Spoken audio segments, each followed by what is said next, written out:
Shen Wuxiao found himself in a world dominated by martial arts, assuming the role of a cruel and unyielding scion with an illustrious background. He awakened a villainous plunder system, which allowed him to seize the fortune of contemporary protagonists and everything belonging to them in exchange for points. Enveloped in a life of opulence, extravagance, and unparalleled prowess, he employed grotesque methods, captivating the female lead with fervent affection. At the outset, he strangled his fiancée and vanquished the protagonist, thus altering his fate, which had been marred by the contemptible protagonist's actions. However, to his astonishment, a succession of fortunate protagonists began to emerge. In reflection, the martial king met his demise upon arrival, and the war god faced a slap upon his return. Goddesses and enchanting women became utterly infatuated, regularly hosting banquets in his honor. Chapter 1. The Spoiled Fiancé. Shen Wuxiao, we are merely engaged, not married. On what grounds do you presume to act on your own accord? If it weren't for my parents and relatives being here, I wouldn't have realized today was supposed to be our wedding banquet. You must go out and clarify this with the guests you invited. If not, you shall bear the consequences. Bang! The resounding slam of the door echoed as Shen Wuxiao glanced at the firmly shut entrance, his brow furrowed in displeasure. The woman who had just berated him with such arrogance was none other than his fiancée, Lu Qingqing. As he surveyed the unfamiliar surroundings, Shen Wuxiao struggled to digest the memories flooding his mind. This is a world from a high martial arts novel. Have I switched places with the antagonist, Shen Wuxiao? He found the situation utterly unbelievable. He was not merely a soul transferred, rather, two individuals from disparate worlds, identical in appearance and temperament, had exchanged positions. The original Shen Wuxiao of this realm had perished in his previous world, struck by a vehicle. More memories surged into his consciousness. Shen Wuxiao pressed his forehead, gritting his teeth. Master Shen, I beseech you, please, remove yourself from my wife's presence. Master Shen, having struck my father, you cannot also strike me. He seemed to plunge into a void, hearing various voices recounting the absurd actions of this identity from years past. These incidents appeared trivial to Shen Wuxiao. He began to recollect all pertinent details of his current identity. He was a connoisseur of beauty, an experiential aficionado, and an accomplished practitioner. His appearance was beyond reproach, with an extraordinary demeanor, striking features, and unmatched elegance. His background was formidable. His grandfather was the second in command of the state, with political connections aplenty. His father was a paragon of strength, undefeated across the land. His mother was the wealthiest in the world, presiding over mineral and oil enterprises. He relished his life as a debauched scion, freely courting divine beings. He had indulged in every conceivable mischief, from lifting skirts to snatching canes, prying open doors, and teasing children. Nothing was beyond his caprice. However, everything changed upon encountering the female lead, Lu Qingqing. The fickle scoundrel transforms into a pure-hearted guardian, solely to protect the radiant light of his heart. Shen Wuxiao has always been at the beck and call of Lu Qingqing, elevating her humble family, a third-rate clan, to the status of a prestigious lineage. His efforts have not gone unrewarded, as Lu Qingqing has become engaged to him. Regrettably, the beloved figure he envisioned, his fiancée, harbors affections for another man named Lin Shun, the protagonist of this world. The story commences with today's wedding banquet. Lu Qingqing has been betrothed to Shen Wuxiao for 2 years, yet their relationship has remained devoid of any intimacy. Growing anxious, Shen Wuxiao took it upon himself to organize the wedding feast, inviting numerous guests without prior notification to his family, eager to expedite the proceedings. Lu Qingqing, with Lin Shun occupying her thoughts, entered the engagement with the intent of bolstering her family's prosperity. Faced with the sudden demand for marriage, she naturally resisted, expressing her fury by threatening Shen Wuxiao to explain himself. As anticipated, when the time comes for the groom to address the assembly, the male lead will make his grand entrance, and she would fade from the narrative. Shen Wuxiao furrowed his brow, a surge of wrath bubbling within him. Damn it, what a spineless fool, he muttered, directing his ire at the former incarnation of himself. Despite possessing an alarming background, he had fallen under the sway of a woman, proving himself utterly inept. And Lu Qingqing, spoiled and arrogant, seemed to believe she had transformed into a phoenix merely by ascending to a higher status, entirely oblivious to her family's past and the concept of social hierarchy. When did a pampered dog dare to bark at its master? Such a woman, left alive, would only be a liability. Having integrated all memories and foreseeing the forthcoming plot developments, Shen Wuxiao promptly dialed a number. Uncle Wu, bring some people to the Longting 7-star hotel. I require no ordinary individuals. They must be at least second-tier martial artists. His classification system ranges from first tier as the lowest to ninth tier as the highest, with various stages within each tier. After hanging up, Shen Wuxiao adjusted his attire before the mirror, a subtle smile gracing his face. Uncle Wu, a fifth-tier 7th-stage master, had been assigned by his family to protect him. In the original narrative, Uncle Wu was absent. This was due to Shen Wuxiao's ignorance of Lin Chen's existence, which led to an unexpected ambush that incapacitated him.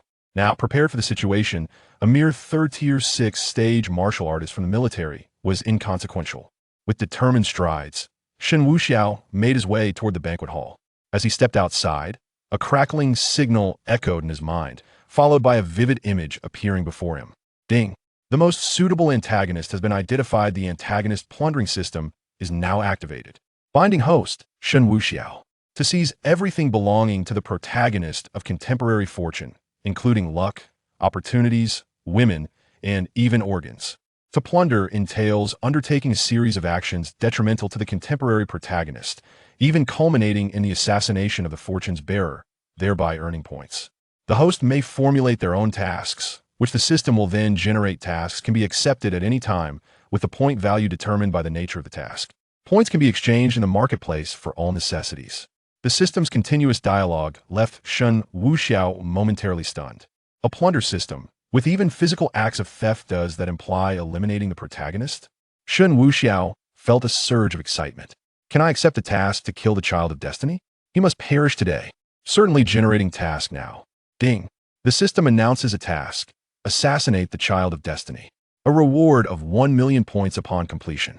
The task remains valid until accomplished. Considering the host's usual indulgences and disinterest in martial arts, the system grants a new villain starter pack. Level elevation. 6th tier, 1st stage master. Shen Wuxiao felt a rush of vitality, as if he were reborn. Such a personalized approach, the scope is indeed grand. Eagerly, he made his way to the banquet hall, intent on intertwining with the plot and eliminating the protagonist. In the banquet hall, a throng of people mingled, each extending their congratulations to the Liu family. Shen Wuxiao's identity was hardly a secret. He was a person of the imperial capital, a member of the Shen family. The number of those seeking to associate with him was beyond count. The Liu family had struck a stroke of fortune. One individual's rise had elevated the entire clan, with distant relatives basking in the glow of their success. Even the family dog enjoyed first-class rations, and the rolling pin in the kitchen nearly earned the title of a police baton. By the end of the day, the Liu family's standing in Zhonghai would undeniably reach the pinnacle. Which prominent family would dare to disregard their prestige? The Liu family has truly hit the jackpot to receive such patronage from young master Shunwen. Will such fortune be mine? Come now, you first need a daughter as beautiful as Liu Qingqing. My daughter may not be stunning, but her cooking is exquisite. Isn't that more appealing than Liu? Shoo! Lower your voice. The current Liu family is not to be trifled with. A segment of the crowd whispered in envy and jealousy. The Liu family relished an unprecedented level of attention. The mere thought of having a son-in-law, like Shen Wuxiao, made them stand tall with pride. What they desired was but a word to Liu Qingqing, and soon their wishes would be fulfilled. Congratulations, head of the Liu family. Head of the Liu family, we must find time to sit together. It has been years since we shared tea and conversation. We shall see how it goes. Liu Jinshu, the current head of the Liu family, wore a smile, yet his air of superiority was unmistakable. The more congratulations they received, the more the Liu family basked in their newfound glory. At that moment, a figure approached briskly. Seeing the newcomer, the crowd immediately moved to greet him. Liu Jinshu also stepped forward to exchange pleasantries with his son-in-law. Wuxiao, how are your preparations coming along? Shen Wuxiao halted upon noticing Liu Jinshu, a subtle smile gracing his features. All is ready. The Liu family has arrived, I presume? Liu Jinshu nodded, embodying the demeanor of an elder. Indeed, everyone is here, creating quite the lively atmosphere, though Qingqing's sister is abroad and could not be notified in time. Shen Wuxiao maintained his smile. No matter, as long as the family gathered today is complete, that is all that matters. Liu Jinshu's pride swelled, as if to say, do you see? Regardless of his esteemed status, My son-in-law still values the sentiments of the Liu family. What a testament to his regard to have invited all members of the Liu clan. Shen Wuxiao said no more and proceeded directly to the stage. The venue fell silent, each guest eagerly anticipating the words of the prestigious young master of the Shen family. Tap, tap. The microphone was lightly tapped twice. Today, it is an honor for you all to attend my wedding banquet. His words rendered the attendees profoundly uncomfortable. Indeed, if this were a genuine wedding, they would hardly be deemed worthy of the Shen family's esteemed reputation. I am not one for superfluous chatter. Let us hear from today's protagonist, my fiancée Qingqing, who shall say a few words. Shen Wuxiao proclaimed deliberately. A wave of applause erupted from the audience.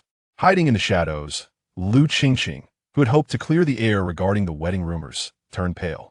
This scoundrel intended to thrust the matter upon her. Yet, there was no escaping this predicament any longer. Thus, gritting her teeth, Liu Qingqing slowly made her way onto the stage, her expression decidedly grim.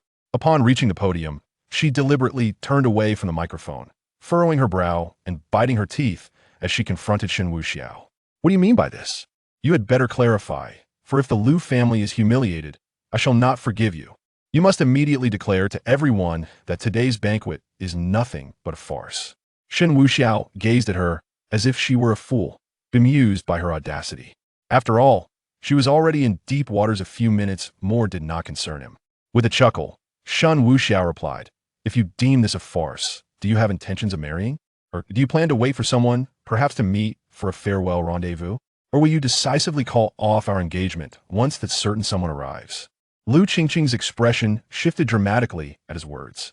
"You, what nonsense are you spouting? I have no time for your frivolities. Clarify this immediately." Shen Wuxiao nodded with feigned acquiescence. Very well, I shall heed your request." He took the microphone, smiling. "Ladies and gentlemen, I believe you are curious about what we were whispering, yes? Well, it appears that Qingqing is eager to hasten our nuptials, urging me towards the bridal chamber, claiming she can hardly wait. The crowd erupted into laughter. It seems that young Master Shen is quite bold. Is Liu Qingqing really in such a hurry? She's making me anxious. Where's my plastic G? Liu Qingqing was utterly taken aback, unable to believe what she was hearing. Shen Wuxiao, are you out of your mind? How could I? Before her reproach could finish, a frigid voice suddenly pierced through the air from the entrance of the banquet hall. Who gave you the audacity to insult Qingqing? You have chosen the path to your demise. You deserve to be punished. Chapter 2. The arrival of the crooked mouth. The voice struck like thunder. All the guests in the banquet hall turned in unison. A man with a buzz cut stepped in, his stride steady and powerful. His expression was as dark as a storm cloud, his gaze as sharp as a blade, and his demeanor resolute, with a slight twist at the corner of his mouth that exuded an aura of coldness. To identify the protagonist, one could simply look at that mouth. Its crookedness was unmistakable. The newcomer was none other than Lin Shun. He was not conventionally handsome. One could hardly say he was attractive at all. Yet, even with his imperfections, he remained the moonlight in the eyes of girls, the beloved in their hearts, the spring dew in the dreams of young wives, and the hidden blemish at the base of elder sisters' thighs. Such an entrance, and he dared to utter such fierce words. Many spectators deemed this crooked-mouthed fellow to be quite mad. The security guards present were ready to subdue Lin Shun, but were halted by Shen Wuxiao's command. "What are you doing? All guests are welcome. Stand down." At his words, the guards retreated. Shen Wuxiao merely wished to prevent Lin Shun from making a move, allowing him to bask in his moment of bravado. The guards were indeed no match for him. Uncle Wu stood at the side, yet without Shen Wuxiao's orders, he remained still. Liu Qingqing, upon spotting Lin Shun, felt her eyes well up with tears. Lin Shun.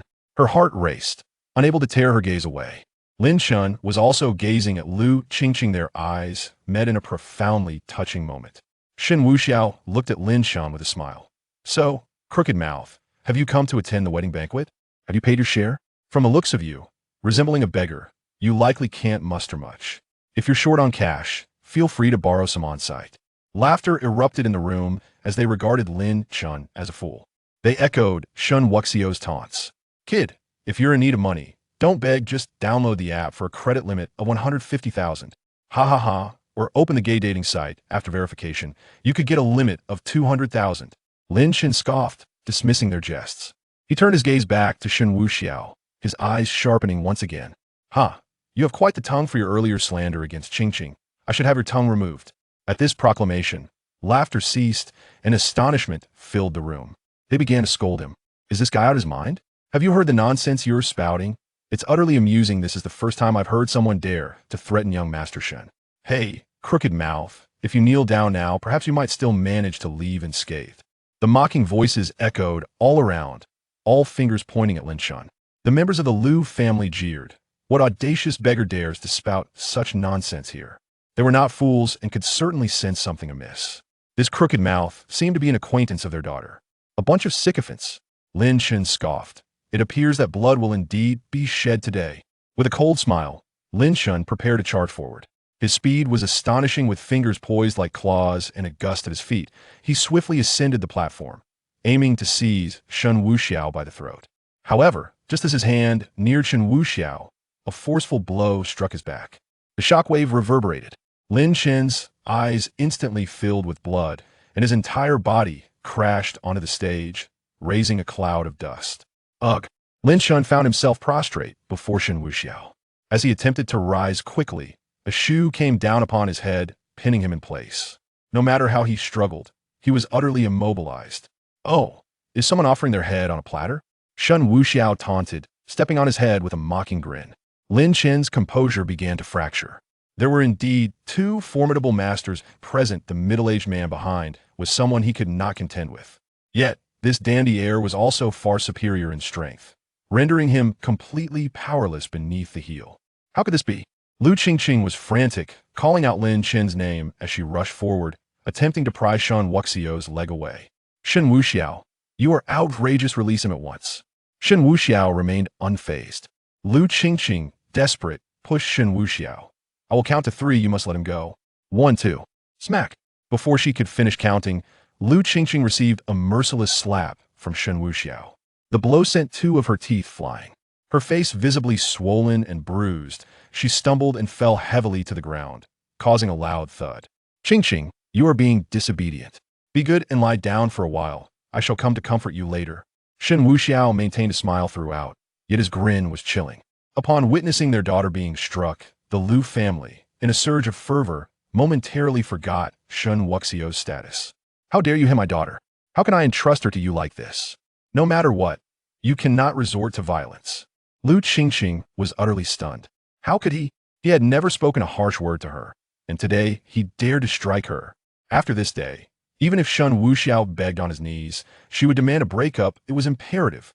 Shen Wuxiao was not in a hurry to converse with him. Instead, he focused his gaze on Lin Shun beneath him. He beckoned to Uncle Wu with a flick of his hand. Uncle Wu promptly presented a sharp dagger. Shen Wuxiao raised his hand to touch the dagger's tip, crouching down. "Your name is Lin Shun, is it not? I have not provoked you. Yet you not only disrupt my wedding banquet, but also threaten to sever my tongue. Is this world governed by your whims?" Lin Shun, seething with rage, was about to respond. Swish! Ah! Before he could utter a word, a dagger impaled his palm, pinning it to the table. With a swift motion, Lin Shen's finger was severed. Ding! Severed the protagonist's finger, points 5,000. Don't! Lu Qingqing was equally terrified despite her injuries. She rushed forward to protect Lin Shun. "Shen Wuxiao, you scoundrel! Release him, and I shall never forgive you." Boo-hoo, Lin Shun. Shen Wuxiao genuinely wished to silence her. Her incessant wailing was unbearable. However, he was plagued by obsessive-compulsive tendencies. The Liu family must stand in neat rows. He turned his gaze back to Lin Shun. "She defends you so fiercely you must feel quite moved and ready to unleash your fury, but—" Swish! With a decisive stroke, Shen Wuxiao withdrew the dagger and plunged it deep into Lin Shen's other hand. Ah! The wails echoed throughout the banquet hall, sending shivers down the spines of those present who dared not breathe. Lin Shun trembled uncontrollably, the pain contorting his face, beads of sweat rolling down his forehead. "Stop! How dare you harm my disciple?" Before the cries faded, a thunderous voice resonated from outside. The presence was felt before the figure appeared. In the next moment, a silhouette dashed forward, heading straight for the stage. The sudden turn of events elicited gasps from the crowd. Lin Shen saw a glimmer of hope.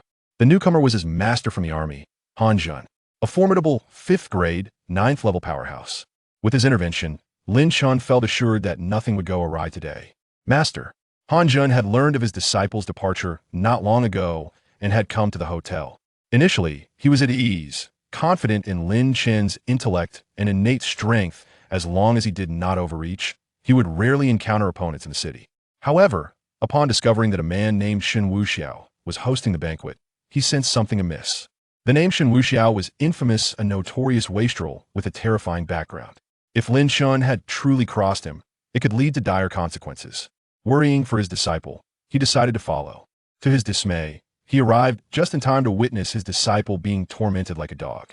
Han Zhen's aura erupted fiercely, his true power unleashed, propelling him like a cannonball toward the stage.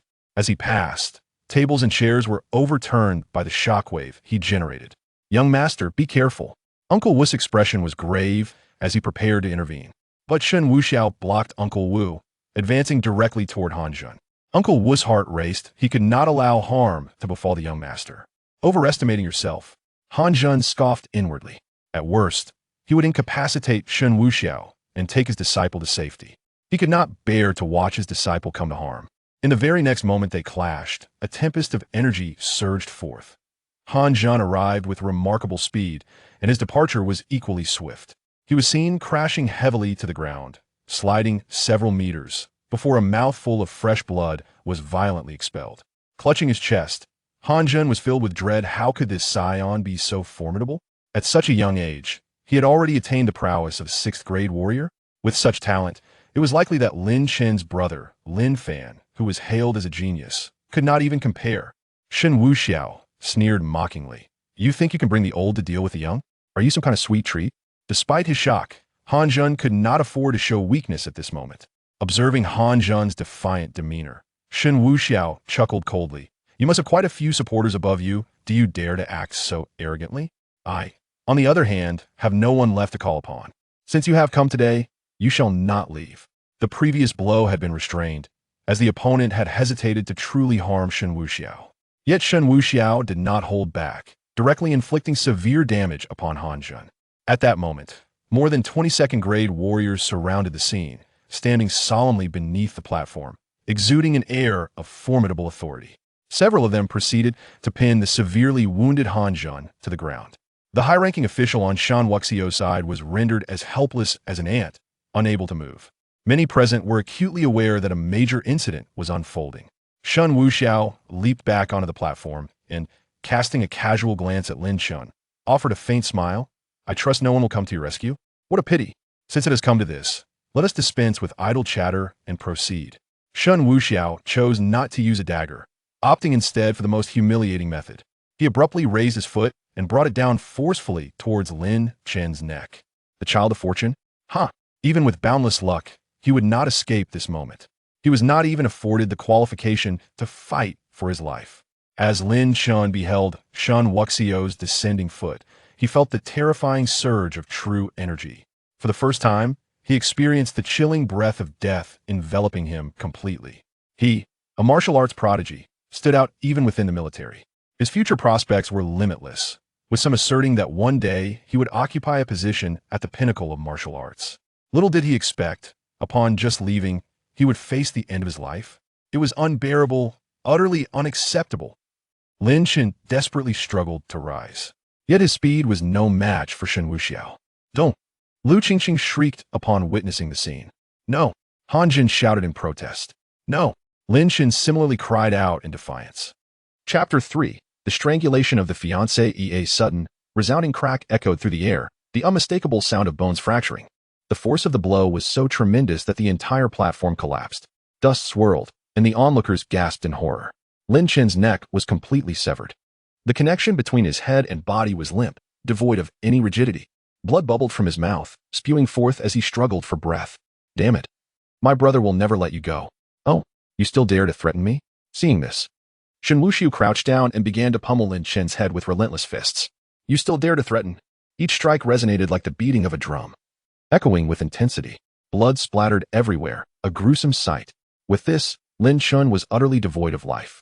Only then did Shen Wuxiao slowly rise, extending his hand. Uncle Wu swiftly presented a wet towel, his eyes still wide with disbelief. How had the young master suddenly become so powerful, surpassing even him? "Drag him away. And remember to stab a few times at the soles of his feet. I read somewhere that some people have their hearts located there. Make sure he doesn't come back to life." "Yes, young master." with a wave of his hand. Uncle Wu signaled for others to come forward and remove Lin Chen's lifeless body. The deep crimson stains left on the platform profoundly shocked every observer. Shen Wuxiao exhaled, wiping the blood from his hands with a smile, surveying the scene. The atmosphere was utterly silent, save for the sound of swallowed breaths. Ding. Congratulations, host, on completing the task of eliminating the Son of Destiny. Reward, 1,000,000 points. Due to the completion of the task within half an hour, a special reward is granted, a random assortment of martial skills, weapons, and medicinal pills, available for immediate access. Upon receiving the system's notification, Shen Wuxiao did not rush to explore these rewards. He addressed the crowd calmly, "Ladies and gentlemen, it seems I have provided quite the entertainment." As he spoke, Shen Wuxiao turned his gaze to the crumpled form of Lu Qingqing. He leaped off the stage, disregarding his image, and plopped down beside her. He lifted the blood-stained towel to gently wipe away her tears. "I'll sit with you for a while. Let us have a chat, shall we?" Lu Jishu, shaken by the events, was about to speak up in concern. However, the moment Shen Wuxiao's eyes fell upon him, he quivered, too afraid to utter a word.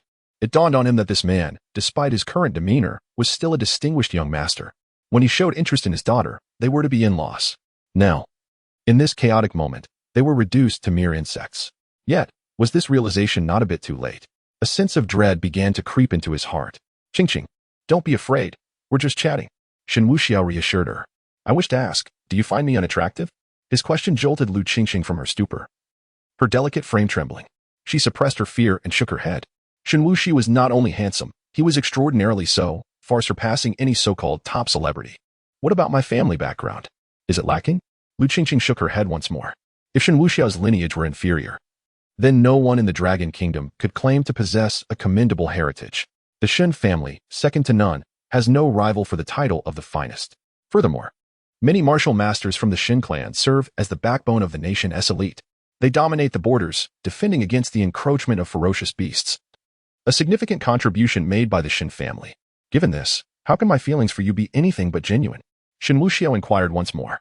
Tears welled in Lu Qingqing's eyes as she trembled and nodded. Shen Wuxiao had laid bare his heart for her, responding to her every need with unwavering devotion, embodying not merely kindness but indulgence.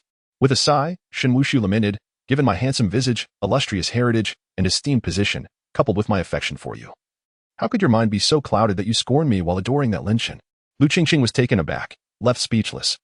She had long taken his affection for granted, forgetting Shen Wuxiao's true stature. Perhaps influenced by romantic tales, he yearned for a sweet love story, leading many to overlook his previously ruthless nature. His change in temperament gave the impression that he had always been amiable. "Qingqing, I have bestowed upon you and your family abundant resources, status, wealth, and strength. Your family flourishes under your good fortune. Even the highest authority in Zhonghai would respectfully address you as young mistress and present you with opportunities. Is this how you choose to utilize them?" In that moment, Lu Qingqing experienced an epiphany, as if doused with cold water, awakening to the reality of her situation. Reflecting on how Shen Wuxiao had treated her over the past 2 years, she recognized the disparity in her own treatment of him. Yet, he had never uttered a word of complaint. A scion of a prestigious family, obedient to her every word. Such a man is rare to find. Yet she had callously pushed him away, resolutely opting for Lin Chen.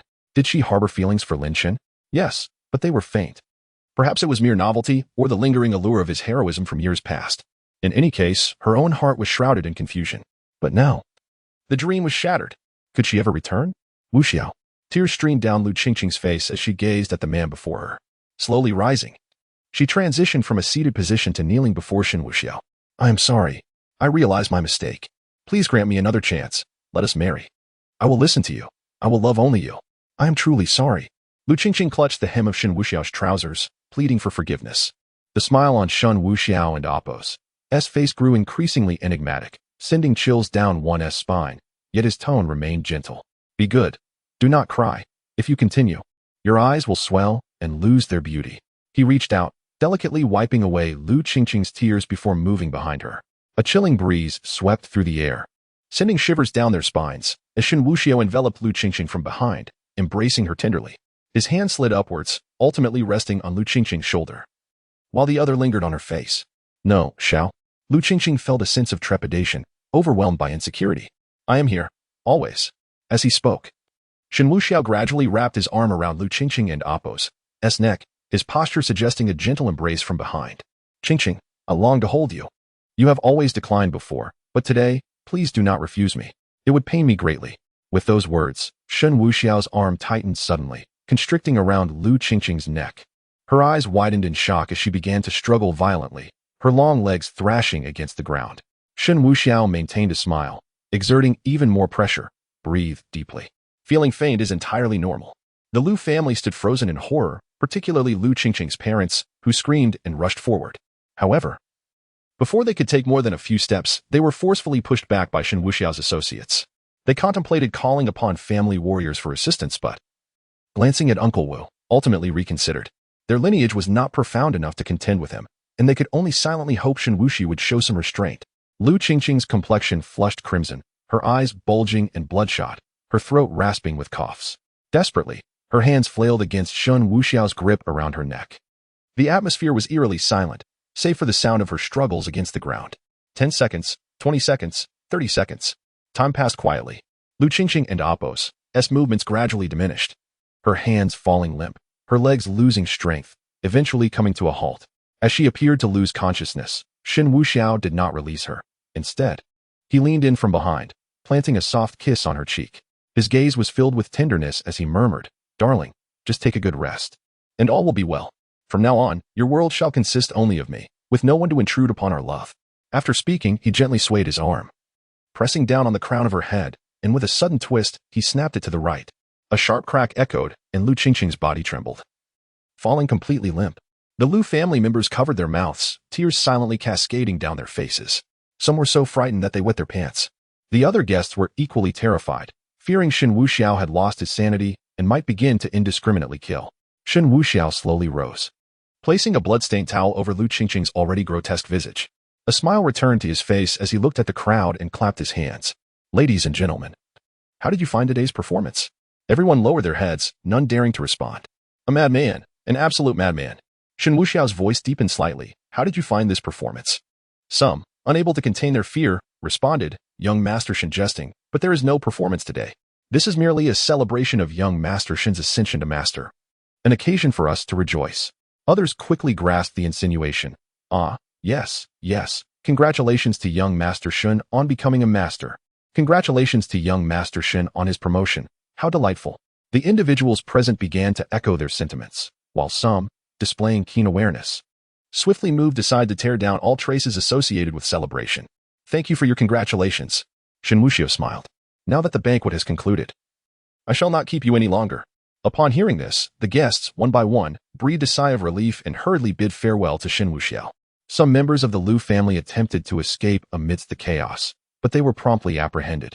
Once those inconsequential had departed, the atmosphere grew silent once more, leaving only the Lu family and Shen Wuxiao's enforcers. Shen Wuxiao gazed at the Lu family, unable to suppress a shake of his head. When Qingqing and I were engaged, the Lu family basked in her glory. Now, having committed such shameless acts, her family must inevitably share in the consequences. For a great family to flourish, they must rise and fall together. Are you prepared? Shen Wuxiao's smile was menacing, causing the Lu family to panic and attempt to flee. Yet, the numerous martial artists were not to be trifled with, forming an impenetrable barrier. "Honorable son-in-law, the matter has concluded. Why not let it rest?"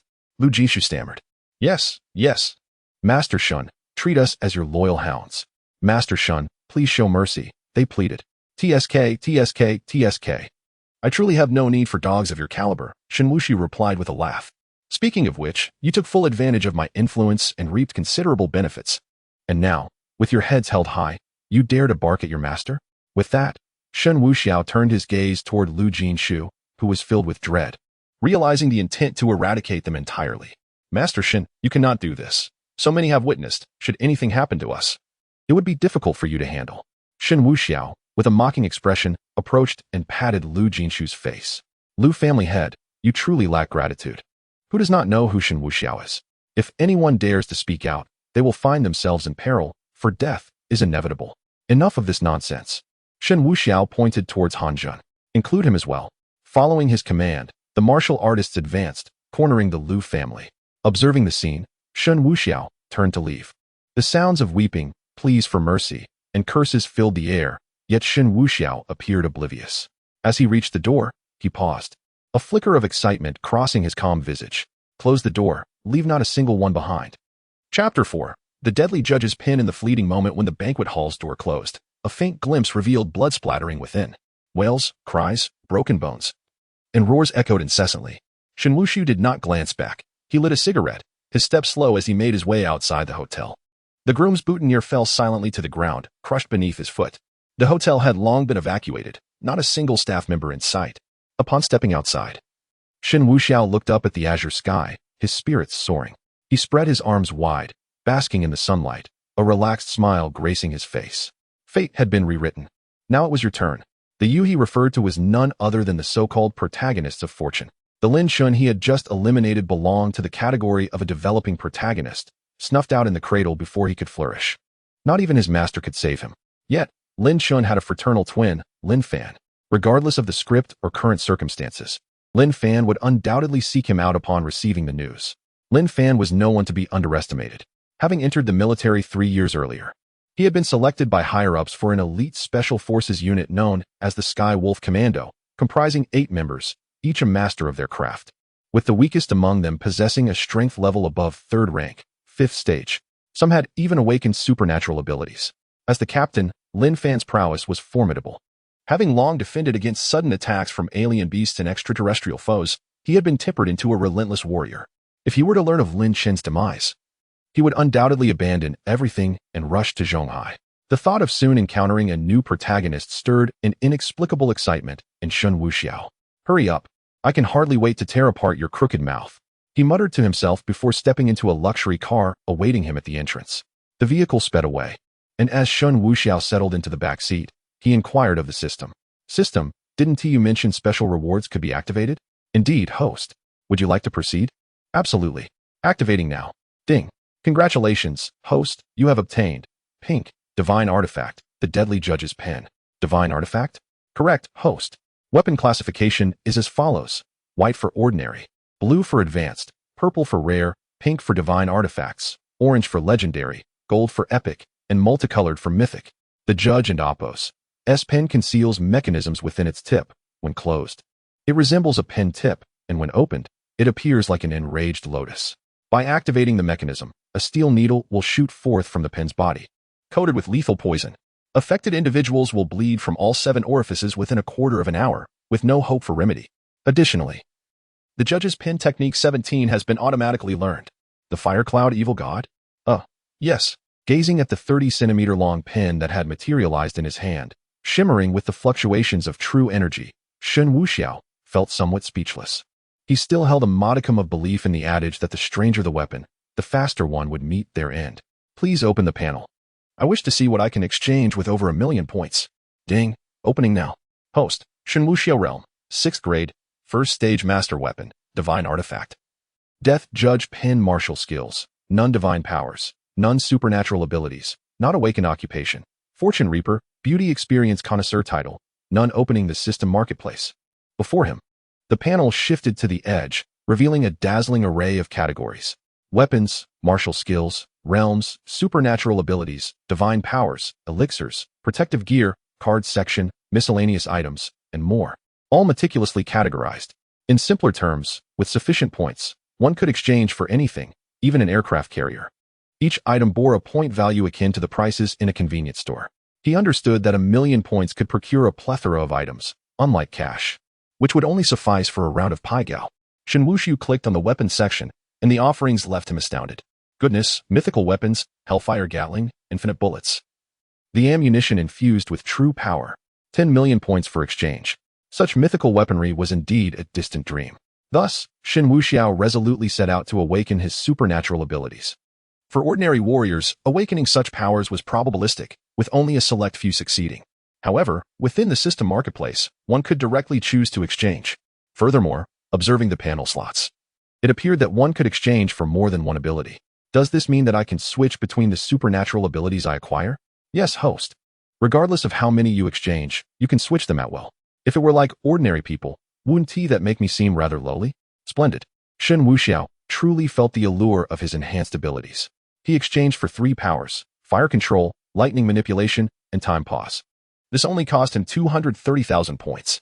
Next, he acquired a set of lightweight protective armor. According to the armor's description, There was a 30% chance to reflect damage back to the attacker when struck. This was undoubtedly an additional form of attack. It was time to notify Lin Fan. He should hurry over. As time passed, on the other side, at the border of a primordial jungle, Lin Fan led his team through the dense foliage. Grasping a crescent moon blade, his movements were as swift as a cheetah. With each swing, ferocious beasts fell to the ground, howling in agony. Lin Fan crouched down, slicing open a beast's abdomen and retrieving a shimmering purple beast core. Despite its modest size, the core was essential for cultivation. Absorbing its energy could convert into true power, greatly benefiting one's training. Generally, warriors relied on hunting beasts for cultivation, honing their skills while gathering beast cores. This was primarily due to the rarity of spiritual crystals suitable for warriors. Otherwise, they would not need to hunt incessantly. Captain, you are amazing. Indeed, your agility is remarkable. I am utterly thrilled just watching. As his teammates caught up behind him, they gazed at Lin Fan with admiration in their eyes. The captain was their pride. Endowed with remarkable talent and exceptional skills. At a tender age, he had already achieved the status of a 5th-tier, 8th-stage master and held the rank of colonel, a definitive winner in life. Upon hearing their praises, Lin Fan's lips curled into a slight smile. You are not lacking either. Continue to cultivate diligently, he encouraged, before taking the beast core, intending to absorb its energy. However, at that moment, a female teammate responsible for communications hurried towards him. Captain, there's an urgent call for you. Lin Fan was taken aback, initially thinking it might be a new mission. Rising, he answered the communicator. This is Lin Fan. A smile still graced his face as he spoke, but as he listened to the words on the communicator, his expression gradually darkened. Ultimately, he crushed the device in his bare hands. Lin Fan roared in a frenzy, his voice echoing into the sky, sending flocks of birds soaring into the air. His surrounding teammates were startled, quickly gathering around him. Captain, what has happened? They wondered, their hearts tense. Something significant must have occurred. Otherwise, their usually composed captain would not be exhibiting such madness. With bloodshot eyes and tears streaming down his face, Lin Fan fell to his knees, trembling, and began to pound the ground with his fists. In the next moment, he unleashed another furious roar and sprang to his feet. With an overwhelming surge of true energy, he struck a tree with a powerful punch. The trunk, as wide as a wash basin, was violently punctured, leaving a gaping hole. Xiaochen, I will avenge you. Chapter 5, The Return of Vengeance. Lin Fan's actions truly terrified his comrades. They rushed forward, grasping his arms. Captain, what on earth has happened? Speak to us. Is it Lin Shen? As Lin Fan's teammates, they were well acquainted with Lin Shen, a prodigy of exceptional talent. In their leisure time, they had even gone to watch Lin Shen perform. Now, witnessing Lin Fan's distress, their concern deepened. Wearing a mask of anguish, Lin Fan uttered each word with a trembling voice. My brother has been killed. The statement struck like thunder, leaving the others in disbelief. Damn it, who did this? Who could be so audacious? The team and Oppos, S-Tank, a muscular figure, trembled with rage. To slay Xiaochen. This vendetta shall be avenged. Captain, who is responsible? The others echoed his indignation, their spirits ignited. As brothers in arms, they could not remain passive. Lin Fan suppressed his fury, shaking his head. The higher-ups have not disclosed the details, or perhaps they are too fearful to do so, but it can be easily investigated. Brothers, I must return. I demand an explanation for Xiaochen's death. Captain, do not rush. You should submit a formal request first. We are still on a mission. And if you leave without permission, the higher-ups may impose severe penalties. Lin Fan paid no heed, dismissively waving his hand. Request? Those who conspire against me will undoubtedly block my application. I cannot wait. My brother is dead. How can I endure this? I must return immediately to seek the truth. No matter who the perpetrator is, I shall have them torn to pieces. Resolutely, Lin Fan turned away, his decision unwavering. His teammates hurriedly grasped him, urging him not to act rashly. Do not interfere. I will bear the consequences alone.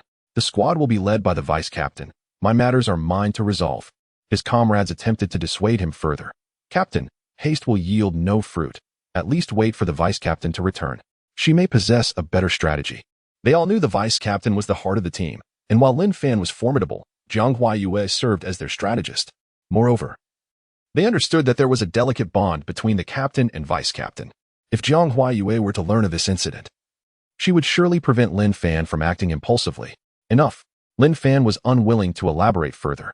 With a sudden, forceful step, he crushed the earth beneath him, creating a deep pit, and his figure surged forward with urgency.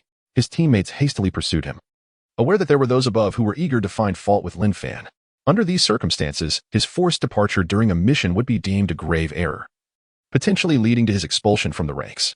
At the moment Lin Fan was about to leave the team, in Chicago, United States, within a certain villa, a young woman clad in a nightgown stood by the floor-to-ceiling window, gazing at the nightscape and the flickering neon lights, lost in thought. Due to the time difference, it was still the dead of night there. The woman's chest rose and fell, revealing a deep, alluring cleft, her striking figure unmistakably displayed. One hand clenched into a fist, pressed against her lips, her brows knitting and relaxing intermittently, her gaze wandering. These gestures betrayed her inner turmoil. Just moments ago, Lu Ruyan had experienced a harrowing dream, one in which her entire clan was ruthlessly slaughtered. Awakening in terror, she immediately attempted to contact the Lu family in Zhonghai, only to find that no one could be reached. It was still daytime in the Dragon Kingdom, and while one unreachable call might indicate someone was preoccupied, the inability to contact anyone at all was deeply troubling. Her anxiety intensified. Having weathered many storms, she was rarely flustered. As the eldest daughter of the Lu family, a woman of extraordinary intellect and charm, she had earned a reputation as one of the leading figures of her generation in Zhonghai, thanks to her remarkable beauty, high intelligence, and formidable business acumen.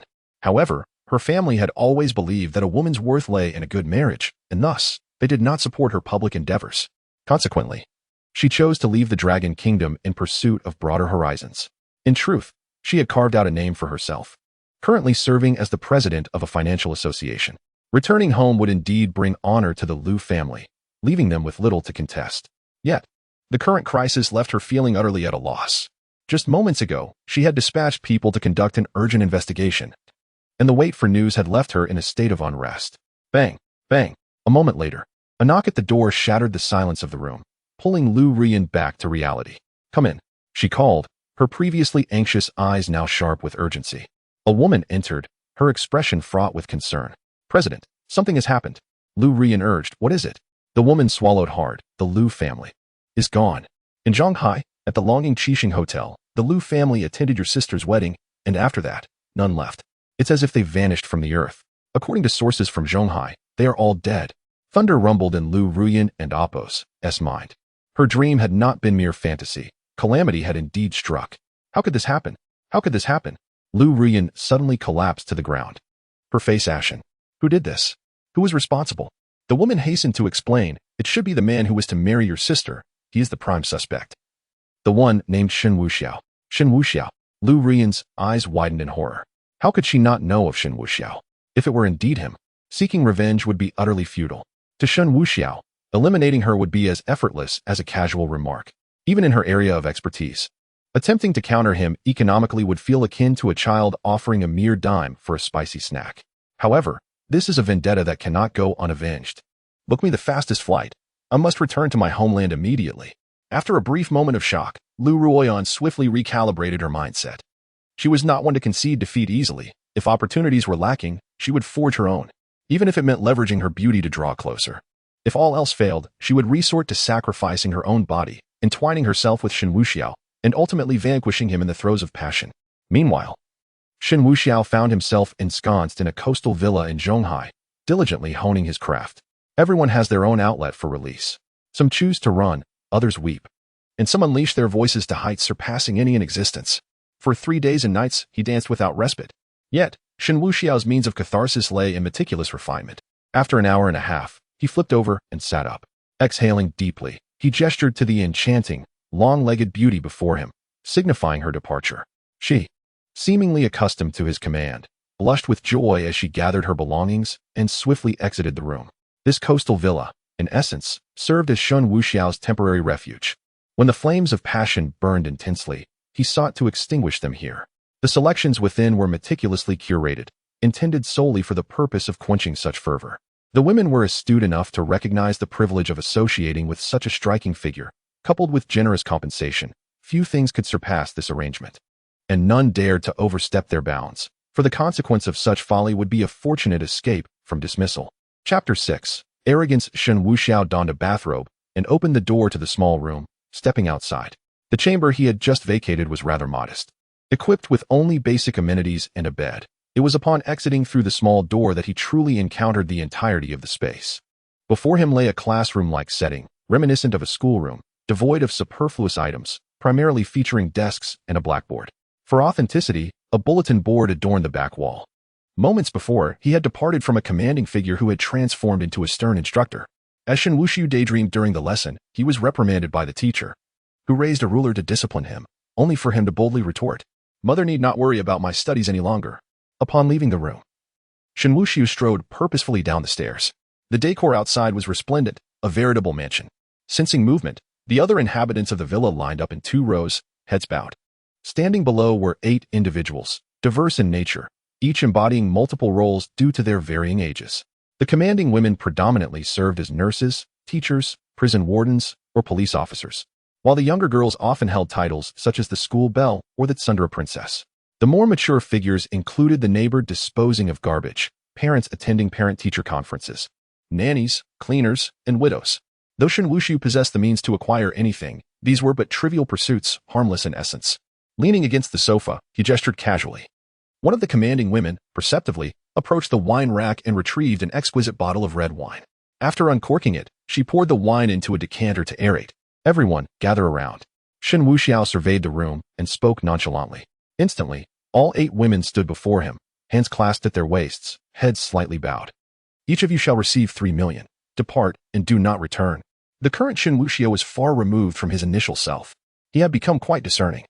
While he could indulge in a dish of hot, dry noodles occasionally, consuming it at every meal was intolerable. To seek companionship, he had to pursue those favored by the protagonist. One might question the protagonist's taste, yet their discernment was beyond reproach. Anything encountered and adored by the protagonist was of the highest caliber. Upon hearing they were to leave, expressions of alarm spread across the women's faces. Master, have we faltered in some way?" They had diligently devoted themselves, enjoying both the experience and the substantial financial rewards. Parting was truly difficult for them. Shen Wuxiao, however, exhibited patience in his response. "Your continued presence here attests to your commendable performance. Yet, it is no longer required.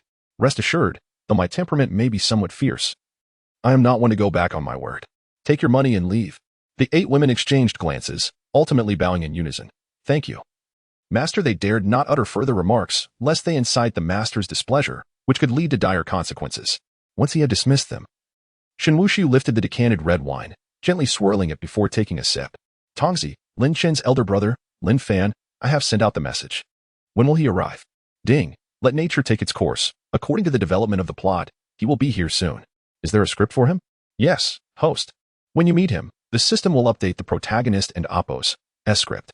The general trajectory will not deviate. Minor alterations may occur due to the host and opos actions. For instance, if the host were to terminate Lin Shun, it would lead to Lin Fan's premature departure from the team. As per the original development, he would subsequently be ostracized and framed. Shen Wuxiao chuckled softly. "Tongzi, you ought to know that I am indifferent to such matters." "Oh, understood. The female lead is exceptionally beautiful." "Is that so?" Delightful. He. At that moment, the phone rang. Shen Wuxiao picked up the device and glanced at it. It was a call from his father.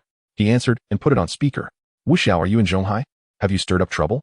Shen Tianhong's tone was rather calm, not resembling an inquiry aimed at reprimanding. Shen Wuxiao feigned indifference. He was well aware of his father's unwavering favoritism. The purpose of this call was likely to inquire about his safety. "Just a minor incident. I annihilated the Liu family." "Ha, splendid." Shen Tianhong laughed heartily. "I always suspected that your pure-hearted warrior Fade concealed a hint of madness. Do not forget your identity, young master of the Shen family. For a woman, you ventured to Zhonghai and obeyed her every whim. Do you have any idea how embarrassed I am? Now it seems they are all dead. When are you coming back?" Shen Wuxiao had no intention of returning just yet. It was still too early. Lin Fan had yet to arrive. There was no way he would go back now. "Dad, I wish to enjoy my time in Zhonghai a little longer. I won't be returning for now." Shen Tianhong pondered briefly. "All right, enjoy yourself. However, I and Opos, V heard from Lao Wu that you are quite the hidden gem. You have quietly ascended to the rank of a 6th grade master. I always believed you had no interest in martial arts." A trump card. Shen Wuxiao casually deflected. "With so many resources at our disposal, it is only reasonable to easily cultivate a 6th grade master, isn't it?" "Indeed, very reasonable." Shen Tianhong appeared quite pleased. "By the way," he continued, "the Liu family has not yet been completely eradicated. They have a daughter named Liu Ruyan in Chicago. However, given the current circumstances, she is likely to return. If we must be thorough, shall you handle it yourself, or shall I send someone to eliminate her?" "Liu Ruyan?" Shen Wuxiao slapped his forehead. He had overlooked this individual, the one lauded as a business genius, as cunning as a fox. A woman? You need not trouble yourself. I will manage this. Shen Wuxiao did not take it seriously. Shen Tianhong chuckled. Son, do not underestimate that woman. Moreover, when a woman is ruthless, she is not to be trifled with, much like your mother, deadly. Although Lu Ruyan does not pursue martial arts, she possesses a remarkable intellect and can effortlessly devise cunning schemes. Do not underestimate her capabilities. Shen Wuxiao swirled the wine in his glass before downing it in one gulp, a mocking smile gracing his handsome features. Cunning? In ancient warfare, establishing formations requires time. It is merely a trivial matter. If all else fails, one could simply resort to overwhelming force, no matter how clever she may be, once she falls. What can she do? Very well, you shall handle your own affairs.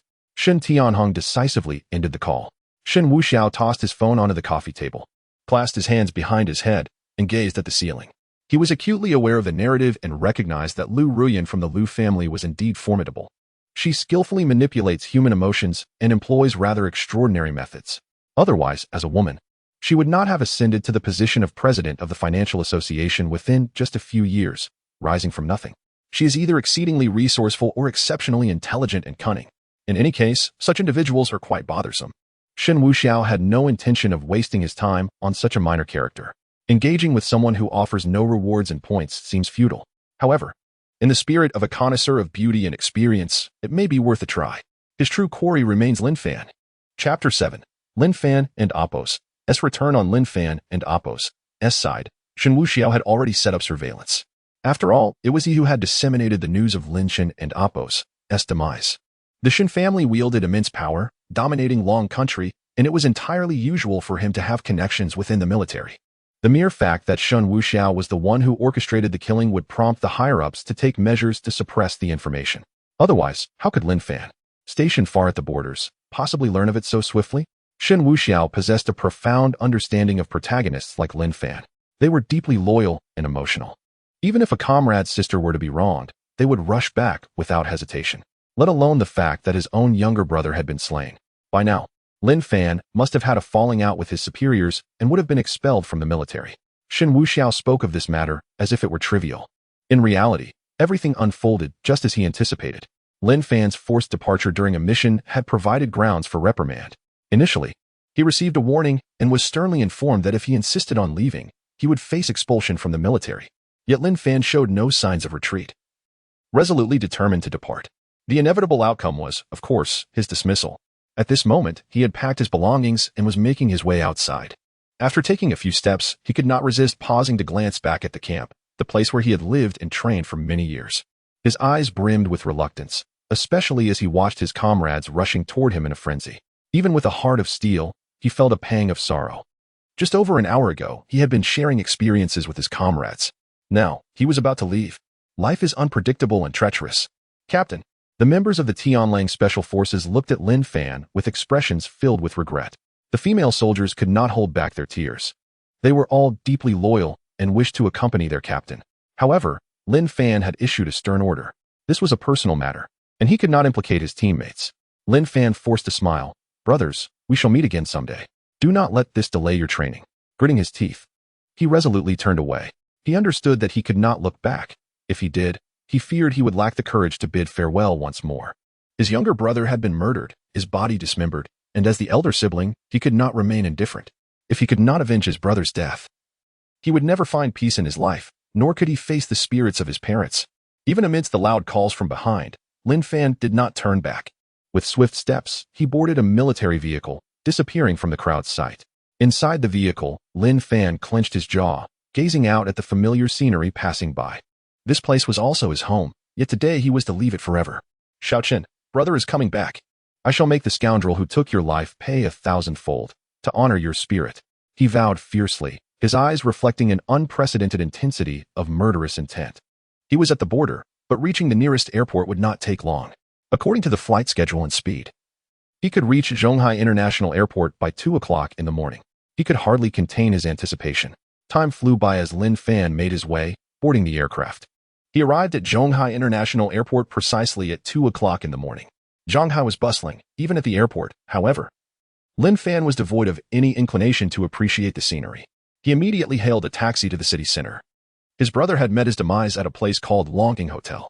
Lin Fan was acutely aware that the individual responsible for his brother's death was not merely an ordinary foe. To conduct an investigation, he would have to wait until daylight to discreetly infiltrate and ascertain the perpetrator's identity before silently seeking vengeance. Such a strategy was prudent. Otherwise, he risked alarming the snake in the grass, allowing the murderer to escape. Given the vastness of the Dragon Kingdom, locating him would not be an easy task. Lin Fan possessed a mature disposition and maintained his composure. He found a hotel to stay and recuperate. Meanwhile, news of Lin Fan and Appo's arrival had already reached Shen Wuxiao. He was privy to every detail, including the amount paid for the accommodation and whether Lin Fan had called for assistance in the middle of the night. The following day, Shen Wuxiao rose early, as he had a meeting with the protagonist.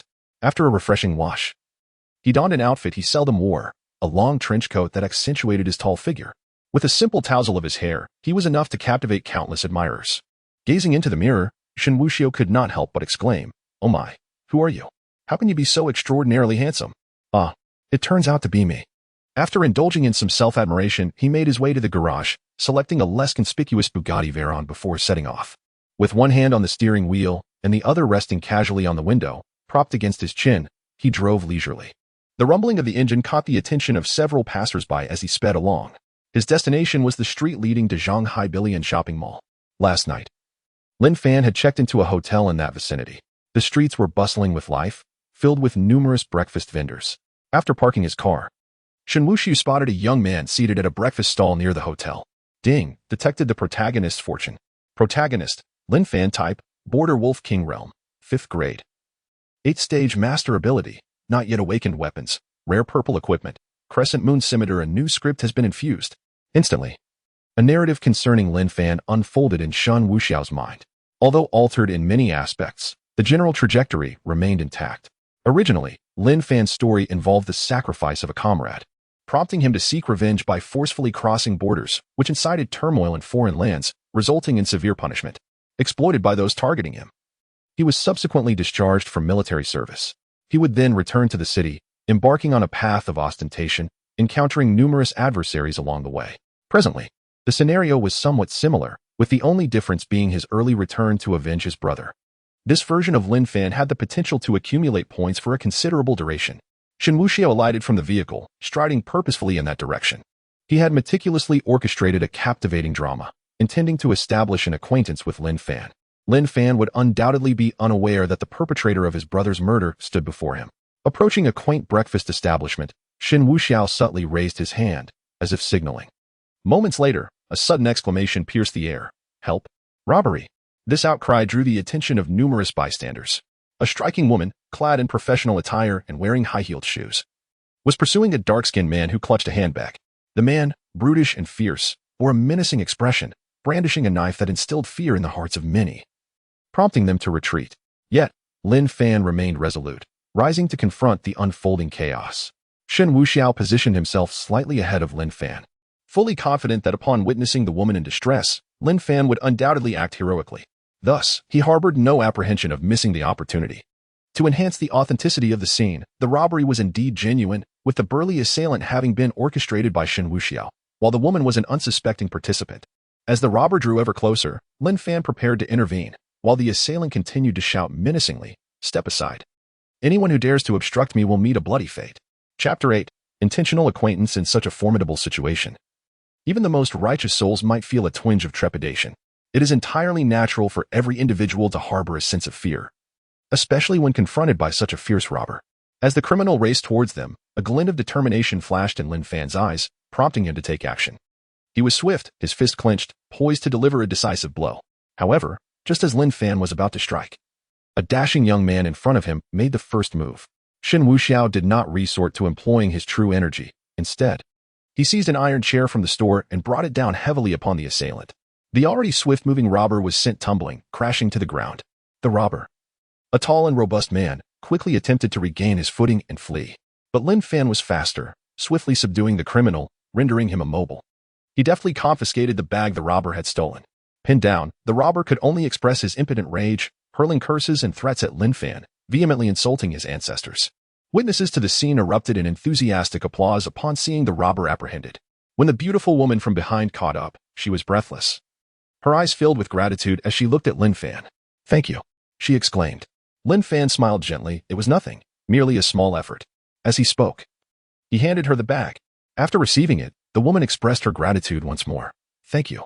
Had it not been for you, I would have been in quite a predicament. There were many important documents inside. I work around here, and should you ever need assistance, I will be at your service." With that, she presented her business card to him. Noticing her beauty, Lin Fan accepted the card. Those around them chimed in. "Miss, you should also thank that handsome fellow. If he hadn't knocked the robber down with the chair, it might have been much more difficult to subdue him." Upon hearing their remarks, the woman turned her gaze towards Shen Wuxiao, and a blush crept onto her cheeks as she approached him. Her demeanor markedly different from when she had spoken to Lin Fan. She appeared shy and hesitant. "Thank you for your help today. I cannot repay you, but I am willing to offer myself in gratitude." "Oh, no, that is not what I meant. She stammered, her face turning crimson as her words tumbled out. Lin Fan, however, felt a sense of discomfort at her implication.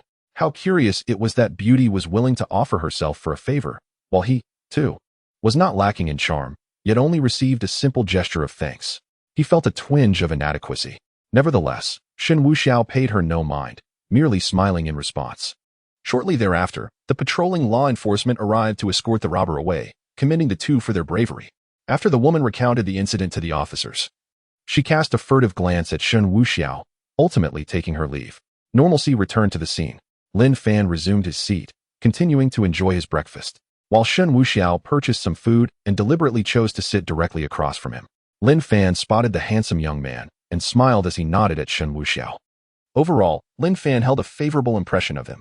Those who act courageously in the face of injustice surely possess noble hearts and cannot be deemed as villains. "Brother, you exhibit great bravery." Lin Fan took the initiative to greet him. Shen Wuxiao placed the breakfast he had purchased on the table, stating, "I could not stand idly by in the face of injustice." Lin Fan nodded appreciatively. If everyone were like you, the crime rate would surely diminish. Upon hearing this, Shen Wuxiao merely smiled. If everyone were like him, it would be the end of the world. "You flatter me. I see that you possess considerable skills yourself. Are you a practitioner?" Shen Wuxiao inquired. Lin Fan did not deny it and nodded. However, he was not one to reveal his prowess to strangers lightly. "I have trained in Sanda for a few years," he replied modestly. If the other party were to learn that he was the Border Wolf King, a true martial artist and a 5th grade 8th tier master, they would likely be utterly astounded. "No wonder your moves were so swift and decisive. What is your name?" Lin Fan asked, noting that the young man exuded an extraordinary aura. Shen Wuxiao refrained from disclosing his true name, as it was rather conspicuous. "My surname is Sikong," he responded. He was not fabricating. Shen Wuxiao's mother indeed bore the compound surname Sikong, with the given name Lan.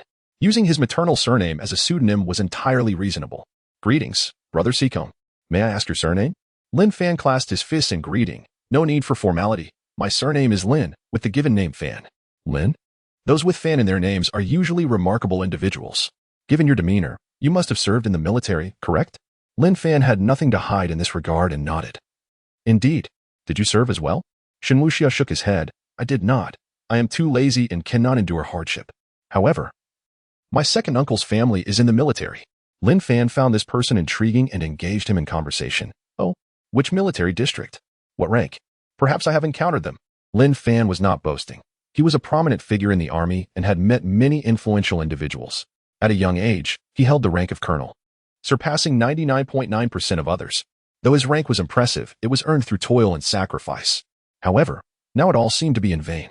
Shen Wuxiao produced a pack of cigarettes, offering one to Lin Fan while keeping one for himself. "It is from the military district of the capital. As for my rank, it appears to be a green shoulder strap adorned with golden wheat ears and 3 golden stars. Wheat ears and 3 stars. A general? From the capital?" Lin Fan found this hard to believe. One must understand that generals from the capital were not merely distinguished. They were of a lineage so noble that even their sweat could be said to be red. The level of prestige was astonishing. "Indeed," Shen Wuxiao replied with a faint smile. Lin Fan chuckled as he picked up a dumpling to eat, dismissing the notion that Shen Wuxiao might be joking. Generals were not as common as cabbages, and encountering someone whose relative was a general from the capital seemed utterly absurd. The young man before him introduced himself as Sikong. Consequently, his uncle must also share the same surname. Yet Lin Fan had never heard of any general by that name. He was aware that the commander of the Imperial Capital Military District was surnamed Shen. However, Lin Fan understood the intricacies of human relationships. He recognized that it was not appropriate to expose the pretense in front of the other man. After all, boasting was a common human folly. As Lin Fan enjoyed his breakfast, Shen Wuxiao leisurely sipped on a cup of soy milk. Soon, they would be collaborating to investigate the murder of Lin Chen. Lin Fan, however, was at a disadvantage regarding information. He remained unaware that his brother had forcefully intruded upon a wedding, resulting in his untimely death. Thus, he did not realize that Shen Wuxiao was the one hosting the banquet at Longting Hotel that fateful day. Nevertheless, the matter was not particularly difficult to uncover, and Shen Wuxiao had no intention of erasing any evidence. The individual Lin Fan sought to eliminate with Shen Wuxiao, which had no bearing on his current self. As they sat across from one another, each consumed their breakfast. Once they finished, Lin Fan stood up. "Brother Sikong, it has been a pleasure to meet you. I hope we cross paths again." With a smile, he prepared to leave, eager to begin his investigation into his brother's murderer. "Brother Lin, are you in a hurry to get to work?" Shen Wuxiao also rose to his feet, inquiring. Lin Fan shook his head. "Not exactly. I merely have matters to attend to." "I see," Shen Wuxiao replied, advancing toward him and gesturing to his car. "Allow me to give you a ride. We seem to have hit it off quite well. By the way, I should mention that I have some influence in Zhonghai. If there's anything you need assistance with, feel free to let me know. I might be able to help." Upon spotting the Bugatti Veyron, Lin Fan recognized that this young man was not to be underestimated. Anyone capable of driving such a luxury vehicle was undoubtedly of considerable wealth. Chapter 9. The investigation. Lin Fan decided not to trouble others, despite their goodwill. The matter he intended to investigate was far from trivial, especially given that even the leader who had informed him was wary of it. He wished to avoid involving innocent parties. "Please, let's not be so formal. We are in this together to catch the thief, which surely establishes some rapport between us. Moreover, I am quite enthusiastic. If you require assistance, just let me know, and I shall see to it." Shen Wuxiao expressed with a sincere smile that exuded harmlessness. "Are you looking for someone, or seeking employment?" "I possess some connections." Lin Fan pondered for a moment. He was not well acquainted with Zhonghai. Having a local assist him would undoubtedly yield greater efficiency. He could express his gratitude later. "Very well, I shall count on you, my friend." Shen Wuxiao responded with a cheerful laugh. "That's the spirit. I'm not obligated to help. I simply find myself rather idle and enjoy keeping busy." Lin Fan felt somewhat speechless. It was evident that Shen Wuxiao was genuinely unoccupied and relished finding things to do. The thought processes of these wealthy heirs eluded him. Perhaps it was true that they were merely indulging in the luxuries afforded by their affluence, seeking merely a diversion. Given the opulence of his vehicle, it was clear that Shen Wuxiao's status was extraordinary. His connections in Zhonghai would undoubtedly surpass Lin Fan's, who was still a newcomer, if he could assist him. Expressing gratitude later would be essential. His primary concern remained the potential escape of the perpetrator. Otherwise, he wouldn't be so hastily engaged. As for the more intricate details, it was inappropriate to disclose them to outsiders. Lin Fan was not so naive as to trust anyone blindly. A measure of caution was necessary. Shen Wuxiao presented himself as a carefree scion, his face perpetually adorned with a smile. "Brother, where were you headed earlier? Let us depart. Hop in." He gestured enthusiastically and strode confidently towards his Bugatti Veyron. Lin Fan cast a glance at him from behind and followed suit. Once inside, Shen Wuxiao revved the engine. "You haven't mentioned the destination, my friend." "The Longting Qixing Hotel," Lin Fan replied blandly. Without further ado, Shen Wuxiao pressed the accelerator, and the car roared to life like a great beast, surging forward with astonishing speed. The acceleration was remarkable, characteristic of a luxury supercar. Lin Fan instinctively gripped the edge of his seat, overwhelmed by the force. As they sped along, Shen Wuxiao engaged Lin Fan in light conversation. "I say, Lin Fan, you appear rather serious, and given that we are headed to a high-end hotel, could it be that you are planning to catch someone in the act? Has your wife been unfaithful? Should I gather a few more people to assist? Once we locate the paramour, we can deal with him decisively." Lin Fan could only feel exasperated. This individual had quite the imagination. Yet, from an outsider's perspective, it did seem plausible. Arriving at a hotel early in the morning with such a solemn demeanor could indeed suggest a clandestine affair. "Please refrain from making wild assumptions." Lin Fan casually responded and then inquired, "Are you familiar with the Longting Hotel?" His agreement to accept the other party's assistance was merely a stroke of luck he wished to test. A debauched young master would presumably frequent high-end hotels. And if the other party had a close acquaintance with the establishment, it could conveniently mask his own identity. Lin Fan was an exceedingly cautious and astute individual. Otherwise, he would not have risen to the status of the Border Wolf King. The identity of the person who had slain his brother remained unknown. However, according to the information relayed to him, his brother had met his demise at the Longting Hotel. Thus, there must be some clues to uncover. The perpetrator held a position of considerable power, So much so that even the one who informed him of Lin Shen's death dared not disclose their identity. If Lin Fan's intentions were too overt, it might provoke the hotel staff, inadvertently alerting the snake. Yet, cloaked under the guise of a wealthy young master, his actions would appear entirely reasonable. Upon hearing Lin Fan's words, Shen Wuxiao laughed heartily. Brother Lin Fan, do you underestimate me? I am a frequent patron of the Longing Hotel. A mere 7-star establishment is nothing unfamiliar to me. Lin Fan responded with a faint smile. Is that so? Shen Wuxiao nodded. Of course, I am well acquainted with the hotel manager. If you feel hesitant to speak up, leave it to me. Just let me know the room number of your woman and her paramour, and I assure you the hotel staff will assist in catching them in the act.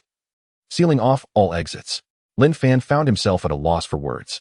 Why did the other party presume he was being cuckolded? Yet, he couldn't reveal his true intentions and simply smiled awkwardly. He concluded it was best not to engage further. Any additional remarks might lead to even more absurd conclusions. Shen Wuxiao did not persist in his chatter. Instead, while waiting at a red light, he took out his phone and fiddled with it. He had to convey the necessary instructions to the hotel. After all, the Longting 7-star hotel was essentially his family's property. What harm was there in leading Lin Fan on? After a 20-minute drive, Shen Wuxiao arrived at the Longting 7-star hotel. Lin Fan gazed at the towering hotel before him, his emotions a tumultuous blend. His brother had perished within those walls. Today, he had to ascertain the truth. He could not believe that the opposing party could truly wield such power that not a shred of information would escape. In fact, everyone who ought to know was already aware. Even Lu Rian overseas could gather information with ease, considering Shen Wuxiao had no intention of concealing anything. Brother Lin, why are you dawdling? Hurry up, or the paramour might already have finished the first round of the morning. Shen Wuxiao urged. Lin Fan withdrew his gaze and followed Shen Wuxiao into the hotel. Such establishments operated 24 hours a day, and with Shen Wuxiao's presence, the manager naturally came to greet them immediately. As soon as they entered, a middle-aged man in a suit approached, exuding charisma and wearing a professional smile. He had not approached but had already extended his hand. Ah, Master Sikong, what wind has blown you here? Shen Wuxiao chuckled. A gale of level 8. Old Xia, let's cut to the chase. My brother Lin has been cuckolded. We must swiftly enlist help to catch the adulterer. Manager Xia nearly burst into laughter. Shen is truly incorrigible. However, he maintained his professional demeanor, furrowing his brow at once. What? Such a thing has occurred? Today, we must ensure justice for Master Sikong's friend. As he spoke, Manager Xia turned to Lin Fan. This esteemed brother Lin, what is the name of your wife? I will investigate immediately to see if it was your wife who booked the room or the paramour. Lin Fan felt an odd sensation. A smoldering anger nestled within his chest. Yet, he chose to endure, to let the situation unfold. Manager Xia, this matter concerns a man's dignity. It would be best if you did not trouble yourself with it. If convenient, allow me to view the surveillance footage. Seeing the individuals will clarify the situation in my mind. Lin Fan could only guide the conversation this way. For now, he needed to examine the surveillance. Typically, such footage might be erased, yet there would always be traces left behind. Chapter 10. Surveillance Manager Xia feigned hesitation. The surveillance matter had long been addressed. He was not at all apprehensive. However, Shen Wuxiao's task for him was to deepen the relationship between Lin Fan and himself, which necessitated placing the favor upon Shen Wuxiao. Mr. Lin, in our hospitality industry, we adhere to certain rules of discretion. Surveillance footage certainly cannot be casually shared. The clientele here are either affluent or influential, often with peculiar preferences, if you understand what I mean. We cannot afford to offend many of them. Manager Xia appeared quite troubled. Lin Fan understood. Yet he felt compelled to view the footage, even if it had likely been altered. Shen Wuxiao, too, wore a displeased expression. Old Xia, you're being rather inflexible. My brother Lin simply wishes to take a private look. It's not as if we intend to publicize it. What is the harm? Young Master Sikong, this. It truly poses a dilemma. Manager Xia still did not relent. Stop. Let us converse elsewhere. Shen Wuxiao directly draped his arm over Manager Xia's shoulder and led him aside. Lin Fan, uncertain of his methods, chose to observe the unfolding situation. As the two engaged in conversation, they soon produced a mobile phone, and it was evident that a smile spread across Manager Xia's face. Lin Fan was taken aback. Before long, the two returned. Manager Xia's demeanor had shifted. Mr. Lin, I apologize for the earlier rigidity due to professional constraints. I was indeed too inflexible. How about this? I shall escort you to the surveillance room, but it is imperative to agree that you may only view the footage, not record or photograph it. Lin Fan readily consented. Manager Xia led the way while Shen Wuxiao and Lin Fan followed closely behind. Lin Fan was puzzled about how Shen Wuxiao had managed to sway the manager's decision so abruptly. Brother Sikong, how did you convince the manager? He suddenly changed his tune. With a hearty laugh, Shen Wuxiao rubbed his hands together. Money, my friend. With sufficient wealth, one can accomplish most tasks. A few million to view some footage, would he dare refuse? Shen Wuxiao spoke with such ease and nonchalance, embodying the demeanor of a wealthy heir. Lin Fan was taken aback. He had not anticipated Shen Wuxiao would extend such assistance. Although wealthy, they had only just met, and neither truly knew the other's background. The extent of his help was surprising. Lin Fan had encountered numerous benefactors throughout his life, many of whom had offered him assistance. Yet this kind of generosity was rare.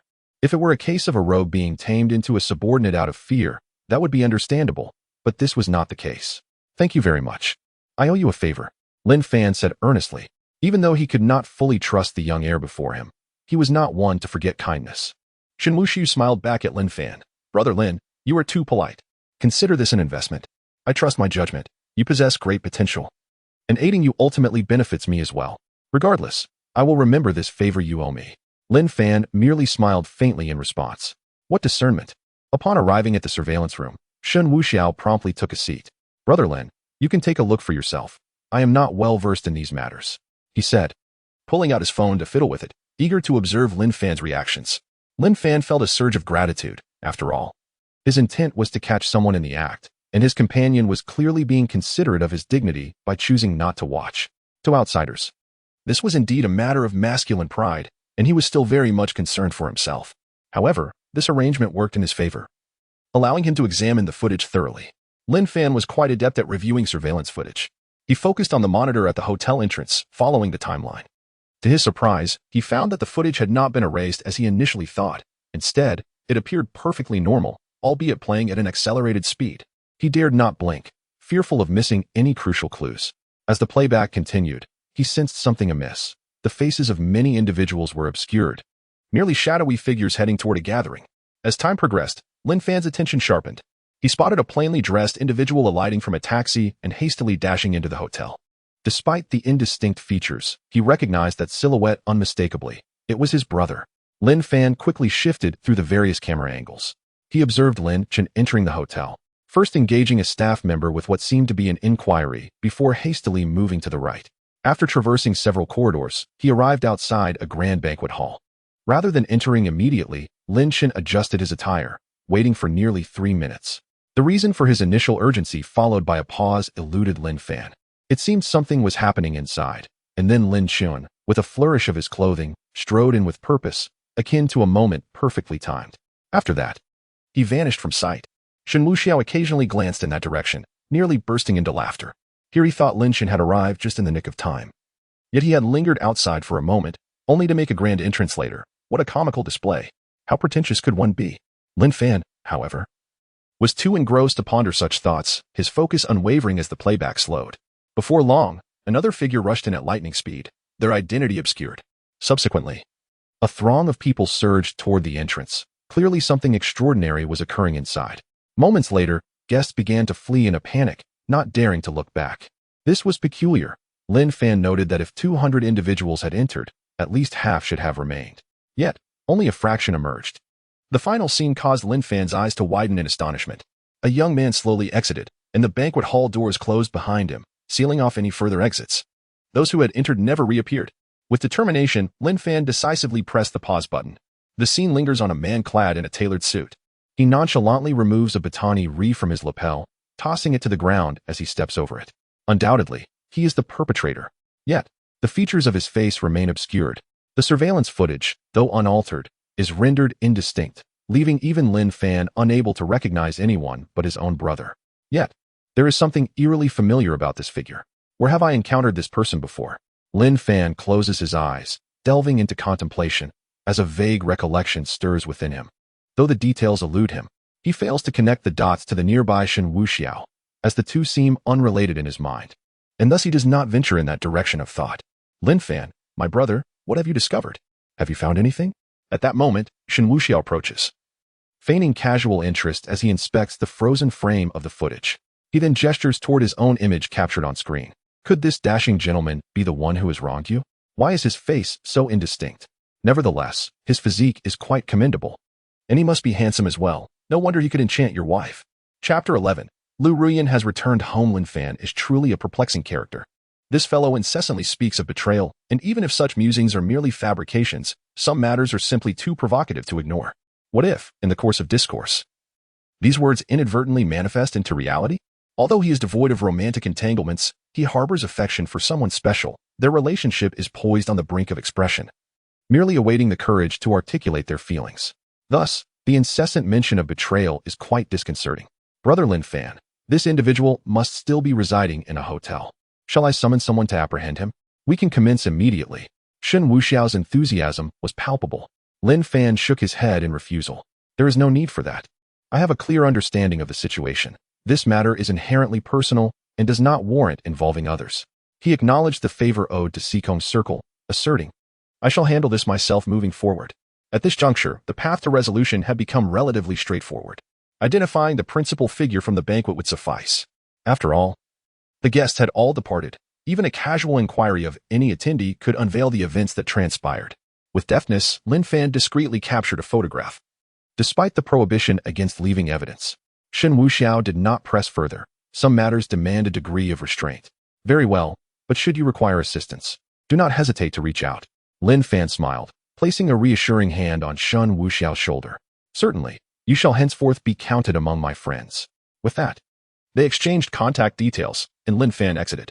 Shen Wuxiao lingered, casting a glance at himself in the surveillance footage before lighting a cigarette and exhaling a cloud of smoke. The once cheerful visage now transformed into a sardonic grin. Brother Lin Fan, since you have embraced the notion of betrayal and addressed me as a brother, it becomes my duty to fortify that narrative. Seek out your connections. I shall take care of your sister-in-law. Lin Fan's forced departure from the ranks and subsequent expulsion from the military had set events in motion. The female lead was soon to appear.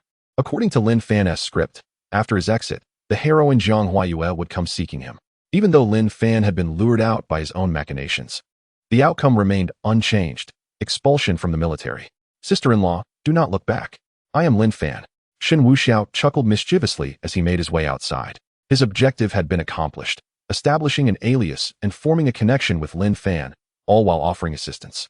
Capturing the perpetrator who had slain his brother was a most reasonable endeavor. Shen Wuxiao did not linger longer than necessary. However, Lin Fan chose to remain at the hotel. He could not fathom that amidst the throngs of guests, no one would possess knowledge of the individual who hosted the banquet on that fateful day. Surely, they were all aware, but were silenced by the weight of that person's influence. It is indeed easy to suppress an individual, yet one cannot expect all to be subjugated. There will always be a few who dare to speak the truth. The entire hotel could not possibly conspire in silence. Were it not for the fear of alarming the serpent, he would have long since apprehended one and employed methods of coercion to extract information. Just as Shen Wuxiao exited the hotel, the phone rang. He answered with a neutral tone. Speak. Young master, the airline has relayed news. Lu Ruyan has returned home. The airline has individuals arranged by Shen Wuxiao, whose purpose is to monitor personnel arriving in Shanghai. Indeed, Lu Ruoyan has returned. Lu Ruoyan, Shen Wuxiao exclaimed. Isn't she the astute woman? Astute? Then let us dispatch a killer to eliminate her. Yes, young master, came the decisive reply on the other end of the line. Wait, I haven't paid much attention to Lu Ruoyan before. Send me her photo first.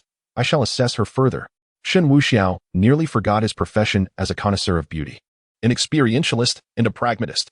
He needed to first scrutinize her appearance and then ascertain her purity. If suitable, perhaps he would indulge himself before taking her life.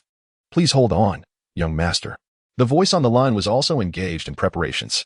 Shortly, Shen Wuxiao received several photographs, all close-ups seemingly taken at various soirees abroad. Upon seeing Lu Ruoyan, his eyes sparkled with delight. What a find! Her face was strikingly beautiful, an oval visage, a high nose, and luscious, inviting lips. Her figure was remarkable, with alluring curves that captivated the gaze. She was a sight to be admired, yet not to be trifled with. Delay the killing. Let us act as if we are unaware and discreetly observe her movements. Shen Wuxiao felt it necessary to have a personal experience. Yes, young master. According to the schedule, the flight will land in 15 minutes. Excellent.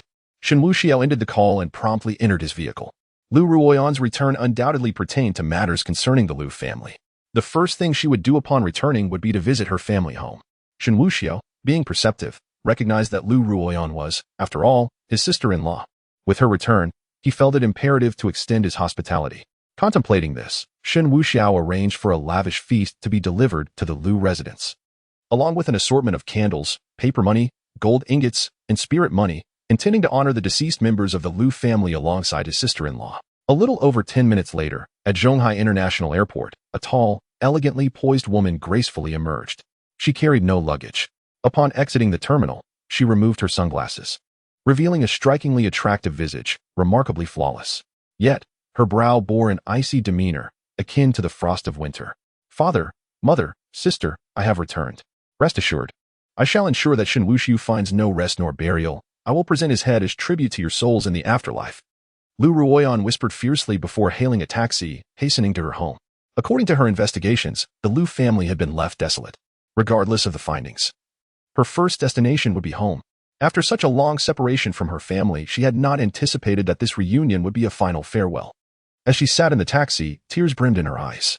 After a winding journey, Lu Ruoyan arrived at the Liu family villa, which had been the residence of her parents and sister.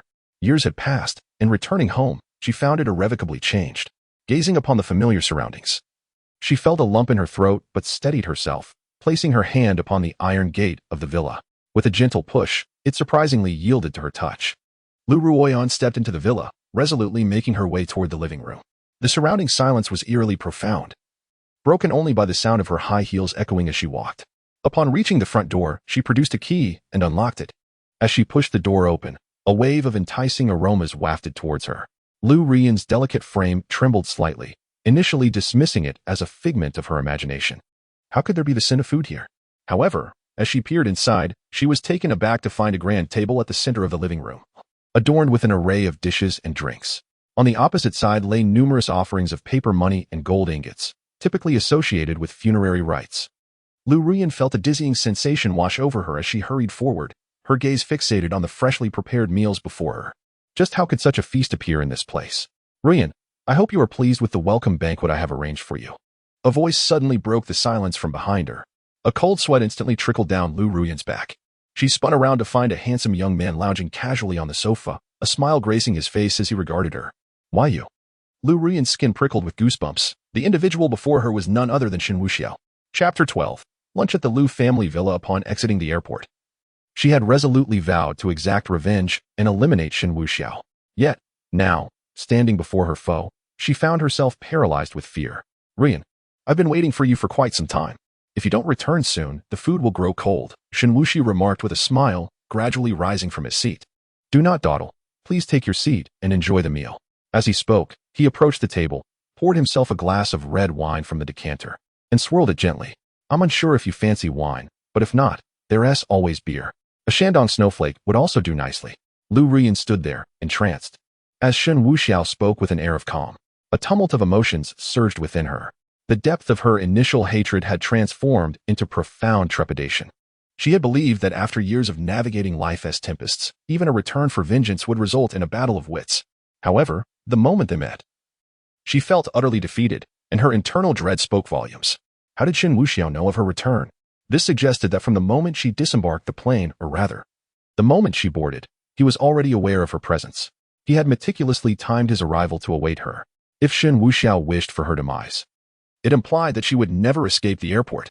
Her fear intensified, beads of perspiration forming on her fair forehead. Yet, the thought of her loved ones having perished at Shen Wuxiao's hands compelled her to suppress her terror. With a delicate lift of her high-heeled shoe, she took a few steps and settled into a chair. Shen Wuxiao appeared entirely unconcerned. He glanced at her elegant heels, smacking his lips in appreciation. What exquisite patent leather heels! Your feet are remarkably fair and alluring. Upon hearing this, Lu Ruoyan instinctively withdrew her feet. Surely he could not be contemplating something so inappropriate. In Chicago, anyone who dared to speak to her in such a manner would have faced dire consequences. Yet, the person before her was Shen Wuxiao, and she found herself compelled to comply. He raised his glass of red wine, gesturing, "Come, Ruoyan, let us toast to you, welcoming you home." Lu Ruoyan could not fathom his intentions. Home? What could he possibly mean? Was he insinuating that she too was destined to die? Or did it carry another implication? Her thoughts were a whirlwind, yet outwardly she had no choice but to acquiesce. Her delicate hand clasped the wine glass, lifting it slowly. Her slender fingers appeared so graceful. One could only imagine how enchanting they would look gripping an entirely different object. As their glasses clinked softly, she hesitated to drink first. What if it were poisoned? Even in the absence of poison, what if it contained a vile drug? She remained untouched, pursued by many, yet none had ever captured her interest. Her standards were exceedingly high, leading her to disdain those who fell short. Only after Shen Wuxiao took a sip did she dare to taste. Come, Rian. Indulge in our Dragon Kingdom's cuisine. In that wretched place called America, the food is always cold, the beef still bloody, and one must gnaw on bread. Surely, you must long for the delicacies of your homeland. Shen Wuxiao smiled with an air of refinement, using his public chopsticks to place a serving of vegetables onto Lu Ruyan's plate. The ambience, combined with Shen Wuxiao's enthusiasm, sent a chill down her spine. After cautiously taking a few bites, Shen Wuxiao finally set down his chopsticks and sighed. Rian, I am aware of your purpose for returning. If I were to claim that the deaths of the Lu family bore no relation to me, would you believe it? His gaze was piercing as he fixed it upon Lu Ruyan. She was tempted to overturn the table but dared not do so. Instead, she inquired, if it were not you, who else could it be? Shen Wuxiao sighed once more. You must have inquired. That day was the site of my wedding to Qingqing. As her sister, you ought to comprehend my feelings for her. How could I possibly have been so impulsive as to harm them? His words appeared to be an explanation. Yet they were mere fabrications. Shen Wuxiao had no expectations of her belief. He merely sought to inform Lu Ruyan that she still had an ally. Sometimes, an adversary can serve as a useful tool. Then tell me, who is it? Lu Ruyan pressed. His name is Lin Fan. Shen Wuxiao responded with conviction. That day was my wedding banquet with Qingqing, but a man named Lin Chen suddenly intruded and disrupted the ceremony. In a fit of rage, I killed Lin Chen. Yet his brother came seeking vengeance. His brother, Lin Fan, is a formidable fighter, a member of a mysterious special forces unit. He believes that the Lu family is responsible for his brother's demise, thus he seeks revenge on both me and the Lu family. Shen Wuxiao spoke with seriousness, therefore. Our common enemy must be Lin Fan. As he spoke, he turned his gaze towards Lu Ruyan. If she could be swayed by such a flimsy excuse, she would truly hold little value. However, she would feign belief. What? Is it truly for this reason? Lu Ruyan's brow furrowed. Then where is he? Though she surely held doubts, she recognized the necessity of performance. This spoiled young master sought to incite conflict between her and this so-called Lin Fan. But he had misjudged her. Rather than engage in a feud, she intended to seek collaboration with Lin Fan instead. It was evident that Shen Wuxiao harbored some trepidation towards Lin Fan. Otherwise, given his nature, he would have acted long ago. Why resort to inciting her against Lin Fan? It was clear that this was not his territory, and he currently could not contend with Lin Fan. Thus, she would indulge him, pretending to engage in conflict with Lin Fan while secretly collaborating. Shen Wuxiao shook his head. He is elusive. I am unsure of his whereabouts at the moment. However, he will undoubtedly appear, at which point we can join forces to eliminate him. We share a common adversary and must stand united against him.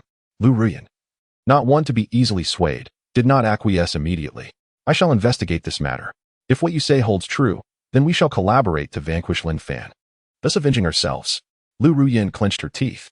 She believed that once those words left her lips, Shen Wuxiao would undoubtedly fabricate evidence to implicate Lin Fan. In this way, she could leverage Shen Wuxiao and Oppo's actions to ascertain whether Lin Fan possessed the qualifications for collaboration. Very well, I shall grant you time for investigation, otherwise your cooperation would lack sincerity. Shen Wuxiao chuckled, raising his glass once more. Let us toast to the successful partnership ahead. Another drink. Lu Ruyan clinked her glass against his. As the evening progressed, with wine flowing and dishes savored, Shen Wuxiao displayed little interest in idle chatter. He feigned a slight inebriation and settled beside Lu Ruyan. Ruyan, you must take care to mourn. The deceased cannot be resurrected. Preserving your health is of utmost importance. As he spoke, he placed his hand upon her thigh, caressing it gently. Lu Ruyan's heart recoiled in utter repulsion. Yet she could not afford to react. Observing Shen Wuxiao's infatuation with her form, she resolved upon a significant decision, to draw closer to him.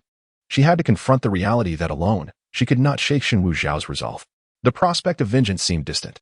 However, an opportunity had arisen. Shen Wuxiao was captivated by her allure. By utilizing her own charm to approach him, even if she ultimately faced defeat, she held a trump card. During their most intimate moments, when he was entranced, she could strike decisively. Chapter 13. The Art of Transformation. Lu Ruyan gently shifted her delicate leg, a hint of shyness evident in her demeanor. Shen Xiao, please don't. In her quest for vengeance, Lu Ruyan was fully committed. This very state of affairs seemed to convey a sense of reluctant invitation. She was confident that Shen Wuxiao, being the lecherous man he was, would undoubtedly become exhilarated, thereby pushing boundaries further. After all, he was merely a man, easily manipulated. She needed only to proceed step by step, keeping Shen Wuxiao on a string, occasionally offering him a morsel of sweetness. Given the current circumstances, maintaining Shen Wuxiao's belief in her feigned trust was paramount. She aimed to convince him that she was genuinely persuaded by his deceitful words, thus facilitating a collaboration against Lin Fan.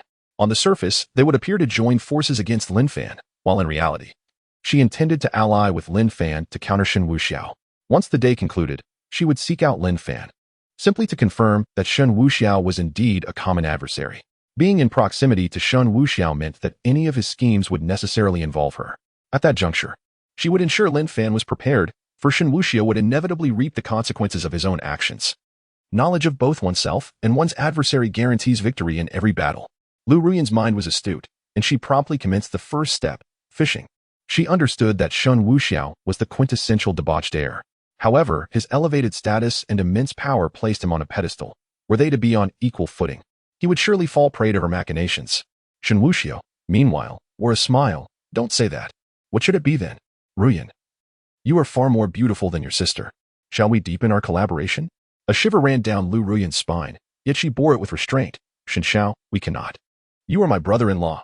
Even if my sister is no longer here, you still are. Lu Ruyan intentionally articulated this, knowing it would only heighten Shen Wuxiao's perverse excitement.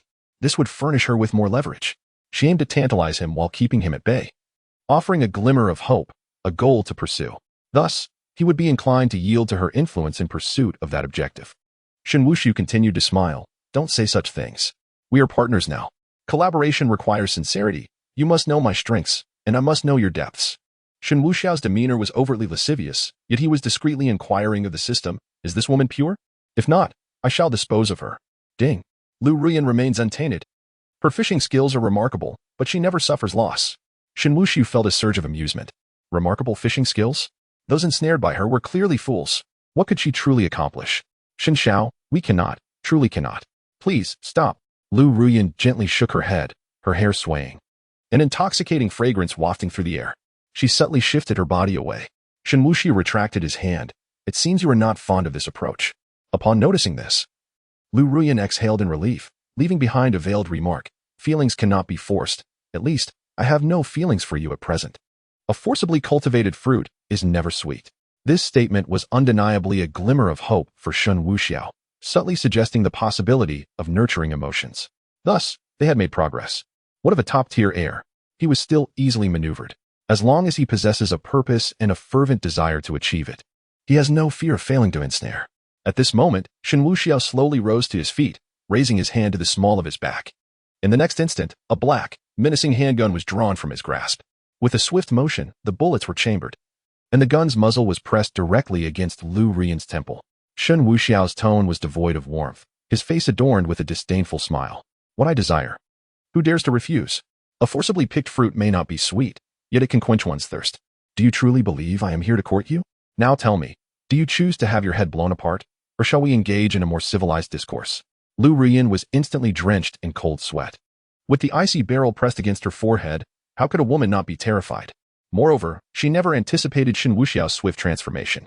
Just moments ago, he had worn a lecherous grin, only to morph into a figure akin to a ruthless harbinger of death. His handsome visage had turned frigid, and though he retained his striking looks, he now instilled a chilling dread. He was unlike anyone she had encountered before. In the past, those who sought her favor did so with the intent to please, hoping to win her over willingly. Yet such notions were mere illusions, impossible to realize. But now, the situation had spiraled into chaos. This madman, Shen Wuxiao, who dared to brazenly threaten her family, certainly would not hesitate to take her life. For the first time, she felt a profound sense of despair. Shen, young master, please, don't do this. Lu Ruyan's lips trembled in fear, her once alluring complexion now pale as a ghost. Shen Wuxiao shifted the gun's aim from her head to a plate on the dining table. Bang!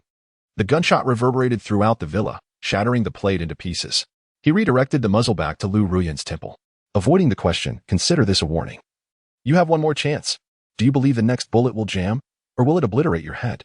At this juncture, Lu Ruyan was stripped of all defiance, her body shaking uncontrollably. All her pride, haughtiness, and self-assurance were shattered by the echo of the gunfire. Slowly, she knelt, her voice trembling. Shen, young master, as long as you wish, I will comply. A smile broke across Shen Wuxiao's face. Excellent. Now that demonstrates your willingness to collaborate. Otherwise, it would seem as if I owed you something. You truly provoke my ire. He pulled a chair closer and sat directly across from Lu Ruyan. Her mind was a blank slate, yet instinct compelled her to acquiesce. She understood that Shen Wuxiao was genuinely capable of murder, not merely engaging in threats and intimidation. After what felt like an eternity, Shen Wuxiao's fury subsided.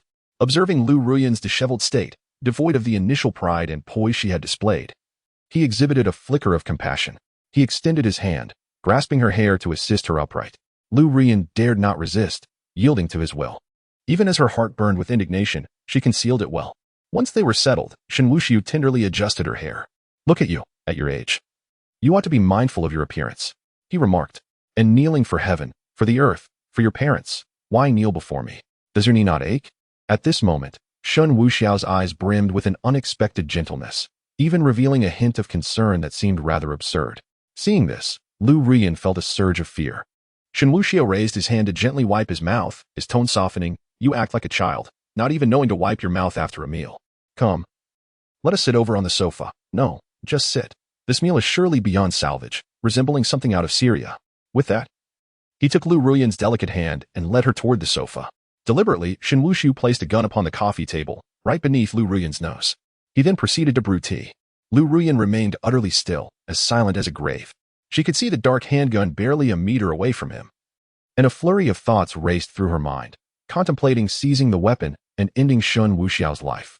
Yet, after much inner turmoil, she refrained from making a move. She lacked confidence. If she could not deliver a fatal blow, her quest for vengeance would be moot, and she would undoubtedly meet her demise today. Her familiarity with firearms was limited, and she was unsure whether the safety was on or off. Gambling was not an option. This tea is exquisite, clearly a rare find. Likely Jingguo tribute tea, it and Appos, as something that money cannot easily procure. Lu Ruyan noted, recognizing the Lu family and Appos as heritage in the quality of the tea they offered to guests. Shen Wuxiao, however, paid her no mind, lost in his own world as he savored the aroma of the tea leaves from their small container. Chapter 14. Out of control after a while, Shen Wuxiao brewed some tea and poured a cup for Lu Ruyan. "Here, Ruyan, do give it a try." Lu Ruyan trembled slightly, unable to withstand the torment inflicted upon her by Shen Wuxiao's repeated provocations. Had it not been for the earlier incident, she might have considered him an easily manageable dandy. Now, however, the thought of attempting to control him filled her with trepidation. Misjudging the situation could lead to dire consequences. This was no longer mere fishing. It was akin to sitting by the shore, fishing for crocodiles, with the ever-present danger of being dragged into the depths and torn to shreds. She accepted the teacup and took a sip. Shen Wuxiao's smile remained unyielding. "Well, how does it taste?" It's delightful tea. Indeed, I concur. It is splendid tea." Shen Wuxiao filled her cup again. "Do drink more." Lu Ruyan dared not refuse, and so she continued to drink, cup after cup. After a considerable time, she felt she had drunk her fill and needed to visit the restroom. Only then did Shen Wuxiao refrain from pouring more, instead gesturing towards a stack of paper money and gold ingots nearby. "Since you've returned today, you have yet to pay your respects to uncle and aunt, as well as to Qingqing. We must properly offer incense and burn some paper for them." Lu Ruyan nodded, a pang of pain gripping her heart. Had she not been reminded, she might not have realized the gravity of the situation. The memorial portraits and incense burner lay before her. She had just been at the spirit tablets of her parents and sister, yet had given Shen Wuxiao, but she truly had no other choice. Living was paramount. Only by surviving could she seek vengeance. "Ruyan, remember who harmed your parents. We must avenge uncle and aunt," Shen Wuxiao reiterated once more. Even the astute Lu Ruyan found herself unable to decipher Shen Wuxiao's intentions. Could it be that he was genuinely simple-minded, believing that she could not see through him? Yet that seemed illogical. What was the purpose of his actions? Before she could ponder further, she suddenly felt her leg grow heavy. Looking down, she saw Shen Wuxiao reclining on her lap, gazing up at her. "Shen, young master." Lu Ruyan's body stiffened. "Shu." Shen Wuxiao made a gesture for silence. "Allow me to rest a moment. I feel a bit drowsy." Lu Ruyan's legs were soft and fragrant, serving as the most exquisite pillow. Especially when lying upon such a cushion, looking up, one could hardly see Lu Ruyan's full face, a testament to her pride. "Ruyan, I trust you have no further objections regarding our cooperation. It is time to express some sincerity. After all, I have been working tirelessly for the Lu family, assisting you in confronting your adversaries, correct?" Lu Ruyan's heart sank. "Shen, young master, what do you wish for me to express?" Shen Wuxiao opened his mouth. "I believe Ruyan is a person who values gratitude. Earlier, I poured you so much tea to demonstrate my sincerity. However, I am not one to indulge in tea frequently, and my tastes are somewhat unique.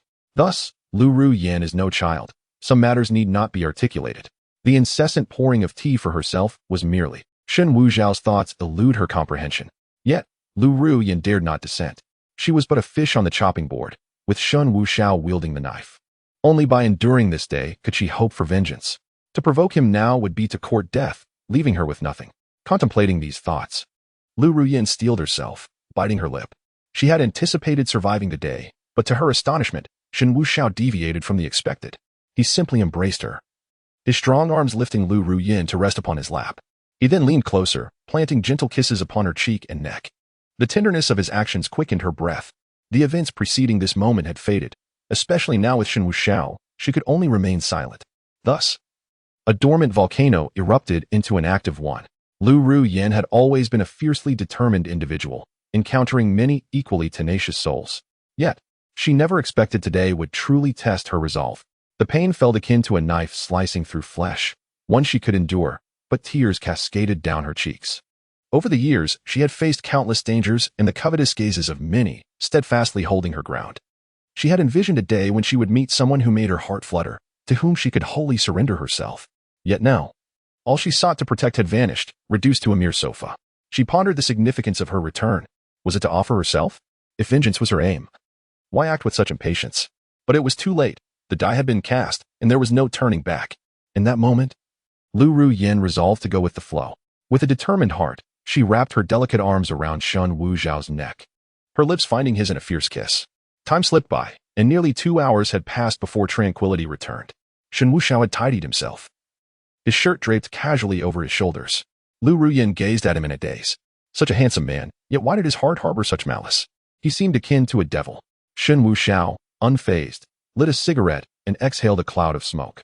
The white smoke, I shall name it Ruyin. He winked at Lu Ruyin, flashing a charming smile. Rest well, do not forget to pay respects to your uncle and aunt. I shall take my leave now. Remember, we must collaborate. He gestured toward the pistol on the coffee table. For your protection, or if you feel despondent, perhaps to end it all. With that, Shen Wuxiao strode confidently towards the villa's exit. Not a trace of reluctance lingered as he departed. Only then did Lu Ruyin, brimming with anguish, slowly sit up. Her hair lay disheveled, her fair skin alluring. Her gaze appeared hollow, as if she had become numb to all that transpired. Gazing at the memorial photo, Lu Ruyin could not help but burst into tears, tightly clutching her knees, her body trembling uncontrollably. She did not weep from pain, nor from being bullied. Her tears were a manifestation of humiliation and her own reaction. Moments ago, the murderer of her family had confronted her, and she had found herself momentarily lost in the moment. Several times, she nearly cried out, Shen Wuxiao, Shen Wuxiao. Lu Ruyin pounded her thigh, her hatred intensifying. Raising her gaze once more, her eyes fell upon the dark, ominous pistol. In a state of despair, she seized the gun and pressed it against her chin, her finger resting on the trigger. Yet, as she looked at the memorial photo again, she redirected the muzzle away and fired several shots into the villa's wall. After this cathartic release, the gun clattered to the ground as Lu Ruyin dragged her weary body into the bathroom. After a long while, she emerged anew, surveying the vast, empty villa. Tears once again brimmed in her eyes. Instinctively, she glanced at the sofa and the stain that marred it. Having bathed, Lu Ruyin had regained her composure. Wasn't her purpose to draw closer to Shen Wuxiao? Why had she lost control? Now that she had made a beginning, why not execute the performance to perfection? Wiping away her tears, she resolutely approached the memorial photo. Kneeling upon the ground, she began to burn paper offerings within the villa, even as smoke swirled around her. It did not deter her resolve. She had made up her mind to live fiercely, to seek vengeance with fervor. Moreover, she intended to ensnare that scoundrel Shen Wuxiao in a web of love, her love. Only then would true vengeance be achieved. Chapter 15. Deception. After Shen Wuxiao departed from the Lu family villa, he returned directly to his seaside residence. He was in no hurry to confront Lin Fan. Given Lin Fan's intellect, it wouldn't be long before he uncovered the identity of his brother's murderer, Shen Wuxiao. Shen Wuxiao was confident that Lin Fan would reach out to him of his own accord. For Lin Fan, navigating Shanghai was akin to traversing unfamiliar terrain. Shen Wuxiao was certain that if he sought information about him, no one would divulge any details. Thus, after a circuitous journey, he would inevitably reconnect with his brother-in-arms.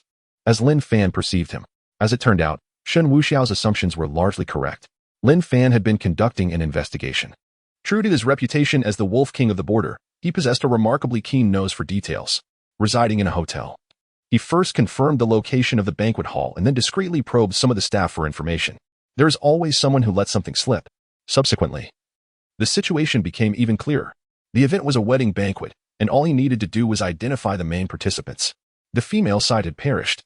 The guests had fled, leaving only the male party, led by none other than Shen Wuxiao. This matter could be resolved with relative ease. However, what left Lin Fan speechless was that despite learning Shen Wuxiao's name, he could not unearth any further information about him, not even a photograph. Even inquiries resulted in people becoming visibly agitated upon hearing the name Shen Wuxiao. They either brusquely dismissed him or fled in terror. Thus, Lin Fan was wholly convinced that Shen Wuxiao was indeed an extraordinary individual. Otherwise, why would others regard him with such trepidation? Undeterred by the lack of information from conventional channels, Lin Fan ventured into the underbelly of Zhonghai. Those entrenched in the underworld possessed their own networks of intelligence. With sufficient funds, one could procure any information. Investigating an individual could be effortlessly accomplished. Yet, Lin Fan was once again met with frustration. The denizens of the underworld were powerless to assist him and, adhering to their professional ethics, returned his money while insisting he leave. This nearly provoked Lin Fan into a confrontation. Nevertheless, in order to keep his intentions concealed, he chose to endure. He could not fathom that Shen Wuxiao wielded such absolute power in Zhonghai. As he pondered, a name suddenly sprang to mind: Sicong, his supposed brother-in-arms. Sicong was a prominent playboy in Zhonghai, affluent and well-connected. He would undoubtedly be in the know. With this thought, Lin Fan reluctantly decided to trouble his acquaintance. When he dialed the number, it was answered almost immediately. Shen Wuxiao's voice resonated on the other end. "Brother Lin Fan, what prompts your call? Is there something amiss?" Lin Fan felt a tinge of embarrassment. They had only recently met, and he was already imposing upon him repeatedly. However, he quickly reassured himself, as the other had articulated. This was an investment. His future was undoubtedly boundless, a conviction Lin Fan held firmly. In due course, he would repay the kindness, ensuring that the other's family reaped the benefits as well. After clarifying his thoughts, Lin Fan spoke directly. "Brother Sicong, your connections are vast. I have a matter I wish to inquire of you." Shen Wuxiao's cheerful laughter echoed. "Oh, what is it?"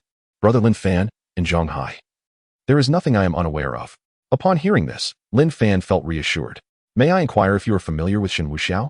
On the other end, Shen Wuxiao smiled faintly, feigning surprise, pausing for 5 or 6 seconds before responding. "Lin Fan, why do you seek information about him?" Hearing this reply, Lin Fan's spirits soared. Indeed, he was aware, and he had not erred in his inquiry.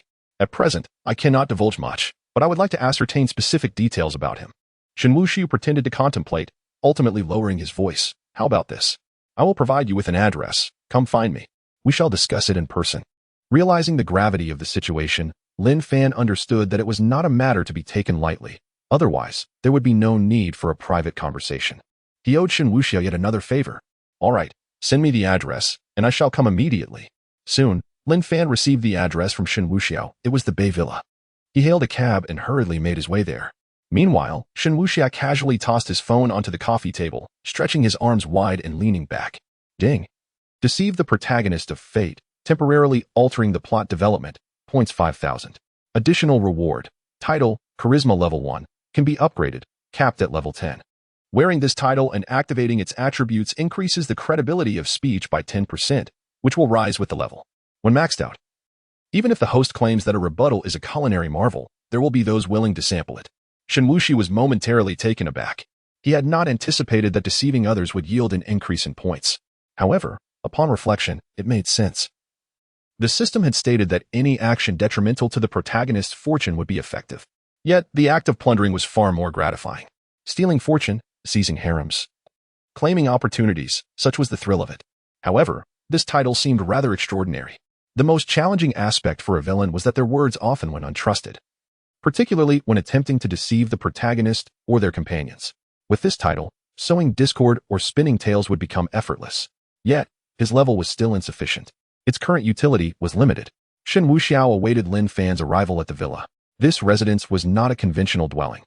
He had invited Lin Fan over not only for the sake of their conversation but also to encourage him to frequent this place. After all, the female lead was set to make an appearance, and in accordance with her character and the narrative, she would first investigate Lin Fan's whereabouts. Once she discovered his occasional visits to the villa, she would undoubtedly come by. Upon her arrival, Shen Wuxiao would have the freedom to act as he pleased. As for other intentions, they merely served to create an illusion for Lin Fan that his inquiries held significant weight. Shen Wuxiao prepared tea, eagerly anticipating Lin Fan's arrival. Before long, a taxi came to a halt not far from the Bay Villa. Lin Fan glanced left and right, confirming the address provided by Shen Wuxiao, and made his way towards the villa. The front of the villa was adorned with large floor-to-ceiling windows, the glass being one-sided. Outside, one cannot see in, yet from within, one can behold the outside. When Lin Fan pressed the doorbell, Shen Wuxiao made no effort to open the door. Instead, after a considerable wait, Shen Wuxiao rose with a cold smirk, adopting an air of carefulness as he finally opened the door. "I thought you weren't in there," Lin Fan remarked. Shen Wuxiao offered no reply. Instead, he feigned vigilance, glancing outside several times before allowing Lin Fan to enter. Lin Fan, a man attentive to detail, felt a stir of emotion within him. The individual responsible for his brother's demise was undoubtedly a person of considerable influence. Yet, his brother Sicon had risked danger to bring him here. It was crucial to recognize that if discovered, Sicon would also face peril. Reflecting on this, Lin Fan resolved to repay Sicon's courage in kind. "Brother Lin Fan, I trust you haven't brought any tales with you?" Shen Wuxiao's acting was commendable, his anxious demeanor suggesting he was genuinely confronted with a grave situation. Lin Fan confidently shook his head. "No, rest assured, my vigilance is quite sharp. I would have noticed if someone was following me long ago." With that, Shen Wuxiao exhaled with relief. "Then all is well, all is well." Chapter 16. The mischief redirected. Shen Wuxiao gestured for Lin Fan to join him on the sofa. As Lin Fan settled across from Shen Wuxiao, he instinctively brushed against an object nearby. Upon closer inspection, he realized it was a piece of intimate apparel belonging to a woman. Lin Fan couldn't help but feel bemused. It appeared his companion led quite a flamboyant lifestyle. Shen Wuxiao, naturally, noticed Lin Fan's reaction. He was unperturbed, as those items were merely remnants left by previous acquaintances. In fact, he had deliberately left them there, perhaps as a means to etch an impression on Lin Fan. "Lin Fan, when you mentioned wanting to find Shen Wuxiao over the phone, were you sincere?" Shen Wuxiao resumed his anxious demeanor. Lin Fan, however, remained grave, nodding in affirmation. "You know him, right? Could you share some insights?" Shen Wuxiao sighed. "If I may inquire, are you seeking him out for a mere acquaintance or for something more vengeful?"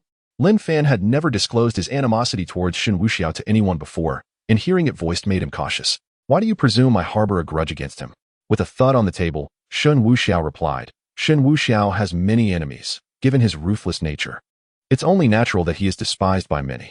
Moreover, his temperament is erratic. If we speak of friends, he has virtually none. Most are either fearful of him or resent him. Thus, I deduce your intentions must surely involve revenge." At this juncture, Shen Wuxiao suddenly paused, casting a sharp glance at Lin Fan. "Pray tell, brother, Shen Wuxiao hasn't he taken your wife, has he? If that is indeed the case, I advise you to let it pass. Risking your life for a woman is hardly worthwhile." Lin Fan felt exasperated. How had the conversation veered toward infidelity? The mere thought of it was enough to make him apprehensive about the future. "Sicon, do not overthink it. I have my own plans. I merely wish to gain a deeper understanding of Shen Wuxiao." Lin Fan was resolute in his quest for vengeance. He was eager to inquire if there were any photographs of Shen Wuxiao, for possessing an image would render any distance irrelevant. Shen Wuxiao became increasingly cautious. "Brother, this matter is undoubtedly significant. You must keep this information confidential, otherwise, it could jeopardize my family." Lin Fan nodded with conviction. "Rest assured, I am not the sort to be ungrateful. What is spoken here shall remain buried. No third party shall know." Only then did Shen Wuxiao seem to breathe a sigh of relief. "In that case, I shall take a risk today." Lin Fan, Shen Wuxiao is no ordinary individual. His stature is extraordinarily elevated. How elevated? Lin Fan's eyes reflected a growing seriousness. 3 or 4 floors. No, it must be hundreds of floors high. You may not realize this, but if he so desires, the Dragon Kingdom could very well bend to his will. Lin Fan was taken aback by this revelation. He has spent many years in the military, possessing extensive knowledge about matters within the army. However, his understanding of urban affairs is remarkably limited. Yet, to claim such would be an exaggeration. Shen Wuxiao continued. "This individual, Shen Wuxiao, is capricious and ruthless, and his appearance is exceedingly handsome, surpassing even the famed Pan En. He is truly the dream of countless young women. Those who wish to pursue him could circle around Zhonghai countless times. Rumor has it, he has a penchant for married women, particularly those with children aged 4 or 5. They possess a certain allure." Lin Fan yearned to interrupt his discourse. Was such detail truly necessary? Furthermore, was it appropriate to speak of Shen Wuxiao in the presence of his adversaries? And was it really a compliment? Was he truly that handsome? Additionally, was it pertinent to discuss Shen Wuxiao's preferences? Who does not admire married women? Yet, Lin Fan refrained from interjecting and listened intently. Shen Wuxiao was introducing himself, predominantly through self-aggrandizing remarks. What was wrong with boasting? Lin Fan absorbed every detail with great seriousness. "Brother Sicon, do you possess a photograph of Shen Wuxiao?" I have been unable to gather any information about him, and naturally, no photos either, even upon searching. The results yield images of some surgeon from a skin grafting hospital, Lin Fan remarked. Shen Wuxiao shook his head, although many are aware of him. He has not publicly released any photographs. Those who have encountered him have done so, while those who haven't simply have not. So, if you ask me to describe his appearance, I can sum it up in one word: handsome. Pouring a cup of tea for Lin Fan, Shen Wuxiao casually recounted, initially, I was visiting a friend in the Jinnanbei villa area when I serendipitously saw him emerge from a villa. It was then I beheld his visage. Upon inquiring with my friend, I discovered he was Shen Wuxiao. Unfortunately, my friend has since gone abroad. Otherwise, he might have known more. But truth be told, Shen Wuxiao's entourage was quite impressive. The entire vicinity of the villa was surrounded by bodyguards in black suits, creating an impenetrable barrier. Upon hearing this, Lin Fan's spirit surged. He promptly noted down Jinnanbei villa. Lin Fan inquired indirectly, that villa area must be inhabited by the affluent, correct? Is it the case that each household is accompanied by a cadre of bodyguards? Shen Wuxiao shook his head decisively. Brother Lin Fan, do you believe Long Country to be so unsafe as to warrant such an abundance of bodyguards? Only individuals like Shen Wuxiao, who have offended numerous people, necessitate such extensive protection. At that time, the other villas were eerily vacant. Only that particular villa was bustling with activity. Lin Fan mentally recorded this information. Though he could not confirm if Shen Wuxiao resided solely in that villa, he resolved to pay a visit today. Should he encounter a villa heavily guarded, it would likely be the correct one. Conversely, if he did not, it would indicate that Shen Wuxiao dwelled elsewhere, allowing him to sift through potential locations. Those uninhabited places might harbor clues regarding Shen Wuxiao. Having disclosed all pertinent information, Shen Wuxiao began to advise, Brother Lin Fan, it is imperative that you understand Shen Wuxiao is not an individual we can afford to provoke. Though my family possesses wealth, it pales in comparison to the power of authority. If your woman were to be taken advantage of by him, you would do well to adjust your hat, or simply find another woman. Lin Fan, once again rendered speechless, wished that the matter of the hat could be left unmentioned. Yet, he now had a purpose. Thank you, Brother Sikong. I shall remember this favor, Lin Fan declared. Today's conversation shall remain between us. After a brief, symbolic exchange and sipping some tea, Lin Fan took his leave, as he still had to inspect the area of Jinnanbei that evening. Once Lin Fan departed, Shen Wuxiao gazed at his retreating figure through the glass, unable to suppress a cold scoff. He retrieved his phone and promptly dialed Uncle Wu. When the call connected, Uncle Wu's voice resonated. Young master. Uncle Wu, inform the Haisha Society that there may be an attempt on their young master tonight. They should bolster their ranks, ideally with armed personnel. Understood, young master. Uncle Wu never questioned the rationale. He simply executed orders. Shen Wuxiao hung up and reclined back onto the sofa. The so-called villa in Jinnanbei that he had deliberately mentioned was, in fact, the residence of the young master of the Haisha Society, a man of considerable arrogance. Residing in Jinnanbei, he was surrounded by numerous bodyguards, a necessity given his line of work in the underworld. Lin Fan, upon hearing his words, would surely remember those details, and he would undoubtedly make an appearance that evening. Upon his arrival, he would notice the many bodyguards surrounding the villa, inevitably recalling his earlier remarks, thus facilitating his infiltration. Should Lin Fan manage to slip in unnoticed, it was entirely possible he would evade detection, given his certain skills. However, by alerting Uncle Wu, the opposing party would undoubtedly be on high alert. With an additional person mingling among them, how could he remain undetected? Shen Wuxiao leaned back on the sofa, a derisive smile gracing his lips. Brother Lin Fan, do be careful not to be shot. I look forward to personally ensuring your demise. Chapter 17. The invasion. Lin Fan held a profound trust in Shen Wuxiao, or rather, in the Sikong brothers. At least for the moment, his trust was unwavering. After departing from Shen Wuxiao, he promptly returned to the hotel. Having spent years on the border, Lin Fan had developed a habit of meticulous pre-battle preparations for every operation or high-level beast hunt. This was not merely a routine. It was a means of ensuring victory in combat and safeguarding his comrades. At his tender age, he had already achieved the status of a 5th-rank, 8th-tier master, a feat not attained without sacrifice. Each stage, each rank had been earned through blood and life, intimately linked to his cautious and meticulous nature.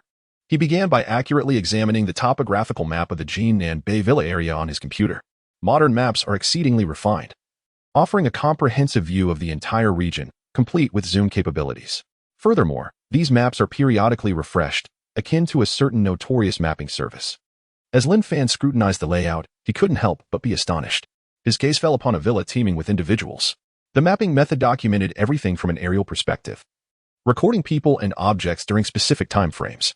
This very recording technique had once captured individuals in compromising situations on the roadside, later unearthed by netizens.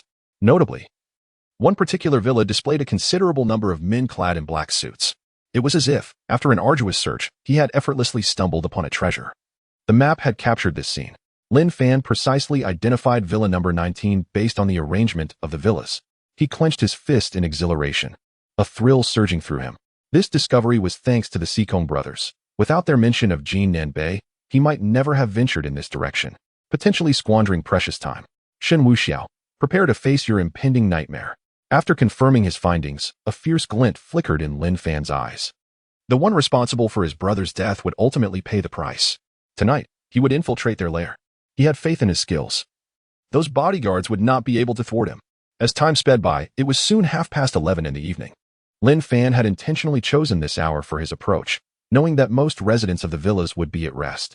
However, the bodyguards would undoubtedly remain vigilant, allowing him to reconfirm his strategy.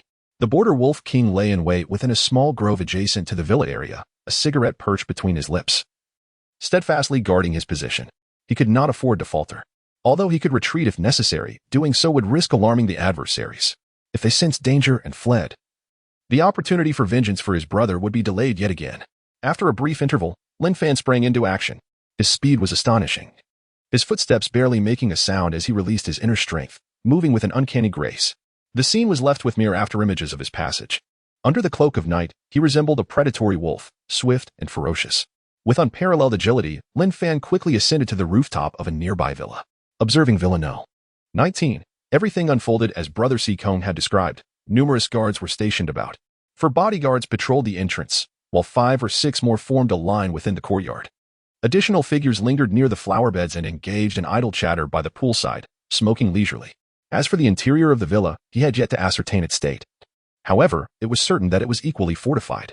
Such extensive security suggested a plethora of transgressions that warranted such vigilance. Today, I shall assuredly sever your head to honor the spirit of my brother in the heavens, Lin Fan declared, leaping down with resolute intent.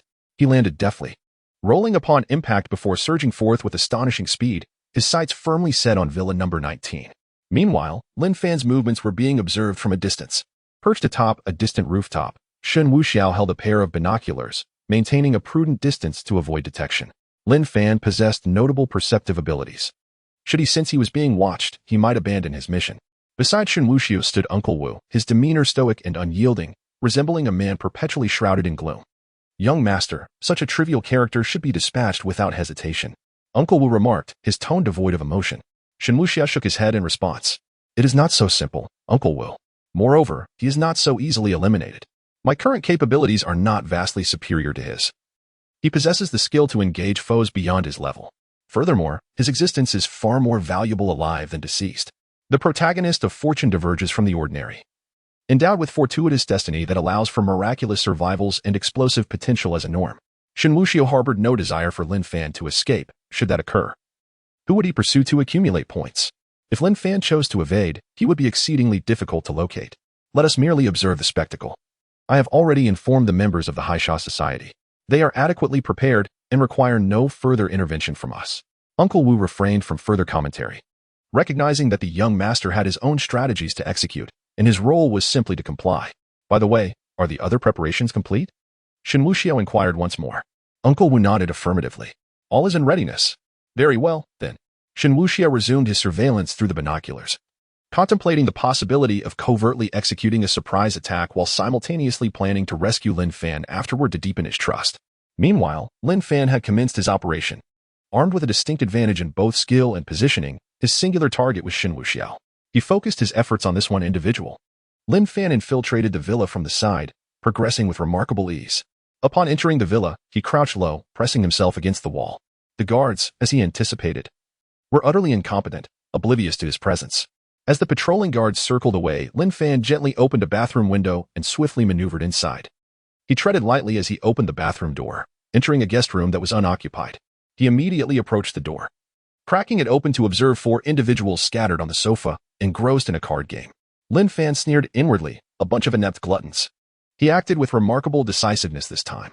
In an instant, he surged forward like a ravenous wolf pouncing on its prey. incapacitating 4 individuals in the span of a single breath. His strikes were swift and efficient, devoid of any hesitation. Lin Fan was not a villain. His focus was solely on Shen Wuxiao, thus he refrained from indiscriminate slaughter, merely rendering them unconscious. After subduing the 4, Lin Fan ascended the staircase.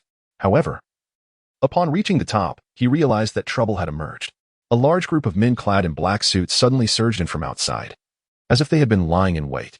Each of them wielded blades, exuding an intimidating presence and creating a considerable commotion. A quick glance revealed to Lin Fan that he had indeed underestimated the situation. Despite his meticulous approach, how could he have stirred such a gathering? It was evident that these individuals were well prepared, displaying a commendable level of vigilance. At this juncture, Lin Fan remained unfazed. What did it matter if they all converged upon him? He disregarded the armed men behind him and ascended with deliberate calmness. Upon witnessing the commotion above, he wore an expression of indifference. The upper floor was teeming with people, the corridor seemingly overcrowded. What a grand spectacle, yet what of it? With a cold snort, Lin Fan retrieved a cigarette from his pocket and lit it. Gradually, he drew forth his weapon, a crescent-shaped scimitar. To him, those brutes appeared no more formidable than wild grass awaiting a clean cut. As the Border Wolf King and a 5th-tier 8th-stage master, what was there to fear? Chapter 18. The Hunt. A cold smile graced Lin Fan's lips as he prepared to unleash a torrent of destruction. He had no intention of employing his true power. He believed he could easily handle the situation with his mere combat skills. However, in the blink of an eye, he found himself taken aback. The men who had been confronting him suddenly drew their firearms, rifles, and handguns alike. Lin Fan's eyes widened in disbelief, and he swallowed hard. Shouldn't they have rushed forward for a brawl? Why were they all armed with guns? How had they procured such an arsenal? This was entirely different from what he had envisioned. Though formidable, he could only withstand the onslaught of 4 or 5 handguns at most. Yet in this scenario, where bullets rained down like a torrential storm, he had not yet mastered the art of deflecting them. Kill him, came the command. And bullets erupted forth without a moment's hesitation. With his gaze sharpening, Lin Fan unleashed his formidable energy, exuding an aura as terrifying as a frenzied lion. In a swift motion, he leapt downwards, his crescent-shaped blades sweeping through the air. A wave of lethal energy sliced through the crowd, instantly incapacitating several assailants. Taking advantage of the cover, he vaulted behind a sofa, kicking it with force to send it crashing into the throng of attackers. Seizing the opportunity, Lin Fan concentrated his energy into a powerful strike. The gangsters, emboldened by their weaponry, kept their distance, relentlessly firing upon him.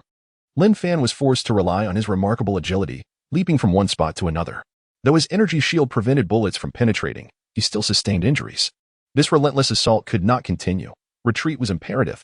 Lin Fan recognized that he could not confront them head-on, as they were evidently well prepared, their arsenal indicating prior planning. With a fierce roar, he turned and smashed a window with his fist, leaping out into the night. The gunmen inside were equally resolute in their intent to eliminate him, pouring out after him. Among them, a young man leaned out from a second-floor room, cursing vehemently. Kill him. Make sure he dies. How dare he ambush me? This was none other than Luo Han, the privileged heir of the Haisha society. Having received word of an attack, he had taken it seriously, never imagining that the threat was real. Initially, Lin Fan intended to retreat, but upon catching sight of the young man barking orders from above, he mistakenly assumed it was Shen Wuxiao, given the incessant reference to himself as young master. Rage ignited within Lin Fan, fueled by both old and new grievances. He swiftly grasped a shard of broken glass, channeling his energy into it before aiming and launching it with precision. In an instant, the shard, empowered by Lin Fan's will, became a razor-sharp projectile, hurtling towards Luo Han. A sound of skin being sliced echoed through the air, and the boisterous cries as his eyes widened in terror. He clutched his neck, blood gushing forth. Quick, save the young master. The rest of you, pursue him and eliminate him. A voice cried out from the crowd, prompting several individuals to glance back, while those armed began to relentlessly chase after Lin Fan. A wave of exhilaration surged within Lin Fan. That strike had undoubtedly severed the opponent's windpipe, sealing their fate. Xiao Chen, brother has avenged you. Lin Fan felt an immense sense of relief wash over him, freeing him from all burdens. Now, he had no reservations about fleeing. He leaped from the villa, intent on a swift escape. However, as he emerged, a chill crept down his spine. Instinctively, he rolled to the side. In the next instant, a sniper's bullet struck the very spot where he had just stood. Lin Fan swallowed hard. How could there possibly be a sniper outside? Unbeknownst to him, the shooter was Shen Wuxiao. At that moment, Shen Wuxiao wore a cunning smile upon his handsome visage, gripping a heavy sniper rifle aimed directly at Lin Fan, taking refuge behind a vehicle. Lin Fan understood the sniper and oppos as prowess and refrained from making any rash movements. Yet Shen Wuxiao exhibited no hesitation, firing at the vehicle and Oppo's fuel tank. Boom. The shell casing ejected. And he shot again. Boom. Another bullet struck the ground where Lin Fan was about to step, forcing him back. Young master, I and Oppo's am going, Wuxu uttered. Shen Wuxiao, still clutching the sniper rifle, peered through the scope and casually replied, go ahead.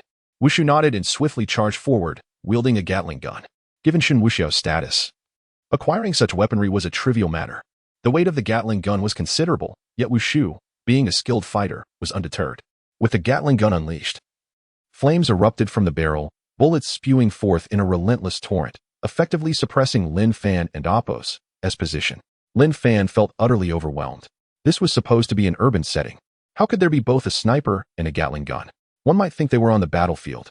His advantage had swiftly dissipated. Should he dare to show himself, the barrage of bullets would leave him riddled with holes. Yet Lin Fan realized the vehicle was about to explode. Gritting his teeth, he concentrated his energy and propelled himself forward in an instant. Shen Wuxiao, ever vigilant, seized the opportunity and pulled the trigger. Boom. Lin Fan suddenly crashed to the ground mid-leap.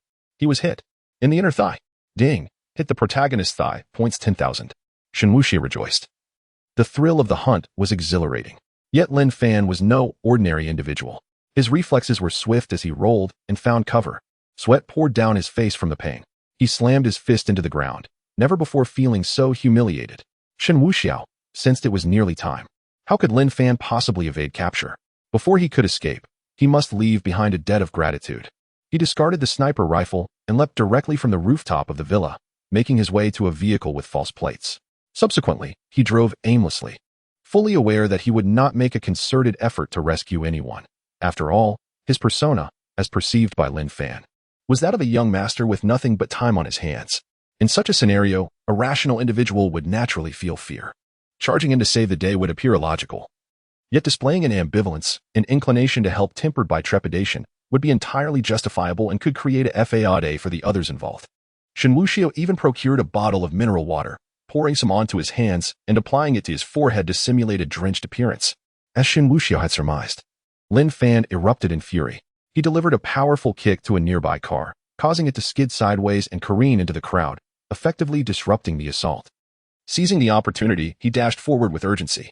Lin Fan gritted his teeth, beads of sweat forming on his brow, yet he pressed on. Suddenly, he spotted a vehicle ahead. Without a moment's hesitation, he resolved to commandeer it for his escape. Lin Fan summoned all his strength, propelling himself towards the car in an instant, yanking at the door. Since the vehicle was in motion, the door was locked, but in his desperation, he wrenched it off its hinges. I won't harm you. Just leave quickly, Lin Fan exclaimed. The situation was far too dire for him to even glance at the driver. Shen Wuxiao, chuckling inwardly, nevertheless accelerated, speeding away from the scene. Chapter 19. The movie Emperor Shen Wuxiao drove at an astonishing speed, as though overwhelmed by anxiety. As he navigated through the villa district, the car drifted perilously, swaying dangerously. Lin Fan, initially oblivious, was jolted by the sudden impact. Thankfully, his robust physique bore the brunt of it without serious harm, though he felt a tinge of embarrassment. After a harrowing drive, the vehicle finally came to a stop before a park. Lin Fan let out a sigh of relief and turned to the driver, expressing his gratitude. Brother, thank you for this ride. As soon as he spoke, he was taken aback by a familiar face.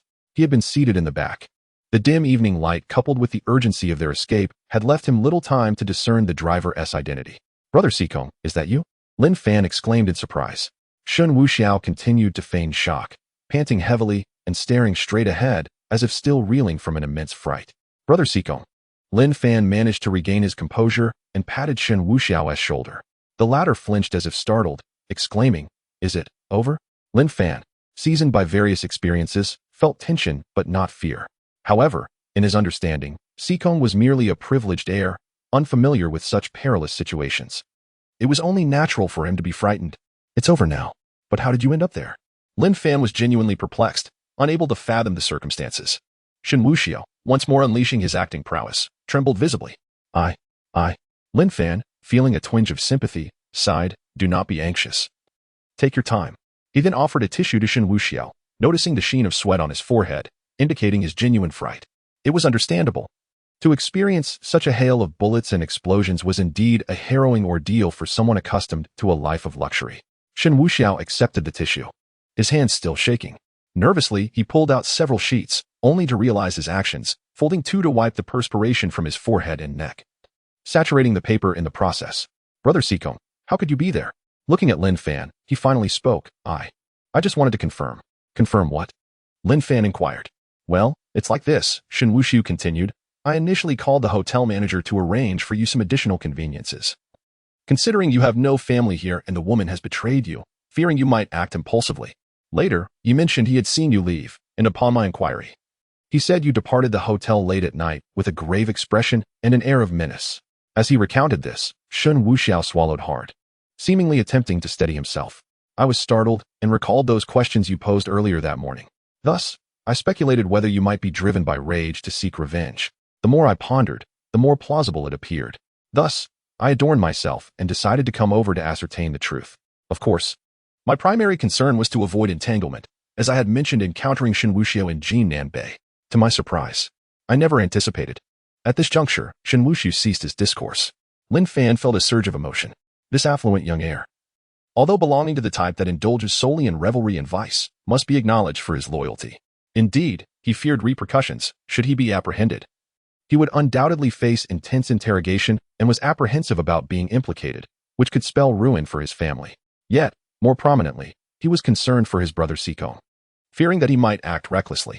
In the eyes of many, Shen Wuxiao wielded considerable power, and venturing forth was akin to courting death. Such a thought was entirely understandable. Alas, I owe you yet another favor. Lin Fan sighed. Shen Wuxiao shook his head, somewhat agitated. No, you owe me nothing. I was of no assistance to you. I was too intimidated to approach, having never witnessed such scenes before. I am indeed a coward. Observing the rising emotions of his companion, Lin Fan gently patted his shoulder. You did not flee. How can that be deemed cowardice? Any ordinary person would have been utterly terrified upon witnessing that scene. Upon hearing Lin Fan's words, Shen Wuxiao turned to look at him. Is that so? Lin Fan nodded affirmatively. Indeed, Shen Wuxiao was cognizant of the persona he had cultivated. There were moments when pride was warranted, and he allowed himself a sheepish smile. While I may not possess great accomplishments, I am not devoid of loyalty. Hence, though I dared not approach, I did not flee. And fortunately, you managed to escape and boarded the vehicle. Lin Fan nodded once more, expressing his understanding. This reflected a conflicted psyche. He was gripped by fear and the urge to flee, yet his conscience admonished him against such an act. Thus, burdened by guilt, he felt that outright fleeing would render him a sinner. This internal struggle led him to circle aimlessly. The desire to depart clashed with the feeling that he could not abandon the situation. This exemplified a quintessential conflict of the soul, a manifestation of intrinsic goodness. Lin Fan, being the Wolf King, possessed a profound understanding of human nature. Through this incident, he became assured of one thing. This brother Sikong is trustworthy. At the very least, he is not one to betray. His esteemed mentor had once told Lin Fan that his life would be fraught with challenges. Yet he would encounter numerous benefactors along the way. Having just entered the metropolis, Lin Fan had already faced several predicaments and encountered influential figures during his moments of helplessness, which seemed to validate that prophecy. After years of navigating turbulent waters, Lin Fan, surprisingly, found himself blinded by naivety on this occasion, inadvertently extolling his greatest adversary. After a considerable pause, Shen Wuxiao finally inquired, Lin Fan, my brother, have you sustained any injuries? I witnessed from a distance the hail of bullets and the explosion of vehicles. Are you harmed? Lin Fan did not conceal the truth. I was struck in the leg by a bullet, from a sniper. What? Shen Wuxiao feigned astonishment. Which dashing fellow did that? Lin Fan was taken aback, but soon realized that this was a form of sarcasm. If it were an insult, it would appear rather crude. Nowadays, many derogatory terms are often substituted with euphemisms. For instance, when one wishes to insult someone by calling them a fool, they might instead refer to them as adorable. Lin Fan shook his head. I don't know. It was a surprise attack, and I was caught off guard. Shen Wuxiao nodded, regardless. Let me take you to the hospital. Hold on. No need. I can manage on my own. Lin Fan was reluctant to cause any further trouble. No way. You've been shot. This is no joke. And rest assured, my family has shares in that hospital, so confidentiality is guaranteed. After Shen Wuxiao finished speaking, he started the car and sped towards the hospital. Lin Fan felt a slight sense of gratitude. Without his brother Sikong, he would have encountered some difficulties. They raced down the road and finally arrived at the hospital. Lin Fan was not overly dramatic. After all, it was just a bullet wound. However, the bullet needed to be extracted and the wound properly bandaged. Were it not for his status as a martial artist, a master at that, with true energy protecting him, That single sniper bullet, fired from merely a kilometer away, could have easily pierced through his leg. Warriors of their kind practice martial arts, yet they are not deities. In battle, they rely on true energy, martial skills, or supernatural abilities. However, those of lesser rank can still be harmed by firearms. This distinction is akin to the difference between skilled fighters and an army. No matter how formidable one might be in single combat, they would still be overwhelmed by even a battalion of ordinary soldiers. Otherwise, the invincible Guijing in Shenyang City would not have resolutely defended the city. He understood well that a single person has limits and will eventually tire, while the army's cavalry is relentless. Only upon reaching the rank of a 7th-rank grandmaster can one develop external protective energy, becoming impervious to blades and fire. When combined with extraordinary abilities and martial skills, one could be considered to have made some progress. Yet even then, it is merely the beginning of the journey in martial arts. Lin Fan knew that his path was still long ahead. Chapter 20. The sudden outburst of medical chaos upon arriving at the hospital. Shen Wuxiao had already made meticulous arrangements. Lin Fan was escorted inside to have the bullet extracted, followed by stitches. Given Lin Fan's unique circumstances, the operation was carried out discreetly in a separate medical room, with a single doctor assigned to the task. In this hospital, Shen Wuxiao wielded considerable influence. A mere phone call to the hospital director would summon him to cater to Shen's whims. It was merely a matter of coordinating a few details. The medical personnel tending to Lin Fan were informed to take their time. Meanwhile, Shen Wuxiao sat outside the medical room in a corridor chair, awaiting developments. Two men, their eyes gleaming with intent, approached him and paused at his side. They were to procure a bucket of paint and enlist a couple of sturdy individuals to orchestrate a scene of medical mayhem. The plan was to feign an assault on the doctor while targeting the one receiving treatment. The two men nodded and swiftly departed. Shen Wuxiao, with a mischievous grin, lit a cigarette, amused by the thought of Lin Fan being doused in paint. As he awaited the unfolding chaos, a nurse resembling a matronly figure arrived first. Smoking was prohibited in the area. She insisted that he step outside to the stairwell for that indulgence. Her furrowed brow suggested a no-nonsense demeanor. Shen Wuxiao glanced at her, his expression fierce. "If I cannot smoke, may I smoke you instead?" With that, he waved his hand in a gesture that hinted at aggression. The nurse, startled, quickly backed down. "I never said it was forbidden here." She hurriedly retreated, having sought an outlet for her frustrations but instead encountering a formidable presence. Shen Wuxiao, uninterested in engaging with such characters, held fast to his disregard for conventional decorum, believing that his lack of manners could not be criticized by others. "In essence, I may lack civility, but that does not grant you the right to judge me." After approximately 10 minutes, he received word that his accomplices were ready. Rising from his seat, he made his way to the medical room. Lin Fan lay there, his lower abdomen numbed by anesthesia, rendering him immobile. Initially, Lin Fan considered refusing the anesthetic, wary of its potential dangers. However, recalling that they were in the city rather than on the borders, he decided against being overly cautious and consented to the procedure. There was no need to endure unnecessary discomfort. Unbeknownst to him, the anesthesia had rendered his lower body nearly paralyzed. Nonetheless, it was of little consequence. Shen Wuxiao entered the room and approached Lin Fan, observing the doctor diligently performing the operation. He spoke softly, "Brother Lin Fan, focus on your treatment. I shall procure some late-night snacks. Once the surgery concludes, you can have something to eat and then rest. The arrangements for your recovery room have been made." Lin Fan nodded in acknowledgement. "Thank you for your efforts, Brother Siku." He recognized that in the spirit of friendship, there was no need for excessive formality. Such politeness would only serve to create distance. He would remember this favor. In this unfamiliar place, it is indeed quite heartwarming to have someone who cares and offers assistance. In reality, Shen Wuxiao was merely seeking an excuse to slip away. Otherwise, when the appointed person arrives to create a ruckus, should he intervene or not? If he intervenes, and the chaos splashes onto him, it would be disastrous. Conversely, if he refrains, the image of his good friend would be tarnished. Thus, some matters can simply be avoided without compulsion. With this in mind, Shen Wuxiao feigned a desire to purchase late-night snacks and pretended to step outside, when in fact he was merely hiding to observe the unfolding drama. Approximately 5 minutes later, two individuals emerged from the direction of the elevator. One was dressed rather poorly, yet her demeanor suggested she was an acerbic woman of formidable presence. The other, clad in a white short-sleeved shirt adorned with extensive tattoos on his arms, also exuded an air of unreasonableness. A classic duo of a mother and son. Their makeup was impeccable. They were quintessential candidates for a medical dispute. What drew the most attention was the bucket that the woman carried, covered with a cardboard lid.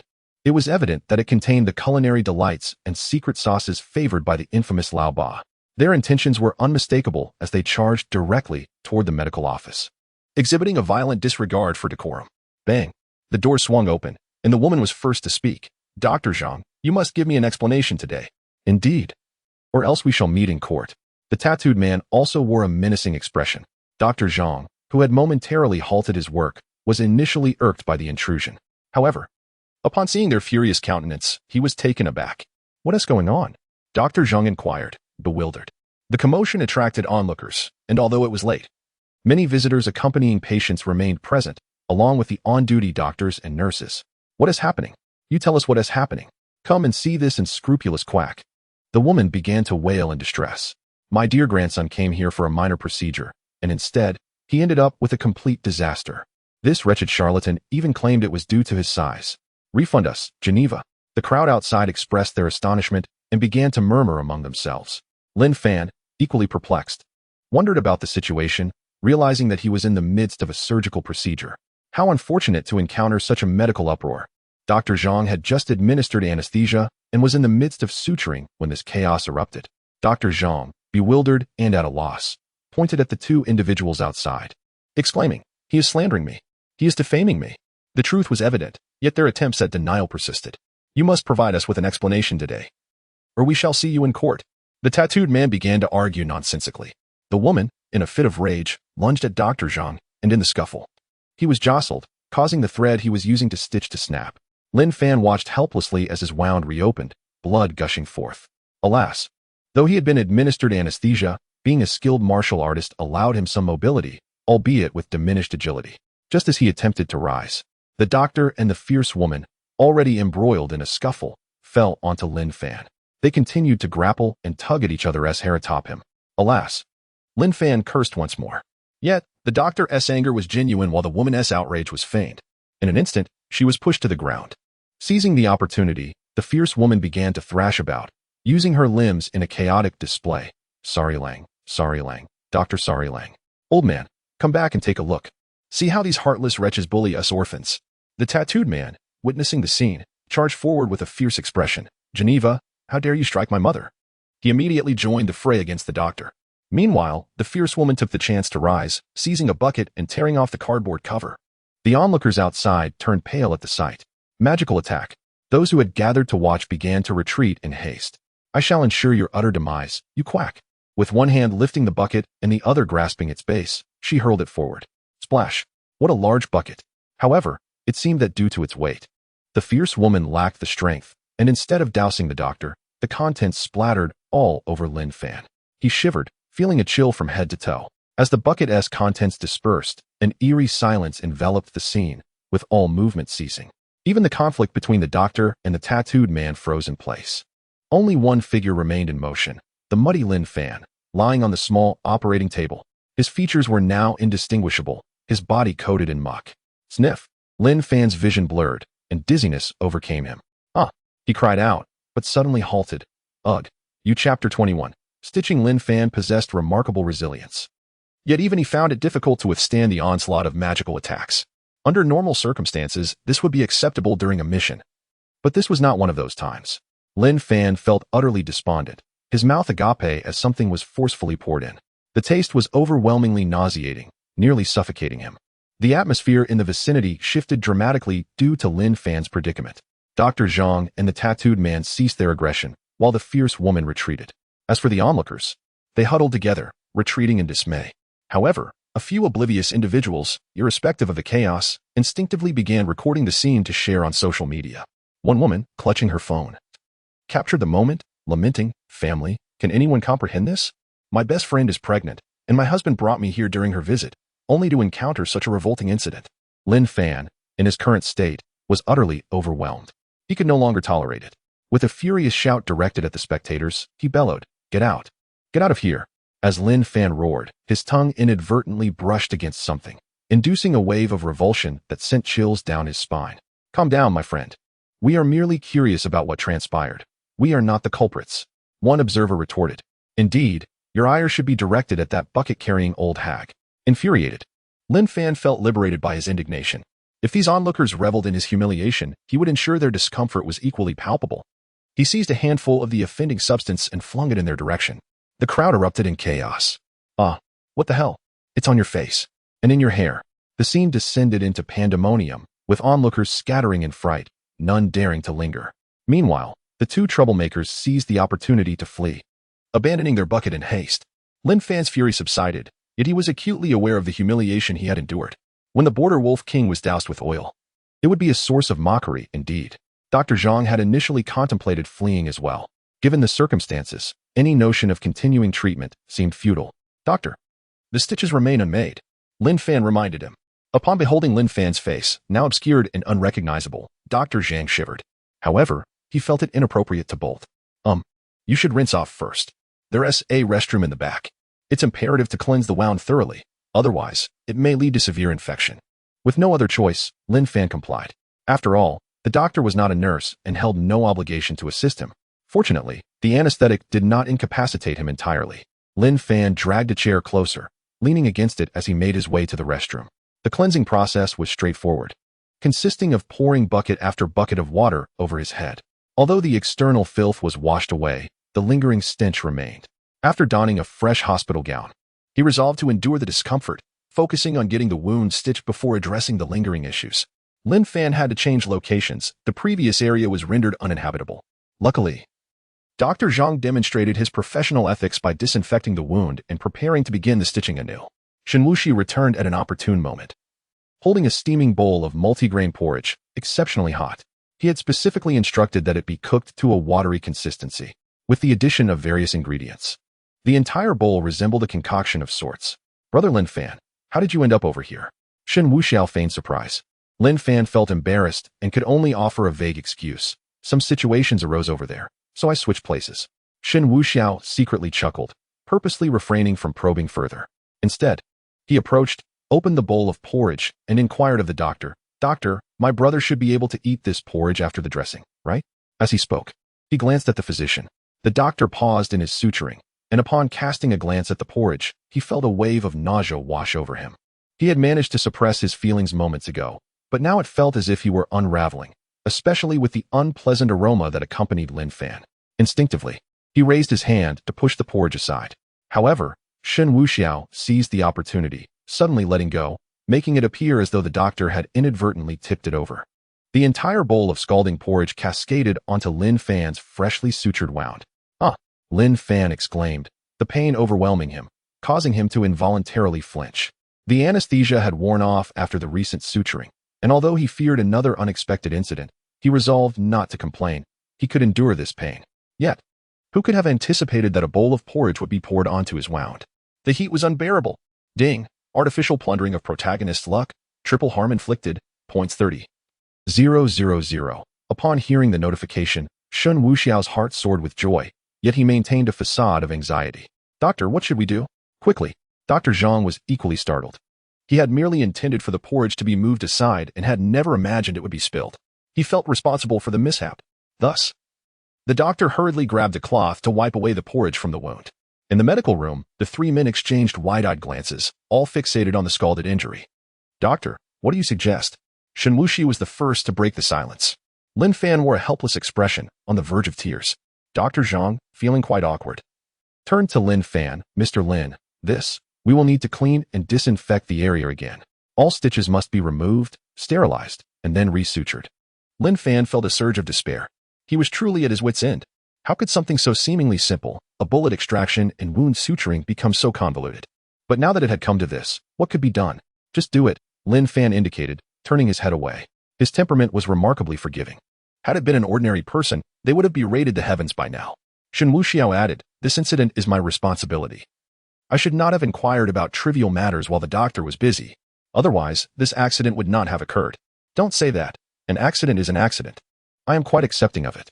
Lin Fan responded with a smile, though inwardly, he felt a deep sense of frustration. It is indeed rather awkward to reproach Shen Wuxiao. He remained at a distance, allowing the doctor to proceed with the operation. The atmosphere grew serene. Shen Wuxiao, seemingly indifferent, occupied himself with his phone while discreetly inquiring of the system. System, did I not awaken my powers? The ability to control fire, summon lightning, and halt the flow of time. Indeed, host. Then, if I were to freeze time, could I not approach Lin Fan and stab him twice? Theoretically, that is feasible. However, The moment you inflict harm, the time freeze will be lifted, unless you are willing to abandon pretense and confront him directly. Then perhaps I shall refrain. I had previously misunderstood, thinking it was an unconscious ability.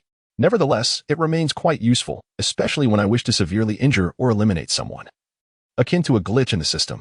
Indeed, host. However, should you wish to ensnare the protagonist of fate, you may opt for the lightning control ability.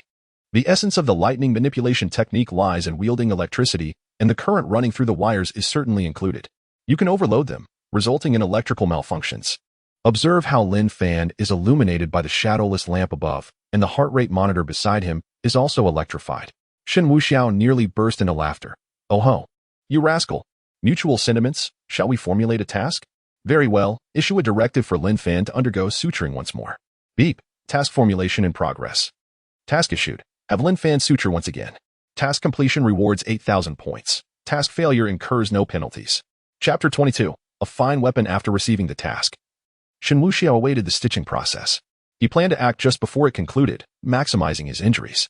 As the stitching neared completion, with one last wound remaining, Shen Wuxiao immediately channeled his extraordinary abilities. His gaze fixated on the shadowless lamp above, and an exceedingly subtle force began to propagate. Shen Wuxiao could even perceive the filament within the lamp's interior starting to melt. A faint sizzling sound echoed.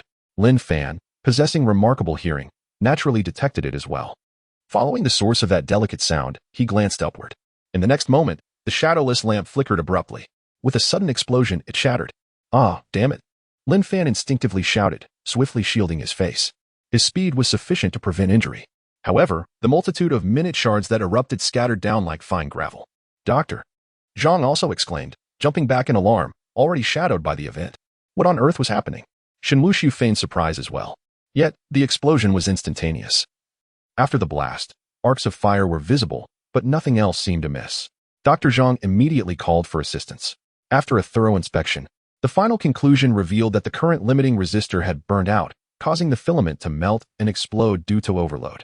The probability of such an occurrence was 1 in 10 million. One could not discern whether to deem it fortunate or unfortunate. Thankfully, no one was injured. Ultimately, the hospital had to replace the lamp. However, at the moment the new lamp illuminated, Lin Fan, Dr. Zhang, and Shen Wuxiao found themselves in a state of bewilderment. They beheld that the wound, which was on the verge of being stitched, was now scattered with numerous tiny shards, some even smaller than grains of sand. Dr. Zhang. How should one articulate this? Shen Wuxiao echoed the question once more. Lin Fan, however, was at a loss for words, feeling utterly despondent. Dr. Zhang, on the brink of despair, pondered whether his professional career was nearing its end. The events of this night were something others might not encounter in a lifetime. Mr. Lin. Dr. Zhang hesitated to speak. Yet, the necessary words remained to be voiced. Mr. Lin, this. We will have to reopen and clean it again, followed by disinfection. A significant amount of shards has lodged within the wound, and if not meticulously cleared, it is bound to become inflamed and cause cellular necrosis. Lin Fan was distraught. If the explosion had occurred after the stitching was complete, it might have been acceptable. But it had to happen just as they were nearing completion, leaving one last opening. Now, they would need a comprehensive cleaning and disinfection before proceeding with the stitching. Lin Fan felt utterly defeated, gesturing toward his leg. Dr. Zhang, look at what a state it's in. Can it still be stitched? Of course, of course. Doctor. Zhang reassured him. Lin Fan, in a state of resignation, reclined. Just remove the stitches. Do as you see fit. I shall no longer concern myself with this. Was this truly the result of someone's malevolent influence? What a series of unfortunate events. I was ambushed by an unseen assailant, and while seeking treatment at the hospital, I was inadvertently splattered with filth. My wounds became contaminated, necessitating sutures to be removed for thorough cleansing and disinfection. Subsequently, a bowl of scalding porridge was carelessly spilled onto my injuries, increasing the risk of infection and requiring yet another round of suturing. As if this were not enough, the surgical light exploded, scattering shards of glass across my wounds, compelling me once again to undergo the process of suture removal and restitching. What on earth is happening? I'm on the verge of becoming a patchwork of stitches. Shen Wuxiao remained silent, keeping his distance. Ding. Congratulations, host, for completing the task. Points 8,000. Annihilate Lin Fan. Additional 8,000.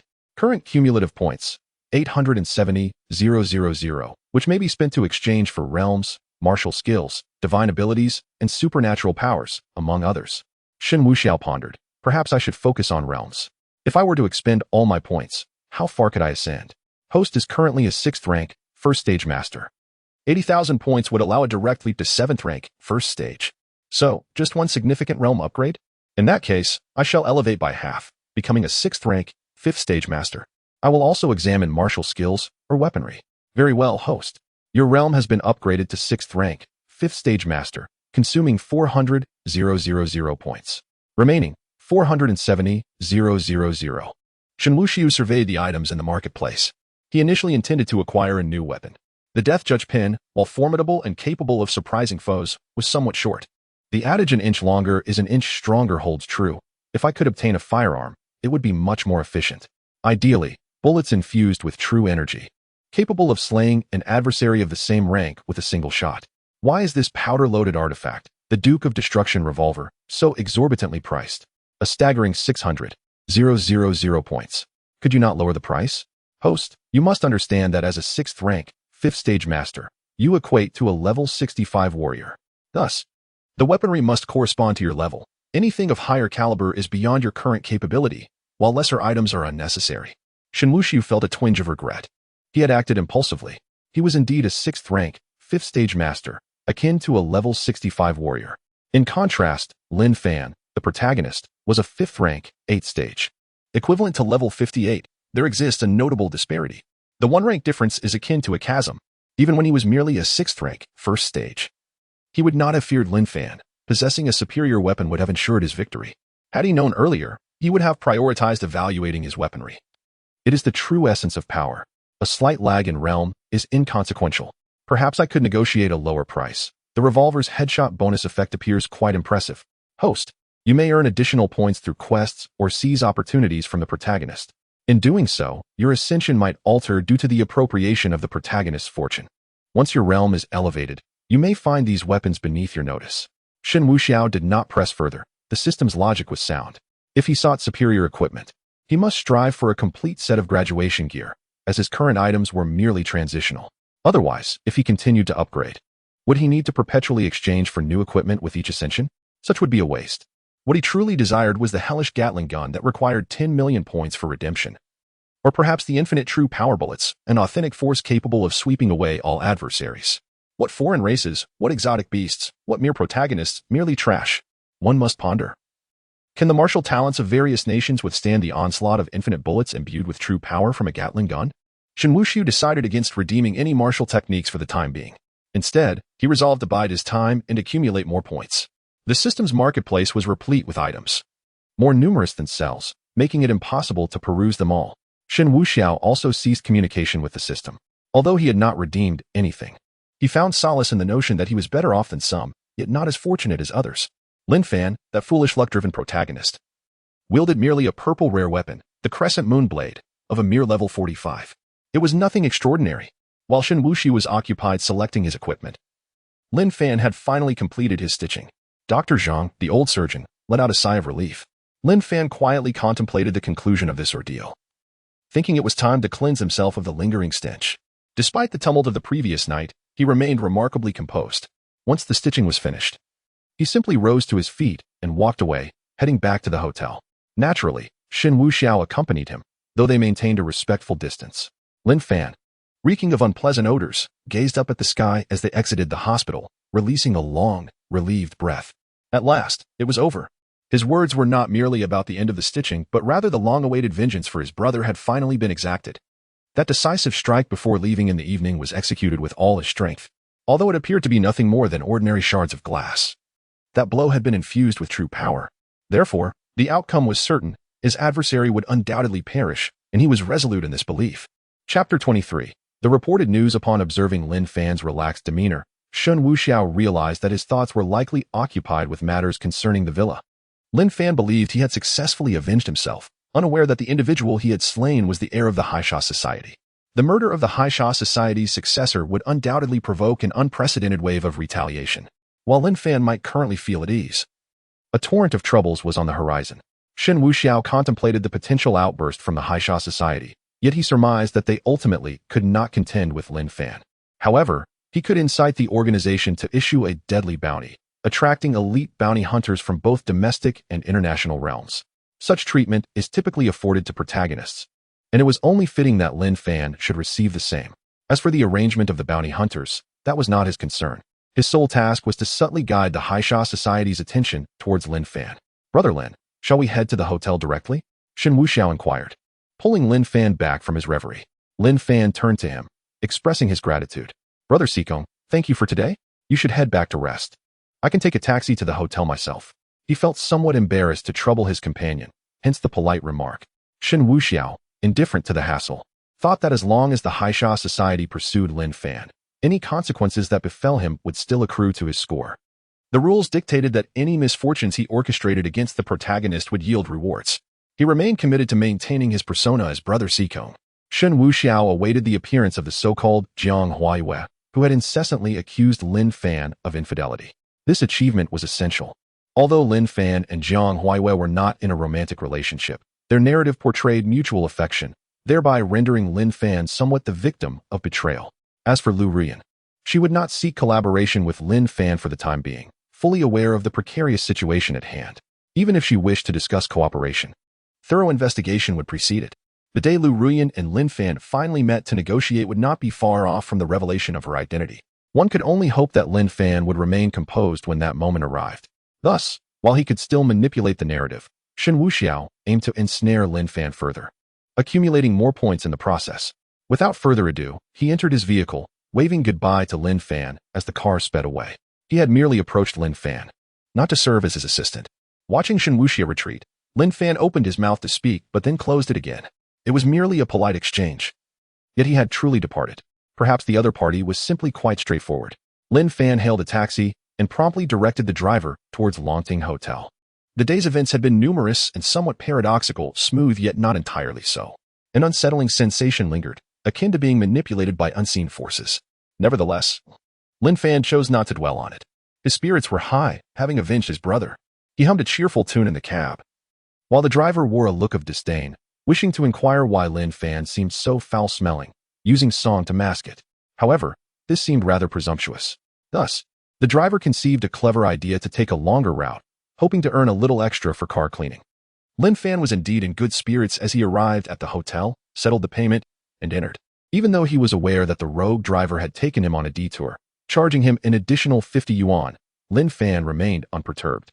Under normal circumstances, would he have tolerated such a loss?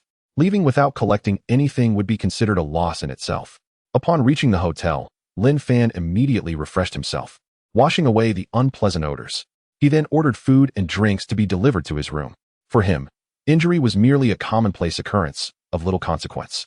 He decided to celebrate. Lin Fan poured 2 glasses of wine, leaving one untouched. Yet, he still raised it symbolically, as if his brother Lin Chen were seated across from him. "Xiao Chen, brother has avenged you. May your spirit find peace." He poured the first glass onto the floor, honoring his memory in this manner. "Forgive me for this tribute, dear brother. Your vengeance has been fulfilled, and I shall soon locate your remains. The elders often say, fallen leaves return to their roots, and the earth grants peace. You shall find solace soon." Lin Fan spoke at length, filled with guilt and sorrow, and consumed a fair amount of wine. As time passed, he began to reminisce. "Xiao Chun, you always said that a man should be courageous. When he encounters someone he likes, he must boldly express his feelings. I believe you were right.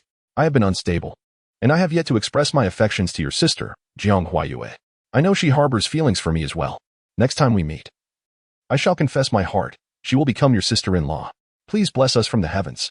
Lin Fan's thoughts drifted to Jiang Huaiyue's exquisitely beautiful visage, stirring ripples of emotion within him. Jiang Huaiyue, the strategist of the Tianling squad, was one of the few among them who had awakened her extraordinary abilities. With her formidable talents, striking beauty, and cool demeanor, she possessed an undeniable charm. Their bond transcended mere camaraderie, harboring deeper, unspoken sentiments. They stood just a thin veil apart. It was Lin Fan's fault for always believing he should stabilize his situation before confessing, never wishing to wait for her to speak first. However, after experiencing Lin Chen's sudden passing, he suddenly realized that some matters cannot be delayed. After all, certain opportunities vanish once missed. Thus, Lin Chen's death held significance, for it taught his brother the lesson that one must seize the moment while it is still warm. The night passed in silence. Lin Fan set aside his burdens, having indulged in ample drink, and thus slept soundly. Upon awakening, he performed a set of military exercises in the living room. After freshening up, Lin Fan settled on the sofa and turned on the television, intending to unwind. In hostile territories, the constant pressure necessitated sleeping with one eye open. Now, He relished this rare moment of relaxation. He flipped through the channels, feeling rather bored, until he finally stumbled upon a news segment, one reporting from the Zhonghai region. As he watched the footage, Lin Fan couldn't help but smirk. The report covered the gunfight incident that had transpired the previous night at the Jinnanbei Villa area. On screen, a well-dressed host held a microphone, chattering incessantly. In the early hours of today, a significant brawl erupted in the high-end villa district of Jinnanbei. The young heir of the Haisha group, Luo Han, met a tragic demise, fatally struck by a mysterious expert wielding a shard of glass. The scene was a chaotic mess, suggesting the involvement of martial artists around the 5th rank, and the Zhonghai Martial Arts Association has already commenced an investigation. Lin Fan, who had been quietly amused, suddenly heard the news and sprang to his feet. What on earth? Who was the deceased? Haisha group? Luo Han? Wasn't it Shen Wuxiao? How did it come to be that Luo Han of the Haisha group was involved? Lin Fan was utterly bewildered. Surely the reporter must have made an error? Yet, according to the footage, it was indeed Villa number 19 in Jinnanbei. Lin Fan felt his mind descend into chaos. He had celebrated just yesterday. He couldn't possibly be told that the wrong person had been killed. However, upon reflection, the adversary had never explicitly identified himself as Shen Wuxiao. It was merely that when Lin Fan had fled, he heard the individual above shouting, daring to ambush the young master and demanding his death. Instinctively, he had assumed the person was Shen Wuxiao. Given that the resident there was Shen Wuxiao, who could claim the title of young master, it seemed a logical conclusion. And he believed he could not be mistaken. Yet, what was the meaning of this news? Just as he was grappling with these thoughts, his phone rang. He glanced at it and saw that it was his brother Sikong calling. Chapter 24. A grave mistake? Lin Fan hurriedly answered the call. Hello, brother Sikong, is that you? It's me, Shen Wuxiao, he replied, feigning anxiety. Do you have a television there? Quickly turn on the Zhonghai news. A chill ran through Lin Fan's heart. The fact that Shen Wuxiao urged him to watch the news indicated that he had seen the report. Could it be that he had indeed killed the wrong person? I'm watching it right now. The report states that the deceased is the scion of the Haisha group. Shen Wuxiao continued, I am unclear about this matter as well. Brother Lin Fan, do you have time? Perhaps we should discuss this in person? After contemplating for a moment, Lin Fan decided that a face-to-face meeting would be prudent. All right, I will head to your place now. He promptly hung up, left his room, and departed. Good heavens. He fervently hoped that all his efforts and the fact that he had been shot were not in vain due to a grievous error. Lin Fan had never shed innocent blood. Regardless of the character of this so-called scion of the Haisha group, he harbored no enmity towards Lin Fan. If he had indeed killed the wrong person, it would spell trouble.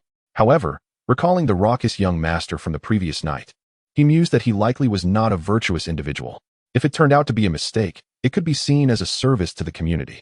Exiting the hotel, Lin Fan hailed a cab and navigated effortlessly to Shen Wuxiao's seaside villa. Upon arrival, he spotted Shen Wuxiao waiting at the entrance. The two exchanged no pleasantries and immediately entered the villa. Shen Wuxiao, ever cautious, peered around as if he were a secret agent. Once inside, they settled on the sofa. And Shen Wuxiao resumed his act.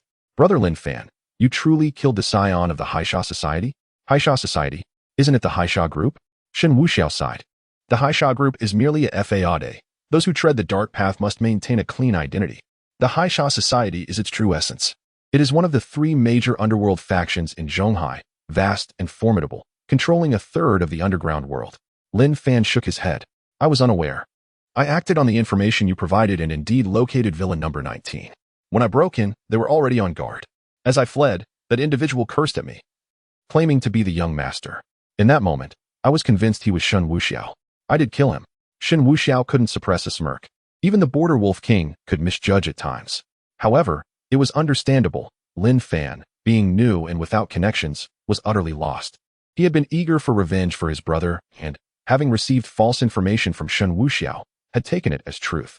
This is disastrous, brother Lin Fan. You have acted too rashly. I merely mentioned that I had seen Shen Wuxiao there. I never confirmed that he resided at that location. Why did you act so impulsively? Yesterday, I thought you merely barged in, got discovered, and then fled. I never imagined you had committed murder. This is partly my fault. Had I not seen the news, I too would have believed that Shen Wuxiao resided there. Shen Wuxiao, holding his head, appeared quite helpless. Lin Fan was taken aback. Upon further reflection, he realized it was indeed true. Brother Sikong had never definitively stated that Shen Wuxiao lived there. He merely mentioned seeing someone of great stature emerge from a villa and inquired with a friend. His friend, recognizing Shen Wuxiao's appearance, informed him that the individual who exited was indeed Shen Wuxiao. Nothing more.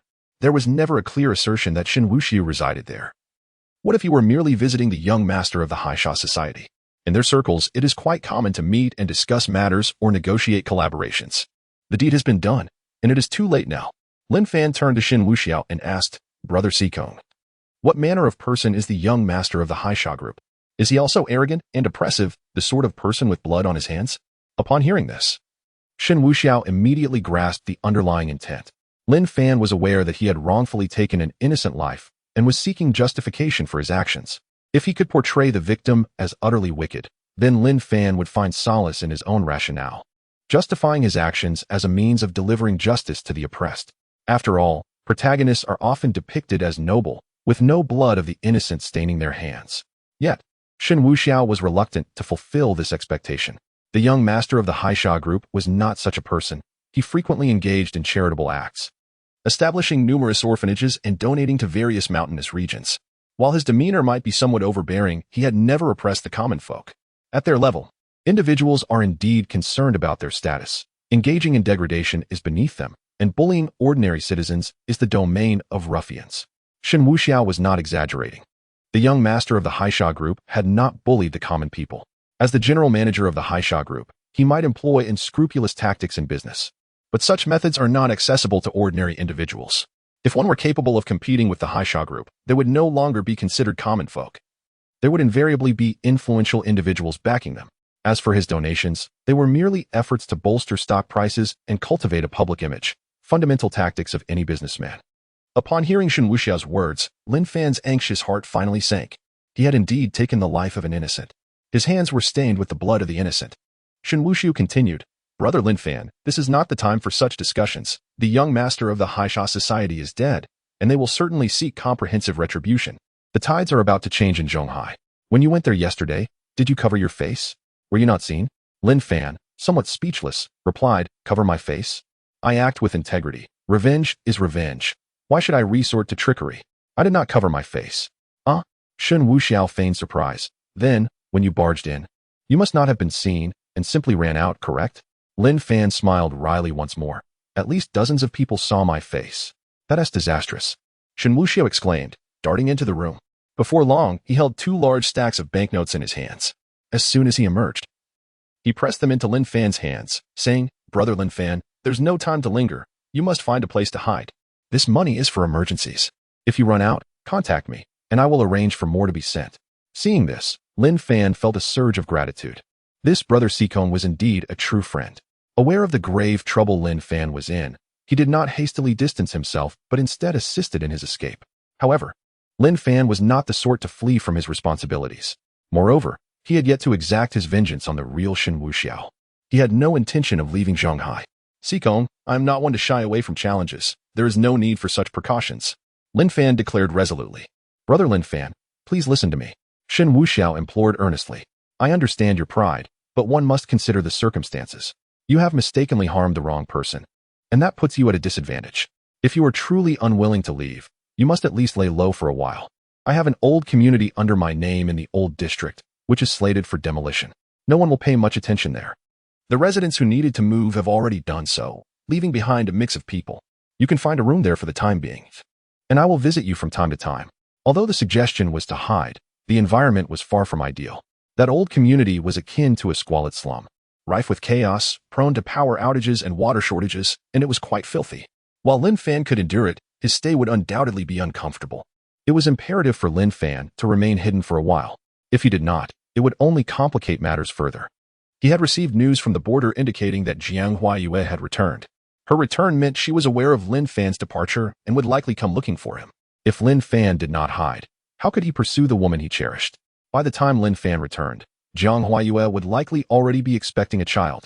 Chapter 25. Avoiding the limelight. Listening to Shen Wuxiao's words, Lin Fan fell into deep contemplation. Indeed, he had mistakenly killed the wrong person. They had no enmity, and the victim was not particularly wicked. His error rendered him culpable, leaving no room for negotiation. Both the black and white factions in Zhonghai would pursue him. Compounded by the involvement of a dedicated martial arts regulatory body, the Martial Arts Association, had he still held the title of Border Wolf King, the matter would have been transferred to a military tribunal. Yet, he had been stripped of his military rank, now standing as a mere civilian. He could not afford to be apprehended. Shen Wuxiao was still alive, and the vengeance for his brother remained unfulfilled. Confrontation was not an option, should it come to that. He would be irreparably branded a ruthless killer. Very well, Brother Sikong, I shall heed your arrangements. Lin Fan expressed his trust in him. For their bond was one forged through trials. If he intended to betray him, he would not have brought him to his dwelling. Being discovered would implicate them both. Brother Sikong, I place my trust in you. Observing Lin Fan's demeanor, Shen Wuxiao silently mused. This young man truly embodies the spirit of a wolf king, exuding such calm and composure. He nodded in agreement. Excellent. I will arrange for your discreet transport immediately. Take this money for your safety. Leaving would have been ideal. But since you choose to stay, we must proceed in this manner. Lin Fan extended his hand and patted Shen Wuxiao on the shoulder, saying, Brother Sikong, encountering you has been my fortune. I am grateful for this meeting, and this bond, I, Lin Fan, shall cherish in my heart. Shen Wuxiao smiled lightly. No need for such formality, we are comrades. I will ensure your passage is arranged, and I will call to cancel your hotel reservation, leaving no trace behind. Additionally, I will provide you with a new phone card. Let us communicate solely through this means. Understood. Lin Fan nodded emphatically, admitting that Brother Sikong indeed handled matters with utmost reliability. Without pretense, he accepted the money and departed from the villa, climbing into the vehicle arranged by Shen Wuxiao, and swiftly leaving. After Lin Fan and Appo's departure, Shen Wuxiao watched the vehicle fade into the distance, then glanced at the spot where Lin Fan had touched his shoulder. Resolutely, he removed his shirt and casually tossed it into the trash. Lin Fan, you remain blissfully unaware. You appear somewhat naive. What will transpire when you uncover my true identity? A mischievous smile graced Shen Wuxiao's handsome face. I am not one to neglect my duties. I will handle the hotel room cancellation for you. Pouring himself a glass of red wine, he stood by the floor-to-ceiling window, gazing out at the sea. He dialed a number, and the voice of Manager Xia from the Longting Hotel resonated through the line. Ah, young Master Sikong. What brings you to call? How may I assist you? Manager Xia was a highly capable individual, perceptive and astute. He was aware that Shen Wuxiao had been dealing with Lin Fan under the alias of Sikong. Thus, regardless of the circumstances, he always addressed him as young Master Sikong to avoid any slip-ups. I am alone, Shen Wuxiao replied coolly. Upon hearing the words of the young master, Manager Xia, who had previously worn a jovial demeanor, instantly adopted a serious tone. Young master, what are your instructions? Shen Wuxiao replied with a smile, please proceed to cancel Lin Fan's room reservation. Ensure it is duly recorded and processed through the proper channels. When a woman comes looking for him, maintain confidentiality for the client. But you may discreetly inform her of Lin Fan and Appo's whereabouts under the guise of being a friend of mine. Although I possess her photograph, I cannot share it with you, as she is quite astute and must not perceive any overt intentions. You are the professional here. I trust you know how to handle this. Manager Xia quickly grasped the implication. This was to lead someone towards Shen Wuxiao. Young master, is it the Bay Villa? Manager Xia inquired. Yes. Inform me in advance if someone comes seeking him. Understood. I assure you it will be handled. Manager Xia responded with confidence. Shen Wuxiao contemplated further. Additionally, if the Haisha Society attempts to locate Lin Fan at the Longting Hotel, instruct them to leave immediately. Understood. Manager Xia affirmed. The Haisha Society would not dare to meddle in your affairs. Excellent. If you execute this well, I shall add an extra 200,000 to your bonus this month. After concluding the call, Shen Wuxiao felt no urgency to act. He merely awaited Zhang Huayue's arrival. He refrained from disclosing Lin Fan's residence to the Haisha Society. For time was on his side. He intended to let Lin Fan remain in his current residence for a few days. The thought of transforming a wolf king into a murderer was, in itself, rather intriguing. Ding. Deeply deceive the protagonist, points 30,000. Alter the overarching narrative, points 50,000. Upon receiving the notification, Shen Wuxiao burst into laughter. Initially, he had contemplated seizing Lin Fan's opportunities as per the narrative, but plans often falter. Lin Fan's stubbornness prevented him from avenging his brother and engaging in other pursuits. Nevertheless, the situation would eventually return to its rightful course. Once the storm subsided, Lin Fan would still venture out, and opportunities would arise once more. At that juncture, he would seize those chances, primarily targeting Lin Fan's women and ultimately claiming his vital essence. With nothing pressing to attend to, Shen Wuxiao departed from the Bay Villa and headed towards the Liu family villa. A little diversion could be beneficial for both body and mind. Liu Rian, in terms of beauty, figure, and grace, was indeed exceptional, more than sufficient for his needs. Moreover, she was currently in a state of simmering restraint. Even should she choose to unleash her potential, it would merely amount to the explosive sound of a firecracker, failing to create any significant upheaval. She might be a shrewd individual, yet her cunning was limited to the perceptions of ordinary people. In the face of Shen Wuxiao, her martial prowess and ruthlessness fell short, and any comparison of power would be futile. With the downfall of the Liu family, even approaching a local police squad leader would be a daunting task for her. In Shen Wuxiao's eyes, she was already rendered ineffective. However, he considered that when his identity was eventually revealed and he confronted Lin Fan, Liu Rian might still hold some utility. At the very least, they would undoubtedly need to collaborate, and any misinformation disseminated through Liu Rian would be more credible. After all, who would believe that a person who has annihilated their entire family would come to their aid? Meanwhile, Lin Fan has arrived at the dilapidated neighborhood. The situation is far more intricate than he had anticipated. This area can hardly be referred to as a community any longer. Indeed, as Brother Sikong had mentioned, it is undoubtedly a demolition project, with many sections already in the process of being torn down. The overall appearance resembles that of a war-torn zone. Those who were meant to relocate have already departed, while the remaining residents are either impoverished or have yet to secure new accommodations. They are merely tenants, not homeowners. Thus, the compensation funds have no bearing on them. Living here is free for the time being, but once the demolition commences, they will all be compelled to vacate. However, Lin Fan remains unconcerned. Often, the conditions at the border are not even as favorable as here. Moreover, the choices available are liberating. Lin Fan selects a relatively intact building and moves in with just a few belongings. Next door, there resides a homeless individual. Upon entering his new abode, he is immediately assaulted by an overwhelming stench that makes him frown. Following the source of the odor, he nearly retches. It is utterly repulsive. Clearly, it is the work of the homeless man next door. With water and electricity cut off, the vagrant has taken to using the space as a toilet. This is intolerable. He must seek alternative housing. Fortunately, there are plenty of options available, and Lin Fan quickly finds another unit that appears reasonably clean. It contains a ragged sofa, which will suffice. For today, he only needs to venture out to purchase some basic necessities, and it will be livable. Chapter 26. The arrival of Jiang Huawei. Lin Fan, having some cash in hand, departed from the community and made a brief stop to purchase a blanket, followed by a pot. He also acquired several packs of cigarettes, numerous self-heating hot pots, instant noodles, and a few barrels of water, among other necessities. The area was experiencing water and power outages, leaving him uncertain whether supplies would be restored intermittently. Thus, he had to make do with what he could gather. A sense of frustration enveloped Lin Fan. Once, he had basked in glory as the border wolf king and a martial arts prodigy, admired by many. Now he found himself hiding away, akin to a rat in the shadows. Yet, despite the resentment and unwillingness that brewed within him, he accepted his fate. After all, he had made a grave mistake by killing the wrong person. Even with his formidable abilities, he had no fear of the Haisha group. However, he felt morally culpable. His conscience forbade him from retaliating. It was only natural for the family of the victim to seek vengeance. If he were to allow himself to kill others while denying them the same right, how was he any different from the notorious Tang, who ranked third among his peers? To avoid further conflict, he chose to endure in silence and keep a low profile, waiting for the storm to pass before seeking revenge against Shen Wuxiao. After a meager meal, Lin Fan leaned back on the worn-out sofa, which was on the verge of collapse, and lit a cigarette. In such an environment, his thoughts naturally wandered, and they gravitated towards Jiang Huaiwa.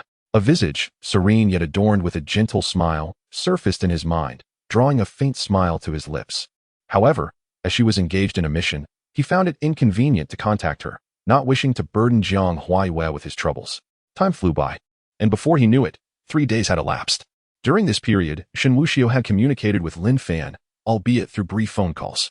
Shen exaggerated the events occurring outside, claiming that the Haisha society was intent on turning Zhonghai upside down. He informed Lin Fan that he would need to remain hidden for at least another week.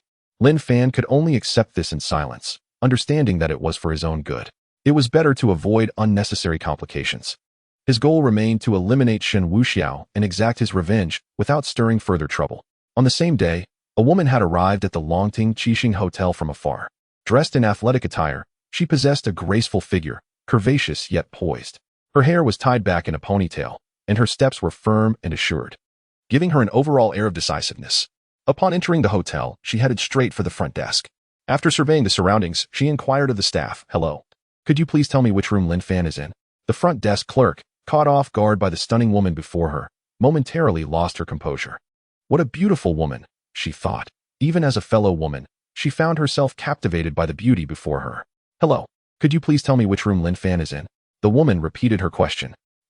The staff finally snapped back to reality. I apologize, but we cannot disclose guest room numbers. If you're acquainted with him, you might contact him by phone and have him come to meet you. The visitor to the hotel was none other than Jiang Huaiyue. 3 days prior, she had completed her mission and returned to her team, only to learn of the significant events that had transpired concerning Lin Fan.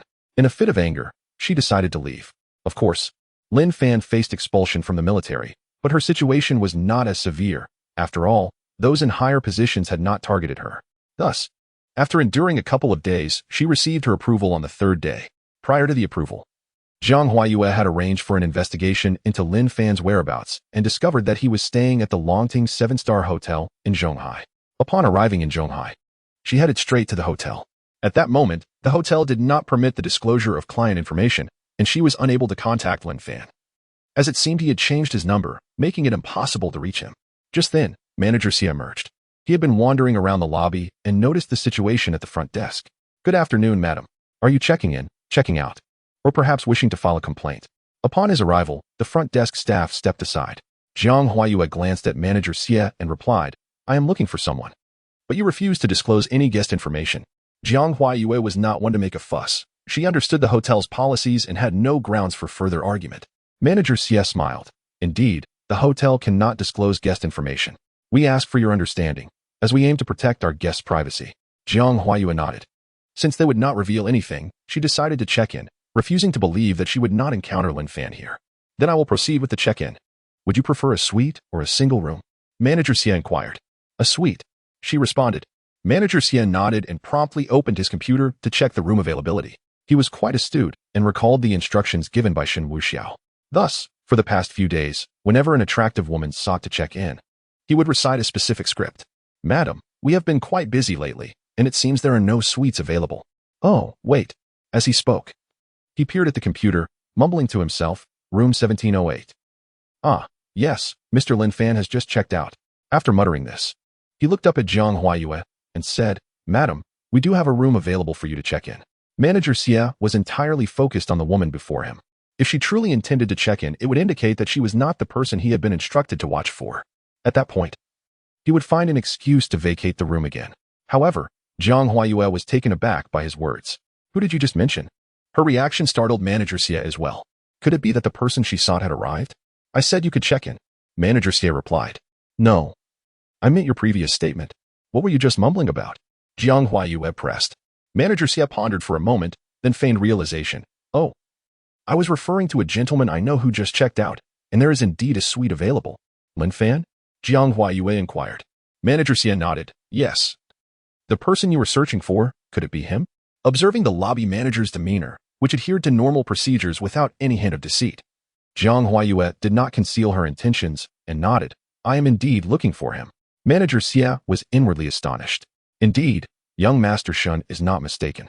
His decision to withhold the target's photograph was deliberate. This woman possesses keen observational skills and remarkable alertness. Had I displayed even a hint of unnaturalness earlier, she undoubtedly would have ceased her inquiries. Are you searching for him? Yet he no longer resides here. He has been taken away by a friend. Manager Xia has now confirmed that the woman before him is indeed Shen Wuxiao's target. Furthermore, he finally comprehends why young Master Shen insisted that she visit his villa directly. This woman is undeniably exquisite. Her arched brows and delicate features evoke distant mountains. Her phoenix-like eyes, with their captivating glances, seem capable of ensnaring souls. Her finely sculpted nose, skin as pure as snow, and lips, which bloom like a solitary red plum against the winter's white, are nothing short of enchanting. She appears as if she has stepped straight from a beautiful painting. Yet, the cold light emanating from her eyes and the lack of any warmth in her snow-white visage render her frigid, reminiscent of the harshness of winter. Despite her stunning appearance, there is an aloofness that keeps others at bay, as if she might utter words that could leave one utterly humiliated at any moment. Listening to Manager Ste's words, Jiang Huaiyue inquired his friend, Are you certain? Jiang Huaiyue is well aware that Lin Fan has never set foot in Zhonghai. How could he possibly have a friend here? Manager Xian nodded affirmatively. I can assure you of that.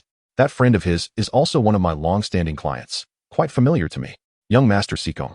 To be precise, when Mr. Lin checked in, young Master Sikong was indeed present, and I facilitated the arrangements. I cannot be mistaken. Chapter 27. Guidance Master Sikong? Jiang Huawei murmured softly. She was certain that this individual was someone Lin Fan had only come to know after arriving here. She turned her gaze towards Manager Xie, inquiring. So, has Lin Fan taken residence with him?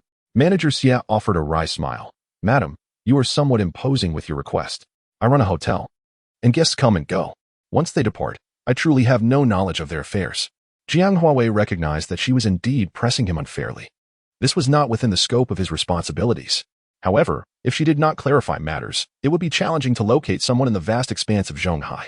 Thus, she persisted, Manager, since you know Master Sikong, could you provide me with his contact information? Manager Xie had initially hesitated, thinking that if he suggested she inquire with Master Sikong, it would seem rather abrupt. Yet since she had asked herself, it was fortuitous. After contemplating for a moment, he replied, How about this? I see that you are quite eager to find someone. I will assist you in contacting Master Sikong. I am relatively familiar with him, so I can help with this, but beyond that, I am unable to assist. Jiang Huawei nodded appreciatively. Thank you very much. Manager Xie displayed a congenial demeanor. Not at all. It's a trivial matter. Who hasn't faced difficulties when away from home? One never knows. This woman might become a young mistress one day. So it's prudent to speak kindly. Manager Xie dialed the phone, activating the speaker function. The call was answered promptly. Hello, Master Sikong, it's me, Old Xie. Are you busy? Manager Xie inquired. Upon hearing this, Shen Wuxiao understood that the bait had been taken. I'm at home, not occupied at the moment. Old Xie. Is there something you need? Manager Xie chuckled. It's not me. There's someone who wishes to ask you a few questions. If you are available, I can pass the phone to her for a conversation. Very well, make it quick. Shen Wuxiao's tone remained indifferent. Jiang Huaiwei, now emboldened, asked without hesitation, Hello, Master Sikong. I would like to know if you are aware of my friend S. whereabouts. His name is Lin Fan. Shen Wuxiao deliberately paused, remaining silent for several seconds before responding. Who are you? What Lin Fan? I do not recognize him. Jiang Huaiwei sensed the hesitation in his voice, puzzled as to why he was being evasive. I am his comrade, she asserted. Upon hearing the term comrade, there was another pause on the other end. If you claim to be his comrade, what does he look like? Shen Wuxiao probed, feigning curiosity. Jiang Huaiwei felt bewildered by his cautious demeanor, as if she were undergoing an interrogation. Nevertheless, she complied. He has a crew cut, large eyes, bronze skin, a slight crooked smile when he laughs, and stands at about 177 centimeters tall. Shen Wuxiao was nearly amused but restrained himself, hesitating for a few more seconds. If it's convenient for you, come to Haibei Villa. With that, he abruptly ended the call, not allowing her the chance to ask further questions. Jiang Huawei was left somewhat speechless. Yet, it seemed imperative that she proceed. She was not afraid of potential dangers. With her formidable strength at the 5th rank and 3rd tier, she had few adversaries in the city, especially considering her awakened abilities. Jiang Huaiwei returned the phone to Manager Xie, thanking him sincerely before departing from the hotel. Upon reaching the entrance, she hailed a taxi and made her way directly to the seaside villa, where Shen Wuxiao awaited her arrival. There was no doubt that Jiang Huaiwei would come, and Shen Wuxiao took a moment to tidy up the surroundings, ensuring that some themed room doors were securely locked, to be unlocked later. Having prepared everything, he brewed a pot of tea in the villa, anticipating Jiang Huaiwei's arrival. After approximately half an hour, a taxi stopped not far from the seaside villa, which was easily identifiable as the sole villa in the vicinity. Shen Wuxiao rose and stepped outside, spotting the graceful figure clad in athletic attire from a distance. Likewise, Jiang Huaiwei noticed the tall silhouette of the villa. As they drew closer, Shen Wuxiao began to play his part once more. He approached Jiang Huaiwei, and their eyes met. Surprised, Jiang Huaiwei could hardly believe that Lin Fan's friend was so strikingly handsome. His demeanor was extraordinary, his features strikingly clear, his posture elegant, and his beauty unmatched. His resolute face belonged to the realm of top-tier attractiveness, and his physique was nothing short of perfect. Are you the one who called me? Shen Wuxiao inquired first. Jiang Huaiwei nodded affirmatively. It's me. Please, come in, he invited, deliberately scanning for any potential followers, an action that instilled a sense of caution in Jiang Huaiwei. Once inside the villa, Shen Wuxiao closed the door behind them. This way, please, have a seat, he gestured. After both were seated, they took a moment to appraise one another. Shen Wuxiao marveled inwardly at Jiang Huaiwei's breathtaking beauty. Her allure was truly exceptional. Nevertheless, he maintained a serious demeanor. How should I address you? He asked. With a composed tone, Jiang Huaiwei replied, Jiang. Shen Wuxiao nodded. Miss Jiang, during our earlier conversation, I may have inadvertently caused offense. I was merely concerned that you might belong to the opposing faction, which is why I refrained from acknowledging you. Jiang Huaiwei, puzzled, inquired. Where is Lin Fan? Shen Wuxiao sighed. Brother Lin Fan has temporarily departed and will return later. Jiang Huayue was genuinely taken aback. What happened? Pouring a cup of tea for Jiang Huayue and filling his own, Shen Wuxiao explained, since you are his comrade, I shall be forthright. I met Brother Lin Fan when he came to Zhonghai while we were apprehending a robber. We hit it off immediately and became friends. It seems he came seeking vengeance for some matter, but, due to unfortunate circumstances, mistakenly killed the heir of the local powerful faction, the Haisha Society. Now, that faction is actively pursuing him. Moreover, the Martial Arts Association and the law enforcement are also involved. In short, his situation is dire. And that is why I was cautious when you inquired about him. Jiang Huayue finally comprehended the reason behind the hesitation of the other party when she inquired about Lin Fan during their phone call at the hotel. The issue lay in the fact that he was concerned about his own predicament, which inadvertently exposed Lin Fan. He was, after all, a person of deep loyalty and affection. Do you know where he has gone? Jiang Huayue inquired once more. She believed in the words spoken by the other party. For Lin Fan had come to Zhonghai solely for the purpose of vengeance. That much was undeniable. Shen Wuxiao shook his head. I truly do not know. I provided him with a sum of money, intending for him to leave Zhonghai. However, he insisted that he had unfinished business and could not depart. He mentioned that having inadvertently harmed innocents, it was only natural for others to seek retribution. He felt guilty and believed he could not retaliate. Thus he chose to hide and avoid the storm. Once the turmoil subsides, he plans to return here to find me. Upon hearing this, Jiang Huayue nodded in agreement. This indeed aligned with Lin Fan's character. Shen Wuxiao was determined to keep Jiang Huayue in this vicinity. She could not be allowed to leave. Otherwise, where would the opportunity arise? Of course, the ulterior motive was not merely for amusement. It was to ensure that he could indulge at any moment.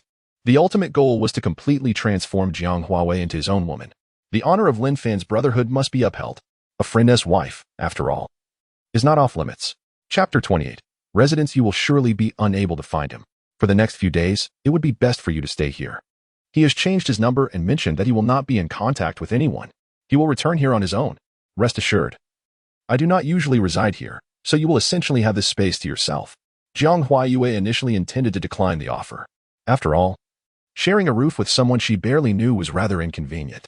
However, upon hearing that Lin Fan would be returning directly to this place, her hesitation grew. Ultimately, she decided against any pretense. The other party had assisted Lin Fan and was, therefore, considered a friend. Moreover, he appeared quite handsome and maintained a respectable distance. Most importantly, he did not actually live here. There was truly no reason to refuse. She would express her gratitude once Lin Fan returned. Very well, I shall impose upon you then. Jiang Huayue nodded. Shen Wuxiao, seeing that the arrangement was settled, felt a sense of satisfaction within. Today, they would familiarize themselves with one another, allowing Jiang Huayue to lower her guard. Tomorrow, preparations would commence. First, he would seek the assistance of Uncle Wu and his wife, asking them to play the role of adversaries. His own ability to manipulate the environment would soon come into play. Miss Jiang, you are too courteous. As a comrade of Lin Fan, you are indeed my friend. I have a bond with Lin Fan that is akin to life and death, though the term life and death merely describes our camaraderie. Shen Wuxiao chuckled. Jiang Huayue, however, remained vigilant. Yet, this young master Sikong did not seem to harbor any ill intentions. His gaze was clear, devoid of any taint. When conversing with her, he maintained direct eye contact, never allowing his eyes to wander. One can never fully know a person's heart, but for now, young Master Sikong appeared to be trustworthy. As time passed, the two engaged in conversation over tea. To Jiang Huayue's surprise, this young Master Sikong was quite extraordinary. His eloquence was commendable. If one were unaware, they might mistakenly assume he possessed a certain debonair charm. Yet, that was not the case. He was a man of great talent. Through their dialogue, it became evident that he was well-versed and had a broad range of knowledge across various fields, each topic revealing his unique insights. The conversation flowed pleasantly, transforming them from strangers into ordinary friends. As time slipped away, dusk began to settle.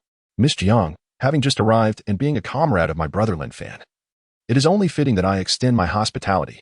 It is unfortunate that Lin Fan is not present. Therefore, I must impose upon you, keeping things simple by having someone bring us some food. We shall forego the alcohol. It is prudent for young ladies to protect themselves, as spirits can lead to complications. Once my brother Lin Fan returns, the three of us will enjoy a hearty toast together. Jiang Huayue found it difficult to refuse. The other party had expressed himself so earnestly, and her impression of Shen Wuxiao had improved significantly. Had he insisted on drinking, she might have declined. However, As it was merely a simple meal, she felt it would be ungracious to dismiss his kind intentions. Jiang Huawei was indifferent to whether the other party was pretending or not. Her sole purpose was to await Lin Fan's return. As for her ability to protect herself, she certainly possessed it. Thank you for your trouble. Jiang Huawei expressed her gratitude politely.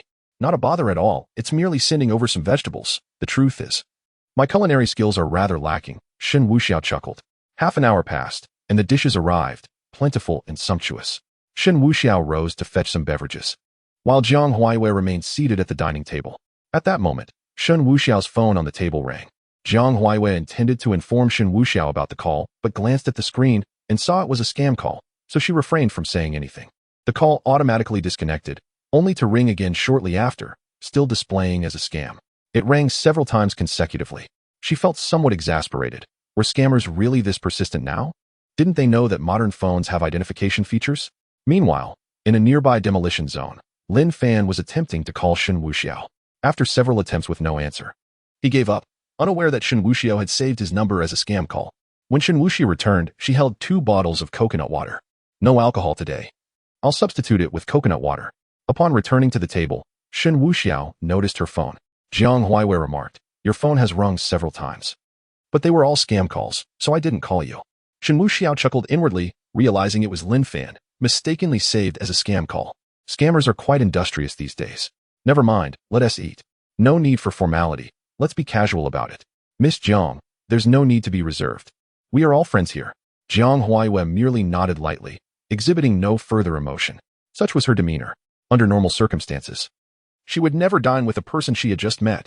However, this was an exceptional situation, as the individual before her was a friend of Lin Fan's who had provided him considerable assistance. His conduct was also quite proper, which warranted this exception. The meal unfolded in a relaxed manner, with Shen Wuxiao only occasionally glancing at her while speaking. At other times, his gaze wandered. He was exceptionally gentlemanly. Most of the inquiries he posed were military-related, expressing regret for not having served. After finishing their meal, Shen Wuxiao showed no intention of lingering. He simply tidied up, stating, Miss Jiang, you need not worry about these things. I'll have someone come to collect them tomorrow. The guest rooms downstairs are clean, with fresh bedding. It's just a bit of a task for you to make the bed. I shall take my leave now. My business card is on the coffee table. Feel free to contact me anytime. At this, Jiang Huawei revealed a gentle smile. Thank you for your trouble.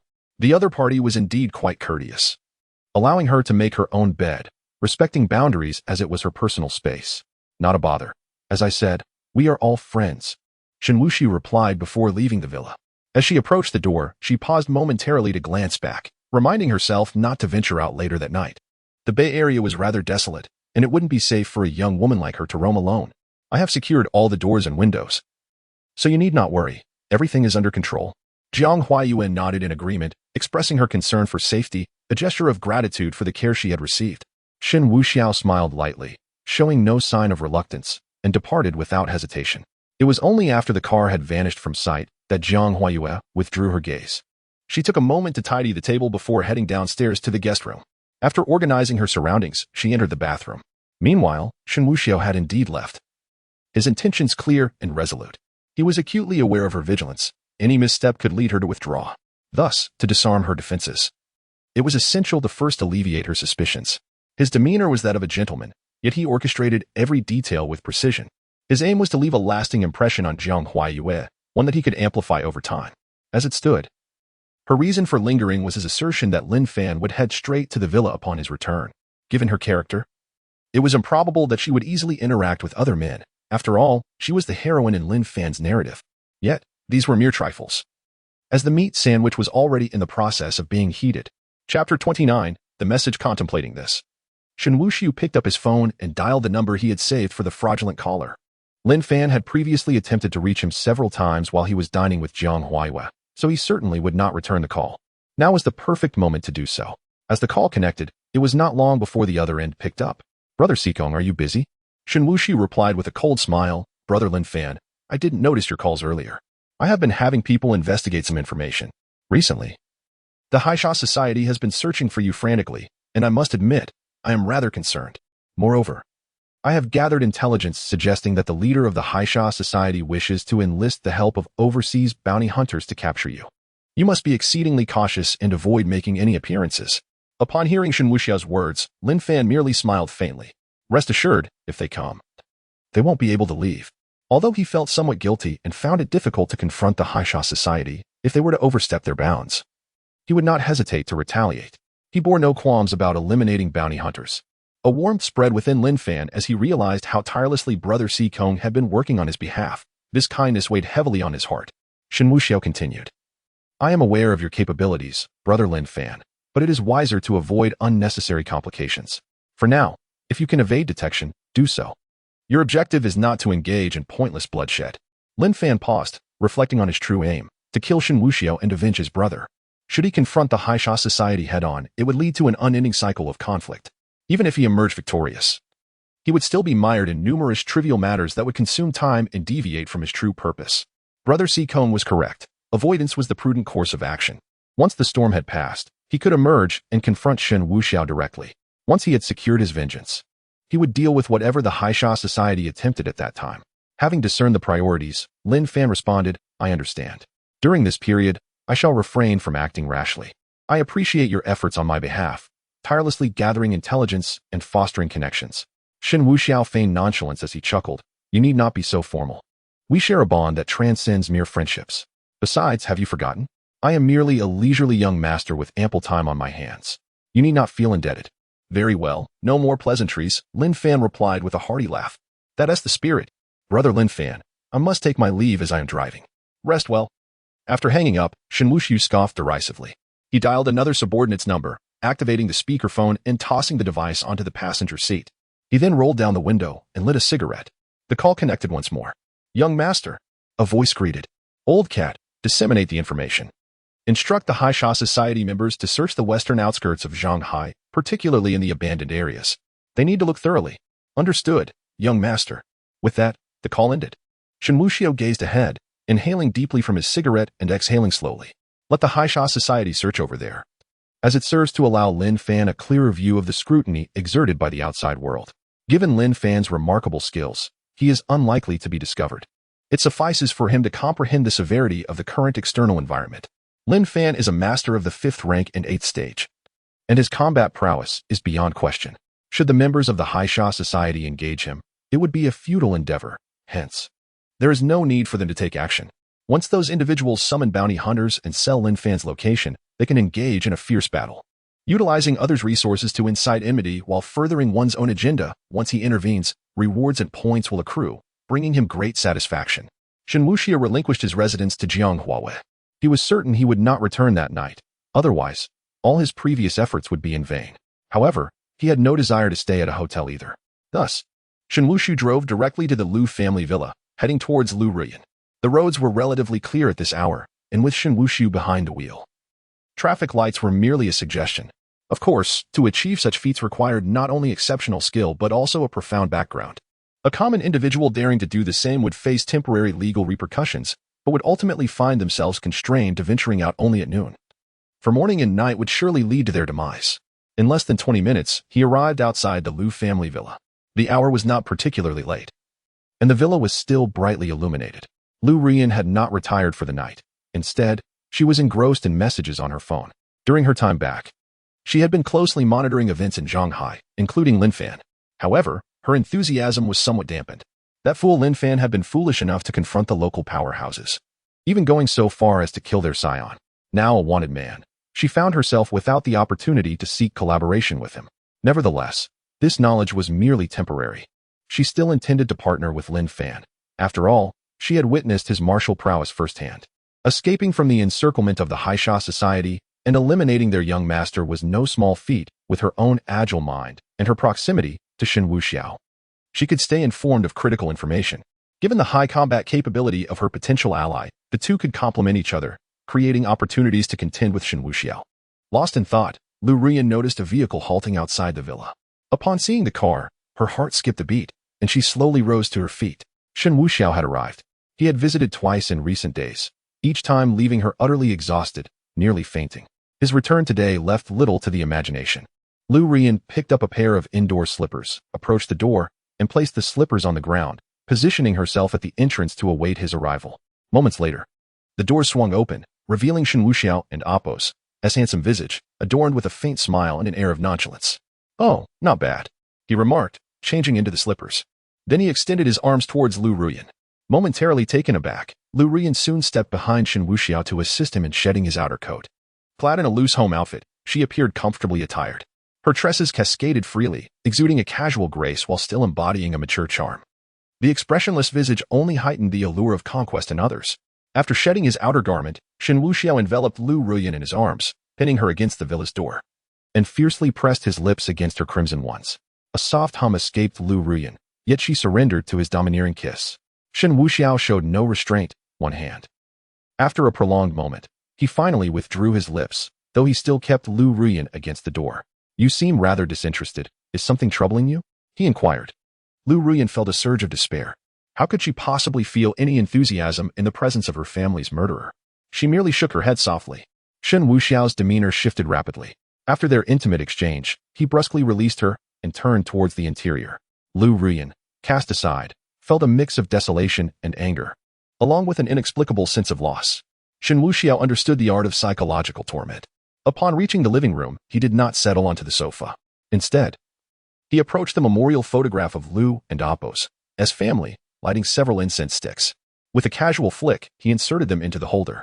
How absurd it was for a killer to pay homage to the deceased in front of their bereaved family. Chapter 30. The unpredictable nature. Shen Wuxiao gazed at the memorial portrait of Lu Qingqing, his hand reaching out to caress it, as if gently stroking her face. Qingqing. It's the 7th day, isn't it? Have you returned? You often expressed your desire to remain forever youthful, and I have fulfilled that wish for you. You shall remain eternally young. As for uncle and aunt, you frequently requested various things from me, this and that. In the future, should you desire anything, it will have to be through dreams. Is it cold down there? If so, remember to send a message. I can arrange for someone to douse your graves with gasoline and ignite it, providing warmth. Listening to Shen Wuxiao's words, Lu Ruoyan felt a chill run down her spine. Shen Wuxiao's temperament was capricious and ruthlessly sinister, resembling that of a madman. She found herself gripped by fear, terrified that a single misstep might lead her to join her family. Shen Wuxiao regarded the portrait with a faint smile, assuring them, rest easy. I will take good care of Ruoyan. She is quite obedient, and if she misbehaves, I shall send her back to her family. When you meet again, do not blame her. At this, Lu Ruoyan felt her composure waver. A sheen of perspiration formed on her forehead, her face turned cold, her lips chilled, and she felt a wave of weakness wash over her, akin to the sensation of low blood sugar. After the memorial, Shen Wuxiao turned towards the sofa, flopping onto it with a casual grace, arms outstretched, legs crossed. Ruoyan, a glass of red wine, please. Thank you. He smiled lightly, exuding an air of a refined gentleman. Yet his demeanor bore an unmistakable oppressive weight. Lu Run dared not defy him, and promptly fetched a bottle of red wine, along with 2 elegant glasses. Are we to share a few drinks? Delightful. Shen Wuxiao remarked with a grin. Lu Ruoyan poured the wine and placed the glasses on the coffee table, settling beside him. Shen Wuxiao instinctively wrapped his arm around her delicate waist, drawing her closer. Lu Ruoyan did not resist, leaning into him. At such a close distance, she could observe him with clarity, feeling a strange concoction of fear, anxiety, anticipation, and even a hint of enjoyment. She questioned whether she was experiencing Stockholm Syndrome. Yet, Lu Ruoyan was acutely aware that if there were no animosity between her and Shen Wuxiao, she would undoubtedly find herself madly in love with him after prolonged contact. Shen Wuxiao was impeccable in every regard. His physique, looks, status, power, and even his charm were extraordinary. Moreover, he possessed a particularly wicked nature, one that was shockingly malevolent. His cruel, unpredictable temperament instilled fear, yet it was precisely this wickedness that rendered him inexplicably alluring, drawing others close despite their trepidation. There was an eager anticipation to be the one he cherished. Regrettably, she and Shen Wuxiao were destined for a relentless conflict. Perhaps fortune would favor her, allowing her to eliminate him, or perhaps one day, she would find herself at his mercy. At this moment, Shen Wuxiao had shifted his position, reclining upon Lu Ruoyan's soft, fragrant thigh, which served as the most exquisite pillow. Lu Ruoyan, too, was not idle. She gently massaged the temples of Shen Wuxiao. If one were to gaze upon this scene, it would undoubtedly evoke the image of a tender couple in love. After a while, Lu Ruoyan spoke softly. The red wine has aerated sufficiently.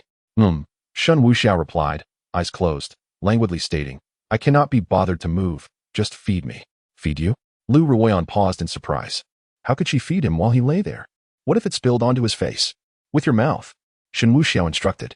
Lu Ruoyan opened her mouth to respond but refrained. Instead, she leaned forward to retrieve a glass of red wine, bringing the glass to her lips. She took a small sip and hesitated.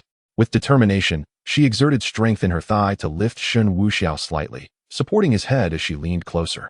Pressing her lips against his, Shen Wuxiao reciprocated without hesitation. Time passed, and Shen Wuxiao remained with his eyes closed, appearing to be asleep, while Lu Ruan dared not speak. Suddenly, Shen Wuxiao sat up abruptly, exclaiming, "Run some hot water. I wish to bathe." Lu Ruan merely acknowledged him with a soft then rose to head toward the bedroom.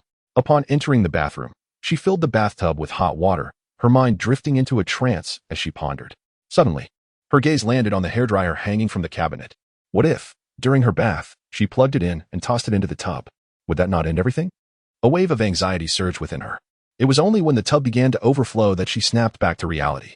After much inner turmoil, she ultimately chose to abandon the notion, unwilling to bear the cost of failure. Once the water was set, she called for Shen Wuxiao. They both made their way to the bathroom. Lu Ruoyan candidly stated, I am not in a position to attend to you today. I am on my period. Shen Wuxiao nodded. Just help me scrub my back. With that, they entered the bathroom. As they stepped inside, Shen Wuxiao noticed the tub brimming with water and smiled faintly. Once in the tub, Lu Ruoyan did as he requested, helping him wash his back. Ruoyan, you must feel that I have brought you much humiliation. Surely, you wish to kill me now. Shen Wuxi remarked. Lu Ruoyan's delicate hands trembled slightly. Yet she shook her head. No, not at all. Is that so? Well, perhaps I have misjudged your feelings. I thought that while in the bathroom, you might be contemplating ways to do me in, considering how the water has overflowed. Clearly, you were lost in thought. Lu Ruoyan forced herself to maintain her composure. Shen Wuxiao became increasingly inscrutable, instilling a sense of dread within her. Assuming you desired to eliminate me in the bathroom. Aside from the toxic gases produced by mixing two disinfectants, the only other means would be that hairdryer. Ruoyan, could you please bring the hairdryer over? Lu Ruyan was utterly perplexed, her entire being momentarily frozen. What's wrong? Is it impossible for you to turn on a hairdryer? Shen Wuxiao inquired.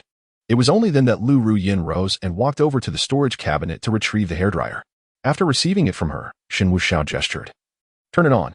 Lu Ruyan, seemingly in disbelief, hesitated. I said turn it on. This time, Lu Ruyan dared not disobey and complied. Shen Wuxiao observed the hairdryer and switched it on, unleashing a buzzing sound. Before Lu Ruyan's eyes, he raised the hairdryer high and then let it go. No. Lu Ruyan gasped in shock, instinctively exclaiming, but it was too late. The hairdryer plummeted into the bathtub, instantly enveloping it in a veil of electric arcs. Lu Ruyan pressed herself tightly against the wall, terrified, while Shen Wuxiao remained unfazed, as if utterly unaffected. It was not until the fuse blew that the chaos ceased. Shen Wuxiao chuckled. Remember, this method is futile, like mere tickling. Do not put yourself in danger, understand? Lu Ruyan, however, had no inclination to ponder such matters. At that moment, she felt drenched in sweat, and the sight of Shen Wuxiao releasing his grip had sent a jolt of pain through her, an instinctual reaction she could not comprehend. In truth, Shen Wuxiao had emerged unscathed. Unbeknownst to her, he possessed the awakened ability to command lightning. Mere electric currents posed no threat to him, even without this power. His formidable physique as a 6th-grade master rendered him largely impervious to the electric arcs. Chapter 31. The Tangled Psyche. As the thrilling bath came to an end, Shen Wuxiao wiped himself down, and the two exited the bathroom. Without uttering many words, they directly lay down on the bed.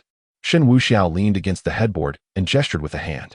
Lu Ruyan bit her lip and, in that moment, loosened her home dress. Her fair skin was unmistakably revealed, smooth and radiant like polished jade. She pulled back a corner of the blanket and nestled beside Shen Wuxiao, resting her head in the crook of his arm. Their skin made contact, radiating warmth. However, she was not in a convenient situation today, so Shen Wuxiao had no intention of overstepping boundaries. As the lights were extinguished, Lu Ruyan lay quietly in Shen Wuxiao's embrace. She felt his warmth and inhaled his fresh scent, her eyelids gradually growing heavy. At that moment, Shen Wuxiao seemed to embody the essence of tenderness. Without uttering a single word, he simply held her close. One hand gently patted her back, reminiscent of a parent soothing a child to sleep. In the darkness, Lu Ruyan's heart was tumultuous. She found herself unexpectedly savoring Shen Wuxiao's gentleness at that moment. Yet, thoughts of her shattered family and Shen Wuxiao's ruthlessness tormented her deeply. Internally, she felt an inexplicable pull towards this man, yet her instincts and consciousness resisted vehemently. How could she turn the page on such blood-soaked enmity? For a fleeting instant, she nearly diagnosed herself with Stockholm Syndrome. The harsher Shen Wuxiao was towards her, the more psychologically tormenting he became, the stronger her impulse to rely on him grew. This painful conflict nearly choked her. Uncontrollable tears welled up in her eyes, trickling down her cheeks.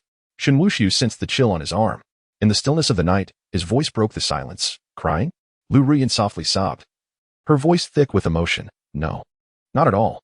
Just admit it. If you're crying, it's nothing to be ashamed of. With that, Shen Wuxiao tightened his embrace, drawing her fully into his arms, yet he fell silent once more.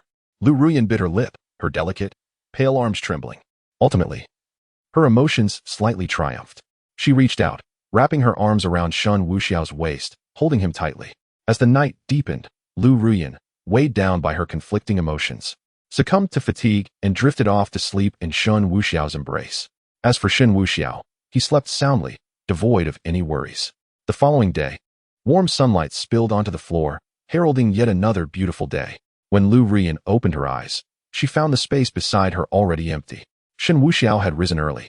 A moment of surprise washed over her, and the remnants of sleep evaporated instantly. A pang of bitterness stirred within her, a wave of profound loss surged in her heart. But soon, she composed herself. To Shen Wuxiao, she was merely a plaything that could be disposed of at any moment. Lu Ruyan loathed her own wretched heart. The very person who had annihilated her family was, inexplicably, the object of her conflicted affections. She sat up, donned her nightgown, and slowly made her way to the window. Observing the weather outside, Lu Ruyan resolved to visit the hospital for an examination. Surely, there must be a treatment for Stockholm Syndrome. Otherwise, she feared that if this continued, her unresolved vendetta would be overshadowed by her heart's allegiance to Shen Wuxiao. As for Shen Wuxiao, he had indeed departed from the Lu family's villa, harboring not a shred of affection for Lu Ruyan, nor was there any possibility of such feelings developing. Those who sought his demise typically met with a singular fate, death.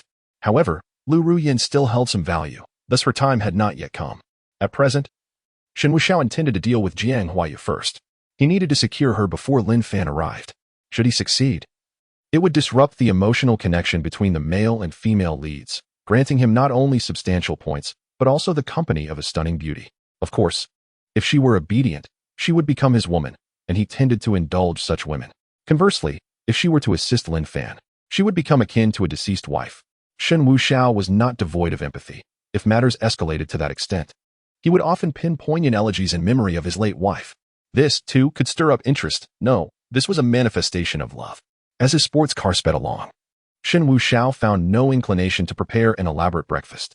He simply purchased some buns, soy milk, and fried dough sticks along the way, indifferent to whether they were appreciated. Upon arriving at the seaside villa, he spotted Jiang Huaiyu meditating in the garden. Surrounding her were floating leaves, a manifestation of her awakened ability, object manipulation, allowing her to control items with her true energy.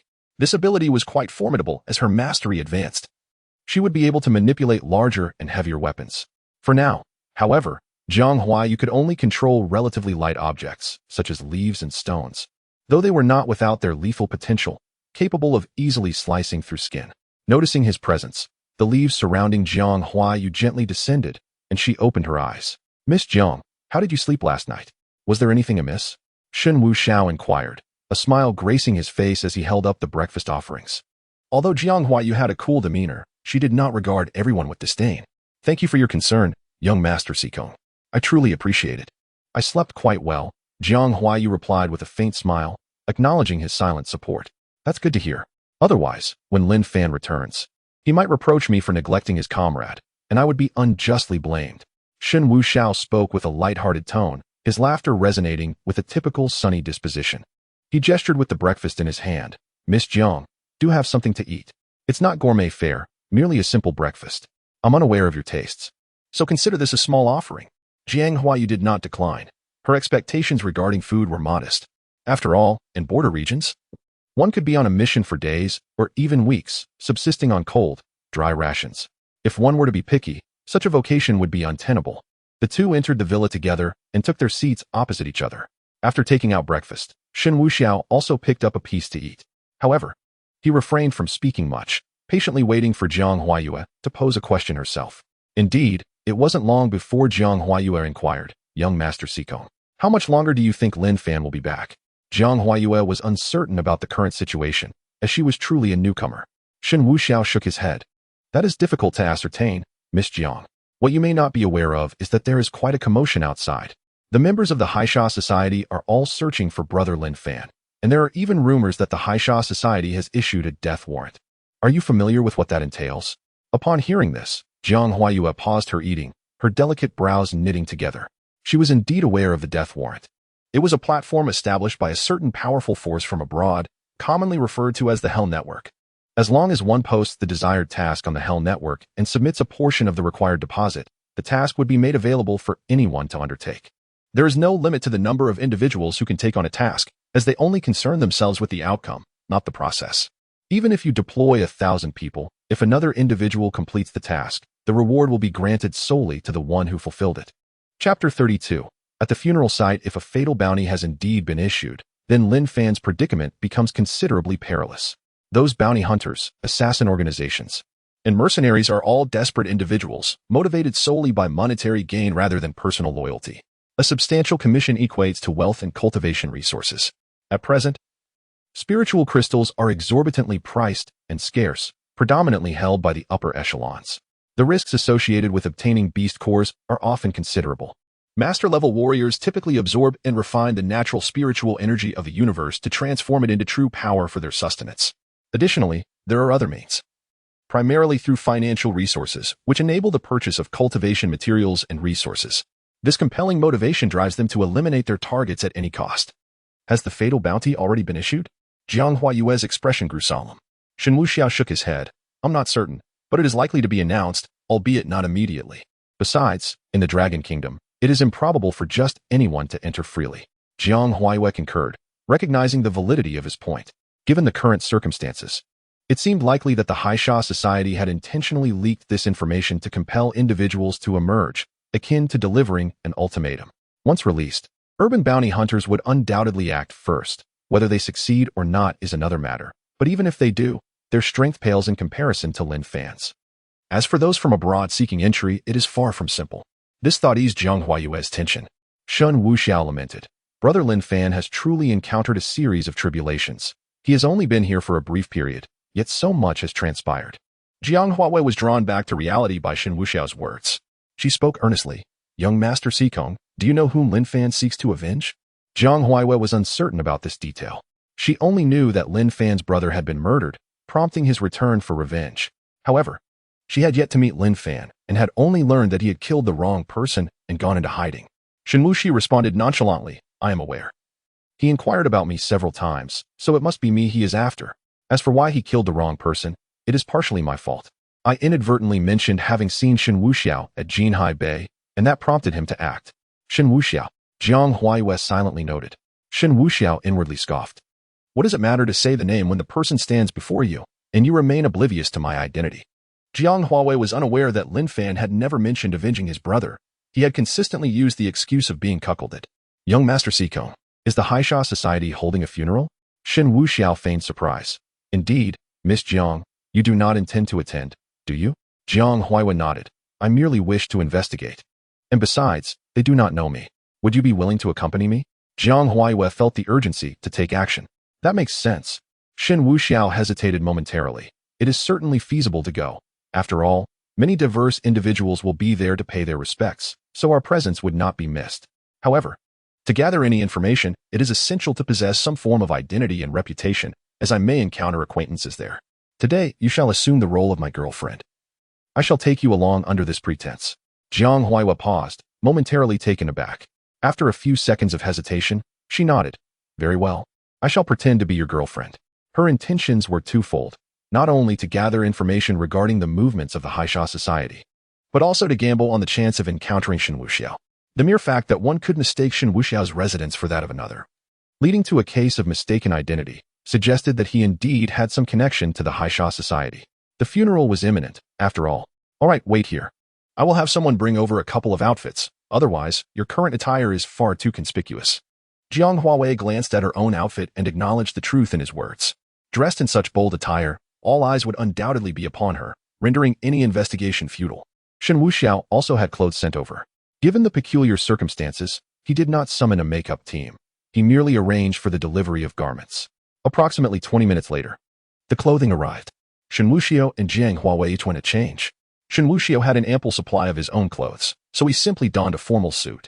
However, when Jiang Huayue emerged from her room, even Shen Wuxiao could not suppress his astonishment.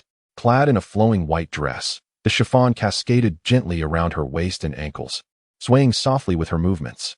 The sound of her heels clicking on the floor echoed, though she felt a slight awkwardness in them. The ensemble accentuated her graceful silhouette exquisitely. Her hair cascaded over her shoulders, and her delicate features were devoid of any makeup. Her brows resembled distant mountains. Her eyes sparkled like blossoming peaches, captivating all who beheld her. Even without jewelry, she radiated an undeniable brilliance. Poised yet alluring, dignified yet elegant. Shen Wuxiao marveled. You possess an ethereal quality, akin to a celestial being descending to the mortal realm. Jiang Huaiyue, upon hearing the compliment, felt a blush creep to her cheeks. Her gaze then fell upon Shen Wuxiao, eyes widening in admiration.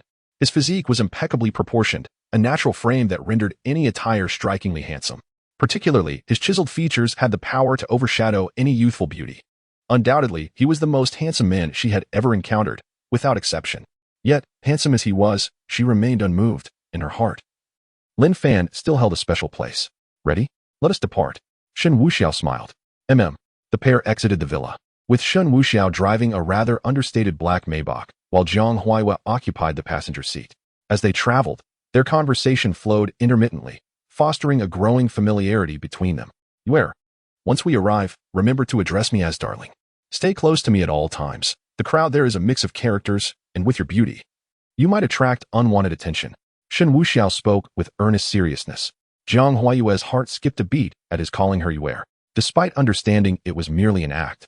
She found herself unaccustomed to it. As for calling him darling, she felt a hesitation in her throat. She had never addressed anyone in such a manner. The most intimate form of address she had ever used was perhaps an accidental call of Lin Fan, uttering the name Fangirl. Yet, she still nodded in agreement. All she needed to do was stay by his side, refraining from wandering off, and there was no need to call out intentionally. Upon reaching their destination, they arrived at a grand mansion, already adorned in solemn black and white. After parking the car, they turned to face the imposing structure before them.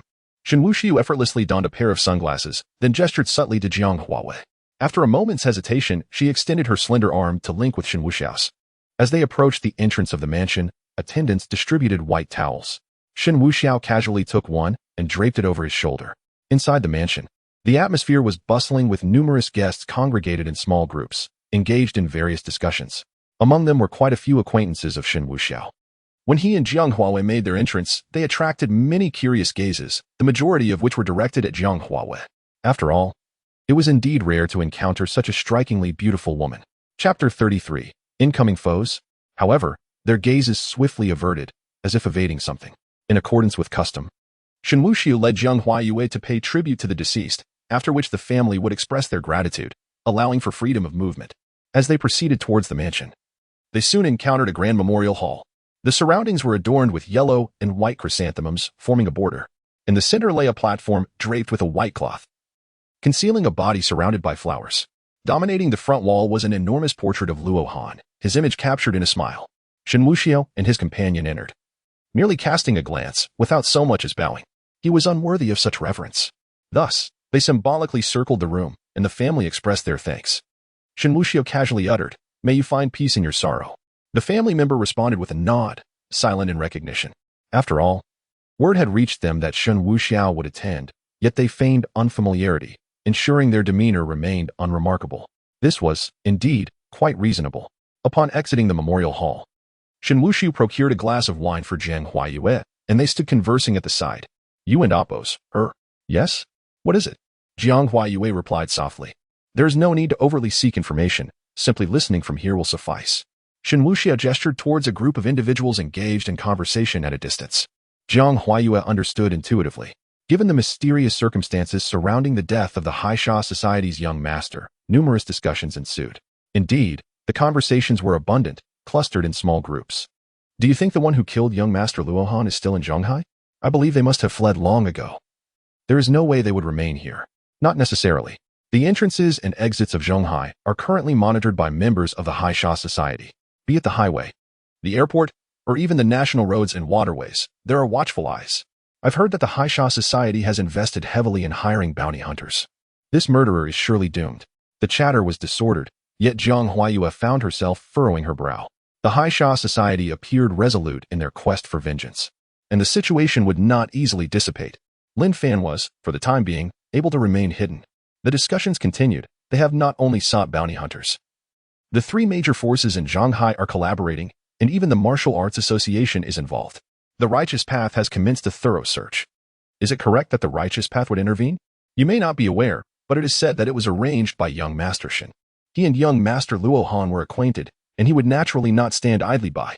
Upon hearing these words, Jiang Huayue's beautiful eyes sharpened with focus.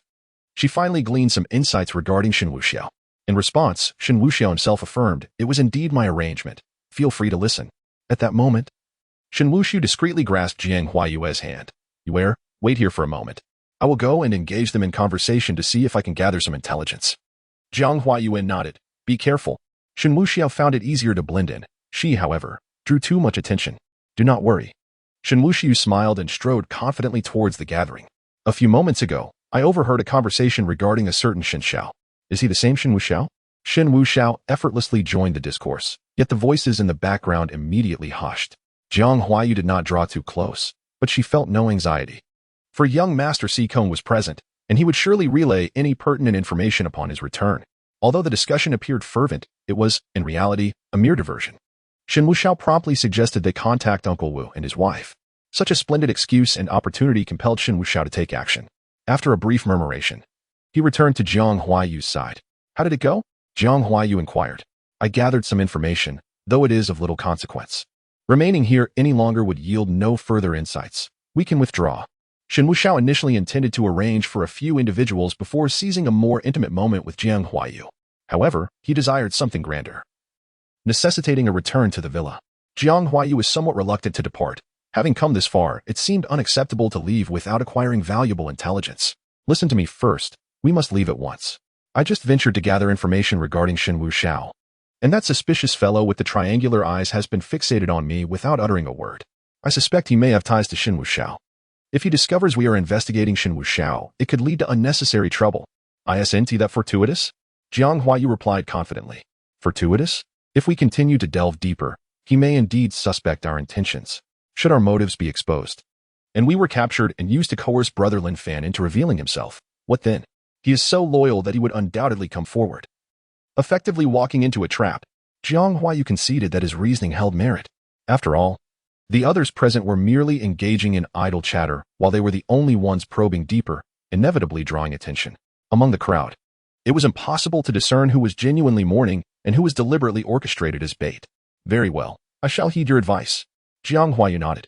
Today was not entirely unfruitful. At the very least, she could ascertain that they were unaware of Lin Fan's whereabouts. Lin Fan remained safe. They decided to leave at once. Shen Wuxiao and Jiang Huayu wasted no time and exited the scene. Once outside, they entered their vehicle and departed swiftly. Yet shortly after their departure, another car stealthily followed them. After a series of twists and turns, Shen Wuxiao and Jiang Huayu arrived at the villa. No sooner had they entered and secured the door than Jiang Huayu's beautiful eyes turned sharp, and her demeanor became alert. Shen Wuxiao understood the situation but still inquired, "What is the matter?" "Someone is following us." Jiang Huayu scanned the surroundings. "Really? You must be mistaken." Shen Wuxiao feigned surprise, then quickly retrieved his phone to message Uncle Wu. The message was succinct. "Uncle Wu, rush in. I will immediately activate the stillness of the domain. The dialogue is up to you, but the ultimate goal is to bring us together." Uncle Wu replied promptly, "Okay." Shen Wuxiao decisively deleted the message record. Then, feigning anxiety, he stood there, pondering. Had someone truly been following them? The man with the triangular eyes felt oddly suspicious. Could it be that he was indeed harboring doubts about them? Jiang Huawei remained exceedingly vigilant, gradually retreating while shielding Shen Wuxiao with one hand. The two of them cautiously edged along the wall to avoid an ambush. There were likely two individuals, both adept practitioners above the 5th rank. Jiang Huawei was still attempting to search for clues. In the next instant, the glass shattered explosively to the left and right. Jiang Huayue's gaze fixed on the right side, ready to strike. However, just as he was about to act, Shen Wuxiao behind him had already unleashed his unique ability. The realm of time stood still. The area was deliberately confined to just him and Jiang Huawei. Even the wall clock had halted in its progression. Jiang Huawei's eyes widened in shock, clearly taken aback. Her entire being seemed to be ensnared in a binding spell. Her eyes could move, yet she was rendered speechless. She was well aware of this ability to freeze time within a designated realm. Such a supreme power was the most formidable among control-type abilities. How could it manifest here? Could it be related to the two individuals who had burst in? Once ensnared, Unless one sustained a significant injury, it was akin to being immobilized. But how could such formidable experts set their sights on them? Chapter 34. An unfathomable encounter unbeknownst to her, Uncle Wu and Aunt Wu had approached. Both adorned with masks that obscured their features. Aunt Wu stepped forward, reaching out to caress Jiang Huayue's face, exclaiming, "What a stunning beauty! Why not take her back for young Master Shen's enjoyment?" At the utterance of those words, Jiang Huayue's heart sank in terror. It was indeed Shen Wuxiao's people. Uncle Wu burst into hearty laughter, adding, "Young Master will surely be delighted, though we must ascertain whether she is a maiden. If not, she is of no use." With that, he cast a furtive glance at Shen Wuxiao, playfully winking. Shen Wuxiao, feeling somewhat exasperated, thought to himself, "I ought to have a retort as well." Uncle Wu quickly grasped his intent and pretended to snap his fingers in front of Shen Wuxiao. It was as if Shen Wuxiao had been released from some control. "What do you intend to do? Who are you?" Shen Wuxiao demanded, swiftly positioning himself to shield Jiang Huayue. "Young man, we noticed you at the funeral earlier, inquiring about our young master. Do you harbor ulterior motives?" Shen Wuxiao felt a chuckle rising within him, yet anxiety gripped him. "We merely attended the funeral. We know nothing of your young master. You must be mistaken." Exchanging glances, Uncle Wu and Aunt Wu chuckled. "Mistaken, are we? Then let us embrace this error and take this beauty with us." They advanced towards Jiang Huayue, causing her heart to race with dread. Should she be taken, her honor would undoubtedly be compromised. At that pivotal moment, Shen Wuxiao interjected once more, "She is my woman." "What are you doing?" Feigning indignation, Uncle Wu retorted, "Your woman? Have you shared intimacy?" "Indeed, she is my woman." "What say you?" Shen Wuxiao declared, wrapping his arms protectively around Jiang Huayue. Aunt Wu shook her head disapprovingly. "That won't do. Our young master does not indulge in such preferences. Perhaps we should eliminate you both." Shen Wuxiao was taken aback. I am the young master of the Sicong family. If you harm us, my family will not let you go unpunished." At this proclamation, Uncle Wu and Aunt Wu paused. Exchanging glances. "Sicong family," they murmured, stepping aside as if to deliberate. After a brief conference, they returned, stating, "Killing you would indeed be pointless and invite unnecessary trouble. However, heed our warning. Should you dare pry further into young Master Shen's affairs, we shall show no mercy. It was merely a misunderstanding. My wife and I meant no offense," Shen Wuxiao asserted, holding Jiang Huayue firmly. They shared a faint smile. "Very well, let it be so. However, to prevent future complications, we require evidence." It will instructed Uncle Wu, "Take this young man away and strip him. I shall take charge of this beauty and ensure we have proof to safeguard against their loose tongues." Upon hearing this, Jiang Huayue nearly succumbed to despair. It was akin to being coerced into an indecent photo shoot. Uncle Wu, however, merely chuckled before swiftly rendering Shen Wuxiao unconscious. Carrying Shen Wuxiao, they proceeded to a bedroom. Upon arrival, Shen Wuxiao managed to rise on his own, swiftly shedding his garments before burrowing himself under the covers. Uncle Wu, caught between amusement and exasperation, remarked, "Young master, if you intend to engage in such activities, why complicate matters?" Shen Wuxiao shot him a disdainful glance, retorting, "Do you comprehend the essence of romance? Depart." With that, Uncle Wu hastily exited the room. Next came Aunt Wu, shouldering Jiang Huayue as she entered. Without hesitation, she too removed Jiang Huayue's dress with a decisive motion. Jiang Huayue's eyes reddened, tears threatening to spill over. Though the one disrobing her was a woman, the figure reclining was decidedly male. Once completely unclothed, Jiang Huayue was unceremoniously placed upon the bed. Aunt Wu, in a peculiar twist, repositioned the feigned unconscious Shen Wuxiao so that his head faced Jiang Huayue's. She deliberately placed one of his hands possessively upon her curves, ensuring their lips were pressed tightly together. Aunt Wu then lifted Jiang Huayue's hand, wrapping it around Shen Wuxiao's waist, creating the illusion of a passionate kiss. Pleased with her handiwork, Aunt Wu began documenting the scene with her camera. "Remember," she cautioned, "nothing transpired today. Otherwise, these photographs may find their way onto various social platforms, and I presume you would prefer to avoid such exposure." With a chuckle, she exited the room, leaving Jiang Huayue in a state of paralysis, unable to move. After Aunt Wu departed, she promptly deleted the images she had just captured.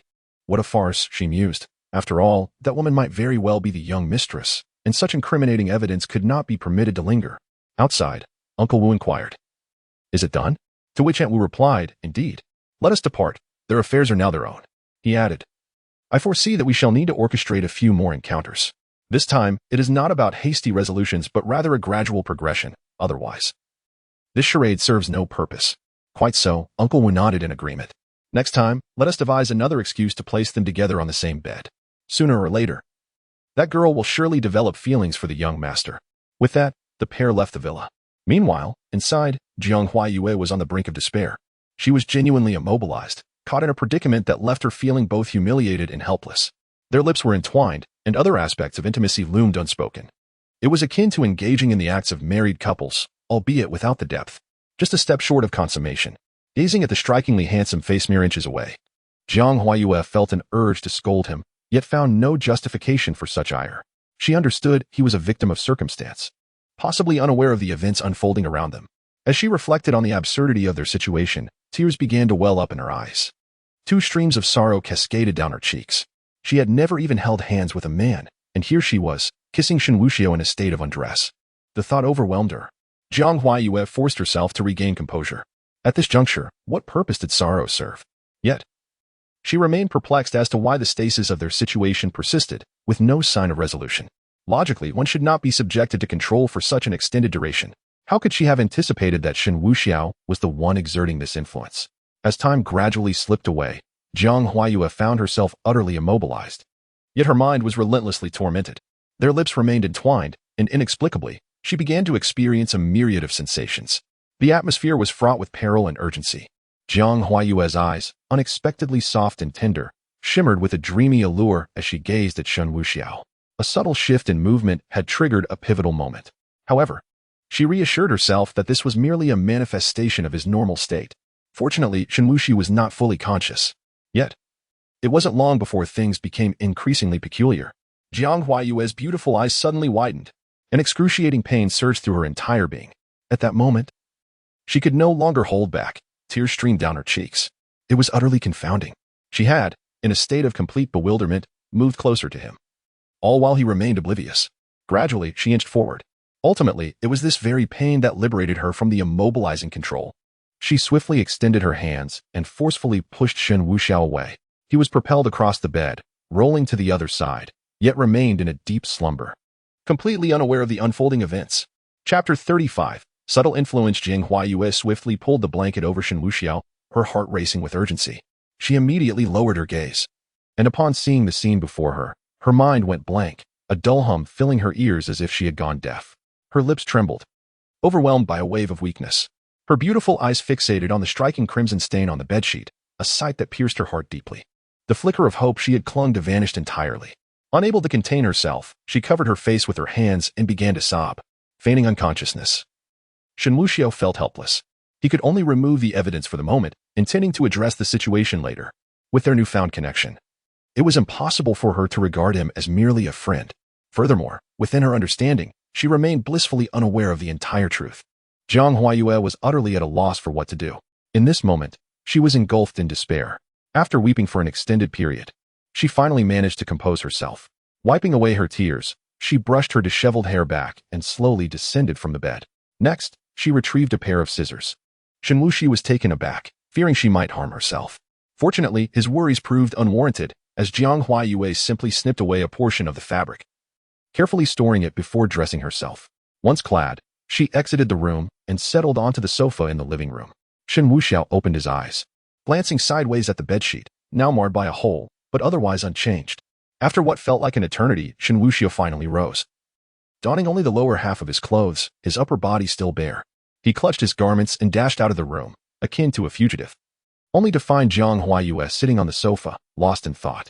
A wave of concern washed over him as he inquired, Are you all right? Did those people harm you in any way?" Seeing his anxious expression, Jiang Huaiyue felt an urge to scold him, yet she found no justification for her ire. None of this could be placed on his shoulders. Moreover, had it not been for him, she might have been taken away, facing an unspeakable fate that would have shattered her entirely. Jiang Huaiyue shook her head, her voice weak. "I'm fine." With a heavy sigh of relief, Shen Wuxiao responded. "That's good to hear. I'm not sure what happened. I woke up in your room and realized I wasn't dressed." Jiang Huaiyue felt her cheeks flush involuntarily, but managed to muster a clumsy excuse. It was those two people. They said they needed to keep evidence, so. Shen Wuxiao's mouth fell agape. What kind of bizarre preference is that? They knocked me out just to do something like this. Yet, he seemed to take it in stride, plopping down on the sofa. "I'm a grown man. It doesn't matter as long as you're okay."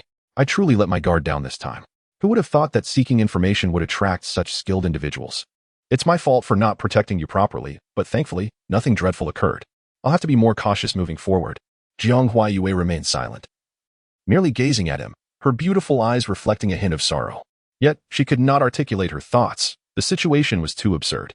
Was she truly to reveal that during his slumber, he had inexplicably taken possession of her body?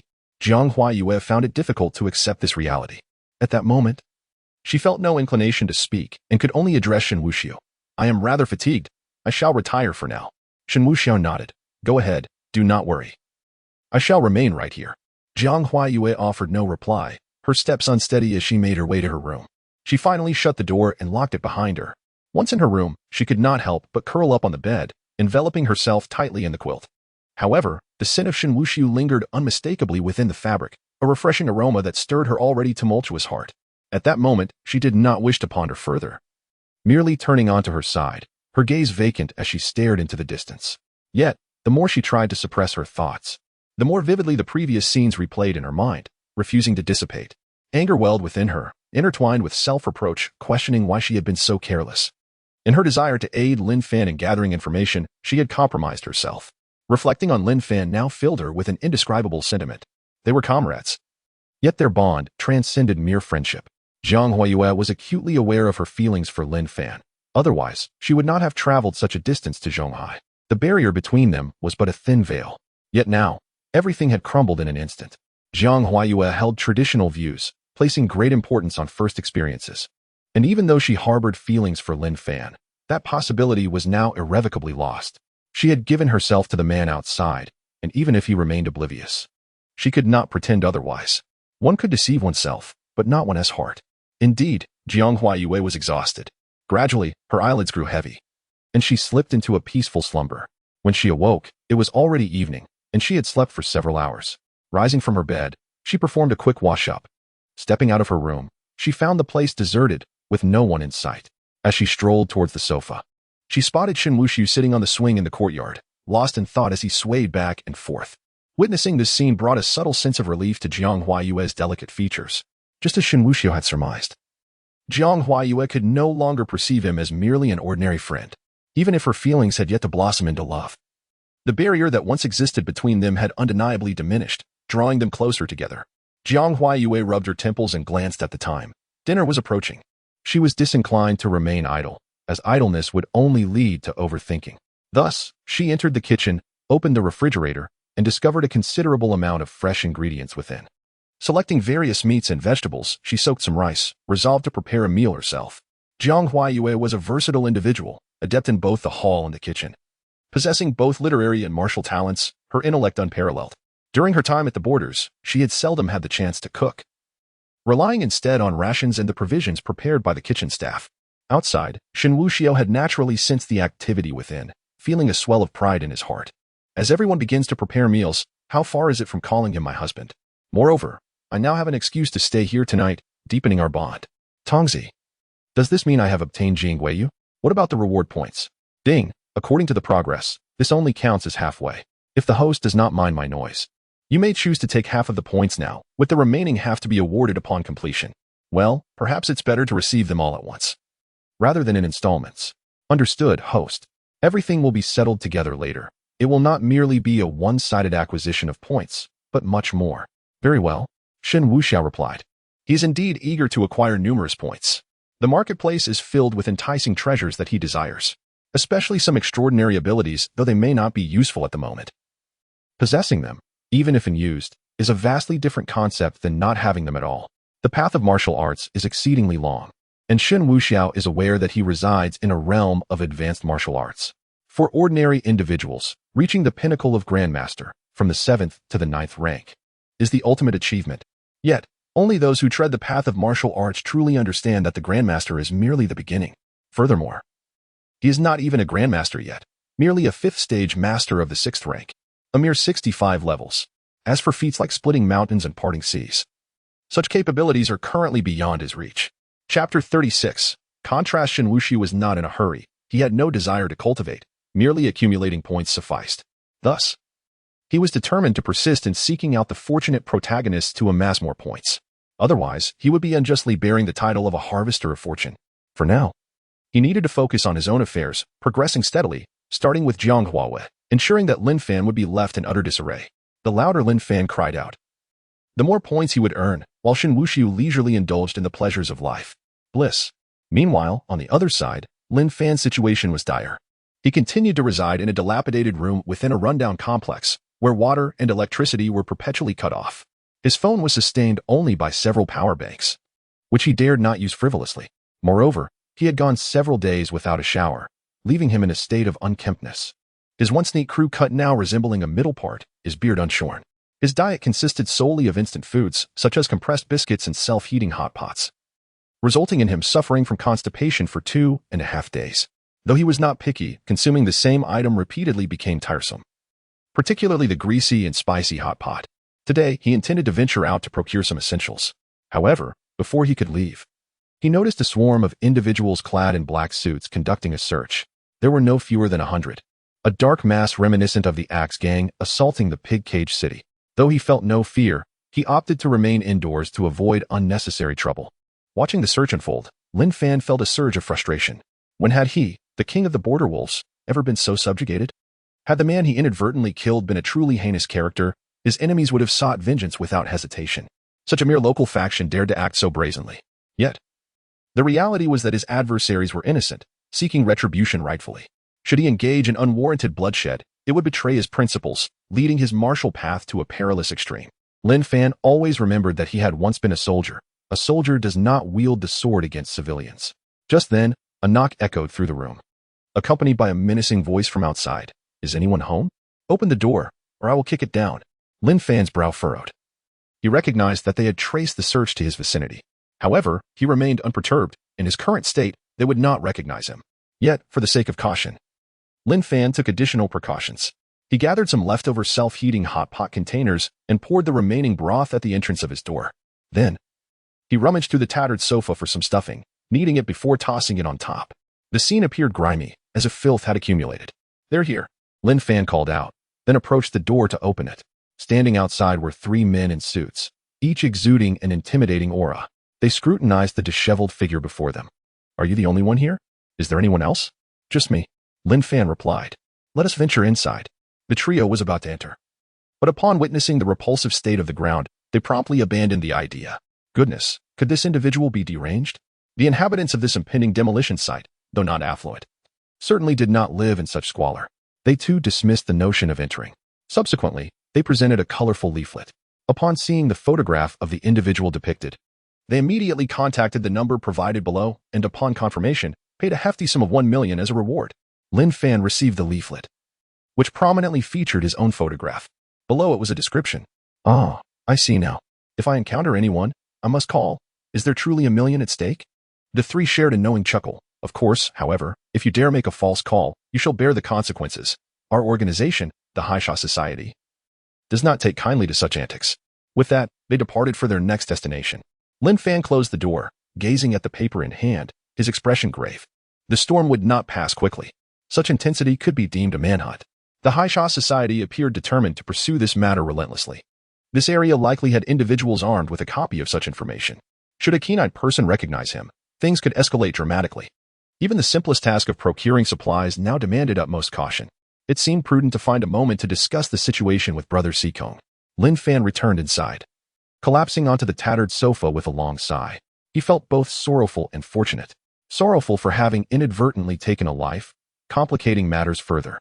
Fortunate for having met Brother Sikong, a kind soul who offered unwavering support. At least here, he had someone willing to assist him. As he sighed, Lin Fan's mind began to wander back to his former comrades. Jin Dao, Tank, Hong Yi, how are you all faring? And where?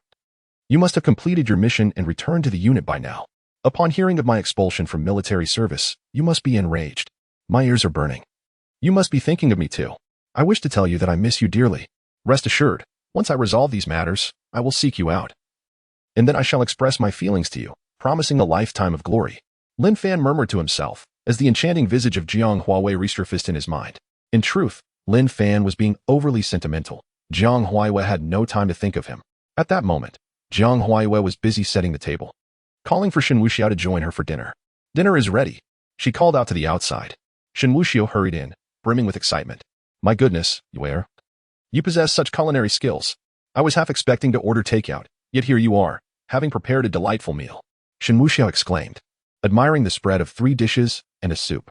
The dishes were simple: stir-fried shredded pork with green peppers, scrambled eggs with tomatoes, braised eggplant, and a corn and spare rib soup. Yet, they were a feast for the senses, visually appealing and utterly appetizing. It had been a long time since she last cooked. She wondered if her skills had diminished, but would make do with what she had prepared. Jiang Huayue responded softly, yet her hands were in constant motion. She served a bowl of rice, then filled a soup bowl and placed it in front of Shen Wuxiao. Sitting across from him, she tucked her hair behind her ears. Give it a try? Jiang Huayue encouraged. All right, Shen Wuxiao exclaimed as he picked up his chopsticks and deftly grabbed a portion of shredded pork with green peppers. Upon tasting it, he nodded appreciatively. The pork is tender and the flavor is just right. Your culinary skills are truly impressive. His praise was sincere. It truly was remarkable. After all, he had never cooked before and had always dined out, indulging in extravagant and meticulously crafted dishes. The essence of the food remained the same, merely enhanced by presentation and garnishing, resulting in a dramatic increase in price. However, at its core, it still bore the comforting taste of home-cooked meals. Jiang Huayue had grown accustomed to being called Yuer and no longer felt the initial discomfort. Upon hearing his compliment, she merely smiled gently. Do enjoy it more. After this brief exchange, she fell into silence, quietly savoring her meal without glancing at Shen Wuxiao. Strictly speaking, this was her first time cooking for a man. Even Lin Fan had never tasted her cooking. Chapter 37. Tea drinking while savoring his meal. Shen Wuxiao casually inquired of Jiang Huayue, my dear Yuer, if it would not be too much trouble, might I engage you to prepare some meals for me? He quickly added, of course, I merely jest. Should you be unwilling, I would not press the matter. Jiang Huayue regarded him with a raised brow. You must have ample provisions, no? Shen Wuxiao shook his head. While I do indeed have enough, I still cherish the warmth of a home-cooked meal. My time spent with family is fleeting, as they are often encumbered with numerous responsibilities. I can hardly recall the last time I enjoyed my mother's cooking. He was not exaggerating. The Shen family was perpetually busy.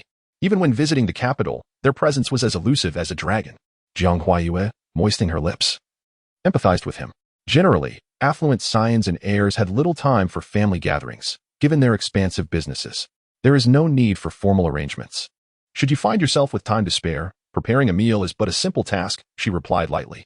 Shen Wuxiao nodded. Very well. I shall not be overly formal then. As he spoke, he gently rose and served her a portion of vegetables. Do indulge yourself. You seem preoccupied with your rice. Jiang Huayue paused, ultimately refraining from further comment, and continued to eat in silence. In the past, had anyone else served her, she might have flung the bowl away in indignation. Yet, considering her current relationship with Shen Wuxiao, despite his ignorance of their true intimacy, it was impossible to regard him as a mere acquaintance. Shen Wuxiao inwardly chuckled. This marked the beginning of acceptance. Once accustomed, the outcomes would naturally unfold. After dinner, the lazy Shen Wuxiao took the initiative to clear the table. He had genuinely enjoyed the meal, primarily due to its delightful flavors. And Jiang Huayue no longer exhibited the previous air of caution and reserve. Following their repast, instead of retreating to their individual pursuits, they settled on the sofa, where Shen Wuxiao began to prepare tea. Opening a jar, he inhaled deeply. Ah, this is fresh tea, my favorite. He selected a generous amount and placed it into the teapot. Jiang Huayue, sensing that a conversation might alleviate the lingering awkwardness, ventured, many prefer aged tea. You favor fresh tea, I see? As he continued his actions, Shen Wuxiao responded. Indeed, it is primarily about the flavor. Fresh tea can be tricky to brew. However, its tender buds and vibrant hues test one's patience. One must not rush the process. Aged tea is less demanding, infusing quickly, yet its robust flavor allows for simpler preparation without the need for finesse. With a radiant smile, he gazed at Jiang Huayue. However, I am one who believes that good things come to those who wait, so I find fresh tea delightful. Though aged tea also has its merits, it all depends on personal preference. Jiang Huayue was momentarily taken aback, questioning whether she had posed the wrong inquiry. There was something peculiar about his demeanor, though she could not quite identify what it was. He seemed to speak of tea, yet perhaps not. You truly possess expertise. Jiang Huayue could only respond in this manner. As their conversation flowed, it swiftly turned to the subject of Shen Wuxiao. The two individuals who had arrived today were undoubtedly associated with him. After merely a few remarks, they pursued us, revealing their keen vigilance. Listening to Jiang Huayue discuss him, Shen Wuxiao could only agree. Indeed, Shen Wuxiao is a figure shrouded in mystery, surrounded by a myriad of rumors. Yet, few have had the privilege of engaging with him. Today, we too have nearly found ourselves ensnared in peril. With a sigh, Shen Wuxiao reflected on this. Jiang Huayue nodded in agreement. Indeed, we were rather careless. But from the conduct of his subordinates, one can easily infer the true nature of Shen Wuxiao. Suspicious, alert, brutal, and ruthless, these traits undoubtedly define him. Shen Wuxiao could not help but admire Jiang Huaiyue. She had spoken the truth. He was indeed suspicious, alert, brutal, and ruthless, even bearing the title of a split personality. However, those who knew him perceived him as a figure endowed with superhuman attributes. While external rumors may not always hold truth, they certainly do not arise from a void. We must tread carefully in the future. Jiang Huaiyue mused. Shen Wuxiao, his name evokes the chilling image of falling leaves in the wind. Such a name carries an air of foreboding. Intrigued, Shen Wuxiao pushed the prepared tea towards Jiang Huaiyue and inquired, how should this be interpreted? Jiang Huaiyue, delicately grasping the teacup, took a sip. The characters Wuxiu likely derived from a 7-character quatrain. Endless falling leaves rustle down. This passage vividly depicts the somber scene of leaves cascading from trees, leading to the inference that Shen Wuxiu is inherently tempestuous. Lin Fan's brother met his fate at his hands, a tragic destiny indeed. Shen Wuxiu merely smiled. After all, Lin Fan's brother was not merely a ghost. He was not to be underestimated, nor treated as a soft persimmon to be squeezed at will. This was not the script of a mere protagonist. Their conversation continued, the hours slipping away quietly. Soon, it was time for a break. Jiang Huaiyue rose, addressing Shen Wuxiu. It grows late. I shall retire for now. With that, she made her way to her room. She had to cultivate. The enemy was formidable, and she must elevate her abilities as much as possible. Shen Wuxiao, however, had no intention of leaving the villa. He was not in haste and chose instead to feign nonchalance. Nearly 20 minutes after Jiang Huaiyue returned to her room, Shen Wuxiao entered his own, retrieving a blanket and tossing it onto the sofa. He then proceeded to the kitchen, collecting 2 kitchen knives and placing them upon the coffee table. Today, he would assume the role of the protector. Having prepared everything, Shen Wuxiao turned off the living room lights, sprawled on the sofa, and covered himself with the blanket. Grasping the 2 knives, he drifted into slumber. Meanwhile, in her room, Jiang Huaiyue sat cross-legged in meditation. As a warrior, cultivation was an essential daily practice. Learning, akin to rowing upstream, mandates progress or risk regression. She would not allow herself to be complacent. It was not until 1 o'clock in the morning that Jiang Huaiyue finally rose to head to the bathroom. After taking a shower, she donned the nightgown that Shen Wuxiao had sent over. Just as she was about to retire for the night, a thought suddenly struck her. She wondered whether young Master Sikong was still at the villa, perhaps having left like he did the previous day. Curiosity piqued. She opened her room door to take a look. To her surprise, the light from the room illuminated a figure sprawled on the sofa. It was none other than Shen Wuxiao. Jiang Huaiyue found herself at a loss for words. Why on earth was this fellow sleeping on the sofa instead of in a proper bed? Intrigued, she approached him slowly. At that moment, Shen Wuxiao lay in a most unrefined manner, one leg propped up high against the back of the sofa, the blanket having been kicked to the floor. Witnessing this scene, Jiang Huaiyue felt an inexplicable urge to laugh, a faint smile gracing her lips. How could someone of his age behave so childishly? She had no intention of waking him.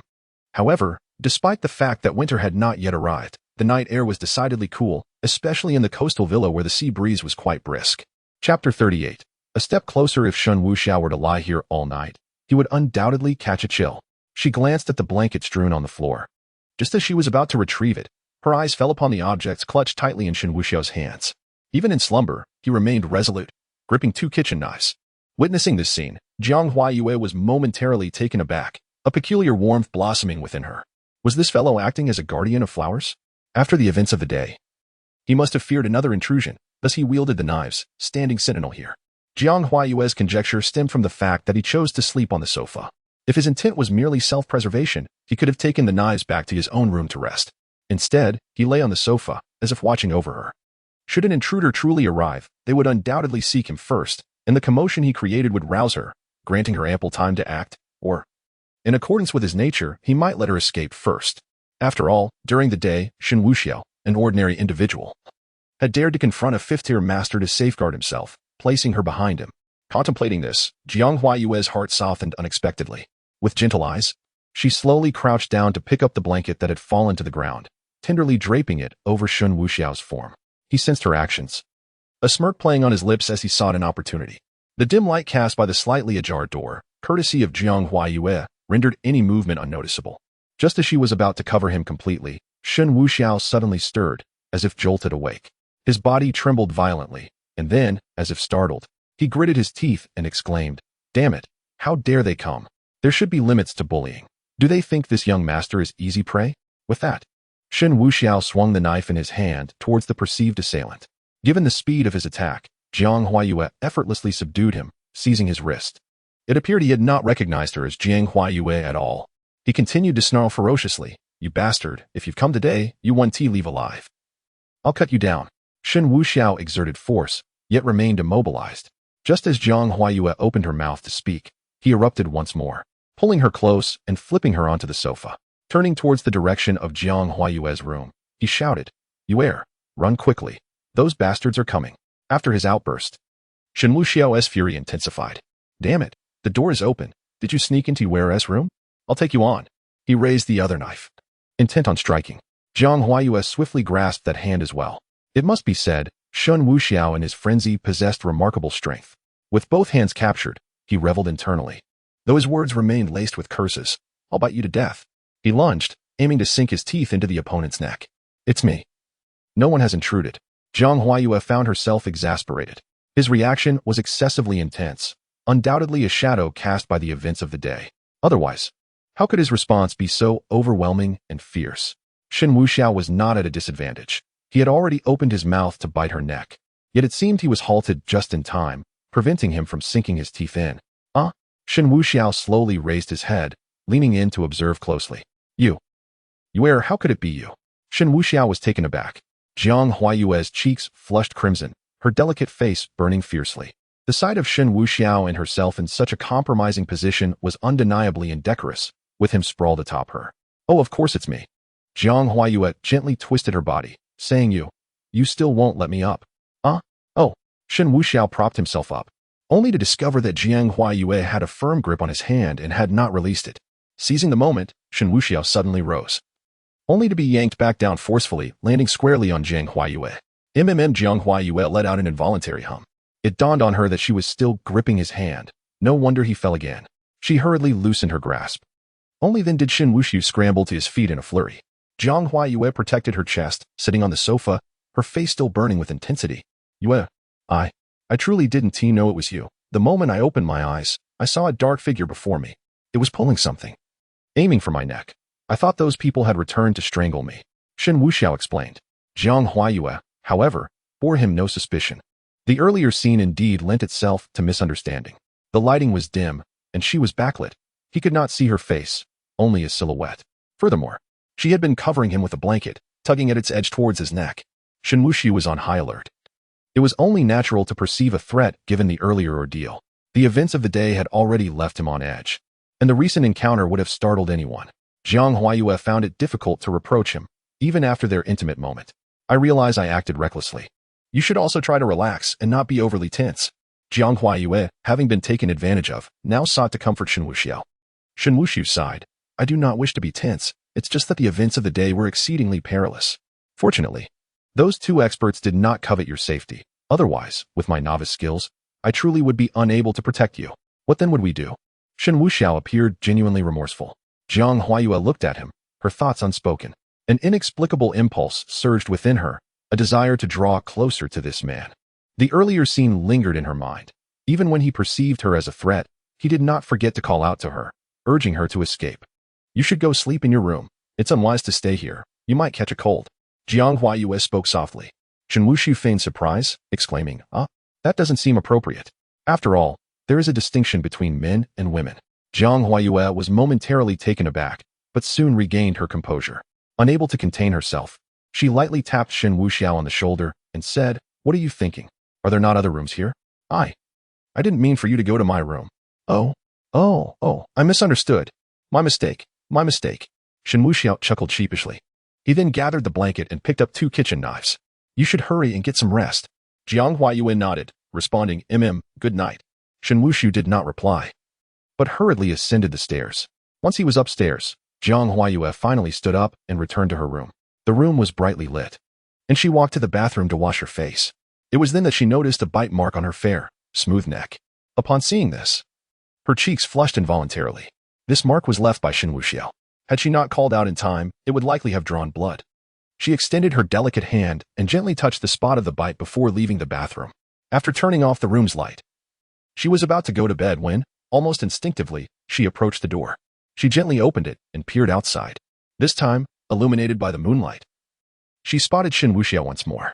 That rascal had pretended to go upstairs, but in reality, he had come back down and was now sleeping on the sofa. However, he was currently engrossed in his phone, oblivious to her gaze. Sighing, Jiang Huaiyue felt a mix of exasperation and warmth within her heart. She decided not to concern herself with him any longer and returned to her bed, pulling the blanket over herself. The duvet still carried Shen Wuxiao's scent. She snuggled deeper into the covers and slowly closed her eyes. Chapter 39. A meeting arranged that night, Shen Wuxiao enjoyed a reasonably good sleep. The sofa was ample and spacious, comparable to a bed. However, Jiang Huaiyue found herself in a rather uncomfortable situation. Upon waking, she was taken aback by her own thoughts. How could it be? Her mind was a whirlwind of confusion, and she found herself grappling with the absurdity of it all, covering her face with her hands. She occasionally ran her fingers through her hair, still in the midst of self-acceptance. Perhaps it was the lingering scent of Shen Wuxiao that clung to the bedding, as she had unwittingly dreamt of things that were altogether inappropriate. In her dream, she and Shen Wuxiao shared a bed, engaged in passionate kisses, and ultimately indulged in indescribable acts. Even though it was merely a dream, the very occurrence of such a dream was exceedingly outrageous for her. Realizing the gravity of her situation, she was momentarily at a loss. Having only known Shen Wuxiao for 2 or 3 days, how could they have reached such an intimate level? Shaking her head vigorously, she hastily rose to wash up in the bathroom before exiting her room. However, upon opening the door, she was greeted by the sight of Shen Wuxiao soundly asleep on the sofa. Her cheeks flushed involuntarily, and the vivid imagery of her dream resurfaced in her mind. Taking a deep breath, she made her way to the kitchen. Breakfast was prepared swiftly and simply. After setting the table, she noticed that Shen Wuxiao was still sleeping. With a hint of exasperation, she shook her head and approached him. Her gaze inadvertently drawn to his handsome features. He looked so charming even in slumber. Yet, she quickly dismissed those chaotic thoughts and raised her hand to gently wake him.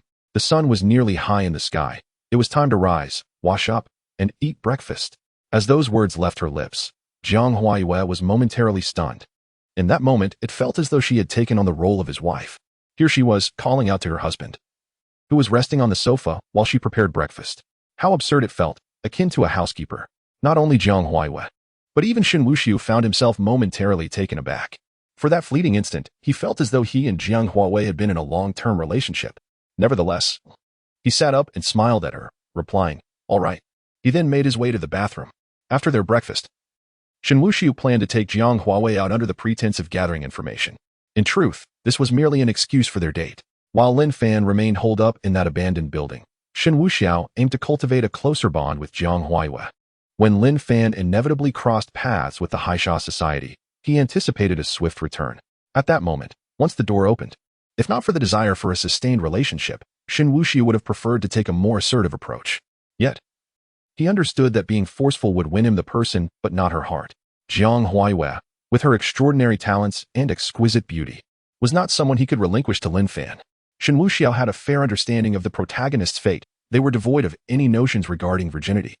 If Lin Fan were to discover that Jiang Huaiyue had been forced into such a situation by him, he would undoubtedly direct all his resentment towards himself. He still desired companionship. Thus, there was no way Shen Wuxiao would allow Lin Fan to take advantage of the situation. He desired not only the person but also her heart. A delightful day had passed. Today, under the pretense of gathering information, Shen Wuxiao had arranged a meeting with Jiang Huaiyue. They traversed numerous locations together. Initially, Jiang Huaiyue inquired where reliable information could be obtained, but eventually, Shen Wuxiao led her astray. They visited an arcade, an aquarium, a martial arts gym, and a martial arts association. They even shared a romantic lunch and a candlelit dinner.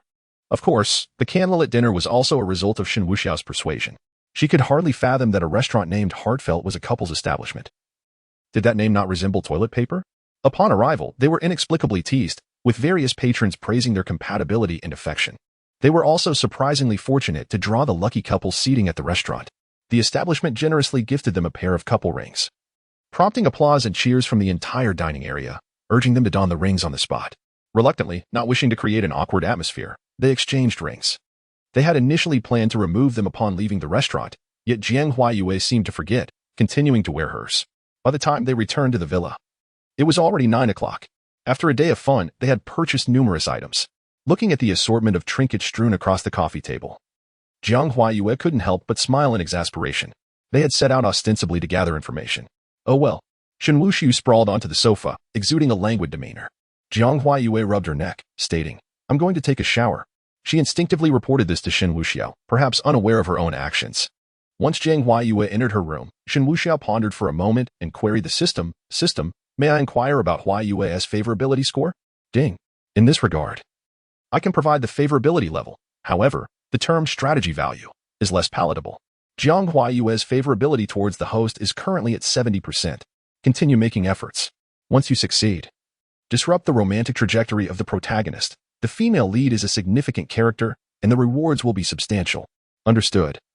I also wish to conserve some points to exchange for a fine weapon. Shen Wuxiao replied, then promptly sent a message to Uncle Wu. Uncle Wu, I wish to change my sleeping arrangements. Please summon Aunt Wu for a repeat of the previous plan. A swift response arrived. On my way. After sending the message, Shen Wuxiao proceeded to his bathroom, taking a shower and donning a bathrobe. Jiang Huayue had just finished her own shower. Her lustrous black hair hung wetly over her shoulders. Her skin is smooth and white as snow. Her jade-like visage glistened with droplets, reminiscent of a water lily emerging from the depths. The beads of water on her alluring back did not cascade down, enhancing her sensuality. She picked up her bathrobe, slowly putting it on, and then stood before the mirror, using a hairdryer to dry her hair. Once her hair was dry, as she walked towards her room, Jiang Huayue hesitated for a moment, still confined within the room. She resolved to rest. After lying down for approximately 10 minutes, Jiang Huayue suddenly opened her eyes. That ominous sense of danger reemerged. This is terrible. She immediately sprang from the bed, seizing her weapon, a soft sword coiled around her waist. With swift motion, she also grabbed the concealed flying dagger she always carried. Fearing for Shen Wuxiao's safety, she hastily opened the door. Indeed, her apprehensions materialized. At that moment, Shen Wuxiao lay on the sofa, seemingly in a deep slumber. In the living room stood two figures, those same two individuals from before. Uncle Wu and Aunt Wu turned their gaze toward Jiang Huayue. What do you truly intend to do? Jiang Huayue questioned, her vigilance heightened, her grip on the soft sword unwavering. The adversaries possessed formidable control over their abilities, capable of freezing the environment. A moment's carelessness could render her prey upon a cutting board. Aunt Wu chuckled coldly. My dear, deceiving us will come at a price. Jiang Huayue shifted her stance. Her eyes sharp. What have we deceived you about? Do you dare to question us? Do you truly believe we are fools? Aunt Wu's tone turned frigid. The last time you left, we installed miniature listening devices within the villa. You are not truly a couple, if you are not. How could any relationship ensue? What should have been a monumental achievement was utterly squandered by your trickery. Today, we shall take you with us to present to our young master. Chapter 40. The battle at the village. Jiang Huayue was taken aback, realizing her grave oversight. She had never considered the possibility of being monitored. Her conversation with Shen Wuxiao did not resemble that of a couple. However, they were mistaken about one thing. She was indeed not a virgin.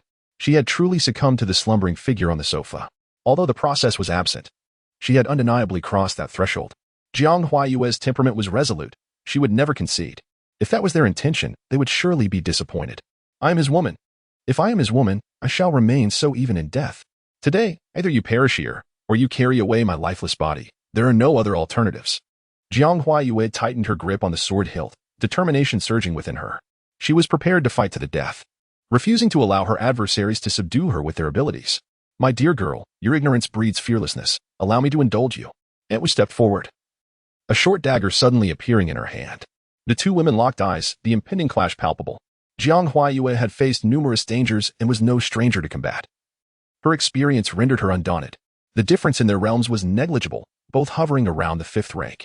Even against two opponents, she believed she could eliminate one. She shifted her stance, searching for an opening. In the next moment, she flicked her wrist, and the soft sword danced as gracefully as a paper plane. With the agility of a swallow, she dove towards Aunt Wu. Aunt Wu, recognizing the lethal intent, took the situation seriously. Sensing the impending danger, she swiftly raised her dagger to block. The clash of metal rang out, a sharp sound echoing as the soft sword's inherent flexibility met with the blade's force. The tip of the soft sword, akin to another weapon, lunged directly at Aunt Wu's face. Though Aunt Wu's innate talent paled in comparison to Jiang Huayue's, she was nonetheless a seasoned warrior of the older generation. Her reflexes were commendable. With a swift upward motion of her short dagger, she deflected the soft sword's momentum and retaliated with a thrust. Jiang Huayue's beautiful eyes narrowed, and she swiftly transformed her palm into a fist, launching an incredibly rapid strike like a bolt of lightning. Aunt Wu countered with her palm but was forced to retreat 3 steps to create distance. Jiang Huayue seized the opportunity. Her feet paused momentarily before she leaped once more, her form as light as a feather. Her wealth of combat experience enveloped her in true energy as she unleashed both sword and fist. The soft sword whirled in her right hand while her left hand struck with precision. Shadows of her movements blurred, true energy radiating outward, creating a gust of wind that caught her opponent off guard. Aunt Wu found herself somewhat at a disadvantage. After all, Jiang Huaiyue was the young mistress, and Aunt Wu could not afford to fight recklessly. A hint of caution lingered in her heart. Yet, she dared not underestimate her opponent. As she wielded her short dagger in an attempt to subdue Jiang Huaiyue, the latter swiftly executed another strike with her sword. Aunt Wu leaned back to evade the attack, only to find Jiang Huaiyue following up with a ferocious spinning kick. The blow connected with Aunt Wu's side, causing her to stumble, nearly toppling over. Jiang Huaiyue relentlessly pursued her opponent. As Aunt Wu straightened her posture, the soft sword lunged directly at her throat. In that moment, Aunt Wu was genuinely frightened.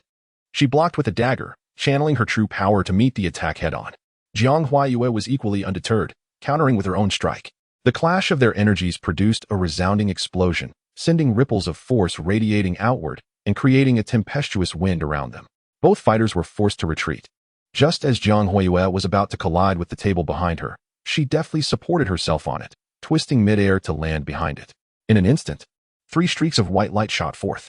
3 flying daggers, infused with true energy, surged forward as if to rend the very air. Aunt Wu gasped in shock and immediately rolled aside to evade the attack. Yet, in that fleeting moment, Jiang Huaiyue had already claimed victory.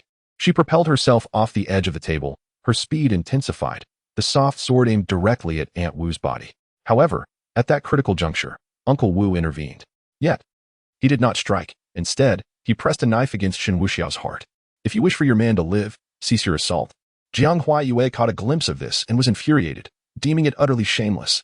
Nevertheless, she relinquished her sword and withdrew. Aunt Wu was terrified. The young mistress was remarkably powerful. Had it not been for her elder, that strike would have surely pierced her. Assisting the young master in wooing women was fraught with peril. Release him. Let warriors resolve their matters as warriors. What is this threat? Jiang Huaiyue seethed, yet felt helpless. She could not bear to see Shen Wuxiao come to harm. Regardless of the circumstances, the fact that Shen Wuxiao was her man was unalterable.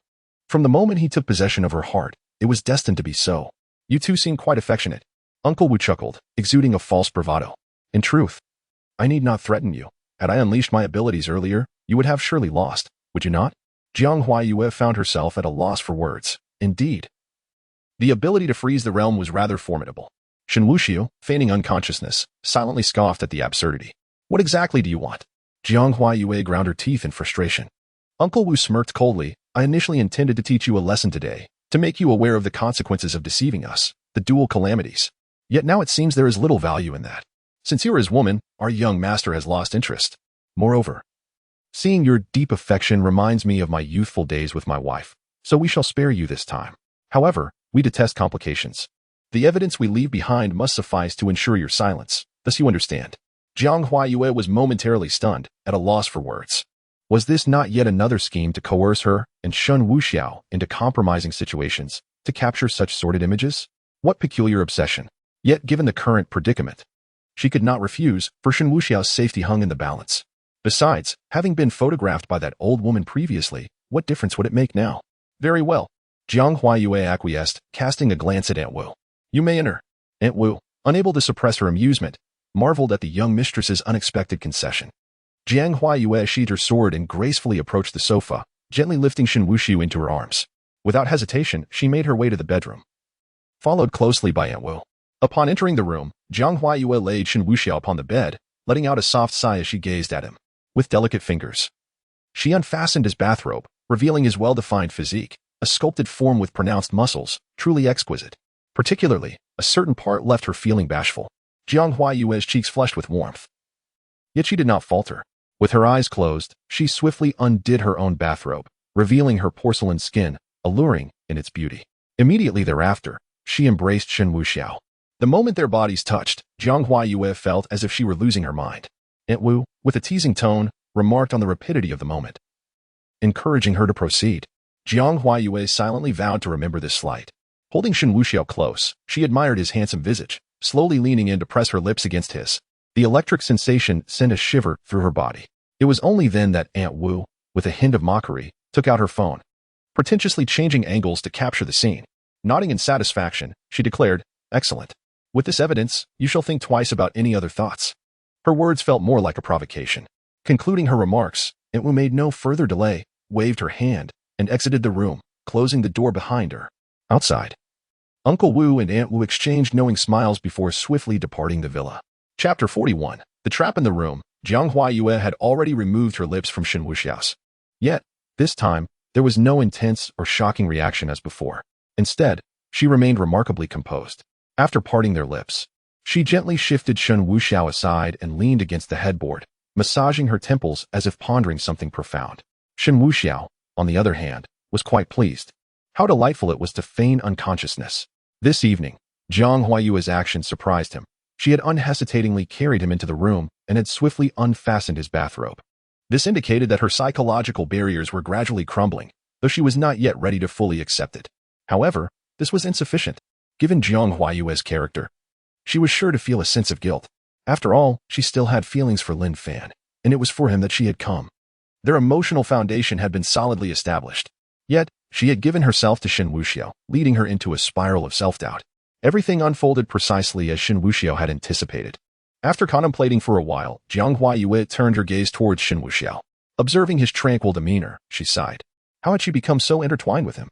She murmured to herself, feeling somewhat bewildered. It was as if an invisible force was manipulating their fates, binding them together, from strangers to forming a foundation of friendship. And under the threat posed by those two masters, she unexpectedly found herself in a situation where she had surrendered to Shen Wuxiao. Now, she was engulfed in confusion. Just days ago, she had come for Lin Fan. Not only had she not seen him, but she had also engaged in numerous ambiguous moments with this man beside her. She questioned whether she had become an indecisive woman. Yet, she understood that her connection with Lin Fan was impossible. Having given herself to this man had sealed her fate. Jiang Huayue clenched her fists, troubled by her inner turmoil. Suddenly, her fingers brushed against the ring on her fourth finger. This ring was a reward for lucky couples at the romantic restaurant that evening, a gift they had exchanged for each other. Even if it had been done amidst playful teasing, it was undeniable that there was no resistance in her heart. Had she truly resisted, she would have left upon discovering the nature of the restaurant, rather than continuing to dine. No, to be precise, if there had been any true resistance, this day would never have transpired. In the midst of self-doubt and self-reflection, Jiang Huayue sighed again. With her cheeks flushed a rosy hue, she intended to help Shen Wuxiao don his bathrobe before stepping out to the sofa. However, Shen Wuxiao stirred slightly, as if transitioning from unconsciousness to a deep slumber. In a turn, one of his legs draped over her, half of his body encircling her. Jiang Huayue instinctively let out a soft sound. She froze in place. Their faces nearly touching, their noses almost colliding. Jiang Huayue could distinctly feel Shen Wuxiao's steady breathing. She did not struggle or push him away. She simply remained in that position. After a little over 10 minutes, Jiang Huayue gently extricated her hand from Shen Wuxiao's embrace. Once she descended from the bed, she couldn't help but glance back at the peacefully sleeping Shen Wuxiao. Hesitating for a moment, she approached him to properly cover him with the blanket. She then exited the room, choosing to sleep on the sofa outside. There was already a blanket left from Shen Wuxiao's rest the previous night, which she casually took to wrap around herself. Inside the room, Shen Wuxiao opened his eyes, a mischievous smile playing at his lips. He wasn't in a hurry, rather. He intended to weave a trap. With Jiang Huayue now sleeping outside, he decided to indulge in a genuine slumber. The following morning, as Shen Wuxiao awoke, he first stretched languidly, only to be startled into exclaiming, "What the hell?" He appeared quite flustered. Clad in a bathrobe, he hurriedly dashed out. Jiang Huayue, who was preparing breakfast, was drawn to his sudden commotion. It was evident that he was bewildered, having woken up in an unfamiliar room. And in such a state of undress, how could he not be surprised? Upon emerging, he locked eyes with Jiang Huayue. He gulped nervously, stammering, How did I end up in your room? Did I do something to you?" Jiang Huayue, pursing her lips, remained silent. Shen Wuxiao, visibly distressed, continued, Let me explain. I have no idea how this happened. I just remember lying on the sofa after my shower, deep in thought, and then I suddenly fell asleep. Could I have sleepwalked? Did I do something inappropriate?" Jiang Huayue was about to clarify when Shen Wuxiao seemed to deny her the chance to speak, raising his hand as if to slap himself. Jiang Huayue quickly stepped forward, grasping his wrist. "Why would you hit yourself?" With a sigh, Shen Wuxiao lamented, "I must have done something I shouldn't have." As he spoke, his gaze fell upon Jiang Huayue's delicate hand still clutching his wrist. The ring she wore was still on her finger, which brought him a flicker of relief. This was fortuitous. He could seize the moment to create a misunderstanding and simultaneously deal with Lin Fan. "Don't overthink it. It wasn't like that," Jiang Huayue hastily asserted. Shen Wuxiao shook his head. "I lay bare on your bed. How can I clarify that?" You need not conceal anything. If I have crossed a line, I shall take full responsibility. I will give you time to contemplate, and I assure you, I will not go back on my word." After saying this, Shen Wuxiao dashed to the sofa to dress quickly. Then, with utmost speed, he bolted out the door. He was determined not to allow her to clarify anything. He needed to force some misunderstanding into the air. Jiang Huawei stood there, utterly stunned, unable to call him back. Why was he running away? In a flash, he disappeared, getting into his car and driving off in one swift motion. Jiang Huaiwei could only watch as his vehicle vanished from sight. Nonetheless, she felt a sense of relief. A little distance between them was just what they needed to ease the awkwardness. Now that Shen Wuxiao has left, she can finally calm her mind and contemplate how to navigate her feelings towards him. Shen Wuxiao departed from the villa and went directly to another residence. Jiang Huai truly needs to reflect deeply. However, Shen Wuxiao has other matters occupying his thoughts. He is preoccupied with how to deal with Lin Fan that evening. The assassination order from the Haisha Society has been issued, and the bounty hunters are already en route. He can easily disguise himself as a city bounty hunter to assassinate Lin Fan. Currently, he has reached the 6th rank, 5th stage, significantly surpassing Lin Fan.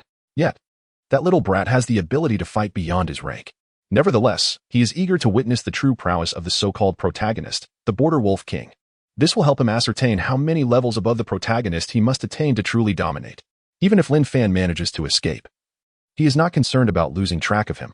By switching to the identity of his brother Seacombe, a simple phone call will reveal Lin Fan's true location. This is the advantage of possessing multiple identities. With these thoughts in mind, Shen Wuxiao felt a rush of excitement. He is determined to extract something from Lin Fan today. Perhaps he could even accept the task to retrieve Lin Fan's ear. Chapter 42. The bounty hunter incarnate faces off against the fortunate protagonist Beep. I am here. The task is set. I shall claim Lin Fan's ear. Shen Wuxiao chuckled ominously. Beep. Drafting task. Task issued. Sever one of Lin Fan's ears. As this inflicts both physical and psychological harm, completion yields 100,000 points. Failure to complete the task incurs no penalties. It may be extended to the next opportunity, with rewards remaining unchanged. During the task period, random additional rewards may be triggered, the quality of which will be determined by the overall perfection of the outcome. How cunning. Shen Wuxiao couldn't help but laugh aloud. The night would mark the commencement. Time sped by swiftly. On this day, Shen Wuxiao found himself in a different villa, while Jiang Huayue was alone in her seaside abode. Without Shen Wuxiao by her side, she languished in a state of despondency. Her thoughts a mystery. Lunch and dinner were prepared, yet untouched. Particularly disheartening was the fact that when she attempted to call Shen Wuxiao, his phone was switched off. This inevitably led Jiang Huayue to indulge in wild speculation. Indeed, Shen Wuxiao had turned off his phone. The last thing he wanted was for it to ring during his confrontation with Lin Fan. Thus, disabling it was the most prudent course of action. Now it was 9 in the evening, and Shen Wuxiao had arrived near the demolition site. He was clad in a tactical ensemble, jacket, pants, and sturdy boots. With the hood of his jacket pulled up and a fearsome mask concealing his features, he exuded an unsettling aura. He stepped out of the vehicle, cracked his neck, and strode purposefully into the building. In his hand, a weapon resembling a calligraphy brush twirled deftly. Having donned the guise of a bounty hunter, he needed a moniker. After all, bounty hunters are known for their distinctive aliases. Contemplating this, he gazed at his weapon, the judgment pen of death, and promptly bestowed upon himself a resounding title, Hell's Judge, which sounded rather impressive. With resolve, he advanced toward Lin Fan's location. Meanwhile, Lin Fan remained in a state of torpor, enduring a most trying ordeal. His mouth felt parched. Were it not for his desire to avoid unnecessary trouble, he would not have subjected himself to such discomfort. As was his habit, Lin Fan retrieved his phone, intending to contact his brother Seacombe for an update. However, this time, the call prompted a message indicating the recipient's phone was off. With a sigh of resignation, Lin Fan stowed his phone and resumed his lethargy. Each time he lay there, Jiang Huayue's enchanting visage flashed through his mind. He missed her dearly. He fervently hoped for a swift resolution to his predicament, eager to meet Jiang Huayue and express his feelings to her in person. Lost in daydreams of a future with Jiang Huayue, Lin Fan suddenly stiffened, his brow furrowing as he sat upright. A formidable presence was approaching. Lin Fan's perception was remarkably acute. The newcomer had not concealed their aura, making their intentions unmistakably clear. Grasping his weapon, a crescent-shaped blade, he stood resolutely in the living room, prepared for what was to come. A faint light, filtered from afar along with the moonlight, was sufficient to illuminate the entirety of the living room. Lin Fan stood in silence, awaiting the arrival of his adversary. As anticipated, the next moment saw the door burst open with a resounding bang. The door flew off its hinges, crashing heavily to the ground. Lin Fan furrowed his brow. The intruder was a formidable opponent, possessing a strength comparable to his own. Footsteps echoed, steady and powerful. A shadow approached, and as it drew nearer, Lin Fan clearly discerned the ghastly mask adorning the figure's face. In the already dim light, it was indeed chilling. Shen Wuxiao, too, noticed Lin Fan. Observing the chaos around him and Lin Fan's disheveled appearance, it was evident that he was in quite a predicament. Shen Wuxiao produced a wanted notice and tossed it directly to Lin Fan. Lin Fan, I've got you. Catching the notice, Lin Fan focused his gaze and recognized it as a warrant issued by the Haisha Society. He crumpled the paper into a ball and cast it aside, then scrutinized the person standing before him. He first glanced at the mask, then at the weapon spinning deftly between the figure's fingers. A cold snort escaped his lips, green-faced. Fang Spectre, the Death Judge S-Pen, you are the Hell Judge, ranked 7th on the Assassin S-List. The Haisha Society truly pulls no punches, even summoning you. Shen Wuxiao was taken aback. Damn it, I just casually picked this mask and only recently adopted this alias. Is this user already registered? Is it truly that competitive to choose a pseudonym? I thought it was unique. He had not anticipated the existence of such a figure abroad. Had he known, he would have opted for the alias of the Fire Cloud Evil God instead. Nevertheless, since the opponent had already identified him as the Hell Judge, he could only embrace the misunderstanding. You are skilled at evasion, but today, you shall not escape. Shen Wuxiao's voice shifted, becoming sharp and frigid, laced with disdain. Lin Fan remained unfazed. Is that so? The victor is yet to be determined. It is premature to speak. The one who often gets slapped in the face is oneself. This sentiment is equally applicable to you. Shen Wuxiao abruptly halted the rotation of his weapon, driving it forcefully into the wall, the blade glinting menacingly. Observing this, Lin Fan also plunged his crescent moon blade into the wall. The unspoken understanding between warriors indicated that they would first exchange blows. Without further ado, they locked eyes. An intense battle spirit igniting between them. 1 second, 2 seconds, 3 seconds. Whoosh. Lin Fan seized the initiative, stomping heavily on the ground, unleashing his true energy, which swept away dust and debris. His body shot forth like an arrow released from its bow, hurtling towards Shen Wuxiao with ferocious intent. His iron fist struck out like a battering ram, generating a fierce wind. Shen Wuxiao, however, would not be outdone. Using the wall for leverage, he kicked off, propelling himself into the air, his knee bending. A brutal flying knee aimed straight for Lin Fan's face. Despite the might of Lin Fan's iron fist, it was no match for the impact of a knee strike. He withdrew to block, retreating 3 steps. Not bad, Lin Fan coldly acknowledged. His gaze sharpened like a blade as he readied for another assault. With a swift sound slicing through the air, Lin Fan's right hand moved instinctively. His thumb and index finger curved slightly, resembling a pincer, as he rapidly aimed for Shen Wuxiao's throat. A capture, a lock. This strike employed an eagle-like attack reminiscent of Xingyi. Yet it transcended the realm of traditional techniques, executed with greater speed and ferocity. Swish, swish, swish. Faced with Lin Fan's formidable grasp, Shen Wuxiao neither dodged nor evaded. Instead, he quickly reached out, expertly twisting Lin Fan's thumb to counter the assault. Lin Fan, taken aback, swiftly followed the direction of his fingers to roll away, executing a decisive aerial spin. However, Shen Wuxiao was relentless. During Lin Fan's maneuver, a vicious knee strike aimed directly at his face was unleashed. Lin Fan, naturally adept, would not be easily struck. He pressed down with his left hand, forcing Shen Wuxiao's knee downward. Utilizing the momentum, he swiftly extricated himself. Shaking off his hand, he opted once more for a capture. This time, Shen Wuxiao raised his right hand and struck towards Lin Fan, intent on shattering his right hand with a powerful blow. Unfazed, Lin Fan instantly altered his approach, his fingers coalescing like an eagle's beak or a sharp cone, thrusting forcefully towards Shen Wuxiao's descending palm. A loud thud resonated as Lin Fan's fingers appeared to make contact. Yet, it was merely an illusion. Shen Wuxiao had anticipated Lin Fan's move, promptly transforming his palm into a fist, meeting the attack head-on. Lin Fan's brow furrowed. He had presumed that his combat experience and instincts would grant him the upper hand, only to discover that his opponent's adaptability was equally formidable. Moreover, he sensed an overwhelming surge of true energy emanating from Shen Wuxiao. Without an ounce of hesitation, Shen Wuxiao unleashed his attacks with brutal intensity. Following the punch, he propelled himself into a spinning kick that struck Lin Fan squarely in the chest. Lin Fan was sent staggering back 3 steps, yet he gathered his strength, determined to advance once more. Chapter 43. Escape through the broken window. Who could have anticipated that Shen Wuxiao had already approached, soaring through the air, his arm bent, palm raised, delivering a powerful elbow strike aimed directly at Lin Fan's crown. This technique, a pressure control move from ancient Thai boxing, could potentially shatter one's skull upon impact. In this contest of skills, Lin Fan found it astonishingly absurd that he was slightly outmatched. It seemed utterly illogical. With both hands raised, Lin Fan shielded his head and, leveraging the momentum, pushed forcefully, hoping to land a decisive blow on his opponent. Bang! A violent collision ensued, causing both combatants to stagger backwards simultaneously, momentarily freezing the scene in a tense standoff. Lin Fan recognized that gaining an advantage in martial prowess was unlikely. Thus, he swiftly unsheathed the crescent-shaped blade embedded in the wall. Shen Wuxiao also drew forth his lethal judge pin. The battle, belonging to warriors, was finally set to commence. Lin Fan, you have disappointed me, Shen Wuxiao remarked, first giving a thumbs up with his left hand before gesturing downwards in a display of disdain. Arrogant warriors are destined for defeat. Lin Fan's expression turned grave as the intensity between them began to escalate. Lin Fan emanated an aura akin to flames igniting around him, showcasing his formidable strength at the 5th rank, 8th tier. Shen Wuxiao flicked his wrist, causing the judge pin to extend in length, releasing his true power at the 6th rank, 5th tier. Lin Fan was momentarily stunned.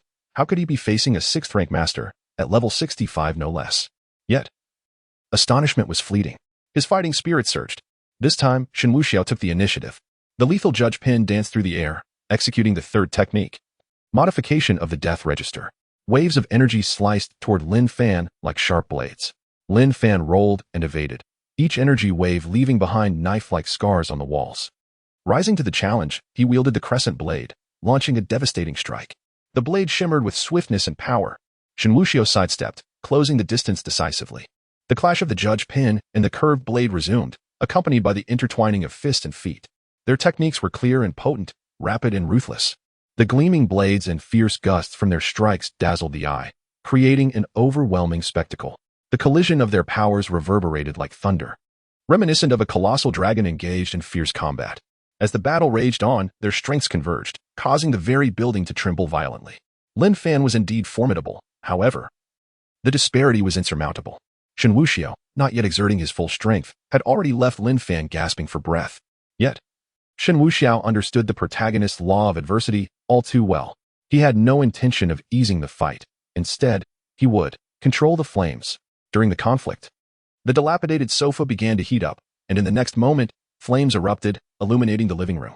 Shen Wuxiao wielded the judge pin with one hand, continuing his pressure while concentrating on harnessing the fire with the other. Among his unique abilities was pyrokinesis, and this time, he intended to roast Lin Fan. In the midst of another collision, Lin Fan seized an opportunity, flipping the crescent blade to slice toward Shen Wuxiao's heart. Shen Wuxiao swiftly positioned the judge pin against his chest to thwart the attack, then suddenly burst into laughter. Lin Fan sensed impending danger. When contemplating a retreat, it was already too late.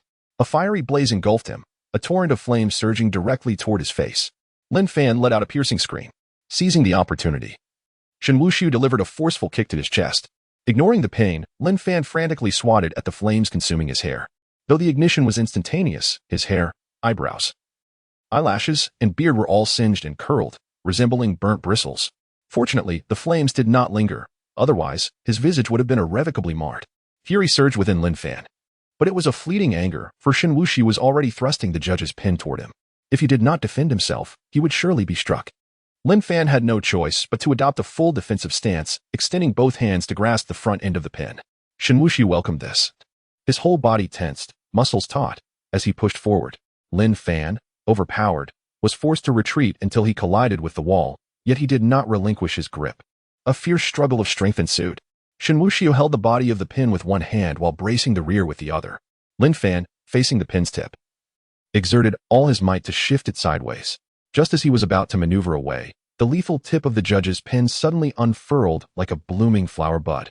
Lin Fan instinctively tilted his head to evade, but in that moment, the poison needle within the pin pierced through his earlobe, akin to getting an ear piercing. The needle, having penetrated his earlobe, embedded itself into the wall. Lin Fan gritted his teeth in agony. He raised his hand to retaliate. Wielding a curved blade in a desperate slash, Shen Wuxiao could only retreat to evade the strike, feeling the unsettling sensation in his ear. Lin Fan could not help but curse. Poison needle, despicable. Shen Wuxiao smirked coldly. If I intend to kill you, would I adhere to any rules? You are woefully naive. Lin Fan understood that if he did not act decisively, the poison would soon spread. Grasping his earlobe, he lifted the crescent blade and ruthlessly sliced into it.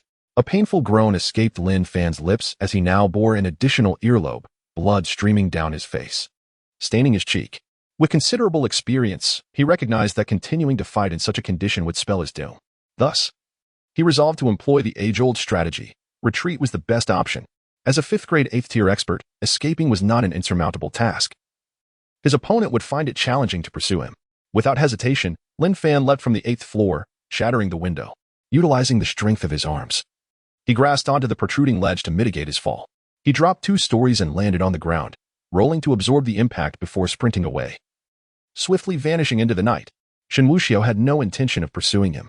Standing by the window, he watched the vanishing figure, slowly removing his mask.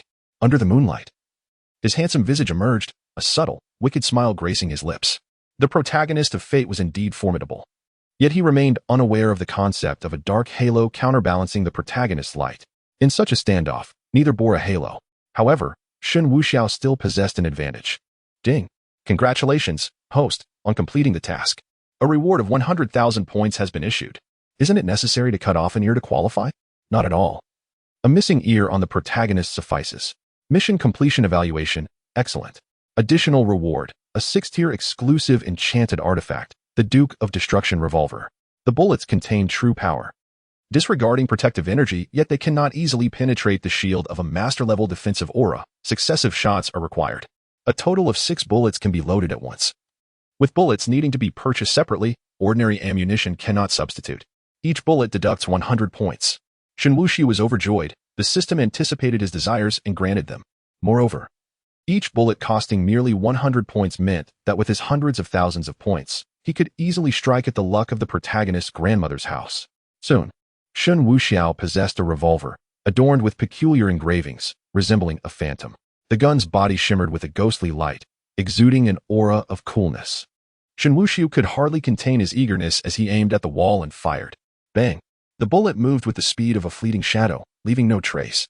Upon striking the wall, it penetrated effortlessly, allowing the dim light from outside to filter through. Ordinary firearms might only leave a mark or chip away some plaster when hitting a wall, yet this weapon pierced through entirely.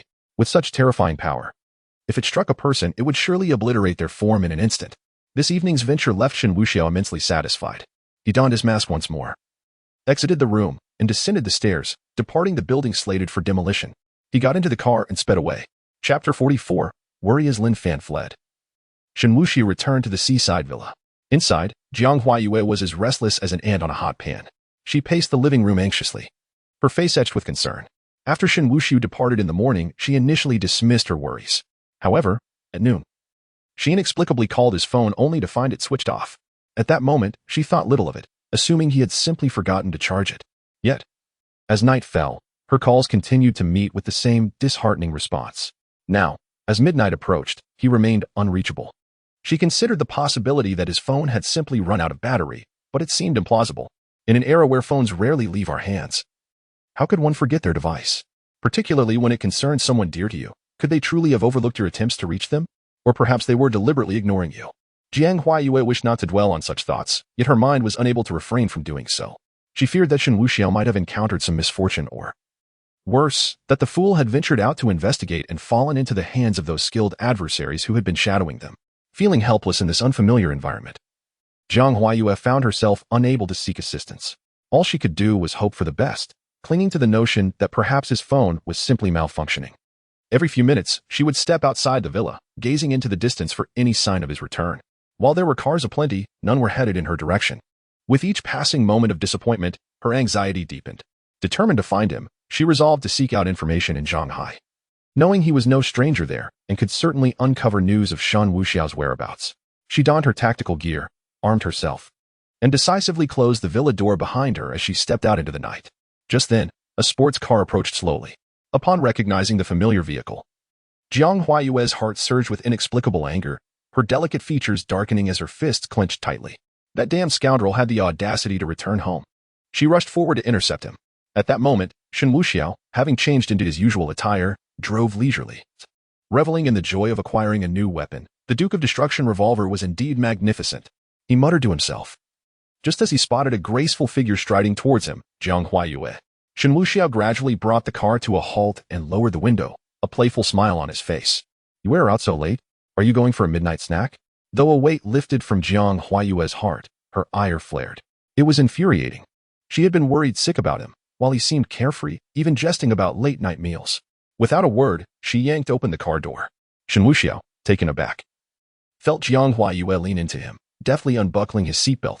In the next instant, he was yanked from the car. Hey, hey, hey, Shen Wuxiao exclaimed, momentarily dazed. But Jiang Huayue was undeterred.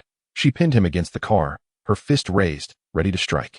Shen Wuxiao appeared startled, raising her hand to shield herself. Yet, she truly could not bring herself to strike him. However, she felt compelled to do so, and could only angrily deliver a light thump against his chest. Her enchanting eyes brimmed with resentment, and her tone conveyed her deep grievance. You turned off your phone for an entire day. What were you trying to do, huh? Shen Wuxiao feigned ignorance. I didn't, did I? As she spoke, he rummaged through his pockets and produced his phone. Upon seeing the black screen, he offered an awkward smile. I forgot. I wanted to clear my head this morning and turned it off. You. Jiang Huayue is nearly beside herself with anger. If only he were a martial artist, she would have no qualms about striking him.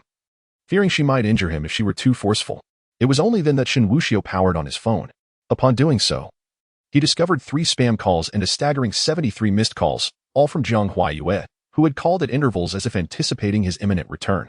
Seeing this, Shen Wuxiao felt a twinge of emotion. He gazed at the pouting Jiang Huayue and gently wrapped her in his embrace. Startled, she collided with his chest. After a brief struggle, she relented and allowed him to hold her. While in his arms, she clenched her fists and lightly struck his chest, more akin to a playful display of affection. My fault. I won't turn off my phone again. Shen Wuxiao leaned closer to her ear, whispering softly. At his words, Jiang Huayue ceased her playful blows and wrapped her arms around his waist, though she refrained from uttering overly sentimental phrases. Her actions clearly expressed her genuine concern for Shen Wuxiao's well-being. After a few moments, he gradually released her, his gaze lingering on her stunningly beautiful visage, which ignited a mischievous thought within him. Yue, did you truly worry about me all day? Upon hearing this, Jiang Huayue finally registered his words. Quickly breaking free from his grasp and turning her back to him, her lips puffed in a pout. Who worried about you? You can go wherever you please. It has nothing to do with me. Such disingenuousness. Shen Wuxiao paid no heed to her protests, reaching around to her back, bending slightly to hook her delicate leg. In a swift motion, he swept her into a princess carry. What are you doing? Put me down. Jiang Huayue protested, struggling momentarily. Yet Shen Wuxiao refused to relent. Striding purposefully toward the villa, Jiang Huayue, resigned, ceased her struggle and remarked, what if you block others' way by leaving the car in the middle of the road? Shen Wuxiao chuckled lightly. This road leads only to the villa. No other cars will come this way. He was indifferent to the car's placement. His immediate priority was to seize the moment. Upon entering the villa, he finally set Jiang Huayue down, though she remained somewhat miffed, taking a seat on the nearby sofa and ignoring him. This was unmistakably the demeanor of a sulking girlfriend. Shen Wuxiao, well aware that questioning her would be futile at this juncture, decisively approached her once more, enveloping her in his embrace. Initially, Jiang Huayue resisted, shifting her body to evade him, yet ultimately, she succumbed once again. Shen Wuxiao exerted his strength, positioning her upon his lap, facing him directly. Their faces were mere inches apart. He gently caressed her visage before his lips crashed against hers with fervor. The unexpected kiss arrived like a tempest, catching her entirely off guard. The overwhelming scent of masculinity enveloped her, ensnaring her senses. Jiang Huayue's delicate form froze in shock, her mind a blank slate. Raising her hand to rest on Shen Wuxiao's shoulder, she instinctively sought to push him away. Yet, feeling the warmth of his palm at the nape of her neck, she seemed to lose her strength. As Shen Wuxiao pried open her lips, she obediently closed her eyes, surrendering to the moment as if it were the most natural thing in the world, forgetting to ponder. Instinctively, she wrapped her arms around him. This kiss was both prolonged and intoxicating. Shen Wuxiao could feel his clothing nearing destruction from Jiang Huayue's instinctive movements. After what felt like an eternity, their lips parted. Jiang Huayue's cheeks flushed crimson as she averted her gaze, as if fearing discovery. She never anticipated such a sudden development. This was, in every true sense, her first kiss. Little did she know, she had originally come to assist Lin Fan, only to find herself ensnared in the depths of affection for his so-called friend. Chapter 45. Possession. It is not that Jiang Huayue betrayed Lin Fan. Rather, they merely shared a camaraderie as comrades in arms, devoid of any romantic entanglement, thus rendering the notion of betrayal moot. Even if she harbored feelings for Lin Fan in the past, those sentiments were ultimately just that, fleeting emotions interwoven with a profound bond of brotherhood and sisterhood. Today, after much contemplation, she has come to realize that maintaining a pure relationship of comradeship with Lin Fan is indeed the wisest course of action. The emergence of Shen Wuxiao has allowed Jiang Huayue to gain clarity regarding her own emotions. The connection she forged with Shen Wuxiao is undeniably tangible. By this alone, she has resolved her affections for him. In Shen Wuxiao's presence, she has experienced what it truly means to feel a stirring of the heart. Otherwise, how could she have worried about this rogue for so long? Upon encountering him, the sensation of reclaiming something lost is unmistakable. Ding.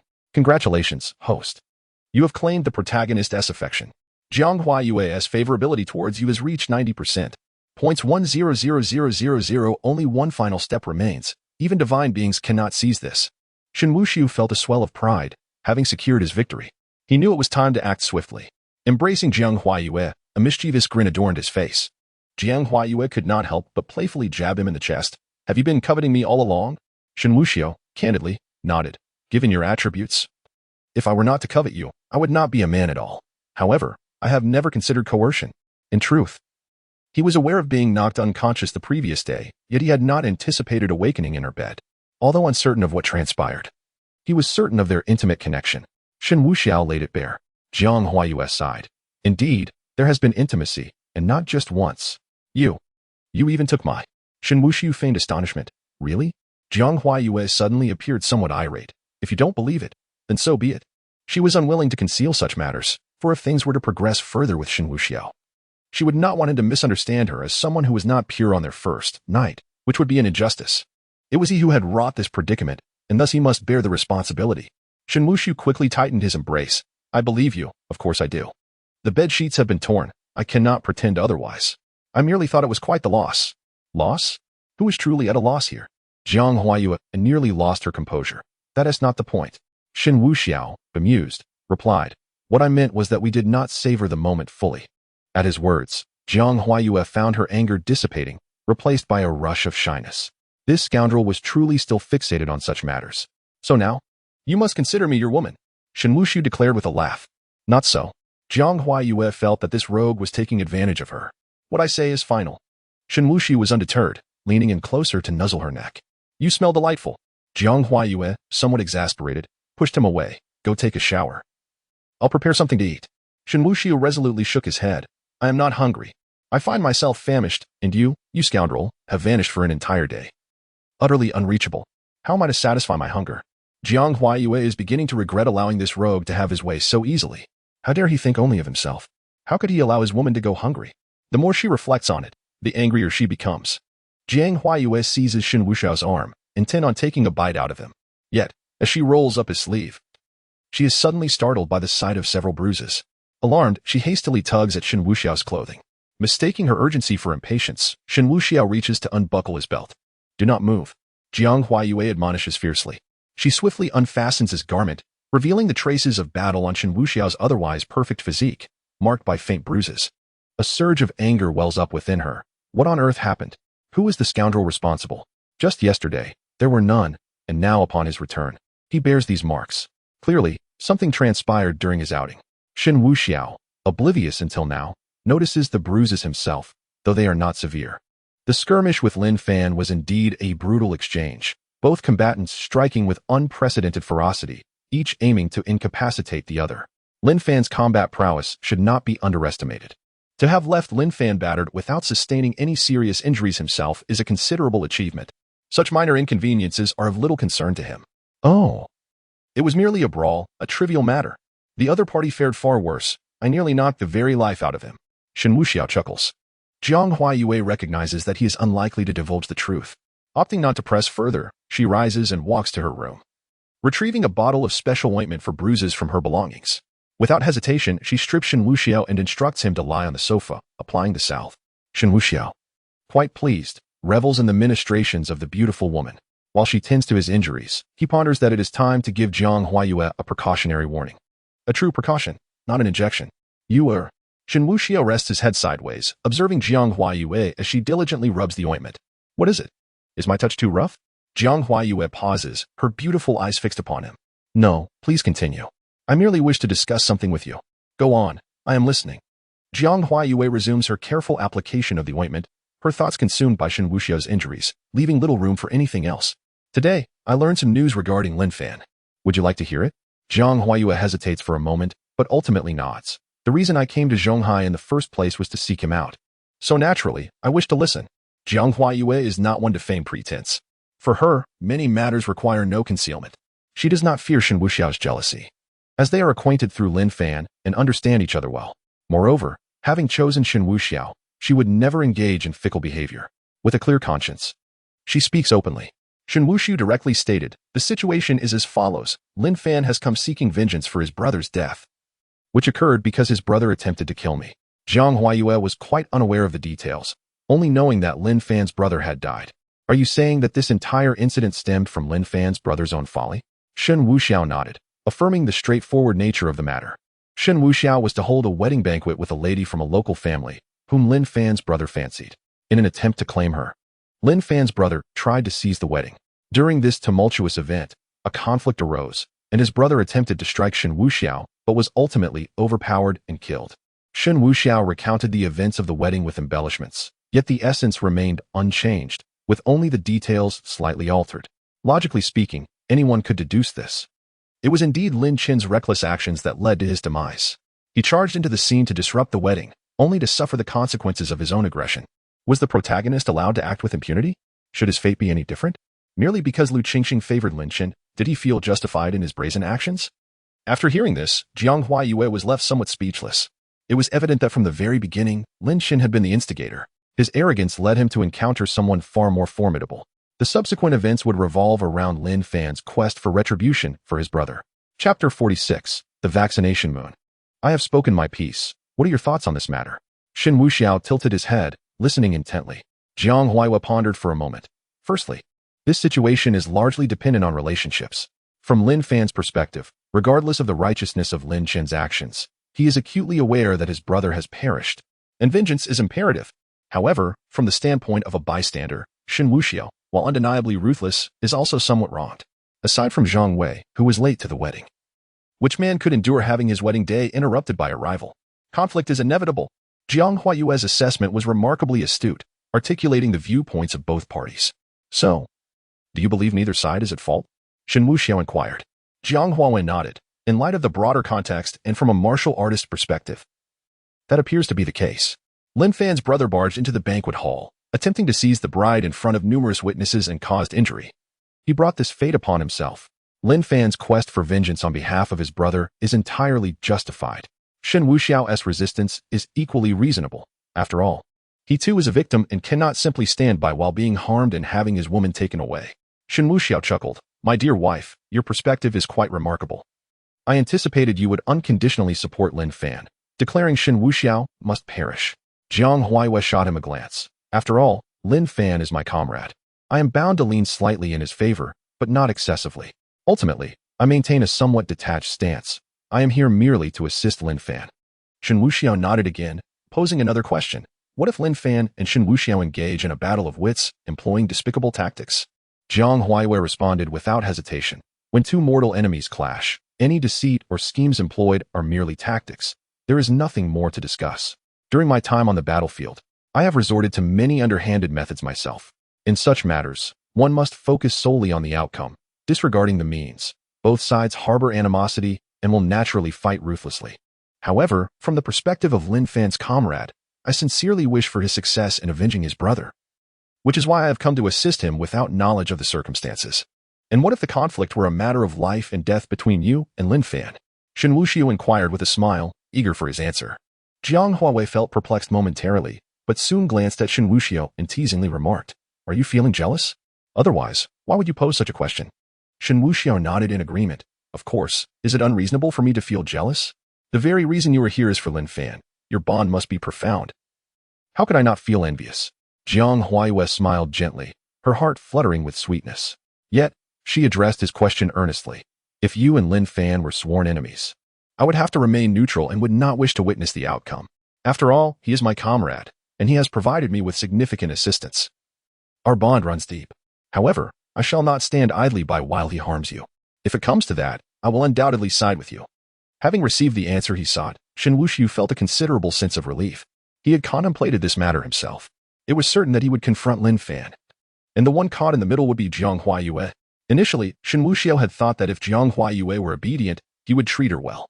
Yet, Should she resolutely stand by Lin Fan, he would not hesitate to eliminate her.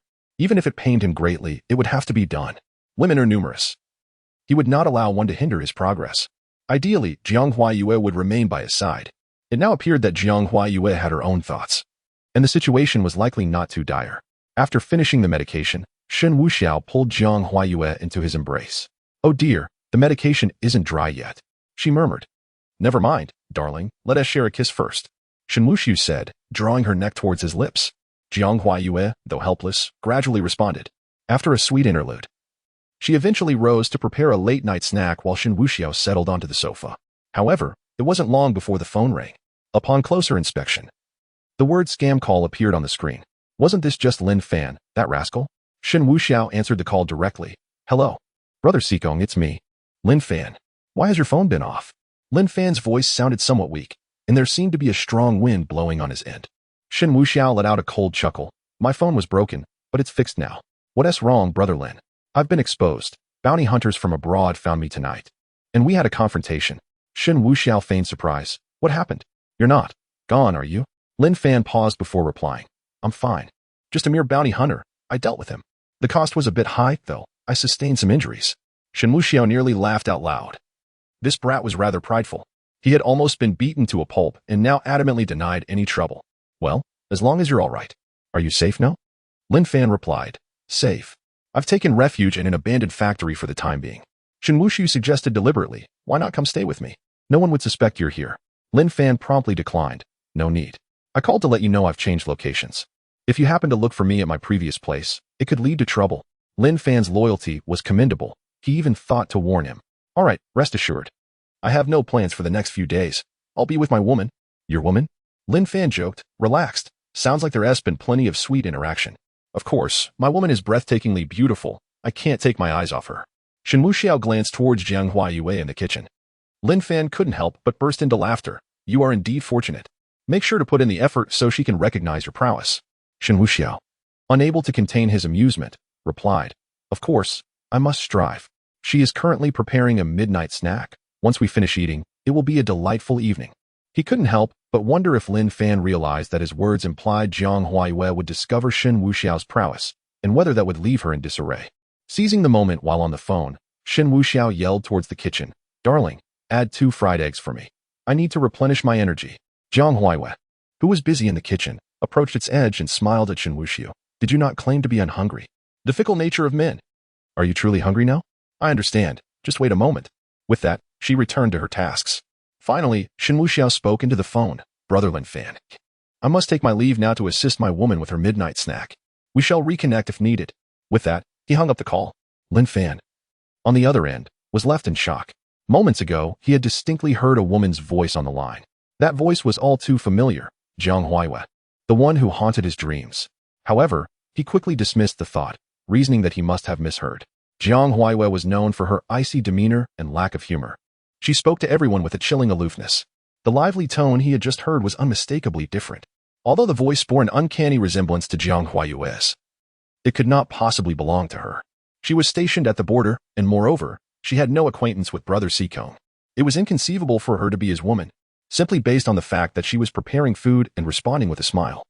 It was clear that this could not be Jiang Huayue. Chapter 47. The restless Lin Fan, engulfed in self-deception, firmly believed that his analysis was correct. The woman speaking on the phone could not possibly be Jiang Huayue. Absolutely not. After a thorough self-examination, he concluded this with conviction. Yet, lying on the cold iron slab within the desolate abandoned factory, unease still gnawed at him. That voice had undeniably belonged to Jiang Huayue. He could not have misheard. She was the woman who haunted his dreams and captured his heart. How could he be mistaken? As a master of the 5th rank, 8th level, his hearing was undoubtedly acute. Yet, a sense of irrationality lingered. Caught in a whirlwind of doubt and confusion, Lin Fan found himself restless, yearning to make another call for clarification. But what if he was mistaken? The embarrassment would be unbearable. Ultimately, he steeled himself, asserting that the voice could not possibly belong to Jiang Huayue. The tone had been gentle, distinctly the manner in which a devoted woman speaks to her beloved, laced with teasing reproach and playful affection. Jiang Huayue would never express herself in such a way. With this realization, Lin Fan exhaled deeply, feeling a weight lift from his chest. After a day fraught with fighting, fleeing, and tending to his wounds, he was utterly fatigued. He wished to banish all errant thoughts and soon succumb to slumber. Yet, half an hour later, he jolted upright. Was that voice truly from where? What was the reality of the situation? A sense of inexplicable tension surged through him, accompanied by anxiety and concern. After considerable contemplation, he resolved to visit the seaside villa the following day. Hearing is one thing, but seeing is believing.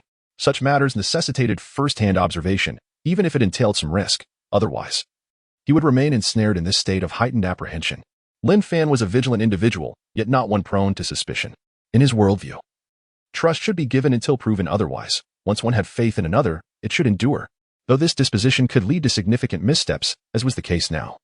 It was undeniably a commendable trait. Meanwhile, at Shen Wuxiao's side, he gazed at his phone and could not help but chuckle. His earlier conversation with Jiang Huayue had been calculated to ensure Lin Fan overheard. With his keen hearing, Lin Fan would undoubtedly recognize that it was Jiang Huayue's voice. However, Shen Wuxiao could not ascertain the outcome. This little maneuver would likely compel Lin Fan to arrive at the villa the next day. Only through the brink of collapse could one grasp the profound essence of sorrow. Shen Wuxiao tucked his phone away and entered the kitchen. Now able to take advantage of the situation with ease, he embraced Jiang Huayue from behind, resting his chin on her shoulder as he watched her prepare a midnight snack. She offered no resistance, smiling softly and allowing him to hold her. After sharing the late-night meal and lingering in the living room for a while, they finally arrived at a pivotal moment. Would they sleep together or apart? Jiang Huayue entered the bedroom and closed the door. Shen Wuxiao listened to the sound of the door shutting. It was closed, yet not locked, a stark contrast to previous nights. He was in no rush, calculating the time. According to Jiang Huayue's routine, she would surely wash up first and then change into her nightgown to rest. The time spent on personal grooming does not exceed 3 minutes, as she does not apply makeup and therefore skips the removal process. Shen Wuxiao, precisely timing her actions, swiftly removed her shirt and strode purposefully toward the bedroom. Inside the room, everything unfolded as Shen Wuxiao had anticipated. Jiang Huayue was in the midst of donning her nightgown, having only partially dressed. Suddenly, the door swung open, startling her and causing her delicate frame to tremble. Upon seeing Shen Wuxiao approaching, Jiang Huayue froze, her breath quickening. You. Jiang Huayue attempted to articulate something, but her mind momentarily blanked. Shen Wuxiao, with a gentle smile, remarked, "No need to change, let us skip a step." With that, she embraced Jiang Huayue, drawing them close together. To be honest, I truly did not fully grasp the moment. I must savor it. Shen Wuxiao cradled her delicate face and pressed her lips against Jiang Huayue's soft, unadorned ones. Jiang Huayue had prepared herself mentally, but her readiness was intended for the following day, not now. The abruptness of the moment filled her with unexpected surprise and nervousness. Yet, like a ship that has set sail, she willingly accepted it. Jiang Huayue then wrapped her arms around Shen Wuxiao, eagerly reciprocating the affection. Gradually, their feelings deepened. As the lighting dimmed to a soft glow from the bedside lamp, they found themselves on the precipice of something profound. Jiang Huayue responded softly. Shen Wuxiao gazed down at her, tenderly smoothing her disheveled hair. Do not be anxious. Tell me, do you wish for this? Jiang Huayue bit her lip, her heart racing. After nearly 5 seconds of hesitation, she finally nodded, softly uttering a gentle receiving her answer. Shen Wuxiao felt no need for further formality. The moment was gentle and tender. Following a sweet interlude, the tranquil night enveloped them. The sounds of waves crashing against the rocks nearby the seaside villa resonating through the air. The wind from the ocean swirled, harmonizing with the rhythm of the waves, creating an elegant yet dissonant melody. Within the room at the heart of the living space, the world outside faded into insignificance. They were immersed in their own unique tenderness. As time passed, 2.5 hours elapsed, and rain began to fall outside. The downpour was torrential, seemingly heralding the transition from gentle breezes to tempestuous storms. The following day, after the rain had cleared, the first rays of the morning sun bathed the villa in light. In the room, Shen Wuxiao opened her eyes to find Jiang Huayue curled up in her embrace, like a little bird nestled close. A blissful smile adorned her face, her demeanor both lazy and affectionate. Jiang Huayue slept soundly, and Shen Wuxiao had no intention of waking her. Instead, she gently stroked her hair. Regarding the events of the previous night, Shen Wuxiao could only describe them with 8 words: ready for takeoff, ineffably splendid. Just as she was about to drift back into slumber, the sound of the doorbell echoed through the air. Ding dong, ding dong.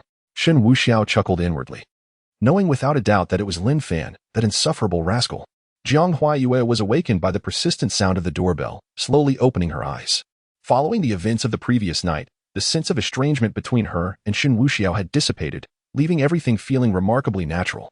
Even though the two remained without any barriers, there was an undeniable ease in their connection. Is someone here? She inquired, her beautiful eyes blinking as she gazed at Shen Wuxiao. He wrapped his arms around her, replying, "It must be the breakfast delivery. I'll step out for a moment."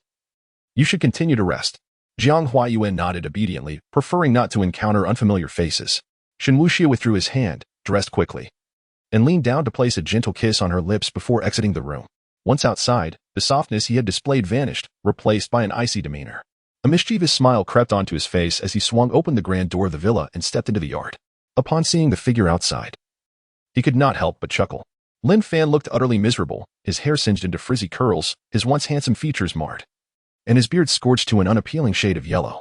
Clad in tattered rags, with his ears bandaged and the color of medicinal ointment seeping through, he resembled a beggar of abstract proportions. Shen Wuxiao approached, casting a glance at him. "What brings you begging to my doorstep?" he quipped, tossing a red bill at him. "Leave at once." Chapter 48. On the brink of eruption, Lin Fan felt a sense of disbelief. Could it be that he was unrecognizable? "Brother Sikong, it's me, Lin Fan," he exclaimed, a bitter smile gracing his lips. He never imagined he would be mistaken for a beggar. "Lin Fan?" Shen Wuxiao leaned in closer, scrutinizing him. "Goodness. It really is you. What happened?" "At first glance, I thought you were a dung collector." Lin Fan's lips twitched involuntarily. Was it truly that striking? Moreover, he found it curious that Brother Sikong's words carried a hint of sarcasm. Yet, he brushed it aside. He had not forgotten the purpose of his visit. "Brother Sikong, won't you invite me in for a moment?" Lin Fan was eager to ascertain the identity of that voice. If it wasn't her, he could leave with ease. But if it were, he was uncertain how to proceed. Shen Wuxiao appeared somewhat conflicted. "Lin Fan, it's not that I don't want to invite you in. It's just that my woman is still asleep in the room. If I let you in without her knowing, and she wakes up to find a stranger, it would be quite awkward, you understand." Lin Fan comprehended the situation perfectly. However, he couldn't help but inquire, "I once thought you were a flamboyant playboy. But it seems you care for your woman. By the way, what do I call your sister-in-law?" Shen Wuxiao's expression swelled with pride. "My wife. Honestly, in her youth, she surpassed even Catherine Zeta-Jones and Monica Bellucci in beauty." "Huh?" Lin Fan was taken aback. Hadn't he merely asked for a name? How had the conversation veered into the realm of beauty? Yet he refrained from being too direct. "Is she a foreigner?" "Not at all," Shen Wuxiao replied. Conversing through the barred gate, Lin Fan was genuinely eager to enter and clarify matters. However, Shen Wuxiao showed no inclination to open the door. Lin Fan was at a loss for words. He couldn't simply barge in. He decided to alter his approach. "Brother Sikong, how about I borrow your place for a shower?" Without a moment's hesitation, Shen Wuxiao declined. "If it were before, that would have been no issue. But now that my woman is here, it would be quite inconvenient for you to wash up. Think about it. Isn't your request a bit excessive?" Lin Fan felt truly helpless and nodded. "Very well then. I'll take my leave." He could not gain entry, thus leaving his uncertainties unresolved. Yet, his curiosity deepened, prompting him to linger nearby, hiding behind a large rock not far from the villa. Surely, they would eventually emerge. In truth, he overestimated the situation. The couple rarely ventured out.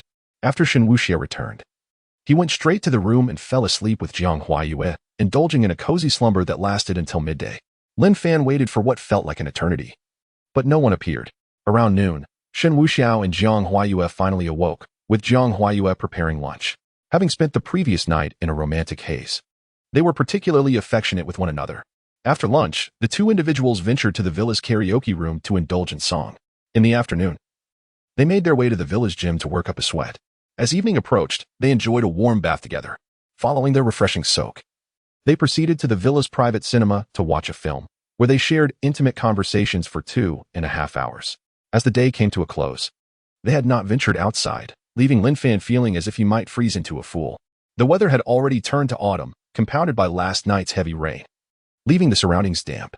The sea breeze was relentless, making his location not only moist but also a direct target for the wind. Another day passed, and Lin Fan felt as though he might shatter. He had merely come to confirm someone's presence, yet the situation had become so convoluted. Did they not intend to leave the villa at all? The following day, under the cloak of dawn, Lin Fan, driven by desperation, finally spotted someone. The villa door swung open, revealing Jiang Huayue, who was intertwined with Shen Wuxiao's arm. In truth, Shen Wuxiao had always been aware of Lin Fan's concealed presence nearby. He simply chose to disregard it. His objective was to ensure that Lin Fan witnessed Jiang Huayue with him before Lin Fan succumbed to his own madness. Thus, all the suffering, indignities, and last night's torment from the wind and rain would culminate. In such a state, Lin Fan would find it exceedingly difficult to restrain his emotions, undoubtedly leading to a rift with Jiang Huayue. Their camaraderie would be rendered moot. The greater the blow to Lin Fan, the more points Shen Wuxiao would accumulate, and the more exhilarated he would feel. As they exited the villa, Shen Wuxiao deliberately paused to let Lin Fan observe clearly. He raised his hand to smooth Jiang Huayue's hair, his palm resting gently on her face. "What's the matter?" Jiang Huayue inquired, her eyes brimming with tenderness. "Did you wear lip gloss today?" Jiang Huayue shook her head. "No, I never use cosmetics." "I don't believe you. Let me taste." Jiang Huayue chuckled. "All right, go ahead." She even pouted her lips playfully. Shen Wuxiao seized the moment to kiss her. After a while, he pulled back, licking his lips. "You truly haven't applied any lip gloss. If you want to kiss, just do it. No need for excuses."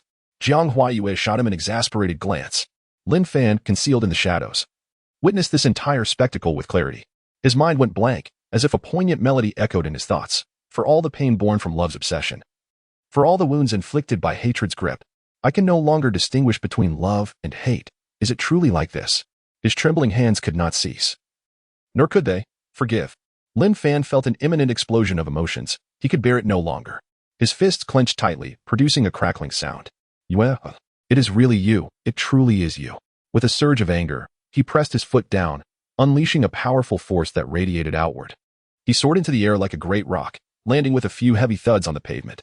The aura he emanated was precisely locked onto by Jiang Huayue. Sensing a formidable presence, she instinctively turned her gaze in the opposite direction. A disheveled man with unruly black curls approached, his fists clenched tightly. "Halt!" Jiang Huayue called out softly.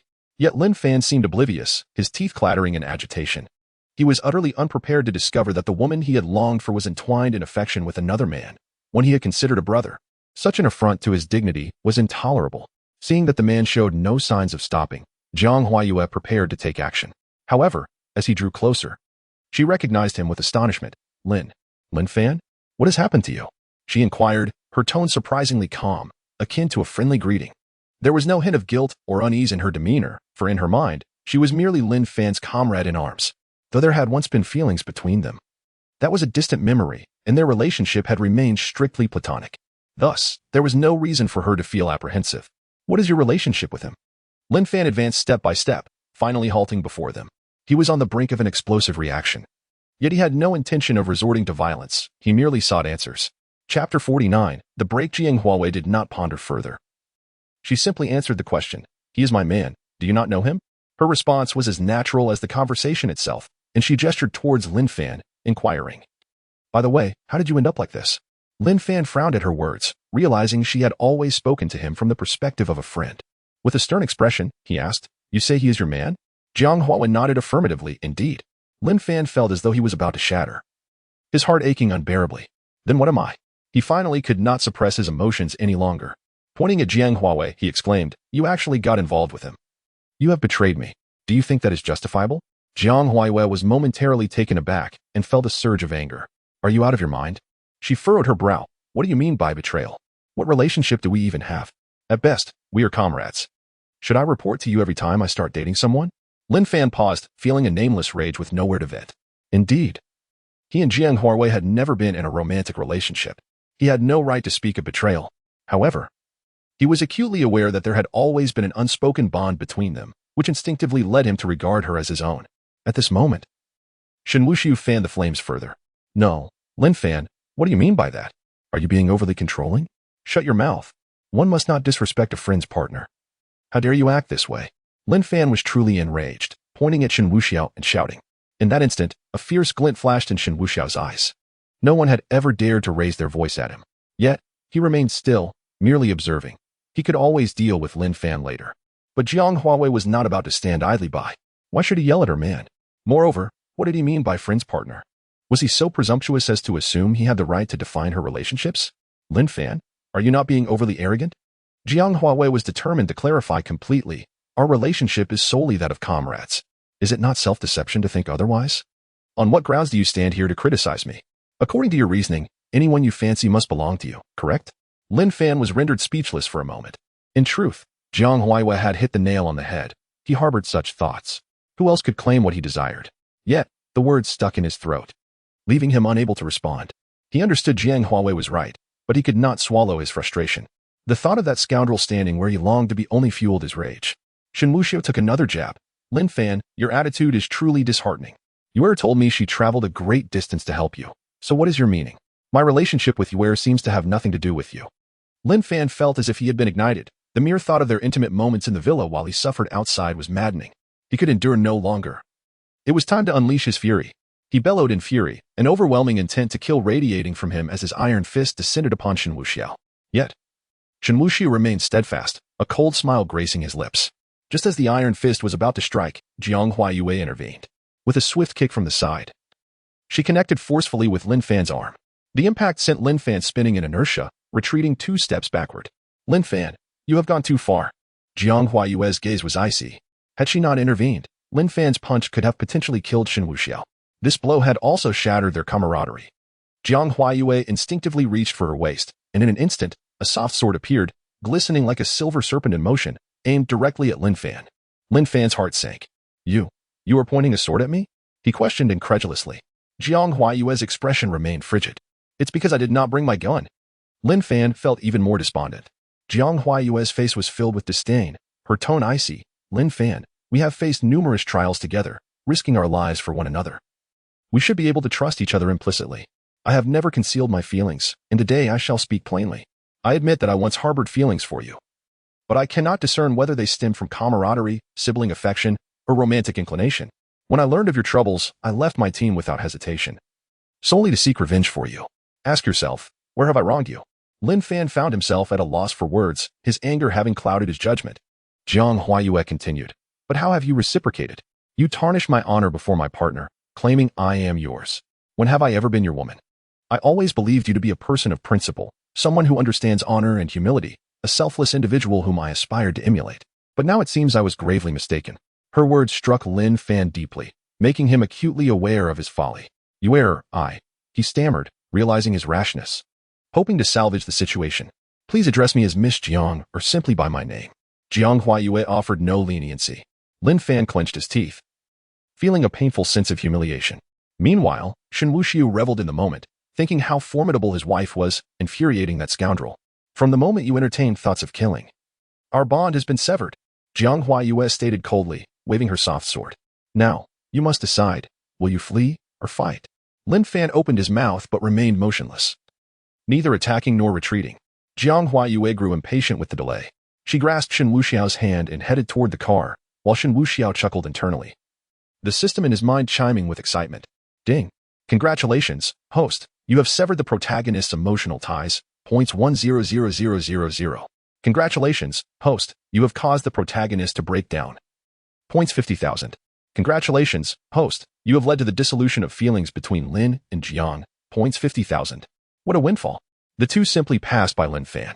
Especially as Shen Wuxiao walked past, Lin Fan's fist clenched tightly, barely containing the fury that threatened to erupt. Jiang Huayue remained ever vigilant, ready to intervene should Lin Fan take action. Yet, Lin Fan restrained himself. It was not until the two boarded their vehicle that he silently departed. Though he initially appeared cold and aloof, once he reached a secluded area, his composure shattered. Damn it, those scoundrels. Just when I finally felt something. You made me lose so thoroughly. Ha ha. How infuriating. In that moment, Lin Fan yearned to strike out, and in the end, he unleashed a powerful punch before departing. The bond between Jiang Huayue and him was irrevocably severed. Little did he realize, however, that the true emotional turmoil was yet to come. After Lin Fan's departure, the car parked nearby remained idle. Shen Wuxiao and Jiang Huayue sat in silence, neither uttering a word. Chapter 50. True Identity. Shen Wuxiao gently took her hand, caressing it softly. If your heart is heavy, I permit you to vent your feelings. Jiang Huayue gazed at him, a hint of reproach in her expression. Are you mistaken? Do you wish for your woman to feel sorrow for another man? Shen Wuxiao traced patterns in her palm. After all, he is a comrade. There must be some sentiment attached. Jiang Huayue shook her head. I have never regretted my decisions. Once we part, he is merely a stranger.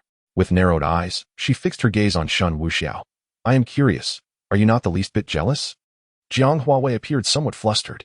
Shen Wuxiao chuckled lightly. What is there to be jealous of? Should I cling to past matters? Besides, your relationship with him is indeed just that of comrades. Jiang Huayue nodded in agreement. True enough. Yet, in the next moment, she seemed to realize a more pressing issue. She swiftly moved from the passenger seat to sit on Shen Wuxiao's lap, grasping his collar, facing him directly. I have a question, and you must answer me truthfully. Shen Wuxiao wrapped his arms around her slender waist. Ask away. Jiang Huayue inquired earnestly. Am I your woman? Of course, he affirmed. Well, since I am your woman. Is it not absurd that I do not know your name? She continued. You refer to yourself as Seacombe, but that is merely a surname. What is your true name? Shen Wuxiao smiled. Why not take a guess? He realized it was time to reveal the truth. Now that her connection with Lin Fan had severed, it would be better to clarify matters sooner rather than later. Otherwise, revealing his identity later on would surely leave Jiang Huawei in shock. Guess? Where am I to find a name to guess? Yours is a name I cannot simply deduce. Could it be that your true name is Shen Wuxiao? Jiang Huawei jested lightly. Shen Wuxiao merely displayed a gentle smile, remaining silent. Jiang Huawei was taken aback. You truly are Shen Wuxiao? Shen Wuxiao nodded. Indeed. I am Shen Wuxiao. Jiang Huawei, in disbelief, raised her hand to cover her mouth. As a strategist in the Tianling team, her intellect was undoubtedly sharp. Yet this revelation left her momentarily stunned. After a long pause, she finally spoke. You are not deceiving me, are you? No. I simply chose to acknowledge my identity at the appropriate moment, Shen Wuxiao stated candidly. Jiang Huaiwen now believed that the man before her was indeed Shen Wuxiao. She felt astonished, yet a strange sorrow welled within her. Her body trembled slightly. Jiang Huaiwen closed her eyes, reflecting on every event that had led her to Zhonghai. After a considerable time, she looked at Shen Wuxiao, that manager CA from the hotel. He is your associate, is he not? You orchestrated for him to guide me to you. Yes, Shen Wuxiao confirmed with a nod. And those two formidable individuals, they are also in your employ. Shen Wuxiao nodded again. Indeed, they are bodyguards arranged by my family. So, our encounters, step by step, were all part of your design. Jiang Huawei felt an inexplicable urge to cry. Shen Wuxiao nodded, acknowledging the truth of his actions. Yes, it is indeed despicable, but if given the chance to relive it, I would still choose the same path. Jiang Huayue's eyes welled with tears, a veil of mist clouding her gaze. Crystal droplets cascaded down her cheeks, and her lips quivered slightly. Shen Wuxiao, feeling a pang of sorrow, reached up to wipe away her tears. Then, what about your feelings for me? Are they merely a facade, or a calculated move? Jiang Huayue suddenly felt a surge of fear, dreadfully anticipating Shen Wuxiao's response, fearing he might declare her devoid of value. After all, his motives had been directed towards Lin Fan, and severing Lin Fan's wings was one of his objectives. If that were true, she would undoubtedly fall apart. Yet, Shen Wuxiao hesitated not, shaking his head resolutely. He gently embraced Jiang Huayue, running his fingers through her hair. Some matters are reciprocal. While I may be scheming against you, I too have included myself in this equation. Though I may be ruthless, I possess emotions. And my feelings for you are unequivocally genuine. The reason I reveal everything now is to spare you the anguish of discovering it too late. Jiang Huayue remained silent for a long moment before murmuring softly, holding Shen Wuxiao tightly. He patted her back gently. Take your time to process this. Jiang Huayue said nothing further, continuing to cling to him. Eventually, she spoke. Can we stay in? I'm feeling a bit tired. Of course, Shen Wuxiao responded, opening the car door and lifting Jiang Huayue out. They made their way towards the villa. Upon arrival, he led her directly to the bedroom, placing her gently on the bed before lying down beside her, covering them with a blanket. Jiang Huayue remained quiet, simply holding on to Shen Wuxiao. With the most straightforward gesture, he pressed his forehead against hers, their eyes locking. In the next moment, Shen Wuxiao leaned in and kissed her. Jiang Huayue, feeling the warmth of his kiss, gradually began to respond with fervor. The atmosphere became intensely heated, clothes strewn about carelessly. After a considerable time, tranquility returned, and with it, the slight barrier that had formed seemed to vanish entirely. Jiang Huayue gradually regained her composure, gazing at Shen Wuxiao and exhaling a long sigh. I never expected you to be such a schemer. Do you realize how terrified I was when you revealed yourself as Shen Wuxiao? Were you truly afraid? Shen Wuxiao teased. Jiang Huayue playfully struck his chest, heartless. What do you think? Well, rest assured, while I, Shen Wuxiao, may not be a good person, my feelings for you are authentic. And there is no need for fear. Jiang Huayue felt a sense of relief, though a hint of annoyance lingered. This rogue had calculated her from the very beginning. She wondered how the notorious duo, known for their ruthless skills, could have such peculiar tendencies. Clearly fierce individuals, yet they refrained from bloodshed, opting instead to cast her and Shen Wuxiao onto the bed. It was not that those two individuals had peculiar preferences. Rather, it was the mischief of the villain before us. How did you discern that I would come to Zhonghai because of Lin Fan's matter? Jiang Huawei also sought clarification. Shen Wuxiao chuckled. So, we are settling scores after the autumn harvest, are we? Very well. Allow me to inform you that throughout the entirety of Longhua, there is not a single matter of which I am unaware. Do you believe me? Jiang Huawei nodded affirmatively. I do. I am not a native of Zhonghai. I hail from the imperial capital. My family, the Shen clan, is the foremost family in Longhua. Are you familiar with Shen Tianhong? Jiang Huaiwa paused in surprise and nodded. I know of him. He is the strongest in Longhua. Indeed, he is my father, and your father-in-law, Shen Wuxiao proclaimed. Jiang Huaiwa was utterly astonished. To think such a formidable being was her father-in-law left her in disbelief. Yet, she quickly seized Shen Wuxiao's ear, exclaiming, if my father-in-law is the strongest, then how come you were so inept? Shen Wuxiao was at a loss for words. However, if one were to consider the past, he truly was lacking. I cannot be deemed inept anymore. I possess the ability to freeze time within a realm, a skill unique to me. Did you truly believe it was that pair of dual killers? Jiang Huaiwa suddenly remembered, feeling both amused and exasperated. Then what rank are you? 6th grade, 5th tier. Shen Wuxiao replied. This revelation left Jiang Huaiwa quite startled. It turned out he had been concealing his true prowess all along. Chapter 51. Eliminating misunderstandings. Jiang Huaiwa had come to a complete realization. It turned out that everything was ensnared within the intricate web spun by Shen Wuxiao.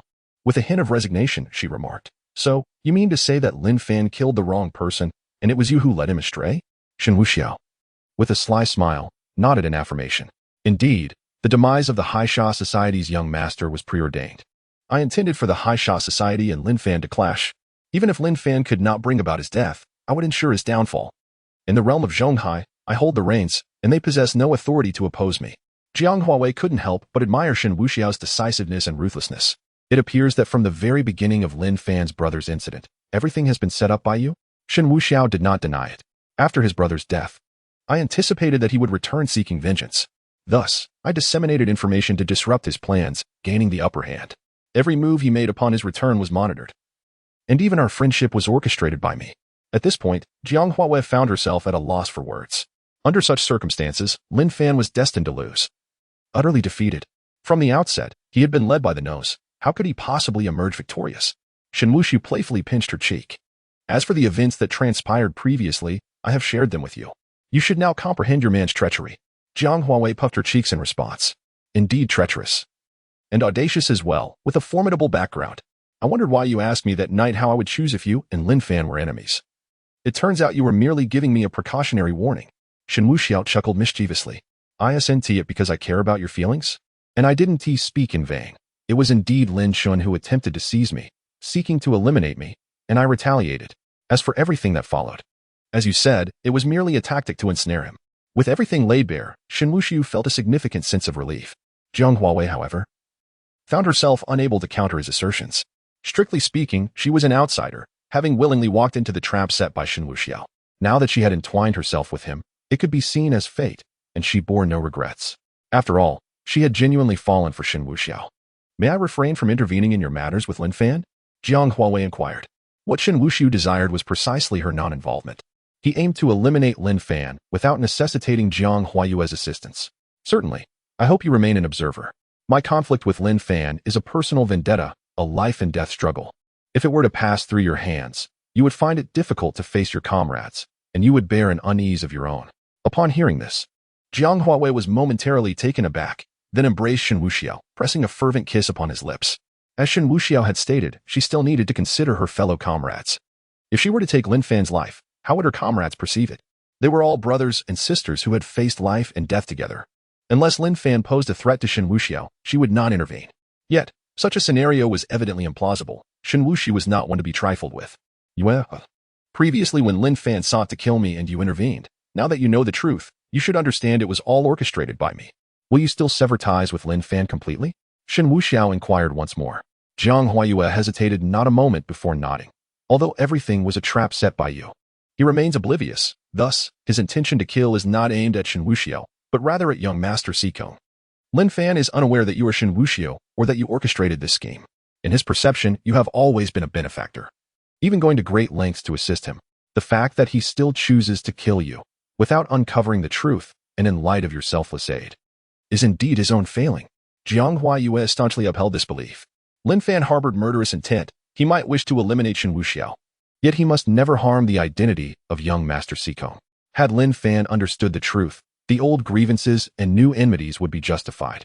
However, at that moment, no one was privy to the reality. Shen Wuxiao remained young Master Sicong, the very person who aided him. Out of rage and resentment, he aimed to strike down the one who had consistently provided support.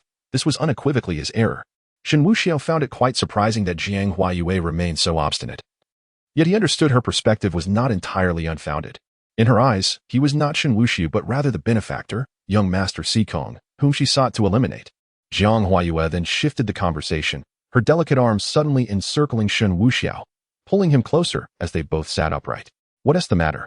Jiang Huayue suddenly pinched his face, her expression one of indignation. Oh, you've even held a wedding banquet. What was that about? She was now tallying the accounts. This fellow had actually hosted a wedding banquet. While it is customary to adhere to the sequence of events, as Shen Wuxiao's partner, she certainly had the right to clarity. At this mention, Shen Wuxiao felt wronged. He was no sycophant, and that affair had nothing to do with him. Yet, what could be done?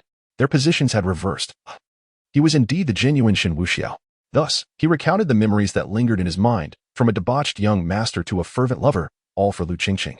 Culminating in his pursuit to Zhonghai, along with the assistance rendered to the Lu family, among other matters, leading up to the wedding banquet and the events preceding it. As for the occurrences within the banquet, he refrained from sharing, primarily due to their gruesome nature. As Shen Wuxiao finished his narrative, Jiang Huayue felt a mix of anger and jealousy. What right did Lu Qingqing possess? Simultaneously, she felt inclined to chastise Shen Wuxiao for his foolishness.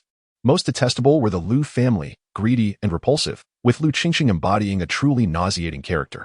Engaged yet still yearning for others if she did not love him. She ought to stand firm against his relentless pursuit. Even if she were to compromise, she should do so with dignity, rather than feigning superiority. To think of other men while ensnaring Shen Wuxiao and accepting all he offered was utterly duplicitous. This was a clear attempt to exploit Shen Wuxiao, leveraging his identity for personal gain. When Lin Chen returned, she would simply cast Shen Wuxiao aside. Had it been someone else, she might have merely felt disdain. Yet, when it involved Shen Wuxiao, the situation transformed entirely. Such a wretched individual, and you chose to spare her? Jiang Huayue, a person forged in the crucible of battle, is steeped in the essence of bloodshed. As a warrior, she adheres to the principle that if one can act, there is no need for needless chatter. She believes it is imperative for Lu Qingqing to comprehend what it means to have one's teeth shattered by a single blow.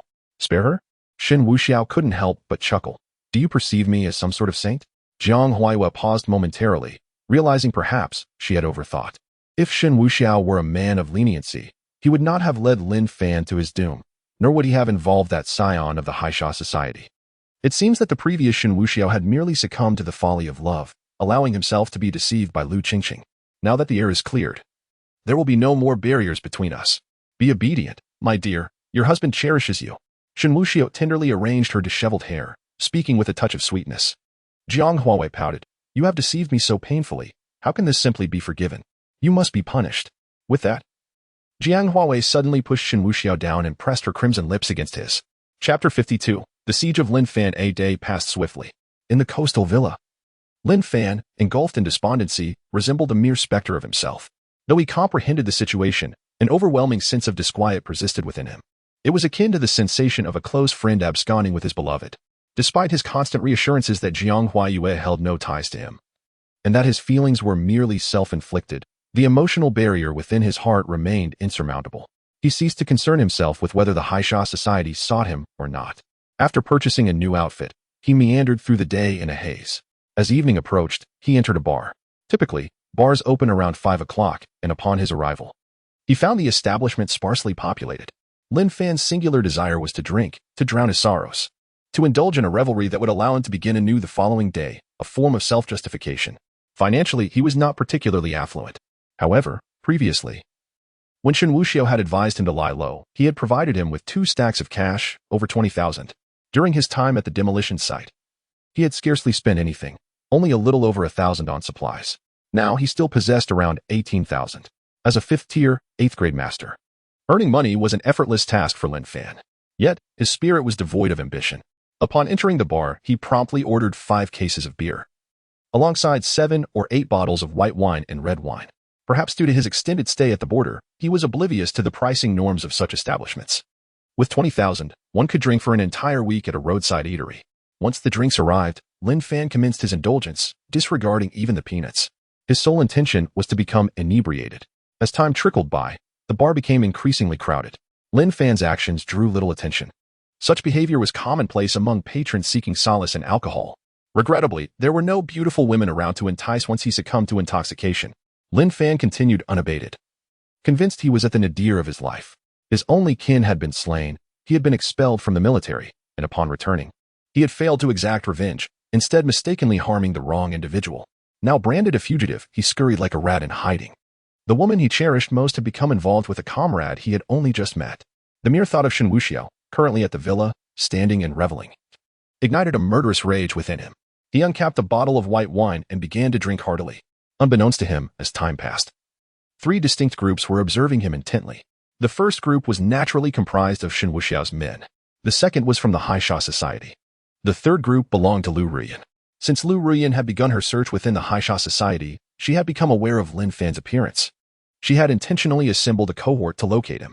Although the Lu family had fallen, many martial artists allied with them had managed to escape calamity. They had originally been external hires and had benefited from the Lu family's patronage. Now, with Lu Ruyan's lucrative offer, they were more than willing to assist. The 3 factions communicated with their respective leaders. Shen Wuxiao, upon receiving the news, prepared to observe the unfolding drama. The Haisha society's presence assured that conflict was imminent. Should Lin Fan wish to progress, he would first have to contend with the lesser adversaries. The members of the Haisha society received the news and promptly dispatched over 50 vehicles. Each vehicle was filled to capacity, carrying more than 250 individuals. This formidable display indicated their unwavering determination to capture Lin Fan at all costs. As for Lu Ruyan, she made her way personally towards the bar, seeking to collaborate with Lin Fan. Since it was a partnership, she intended to take him to a more secluded location for their discussions. As the bar filled with patrons, the pulsating rhythm of heavy metal music ignited the dance floor where men and women reveled in a fervent display of movement. With sweat pouring down, they seemed oblivious to the chaos surrounding them. Behind the bar, the bartender engaged in a flamboyant display of mixology, shakers flying through the air. The restroom, at times, would remain occupied for over half an hour, accompanied by the sounds of clattering partitions. The air was thick with the mingling aromas of smoke, alcohol, sweat, foot odor, and the intoxicating scent of hormones. Everyone was engrossed in their own pursuits, some seeking companionship, others looking for romance, lost in their own worlds. Lin Fan, embodying a rugged demeanor, attracted the attention of several women. Yet, he paid them no heed, immersing himself in his drink. At that moment, he was slightly intoxicated, his mind drifting in a haze, allowing him a brief respite from his troubles. Outside the bar, the Haisha Society's members had arrived, creating an imposing scene as their vehicles lined the street. Over 200 individuals disembarked, forming a formidable assembly, a mix of martial artists and enforcers, each armed and ready. Leading them was Fei Ying, a renowned enforcer of the Haisha Society, a third-tier martial artist. With a commanding gesture, Fei Ying urged the crowd forward, and they surged into the bar. Shen Wuxiao arrived a bit later but caught sight of the Haisha Society members rushing inside. He parked his vehicle and strolled in leisurely, having not brought Jiang Huawei along, as she had previously expressed her desire to remain uninvolved in matters concerning Lin Fan. Upon entering the bar, Shen Wuxiao found the music had ceased, and the once vibrant crowd had retreated to a corner, seeking refuge from the impending chaos. Being mere civilians, they naturally feared the repercussions of crossing paths with the Haisha Society. The lighting had shifted from dim and dynamic to bright and stark, creating a disorienting atmosphere. Shen Wuxiao found himself momentarily stymied by the throng of bodies blocking his way. Annoyed, he delivered a swift kick, causing a dozen individuals to topple like a line of dominoes, clearing a path for him. The onlookers were oblivious to the identity of the instigator. Seating himself in an unoccupied booth, Shen Wuxiao lit a cigarette and uncorked a bottle of unopened red wine, settling in to observe the unfolding drama. Fei Ying soon spotted Lin Fan, who remained undisturbed, continuing to drink as if oblivious to the brewing storm. Fei Ying's brow furrowed in frustration. The bar was now surrounded, and there was no escape for Lin Fan. "All of you here to drink, get out," Fei Ying bellowed. The crowd, too diverse and chaotic, posed a risk of allowing Lin Fan to slip away amidst the confusion. Those who had merely come to enjoy a drink hastily fled, urgency propelling them toward the exit.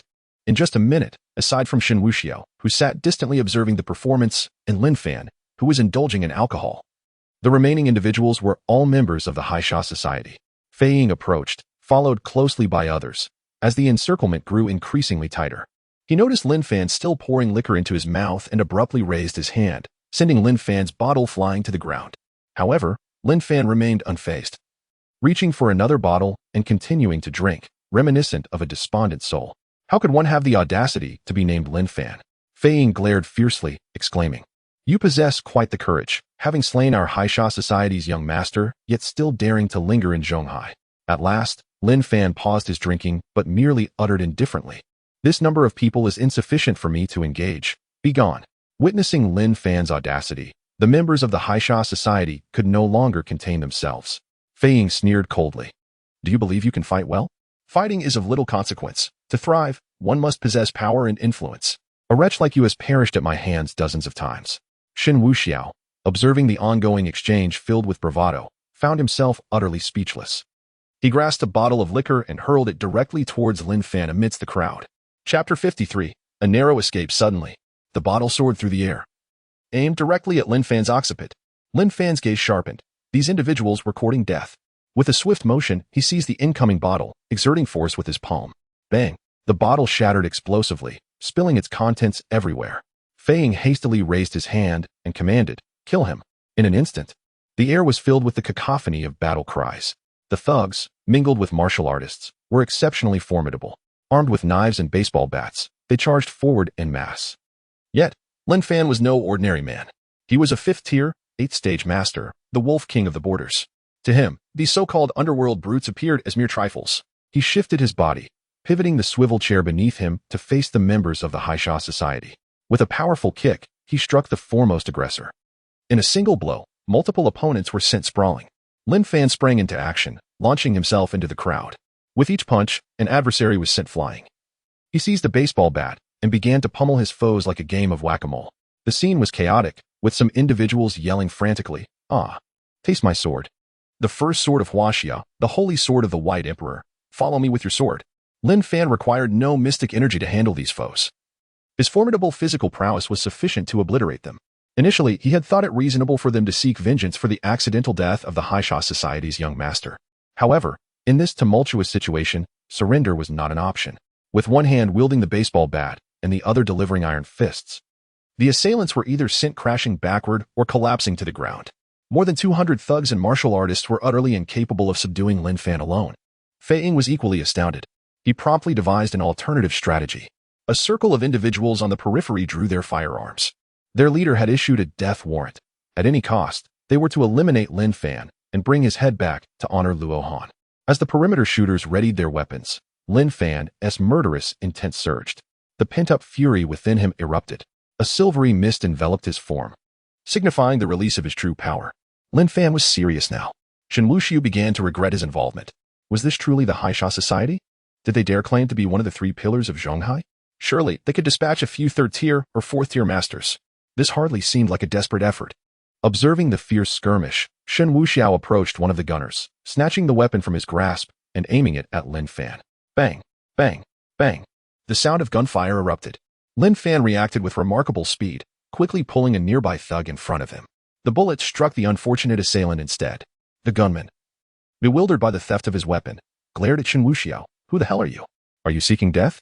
Shen Wuxiao swiftly redirected the gun and fired a shot directly into the thug's forehead. "The last bullet is for you," he muttered before tossing the gun aside and striding out of the fray. The gunman over there has also begun firing. Thus no one paid any attention to Shen Wuxiao. Lin Fan rolled over to the bar to evade the bullets, pressing himself tightly against it. As the assailants closed in, Lin Fan unleashed an astonishing force, lifting the entire bar and hurling it toward them. Fei Ying was utterly dumbfounded. Such strength could only belong to a master of the 5th rank. Fortunately, he had refrained from joining the fray. As the bar crashed into the crowd, Lin Fan seized the moment to bolt out of the bar.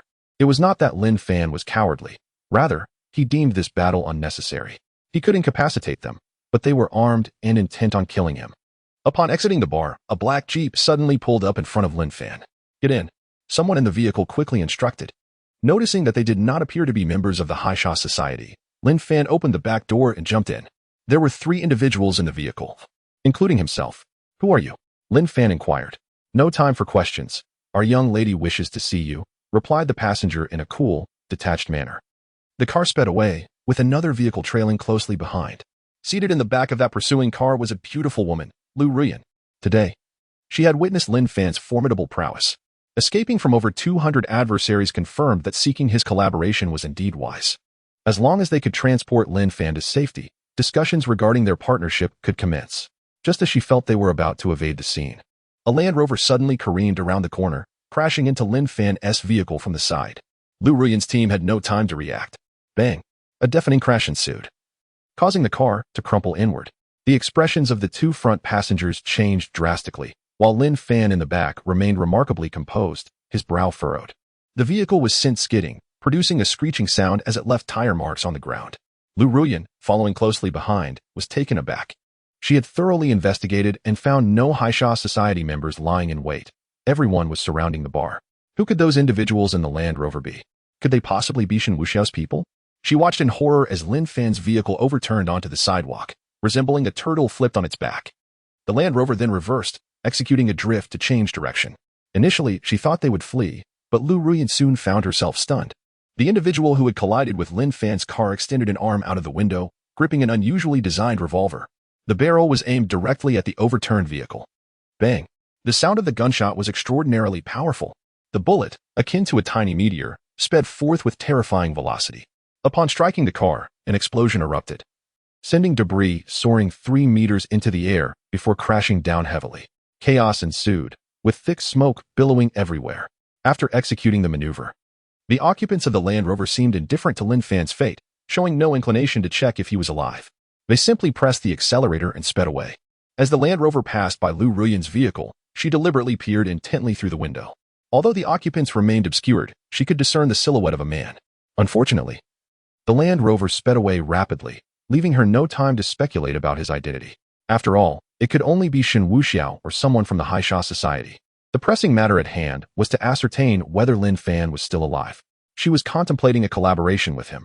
If he were dead, her efforts would have been in vain. Accompanied by 2 bodyguards, the trio hastened towards the vehicle that had exploded. Flames still flickered from the wreckage, and one bodyguard crouched low to survey the scene. He discovered that both the driver and the front passenger were lifeless, charred beyond recognition. However, the rear seat appeared unoccupied, with the door ajar. "Miss, our men are dead, but Lin Fan has escaped."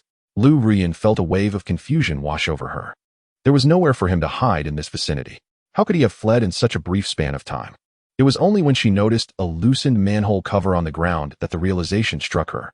Lin Fan was indeed remarkable. In such dire circumstances, he had managed to elude death. In the final moment before the explosion, he had extricated himself from the vehicle, lifted the cover, and leapt down with remarkable agility. Few could execute such a seamless escape. He truly resembled one favored by fortune. Chapter 54. Cooperation. As Lin Fan emerged from beneath the manhole cover, Lu Ruyan gazed intently at him. Lin Fan, furrowing his brow, surveyed the vehicles that had just exploded. He had indeed sensed the chilling presence of death moments ago. The bullet that had been fired was undoubtedly not from an ordinary firearm. It was highly probable that it was infused with true energy. If that were the case, the implications were grave. As a martial artist, he understood all too well the terror of wielding a weapon akin to a divine artifact.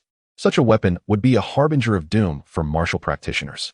Though there were countless martial artists and numerous experts, most relied on cold weapons combined with true energy, supplemented by mental techniques and martial skills.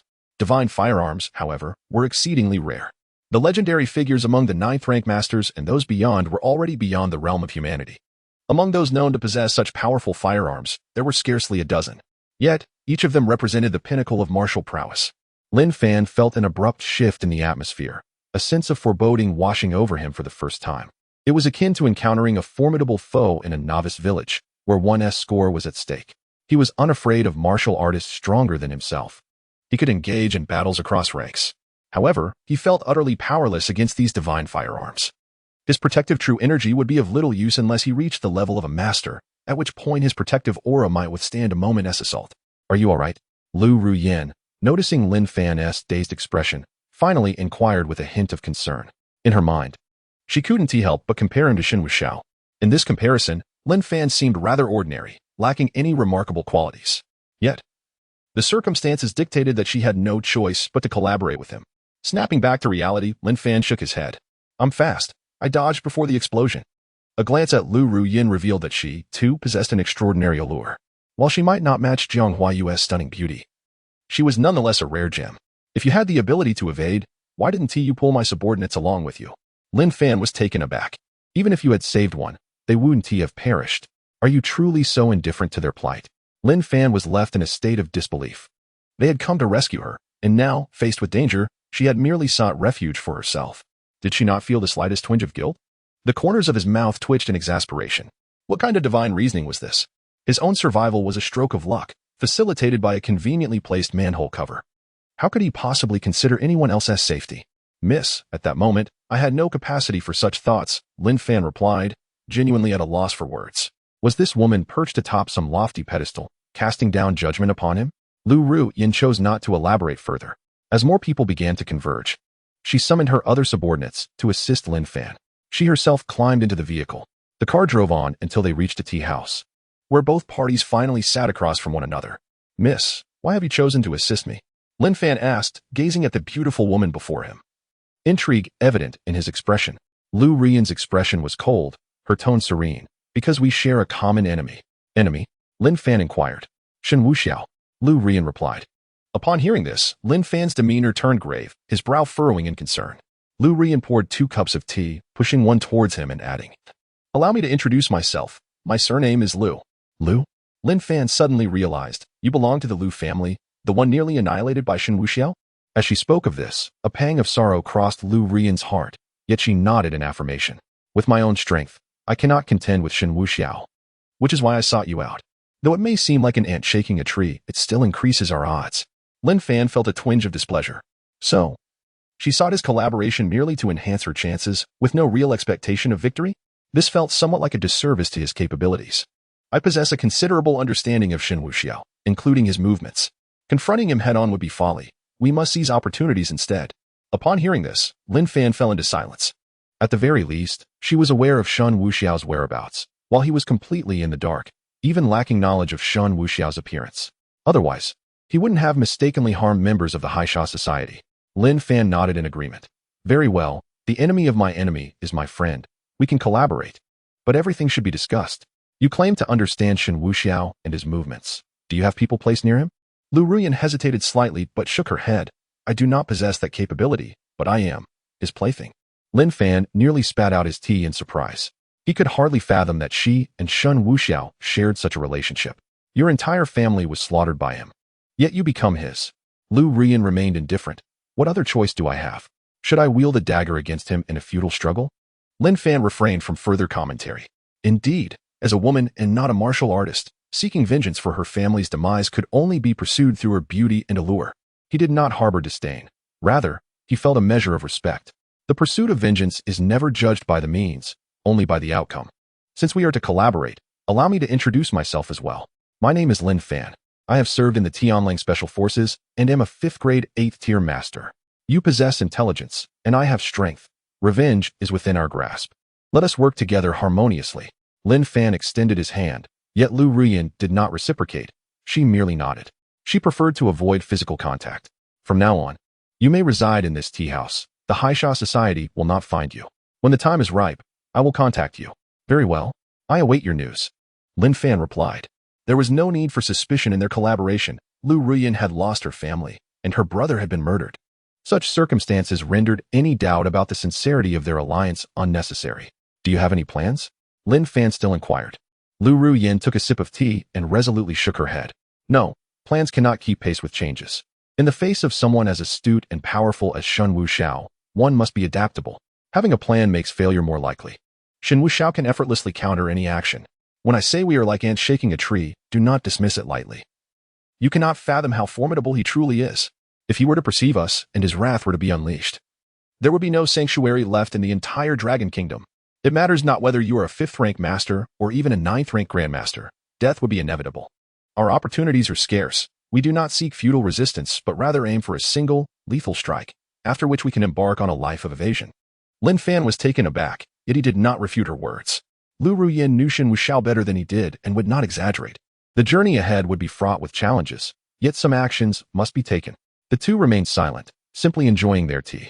Lin Fan then cautiously inquired, Miss Lu, are you familiar with the Sikong family from Zhonghai? Do you know young Master Sikong? Lu Ruyin glanced at him and shook her head.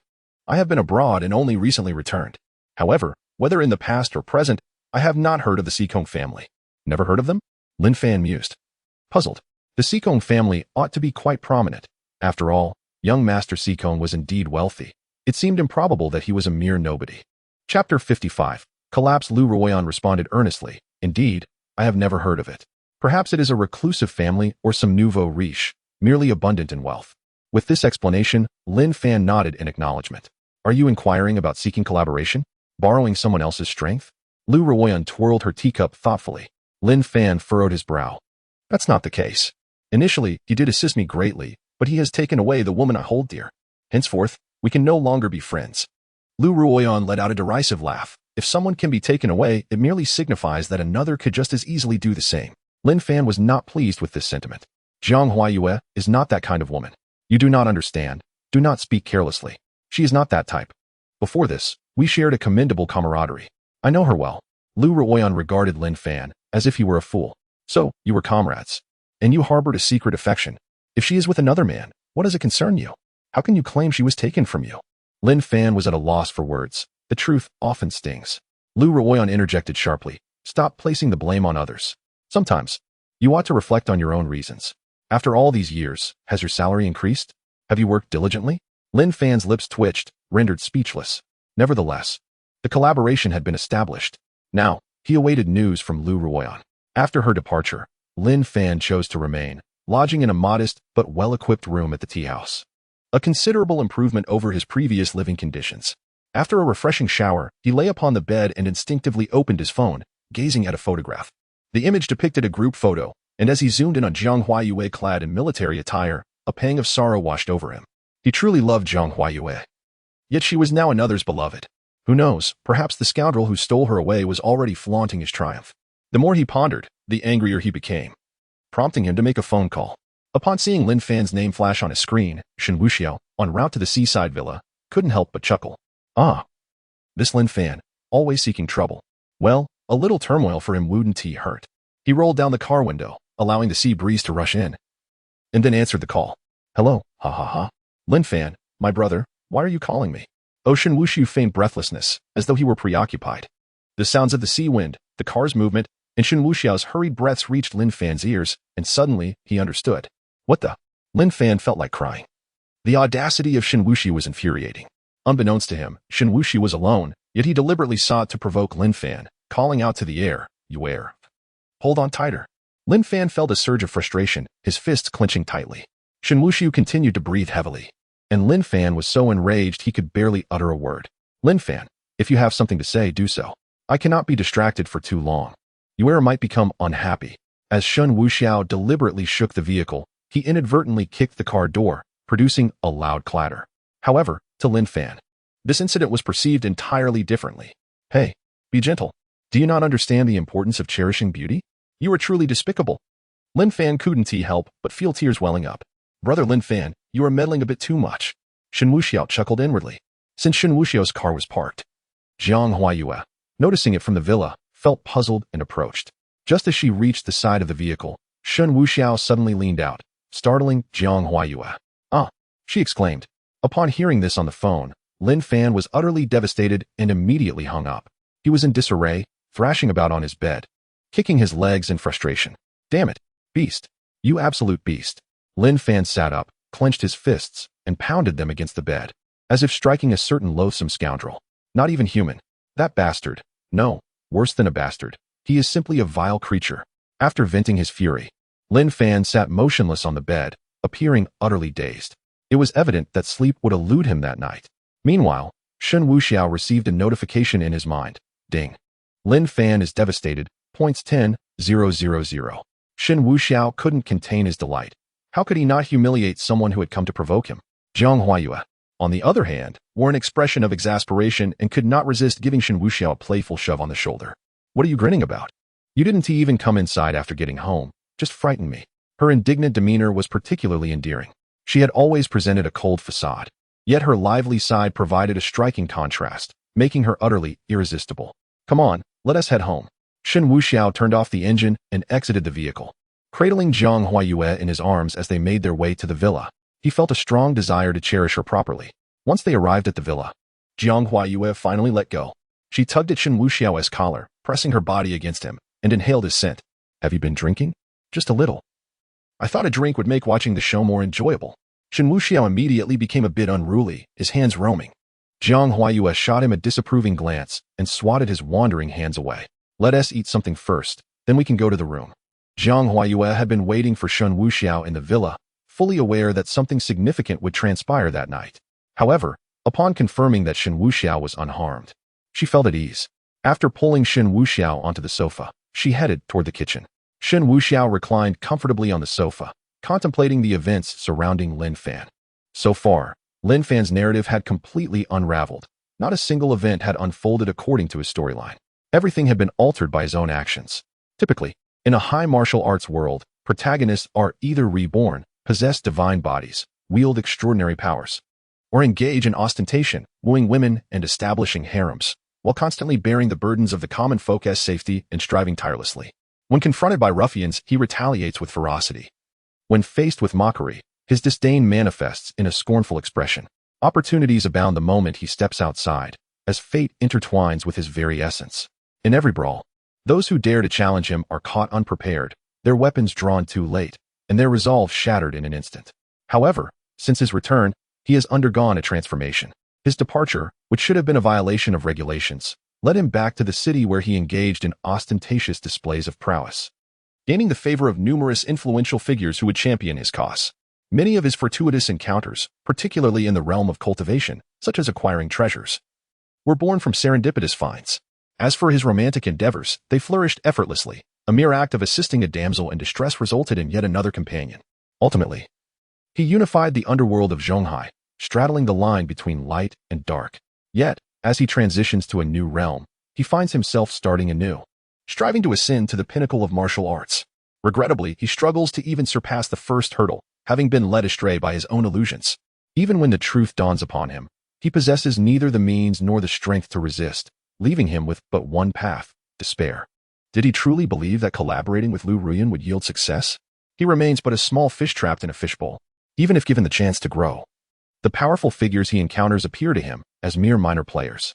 Those who pride themselves on righteousness often proclaim that good will triumph over evil. In truth, it is merely an expression of helplessness in the face of adversity. The notion of a mantis attempting to stop a chariot is but a manifestation of futile anger when confronted with insurmountable challenges. Lin Fan, akin to an ant, gazes up at an endless peak, left only with a sense of lamentation. Chapter 56. The performance resumed. Shen Wuxiao had no inclination to ponder over Lin Fan's affairs. Their encounters were not so much a competition as they were a complete domination. After a considerable time, two figures suddenly burst into the villa from either side, a man and a woman, both adorned with masks, their laughter echoing sinisterly. Shen Wuxiao, upon seeing them, felt a wave of exasperation. He had forgotten to inform Uncle Wu and Aunt Wu. Since Jiang Huayue was already within reach, there was no need for such theatrics. However, the commotion had also disturbed Jiang Huayue, who was emerging with 2 bowls of late-night snacks.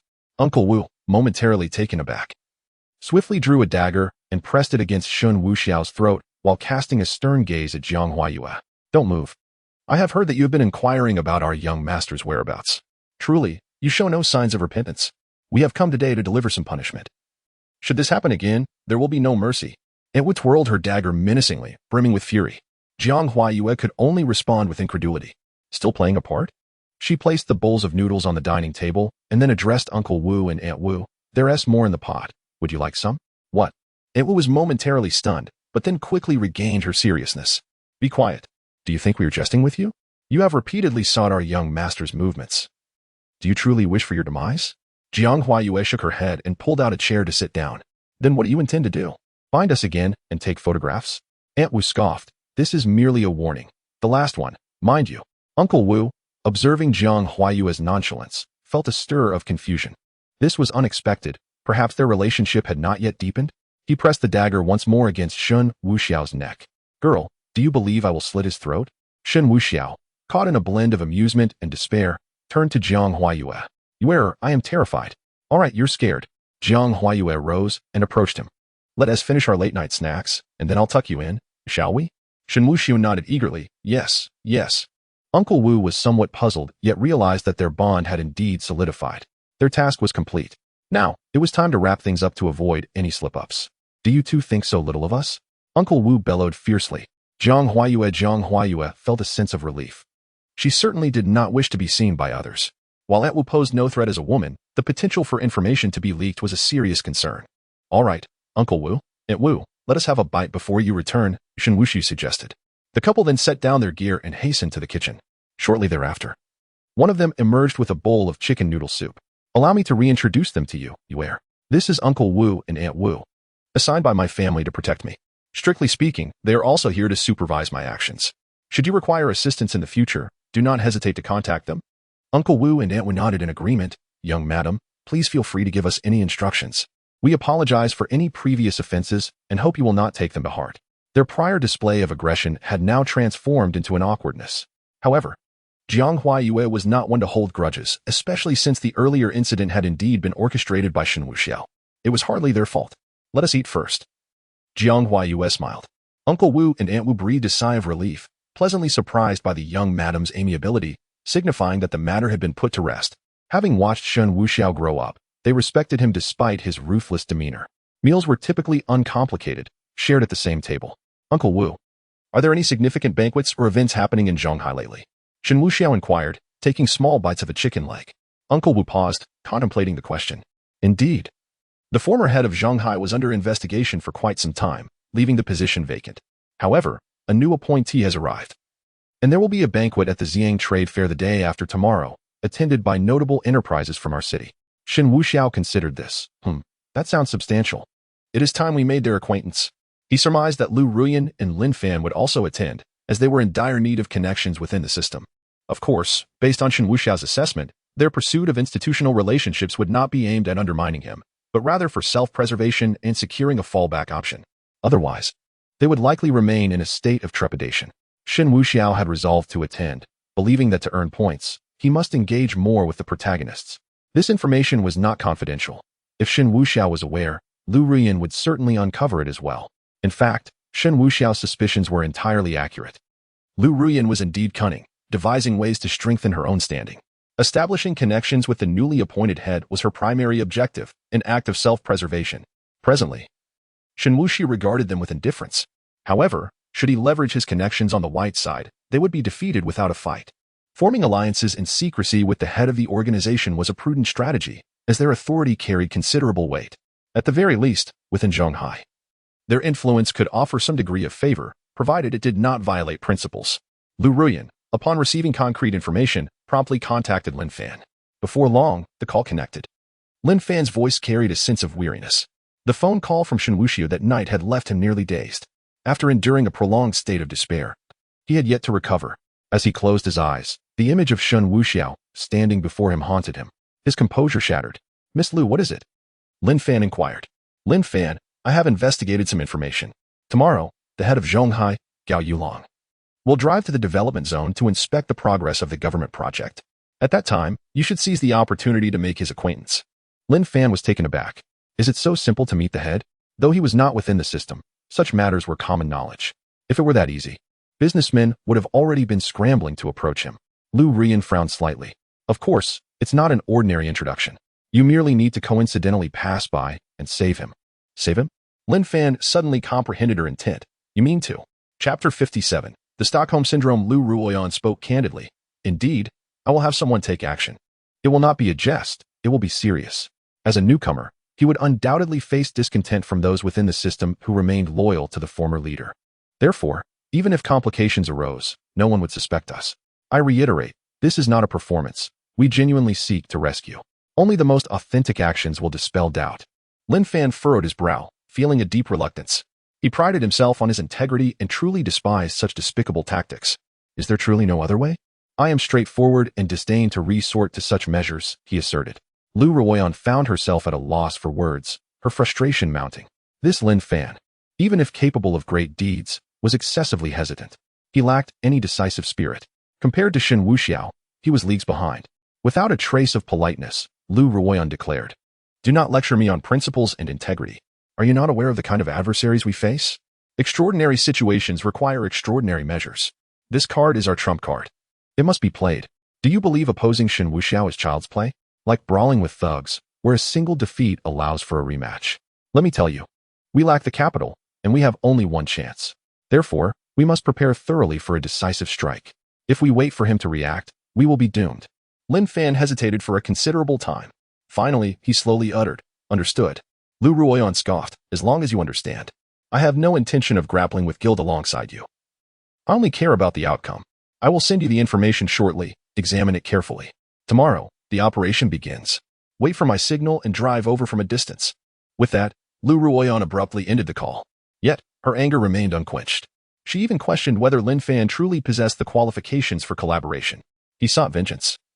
What need was there for scruples? Did he think his adversaries would show mercy? Such naivety was absurd. Self-proclaimed righteousness was not suited for this moment. Lu Ruoyan transmitted all information regarding the former leader, Gao Yulong, to Lin Fan. Although the Lu family had fallen, her own resources remained substantial. During her years in Chicago, she had amassed a fortune beyond mere digits. She firmly believed that greed drives humanity to ruin, even in a society obsessed with martial prowess.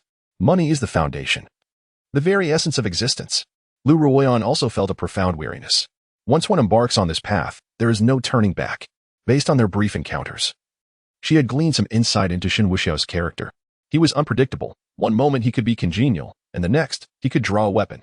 Despite having shared a few nights in his embrace, she knew that if he decided to kill her, he would show no mercy. If she had compromised from the outset, willingly becoming Shen Wuxiao's plaything, she might have secured her life. However, having already revealed her fangs, the only outcome was death, making resistance imperative. Lu Ruoyan indulged in a refreshing bath, donning a delicate lace nightgown as she made her way towards the bed. Lying there, sleep eluded her, prompting her to unlock her phone and peruse her album filled with numerous photographs showcasing her accolades.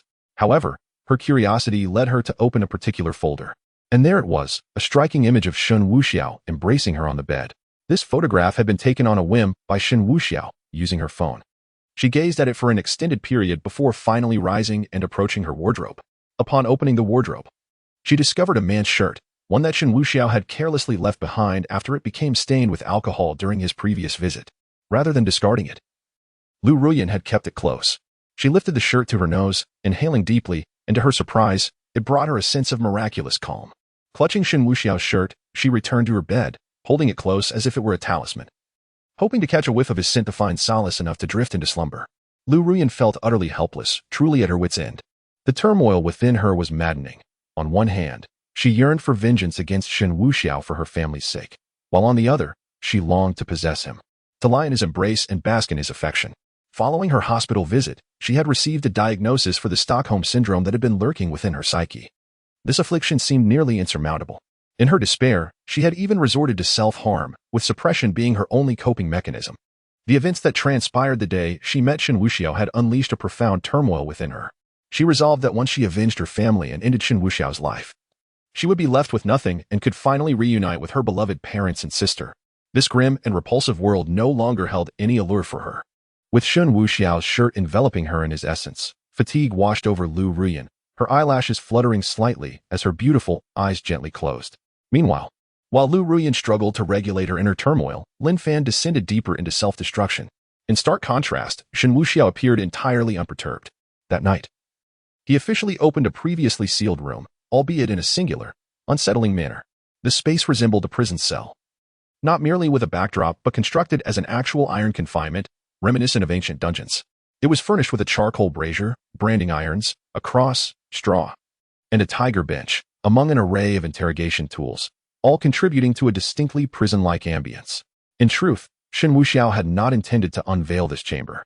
However, upon returning to his room, Jiang Huayue's growing anger led her to desire a confrontation with him, to appease her need for retribution. Shen Wuxiao brought her to this peculiar room. Jiang Huayue stood there, utterly bewildered, her desire to confront Shen Wuxiao intensifying. "You rogue," she thought, unable to contain her urge to pinch him. "What kind of thoughts occupy your mind?" Shen Wuxiao merely raised an eyebrow, wearing a cool smile, before gravely approaching the cross, declaring, "I wish to play the role of a defiant agent. I shall never yield." Jiang Huayue found herself stifling a laugh at the absurdity of the situation. Yet she remained obedient to Shen Wuxiao. She approached him, seizing the collar of his garment, and inquired, "What is the secret you carry?"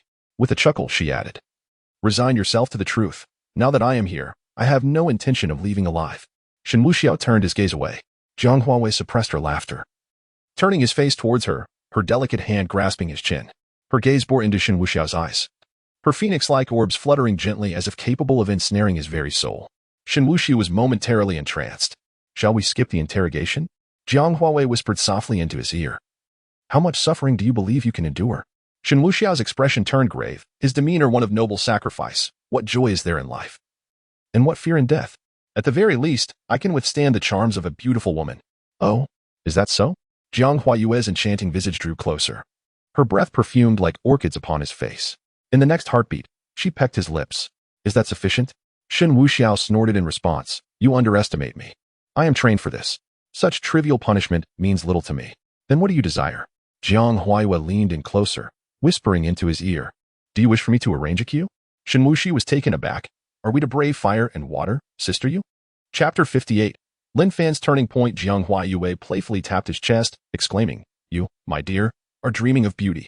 Taking the opportunity, Shen Wuxiao inquired, You err. If there were to be more sisters in the future, would you feel upset? Shen Wuxiao, with a broad heart, had never truly contemplated the notion of a singular lifelong partner. In this world, the pursuit is for enjoyment. As an aficionado of beauty, an experiential connoisseur, and a practitioner of action, he was destined not to overlook enchanting maidens. He had no desire to play the hypocrite. The forthrightness of a true rogue was far more exhilarating. Should Jiang Huayue be particularly sensitive or resistant, he would need to help her adapt swiftly. Jiang Huayue regarded him with a scrutinizing gaze. Are you issuing me a warning? Speak plainly. How many women do you desire? Shen Wuxiao, with a bold grin, replied. I am merely stating a fact. Consider it a form of caution. At this moment, as we bask in our affection, to vow that I shall love only you for eternity would be disingenuous. I am quite lustful and have a generous heart. It is conceivable that you may have a few more sisters in the future, thus I must prioritize your feelings. Upon hearing this, Jiang Huayue felt a measure of comfort. At least this rogue was mindful of her emotions. Deep down, she was aware that the manner in which he had won her over was rather formidable. Thus, such occurrences were unlikely to be rare.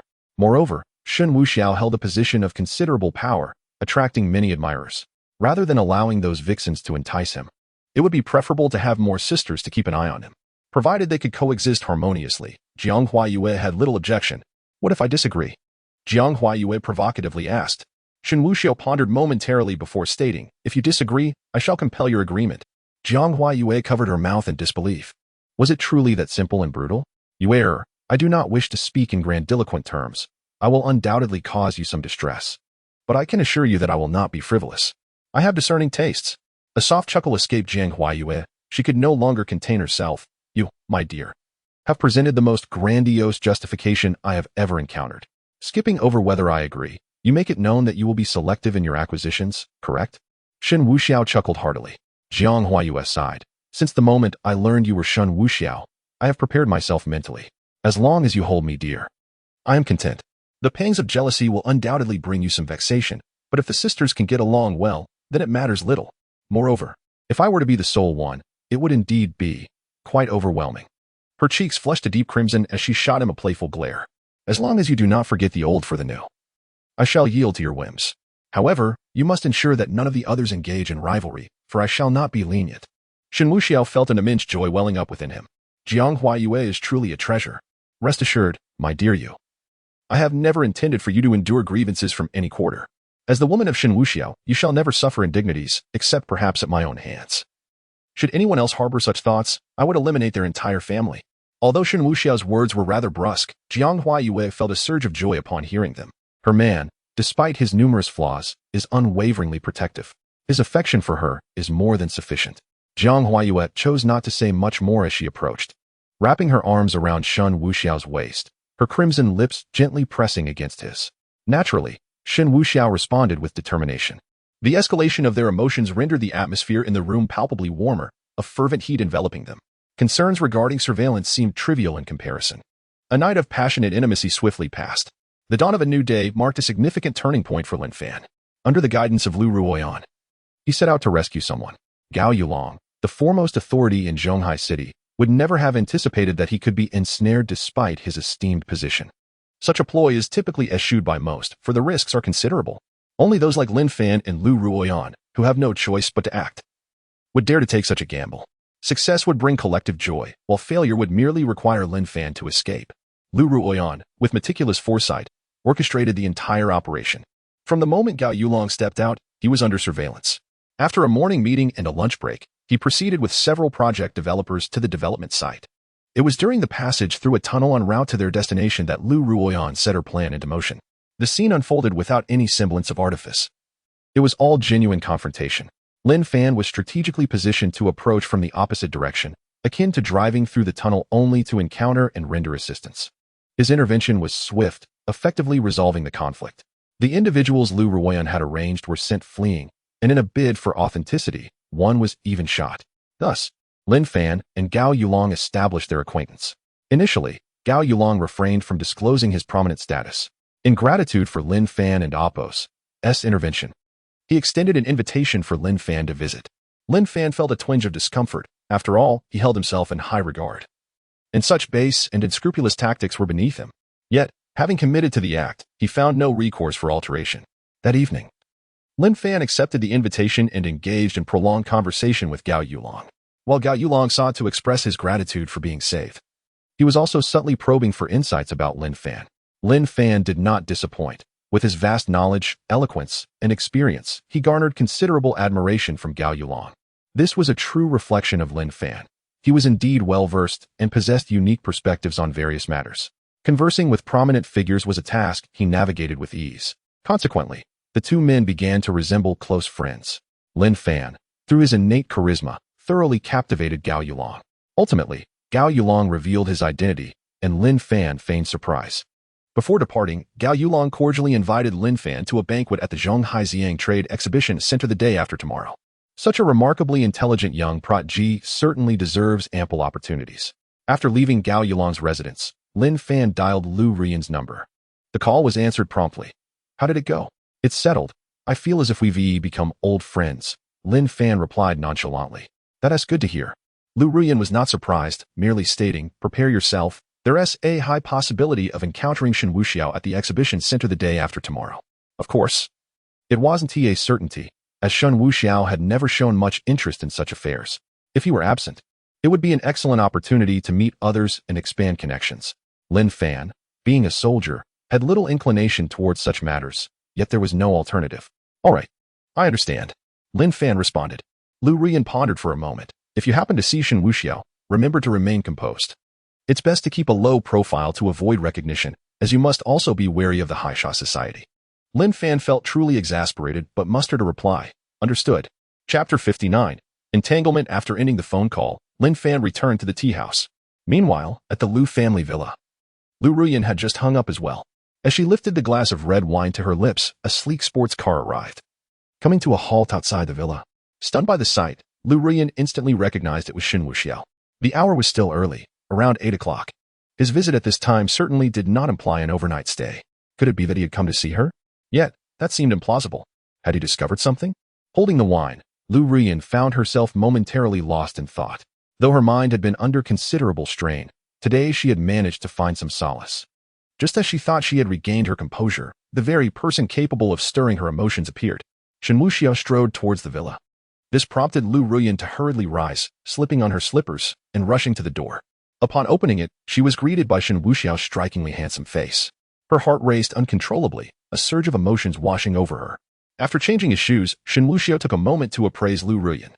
She was clad in a casual home outfit, exuding a relaxed charm from head to toe. Her hair was neatly tied up, enhancing her features, and her eyes, accentuated with eyeliner, appeared even more alluring. Her lips, slightly parted as if in surprise, revealed a captivating vulnerability. The outfit, modest yet appealing, reached just above her knees, complemented by a pair of plush slippers. Her delicate toes, adorned with red nail polish, added an endearing touch.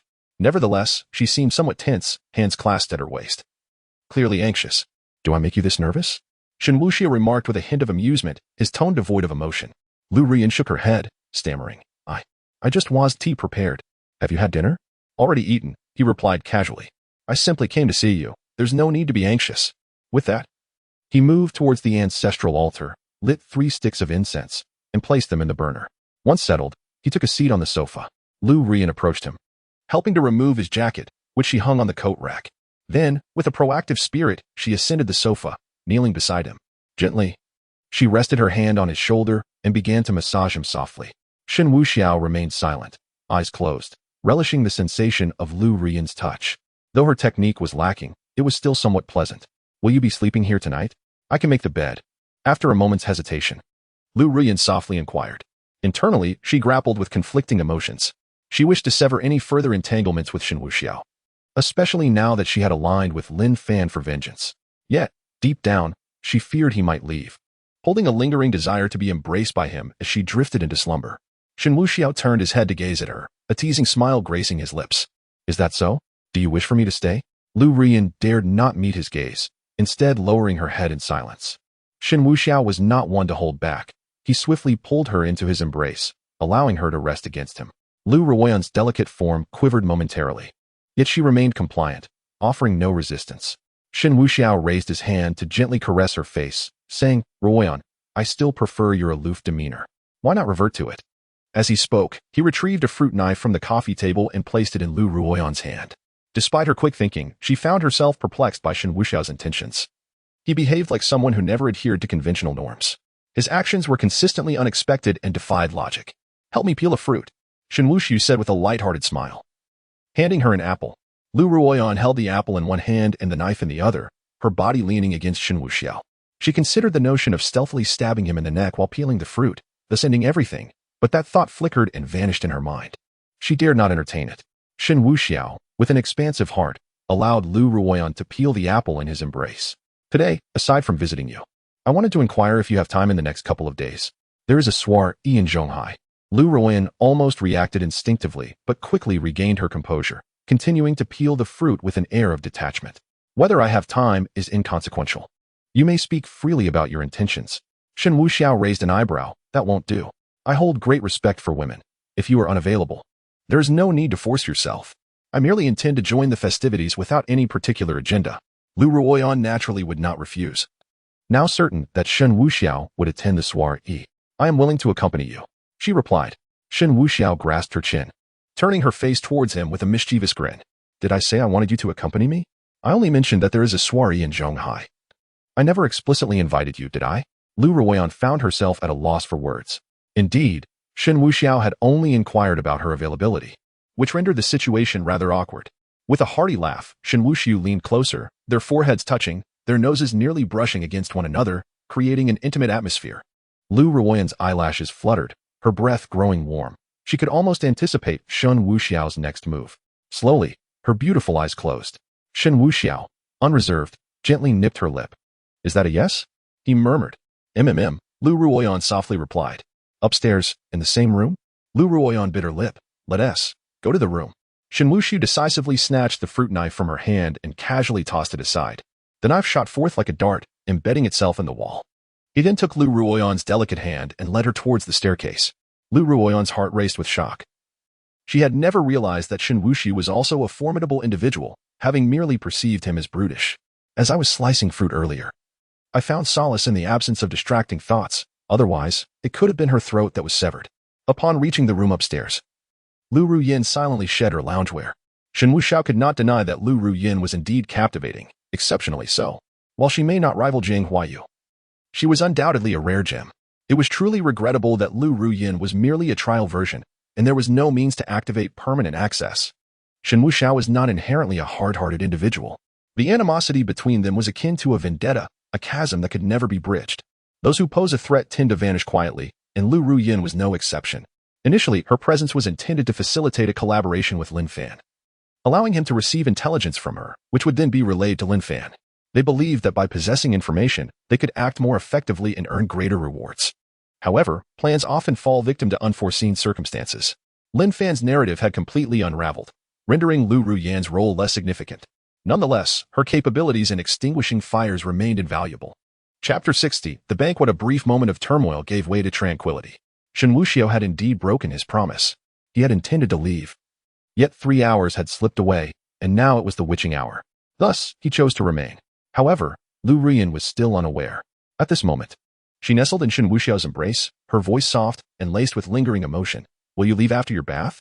Be quiet and sleep, Shen Wuxiao remarked, eyes closed. His tone indifferent. Lu Ruyan was momentarily taken aback but quickly regained her composure. While her heart swelled with joy, a thread of anxiety also coursed through her. Nevertheless, she accepted his words with grace. Can you hold me? Her heart was once again besieged by those insistent thoughts. Lu Ruyan instinctively inquired. Yet, Shen Wuxiao remained unmoving, lying flat as though he were asleep. In that instant, Lu Ruyan felt a profound discomfort. A wave of sorrow surged within her. a peculiar ache spreading from her heart to her limbs, akin to numbness. She found herself exhausted, aware of the futility yet compelled to test her limits. Even knowing it was wrong, she could not resist. She had even begun to yearn for Shen Wuxiao's affection. Alas, fate was cruel. Shen Wuxiao remained oblivious to her feelings. The more indifferent he was, the more desperately Lu Ruiyan craved closeness. The affliction known as Stockholm Syndrome, aptly described as self-degradation, was indeed a fitting term. As night deepened, sleep eluded Lu Ruiyan. It was only when a pair of arms enveloped her that she felt a semblance of relaxation. She was uncertain whether Shen Wuxiao's embrace was intentional or instinctive, but it quelled her inner turmoil. Like a little rabbit, she was aware that a wolf lurked nearby. Yet she chose to draw nearer, fully aware of the potential peril. Seizing the moment, Lu Ruiyan reached out, holding Shen Wuxiao tightly, unwilling to let go. From the beginning until now, everything felt like a dream, blurring the lines between reality and illusion. But oh, how her heart ached. After a whispered lament, Lu Ruiyan succumbed to slumber.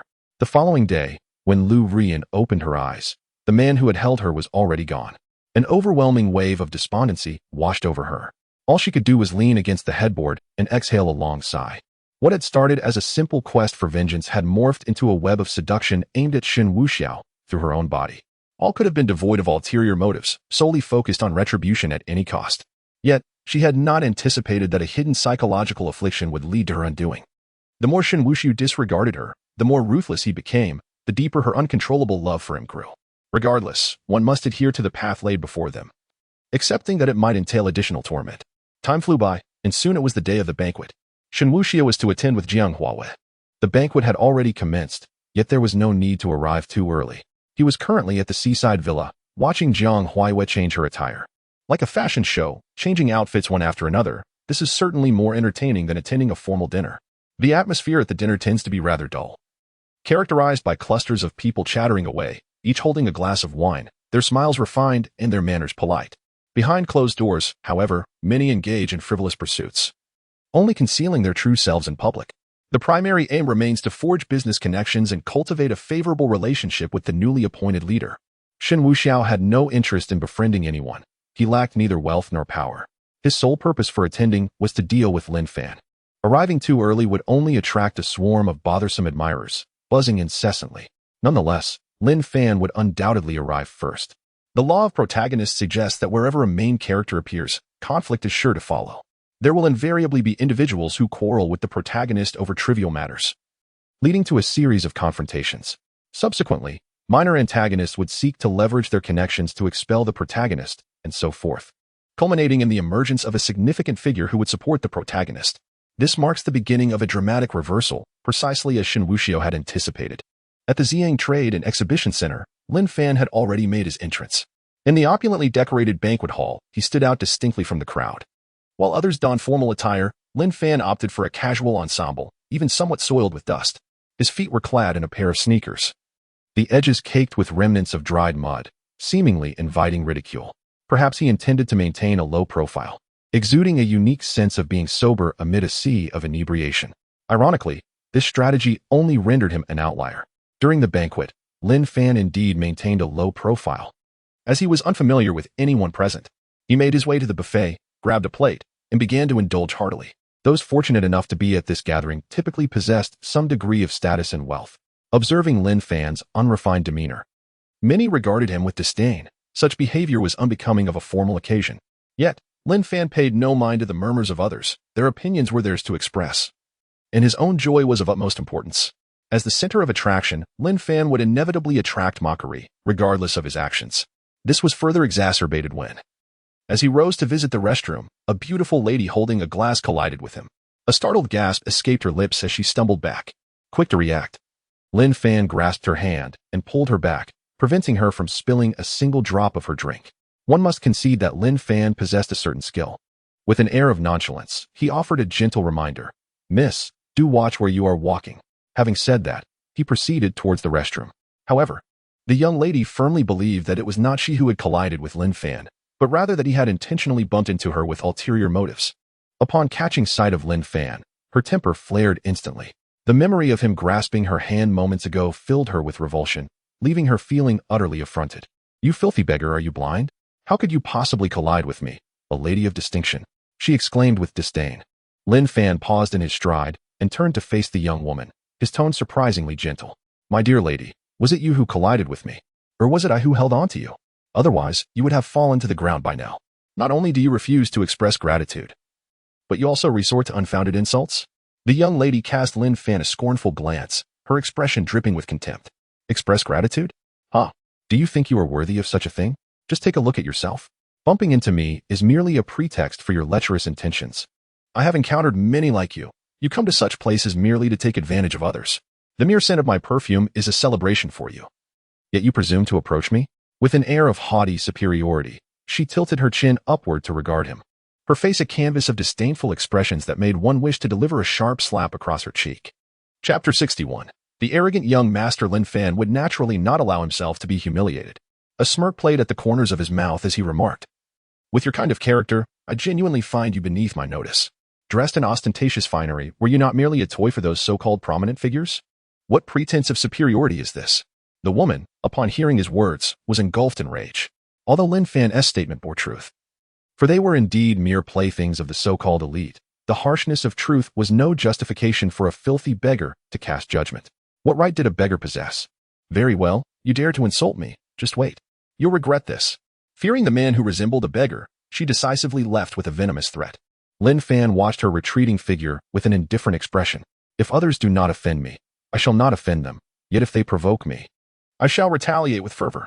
He sought no trouble, yet he feared none. With that thought, he turned his attention to the direction of the restroom. Upon his emergence, he continued towards the buffet area.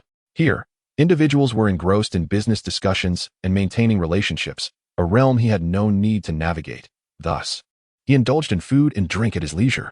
Outside the Xiang trade exhibition, Shen Wuxiao's vehicle had also arrived. He casually parked at the entrance of the exhibition. Stepping out, he glanced at the red carpet leading up to the grand entrance, curling his lip in disdain. What a ridiculous spectacle. Walking on a red carpet, one might mistake it for a wedding. Jiang Huayue made her appearance gracefully beside him, linking her arm with his. You ungrateful soul.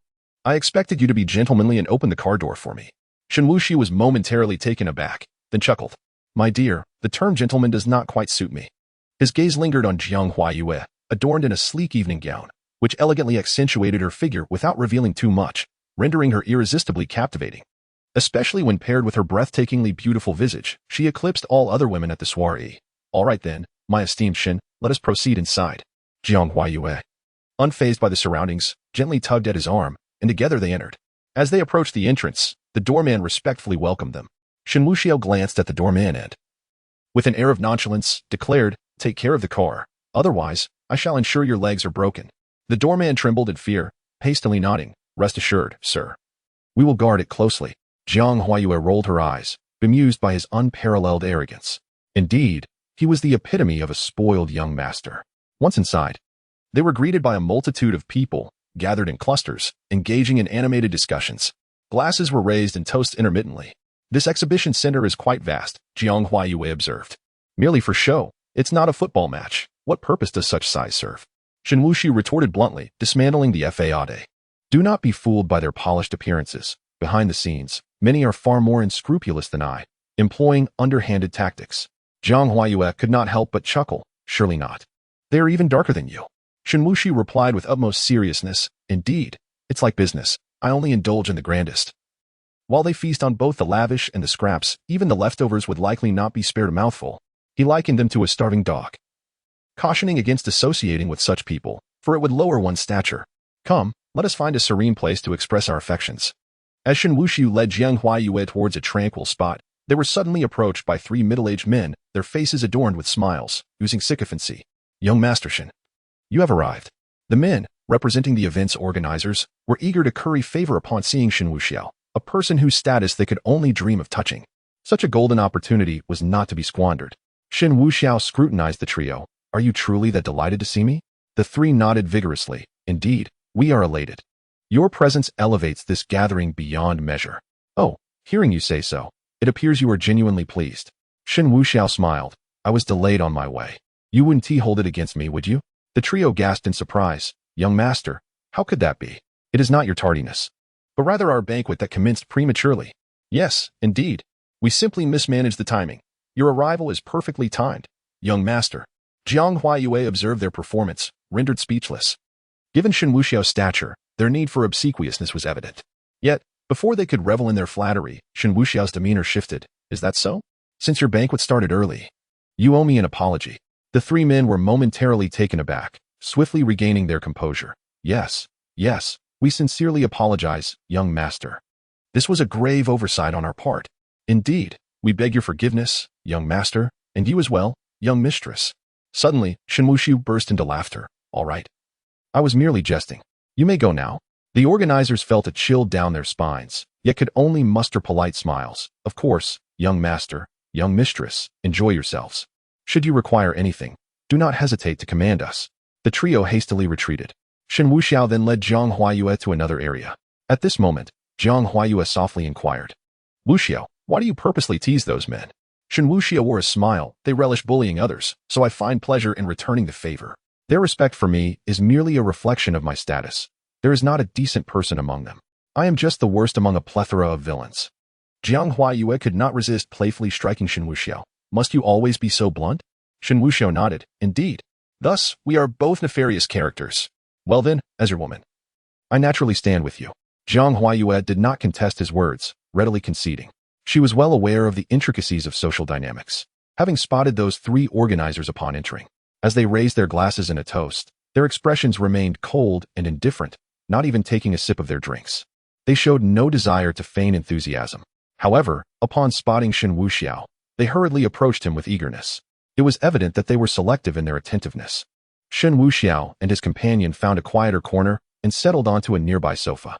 Though the area was sparsely populated, the diagonal position allowed them a unique view of the gathering. Indeed, it was Lin Fan, who at that moment was indulging in a feast. One hand clutching a drink while the other savored a roasted chicken wing, his mouth glistening with grease. I enjoy braised wings, but mother would say you're hastening your demise. Jiang Huayue noticed him as well and glanced at Shen Wuxiao. That must be Lin Fan. Shen Wuxiao merely smiled, wrapped an arm around Jiang Huayue, and gestured for silence. Jiang Huayue refrained from further inquiries and joined Shen Wuxiao in observing Lin Fan. Now, seeing him, she felt no emotional upheaval. He was merely a figure from her past acquaintance. Had she envisioned this moment previously, she would never have imagined standing opposed to Lin Fan one day. Yet, it appeared that Lin Fan was in a predicament now. Chapter 62. Mockery and ridicule. Lin Fan, seated at a distance, remained oblivious to the presence of Shen Wuxiao and Jiang Huayue diagonally across from him. To glance in their direction would require him to twist his body uncomfortably, a motion that one's instincts naturally resist. Thus, he continued to indulge in the refreshments before him, having been invited by Gao Yulong, who had yet to make an appearance. Lin Fan found himself devoid of business partners or acquaintances in attendance. Although Lu Ruyan had mentioned she would come, her presence was still awaited. Even if she were to arrive, he would feign ignorance and refrain from greeting her. For now, he was content to partake in the food and drink, especially since he had skipped dinner and was feeling quite hungry. Just as he prepared to savor another chicken wing, several figures approached. Leading the group was a young man with streaks of green in his hair, exuding an air of arrogance. Dressed in a suit, he resembled a polished rogue. Unmistakably a typical second-generation rich kid. Accompanying him were 2 men and 3 women. Lin Fan merely cast a cursory glance before returning to his meal, bemused by the absurdity of encountering individuals at a business dinner who sought to mooch off the feast. Surely, a simple rental of a suit would have concealed their intentions more effectively. The disdainful remarks made by the green-haired youth were particularly offensive, yet Lin Fan remained unfazed. Hey, are you even listening to me? The young man, now irritated, was unused to being so blatantly disregarded. Lin Fan regarded him with the same incredulity one reserves for a fool, choosing still not to respond. You little brat. The green-haired youth seemed poised to retaliate. But a companion interjected, El Xiao, let us not cause trouble today. Gao Shujia will be arriving soon. At this, El Xiao, the green-haired provocateur, curled his lip in disdain and withdrew his threatening posture. Consider yourself fortunate. Had this been outside, I would have broken your legs. Lin Fan inwardly scoffed. Had the youth proceeded with aggression, it would have been his limbs that would have faced ruin. Indeed, he was the one fortunate in this scenario. Just as Lin Fan thought the incident would pass, a familiar voice called out, Elgu. Elgu. His brow furrowed at the recognition. It was the unreasonable woman from earlier. It seemed the matter was far from settled. Upon spotting her, the green-haired youth's expression brightened. Vian Lian, what is the matter? With a face full of grievance. Vian Lian replied, Elgu, a beggar just bullied me and took advantage of me. I can't go on living like this. She leaned into El Xiao's embrace, displaying her distress theatrically. The green-haired youth's temper flared. Who dares to cross me? Take me to him. Just then, Lian's gaze fell upon Lin Fan. Recognition dawning upon her with undeniable clarity. It's him. It's him, she exclaimed, furiously pointing at Lin Fan and tugging at El Xiao's arm. El Gu, you have to stand up for me. The green-haired individual was utterly incensed. This glutton had audaciously disregarded his inquiry, which had already left him in a foul mood.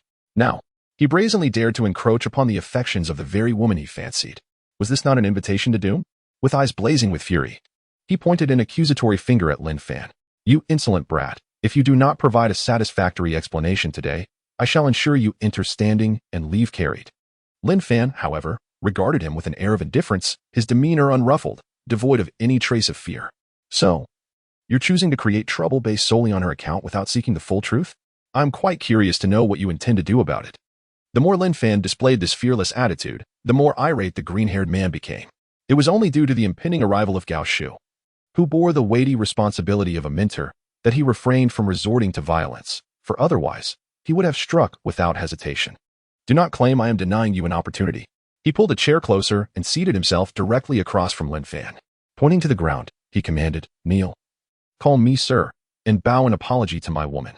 Should you comply, this matter shall be resolved. Otherwise, prepare to learn the true meaning of cruelty. Nearby, several onlookers reveled in the spectacle, eager to witness Lin Fan's humiliation. Among them was a woman named Lian, who exuded an air of superiority. Her arms crossed defiantly as if to proclaim, see, this is the consequence of provoking me. Lin Fan shook his head, gazing at them as though they were fools. On the other side, Shen Wuxiao observed with delight, understanding that the protagonist's treatment would soon shift. Typically, when such situations drew attention, allies would emerge to support Lin Fan. Likely the so-called Gao Yulong. Once he made his entrance, he would undoubtedly counter Lin Fan's adversaries. Regrettably, with himself present, the narrative would not unfold as anticipated. He had no intention of allowing Lin Fan to bask in victory. Even Gao Shu would have to bow his head in deference in front of him. Jiang Huayue watched in silence, perplexed. Regardless of the circumstances, Lin Fan was the border wolf king. How could he appear so meek? In the borderlands, he was decisive. Yet here, he seemed to cower. Ultimately, conflict was inevitable. Why endure such indignity? It baffled her, yet it was not her concern. Lin Fan finally spoke. His voice laced with a cold smirk. Are you certain you wish to proceed in this manner? The green-haired man chuckled, dismissing him as a fool trying to play coy. This is me offering you a chance. Were it not for the unique circumstances, do you think you could remain seated? Now, kneel immediately, call me sir, and apologize to my woman. Or face the consequences. Very well, enlighten me about those consequences. Lin Fan responded, unfazed. You are courting death. The green-haired man erupted in rage. Abruptly rising and seizing the chair he had previously occupied, intent on striking Lin Fan. With his fists clenched, Lin Fan prepared to retaliate when suddenly he was interrupted. A sharply dressed man approached, bearing a serious expression that commanded respect. Upon noticing the arrival of a visitor, Greenhair set down his chair, a smile gracing his face. Uncle Lu Jia, I am disciplining a disrespectful young man. Lu Jia furrowed his brow, responding, disciplining someone is not appropriate in such a setting, Gao Shuji.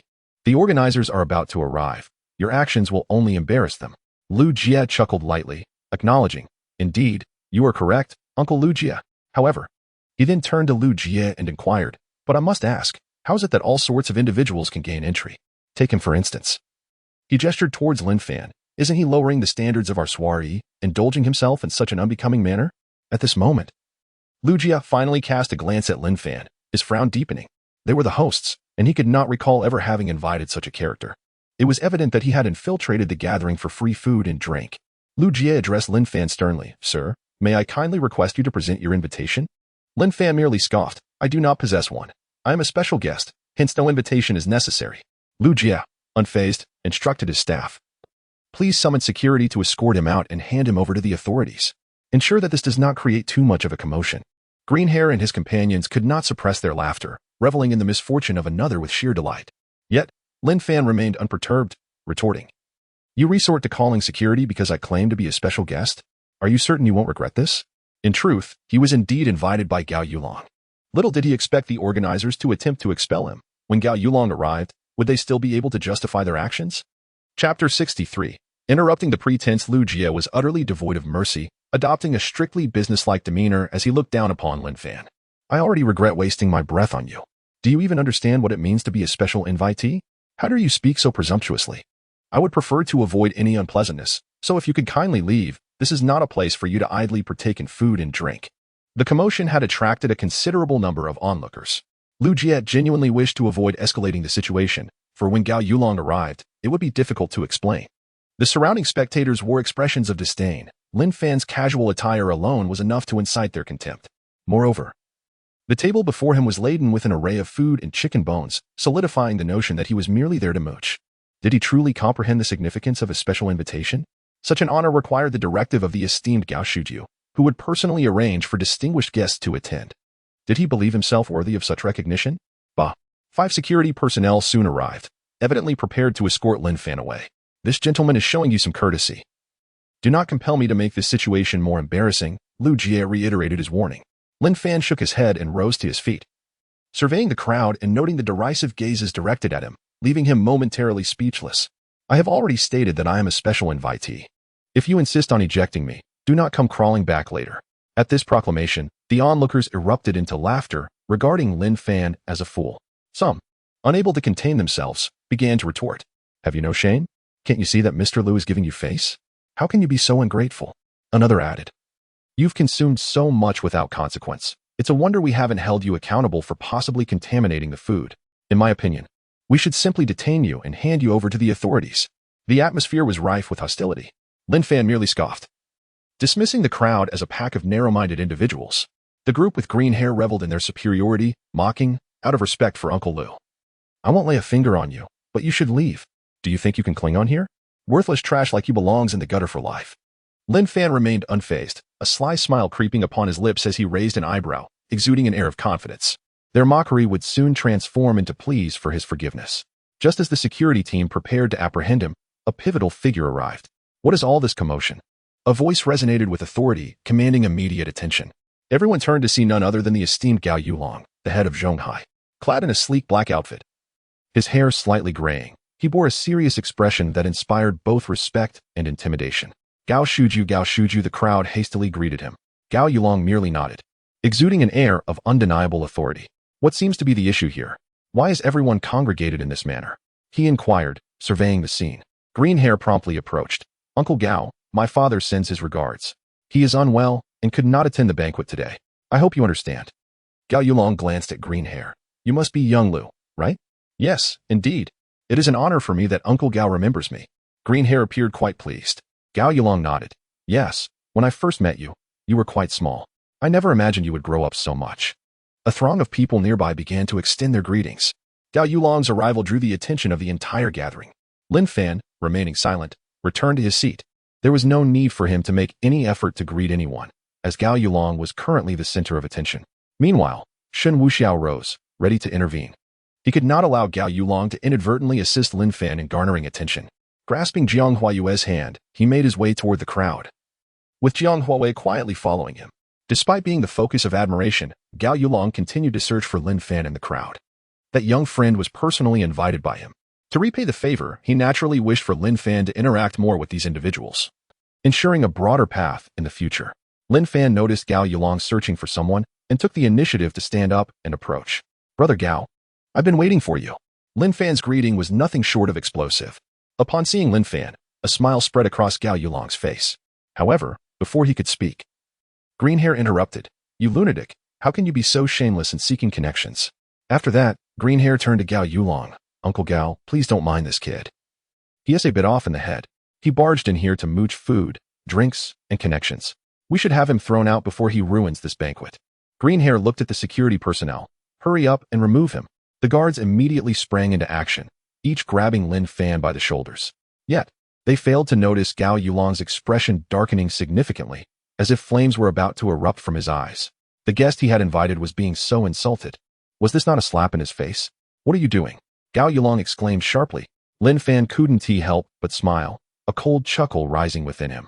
Were these people truly ignorant of the situation? Had they not noticed Gao Yulong's grim demeanor? At this moment, Gao Yulong would certainly stand up for him. He need not say more. Gao Yulong's reprimand was filled with imposing authority, causing many to freeze in place.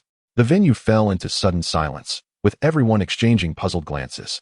Just as Gao Yulong was about to call out to Lin Fan, Brother Lin, to astonish the entire assembly, Shen Wuxiao intervened, swiftly cutting off Lin Fan's moment of glory. He chuckled lightly, his voice laced with an overwhelming pressure. Director Gao, what an impressive show of authority you have. One might think that Zhanghai truly revolves around your whims. Shen Wuxiao's words were jarring, leaving everyone in astonished disbelief. Who possesses such audacity to speak to Gao Yulong in a mocking tone? Surely, they must be weary of remaining in Zhanghai. Gao Yulong, already in a furious state, was abruptly confronted with such brazen insolence, and one could feel the authoritative ire about to erupt. However, when everyone beheld the newcomer, they found themselves momentarily speechless. The merchants instinctively bowed their heads and took a few steps back. Gao Yulong, too, stood agape, disbelief etched across his face. Most taken aback was Lin Fan, who stared in astonishment at Shen Wuxiao before him. Was this not the scoundrel Sikong? Especially upon observing Jiang Huaiyue entwined with his arm, an inexplicable rage surged within him. Flooding his mind, Shen Wuxiao advanced slowly, making his way to stand before Gao Yulong. He towered over Gao Yulong, who was already diminutive in stature, creating an overwhelming sense of pressure. Gao Yulong could not help but swallow hard, retreating slightly. His already modest height seemed to diminish further as he involuntarily hunched his frame. Shun, young Master Shun, Gao Yulong stammered in genuine astonishment, unable to fathom why Shen Wuxiao would be present in such a setting. This notorious playboy. What interest could he possibly have in a business banquet? I ask you, in Zhanghai, is it not you who calls the shots? Shen Wuxiao inquired further. No, of course not. I lack such qualifications. Just moments ago, he had strutted about with arrogance as the most prominent figure in the room, yet now, under the weight of Shen Wuxiao's presence, he was reduced to a subservient demeanor, his face adorned with a forced smile. One might easily mistake him for a son greeting his father. Lin Fan, even more bewildered, had not caught the others referring to Shen Wuxiao as young master. Observing Gao Yulong's sudden display of deference, he was left utterly perplexed. How could this be possible? Chapter 64. Universal Condemnation. Gao Yulong was the foremost authority in Zhanghai. Regardless of how affluent the opposing family was, it seemed implausible that he would display such trepidation. Shen Wuxiao continued to smile faintly as he addressed Gao Yulong, saying, lacking the qualification? I perceive you possess it abundantly. What was the purpose of that outburst just now? Gao Yulong felt a prickling sensation at the back of his head as he glanced at Lin Fan. That earlier shout was intended to defend Lin Fan. Yet, with Shen Wuxiao's inquiry, he could scarcely remain oblivious. If he were unable to grasp such a nuance, he would not have ascended to his current position. Lin Fan, too, anticipated that the remark was directed at him, his expression darkening. This scoundrel was deliberately attempting to embarrass him today. Faced with the pressure of the situation, Gao Yulong had no choice but to force a smile. There was a minor altercation earlier, and I was merely attempting to mediate. No ulterior motives. Is that so? Shen Wuxiao retorted without hesitation, raising his hand to slap Gao Yulong's face, a profoundly insulting act. Indeed. Yes. Gao Yulong dared not utter a word in protest. Shen Wuxiao nodded, as long as it is not an abuse of power for personal gain. I was beginning to wonder who Gao Shuji was defending. You truly startled me. However, given the disarray of this business banquet you organized, might I inquire if your competence is in question? Gao Yulong was struck dumb. Shen Wuxiao continued, if you cannot adequately fulfill your responsibilities, perhaps you should consider another profession. I would gladly take your place. I shall serve as the secretary, while you handle the refuse. All in service to the people. Gao Yulong was rendered speechless. With a single statement from Shen Wuxiao, the prospect of him resorting to such menial tasks became alarmingly plausible. He hastily shook his head, exclaiming, I have failed in my duties. I will rectify this immediately. It was evident to Gao Yulong what actions he needed to undertake. Very well, then continue with the resolution. Shen Wuxiao gestured dismissively. Upon hearing Shen Wuxiao's words, Gao Yulong steeled himself and addressed the crowd. I am aware of the earlier incident. This individual has intruded to consume and drink without invitation. What kind of security measures are in place? You have allowed the banquet to be disrupted without expelling him. Gao Yulong's voice rose significantly, his authority diminished by 90%. Lin Fan was nearly astounded. Was this about-face not a tad too swift? Just moments ago, he had been prepared to defend himself, confronting everyone present. Now he was being ordered to leave? Lin Fan was no fool and recognized that this entire charade was orchestrated by that scoundrel. The audacity was unbearable. Lin Fan suddenly broke free from the security personnel, glaring furiously at Shen Wuxiao. Is it amusing to humiliate me? Feigning astonishment, Shen Wuxiao replied, Oh, are you speaking to me? I appear to be merely an observer. The others, witnessing Lin Fan's audacity in addressing Shen Wuxiao, seized the opportunity to flatter. Do you realize to whom you are speaking, you beggar-like wretch? Indeed. Who granted you such audacity? You claim to be specially invited. To enlighten us, who extended that invitation to you? Entering to partake in food and drink. You have sullied this exhibition center and ruined a splendid banquet. It is fortunate for you that no accountability has been demanded." The green-haired individual hastily launched an attack. "You fool, you have knocked down my woman. This debt must be settled." Faced with a barrage of insults and humiliation, Lin Fan's countenance darkened to an extent that it seemed he could weep. Ding. The protagonist has endured humiliation and abuse, experiencing inner turmoil. Points 10,000. Disruption of the protagonist's moment of retaliation, causing failure against the crowd. Points 20,000. The security personnel approached once more, intending to escort Lin Fan out. Unable to endure any longer, he decided to take action. With a swift motion, he sent 2 security guards hurtling backwards. If only he had known. He would have resolved this matter with force from the outset. How dare you strike someone? This is not merely an escort. Summon the authorities. There is violence here. Lin Fan gritted his teeth, taking strides towards Shen Wuxiao, the scoundrel who had deliberately humiliated him by stealing away his beloved woman. How foolish he had been to consider him a brother. Just as Lin Fan was about to reach Shen Wuxiao, a fragrant breeze swept past. Jiang Huaiwa swiftly intervened, delivering a decisive kick to Lin Fan's chest. With remarkable speed, she retracted her leg and returned to stand beside Shen Wuxiao, leaving onlookers astonished by her swiftness. The kick propelled Lin Fan back several steps, clutching his chest in discomfort. "Where are you?" His spirit plummeted. Once a comrade, she now stood in opposition. "Lin Fan, you are truly despicable," Jiang Huawei remarked coolly, her demeanor icy. "You could endure the scorn of so many, yet now you wish to lay your hands on my man? Next time you wash your hair, perhaps you should plug your ears to avoid letting water in." Lin Fan clenched his jaw, seething with rage. What a profound humiliation. Were it not for his principles against striking women, he would have awakened Jiang Huawei from her delusion. What kind of enchantment had ensnared her? That she would protect such a rogue? Others began to hurl their own insults. "You trash! How dare you lay a hand on young Master Shen? Are you tired of living? You boy, you shall not leave today." Some, eager to curry favor with Shen Wuxiao, summoned reinforcements to deal with Lin Fan. With a final, fierce glare directed at Shen Wuxiao and a disdainful snort, Lin Fan turned to exit. Today had been a complete disgrace, marked by profound humiliation and derision. He felt no desire to remain, for if he lingered any longer and others called for help, he might not be harmed, but would undoubtedly find himself taken to the authorities. It would be a trap of his own making. Thus, it was prudent to depart swiftly. Hey, if you have the guts, don't run. TCH, coward. If you're brave, stay and see how you'll be carried out. Just a disappointing waste of space. You should have left sooner. As Lin Fan approached the entrance, he could still hear the laughter and insults from behind. He gritted his teeth, enduring the humiliation. Today had truly pushed him to his limits. However, Lin Fan possessed a remarkable ability to regulate his emotions. He forcefully calmed himself down and, after leaving the convention center, hailed a cab to depart. Even as he left, he failed to register the derogatory titles directed at Shen Wuxiao. Once Lin Fan had departed, Shen Wuxiao also lost interest in the situation. He had initially come to deal with Lin Fan. Just as he was about to exit with Jiang Huaiwa, Gao Yulong suddenly approached, holding a drink, to apologize. "Young Master Shen, young madam, today is entirely my fault. I, Gao, will drink a cup in self-punishment." He raised the glass and downed it in one gulp. Shen Wuxiao had no interest in engaging in idle chatter with such insignificant figures. Had it not been for this fool attempting to support Lin Fan, he would not have bothered to make things difficult for him. Seeing Shen Wuxiao's apparent indifference, Gao Yulong steeled himself and lifted an entire bottle to his lips, gulping it down noisily. That beverage was indeed potent. Shen Wuxiao simply raised his hand and swatted the bottle away, sending it crashing to the ground. "That's enough. Be gone. I'm not inclined to trouble someone of your insignificance. However, your foolishness in being manipulated while aiding others in their schemes will inevitably ruin your political career. Reflect on that." With that, Shen Wuxiao wrapped his arm around Jiang Huayue's slender waist and strode forward. Gao Yulong stood there in a daze, watching their retreating figures. Unable to suppress his murmured question, "Being manipulated? What does that mean?" Chapter 65, The Truth on the Other Side. Lin Fan, still seething with indignation, departed in the vehicle. That wretched Sikong had actually conspired with others to humiliate him. How could he have been so blind in the past, pouring out his heart to someone so unworthy? He had once thought that when he became powerful, he would repay his kindness. Who could have known that with a mere change of heart, he could be so ruthless?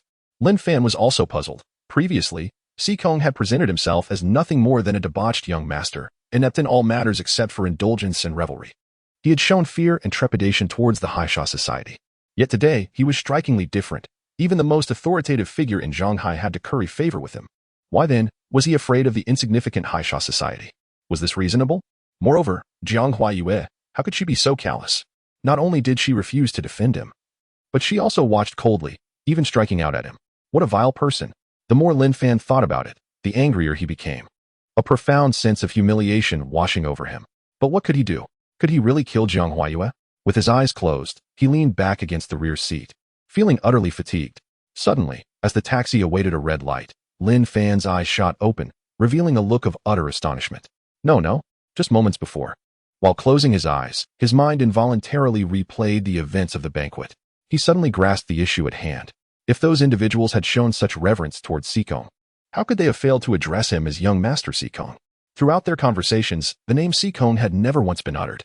Instead, someone had called. Young Master Shen Wuxiao. Lin Fan's complexion turned ashen, his brow furrowing deeply. He seized the driver by the shoulder, his expression fierce and commanding. Quick, turn around. Return to Xiang Commerce, now. What are you doing? This intersection does not permit U-turns. The driver, caught off guard by Lin Fan's grip, was startled. I told you to turn around. Hurry. Lin Fan's face was grim. He was genuinely anxious. He needed to return to uncover the truth. The thought that Shen Wuxiao had been right beside him all along was terrifying. Seeing Lin Fan's almost predatory demeanor in the rearview mirror, the driver dared not argue further. Today was indeed a stroke of bad luck for him. He could only search for an intersection to make a swift U-turn back. Lin Fan's expression was dark. When had he, the Border Wolf King, ever been toyed with like this? He had to return to confirm the situation.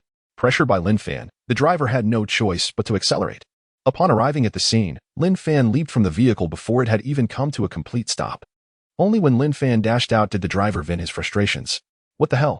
You're going to get yourself killed, you reckless fool. Bullying others, are you? Damn you. Lin Fan paused, turning back to glare at the taxi. What did you just say? The driver, pressing the accelerator, shouted as he drove off. I said, damn it, you're bringing bad luck to everyone. Encountering you today has been a real misfortune. Let me see you again, and I shall ensure that your shrimp tails are frozen. Lin Fan could hardly contain his anger, contemplating smashing his adversary's vehicle. Yet, more pressing matters demanded his attention. He must enter swiftly. Lin Fan restrained himself. As he dashed through the entrance, the guards rushed to obstruct him.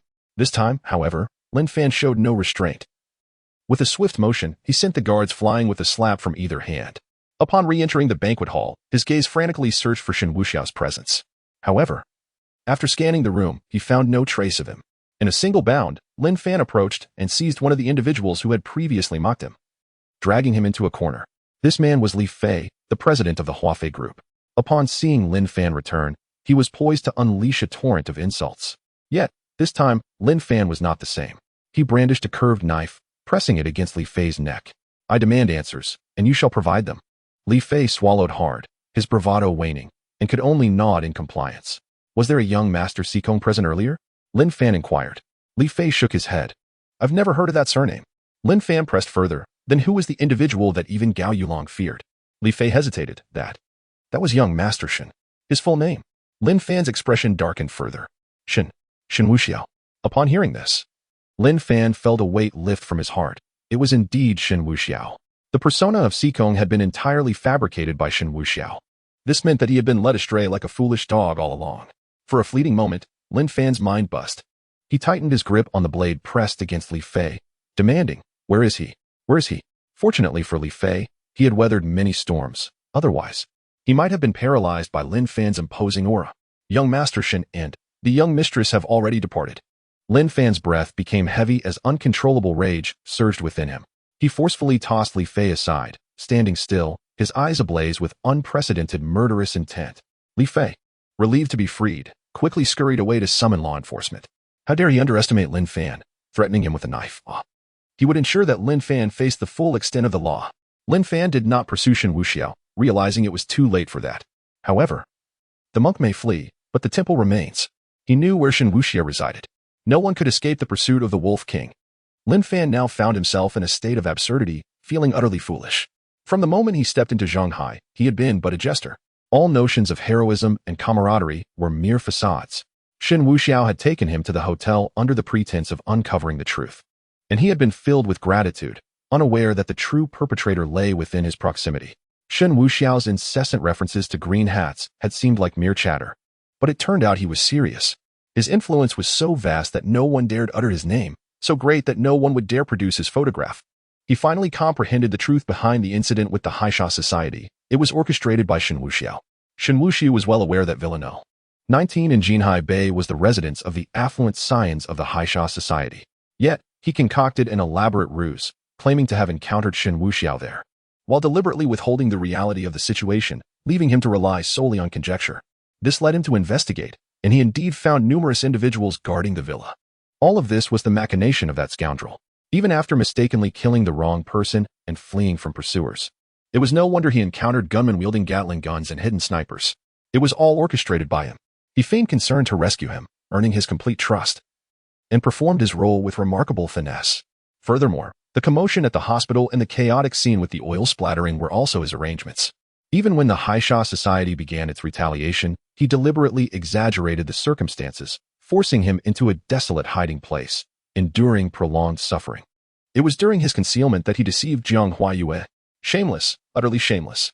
The fact that bounty hunters could locate him even in that abandoned demolition site was undoubtedly due to his machinations. Shen Wuxiao. Shen Wuxiao. Lin Fan muttered through clenched teeth, an inexplicable chill creeping into his heart. He had never felt so beleaguered or so utterly defeated. The schemes employed by Shen Wuxiao were not particularly intricate, yet they were exceedingly practical, exploiting his urgency and inherent kindness. It was precisely this that rendered them most terrifying. If Shen Wuxiao wished to maintain his masquerade, it was likely that he would remain oblivious until the very end. Chapter 66. Into the police station. Similarly, Lin Fan had never felt such a murderous intent in his life. Even at the border, when confronting an enemy, it was more about the spirit of battle and the determination to vanquish his opponent. But now, it was pure malice and a desire to kill. You murdered my brother, treated me like a fool, stole my woman, and subjected me to humiliation.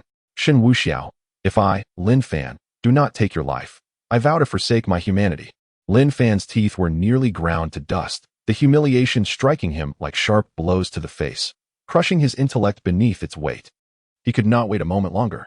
This night, the Bay Villa would run red with blood, just as Lin Fan was about to take a step forward. 4 men clad in law enforcement attire stood in his path. One of them produced identification. Sir, there has been a complaint against you for threatening someone with a knife. Please come with us. Lin Fan was momentarily taken aback. The man who had been threatened, Li Fei, rushed over, pointing angrily at Lin Fan. You little punk. You actually dare to threaten me with a knife? Aren't you so tough? Go on, make a move. I am Qin Qin, the president of Haishin Group. You think I fear your retaliation? A glint of murder flashed in Lin Fan's eyes as he fixed a fierce glare upon Li Fei. Qin Qin, is it? Very well. Is this a threat? Cooperate a little and come with us. The law enforcement officers proceeded to cuff Lin Fan. He offered no resistance, knowing he would eventually be released. Did they truly believe that after so many years in the military, he had no connections? As Lin Fan was led away, Li Fei spat contemptuously. Just then, someone approached Li Fei. Heh, Li Zong, what kind of commotion is this? You really can't sit still, can you? Li Fei regarded the man before him with evident disdain. Chen Zong, if you have nothing better to do, kindly step aside and don't be a nuisance. Li Fei's group and Qin Qin's Haishan group were rival companies, and they had been engaged in a silent battle for quite some time. Li Fei had once sent an undercover agent to water Qin Qin's money tree, and it didn't take long for that tree to wither. Qin Qin retaliated in kind, replacing the statue of the deity Li Fei revered with that of Ultraman. Business warfare, while simple in nature, was undeniably effective. Lin Fan was taken to a police car, en route to the 1st Division of Zhonghai. Upon arrival at the station, Lin Fan exhibited no extreme reactions. He readily admitted to threatening Li Fei, maintaining a composed demeanor. Initially, Lin Fan was meant to be handed over to the Martial Arts Association, as that was the governing body for martial artists. However, the actions he had taken fell under the purview of civil law. His threat with a knife did not involve extortion, thus only qualifying as a public disturbance. Yet, he would still face detention. Typically, in the eyes of protagonists, the law was but a formality when it came to martial artists. Nevertheless, a process still needed to be observed. Lin Fan's belongings were confiscated, but prior to his detention, he retained the right to consult a lawyer. He took out his phone and sent a message detailing his current predicament to a mysterious number. Then he turned to the law enforcement officers and inquired, "May I make a phone call?" The law enforcement officers nodded in agreement, stating, "Certainly, however, we must be present throughout the entire process." Lin Fan, displaying no hesitation, decisively dialed the number saved under the name Siko. He activated the speakerphone, maintaining a composed demeanor. He was not devoid of cunning. Rather, he preferred to confront matters directly. He held himself in high regard, disdaining covert maneuvers, yet the despicable and shameless Shen Wuxiao compelled him to resort to underhanded tactics for once. This was the opportune moment for Lin Fan to call Shen Wuxiao, to lay everything bare and steer him towards the truth. It was crucial to remember that law enforcement was present nearby. Should Shen Wuxiao confess to all his transgressions, the consequences would be dire. After several rings, Shen Wuxiao answered the call. Lin Fan, my brother, what is it? Shen Wuxiao greeted with a light laugh. Lin Fan's expression darkened. Yet he managed to maintain his composure. Shen Wuxiao, cease your pretense. Pretense? What pretense? I have never claimed that I am not Shen Wuxiao. Shen Wuxiao chuckled heartily. It is your own naivety and trust in others that intrigues me. I am curious how that Wolf King ascended to his position. Lin Fan felt deeply offended and was beside himself with rage. Shen Wuxiao, you are truly ruthless. You murdered my brother and deceived me so cunningly. I, Lin Fan, have truly been blind. Lin Fan suppressed his fury, guiding each word with precision. Shen Wuxiao sighed. Brother Lin, one cannot speak in such a manner. I killed your brother only because he sought to take my life. It was purely an act of self-defense. Truth be told, the one I truly desire to eliminate is you, my dear brother. The law enforcement officer beside him, upon hearing those words, widened his eyes in astonishment. Goodness! It turned out to be Shen Wuxiao. They hurriedly pretended to have heard nothing. Meanwhile, Lin Fan, observing the demeanor of the law enforcement officers, mistakenly believed that they were astonished by his words, feeling a sense of secret satisfaction. He continued to lead the conversation. Shen Wuxiao, after you killed my brother, it was you who conveyed the message to me, wasn't it? Indeed, it was I. Shen Wuxiao candidly acknowledged. So it was you who lured me in, facilitated our acquaintance, and subsequently directed me towards the young master of Haisha society, while secretly taking aim at me with a sniper rifle, wasn't it? Lin Fan chuckled coldly to himself. Not only had he committed murder, but he had also brandished firearms and ammunition, enough to seal his fate. It was indeed me. But it was not I who instigated the death of the young master of the Haisha society. That was a choice you made on your own. You have severed someone's throat. Such brutality is truly merciless. Shen Wuxiao spoke slowly. Lin Fan felt a buzzing in his head, realizing that he had seemingly dug a grave for himself. Indeed, the law enforcement officers looked at Lin Fan in astonishment. One of them even stepped out of the interrogation room, seemingly to report the matter. How infuriating. At this point, Lin Fan steeled himself and continued, you are utterly deranged. You have slaughtered the entire Lu family. Shen Wuxiao, the heaven's net is vast and intricate, yet nothing escapes its grasp. Retribution will surely find you. Shen Wuxiao remained silent for a few moments, while Lin Fan's eyes glimmered with a cold light. However, in the next instant, Shen Wuxiao suddenly burst into laughter. Ha ha ha. Brother Lin Fan, you are rather naive. You think you can set a trap for me? You are not yet worthy. I can unequivocally inform you, as well as the interrogators in your vicinity, that I have slain the entire Lu family, murdered your brother, and I intend to kill you as well. What now? Do you wish to apprehend me? Lin Fan, upon hearing such audacious proclamations, could not help but smirk. Everything you just uttered has been recorded, and law enforcement is present. I am within the precinct, yet what can you do? Shen Wuxiao chuckled derisively. What can I do? Are you compelling me to go to the police station to capture you? However, rest assured, that sort of task does not require my personal involvement. I am about to embrace my precious wearer and enjoy a delightful evening, so our conversation must cease for now. You take care of yourself, do not perish. For I intend to sever your head and preserve it in formaldehyde as a specimen. Ha ha ha. With Shen Wuxiao's boisterous laughter, the call was abruptly terminated. Lin Fan's heart simmered with an overwhelming rage. Nonetheless, considering Shen Wuxiao's admission of his crimes, he cast a cold smile towards the law enforcement officers, stating, You heard that, did you not? He confessed to murdering so many people. Yet, when his gaze fell upon the faces of the officers, Lin Fan was taken aback. Damn it.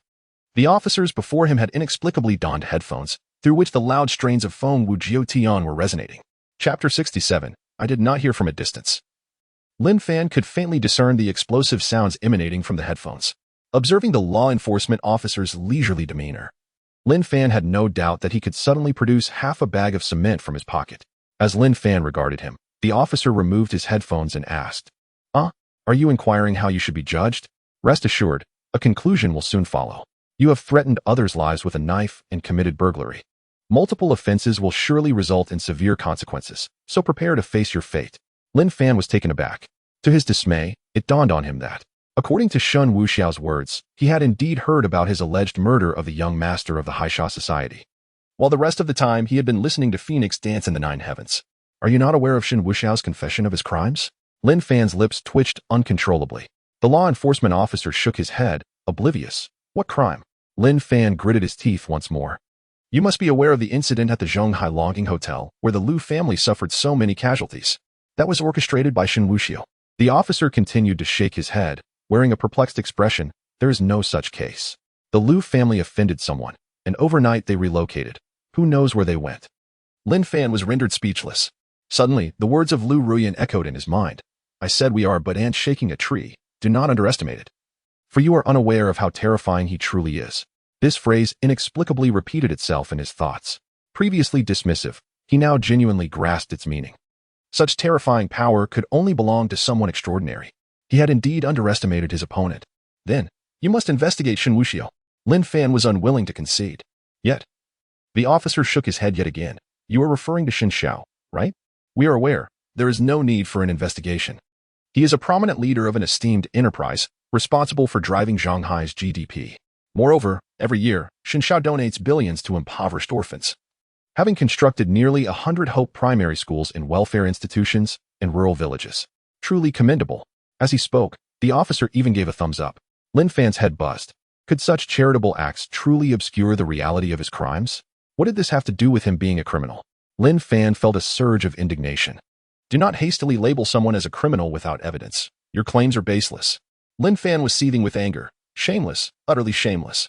That is mere theatrics. It cannot conceal the facts of his crimes. Shameless? If you have the ability, why not donate as well? Do you believe Shen Xiao is merely putting on a show? Yet, those impoverished families have genuinely benefited. If it is a show, so be it. If you can pretend to be a good person for a lifetime, then you are indeed a good person. Is that what I meant? I am urging you to investigate the criminal evidence against Shen Wuxiao. His guilt is an undeniable fact. Lin Fan felt as if he were on the verge of collapse. The other party was deliberately evading the topic, leading the conversation astray. The law enforcement officer scoffed coldly. I have stated, everything hinges on evidence. Whether Shen Xiao is guilty or not remains uncertain, but you, my friend, cannot escape. You have threatened the safety of others with a knife, and have entered the residence of the heir of the Hai Sha group, Luo Han, and killed him. The evidence is irrefutable. Prepare to face the consequences. Lin Fan chose to remain silent. If they were truly intent on investigating, there was no need for him to utter further words. It was evident that they were all in cahoots. Sure enough, it wasn't long before someone entered the interrogation room and issued a legitimate arrest warrant for Lin Fan. He did not resist. After all, that information had already been disseminated. By tomorrow at the latest, someone would come to take him away. Thus, Lin Fan was handcuffed once more and taken to the holding area. He found himself in a small cell. Gazing at the faint light filtering through the tiny iron bars, Lin Fan couldn't help but smile wryly. Fate truly has a way of mocking individuals. Those he regarded as friends turned out to be his greatest enemies. The one he cherished the most inexplicably fell in love with his foe. Once upon a time, he basked in glory. Once upon a time, he wore the green hat of betrayal. Now, all he could express was a vehement exclamation of disbelief. Meanwhile, at the Bay Villa, Shen Wuxiao could not suppress his laughter. Lin Fan seemed to have lost his grasp on reality, attempting to lure a confession. Shen Wuxiao suspected that Lin Fan had been too immersed in martial arts for too long. Although they inhabited a world steeped in martial prowess, not everyone was a warrior. His skills were formidable compared to ordinary individuals or even average martial artists. Yet to those who truly embarked on the path of martial arts, he was still a novice. Until he fully matured, he remained bound by worldly constraints. Comparing himself to others was akin to a fragile egg challenging a meteorite. Ding, Lin Fan has been detained. Points 10,000. Ding, Lin Fan is suffering mentally and physically. Points 10,000. It seemed the point system was becoming somewhat saturated, Shen Wuxiao mused. The fluctuations in points lingered around 10,000. Without a significant surge, it was evident that his approach lacked sufficient severity. Although Lin Fan was currently imprisoned, that little brat possessed a modicum of influence. Nonetheless, it was manageable to extricate him. Shen Wuxiao certainly would not allow him an easy escape. There were still certain formalities that required attention. The prison was quite comfortable. Lin Fan was not required to pay rent and was provided with meals. As a loyal brother, it was his duty to ensure that his friend lived well. Accommodations and sustenance were non-negotiable. Having addressed the necessities of life, the mental aspect also required consideration. A strong man locking up a man, surrounded by imposing figures, was a feasible plan. With this thought, Shen Wuxiao had already conceived a strategy. He composed a message and sent it out decisively. Following that, he opened the system interface to search for the cultivation techniques he needed. System. Please select a long-term cultivation method suitable for me. Ding. Searching. Best cultivation technique found.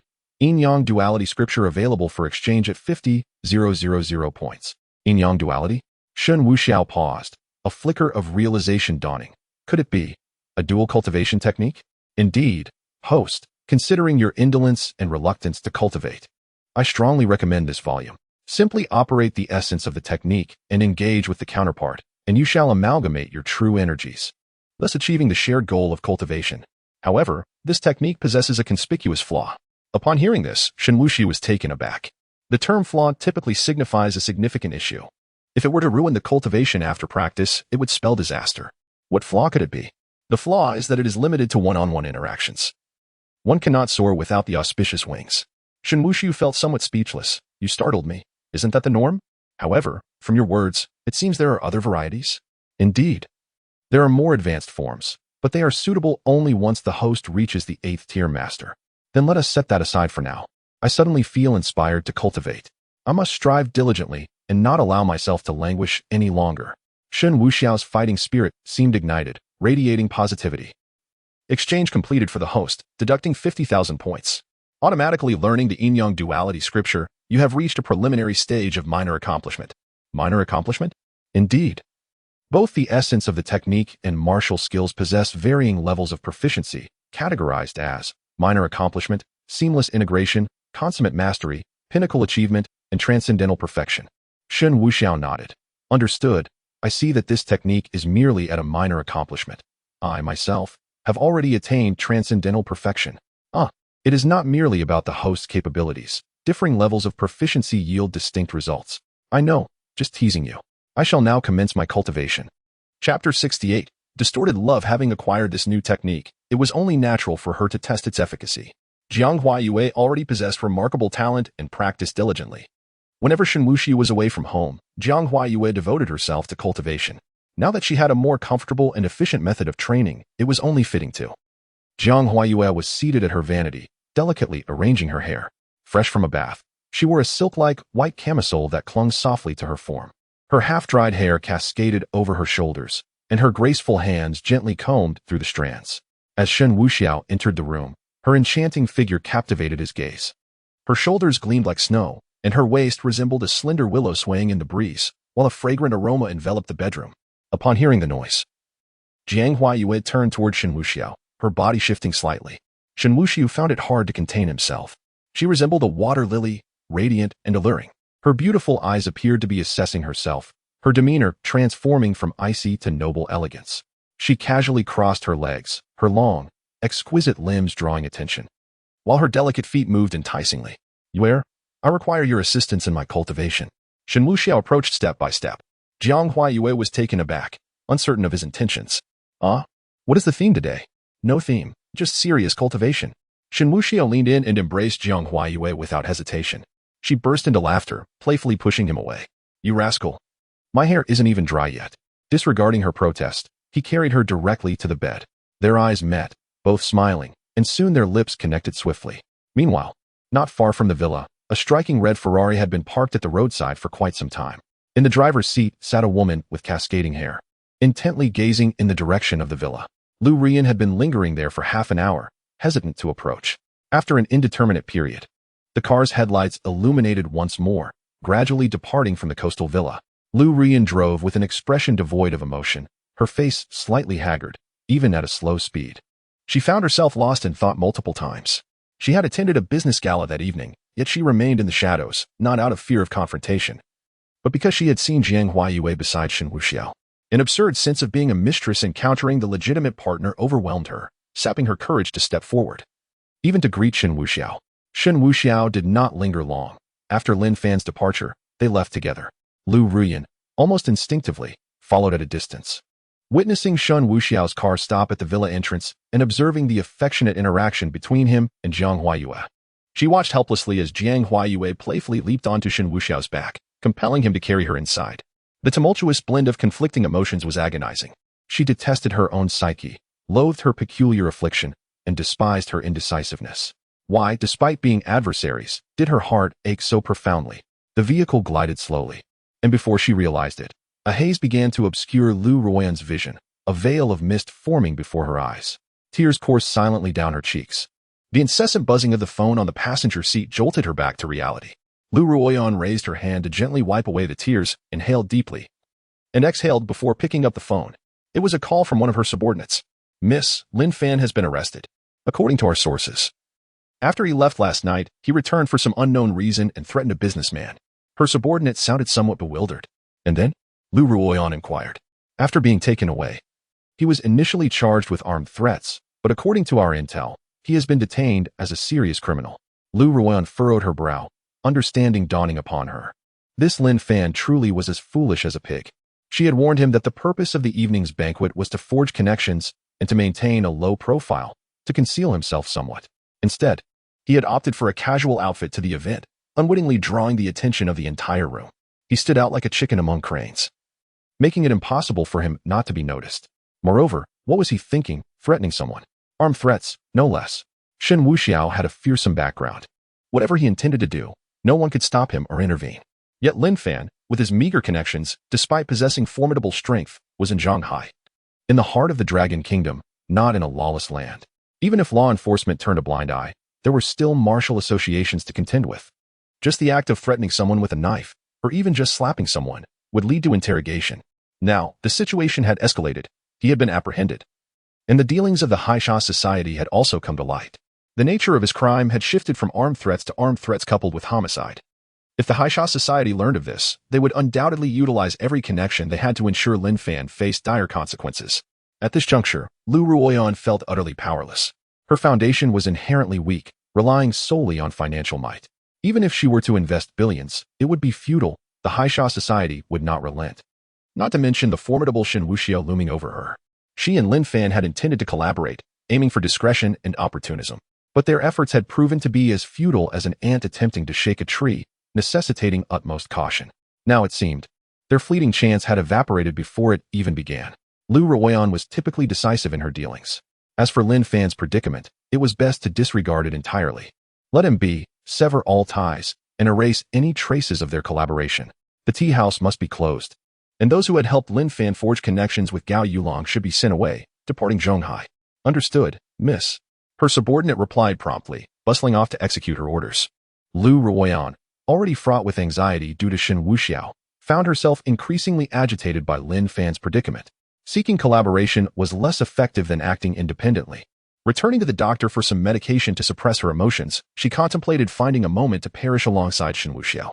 Dying in his embrace would not only avenge her family but also fulfill her own desires. Once home, Lu Ruoyan lacked the strength to groom herself. She headed straight to her bedroom, locked the door, and curled up beneath the covers. After a while, she rose again and approached the wardrobe, retrieving one of Shen Wuxiao and Appo's garments. The fabric now bore more of her own fragrance, as Shen Wuxiao and Appo's scent had faded. Nevertheless, it did not deter her from clutching it close as she sought sleep. Even the faintest trace of his scent was enough to lull her into slumber. As time passed, Lu Ruoyan, who had anticipated a tranquil rest, found herself once more battling insomnia. She was acutely aware of her descent into madness, yet the turmoil within her heart remained uncontainable, driven by an insatiable yearning for Shen Wuxiao's affection.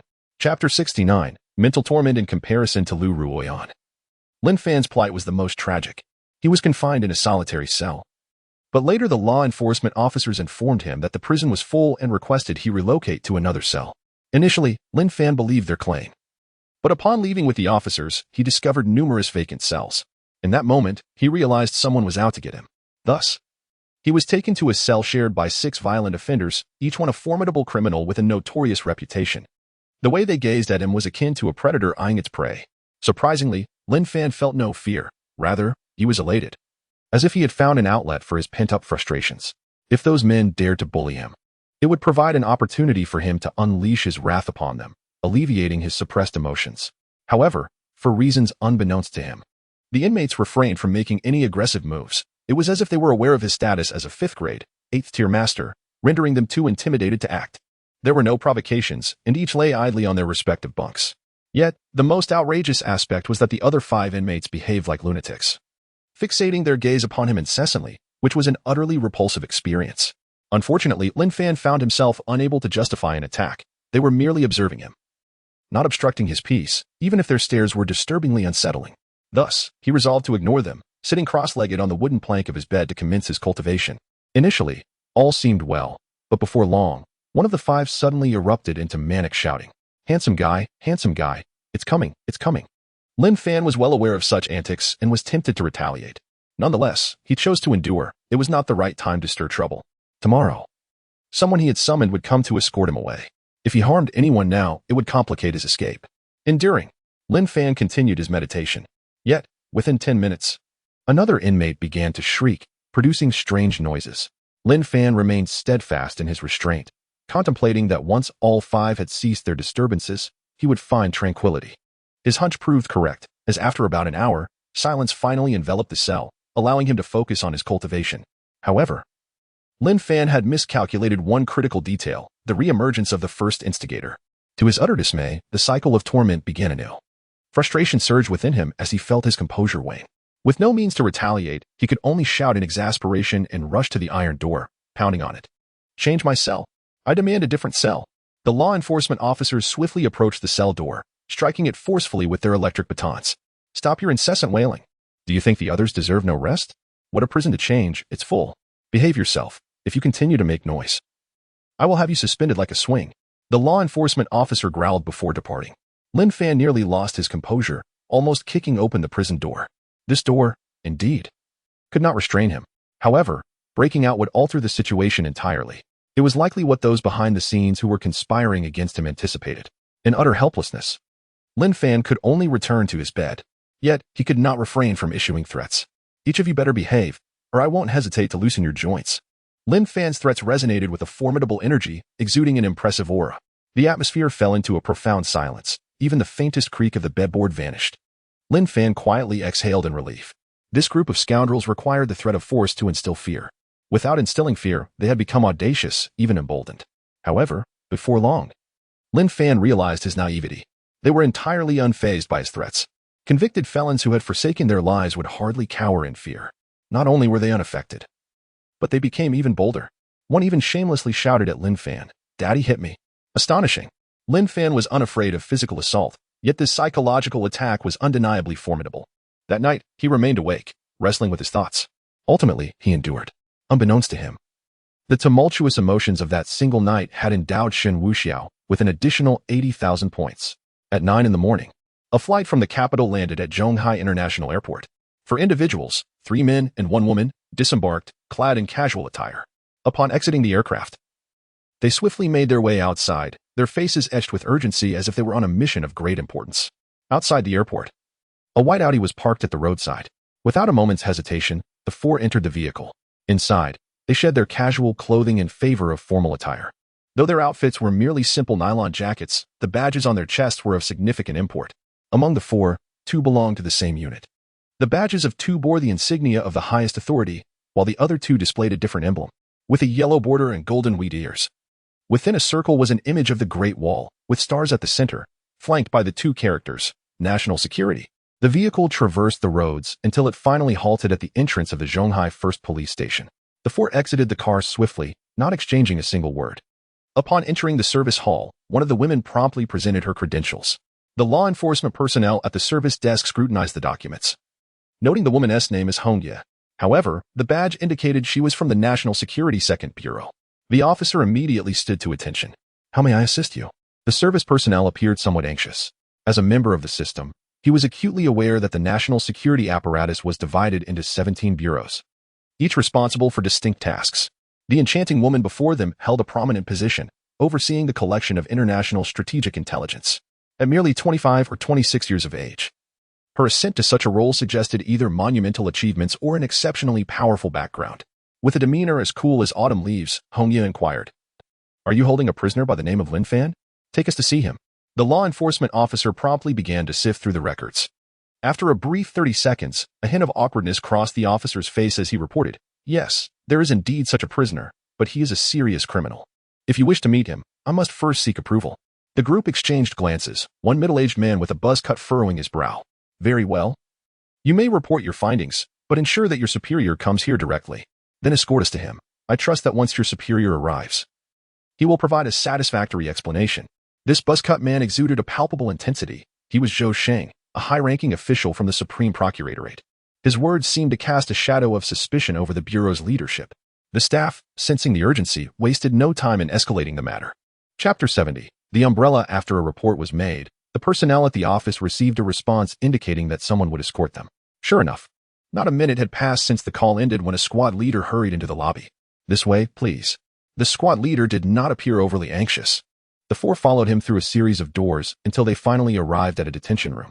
Upon seeing the dark and ominous space, a surge of anger welled up within Zhou Sheng. The mere thought of his younger brother Lin Fan enduring suffering within those walls ignited a desire to take action. Zhou Sheng knocked on the iron door. "Lin Fan." Inside, Lin Fan recognized the familiar voice and leaned against the small barred window to gaze out. Indeed, his savior had arrived. "Brother Zhou." Lin Fan's face broke into a smile. Zhou Sheng nodded but soon furrowed his brow again, turning to the squad leader. "Is this how you conduct your business? You condemn someone without due process? Release him at once." The squad leader, feeling the pressure of Zhou Sheng's imposing demeanor, was equally displeased. How dare this mere officer confront him? After all, standing behind him was Shen Wuxiao.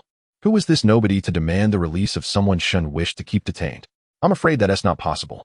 Lin Fan is a serious criminal. According to our investigation, he broke into Villa number 19 in Jinan Bay and murdered the heir of a local enterprise. The evidence is irrefutable. We are adhering to proper procedure. There is no unjust treatment here." Zhou Sheng's eyes widened, as if he had misheard. A mere district squad leader dared to confront him directly? "Very well." Zhou Sheng nodded, pointing at the officer S badge number, 64824. "I will remember your badge number." The squad leader merely scoffed. This was Zhang Hai. One must tread carefully, whether facing a dragon or a tiger. Wielding a feather as a command would not suffice.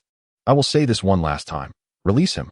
Zhou Sheng's voice carried an undercurrent of rage. The squad leader remained resolute. "I'm sorry. The orders from above permit you to see him, but there is no mention of releasing him. Given your apparent camaraderie with this serious criminal, I have grounds to suspect you are abusing your power. I am from the Supreme Prosecutor's office." Zhou Sheng bellowed once more. "Even the King of Heaven cannot intervene." The squad leader stood his ground defiantly. "You." Zhou Sheng had never felt so constrained and furious. "Comrade Zhou, your attitude is problematic." Hong Yu interjected, her brows furrowing slightly as she subtly warned him. She was designated from higher authorities for a special collaborative investigation and had no prior acquaintance with Lin Fan. However, the local unit's obstinacy was telling. Zhou Sheng's attempt to impose his authority made the situation even more intriguing. Hearing Hong Yi's words, Zhou Sheng could only suppress his anger. Though she was young and beautiful, she was not to be underestimated. Her background was formidable, having grown up in a prominent household. It was well known that her childhood companions were not to be trifled with. Just as the standoff reached an impasse, the head of the district bureau arrived. "Apologies for the delay, esteemed guests. Unforeseen circumstances have arisen." The head of the sub-bureau is a slightly portly middle-aged gentleman, adorned with a warm smile as he hastily approached. Zhou Sheng initially intended to issue a warning, yet upon glancing at Hong Yi, he quelled his thoughts and instead addressed the bureau chief, Yi Jianqing. In a grave tone, "This case concerning Lin Fan has garnered significant attention from above. It is quite premature to classify him as a serious criminal before we have even conducted our investigation." Yi Jianqing, a seasoned bureaucrat, merely needed to navigate the situation without taking center stage. Of course. If you wish to interrogate, it can be arranged immediately." He gestured to the squad leader. "You mustn't be obstinate. These leaders have traveled a great distance to investigate the case. What do you aim to achieve here? Open the door at once and escort him to the interrogation room." Reluctantly, the squad leader acquiesced under Zhou Sheng's disdainful gaze and proceeded to unlock the door. As it swung open, Lin Fan emerged, handcuffed, igniting a surge of anger within Zhou Sheng once more, though he managed to suppress it, merely offering Lin Fan a nod. Lin Fan responded with a subtle smile, possessing unwavering confidence in the information he had disseminated the previous night. After all, everyone has their trump cards.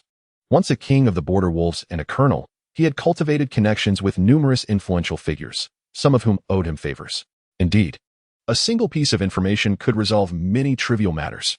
Representatives from the Supreme Procuratorate and the National Security Agency had arrived. After exchanging pleasantries with Zhou Sheng, Lin Fan's gaze fell upon Hong Yi, and his spirits lifted. Her beauty was truly captivating, rivaling that of Jiang Huawei, even clad in austere work attire. Her figure was simply irresistible. Her hair was elegantly pinned up, exuding a sense of decisiveness, while her finely arched eyebrows enhanced her striking features. Her facial structure was intricately sculpted, with bright almond-shaped eyes radiating a resolute spirit. Her presence was akin to the vibrant maple leaves of autumn, fiery and vivid, brimming with life and vigor. Truly, she was breathtaking. Lin Fan had an eye for beauty. If he were to assign a score, this woman would undoubtedly surpass 95. However, Hong Yi noticed Lin Fan's lingering gaze, and her displeasure was palpable. "Mind your eyes," she reprimanded, feeling slightly embarrassed. Lin Fan quickly averted his gaze as the group proceeded towards the interrogation room. Upon entering, the dynamic was 4 interrogators versus 1 detainee. Zhou Sheng intended for Lin Fan to be taken away today, thus the interrogation was merely a formality. However, Hong Yi had different objectives. As a member of the National Security Agency's Second Bureau, Lin Fan possessed valuable information. This was precisely why the national security personnel were present. During the interrogation, outside the sub-bureau, a Bugatti Veyron smoothly parked in the designated space. Shen Wuxiao had come to witness the unfolding drama, holding the power to ensure Lin Fan's lifelong confinement with a single word.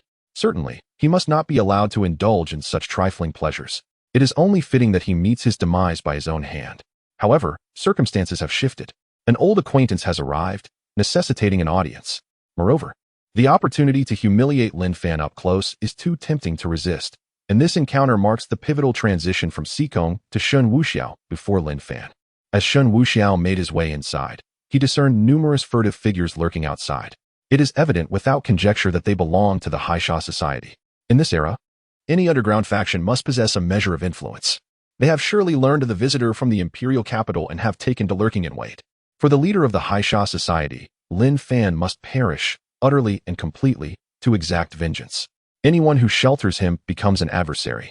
Save for those like Shen Wuxiao who wield considerable power. The adage that a strong dragon cannot suppress a local snake holds true universally. Should Lin Fan manage to exit the precinct today, one might expect to witness a series of uncontrollable construction trucks, tasked with escorting away those who have come to protect him. Even if higher authorities were to intervene, the narrative would remain unchanged. The trucks simply went haywire. Shen Wuxiao had little interest in those individuals. In his eyes, they were no more than triflers. The notion that a single faction could unseat the protagonist of fate is nothing short of fanciful. The protagonist is not someone who can be easily dispatched. Chapter 71. Old friends. Upon entering, Shen Wuxiao immediately spotted the resolute team leader. The moment the team leader saw Shen Wuxiao, he transformed into a loyal hound, exclaiming, "Young Master Shen, you have arrived." Shen Wuxiao nodded slightly, acknowledging, "You have performed admirably. How is Lin Fan? Undergoing interrogation?" The team leader's heart swelled with joy. Shen Wuxiao had praised him, and it seemed he might ascend in rank before the year's end. "Indeed, young Master Shen, some individuals from the capital have arrived, seemingly intent on safeguarding Lin Fan. Particularly that chief prosecutor, Zhou Sheng, who unabashedly refers to Lin Fan as little brother." Shen Wuxiao scoffed, "What a bunch of nobodies. Enough. I shall see for myself." "Yes, yes." The team leader nodded eagerly. With Shen Wuxiao's presence, he felt emboldened, convinced that his earlier confrontation with Zhou Sheng had been the wisest course of action. Delightful. In the interrogation room, numerous staff members were present outside. As Shen Wuxiao entered, Director Yi Jianqing hastily rose to greet him. "Young Master Shen, what brings you here?" "Just came to take a look." Shen Wuxiao scanned the interrogation room. "Is it still ongoing?" "Indeed." Yi Jianqing nodded. "Young Master Shen, please have a seat." He gestured invitingly and instructed his subordinate, Xiao Lu, "Prepare some white tea for young Master Shen." Shen Wuxiao glanced at Yi Jianqing, appreciating the gesture. "Very considerate. It is my duty." Yi Jianqing responded with a sheepish grin. The design of the interrogation room typically features a one-way mirror, allowing those outside to observe the proceedings within, while those inside remain oblivious to their watchers. Shen Wuxiao reclined, observing the scene. Lin Fan sat in the interrogation chair, handcuffed. Opposite him sat 3 men and 1 woman. Shen Wuxiao barely paid Lin Fan any heed. His gaze was drawn directly to the woman, Hong Yi. She had certainly blossomed, her figure notably more alluring. The interrogation continued unabated. Lin Fan relayed his account without the slightest hint of concealment, recounting events from the moment his brother was murdered and his arrival in Shanghai. He narrated his tale in detail. Of course, regarding the accidental killing of Luo Han, he spoke rather ambiguously, deftly shifting the responsibility onto Shen Wuxiao, who had incited him to violence. Meanwhile, the 4 interrogators gradually began to overlook Lin Fan's pleas. They fixated on one crucial detail, Shen Wuxiao. They were well aware of who Shen Wuxiao was, being from the capital. "Lin Fan, the Shen Wuxiao you mentioned, is he a local?" Zhou Sheng inquired cautiously, anxiety creeping into his tone. When he received orders from above, he had set out without hesitation. Lin Fan, known for his virtuous character, was an exceptional warrior in the military district, the Wolf King of the Tianlang Special Forces, holding the rank of colonel. Thus, he had firmly believed that Lin Fan was a victim of foul play. Moreover, given their amicable relationship, it seemed inconceivable that he would leave Lin Fan in peril. Yet, upon hearing Lin Fan's words, uncertainty gnawed at him. The name Shen Wuxiao was perilously sensitive. Not only would he himself face repercussions, but those behind him would also endure a few slaps before they could escape Shen Wuxiao's wrath. Lin Fan gazed at Zhou Xing and nodded emphatically, affirming that he was indeed a local from Zhanghai who had deceived him under the alias of Sikong. Lin Fan was genuinely unaware that Shen Wuxiao was the prince of the capital. According to his analysis, if Shen wielded such influence in Zhanghai, it indicated deep-rooted connections. After all, how else could even the foremost figure in Zhanghai, Gao Yulong, and others like Lu Ruyan be familiar with him? Upon receiving this information, Zhou Sheng exhaled deeply, relieved that Shen Wuxiao was not from the capital. With a population exceeding 1 billion in Longhua, it was not surprising to encounter name duplications. Furthermore, the prince would hardly have the leisure to venture to Zhanghai without costs. I comprehend your concerns. We assure you that we shall address this matter with utmost severity. I will instruct my team to apprehend Shen Wuxiao at once, Zhou Sheng declared with an air of righteousness, clearly intent on exonerating Lin Fan. Besides Hong Yi and her colleagues, another high-ranking official from the prosecution also expressed a commitment to a stringent approach. In truth, only Hong Yi was aware that Shen Wuxiao was indeed who he claimed to be. He had been in Zhanghai for 2.5 years and was not a local at all. This investigation would merely be a formality for their department. As for Lin Fan, he was simply unfortunate, having fallen into a predicament. Of course, Zhou Xing's position was also precarious, and it remained uncertain whether he could extricate himself unscathed. She felt no inclination to intervene. There was little she could do. Once Shen Wuxiao set his sights on someone, it was akin to a tiger lying in wait, unwilling to relent until he had utterly dismantled his target. The interrogation continued. Shen Wuxiao, no longer content to observe from the outside, donned a mask alongside Yu Jianqing, fetched 2 cups of tea and a chair, and boldly entered the interrogation room. As the door swung open, the atmosphere within the room became significantly more intense. Zhou Sheng and the others paid no heed to the newcomers, remaining focused on their questioning. Shen Wuxiao placed his chair beside Hong Yi and set a cup of brewed tea before her. Initially, Hong Yi was engrossed in her notes, and the unexpected cup of tea led her to believe it was brought in by someone from the bureau. She did not lift her gaze, considering it a routine occurrence. During their urgent questioning, they had not taken the time to brew tea. Naturally, someone outside would prepare it and bring it in. Zhou Sheng glanced over, realizing that he had spoken extensively and was indeed parched. He reached out to Shen Wuxiao, maintaining his focus on Lin Fan, continuing his dialogue. Expecting the tea to be handed to him, he found his hand raised for some time without receiving it, which irritated him. When he turned to look, he noticed that the person who had brought the tea had indeed carried in 2 cups, one for Hong Yi and seemingly one for himself. Such a lack of decorum. However, he felt it inappropriate to interrupt the interrogation. Lin Fan remained oblivious to the tea bearer amidst his chatter. Shen Wuxiao settled into his chair, nonchalantly crossing his legs, holding a cup of hot tea, resembling a casual observer engaged in idle gossip. Hong Yi, sensing that this individual had taken a seat beside her, couldn't help but emit a soft click of her tongue, her brows knitting together in mild discontent. Truly reckless. Does one not realize that anyone could easily occupy the seat beside them? Could it be that they wished to initiate a conversation? Hong Yi turned her head with a hint of irritation. Upon meeting the gaze, she was momentarily taken aback. Despite the dim lighting of the interrogation room and the mask obscuring the person's face, she recognized him instantly. Wasn't he that scoundrel? Shen Wuxiao winked at her, leaning closer and lowering his voice. Yezi, long time no see. Have you missed me? Hong Yi's cheeks flushed with warmth as she furtively glanced around, then discreetly extended her leg, gently kicking Shen Wuxiao's foot from an angle where others could not see. However, after that brief kick, she picked up the tea he had poured for her, sipping it delicately.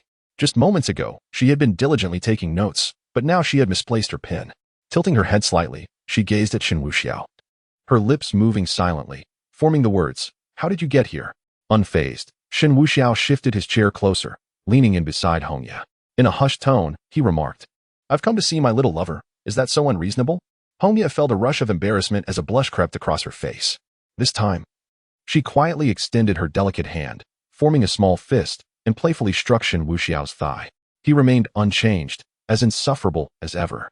Chapter 72. Ruthless arrogant Shen Wuxiao exhibited a complete disregard for his surroundings. He raised his hand and lightly tapped Hong Yi, exclaiming, "You are truly insufferable. To claim that I lack decorum." A soft chuckle escaped Hong Yi's lips, though she managed to restrain herself. Here you are, a prominent figure, engaging in such antics in this place. Is it possible that your foolish father orchestrated this? Shen Wuxiao inquired. Hongye puffed out her cheeks and shot him an indignant glare, signaling him to refrain from making inappropriate remarks. Your father is the foolish one. Who told him I was pursuing you? I merely approached. Shen Wuxiao's whispers, though inaudible to others, were still discernible in their hushed tones. Zhou Sheng, however, was instantly displeased. How dare that tea-bearer not serve him tea and audaciously flirt instead? It was sheer folly. His mood already soured. This was akin to inviting trouble. Pause, halt at once. Zhou Sheng's voice rose, resonating with authority. Lin Fan and the others were momentarily taken aback. Zhou Sheng abruptly stood up, his chair scraping against the floor, producing a jarring sound. He glared at the masked Shen Wuxiao, his tone severe. This is an interrogation room. Who do you think you are, whispering here? Is there no decorum left? I demand your superior's presence. I intend to inquire about your training. With each word, Zhou Sheng pounded his fingers heavily on the table, embodying the essence of officialdom. Initially, Shen Wuxiao had been enjoying a pleasant exchange with Hongye, but suddenly being reprimanded, he could hardly contain himself. Rising to his feet, he pointed at himself. Are you speaking to me? Zhou Sheng's brow furrowed deeper. Who else could I be addressing? Spare me your nonsense. Summon your superior immediately. Shen Wuxiao burst into laughter. Well, you've certainly got some nerve. Lin Fan was momentarily stunned. That voice was unmistakably familiar, just as he was about to discern its source. Shen Wuxiao turned his back to him, positioning himself before the interrogation table, fixated on Zhou Sheng. What are you staring at? I shall reiterate. Summon your superior at once. This is utterly uncivilized. Shen Wuxiao, disinterested in further discourse, swiftly seized Zhou Sheng's already short hair, forcefully pressing his head against the interrogation table. Bang! The sound of his head colliding with the surface echoed. Zhou Sheng felt a sharp pain on his cheek, but Shen Wuxiao continued to apply pressure. Leaning slightly closer to his ear, whispering, Continue, then. Zhou Sheng had never endured such humiliation. His rage ignited. You are courting death. Today, you shall pay dearly for your actions. He was determined to ensure this scoundrel faced consequences for assaulting an interrogator, a charge that could imprison him for 8 to 9 years. With a dismissive snort, Shen Wuxiao grasped a pin from the table, raising it as if to strike Zhou Sheng's temple. Wuxiao, no. Hongye rushed forward, seizing Shen Wuxiao's hand. Shen Wuxiao's temperament is well understood by Hongye. Just now, she was not merely trying to frighten him. Had she not intervened, the pin would have already pierced Zhou Sheng's temple. To act in such a manner would be entirely unprovoked. Although it did not have any lasting impact, it was certainly not worth the trouble. Hongye swiftly took the pin from Shen Wuxiao's hand and pulled him back, exclaiming, You really must change this habit. Her tone carried a hint of reproach. This young scion was far too reckless. Shen Wuxiao had no words to defend himself. However, when it came to his enemies or those he found disagreeable, he was incredibly ruthless, one might even say barbaric. Without Shen Wuxiao's restraint, Zhou Sheng quickly rose to his feet, his inner garments completely soaked. He nearly lost control of his bowels, on the verge of soiling himself. He had genuinely felt the breath of death just moments ago, trembling with fear. Zhou Sheng pointed at Shen Wuxiao, stammering, You, how dare you? And what do you think? Shen Wuxiao replied with a cold smile, removing his mask. Instantly, his remarkably handsome visage was revealed to all. A teasing grin adorned his face. You. Zhou Sheng could not help but swallow hard, instinctively retreating a step. His mind went blank. How could he not recognize the person before him? The crown prince of the imperial capital. For a fleeting moment, he doubted his own eyes. Yet, Hongye's call of Wuxiao jolted him back to reality. The nature of Hongye's relationship with Shen Wuxiao left no room for confusion. Shen, young Master Shen. Zhou Sheng's mouth was dry, saliva pooling as he swallowed repeatedly, clearly terrified beyond measure. I did not realize you knew me. I am honored. Shen Wuxiao continued to smile. I. Zhou Sheng was rendered speechless, his body shaking uncontrollably, like a leaf in a tempest. Only then did he grasp the sheer folly of his previous actions. Had Hongye not intervened, he would have met his demise without a soul questioning it, an utterly senseless death. At this moment, Shen Wuxiao raised his thumb in approval. Your interrogation skills are commendable, exhibiting a high level of professionalism and awareness, constantly exonerating Lin Fan while shifting the blame onto me. After saying this, Shen Wuxiao turned to face the stunned Lin Fan, a more pronounced smile on his face. Step by step, Shen Wuxiao approached and halted before the interrogation chair, placing his hands on the small table. Brother Lin Fan, we meet again. Shen Wuxiao. Lin Fan gritted his teeth, his hatred palpable. This time you have not mistaken my name. Do refrain from calling me Brother Sikong. Shen Wuxiao nodded knowingly. Shen Wuxiao, may you meet a wretched end. Lin Fan's emotions were in turmoil. The thought of being duped into a fool, of his brother's tragic death at Shen Wuxiao's hands, and of his theft of Jiang Huayue inflamed his rage to its zenith. May I meet a wretched end? That might be a matter for hundreds of years hence. Shen Wuxiao produced a cigarette, thoughtfully placing one in Lin Fan's mouth. Lin Fan turned his head away, spitting it out. Shen Wuxiao was unperturbed, igniting a cigarette for himself and taking a deep drag, letting the smoke waft over Lin Fan's face, an act of profound insult. Brother Lin Fan, I understand that you find it hard to accept, and you have many questions. Today, in this moment, I shall reveal everything to you. Upon hearing this, Hong Yu cast a sharp glare at the one-way mirror. The individuals outside, upon sensing the tension, immediately understood and commanded, shut down all recording devices and vacate the area. In an instant, the crowd dispersed. Certain truths are not meant for their ears. The more they hear, the quicker their demise. Shen Wuxiao, unfazed, turned back to Lin Fan and said, "Are you pondering how your brother met his end? And where his body lies, perhaps?" As he spoke, Shen Wuxiao raised his fist, declaring, "Your brother had his neck crushed and was then beaten to death, his skull shattered." In his final moments, he cried out. Shen Wuxiao feigned a pitiful expression, mimicking, "Brother, brother, save me. It hurts so much. Please help me. I do not wish to die." Ha ha. Ha ha ha. Shen Wuxiao's laughter echoed throughout the interrogation room, brimming with unrestrained arrogance. "You fiend." Lin Fan trembled with rage, his voice a thunderous roar. He could no longer contain himself. The urge to kill surged within him, to rend Shen Wuxiao into countless pieces. Yet, the time was not right. He must endure, for he still did not know the whereabouts of his brother's body. Chapter 73. Eruption. The notification chimed. Lin Fan has completely collapsed. Points 100,000. Lin Fan is pushed to the brink of sanity. Points 100,000. Where is my brother's body? Lin Fan gritted his teeth, his eyes bloodshot. The body, you say? Shen Wuxiao strolled leisurely, circling Lin Fan. Let me think. That day there were too many corpses. Suddenly, Shen Wuxiao snapped his fingers. Oh, I've remembered. I took special care of your brother. No need to worry. Lin Fan's gaze momentarily lost focus, an overwhelming sense of dread surging within him. Shen Wuxiao's words promised nothing good. Indeed, Shen Wuxiao continued, chuckling lightly. He was beaten to a pulp. His body is incomplete, but fret not. I thoughtfully had him chopped up and fed to the crocodiles. Those crocodiles reside in the pond not far from the hotel. You must strive to survive. Go out and slay the crocodiles, avenging your brother. Shen Wuxiao was merely waiting for him to erupt in despair. Lin Fan had become devoid of value. He was already shattered, devoid of reason. The only course was to maximize points and eliminate him. System, formulate the task to eliminate Lin Fan. Shen Wuxiao decisively communicated with the system. Ding, formulating. Formulation successful, task issued. Eliminate the protagonist Lin Fan. The task is not time-bound. The only requirement is Lin Fan's demise. Task completion rewards, 1 million points. Due to the host forcing the protagonist to the brink of collapse, all fortune will be plundered. Upon task completion, an additional reward of 500,000 points and a mysterious gift box will be granted. Upon accepting the task, Shen Wuxiao continued to observe Lin Fan. What do you think? Are you feeling powerless and helpless? Lin Fan's breaths were rapid, his entire body quaking uncontrollably. On the verge of hysteria. I killed my brother, and my beloved stands against you. How can you live such a pitiful existence? Shen Wuxiao persisted in his verbal provocation. Lin Fan's eyes blazed crimson, descending into a frenzy. His true energy erupted, expanding outward. He surged from the 5th rank, 8th stage, breaking through to the 5th rank, 9th stage. Shen Wuxiao, if I do not slay you, I vow to forsake my humanity. With another furious roar, Lin Fan violently struggled. The interrogation chair that restrained him shattered into fragments. The handcuffs on his wrist snapped apart. Lin Fan was enveloped in a terrifying aura of true energy.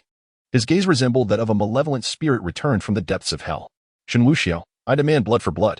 Lin Fan growled menacingly. The 4 individuals nearby were taken aback. Hong Yi hurriedly exited, swiftly procuring a firearm before returning. She immediately disengaged the safety and approached Shen Wuxiao, aiming the gun at Lin Fan. Have you lost your mind? You go first. Hong Yi urged, her aim unwavering. Faced with Lin Fan's bloodthirsty and oppressive gaze, she found herself at a loss. What is Shen Wuxiao thinking, provoking Lin Fan like this? Regardless, Lin Fan is a martial artist, currently at the 9th stage. A languid and extravagant young master. How could he possibly withstand such chaos? Uncle Wu was absent, and yet here we are, recklessly engaging. Naturally, Shen Wuxiao observed Hong Yi's actions. This young lady exhibited remarkable loyalty in her protection of him. Leave? Shen Wuxiao, you are doomed. Lin Fan bellowed. his body lunging forward like a ferocious tiger ready to pounce on its prey. Startled, Hongya pulled the trigger. Bang, bang, bang. Several bullets were fired. Yet only one struck Lin Fan's body, the rest repelled by his protective energy. This is dreadful. You must flee, Hongya thought urgently, reaching out to push Shen Wuxiao away. In a fluid motion, Shen Wuxiao grasped Hongya's delicate hand, spun her aside, and executed a side kick directed at the oncoming Lin Fan. Thud! The resounding impact of a powerful kick sent Lin Fan hurtling backward, crashing against the wall. Hongya froze, her eyes widening in disbelief. When did this fellow become so formidable? Shen Wuxiao winked at Hongya, assuring her, "Fear not, my dear. I never embark on ventures without confidence. Leave, do you not trust me?" Hongya snapped back to reality, muttering, "Shameless." She understood that remaining would not only be futile, but could also render her a target, hindering Shen Wuxiao. Indeed, Shen Wuxiao's audacity was matched only by his wisdom. His confidence was undeniable. Hongya decisively departed, while the other three attempted to escape as well. Two managed to flee, but the last, Zhou Xing, was apprehended by Shen Wuxiao. The door to the interrogation room was firmly shut and locked once more. "Young Master Shen." "I." Zhou Xing stammered. "Silence. Were you not here to assist Lin Fan? If you intend to help, then do so wholeheartedly. Do not leave." Shen Wuxiao seized him firmly. With a swift motion, Shen Wuxiao revealed a silver weapon, the Death Judge's pen. Lin Fan, upon seeing the weapon in Shen Wuxiao's hand, suddenly recalled something. The Death Judge's pen. "You are the Hell Judge, the one who struck during the demolition." Lin Fan gritted his teeth, his aura surging once more. This was disgraceful. The one who had previously sent him fleeing in panic was indeed Shen Wuxiao. Shen Wuxiao laughed heartily. "I merely conjured a code name. And who could have guessed you would help me refine it?" "Die." Lin Fan roared, unleashing his true energy, causing the floor of the interrogation room to cave in beneath his feet. The tiles shattered, spreading like a spider's web. Lin Fan struck with such swiftness that his punches left afterimages in their wake. His formidable fists, infused with true energy, hammered forward with the force of artillery. Shen Wuxiao merely smiled, suddenly seizing Zhou Xing and positioning him in front of himself. Lin Fan's punch was a full-force strike, and he was certain that Shen Wuxiao would sustain injury if he attempted to block it. However, it was utterly unexpected that the shameless rogue would use another as a shield. Lin Fan attempted to retract his punch, but it was not so simple. If one forcibly relinquishes their strength, it may result in self-harm. Moreover, the distance is too close, leaving no time for retreat. Zhou Xing gazed at the oncoming Lin Fan, his hands trembling in fear, desperately struggling. No, no, no, no. Boom. A powerful punch struck Zhou Xing's chest with tremendous force. It was visibly apparent that a large dent formed in his chest, while the fabric of his back ripped apart, swelling into a grotesque bulge. His ribs shattered, and his heart was instantaneously compressed into a standstill. How could an ordinary person withstand the full force of a master at the 9th level of the 5th rank? Had Lin Fan not exerted himself to mitigate the impact, that forceful blow would have effortlessly pierced through Zhou Xing's body. Even so, Zhou Xing was left with no chance of survival, only a breath remained. Puff. Zhou Xing involuntarily spat out a mouthful of blood, splattering it across Lin Fan's face. The scalding blood, cascading upon Lin Fan, momentarily dazed him. Shen Wuxiao swiftly moved aside Zhou Xing and unleashed a sweeping kick, aimed at Lin Fan's neck. It nearly severed it. Lin Fan cried out in agony, his body hurtling to the left once more, crashing onto the ground. "Lin Fan, you have killed your friend. He traveled a great distance to assist you, and you have slain him?" Shen Wuxiao pointed at Zhou Xing. Lin Fan, with a sudden surge, sprang upright, gazing at the nearly lifeless Zhou Xing, who continued to cough up blood bubbles, overwhelming guilt gnawing at his heart. Chapter 74. The Death of Lin Fan. Shen Wuxiao, you despicable and ruthless scoundrel. Lin Fan's fury reached its zenith. Shen Wuxiao chuckled softly, nodding in acknowledgement. "Thank you for the compliment. But I am not one to slay a friend. Thus, we are both merciless beings, are we not? Lin Fan, gaze upon him. Take a good look. Your strike has severed his lifeline, leaving him with merely a few fleeting seconds." Shen Wuxiao tossed Zhou Xing over, and Lin Fan hastily caught him. Zhou Xing was indeed on the brink of death. Lin Fan gritted his teeth in anguish. Blood continued to pour from Zhou Xing's mouth as he desperately clutched Lin Fan's clothing. "Run, run." Just 2 words, and Zhou Xing breathed his last, his eyes wide open in shock. "Brother Zhou," Lin Fan cried out in grief. "It is I who have brought you to this fate. It is I who have led you astray." Trembling, Lin Fan closed Zhou Xing's eyes. Shen Wuxiao sneered. Yet he could not help but admire the bond between the protagonist and his comrades. Even Zhou Xing, a mere supporting character, was imbued with profound loyalty. Even in his final moments, he urged Lin Fan to flee. As Lin Fan laid Zhou Xing down, his heart seemed to fall into silence. With eyes tightly shut, scenes from his journey into Shanghai flooded his mind. The betrayals, the traps, the humiliations, all replayed in a haunting loop. Suddenly, Lin Fan's aura surged, a mist of white enveloping him. In the next instant, he opened his eyes wide, his pupils constricting as he fixed his gaze upon Shen Wuxiao. As if viewing a prey, he held his breath, focusing intently, and his eyes glimmered with a blood-red light. Swish! Lin Fan raised his hand, and the crescent moon blade reappeared in his grasp. Shen Wuxiao, today you shall undoubtedly meet your demise, even if your realm surpasses mine. What of it? Lin Fan roared, and the surrounding structures trembled as if struck by an overwhelming force. Glass shattered, furniture exploded, and the entire room quaked violently as if in the throes of an earthquake. Outside, Hong Yi and the others were expressions of terror. This was a life-or-death struggle. Hong Yi clenched her hands tightly in anxiety. Lin Fan danced with the crescent moon blade, each movement leaving behind a fleeting shadow. The air crackled with the sound of the blade slicing through, conjuring gusts of chilling wind that sent shivers down the spine. The crescent moon blade twirled in his hand, its edge glinting with radiant light, unleashing bursts of white brilliance. The ground erupted beneath him, and a fearsome shockwave surged forth. The electronic devices outside the interrogation room began to spark with arcs of electricity. What is he doing? Shen Wuxiao gazed at him as if he were a fool. The prelude seemed to drag on a tad too long. Shen Wuxiao shook his head, aligning the device in his hand, raising one arm. Bang, bang, bang, bang, bang. The deafening gunfire erupted. The revolver spat flames. The buell, a bloodied hole, blasted open, revealed the shattered wall behind it. How could this be possible? How could hot weapons breach my defenses? Shen Wuxiao toyed with the Duke of Destruction's face, filled with mockery. 2 coins, the times have changed. If hot weapons can't kill you, what about hot weapons infused with true power? I expected you to unleash a mighty attack, yet here you are, dancing in place. Are you a dancer, perhaps? Frustration, regret, unwillingness, pain, torment. All emotions surged within Lin Fan as his eyes widened, and he toppled backward. With a thud, he lay flat on the ground, yet he was not entirely dead. Shen Wuxiao approached, gazing down at him with a sigh. Lin Fan, filled with resentment, managed to utter 2 words, despicable. Shen Wuxiao chuckled softly. The Wolf King of the Border, how naive you are. Despicable? Please, you and I are mortal enemies. Should I adhere to rules in the spirit of martial arts? Engage in a life-or-death struggle, inflicting mutual destruction? Have you read too many novels? Who said that the protagonist and the antagonist must have a grand finale? Shaking the heavens and the earth? Do you truly think I am foolish? My life is far too precious for that. What are you to me? Last time I demolished a building, I was merely playing. Now that you have erupted, I shall turn you into popcorn. Lin Fan's body convulsed as blood surged forth, but he could only emit some hoarse sounds. Shen Wuxiao still had one final bullet in his gun, aimed directly at Lin Fan's head. You've lived long enough. Let me send you to meet your brother. Furthermore, I am quite disappointed. I initially misjudged 2 individuals, Ben Lei, the Thunder Hand, and Shen Jinan, the leader of the Heavenly Society. Now, I must add you to that list. Lin Fan's eyes widened in terror, the specter of death encroaching upon him. What did it matter if he resisted? He regretted his haste. Why had he not conducted a thorough investigation beforehand? If only he hadn't so easily trusted that righteous individual. Seacombe, perhaps these events could have been averted. The Wolf King, huh? Merely a teddy dog begging for shoes. Shen Wuxiao decisively pulled the trigger. Bang! A deafening gunshot rang out. The bullet struck Lin Fan's forehead, his brain exploding like a ruptured watermelon, blood vaporized by the ferocious projectile. Even the arrival of the Heavenly King would be futile now.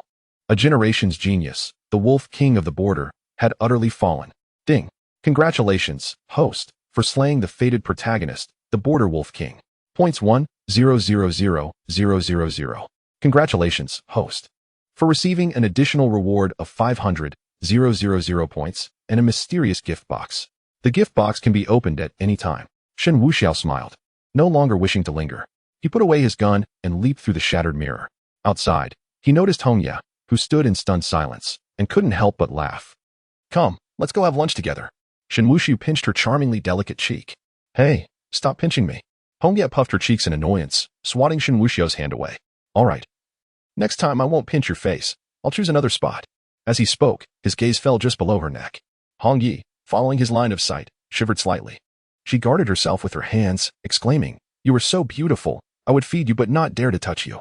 Oh, what a delightful sentiment. Pfft, what nonsense. At most, I'll just take a glance. Ugh, forget it, I'm off to lunch, and I hope you choke on it. Embarrassed, Hong Yi dashed out. Shen Wuxiao chuckled, shaking his head as he followed her outside. Upon stepping out, they noticed the law enforcement officers busy with their own tasks, seemingly oblivious to the events that had transpired within. Time to clean up. Shen Wuxiao thoughtfully informed her before they departed the precinct. Inside, the law enforcement officers exchanged bewildered glances, having been startled by the scene they encountered.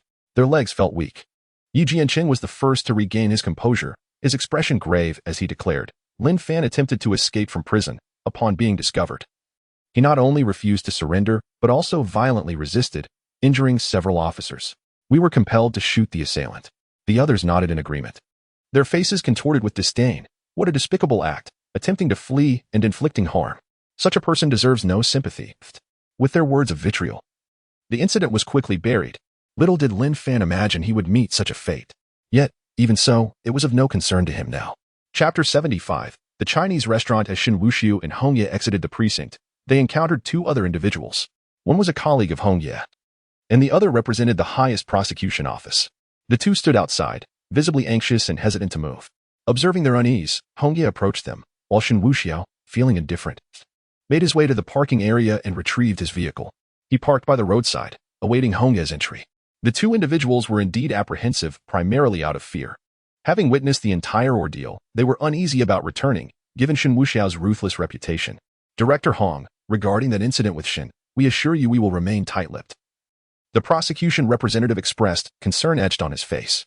With a sigh, Hong Ye replied, some matters are better left unspoken. For now, stay in Shanghai for a couple of days. Rest assured, I know him well. You were not involved in this from the beginning, and he will not harm you. The man nodded vigorously. Yes, we understand. Lin Fan defied the verdict, erupted in violence, and killed Zhou Xing, only to be shot dead himself. Hong Ye chose not to elaborate further. Whether they discussed it or not was inconsequential, as the higher-ups would not pursue the matter any further. However, since they were here together, a few comforting words wouldn't hurt. After her reassurances, she made her way to Shen Wuxiao's car. Once inside, the vehicle glided away. With Hong Ye seated in the passenger seat, her gaze fixed on Shen Wuxiao. What troubles you, my dear? Shen Wuxiao inquired with a gentle smile. Wuxiao, did you come today solely to eliminate Lin Fan? Hong Ye asked.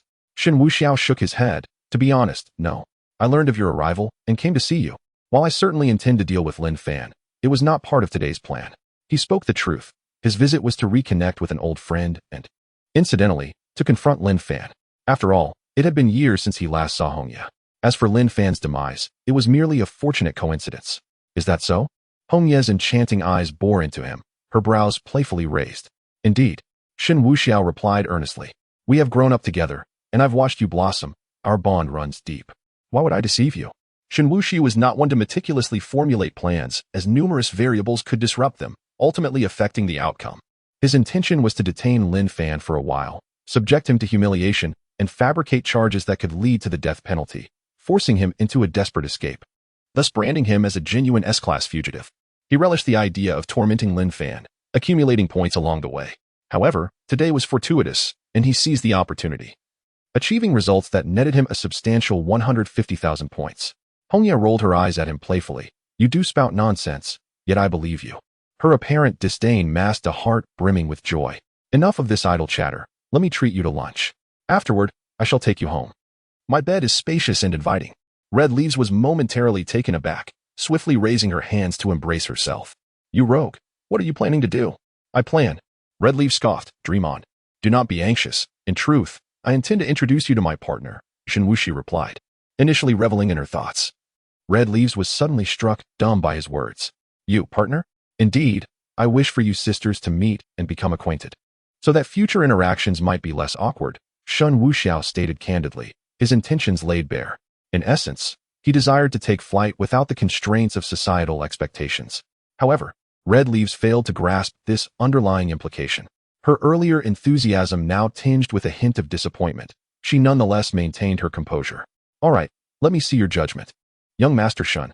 The two engaged in conversation as they proceeded to their dining destination. Shen Wuxiao did not lead Red Leaves to a lavish establishment. For individuals of their caliber, ostentation held little appeal. Flavor was of paramount importance, as high-priced meals did not necessarily equate to quality. He chose an esteemed traditional Chinese restaurant, selecting a table by the window where they sat facing one another.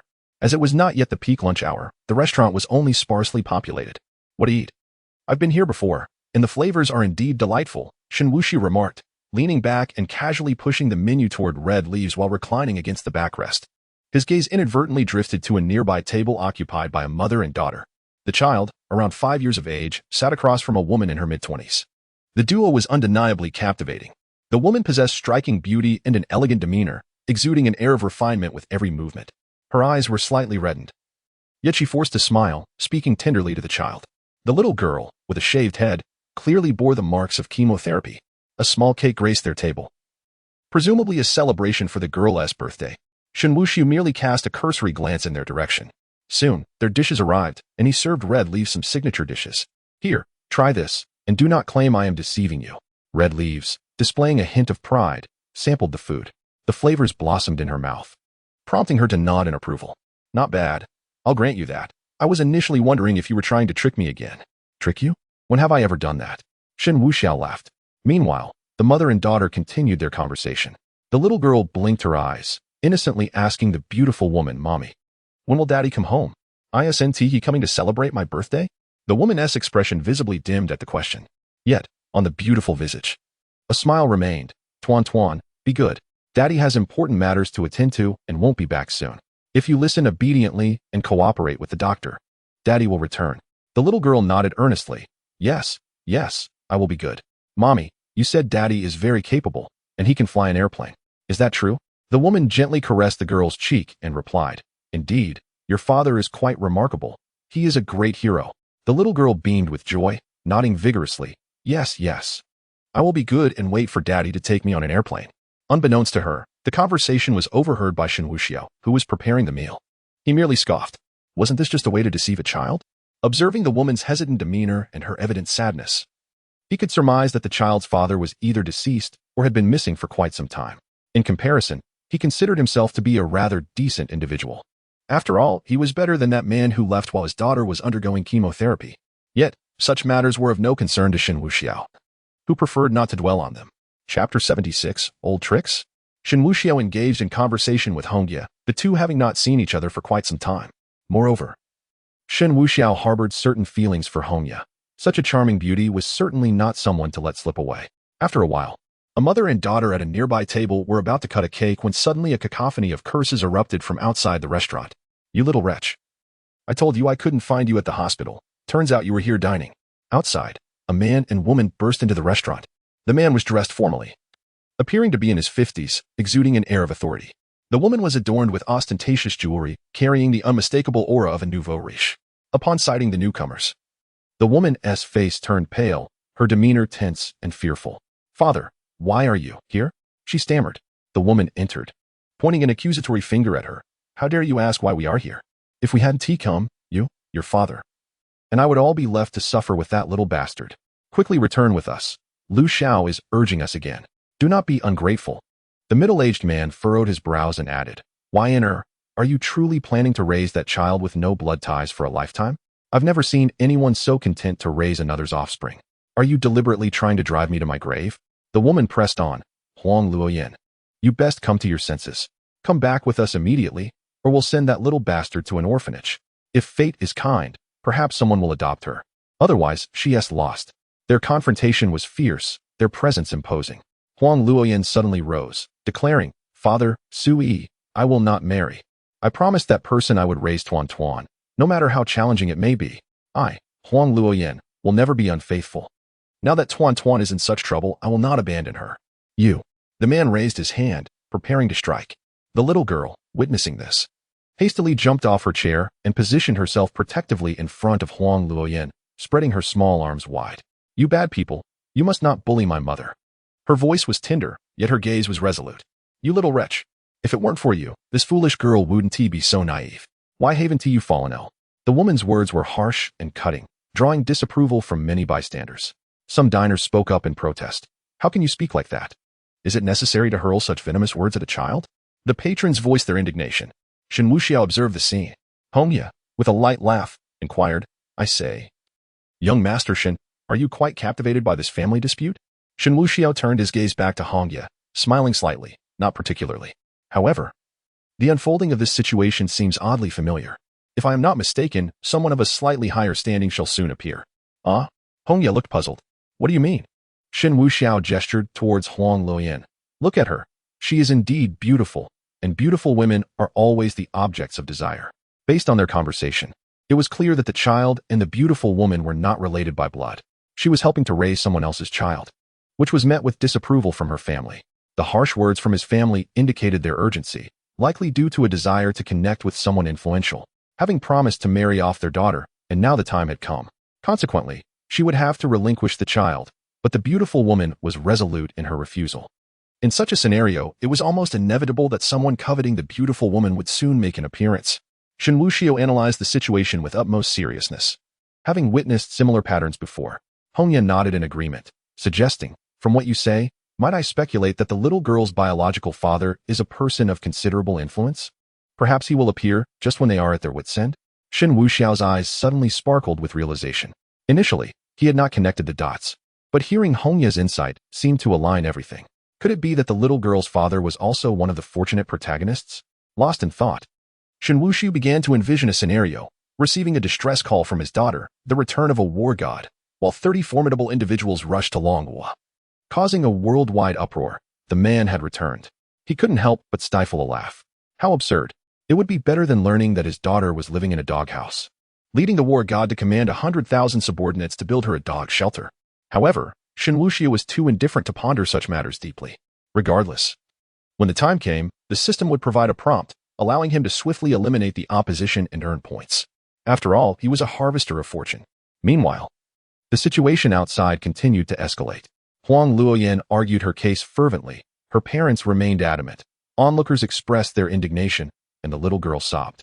Shen Wuxiao and Hongya, however, continued to eat nonchalantly. Just then, as Shen Wuxiao had surmised, a Rolls-Royce suddenly pulled up outside the restaurant.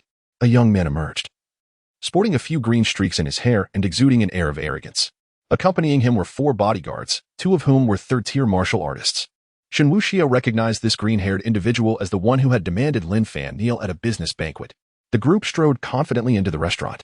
Upon seeing their arrival, the middle-aged couple immediately altered their demeanor, greeting him with ingratiating smiles. "Young Master L, what brings you here?" The young man, referred to as El Xiao, scoffed. "I asked you to handle a matter.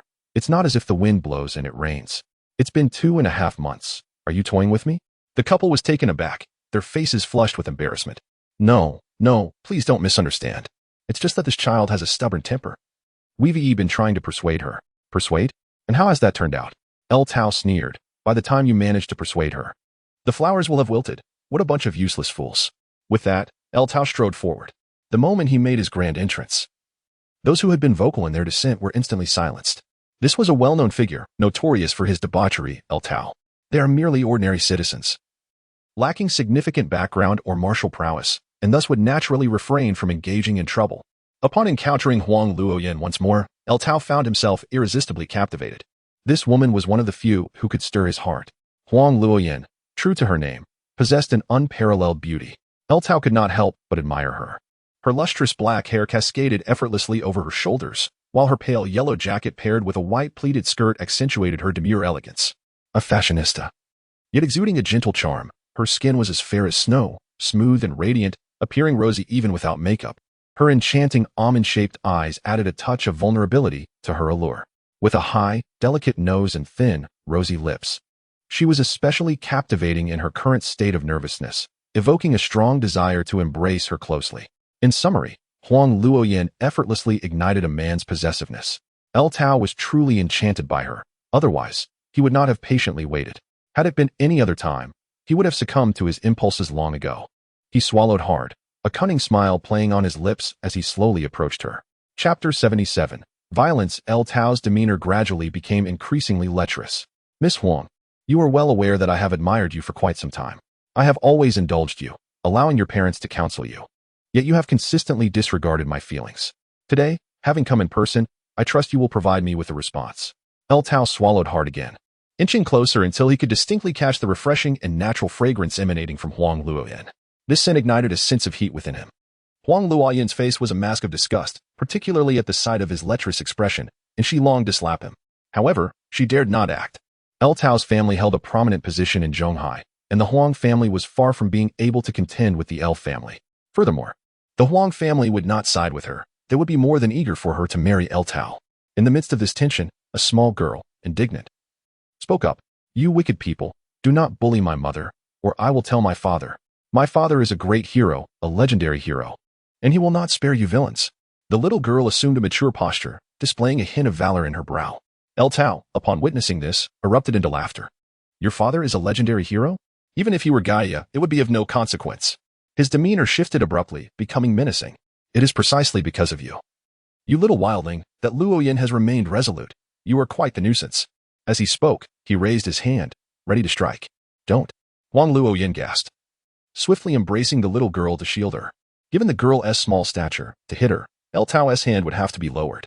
Consequently, as he swung his hand, it first collided with a small cake on the table. The creamy confection soared through the air, crashing onto the ground with a resounding splat, sending frosting flying everywhere. Having been nearby, Shen Wuxiao was slightly irritated by the spectacle. "Damn it, what a blind fool," he muttered as cream splattered onto his trousers. Before he could voice his annoyance, Tao frowned, shaking off the cream that now coated his hands. This careless gesture resulted in the cream landing on Shen Wuxiao's dining table. With a furrowed brow, Shen Wuxiao picked up a white porcelain teapot from the table. Without regard for the spilling tea, he approached Tao from behind. Just as Tao was about to issue another threat, he sensed someone behind him. Turning around, he found a handsome man raising the teapot, ready to bring it crashing down on his head. With a resounding clang, the teapot shattered upon impact, and blood immediately began to pour from Tao's forehead, streaming down his face. "Ah!" Tao cried, clutching his head in agony. His bodyguards, startled, rushed to intervene, but Shen Wuxiao swiftly seized one of them, forcefully pinning both against a nearby table, adjacent to a boiling copper pot. The sound of skin contacting the hot surface was chilling, accompanied by the hissing of smoke. The flesh on the bodyguard's face was instantly cooked. The scream startled everyone present, causing them to rise in panic. The Huang family members were left utterly astonished. How dare someone lay a hand on young Master Lu? It was the end for him. Lu Tao clutched his forehead, his face twisted with resentment. "How dare you strike me?" He began to speak, but fell silent abruptly. His complexion turned pale as he trembled uncontrollably. Then, much to the astonishment of the onlookers, his legs buckled, and with a thud, he knelt before Shen Wuxiao. This left everyone gaping in disbelief. "Shen, young Master Shen." Lu Tao could hardly feign ignorance. He had only recently met Shen Wuxiao. Having just flattered him, he had now attracted his ire. In Shen Wuxiao's presence, Lu Tao felt as insignificant as a mere pile of refuse. Despite his family's standing in Zhonghai, regret washed over him. He wished to slap himself for coming here today. He never imagined that Shen Wuxi would be dining in such a modest establishment. Shen Wuxiao's striking visage bore a slight frown. Without uttering a word, he pointed to his pant leg. Lu Tao instantly comprehended the unspoken command, and without hesitation, he crawled forward on his knees, using his clothing to wipe it clean. Fortunately, the cream was minimal, and he soon finished. Yet Shen Wuxi was not done. He gestured toward the cake that had been smashed on the ground. "I detest those who waste food. I believe in consuming every grain in my bowl. I was wrong, my fault." Lu Tao hastily turned and knelt again, stuffing the fallen cake into his mouth. This scene left every witness in shock. Who was this man, possessing such extraordinary influence, that even the young master of the Lu family would kneel and humiliate himself by eating cake from the floor? Indeed, it validated the adage that a villain must be tempered by another villain. Lu Tao, accustomed to being arrogant and overbearing, had now met his match and faced dire consequences. Huang Luoyin was equally astonished, her gaze towards Shen Wuxiao filled with a complex mix of reverence and confusion. Shen Wuxiao, having lost interest in lingering, returned to his seat. Glancing at the lightly smiling Hongye, "Are you full?" he inquired. Hongye nodded. "I've seen enough. I'm not eating anymore. Let us go meet your mysterious and enchanting wife." Rising, she moved to Shen Wuxiao's side. He beckoned to the owner. "How much?" The owner hesitated, unsure of what to say, when Lu Tao interjected with obsequiousness. "Young Master Shen, I was the one at fault earlier. Allow me to pay for this meal." Shen Wuxiao glanced at him dismissively. "I'm not in need of your charity. Money? No. No, Lu Tao quickly bowed his head, too intimidated to argue further. After settling the bill, Shen Wuxiao and Hongye departed, paying no heed to Huang Luoyin. The notion of a hero rescuing a damsel in distress was of no interest to him unless he chose to take the initiative. As soon as he stepped outside, Lu Tao, much like a tenacious adhesive, trailed closely behind. In truth, he was mustering the courage to follow, feeling an unsettling lack of certainty regarding Shen Wuxiao's intentions. The thought of whether Shen Wuxi would seek retribution lingered ominously in his mind, rendering his sleep restless. It felt as though a menacing sword hung above him, poised to pierce his skull at any moment. Shen Xiao, Shen Xiao. Lu Tao stammered cautiously, forcing himself to speak. Shen Wuxiao halted his steps, casting a glance at the bloodied Lu Tao. With a forced smile and a slight bow, Lu Tao said, Shen Xiao, I sincerely apologize for the interruption. It was my foolishness that disrupted your meal. You know you should be damned for it. Then go meet your fate. Shen Wuxiao retorted, utterly devoid of civility. Lu Tao froze in place, his face a mask of terror. Shen Wuxiao had no time to waste on such trivialities. He intended to leave with Hongye. Yet, his gaze instinctively drifted towards Huang Luoyan within. She was also looking at him. Their eyes met, and Huang Luoyan hastily averted her gaze, scooping up the little girl. Shen Wuxiao, too, averted his gaze and, accompanied by Hongye, made his way directly to the vehicle. Chapter 78. The subtle schemes of El Tao. The most uncomfortable person on the scene was undoubtedly El Tao. He was genuinely frightened. However, just moments ago, he had noticed something intriguing. Shen Wuxiao seemed to be fixated on Huang Luoyan. As El Tao pondered over ways to remedy the situation, a sudden inspiration struck him. He knew well that Shen Wuxiao had a penchant for beauty. During the banquet, he had brought along an exceptionally stunning goddess, and today, he was accompanied by another. Huang Luoyan, with her extraordinary beauty, had captivated even El Tao himself, thus it was entirely reasonable for Shen Wuxiao to take an interest in her. It was merely due to the presence of a female companion that Shen Wuxiao had refrained from expressing his feelings. Understanding this, El Tao had an epiphany. To rectify the situation, he needed to align with Shen Wuxiao's tastes. Shen Wuxiao lacked nothing. Wealth, power, and status were all at his disposal. Although he could have any number of women vying for his attention, there existed a distinct difference between women and those of extraordinary caliber. Huang Luoyan was the kind of beauty that was rare and elusive. El Tao came to terms with the fact that Huang Luoyan was unattainable for him. Yet persuading her to be with Shen Wuxiao seemed entirely feasible. Not only would this alleviate Shen Wuxiao's dissatisfaction with him, but it could also bring joy to Shen Wuxiao. Who knows, he might even elevate his own status to that of Shen Wuxiao as trusted confidant. With this thought, El Tao's mind became remarkably clear. This was the course of action he would take. He resolved to execute this plan flawlessly, ensuring that Shen Wuxiao would win the affection of Huang Luoyan.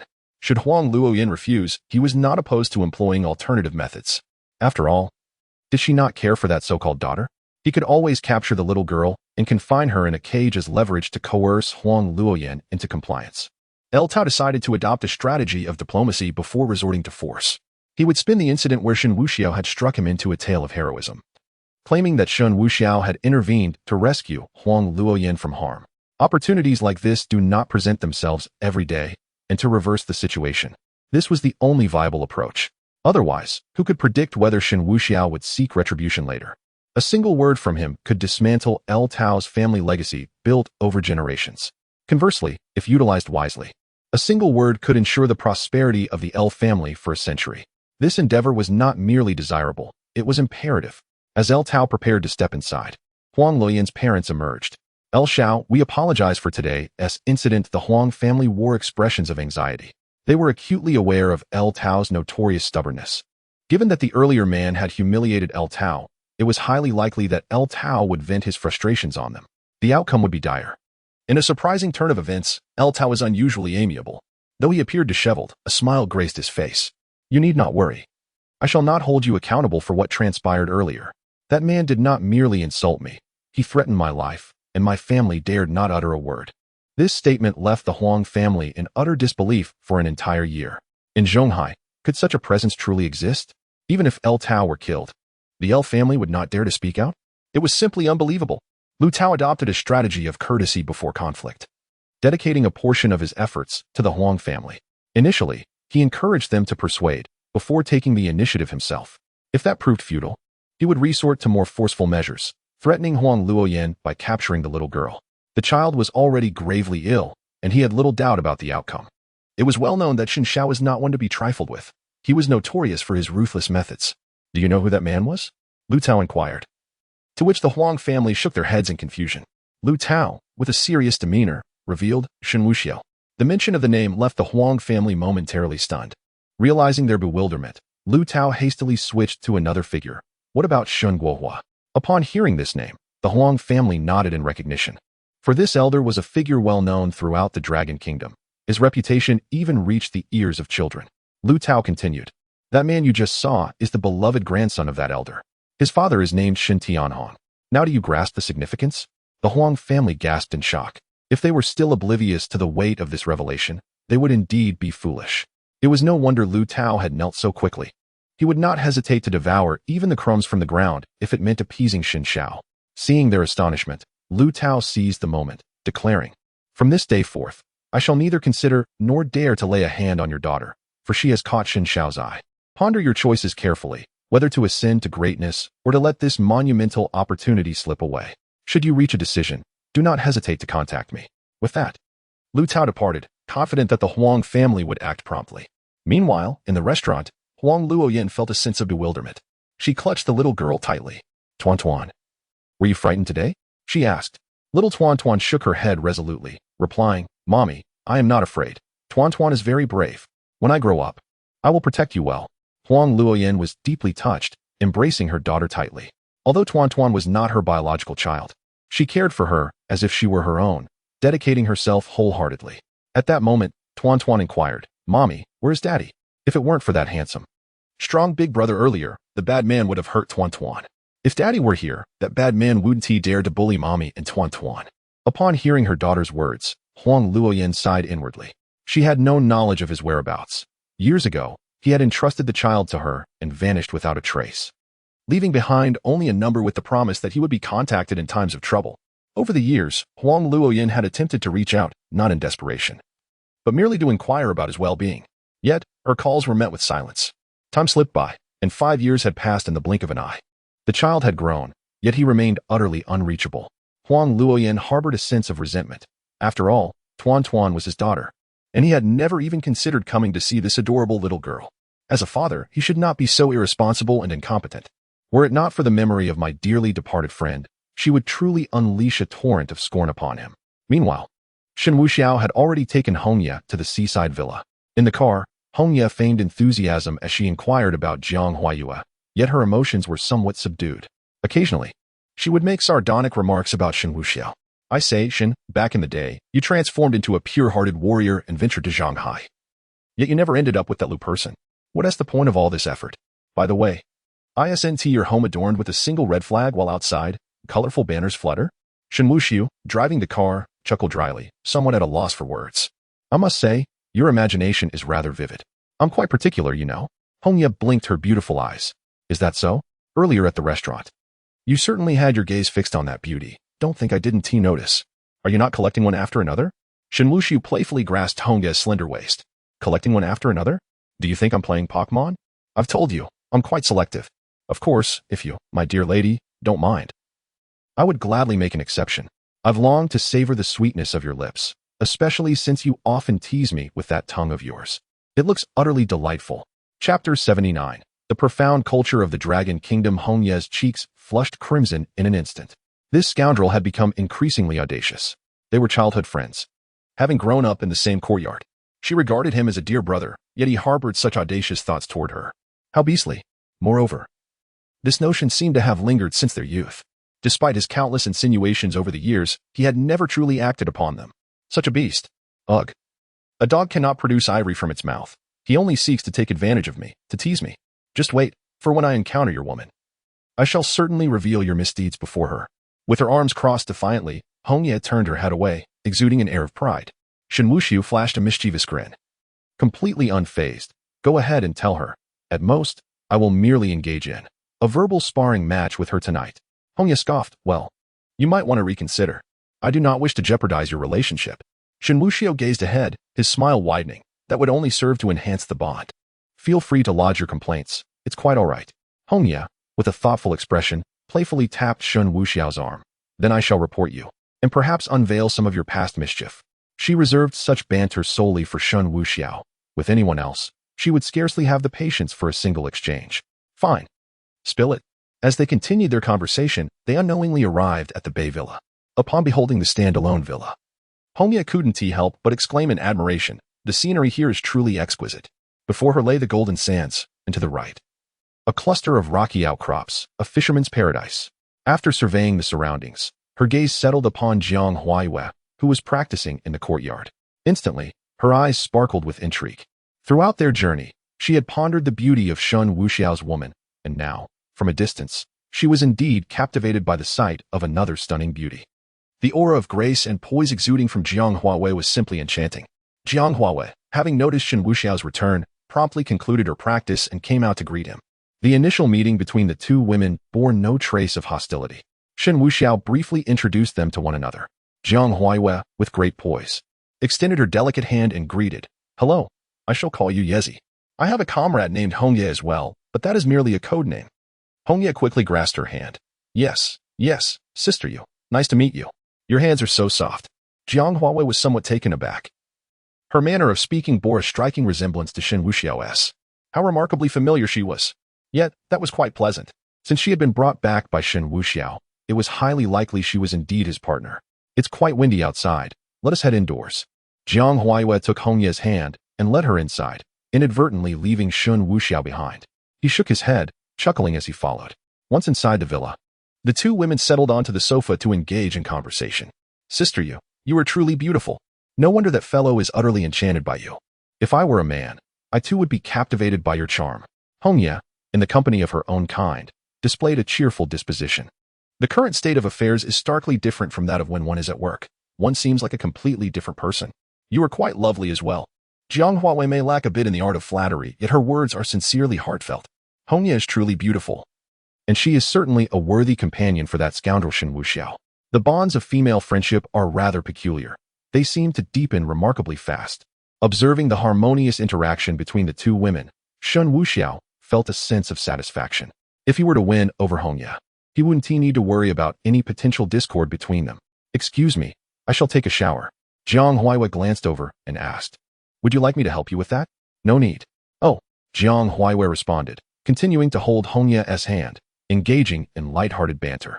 Shen Wuxiao felt somewhat superfluous. He rubbed his neck and proceeded towards his room. The two women conversed extensively. Jiang Huawei learned that Hongye and Shen Wuxiao shared a childhood bond. This close-knit relationship was rather forthright. Hongye recounted various anecdotes about Shen Wuxiao from their past.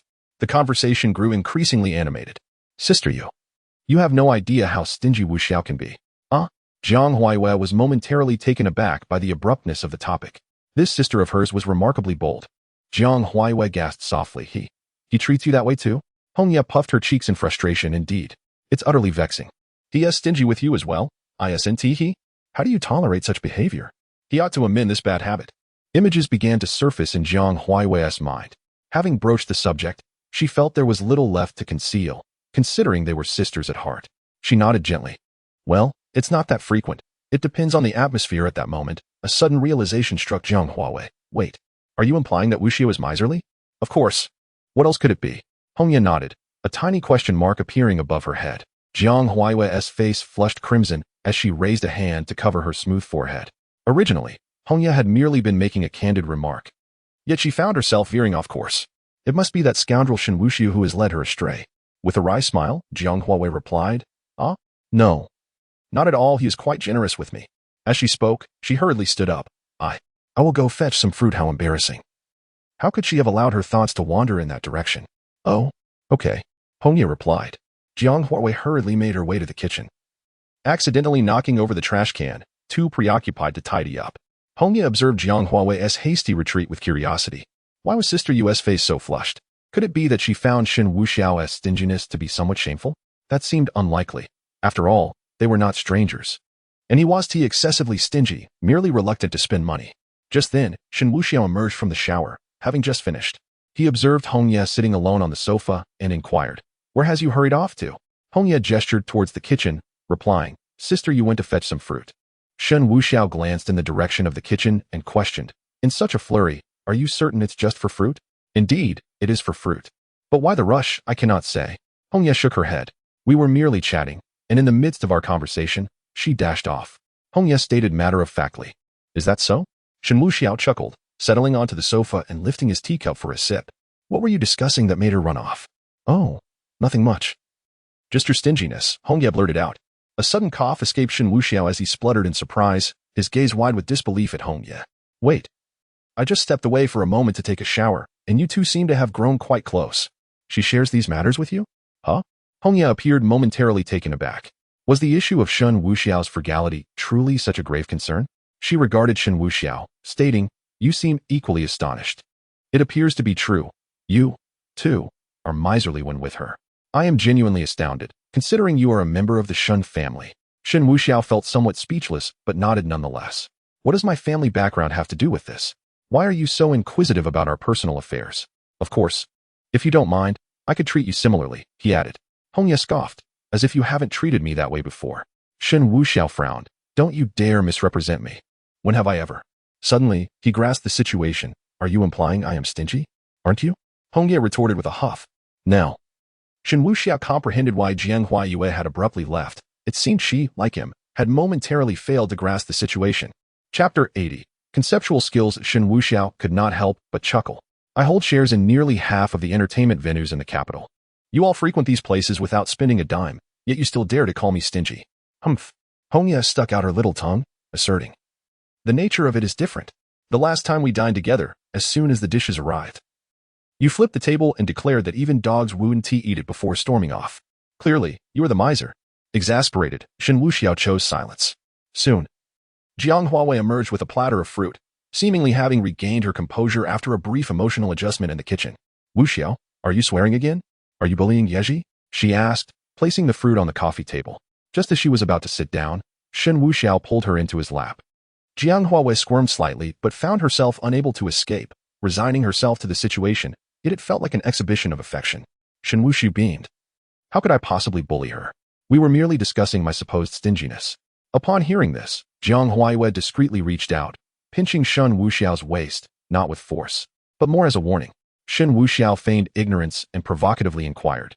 Come on, tell me, is your man a miser or not? Indeed, sister you. You should provide an honest answer. Hongye chimed in, utterly confused. Jiang Huawei was at a loss as well. How could they not move past this? Saying no would be incorrect. Yet saying yes would also be misleading. With a mischievous grin, Shen Wuxiao stretched out his hand, examining both the palm and the back. Hey, don't you think my fingers resemble those of a Tomb Raider in those movies, so long and nimble? Those raiders are impressive with a swift flick. They activate the traps. What? Hongye was bewildered, unable to grasp the rapid shift in conversation. Jiang Huawei shot him a glare, thinking this rascal is doing it on purpose. Unfazed, Hongye inquired with genuine concern. Sister you, do you ever feel wrong being with him? Jiang Huayue smiled tenderly, just about to respond when Shen Wuxiao interjected. Yeji, you have no idea how difficult it is for us too. What? Hongye exclaimed in surprise. What makes it so difficult? Is their relationship not going smoothly? With a sigh, Shen Wuxiao lamented. In truth, I have always lived in the shadow of your sister Yu. From the very beginning, I have been struggling for survival in the crevice. Is that so? Hongye was astonished. Sister Yu is so beautiful, gentle, and graceful. How could she possibly be abusive? It seemed implausible. Jiang Huawei could not suppress her surprise, staring at Shen Wuxiao with wide eyes. Goodness, you little charmer. While Hongye is as innocent as a blank sheet, you have already made a full circle around Bambuluk. Look at that girl. Her astonishment was such that she could fit an egg in her mouth. Is this the distinction between the first layer and the atmosphere?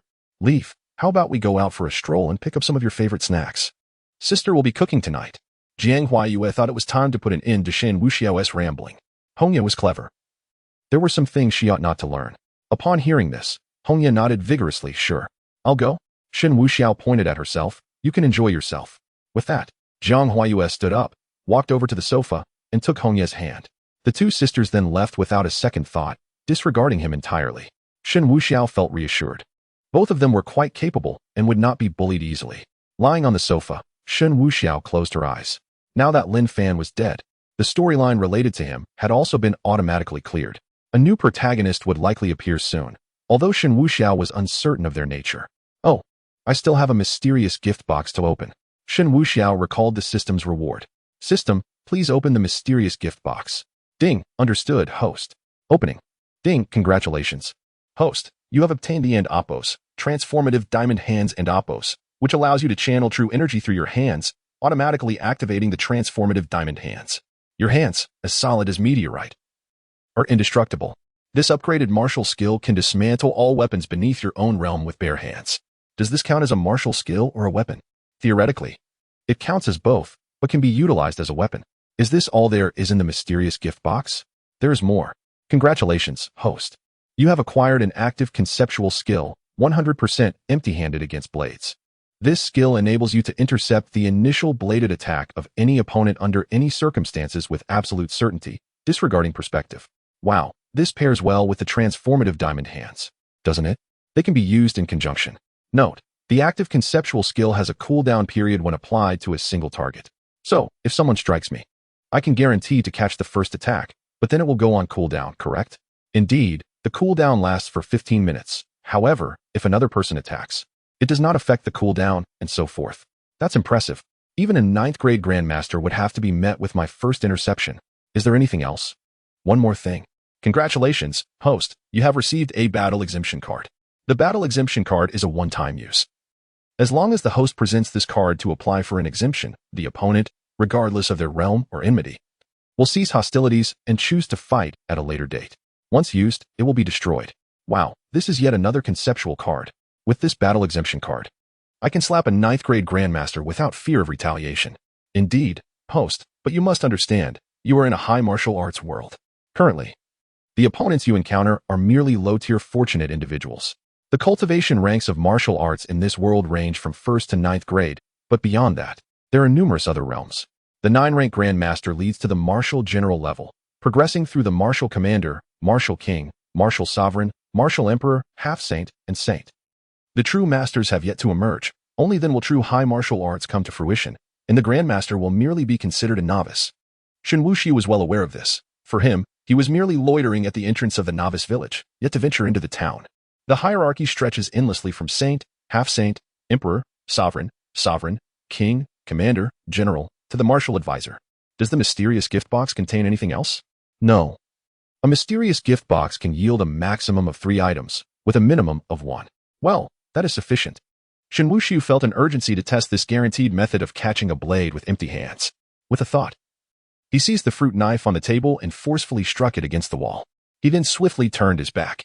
Upon impact, the knife rebounded and lunged toward Shen Wuxiao. He intentionally relaxed his body, remaining unaffected. Yet, in the next moment, he seemed to lose control, suddenly turning and raising his hand. With a sharp clang, the rebounding fruit knife was effortlessly caught by Shen Wuxiao's palms. Goodness, that was quite cunning. Chapter 81. The game. During the time that Jiang Huawei and Hongye were out, Shen Wuxiao found himself with some leisure and decided to indulge in gaming. His seaside villa was spacious and boasted an array of entertainment facilities, including a gym, K-room, home theater, and cosplay room, among others, not to mention an esports room. He initiated a match of League of Legends, selecting the top lane champion, Riven. Shen Wuxiao played with great enthusiasm, yet the more he played, the more frustrated he became. Amidst the hopes of his teammates, he silently typed out a message, "That warrior dad, what on earth are you doing? You could drop a sausage on your keyboard, and even a dog would play better than you." After some time, Jiang Huaiwei and Hongye returned. Upon entering, they were greeted by the sound of Shen Wuxiao's colorful expletives. Intrigued, Hongye rushed in to find Shen Wuxiao furiously typing away at the keyboard. Leaning closer, she nearly burst into laughter. A flurry of messages flooded the chat. 96-year-old love 6. 9. Riven warrior dad. Are you on a 2G network? 5 disconnects in 10 minutes. And you've yet to participate in a team fight. Warrior dad, demolitionist. I'm on Kunlun Mountain. Of course, the signal is poor. Heh. Cute girl Gwadi gang, dragon blood warrior Kunlun Mountain. You're just a softie. Go practice for another 2.5 years before you come back to play. Strange white discharge. Soul keeper. Just give up. At this rate, the opponent will start recruiting apprentices. Warrior dad, demolitionist. Heh. There's only death in battle, not surrender.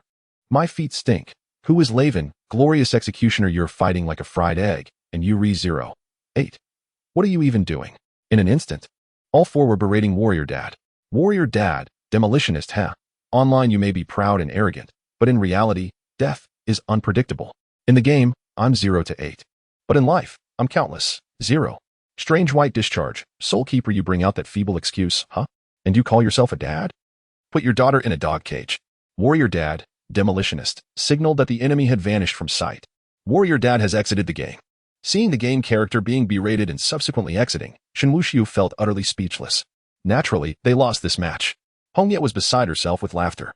Initially, she intended to help Jiang Huaiwei tidy up the dishes, but since there was still time, she thought to join Shen Wuxiao for a few rounds. We're both novices. Let us play a match together, Hongye said as she opened the nearby computer. In the past, she had played games with Shen Wuxiao, but since starting her job, she had little time for it. Hongye logged into her account, chattering away. We'll be an unbeatable duo in the bottom lane. You'll be Ashe, and I'll be the support. Shen Wuxiao was taken aback. Sure. But you never let me try before. Hongye paused, seemingly not quite grasping what he meant. Shen Wuxiao chose not to press the matter and smiled. I prefer the top lane. I'll go with Nasu's, and you? What Nasu's? Shen Wuxiao turned his head away, causing Hongye to fall silent. She had finally grasped the situation. This was simply outrageous. Even in a game, he had to take advantage of her. Shen Wuxiao merely chuckled to himself. Soon, however, he noticed Hongye's ID had come online. A Mountain super strong sphincter monkey stealing midnight offerings of the deceased wife, online. Goodness, why is your name so long? Oh. I called their headquarters to have it changed. I want to change mine too. 96-year-old long-lashed old man stumbles upon 69-year-old wild swallowing fat pig lizard. The two exchanged glances, sharing a slight smile before diving into a game. Meanwhile, in a makeshift camp at the foot of Kunlun Mountain in the Dragon Kingdom, Yi Qifeng sat before a rather unreliable computer, watching the page attempting to connect to the network, his frustration mounting. The signal at Kunlun Mountain was indeed dismal. After years of hard work, he finally had a moment to relax and play a game, only to be met with such obstacles. Though Yi Qifeng felt exasperated, he was not truly angry. Years of experience had honed his temperament to a remarkable maturity. Few things in the world could still disturb his peace of mind. When the connection ultimately failed, he decided against playing and stepped out of the tent, opening his arms to the Kunlun mountain range, closing his eyes to embrace the cold wind. The air of my homeland. Yi Qifeng had not been at Kunlun Mountain until recently. He had been abroad on a covert mission that lasted 5 long years. Just a day prior, the mission concluded, and his team returned to the Dragon Kingdom, settling in Kunlun Mountain in preparation for the award ceremony 2 days hence. After savoring the moment for a while, Yi Qifeng reached into his inner pocket, retrieving a small plush bear. Though somewhat worn, it remained impeccably clean. Gazing at the palm-sized bear, a gentle smile graced his resolute face. This little toy was a keepsake from his daughter's infancy, her very first toy to grasp. Every time he looked at it, he could almost see his daughter's adorable visage, babbling joyfully. To others, this plush bear might be worth only a few coins, yet for Yi Qifeng, it represented his longing for his daughter and served as a beacon of survival during perilous times. Countless times, when faced with imminent danger, it was the plush bear that helped him rise again. It has been 5 years, my dear daughter. I shall soon return to your side. His voice was imbued with immeasurable tenderness, as if it could warm the frigid winds of Kunlun Mountain. After a moment, Yi Qifeng carefully tucked the bear away. His gaze shifted abruptly, revealing a fierce determination. His daughter was his heart's treasure, yet his beloved wife had been cruelly taken from him. The architect of his suffering was still alive and well. It had been 6 years since that fateful day. 6 years ago, his cousin Yi Qinyan, in a quest for family inheritance, conspired with his fiancée E.G. Yueli to frame him. They intended to drug him, leading him to commit a grievous act against an innocent woman, leaving behind incriminating evidence. Their plan was to eliminate him subsequently. However, in a moment of dire peril, he summoned extraordinary willpower to escape. Ultimately, he collapsed, only to be rescued by a benevolent girl. Regrettably, under the influence of the drug, he inadvertently harmed his savior. That fateful night, you did not refuse me, and that night, I wounded you. Upon awakening, he was confronted with a crimson stain on the sheets, and the girl had vanished. Initially, Yi Qifeng sought to find her, yearning to atone for his actions. Yet, he soon relinquished all hope. He dared not involve the girl in his turmoil. His treacherous cousin had usurped the family legacy and aligned himself with the powerful Shen family in the capital, becoming their pawn. Yi Qifeng found himself unable to contend with his cousin and was instead marked for death. For an entire year, he evaded relentless pursuit. It was not until some higher powers exhausted their resources that they covertly ensured his safety, under the condition that he undertake a clandestine mission abroad for a duration of 5 years. Chapter 82. Past grievances. Initially, Yi Qifeng was resolute in his refusal. However, one fateful day, an elderly man arrived bearing a swaddled infant.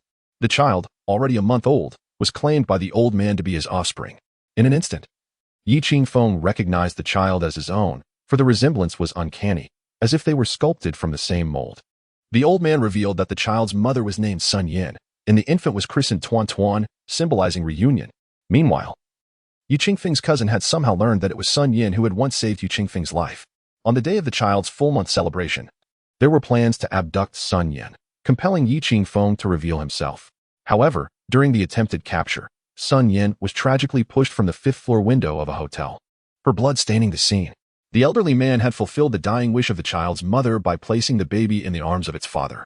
That day, upon uncovering the truth, Yi Qifeng wept inconsolably, engulfed in guilt, desolation, sorrow, and despair. Sun Yin's demise was a consequence of his entanglement. Overwhelmed by remorse, He disregarded the dangers and stealthily attended the funeral, only to observe from a distance, his heart wrenched in agony, yearning for understanding. At the funeral, he encountered Huang Luoyan, who wept even more profoundly, fainting several times. Through connections, he discerned the deep bond between Huang Luoyan and Sun Yan, though they were merely close friends. Their ties were akin to that of family. Thus, he considered entrusting the child to her for care. He yearned for vengeance, desiring to ensure his daughter's safety and eradicate those who sought his destruction. To achieve this, he recognized the necessity of becoming formidable, acquiring resources and capabilities. Consequently, Yi Qifeng resolutely accepted the demands placed upon him, embarking on a protracted 5-year campaign. During this time, he journeyed to Shanghai and met with Huang Luoyan. Upon his earnest request, she agreed to take in the child of Sun Yin and Yi Qifeng. Thus began her arduous 5 years. Enduring scorn while concealing the child's true identity, merely claiming to have adopted the infant. Yet who would believe a young woman in her 20s could adopt a child? Now, as time has passed, Yi Qifeng returns in glory. He has amassed the power to command all, yet he lacks the ability to resurrect his beloved. Therefore, he must care for his daughter and seek vengeance for his lost love, while also expressing gratitude to Huang Luoyan, who selflessly dedicated 5 years to this cause. Yi Qifeng stood with his hands clasped behind his back, gazing at the distant mountain peaks, reminiscing about the grand declarations he had made upon his departure. I was born a mountain, not a brook. I yearned to gaze down upon the mundane chasms from the summit of the peaks. I was born a remarkable figure, not mere chaff. I stand upon the shoulders of giants, scornful of the cowardly and lowly. Now, he merely wished to proclaim, when autumn arrives on the 8th of September, I shall bloom, eclipsing all other flowers. The Yi family, Yi Qingyun, and the Ji family, Ji Yulei, Yi Qingfeng has returned.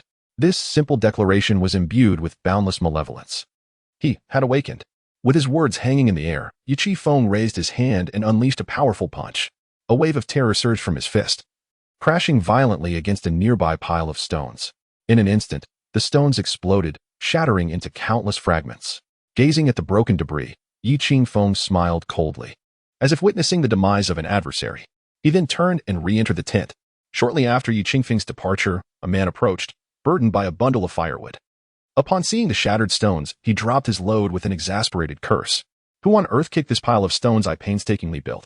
Don't they know this is a high-altitude area where cooking is already a challenge? If I catch you, I swear I will make you pay. After venting his frustration, the man begrudgingly squatted down to rebuild the stone structure. As time passed quietly, in the seaside villa of Zhonghai, an unusual atmosphere enveloped the space. Originally, Hongya had been joyfully playing games with Shen Wuxiao, but now she found herself in the kitchen assisting Jiang Huayue with dinner preparations. Shen Wuxiao sat on the sofa outside, his expression one of exasperation. Just moments ago, during a gaming session, both teams had been obliterated, leaving only Hongya standing. Victory was within reach, requiring just a couple of clicks to destroy the enemy's crystal. Yet, Hongya had foolishly danced at the fountain to taunt her opponents instead. With a single strike at the crystal, she had blinked back to the fountain, only to find her attack insufficient, watching helplessly as she was slain by the fountain's guardians. The opposing team revived and teleported 3 members to their high ground, launching an overwhelming assault. What a frustrating experience. No wonder some players leave internet CAFs as strangers after a match. In the kitchen, Hongya pouted, seemingly assisting but inwardly regretting the earlier game. What's wrong, Yezi? Are you feeling down? Did Wuxiu bully you? Jiang Huayue inquired, puzzled. Though she had only just met Hongya, it was evident that she was quite cheerful. Earlier, they had gone shopping together, and upon returning, Hongya had been bouncing with energy, eager to play. Yet now, she was silent, lips pursed in discontent. Hongya nodded pitifully, yes. He thinks my gaming skills are atrocious. Jiang Huayue found this amusing. They were adults, yet here they were, sulking over a game. All right, I'll have a word with him later.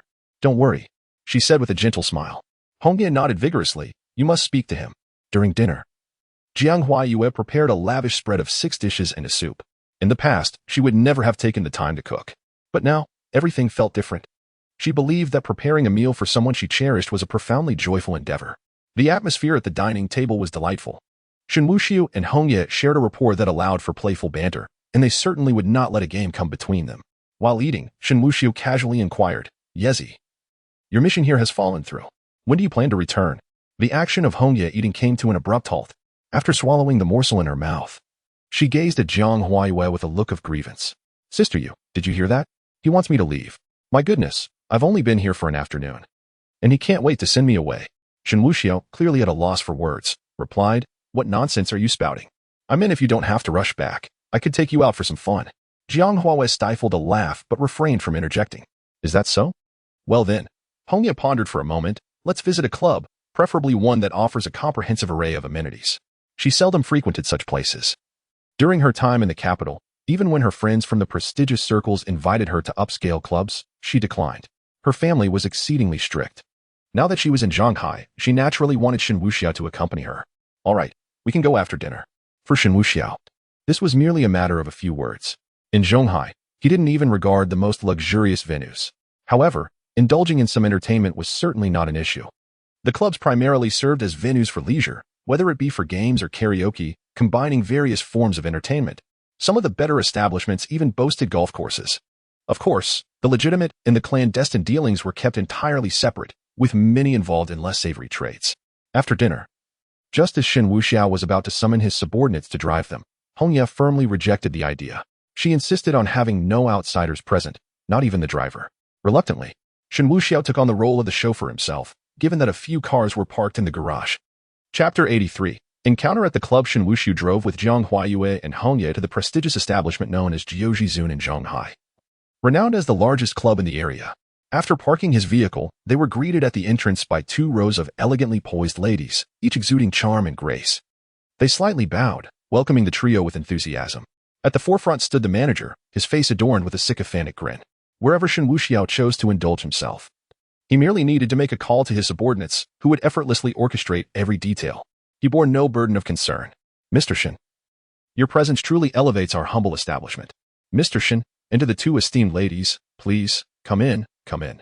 The manager's smile was almost flower-like, starkly contrasting with his formal attire. However, upon hearing the manager refer to them as the 2 young madams, Hongya felt a flush of embarrassment.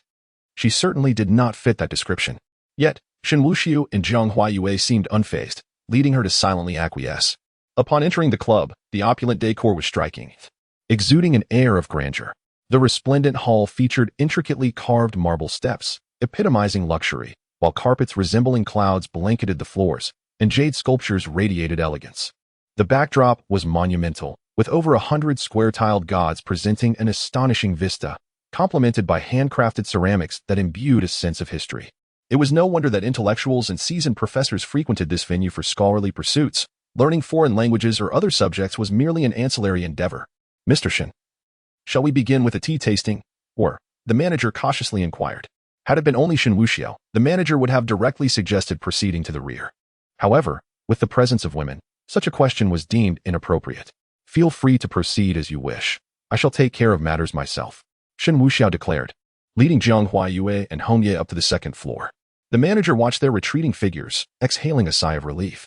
He harbored a deep-seated apprehension of Shen Wuxiao, whose unpredictable temperament could be quite terrifying. Accompanying him throughout would have been daunting. Any misstep could lead to dire consequences.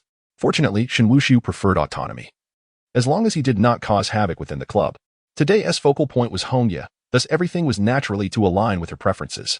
On the 2nd floor, Hongya found herself deep in thought and conflict, accompanied by Shen Wuxiao and Jiang Huayue. As they traversed the corridor, a couple emerged from a private karaoke room, passionately engaged in a kiss. Shen Wuxiao and his companions merely cast a passing glance, unperturbed. However, among the couple, the woman appeared momentarily stunned, gazing at Shen Wuxiao's retreating silhouette. In the next instant, she discreetly retrieved her phone, capturing an image of him from behind. Darling, what's wrong? The man, a blonde foreigner, asked in a heavily accented Mandarin. The woman, with a cold smile, replied, that man is my best friend's boyfriend. I never expected to catch him misbehaving out here. John, tonight's expenses are on someone else. Her expression was one of delight, as she had returned to her homeland today and had invited several old classmates for a night of entertainment. Listening to the flattery of her old classmate, she felt elated, having accumulated over 800,000 in expenditures to date. In this establishment, an evening's indulgence typically begins at several tens of thousands. For them, it may be within reach. Yet saving is always preferable. The woman took out her phone, opened a messaging app, and located a chat window labeled Ching Ching. She then composed a message. Ching Ching, I have returned to the country today, and I am at the Jiuzhou Supreme Club. Do you have time to join me? I have a significant secret to share. After sending the message, she waited for quite a while, but received no reply. With a sense of resignation, she re-entered the private room, planning to feign an accidental encounter to expose Shen Wuxiao's indiscretions outside. Surely, he would seek to appease her. It is well known that Shen Wuxiao is always eager to fulfill Lu Qingqing's requests. Moreover, he is quite affluent and is Qingqing's close friend. It is entirely reasonable for her to have him spend on her. Meanwhile, Hongya had made her choice and expressed her intention to enjoy a red wine bath with Jiang Huaiyue. Upon reaching the private bathing room, the trio began pouring red wine into the small pool. Typically, red wine baths are enjoyed in bathtubs to maximize space, with a substantial ratio of wine to water. About 8 bottles would suffice. However, Hongye opted for the smaller pool and poured in over 80 bottles. This expenditure was inconsequential. Merely a few tens of millions as pocket money. The main issue was that Shen Wuxiao was excluded. He had wished to join them. He advocated for minimal waste. Despite his frugal nature, he faced opposition from Hongye, who preferred to keep it private. How intolerable! Hongye did not want any outsiders present, so they poured the wine themselves. It was fortunate that he had just assisted in pouring. It had been a laborious task. Were it not for their long-standing friendship, he would have firmly confronted her today. With no other option, Shen Wuxi retreated to enjoy tea instead. The path from the private bathing room to the tea area required retracing some distance. Shen Wuxiao, feeling a tinge of disappointment for not being able to partake in the red wine bath with them, pondered why such a spacious pool could not accommodate him. For the first time, he sensed an overwhelming malice from the world around him. Just as he was passing through the corridor, a figure gracefully approached him. The woman, swaying slightly, was none other than Qinli, Lu Qingqing's friend, the one who had just taken a covert photograph of him. Upon reaching Shen Wuxiao, she raised her hand and greeted him with a light smile. "Hello. I didn't expect to run into you here." Before she could finish her sentence, Shen Wuxiao swiftly slapped her across the face. The impact sent Qinli sprawling to the ground, her lips bleeding from the force. Her head spun disorientingly. Shen Wuxiao didn't spare her a glance as he continued on his way, shaking off his hand and muttering, "Are you blind? The path is this wide. Yet you choose to walk right in front of me. If your eyes are useless, you might as well donate them. Damn it. I get slapped and end up with this powder all over my hand. What bad luck." Chun Li's meticulously styled hair was disheveled, yet she rose to pursue him. "Shen Wuxiao, do you dare to pretend not to recognize me?" Chun Li's anger was palpable. During his courtship of Lu Qingqing, she had always been present, and now he feigned ignorance of her. Upon hearing her call his name, Shen Wuxiao finally turned to look. Chun Li was fuming, her chest heaving with indignation. Shen Wuxiao also recognized her instantly. This was the woman he had forgotten to eliminate. She had often meddled with Lu Qingqing, making things difficult for him, while reaping benefits from his efforts. Allowing her to live was indeed a grave mistake on his part. Although that Shen Wuxiao was not the same as he was now, the disgrace lingered. "It's you." Shen Wuxiao smiled. "It's been a while since I last saw you. Did someone in your family pass away? And you went into mourning?" Chen Li was momentarily taken aback. How could Shen Wuxiao's words be so biting? Previously, when she and Lu Qingqing had toyed with him, it had been effortless. "What nonsense are you spouting? I went abroad. I am an overseas returnee. Do you understand?" Chen Li furrowed her brows, exceedingly vexed. Shen Wuxiao nodded. "Oh, I see.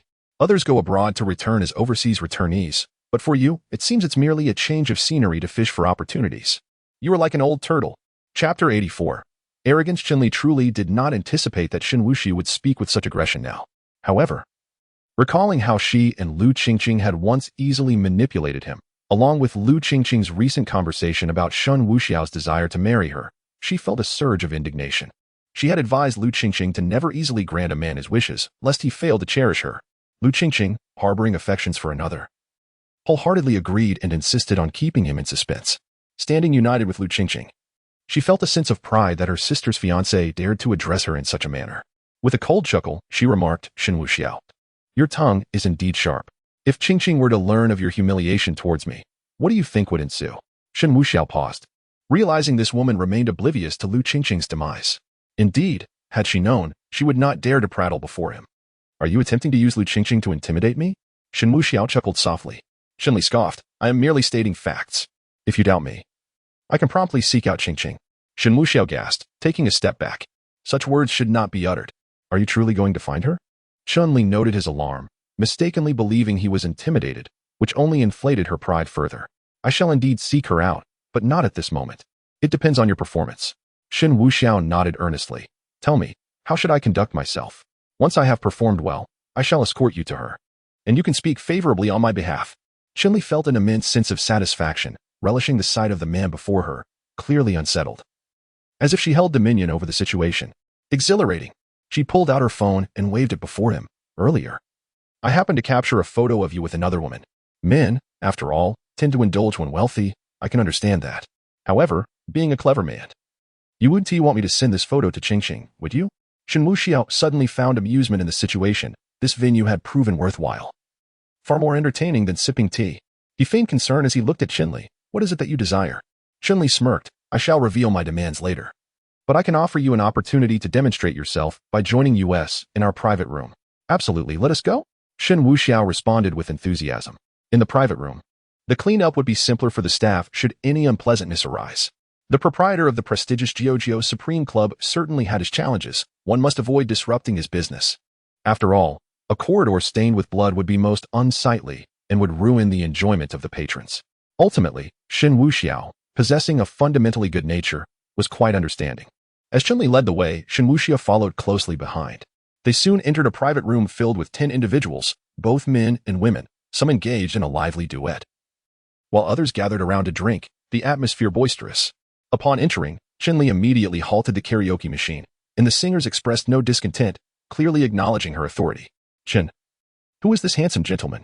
Several female acquaintances inquired eagerly. Qinli, lost in her own thoughts, settled beside the foreign gentleman, smilingly remarked, Oh, him? He's a friend of my bestie. We just happened to run into each other, so I invited him to join us.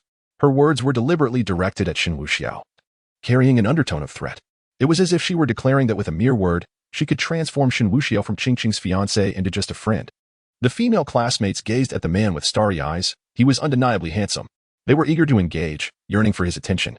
Shen Wuxiao, seated comfortably, smiled at everyone and waved, Hello? It's a pleasure to meet you all. Hello, handsome. The women greeted, their faces brightening with smiles. This gentleman exuded elegance, charm, and an unmistakable air of sophistication, clearly a scion of wealth, embodying the quintessential gentleman. The men, however, felt a twinge of irritation. Damn it. He had captivated all their attention. Qinli curled her lip in disdain, dismissing them as a bunch of unremarkable individuals. Yet, she was indifferent. Today was about teaching Shen Wuxiao a lesson, ensuring he would be more compliant in the future. Qinli promptly summoned the staff. Soon, a server arrived. She stated, I believe you have a supreme individual package at Jiuzhou Supreme, right? We've had our fill of fun and would like something to eat. Indeed, madam.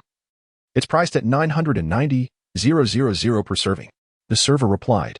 Gasps of astonishment echoed among the others, such a sum was beyond their wildest dreams.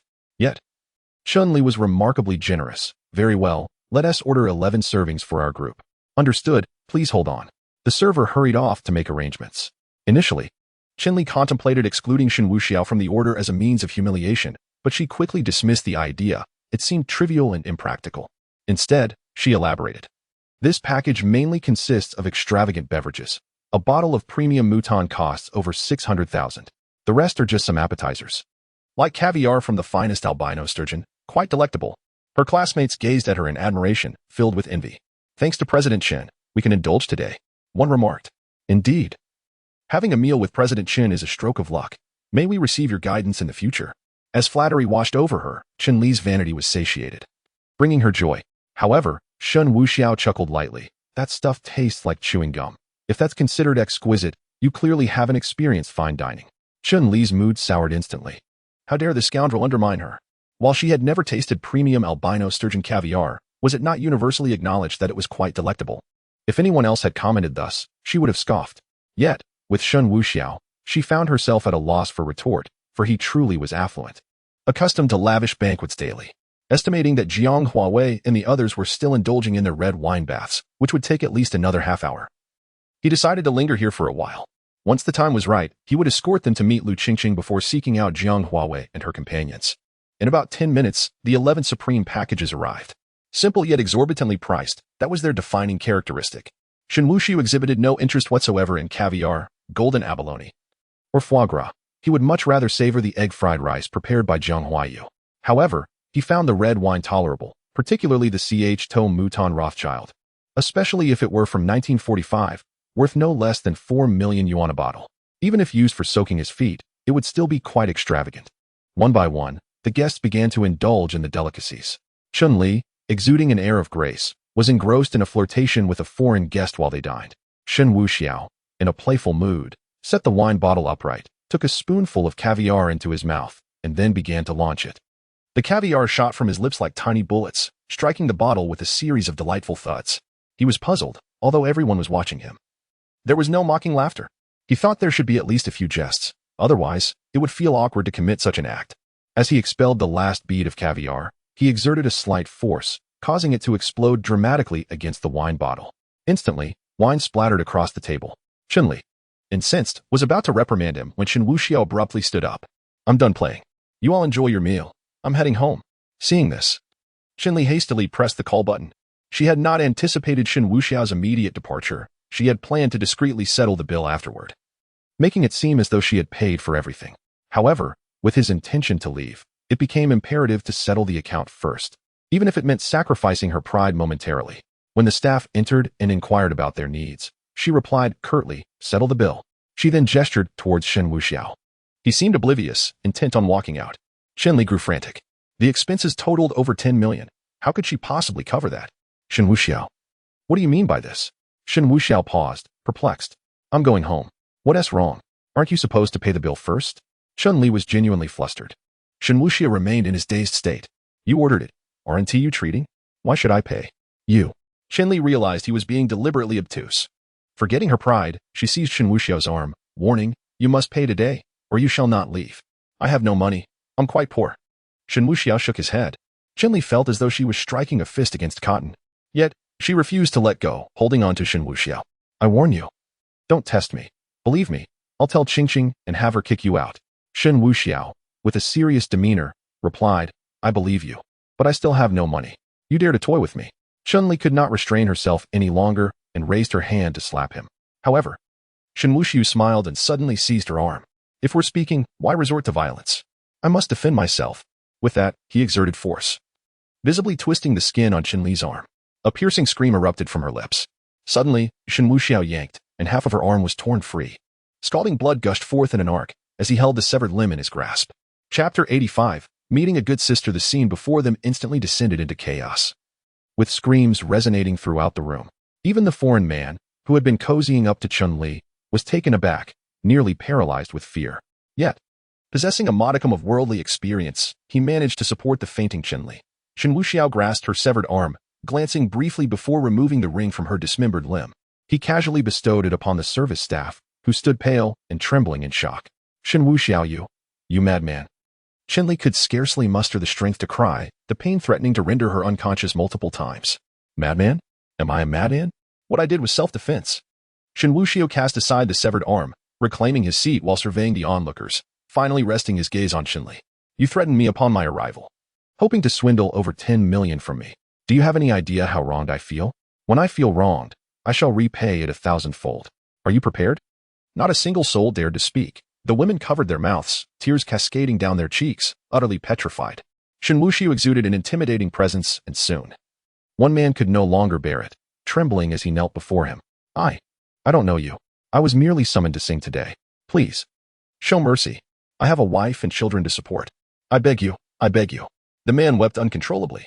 Shen Wuxiao rested his chin on his hand, a faint smile gracing his handsome features as he looked at the kneeling man. A commendable man from the Gu family. I admire you. Fear not, I am not as brutal as you presume.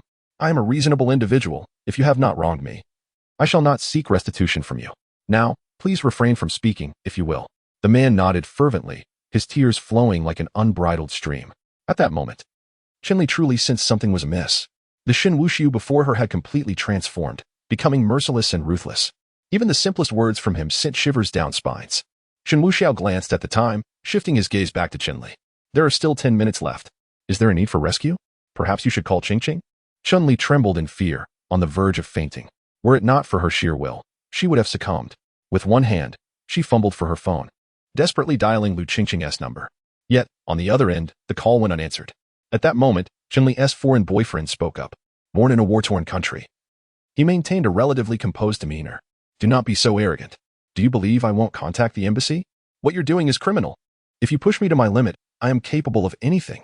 The foreigner understood that when faced with a ferocious opponent, one must exhibit even greater ferocity to assert dominance. Upon hearing this, Shen Wuxiao's eyes lit up. Rather than acting impulsively, he retrieved paper and pen, swiftly scribbling a series of notes. Once finished, he slapped the paper down before the man. Didn't you say that if pushed to your limit, you could do anything? The words spoken by Shen Wuxiao truly astonished everyone present. The foreigner stared blankly at the characters on the paper, which read, "Let x and y be independent random variables, where x follows a normal distribution n, 0, 2, and y follows a normal distribution n, -2, 2. If p2xyy, then a." He was utterly bewildered. Was this something a person could actually accomplish? You can't do it? Shen Wuxiao slowly approached. The foreigner, visibly enraged, clenched his fists. "I've trained in combat. Don't provoke me." Combat? What a joke. Shen Wuxiao moved, forcefully pushing Chen Li away from the foreigner's embrace. He then seized the foreigner, slamming him heavily onto the table. "Ah, let go of me." Startled, the foreigner struggled violently. Shen Wuxiao picked up a bottle and struck it against the foreigner's head. With swift dexterity, he grabbed the shards of glass and pried open the foreigner's mouth, stuffing them inside. "You deceitful foreigners promised you could accomplish anything.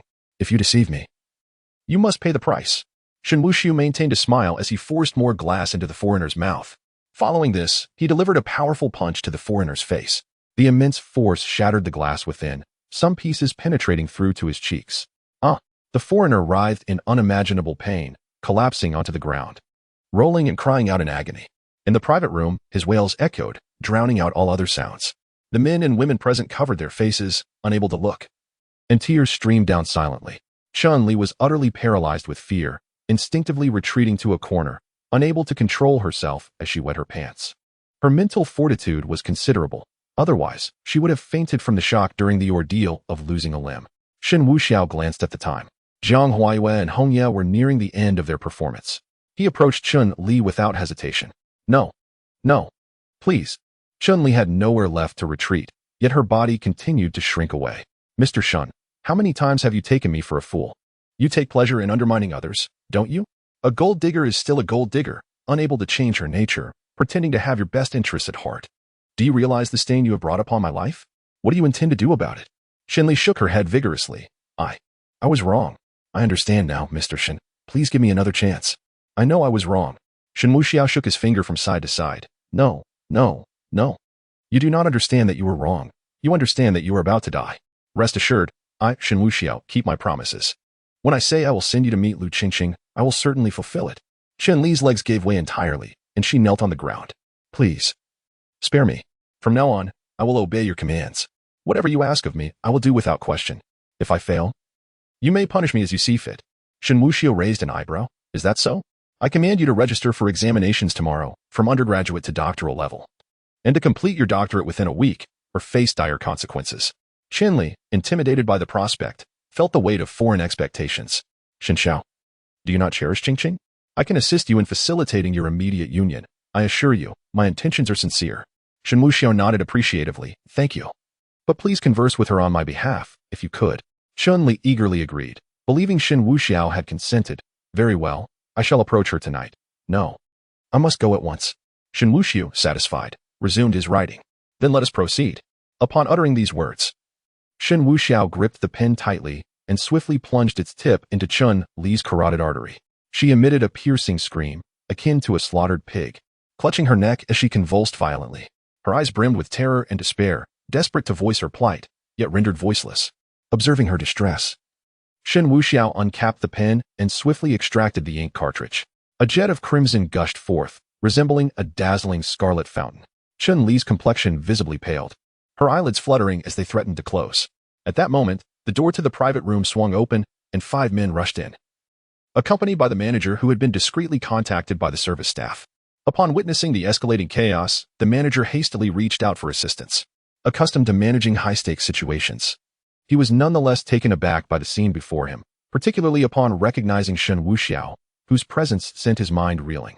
Shen Xiao, what a fortuitous arrival," Shen Wuxiao remarked, casting a knowing glance at the service personnel who had summoned aid.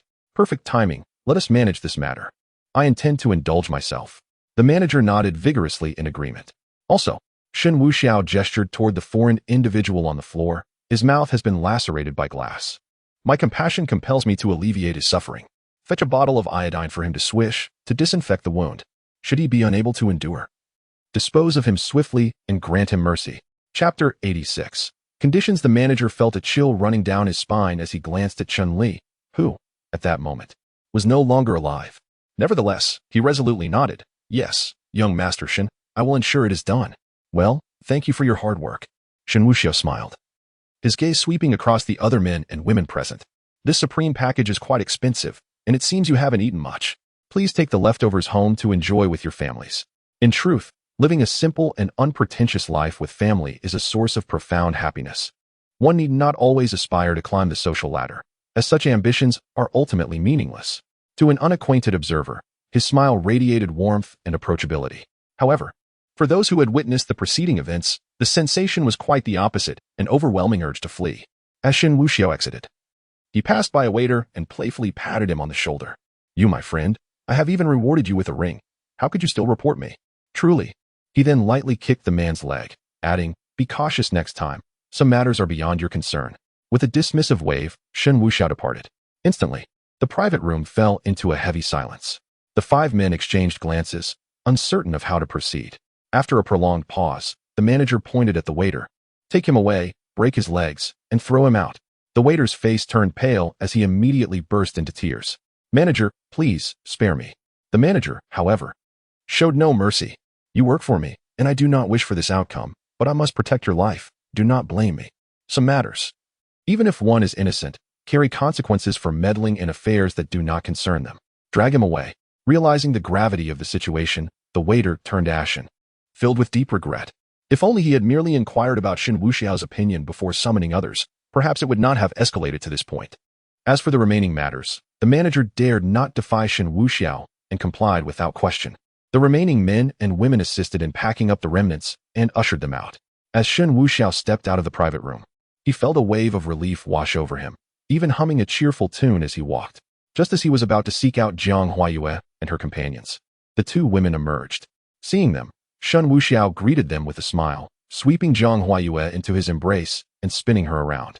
Hey, what are you doing? People are watching. Jiang Huaiyue's heart swelled with sweetness as she playfully tapped Shen Wuxiao.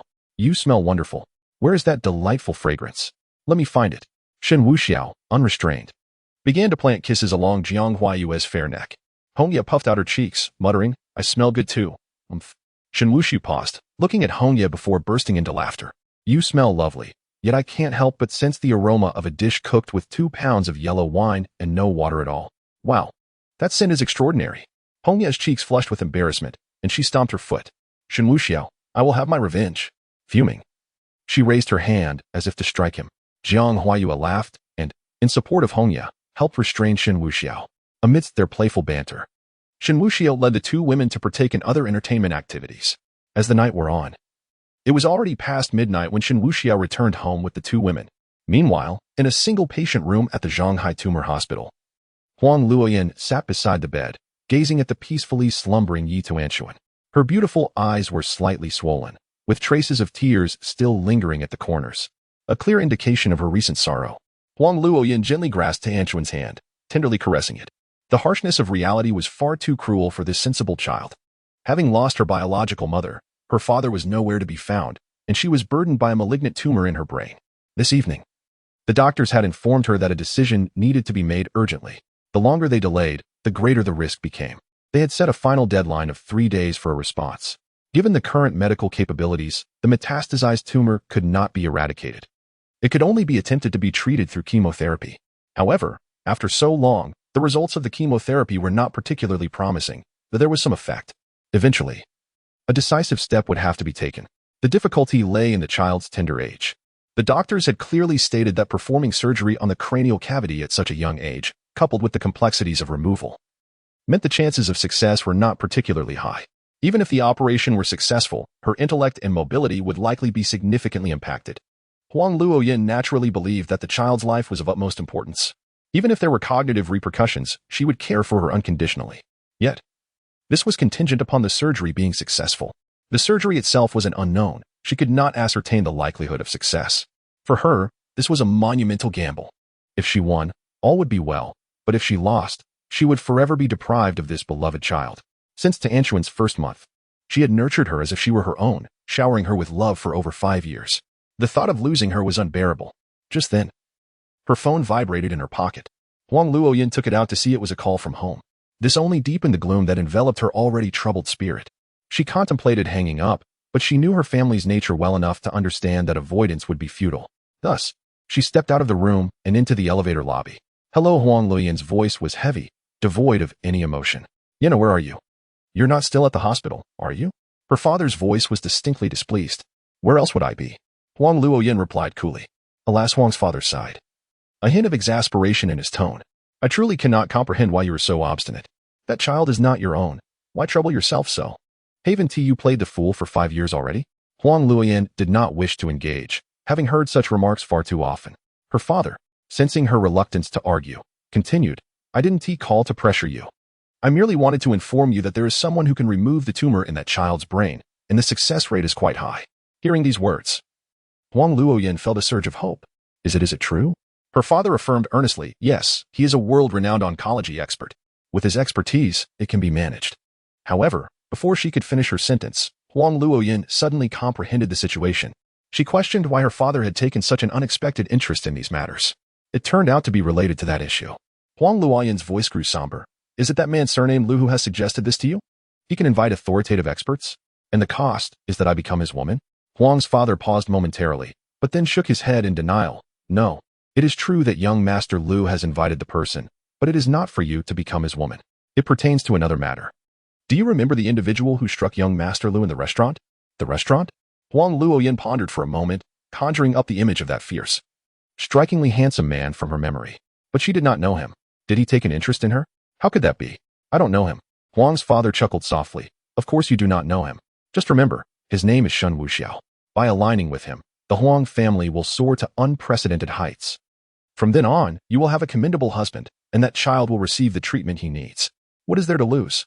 After hearing this, Huang Luoyan leaned wearily against the wall, slowly sinking down to a crouch. She pressed her forehead, feeling utterly fatigued. It was evident that the other party was taking advantage of her predicament. Yet, the urgency of Tuan's condition could not be delayed. If they truly could enlist the world's foremost oncology experts, the chances would increase significantly. Even though Huang Luoyan's heart was filled with reluctance, she began to entertain the thought of compromise. This must be the delicate balance of gain and loss, she mused silently. Recalling the excruciating pain Tuan endured during each chemotherapy session and the doctor's warnings about time running short, Huang Luoyan ultimately provided her response. I need to first confirm whether the individual he has invited is indeed an authoritative expert. If they can cure Tuan, I have no objections. Chapter 87. Teasing Huang Luoyan ultimately relented. After arranging to meet her father the following day, she ended the call. At that moment, she felt utterly powerless. After wiping away her tears, she returned to the hospital room. Upon entering, she discovered that Tuan had woken up at some point and was sitting on the bed, gazing towards the door. Huang Luoyan was momentarily taken aback and hurried over. Tuan, you're awake. Tuan pouted her little lips and said, Mommy, it hurts. Those few words nearly brought tears to Huang Luoyan's eyes. Her heart ached for the child. She sat on the edge of the bed and gently held her in her arms. Mommy is here, Tuan. Have a piece of candy, and the pain will go away. Huang Luoyan fought back the urge to cry and quickly unwrapped a piece of candy, placing it in the little girl's mouth. Afterward, they lay down together, and Huang Luoyan softly patted her back, coaxing her to sleep. After a while, Tuan could no longer contain herself and asked, Mommy, where's Daddy? I miss him so much. Didn't you say Daddy is Tuan's guardian angel, always by our side? When it came to discussing her father, Huang Luoyan found herself at a loss for words. However, a spark of inspiration struck her, and she turned to grab her bag. From within, she retrieved a phone watch. This had originally belonged to Tuan, who wore it to kindergarten.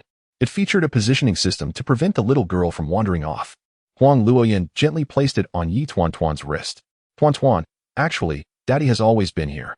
If you miss him and want to talk, you can speak into the watch. Daddy will definitely hear you. The innocent mind of the little girl readily accepted this.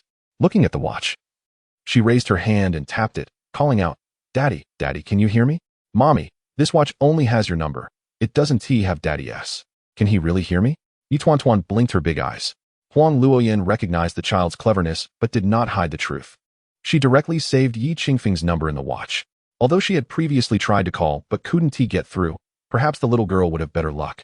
Regardless, given the severity of the child's illness, as her biological father, he had a responsibility and obligation to come and check on her. Seeing Daddy noted in the watch brought immense joy to Tuan. She even attempted to dial the number, but it quickly relayed the message that the call could not be connected. It was a signal issue. Huang Luoyan had experienced the same when she tried to call earlier. However, Tuan was unfazed, thinking her father was simply busy. Thankfully, wearing the watch and having the number seemed to reassure her significantly, and she soon drifted off to sleep.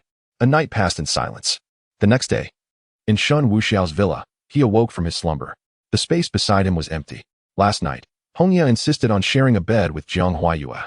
Although Shen Wuxiao had wished to join them, his childhood friend had been rather dismissive, effectively banishing him to another room. After getting out of bed and washing up, just as he was about to leave the room, the door swung open. Hongya peeked in, her face beaming with joy as she gazed at Shen Wuxiao. With a playful leap, she entered the room, proudly tidying her hair. "My dear young master Shen, how did you sleep last night?" Shen Wuxiao cast her an exasperated glance.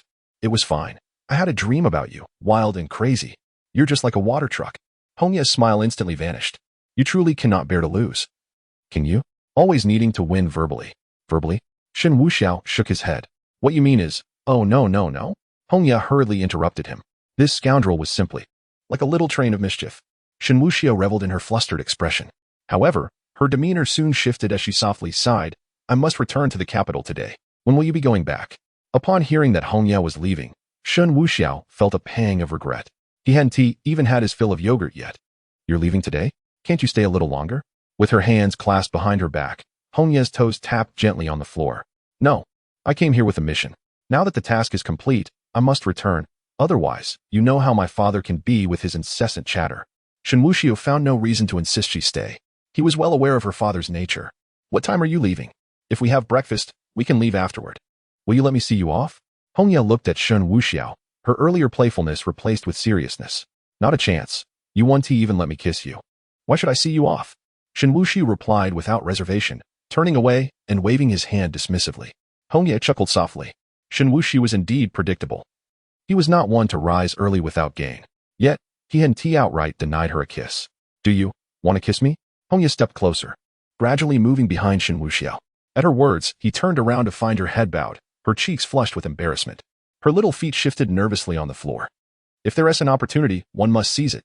Shen Wuxiao, not one to hesitate, pulled Hongya close and pressed her against the glass wall. Her heart raced, breath quickened. Faced with Shen Wuxiao, she was momentarily at a loss. But such moments hardly required her to take the initiative. Shen Wuxiao lifted her chin, gazing at her enticingly rosy lips. With a mischievous grin, he suggested, "How about we try a different flavor for breakfast?" "What?"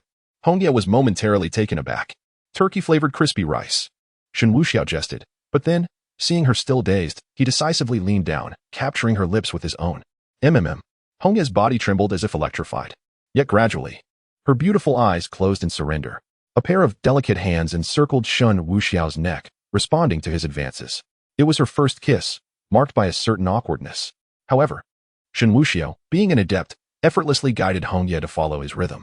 After a prolonged embrace, noticing Hongya's breath becoming shallow, he finally withdrew. Hongya's charming face flushed crimson as she instinctively turned away, gazing out the window. She raised her hand and nervously bit her nails. Today's events must not be disclosed to Sister Yu. Shen Wuxiao appeared completely indifferent. What's the big deal about a kiss? If Sister Yu finds out, she might only forbid me from bullying you. Once you two become more familiar, she might even support you. The more Hongya listened, the more absurd it seemed, prompting her to turn around and deliver a playful punch to Shen Wuxiao before darting out of the room. Yet, upon reaching the door, she pivoted back and leaped into Shen Wuxiao's embrace, holding him tightly. In the next moment, she rose onto her tiptoes and planted a fervent kiss on his lips. Gathering her courage, she declared, "I will wait for you in the capital. If my family arranges a marriage for me, you must intervene. When you return to the capital, I will give you what?" Shen Wuxiao feigned ignorance, smiling playfully. Hongya puffed out her cheeks, disregarding any sense of embarrassment. "I will give you a plant." With that, she hastily fled the room. Chapter 88. Courtesy before arms. Shen Wuxiao touched his lips, feeling quite satisfied. Hongya had made her feelings abundantly clear. There was no rush for the moment. He would return later to present her with a gift. Leaving the room, he feigned nonchalance as if nothing had occurred. Hongya was already in the dining room, casually enjoying her breakfast. Jiang Huayue, adorned with an apron, exuded a newfound grace due to her diligent efforts. When she spotted Shen Wuxiao, she smiled warmly. Typically, he would linger in bed, rising late, yet today he had awakened relatively early. "I shall serve you some congee," Jiang Huayue announced as she retreated into the kitchen. Shen Wuxiao settled beside Hongya, his hand reaching towards a forbidden area. Hongya bit her lip, promptly delivering a playful punch to Shen Wuxiao's shoulder. "Ouch! Are you hitting me?" Yes, I am. You naughty boy. Hongya's cheeks flushed a delicate hue. Shen Wuxiao adopted a pitiful expression, pleading, speak up for me. Peanuts? None here. Do you wish for peanuts? Jiang Huaiwei returned, placing a bowl of congee before Shen Wuxiao. I shan't eat anymore. He chuckled. After the trio finished breakfast, they lingered on the sofa, engaging in light conversation. Soon, a vehicle arrived at the villa's entrance, sent to collect Hongya. Upon seeing the car, Hongya stood up. Sister Yu, I must take my leave now. I will return to the capital, so do keep in touch. Hongya felt a pang of reluctance, but knew she had to return. Yes, do call me when you arrive. Jiang Huaiwei gently grasped her hand, smoothing her hair with tenderness. Hey, you only remember Sister Yu. You won't even bid me farewell? Shen Wuxiao feigned exasperation. Hongya huffed. You only bully me. I refuse to say goodbye. You are eager for me to leave, aren't you? My presence here must be hindering your romantic endeavors. Shen Wuxiao rolled up his sleeves. Indeed, you speak the truth. I have been so engrossed in my romantic pursuits that I forgot to attend to you. Hongya quickly darted to Jiang Huaiwei's side, wrapping her arms around her. Sister Yu. Look at him. So rude. I shall take care of him for you. Jiang Huaiwei smiled softly. Yes, discipline him, exhaust him. Hongya playfully stuck out her tongue. Sister Yu. I am off now.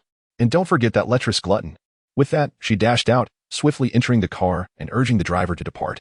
Shen Wuxiao and Jiang Huaiwei approached the villa's entrance, watching as the vehicle gradually disappeared from view.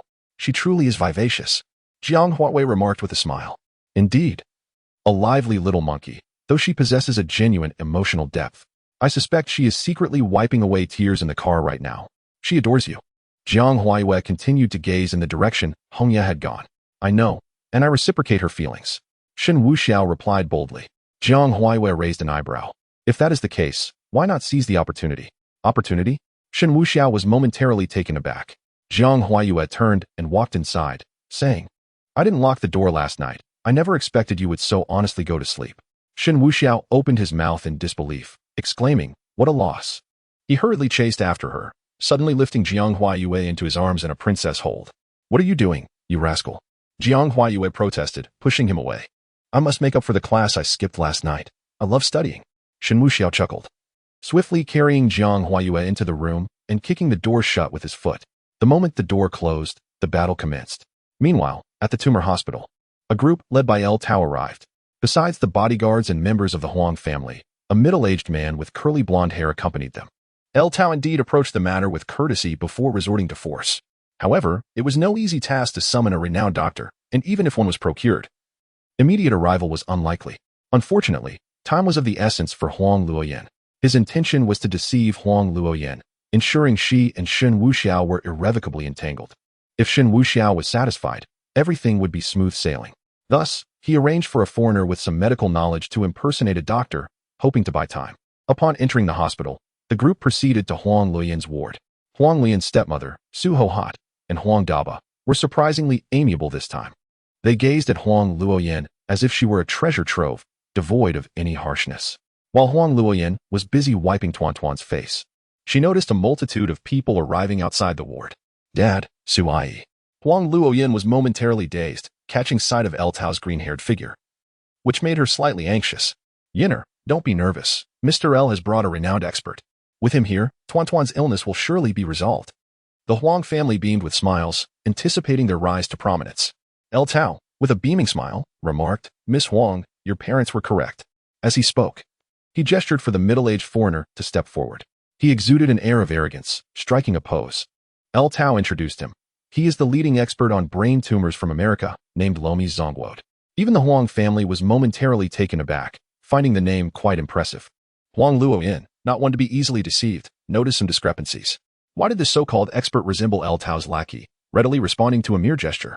Though he appeared dignified and prestigious, something felt amiss. May I see your credentials and license? Huang Luoyan inquired. These documents had long been prepared. El Tao instructed someone to present them to Huang Luoyan.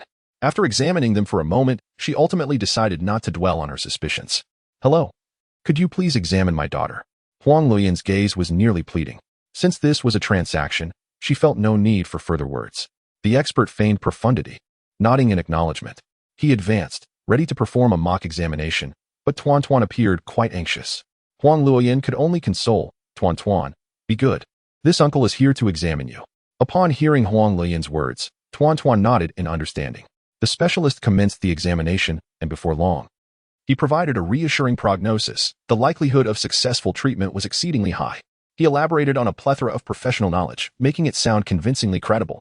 A weight lifted slightly from Huang Luoyan's heart as she, along with her family and LV Tao, exited the hospital room. Huang Luoyan recognized that it was time to fulfill the conditions laid before her. "Miss Huang, I presume your parents have informed you of the conditions?" LV Tao inquired. Huang Luoyan, somewhat dazed, nodded in affirmation. "Well then, let us dispense with idle chatter." LV Tao produced a room card. "This is for the presidential suite at the Longting Hotel. It is also under the ownership of young Master Shen. You need only to ensure his satisfaction." A wave of resistance and disdain surged within Huang Luoyan. Yet, glancing back through the glass at Tuan Tuan, she gritted her teeth and accepted the room card. The Huang family, witnessing this, was filled with elation. Their daughter and Appo's beauty was undeniably exquisite. She had never even been in a relationship. Young Master Shen would surely be more than satisfied. This moment marked a significant turning point for the Huang family. "And what of my daughter's illness?" LV Tao chuckled lightly. "Rest assured, Miss Huang. Today is merely for examination and observation. Once your affairs are settled, the surgery will take place tomorrow. The specialists have already reviewed the medical history and confirmed an 80% success rate." An 80% chance of success was enough to silence Huang Luoyan's concerns. "When shall I go?" Huang Luoyan asked. LV Tao replied, "You may go over at noon. I will coordinate with young Master Shen. You simply need to await him in the suite." Chapter 89. Misfortunes in her desperate bid for help. Huang Luoyan refrained from further words, merely nodding in acknowledgement. Her gaze shifted to her family, who wore expressions of unrestrained joy, eliciting an indescribable bitterness within her. Their elation felt akin to selling oneself. It was indeed tragic. Did they truly believe that even if she were to gain the affection of Shen Wuxiao, it would somehow aid the Huang family? The humiliation she had endured over the years at the hands of the Huang family was not insignificant. Even that malicious stepmother had attempted on several occasions to dispose of her, seeking to assign a higher value to herself. Such memories lingered in her mind. The entire morning unfolded within the confines of the hospital, the specialist bustling about with relentless energy. As noon approached, Huang Luoyan prepared to depart for the hotel as instructed. She informed Tuan Tuan of her pressing matters, offering reassurances before taking her leave. Tears streamed down her face throughout the journey, her sorrow rendering her speechless.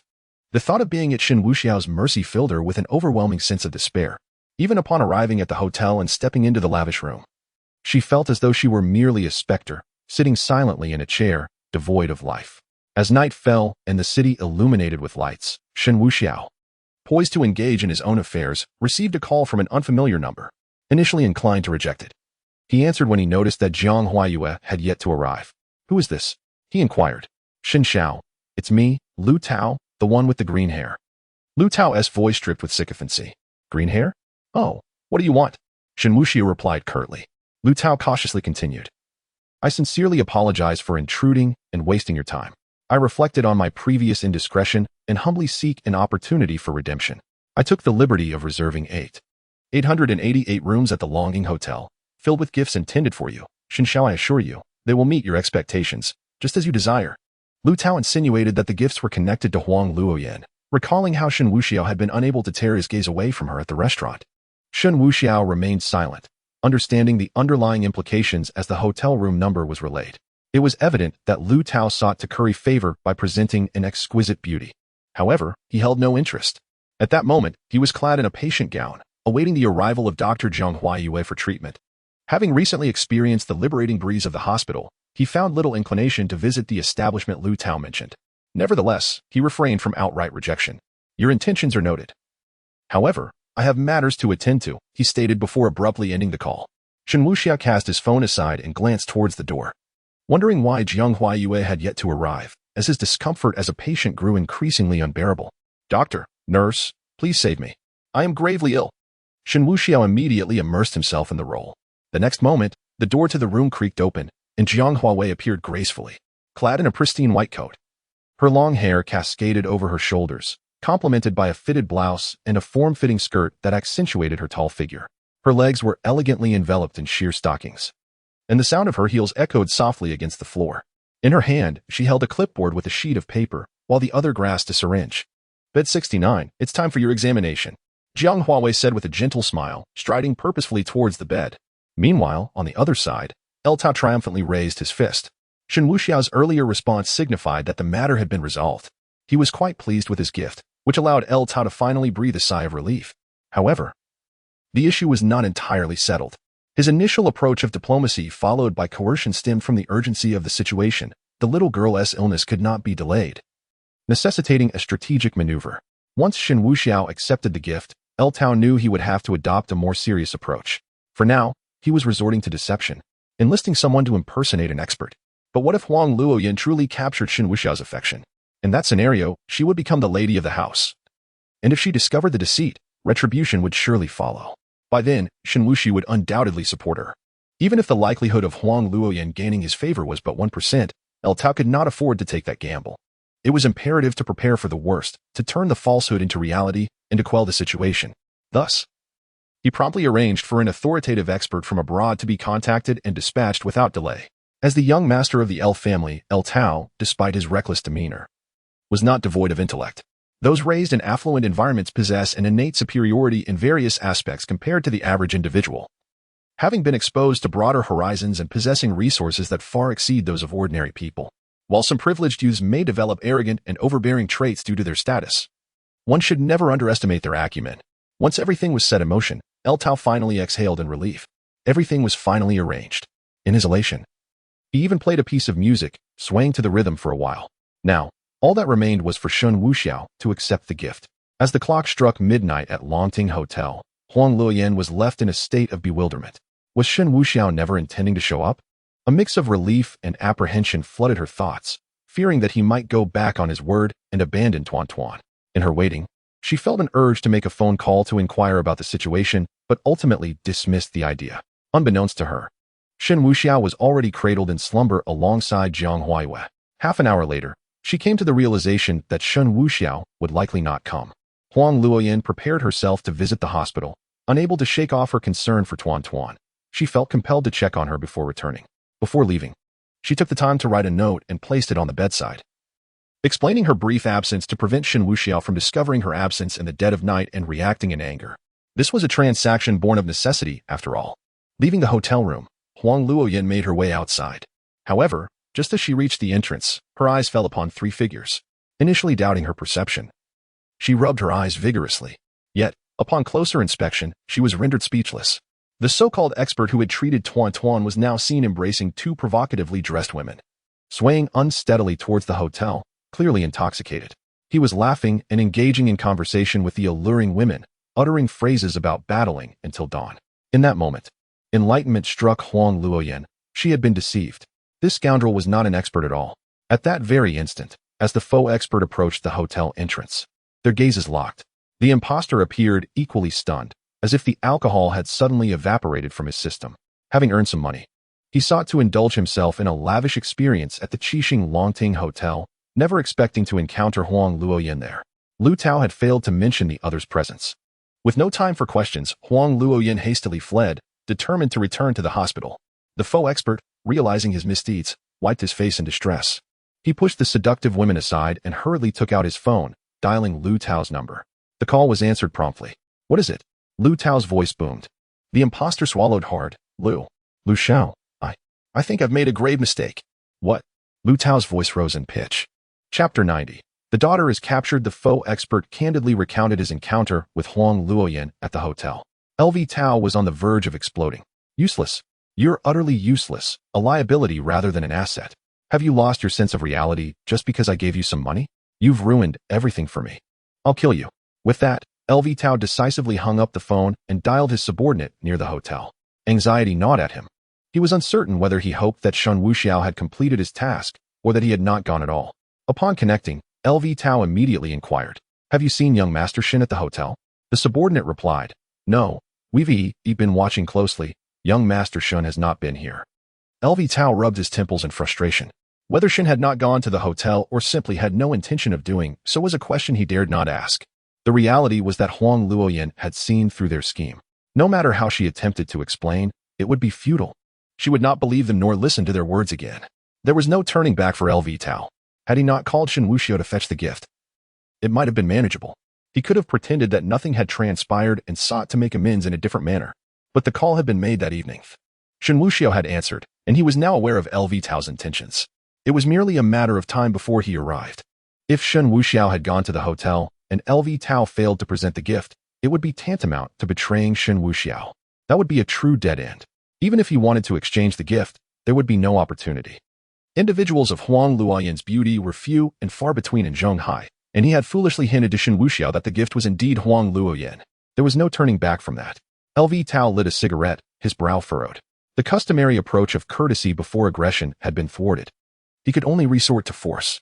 Without further hesitation, he pulled out his phone and dialed his subordinates at the hospital. Once connected, he ordered resolutely, "Take that child and hide her. Do not let anyone find out." The response was swift. They would act immediately. LV Tao was overwhelmed with regret at having chosen such a fool to impersonate an expert. What should have been a straightforward operation had been utterly derailed, adding to his burdens. However, there was no choice but to abduct the little girl and use her as leverage to compel Huang Luoyan to return to the hotel, ensuring that he could fulfill the promises made to Shen Wuxiao. As for everything else, they would await the arrival of a genuine expert to treat the girl. He could only hope for a favorable outcome. Meanwhile, Huang Luoyan drove back at breakneck speed, oblivious to how many red lights she had run. An ominous feeling settled in her heart, causing her chest to tighten with anxiety. Upon reaching the hospital, she entered the elevator, her hand trembling as she pressed the button. Once on the correct floor, she sprinted down the corridor, her mind envisioning her daughter peacefully asleep.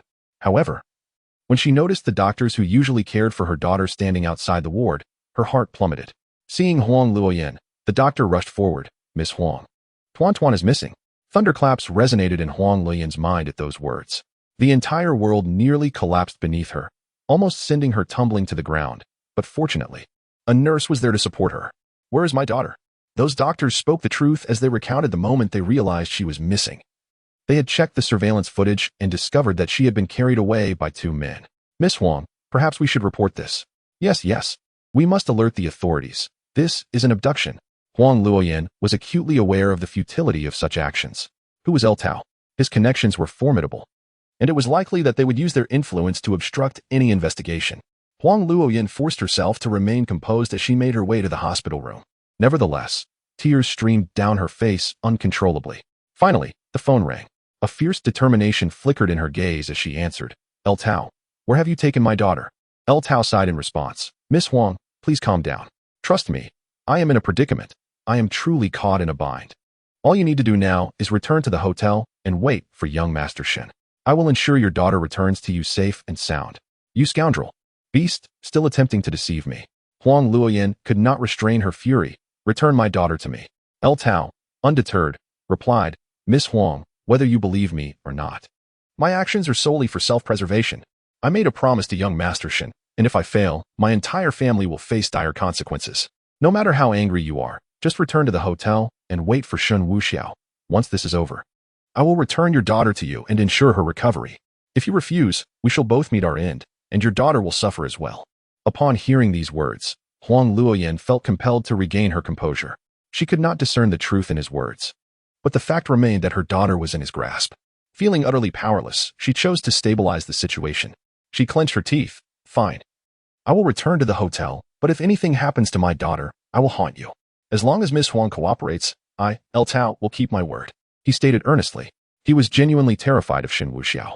Shen Wuxiao killed without reason, even though his family was among the most prominent in Zhonghai. A single word from Shen Wuxiao could obliterate their existence. It would not be an exaggeration to say that the Dragon Kingdom was essentially governed by Shen Wuxiao's whims. Yet, here he was, foolishly making such absolute statements, only to be undermined at a critical moment by an imbecile. After hanging up, Tao dispatched someone to eliminate the faux expert. Meanwhile, Huang Luoyan, left with no choice, headed towards the hotel, unbeknownst to the sleeping Shen Wuxiao. While he was merely dining with Hong Yi, a series of events were unfolding around him, events he had not even acknowledged. This chain reaction, ignited solely by Tao's fear, had taken shape. For Huang Luoyan, that night felt interminable. She was utterly incapable of sleep, her face soaked in tears. Having cared for and treated her daughter for so long, she had long since withdrawn from society. The funds she spent were her own savings, and the Huang family had always been averse to Tuan, thus they would not assist her. Consequently, she found herself devoid of any connections, rendering her unable to seek help.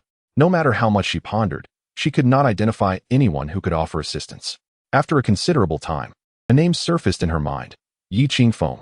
At this juncture, she had no alternative but to frantically dial Yi Qingfeng's number. Time and again, her calls went unanswered, pushing her to the brink of despair.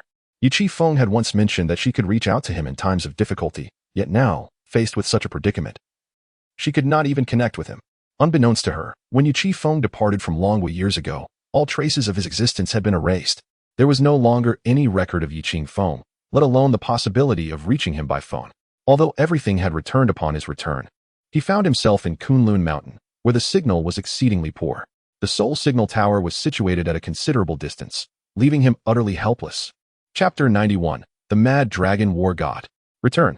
The next day, under the brilliant sun, Shen Wuxiao went about his daily routine, while Yin Luoyin spent the night in restless agitation, frantically making phone calls. Lu Tao was equally anxious.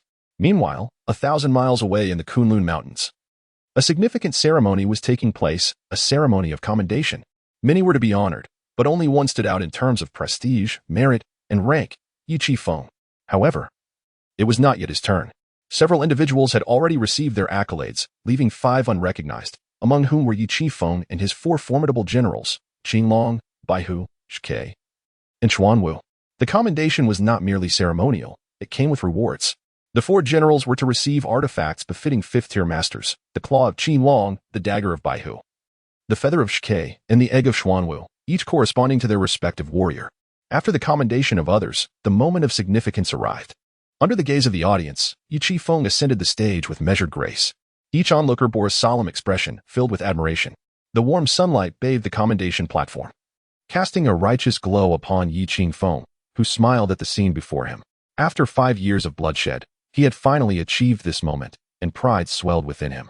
The officiant of the ceremony spoke loudly, explaining that the commendation represented military rank and title.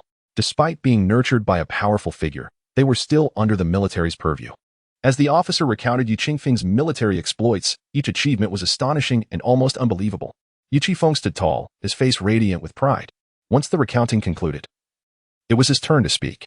Yi Qifeng refrained from exaggeration or lengthy speeches. Instead, he brought forth a bowl and filled it with wine. The audience followed suit. He raised his bowl and declared loudly, "To our brothers who fell in the northern region, 250 in total." Yi Qifeng then poured the wine onto the ground, prompting the crowd to imitate his gesture.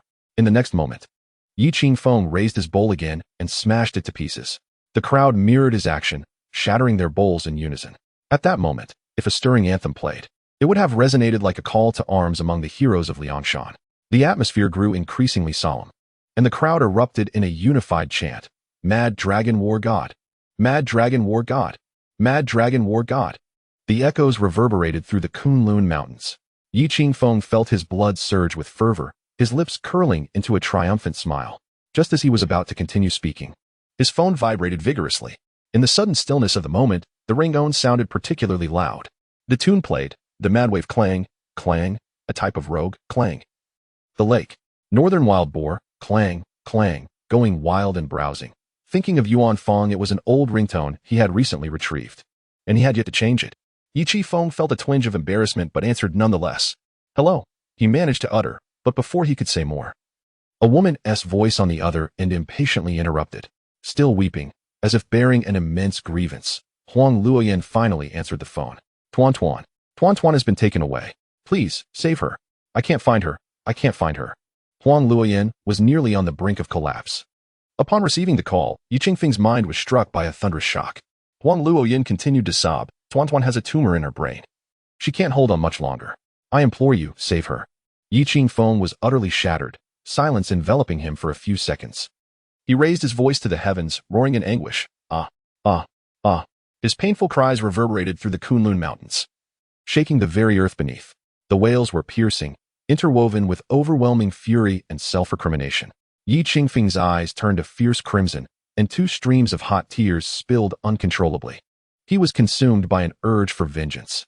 The people below sensed the gravity of the situation. Something terrible had transpired. "Qinglong," Yi Qifeng bellowed. "At your service."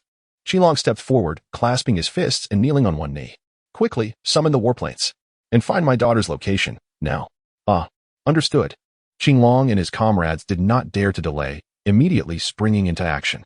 The previously scheduled commendation ceremony was disrupted. Some who could not mobilize were left in anxious anticipation. However, Yi Qingfeng's 4 great generals were able to lead their troops, which was sufficient. 10 minutes later, several black warplanes soared into the sky with Yi Qingfeng on board. Their momentum fierce as they headed straight for Shanghai. Inside the aircraft, Yi Qingfeng covered his face. The thought of his daughter suffering from a tumor and being kidnapped, possibly enduring torment, drove him to the brink of madness. His mind echoed with the imagined cries of his daughter. Daddy, Tuan Tuan is in so much pain. Daddy, Tuan Tuan is so scared. Daddy, save me. Athe, hurry, hurry. Yi Qingfeng began to wail again. The pilot felt helpless. Was it his fault he couldn't teleport? Qinglong was also on the hunt, utilizing the hospital surveillance footage provided by Huang Luoyan to track down their location. Eventually, they pinpointed it to an old concrete compound in a suburban area of Zhonghai. As time ticked away, Yi Qingfeng's anxiety grew unbearable. Yet, within that decrepit compound, Tuan Tuan was unharmed. She had not suffered abuse, nor was she confined in a cage. However, fear was indeed a reality for her. At merely 5 years old, separated from her mother and confronted by strangers, she understood she had been kidnapped. Her phone watch had also been confiscated. Those executing the plan were not fools, knowing well enough to remove any means of communication. As moments slipped by silently, 2.5 hours passed in the blink of an eye. Tuan Tuan continued to weep, wiping away her tears, while her captors had long since departed. 3 individuals remained here, tasked solely with watching over the child. They did not care for her. Instead, they bought her treats and offered her cake. Yet she refused to eat, crying out, "My father is a great hero. He will surely come to rescue me. Will. Yes, your father is indeed a great hero. A titan, a champion. Please, cease your tears. Will, you wicked people, will." The child, to Anchuan, continued to weep. The kidnappers exchanged exasperated glances, muttering, "Stop crying. You're making a racket." Wu. "No, my father is not dead. He will come to save Tuanchuan. Wu. Did I ever say your father was dead?" Amid her sobs, Tuanchuan suddenly dashed toward the door, escaping into the courtyard. The kidnappers rushed after her, seizing her. "Why are you running? In a couple of days, we will return you. Let me go, you wicked villains. My father will never let you off." Tuanchuan struggled fiercely, attempting to break free. The kidnappers, left with no choice, threatened her. "Behave yourself, or you shall have nothing to eat." Before they could finish, a loud crash echoed through the courtyard as a vehicle smashed into the wall.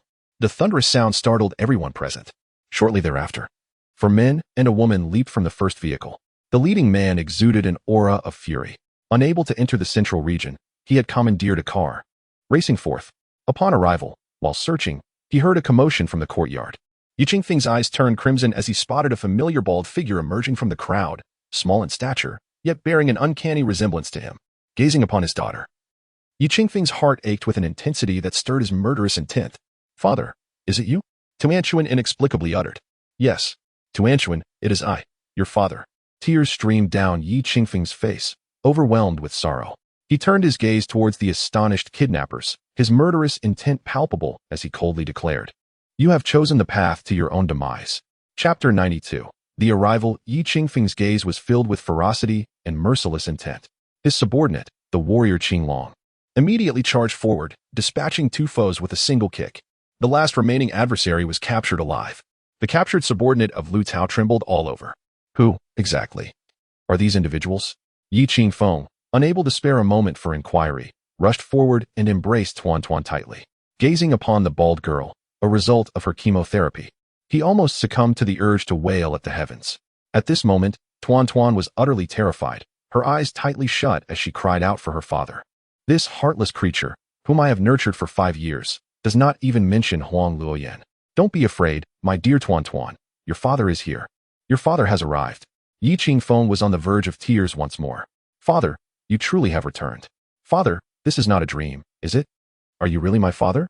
Perhaps it was the exhaustion or the torment of illness that lulled Anchuan into a peaceful slumber in his embrace. A fierce resentment flickered in Yi Qingfeng's eyes as he entrusted the child to his subordinate, the warrior Zhuke. He then strode towards the captive.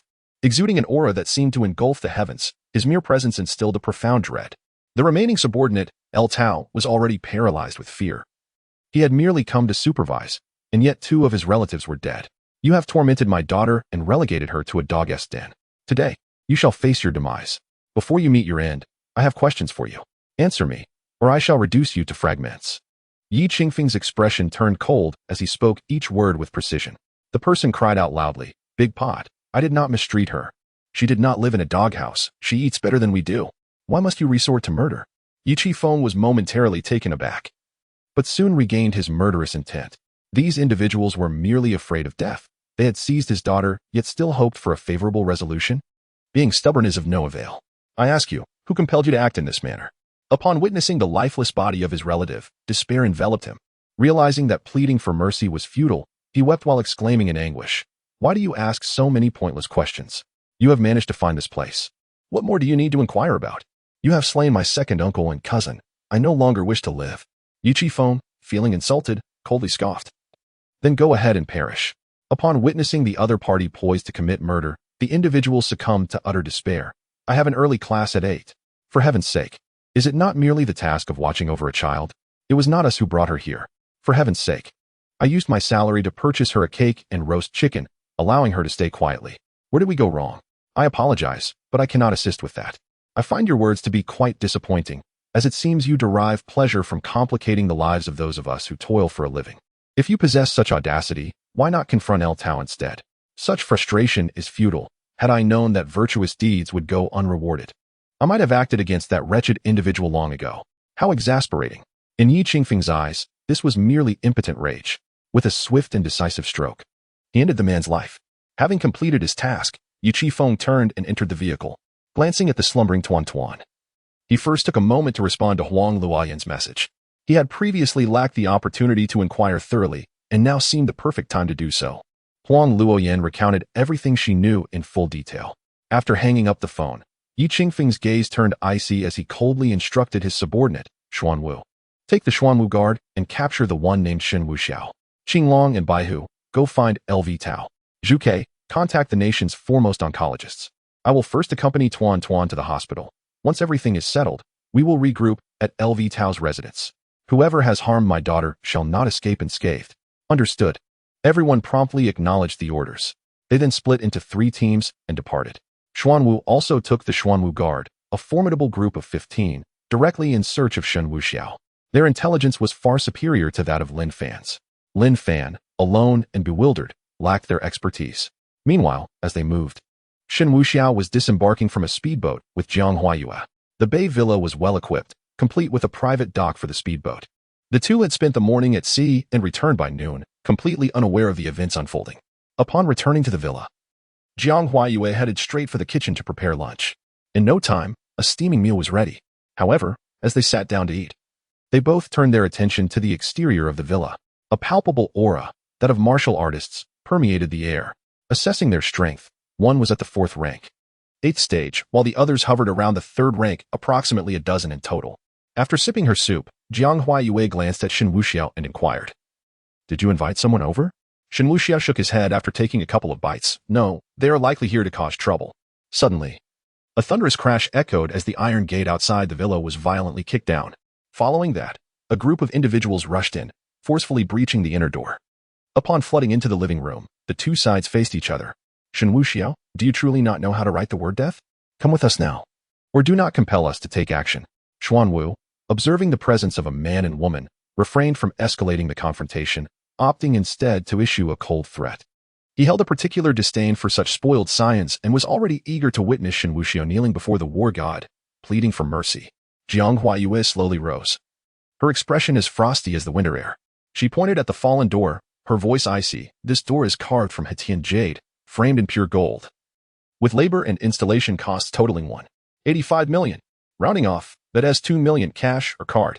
Xuanwu and his companions were momentarily taken aback. Had this woman lost her mind? He disregarded her and turned his scornful gaze toward Shen Wuxiao, warning, "You would do well to comply and come with us. Otherwise, I will end your life." "Not going while I'm eating," Shen Wuxiao replied, smiling and shaking his head. "You seek death." Xuanwu, furious and indignant, could not defy the war god's orders. He charged toward Shen Wuxiao. However, as he sped past Jiang Huayue, he suddenly felt his short hair grasped firmly. The force he exuded was instantly shattered, and his knee buckled as if struck with great force, crashing heavily to the ground, followed by a swift, cold gleam. A sharp intake of breath echoed among the members of the Xuanwu Guard. Their squad leader, Xuanwu, found himself ensnared by the hair of a striking woman. Forced to kneel upon the ground, a glimmering soft sword hovered ominously at his throat. You dared to breach my door and even resort to violence? Who bestowed upon you such audacity? Xuanwu could scarcely fathom that, despite his own prowess at the 4th rank and 8th tier, he had been vanquished in a single strike. It was evident that a formidable master was present. Initially, he had presumed his opponent to be merely a frivolous young scion. Now, the situation had taken a turn for the awkward. The mission entrusted to him by the god of war lay in shambles. Shen Wuxiao, clutching a bowl of rice, nonchalantly added several more vegetables to his meal before gradually rising and approaching. Excuse me, who are you? Why are you vandalizing my door? Though the sword pressed against him, Xuanwu maintained his defiance. You know full well what you've done. I suggest you come with me, and perhaps you might still have a chance at survival. Otherwise, you will not withstand the wrath of my superior. Shen Wuxiao casually chewed his food, responding, You threaten me? I see, you must be the villains from a movie, so wicked. Undoubtedly the antagonists. Xuanwu and his companions were left in a state of bewilderment. You err, release him. I wish to speak with him, Shen Wuxiao declared. Only then did Jiang Huayue relent, retracting her sword. Xuanwu scoffed, glaring at Shen Wuxiao. After swallowing the morsel of rice, Shen Wuxiao deftly reversed his chopsticks and, in an instant, launched an attack. The speed was so astonishing that none could react in time. In the next heartbeat, the chopsticks plunged directly into Xuanwu's left eye. Chapter 93, a trial leading to demise. In that moment, the air appeared to stand still. A piercing wail erupted from Su Nw, reverberating throughout the villa. Writhing on the ground, he attempted to shield his eyes, yet 2 chopsticks were embedded within, having penetrated a third of the way in. Fearful of touching them, blood gushed forth, a horrifying sight. Captain, the members of the Su Nw squad, witnessing the scene, were driven by rage, charging forward to engage. With a swift turn, Jiang Huayu brandished her flexible sword, her aura surging with intensity. Stripped of their firearms, the Su Nw squad found themselves utterly outmatched by her. In a matter of seconds, the tendons of 14 individuals were severed, leaving them sprawled on the ground. Due to Shen W11O's enigmatic yin-yang duality scripture and their daily training regimen, Jiang Huayu had reached a near 6th grade prowess, rendering the 3rd grade fighters insignificant. Shen W11O set down his bowl and seized Su Nw, demanding, Speak. Why have you come to apprehend me? We hardly know each other. Su Nw, already in excruciating pain, was further incensed and retorted, What have you done? You must know. I assure you. You are destined to die. My leader will certainly. Before he could finish, Shen W11O swiftly drew a lethal judge's pin, decisively plunging it into Su Nw's temple. His other eye widened in shock as consciousness ebbed away. He could scarcely fathom that after being honored in the morning, he would meet his end by afternoon. A mere visit to Shanghai, and now there was no turning back. Shen W11O scoffed, sickening. If you cannot articulate your points, refrain from speaking. Your incessant prattle is of no consequence. One of the 4 great generals under the warlord of the Mad Dragon had thus met an untimely demise in utter confusion. Su Nw collapsed, life extinguished. Shen W11O withdrew the judge's pen, wiping it on Su Nw's clothing, his gaze shifting to the other fallen Su Nw guards. In this harmonious society, let us converse civilly. There is no need to resort to life and death threats.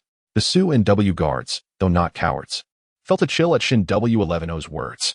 How could this devilish figure speak so eloquently? He approached one of the guards, crouching before him. Speak. I am listening. But the guard merely turned his head away. With a click of his tongue, Shen W11O swiftly snapped the guard's neck. Rising, he spat disdainfully. You lot are utterly deranged. You come to capture me without revealing who ordered it. Do you expect me to interrogate you? Speak or perish. Without further ado. He raised his hand and broke another neck, continuing his grim task with chilling efficiency. Among those who wished to resist, some met their end at the swift stroke of Jiang Huayu and Appo's sword. Shen Wuxiao glanced over and remarked, You and Appo's, it would be more prudent to snap their necks, otherwise. After the cleanup, the lingering scent of blood may attract flies. Jiang Huayu nodded in agreement, exclaiming, Very well. With that, she approached and swiftly broke the neck of one individual. As the last person remained, he could no longer endure the weight of impending death and pleaded, Wait. I'll tell you, it's our leader. As Shen Wuxiao had predicted, they were indeed there to capture him, and revealing the leader's identity didn't constitute treachery, especially since the others had perished. The man swallowed hard. I don't know the specifics. I only know our leader was furious and yelled for quite some time. I was instructed to take you to someone named Liu. Shen Wuxiao pondered, Is your leader one of the following surnames? Yi, Chu, Lin, Xiao, Chen, Qin, or Tang? Yes. Yi. Yi Qing Feng, codename, Furious Dragon God. Upon hearing this, Shen Wuxiao's excitement surged, and he clapped his hands in delight.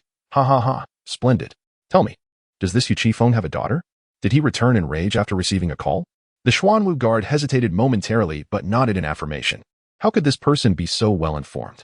Shen Wuxiao continued to reflect. But wait, I haven't provoked him. Why would he come after me? However, it soon dawned on him. His mind raced, quickly piecing together the cause. It must have been instigated by Lu Tao. During their previous encounter in the restaurant, Lu Tao had expressed interest in Huang Luoyan, seizing the opportunity to curry favor with Shen Wuxiao. The call from the previous day, inviting him to the Longing Hotel to collect a gift, must have been about Huang Luoyan. The daughter that Huang Luoyan was caring for belonged to Yuqifeng. Coincidentally, that girl had fallen gravely ill, and Lu Tao likely exploited this to coerce Huang Luoyan into accompanying him. During this time, something must have transpired, leading Huang Luoyan to change her mind. Thus, Lu Tao resorted to abducting the little girl to maintain his threats against Huang Luoyan. Subsequently, either Huang Luoyan reached out to Yuqifeng, or the little girl used her genius smartwatch to contact him. That must have led them to seek him out. Shen Wuxiao's keen intuition allowed him to unravel the entire scheme. With the protagonist's fortune and the furious dragon god in play, this was an opportunity ripe for the taking. How fortuitous that they had come to him. He would seize this chance. Shen Wuxiao was not one to squander an opportunity to accrue points. He promptly retrieved his phone and dialed Uncle Wu. Once connected, he instructed, Uncle Wu, please inform Old Cat and Scorpion and gather 100 fighters, at least of the 3rd rank. Bring all the heavy artillery and send someone to investigate Lu Tao's residence. Then, come to my villa. We have work to do. After ending the call, Shen Wuxiao turned to the remaining Xuanwu guard. You can still stand, right? Help me gather the bodies. And then mop the floor in the public restroom on the 1st floor. With that, Shen Wuxiao and Jiang Huawei returned to the dining table. The meal had yet to be served. Even amidst the chaos of the bloody living room, they remained unfazed. Wuxiao, these individuals are highly trained, undoubtedly seasoned veterans of the battlefield. Do you harbor any enmity towards them? Jiang Huayue inquired. Shen Wuxiao shook his head. Strictly speaking, I did not, but now I do. Their leader failed to grasp the situation, sending someone to capture me, even intending to kill me, which I cannot tolerate. Failed to comprehend the circumstances? Jiang Huayue seemed perplexed. Shen Wuxiao elaborated. To put it simply, the other day, while dining with Hongya, I encountered a beautiful lady accompanied by her daughter and a young master. An incident transpired wherein the young master offended me, mistakenly believing I was enamored with the lady and sought to offer her to me as a means of flattery. He threatened the child, and when the child's father arrived, he mistakenly assumed I was the instigator. Do you understand now? Jiang Huayue nodded. So you have suffered an undeserved calamity. Shen Wuxiao took a bite of his dish. Initially, yes, but not anymore. I have already killed many of his men. It has escalated to a point of no return. After we finish our meal, I will go eliminate him. I shall accompany you. Jiang Huayue exclaimed hastily. Aren't you supposed to be watching your drama? I can handle this alone. It is manageable. Jiang Huayue insisted. No, I must go. He intends to kill my man. Can I simply sit back and watch, or do you underestimate my abilities? Very well, since you insist, I cannot refuse. Shen Wuxiao chuckled. Let us finish our meal first. Yes, do have some soup, she said, rising to serve Shen Wuxiao a bowl of the old duck soup she had simmered all morning. In their world, it seemed as though no one else existed, even with a pile of corpses lying on the floor and a crippled individual cleaning up the aftermath. Chapter 94. Confidence. After finishing lunch, Jiang Huawei tidied up the tableware and entered the kitchen. Shen Wuxiao, with a toothpick in his mouth, ambled over. My friend, you have worked hard. The Xuanwu guard was essentially weeping while cleaning up. These corpses were his brothers, his beloved kin. Yet, he desired to survive. Only by living could he confront the war god and seek vengeance. Thus, he could only force a smile and shake his head, saying, no, it's not hard at all. Shen Wuxiao clapped him on the shoulder. It is hard. If I say it's hard, then it is indeed hard. After this, Shen Wuxiao's gaze sharpened. Wait, what are you doing with that mop handle? Do you intend to kill me? Huh? In the next moment, Shen Wuxiao moved swiftly, grasping his neck and twisting forcefully. He snapped it with a single motion. The Xuanwu guard's eyes widened in shock as he rasped, but, you asked me to clean the floor. With that, he collapsed among the pile of corpses. Oh, my apologies, I forgot. I am a distinguished person, and distinguished individuals often forget things. It was a pity. They were all valiant warriors who had simply followed the wrong leader. A lamentation for you all. Shen Wuxiao kindly played a piece of music while awaiting Uncle Wu and the others. The enchanting melody softly filled the air. Today is a fine day. All one's wishes shall come true. Oh, wrong track. Nevertheless, it will suffice. Shen Wuxiao reclined on the couch, eyes closed. Before long, the roar of engines echoed outside the villa. dozens of vehicles, alongside a large golden van, arrived. Uncle Wu stepped out, his fury ignited upon seeing the villa's door shattered. He wondered which fool dared invade his young master's residence. Upon entering the villa with Old Cat and Scorpion, they were taken aback by the sight of numerous corpses. Shen Wuxiao lounged on the sofa. Clean up the mess, and remove the head of the one with his eyes gouged out. I shall present it as a gift. Shen Wuxiao commanded. Understood, young master. Uncle Wu signaled, and a dozen men rushed in to begin clearing the scene. They immediately started to wipe away the bloodstains from the floor. Once it was clean, they sprayed something to ensure it appeared as pristine as new. Jiang Huawei emerged. And Uncle Wu and the others promptly greeted her, young mistress. Jiang Huawei nodded and glanced at Shen Wuxiao. Shall we depart? Wait for me a moment. With that, she headed to at last. Everything was assembled, the safety mechanism disengaged, and the chamber loaded. The contraband, procured from the upper echelons, appeared to be of impeccable quality. They were not taken aback. After all, the young mistress hailed from a special forces background and was well acquainted with such matters. Let us depart. Shen Wuxiao chuckled. You are now aware of Lu Tao's residence, correct? Scorpion nodded affirmatively. Rest assured, young master, there are eyes watching from the shadows. Our people are already in position. Shen Wuxiao and Jiang Huayue promptly boarded one of the luxury vehicles. The convoy executed a U-turn, heading straight towards their destination. Meanwhile, as Shen Wuxiao made his way to Lu Tao's villa, the premises were surrounded by skilled operatives. Qinglong, Baihu, and Zhuke were stationed at 3 strategic positions, while others were dispersed throughout. They were all members of the Qinglong Guard, Baihu Guard, and Zhuke Guard.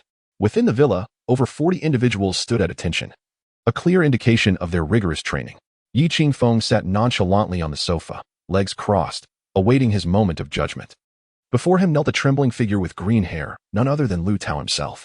Yi Qingfeng was in no rush to take action, for one target was still at large.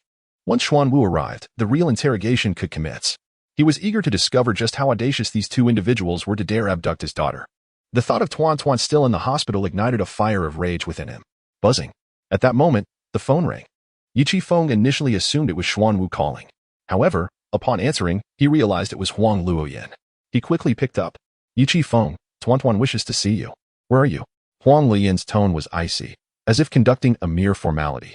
This incident had left her shaken, and she felt a twinge of anger towards Yi Qingfeng for his years of inaction. Luoyan, I'm currently occupied. I will come by this evening. Please lull Tuan asleep in the meantime. We can have dinner together later. I wish to make amends, he replied. Huang Luoyan had no intention of prolonging the conversation and abruptly ended the call. Hearing the click on the line, Yi Qingfeng could only shake his head in resignation. Huang Luoyan clearly held a significant grievance against him. However, he genuinely felt gratitude towards her. Huang Luoyan was undoubtedly his benefactor. After encountering her today, Yi Qingfeng's previously dormant heart seemed to awaken, stirring feelings he had not anticipated. Perhaps he truly regarded her as the child's mother. An innate sense of closeness blossoming within him. He pondered that Huang Luoyan was not the biological mother of the child, yet the bond had already formed. Perhaps it was time to transform the illusion into reality, providing Tuan with a blissful family. Noticing the subtle smile that graced Yi Qingfeng's lips, Zhuke, one of the few women in the Zhuke team, teased, Boss, did your sister-in-law just call you? Are you contemplating a rendezvous? Zhuke was a formidable 4th-tier, 9th-stage master, exhibiting not only exceptional strength but also exquisite beauty. Her long black hair, streaked with red, resembled the feathers of a Zhuke, adding an alluring quality to her presence. With almond-shaped eyes, an elegant face, a refined nose, and striking crimson lips, her features were nothing short of stunning. Her demeanor exudes charm, a blend of aloofness and playful mischief, complemented by a devilishly alluring figure that is strikingly tall. If one were to assign a score, it would undoubtedly be a solid 90. She merely falls slightly short of Huang Luoyan. Upon hearing Zhu Chue's remarks, Yi Qingfeng shook his head, cautioning against reckless words that could tarnish another's reputation. Zhuke, stifling a giggle, teased, Boss, since you've said that, does it imply something for the future? Yi Qingfeng refrained from giving a definitive answer, knowing that such matters were not to be pondered at present. Everything would be addressed once Tuan had recovered. Glancing at the time, Yi Qingfeng noted that Xuan Wu should have arrived by now, yet there was still no word.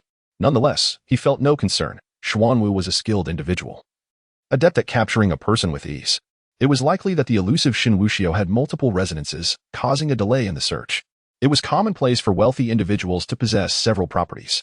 For Yi Qingfeng, this was merely a minor affair. Avenging his daughter's grievances would be a swift conclusion. What weighed heavily on his mind were the impending confrontations with the Yi and Ji families, who had inflicted deep wounds upon him.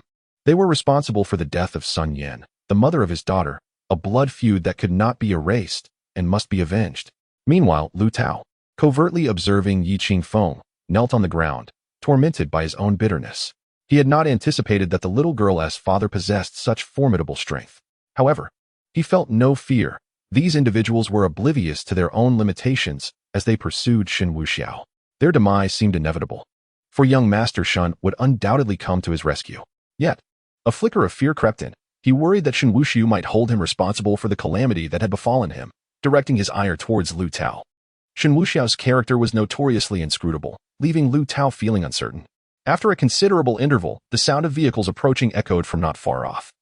A synchronized rumble indicative of a convoy.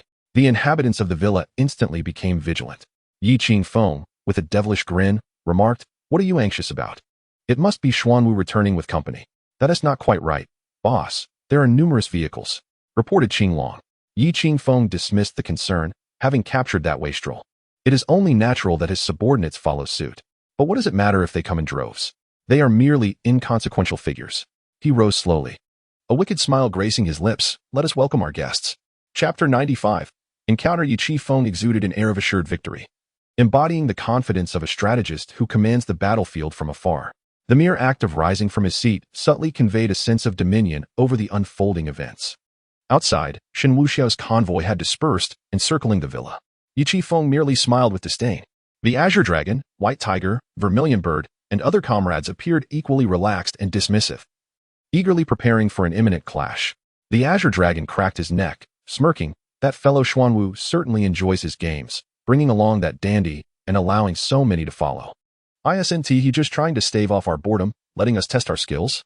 The Vermilion Bird chuckled. Xuanwu might have already engaged in combat over there, but the fact that he remembers us is commendable. The White Tiger scoffed. With just this handful of people? Besides Xuanwu's crew, it seems there are barely 100 others. I still recall standing alone against 70 well-trained mercenaries on the northern battlefield, and I was the last one standing. These urban bodyguards? They're only fit to bully some petty thugs.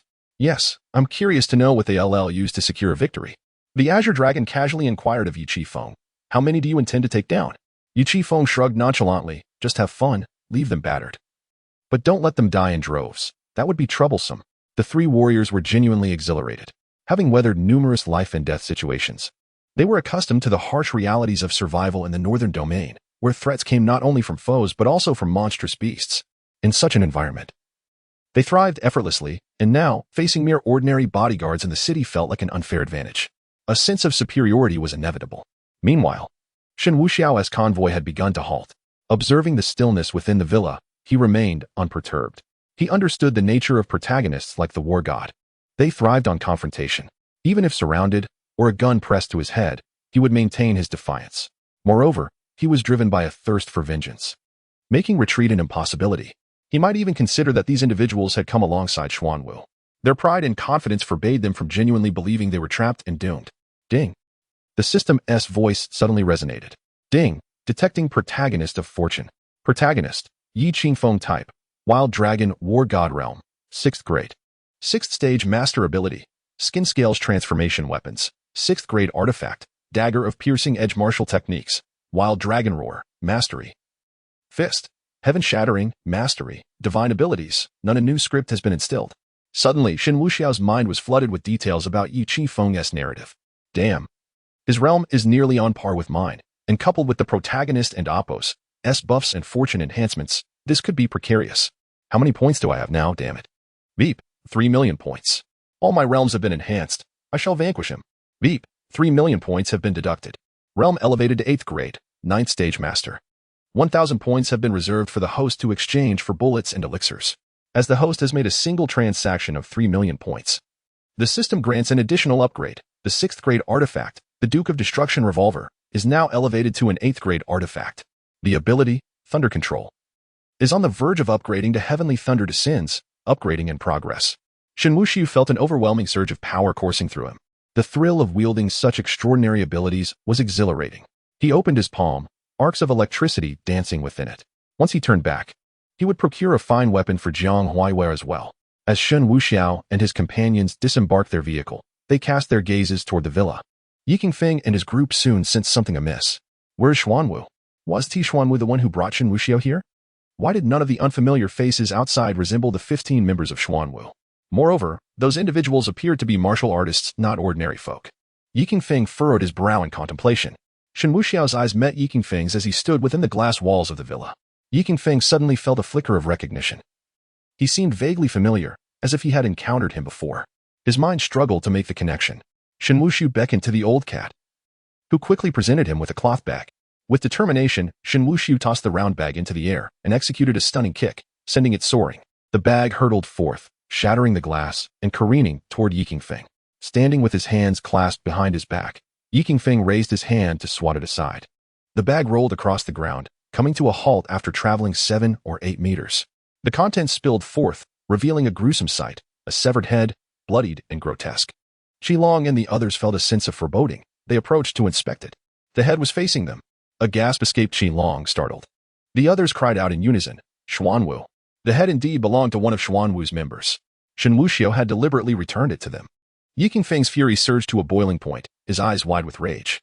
He let out an enraged roar and turned abruptly. A barrage of gunfire erupted, with over 30 firearms discharging simultaneously, reverberating throughout the entire villa district.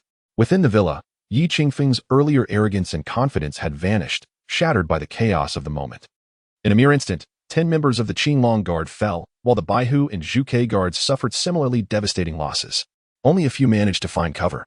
Trembling in fear, hesitant to move even an inch, they questioned whether they were truly in the northern territory. Amidst the city, how could there be so many automatic weapons?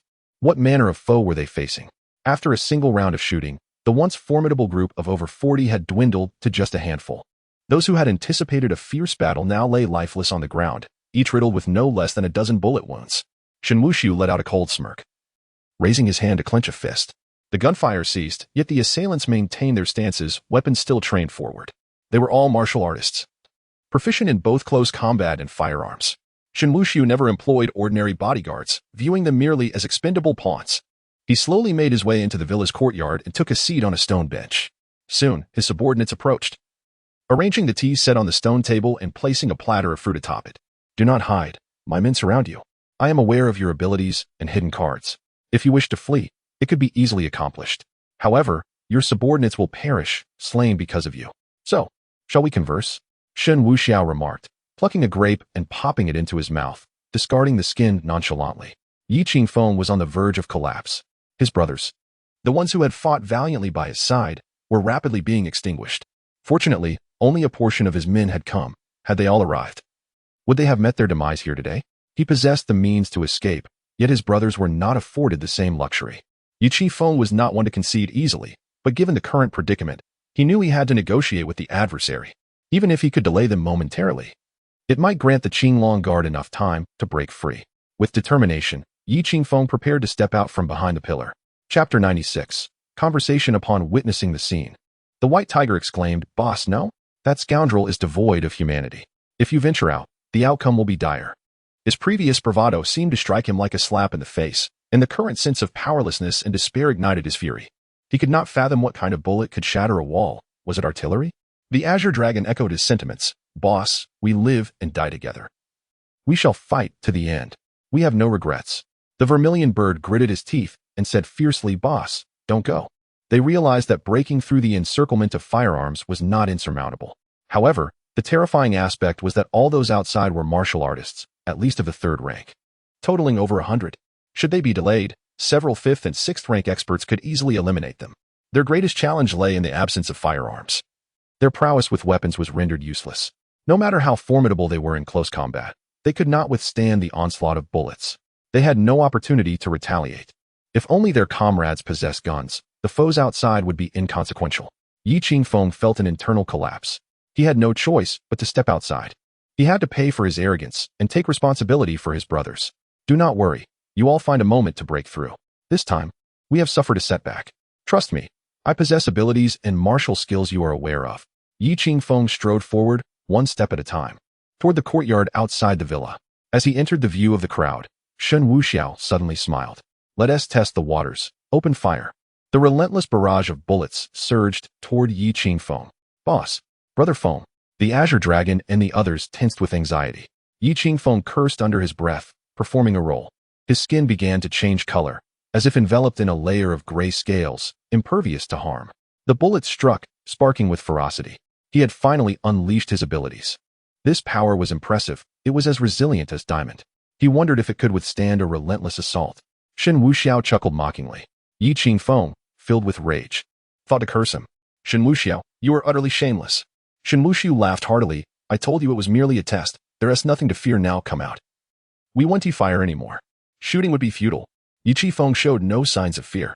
He walked out directly, approaching Shen Wuxiao. Shen Wuxiao maintained a subtle smile, every gesture exuding etiquette. It's a pleasure to meet you. This is our first encounter in such a manner. Do you like it?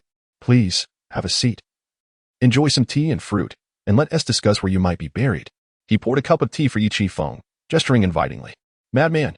This was Yi Qingfeng's first impression of Shen Wuxiao.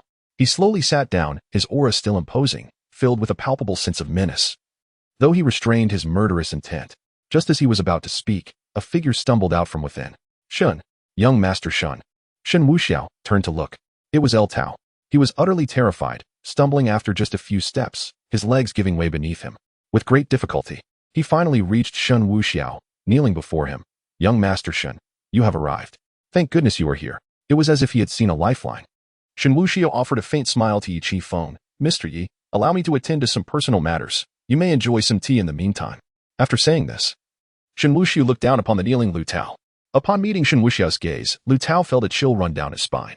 Shen, young master. Shen Wuxiao nodded slightly. Young Master Lu, why do you appear so disheveled? Have they mistreated you? Lu Tao nodded. If it weren't for young Master Shen, I would have been doomed. Thank you, young Master Shen. He even began to kowtow. Shen Wuxiao acknowledged his gratitude with a murmur. I appreciate your thanks, but I am quite principled. Regardless of the trouble, I, Shen Wuxiao, may provoke it myself. But I absolutely cannot allow someone unrelated to me to bring it upon me. Hearing this, Lu Tao felt a tightening in his bladder. A wave of heat washing over him. It was over. Completely over. Yet, Shen Wuxiao shifted his tone. However, now that the incident has occurred, dwelling on it serves no purpose. Lu Tao let out a significant sigh of relief. Thank you, young Master Shen. I will certainly take this to heart. From now on, I will be your loyal servant. Shen Wuxiao quickly waved his hands. No. You are a human being, a fine individual. Why would you wish to be a dog? You need not express your thanks. I will send your entire family away as a form of apology from you to me. At these words, Lu Tao froze. Yi Qingfeng felt a chill creep down his back. Such a casually spoken phrase could annihilate an entire family. How terrifying such a person could be. Lu Tao shook his head frantically. No, young Master Shen. I was wrong. I truly was wrong. I should not have been so clever. I was mistaken. I beg you for another chance, please. Shen Wuxiao, being somewhat soft-hearted, nodded. Very well. Then you may choose your life or your family's. Lu Tao trembled violently. I choose my family, to die. Young Master, grant me this opportunity. Once my family is gone, I will give you all that belongs to the Lu family, everything. Shen Wuxiao was taken aback, then burst into hearty laughter. Ha, such filial devotion. Quite ruthless, indeed. Since you have said this, I have nothing more to say. Shen Wuxiao extended his hand to assist him, urging him to sit on another stone bench. Lu Tao could only force a smile. One must look after oneself. He could only betray his family now. Shen Wuxiao pointed at Lu Tao, addressing Yi Qingfeng. Mr. Yi, do you believe such a person can ever be loyal? A person who would betray their own parents to claim they wish to serve me.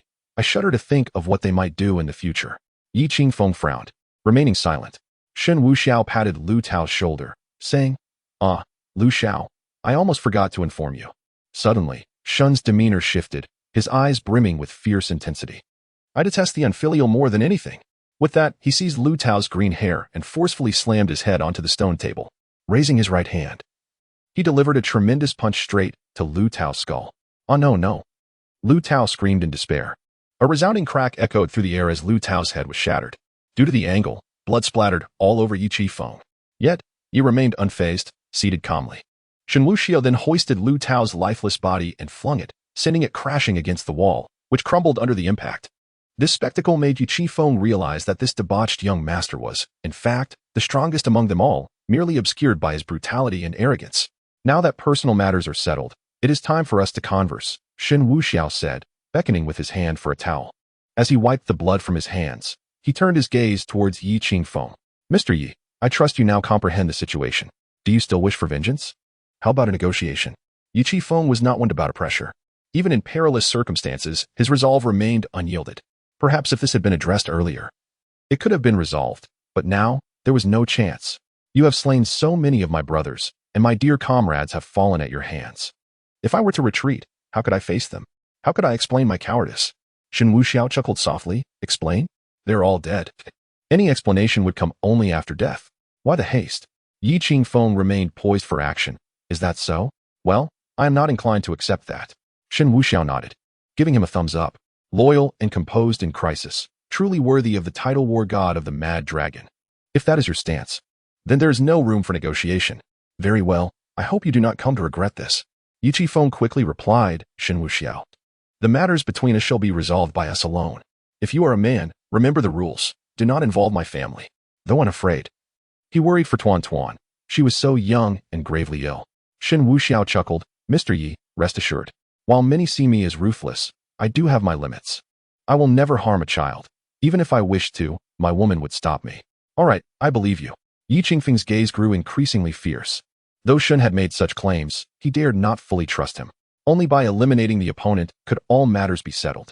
Shen Wuxiao fell silent. The destructive Duke revolver twirling in his hand, and decisively pulled the trigger aimed at Yi Qifeng. Chapter 97. Severe injury. A thunderous sound reverberated through the air. The bullet from the Duke of Destruction hurtled towards Yi Qifeng. An alarm blared within Yi Qifeng's body. Almost instantaneously, he unleashed his true energy to form a protective barrier around himself, simultaneously employing his extraordinary abilities, rendering his body impervious, covered with scales of defense. He believed he could withstand the impact. However, when the bullet struck him, he realized his grave miscalculation. It felt as though he had been hit by a cannonball, propelling him backward and crashing into the wall of the villa, which collapsed upon impact. With no time to assess his condition, Yi Qifeng noticed that Shen Wuxiao had fired again. He had no choice but to roll over forcefully and leap inside the villa, just as he managed to evade. The bullet grazed past, instantly shattering the location it struck. As he found cover and glanced at his abdomen, cold sweat enveloped him. The bullet, imbued with his own realm of true energy, was unfathomable. To his horror, he discovered a gaping wound in his abdomen, his extraordinary abilities shattered, scales fragmented. Blood and flesh churned within him. Had the bullet penetrated any deeper, his internal organs would have been exposed. If not for the cushioning effect of his powers, that shot would have obliterated his insides.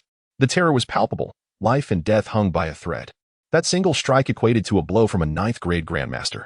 Even someone with his formidable defenses was left gravely injured in its wake. He had no doubt that a second shot would be fatal.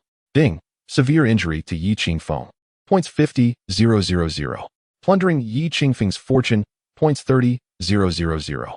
Instilling great fear in Yi Qifeng. Points 30,000. Shen Wuxiao was quite satisfied. With this single blow, he had amassed a total of 110,000 points. Yet, killing him would yield even more. Commander, draft a mission to eliminate the Dragon War God. Ding. Drafting in progress. Mission released. Eliminate the Dragon War God. Upon completion, points 2 million, plus a mysterious gift box and additional point rewards. Mission duration. No restrictions. Until the target is neutralized. A bloodthirsty glint flickered in Shen Wuxiao's eyes as his energy surged, wild and untamed. The prowess of an 8th-grade 9th-tier grandmaster was on full display. Those accompanying Shen Wuxiao were left utterly astonished. Their young master was terrifyingly formidable. Zhang Huayue was equally taken aback. Previously, he had only reached the 6th-grade 5th tier, but after their dual cultivation, he had ascended to the 6th-grade 8th tier. How had his power surged so suddenly? Her own advancement had been swift, yet not to such an exaggerated extent. Now, she too was nearing the 6th grade. It seemed that dual cultivation held great merit. Upon her return, she resolved to engage with that troublesome fellow at least 5 times within a single day. Seizing the opportunity while there were fewer women around him, she intended to grow closer to him, to earn his affection. Should more sisters arrive later, she would have to share his attention. She had made up her mind. Upon returning, she would head straight to the kitchen, uncertain of its appropriateness. As Shen Wuxiao charged into the villa, his entourage surged forward with him. Zhang Huayue could hardly contain herself. The earlier heavy weaponry had subdued them. But now it was a battle among warriors. With a determined step, she unleashed her energy, true power surging forth. The jade hand glided to the waist, drawing forth the soft sword that shimmered with a cold light, emitting a humming sound as it danced through the air, aiming at the equally fierce female, Zhu Ke. Within the villa, Shen Wuxiao's aura had already crushed everything in its path. The other guards, led by Yi Qifeng, resolutely chose to fight to the death, each one roaring as they charged towards Shen Wuxiao, embracing the notion of living through death. Shen Wuxiao showed no interest in the minor player, Karami, and headed directly for Yi Qifeng. Although gravely injured, Yi Qifeng remained the protagonist, unleashing an explosive power. In an instant, he confronted Shen Wuxiao, their clash resonating with an overwhelming momentum, as if the heavens and earth were about to shatter. With blood-red eyes, Yi Qifeng summoned his true energy, surging within his fist. That punch felt as though it could bring about the collapse of the world. The air crackled with intensity. Unfazed, Shen Wuxiao opted for a direct confrontation. Facing the terrifying force of Yi Qingfeng's punch, Shen Wuxiao met it head-on. Their fists collided, generating a tempestuous wind. The corpses strewn across the ground were propelled several meters away, leaving a void around the two combatants. The entire villa began to tremble on the verge of collapse. Yi Qingfeng had fully unleashed his power, yet the disparity in their realms was insurmountable. As he coughed up blood and prepared to withdraw, Shen Wuxiao transformed his fist into a claw, seizing his wrist. He then thrust his knee upward with tremendous force. The sound of bones fracturing echoed. A cry of agony escaped Yi Qingfeng's lips, his face contorted in pain, his arm bending helplessly. Shen Wuxiao sneered, intent on wrenching his arm off entirely. Yi Qifeng, seasoned in battle, quickly grasped Shen Wuxiao's intention. If his arm were to be broken, he would be rendered useless. Summoning all his strength, he broke free and released a furious roar. This sound reverberated, shaking the entire villa once more. The dragoness roar, a sonic attack, his signature technique, honed through experience. Shen Wuxiao's subordinates staggered, nearly losing their footing. Yet, Shen Wuxiao remained unaffected. He lost the opportunity to sever Yi Qingfeng's arm, and instead grasped his energy-imbued scales. With a powerful grip, he yanked violently. The sensation was akin to forcibly tearing off the shell of a pangolin. Yi Qifeng let out another anguished howl, helplessly watching as the scales from his shoulder to the joint were ripped away, leaving a bloody mess. Seizing the moment, Shen Wuxiao delivered a punch to Yi Qingfeng's abdomen. Lifting his hand and elbowing upward, he struck Yi Qingfeng's chin. The impact sent Yi Qingfeng soaring, blood spewing from his mouth in an arc as he crashed heavily to the ground. Yet he was still resilient, flipping over to charge forward once more. The Azure Dragon and Zhuge led the way for their leader. At that moment, the White Tiger roared, launching itself directly at Shen Wuxiao, attempting to delay him. Even if it was like an ant shaking a tree, it would confront him head-on. The White Tiger, the primary killer, unleashed a formidable aura even in its final moments. Possessing his own secret technique, he could dramatically amplify his strength. Faced with the frenzied White Tiger, Shen Wuxiao pivoted and delivered a powerful kick, sending him flying. Yet he immediately rose and lunged towards Shen Wuxiao. Qinglong and Zhuge swiftly disengaged from battle, rushing to Yi Qingfeng's side, one on the left and one on the right, supporting him. Boss, do not make a futile sacrifice. You must live to avenge your brothers. Yi Qingfeng, in a frenzied state, was oblivious to their pleas, desperately striving to charge forward. Think of your daughter. She is only 5 years old. This statement from Zhuge jolted Yi Qingfeng into partial awareness. Run. Qinglong and Zhuge hoisted Yi Qingfeng and fled. However, Baihu could hardly withstand Shen Wuxiao's terrifying onslaught. 2 punches were nearly fatal. Seeing Baihu falter, Zhuge pushed Qinglong. Take the boss away. I will hold him off. Without hesitation, he charged towards Shen Wuxiao. Yi Qingfeng could only seethe in impotent rage. Yet he understood that he could not perish. If he did, all would be in vain, enduring immense sorrow and anguish. He watched as his 2 comrades stood defiantly in his path. Today, he had also betrayed the vow of life and death together. He and Qinglong broke through the encirclement. Only after they had fled a considerable distance did he glance back. That fleeting look nearly shattered his martial spirit. In the distance, he saw Shen Wuxiao, drenched in blood, coldly smiling at him. In Shen Wuxiao's grasp lay the barely alive Baihu. Zhuge lay on the ground, fate unknown. Shen Wuxiao raised his middle finger towards Yi Qingfeng. Then, with a single punch, Chapter 98. In distress, Yi Qingfeng and his companions fled at a distance, while Uncle Wu, initially intent on pursuing them, was halted by Shen Wuxiao. There is no need to chase. He wouldn't be foolish enough to take the main road. It would be impossible to find him that way. Uncle Wu pondered thoughtfully. That fellow has sustained severe injuries. He is unlikely to survive. Shen Wuxiao shook his head. How could that be? Such a person, unless completely dismembered, is not so easily vanquished. He wiped the blood from his hands and surveyed the multitude of corpses strewn about. Among those Yi Qifeng brought, aside from the deeply unconscious Zhuge and the fleeing Qinglong and Yi Qifeng himself, all others lay dead. Ding. Congratulations, host, for shattering the God of War's mentality. Points 30. 000. The God of War has fled in injury, with his subordinates nearly annihilated. Points 20,000. Additional reward. 1 resurrection card for the fated protagonist. A resurrection card for the fated protagonist? Shen Wuxiao was momentarily taken aback. Indeed, after the host eliminates the protagonist, a points reward is automatically granted. Utilizing the resurrection card allows you to restore the fated protagonist to a near-death state. Should the host eliminate him once more, rewards will be granted again. An essential means to accumulate points, but only applicable to the still warm body of the fated protagonist. Mission to eliminate the mad dragon god of war continues. Shen Wuxiao nearly burst into laughter. It felt rather mischievous. Nevertheless, he was quite satisfied. This Yuqi phone, from his entrance to demise, could potentially yield over 300,000 points, perhaps even more. Coupled with the protagonist's resurrection card, a subsequent kill would equate to the opportunity to eliminate another protagonist. This was indeed of great value. Shen Wuxiao then turned his attention to the deeply unconscious Zhuke. She lay in a state of oblivion, having been gravely injured by Jiang Huayue. Earlier, in a desperate bid to save Yuqi Feng, she had fought fiercely to escape, only to remain and confront the situation. Fortunately, before Shen Wuxiao intervened, she had succumbed to unconsciousness, thus avoiding a fatal blow. He gazed intently at her face, truly a stunning beauty, scoring over 90 in allure. Yet, it was evident that her affections were deeply entrenched with Yuqi Feng.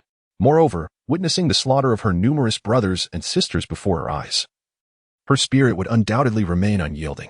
Should she refuse to submit, death would be her only fate. Shen Wuxiao was not in want of women, for him. Desirability was one aspect, yet unwavering loyalty was paramount. If he were to settle for mere physical beauty, it would display a lack of discernment. The allure of flesh and bone is but a fleeting illusion. So-called beauty ultimately returns to the embrace of the earth. Thus, Zhuchue's existence held value only in allowing Yuqi Feng to once more experience despair. Take this woman with us, and let us depart. This stench will soon be eradicated by flames. Shen Wuxiao turned, grasping Jiang Huayue's delicate hand, and exited the villa. After their convoy departed, a great fire erupted at Lu Tao's villa, sending flames soaring into the sky. Thick black smoke billowed, and the air was laden with the acrid scent of charred flesh. Meanwhile, Yuqi Feng and Qin Long were fleeing at full speed, having long since exited the city limits. They dared not tread the main roads, opting instead for narrow paths to evade any pursuing vehicles. The two eventually reached an old district on the outskirts and found a place to take refuge. Yi Qingfeng, unable to bear the pain, cried out and slowly sank to the ground, leaning against the wall. He had sustained the gravest injuries. His arm was fractured at a 90-degree angle, his abilities ruthlessly shattered, and the scales on his arm were torn away, leaving a gruesome mess of flesh and blood. His jaw had been struck with such force that it was dislocated, several teeth flying out in the process. A bullet infused with true power had nearly created a gaping hole in his abdomen, the scales covering it shattered, almost exposing his innards. However, thanks to his formidable physique and indomitable will, he remained alive. Shi Tian, on the other hand, had only suffered minor injuries. Back at the villa, Bai Hu had been entangled by that martial uncle, while Zhu Ke was suppressed and beaten by Jiang Huayue. Yi Qingfeng had been attacked jointly by the old cat and the scorpion, but fortunately, his opponents lacked his extensive combat experience. Thus, he emerged with the least harm among them. Shi Tian hastily retrieved some healing potions and administered them to Yi Qingfeng. During their time in the northern domain, he had endured many injuries, but none as severe as this. Seeing Yi Qingfeng in such a critical state made his eyes redden. Fate is capricious. Who could have foreseen that just in the morning, they had all been full of vigor, receiving accolades together, basking in their shared glory and pride. They reminisced about the blood and tears shed on the battlefield in the northern domain. Yet, as dusk approached, from the 50 or 60 who had come together, only the two of them remained. This stark contrast brought him to the brink of despair. They sat together on the ground in silence, the atmosphere thick with profound sorrow. Everything was left unspoken. After a long while, Yi Qingfeng suddenly rose to his feet. Shi Tian reached out to assist him, but Yi Qingfeng raised a hand to stop him. "I am fine." His face was devoid of color, his expression cold and grim. "We must find a place to bandage and treat these wounds. We need to gather ourselves." Yi Qingfeng adjusted his mindset. His comrades could not have perished in vain. It was his burden, and he could not let them down. "All right." Qing Tian gritted his teeth in response. The sadness and grief must be transformed into motivation. Once vengeance was exacted, they would mourn and drink deeply. There was no time to waste on lamentations now. As they moved forward, Yi Qingfeng suddenly spat out a mouthful of blood. "I'm all right." Shi Tian rushed to support him. "It's just the bruised blood being expelled. I feel much better now. We just need to tend to the external injuries." Yi Qingfeng was not merely pretending to be tough. The medicine Qing Tian had given him earlier was a healing elixir, designed to restore injuries and invigorate the blood. Such life-saving potions were precious and scarce, gifted by those in higher authority. Yi Qingfeng let out a long sigh of relief. Unable to contain his concern, Qing Tian asked, "Boss, your injuries. Most clinics won't suffice. And if we go to a larger hospital, we risk being discovered by Shen Wuxiao's people." Qing Tian felt helpless. If only Zhu Ke were here. Her medical expertise would surely resolve these issues. Alas, her fate remains unknown. Yi Qifeng harbored his own thoughts. He stated calmly, "Let us go to the hospital. The one where my daughter is located. Besides treating tumors, they also have both internal and external medicine." What? Qinglong was somewhat incredulous. Wasn't this akin to walking into a trap? That Shen Wuxiao was utterly ruthless. "Do not be astonished," he continued. "This is what one might call darkness beneath the lamp. Shen Wuxiao would never suspect that I would venture into that hospital, parading right before their eyes. During my encounter with Shen Wuxiao today, I discerned that he possesses a grandiose sense of self-importance and pride, undoubtedly believing that having crushed me to such an extent, I would cower in fear and avoid appearing. Thus, the strategy of darkness beneath the lamp is indeed effective. Furthermore, I can feel secure while at the hospital." Qinglong nodded in agreement, acknowledging that the leader's words bore truth. It was imperative that they did not use their real names. This point was one that Yi Qifeng did not contest. Indeed, using their true identities was out of the question.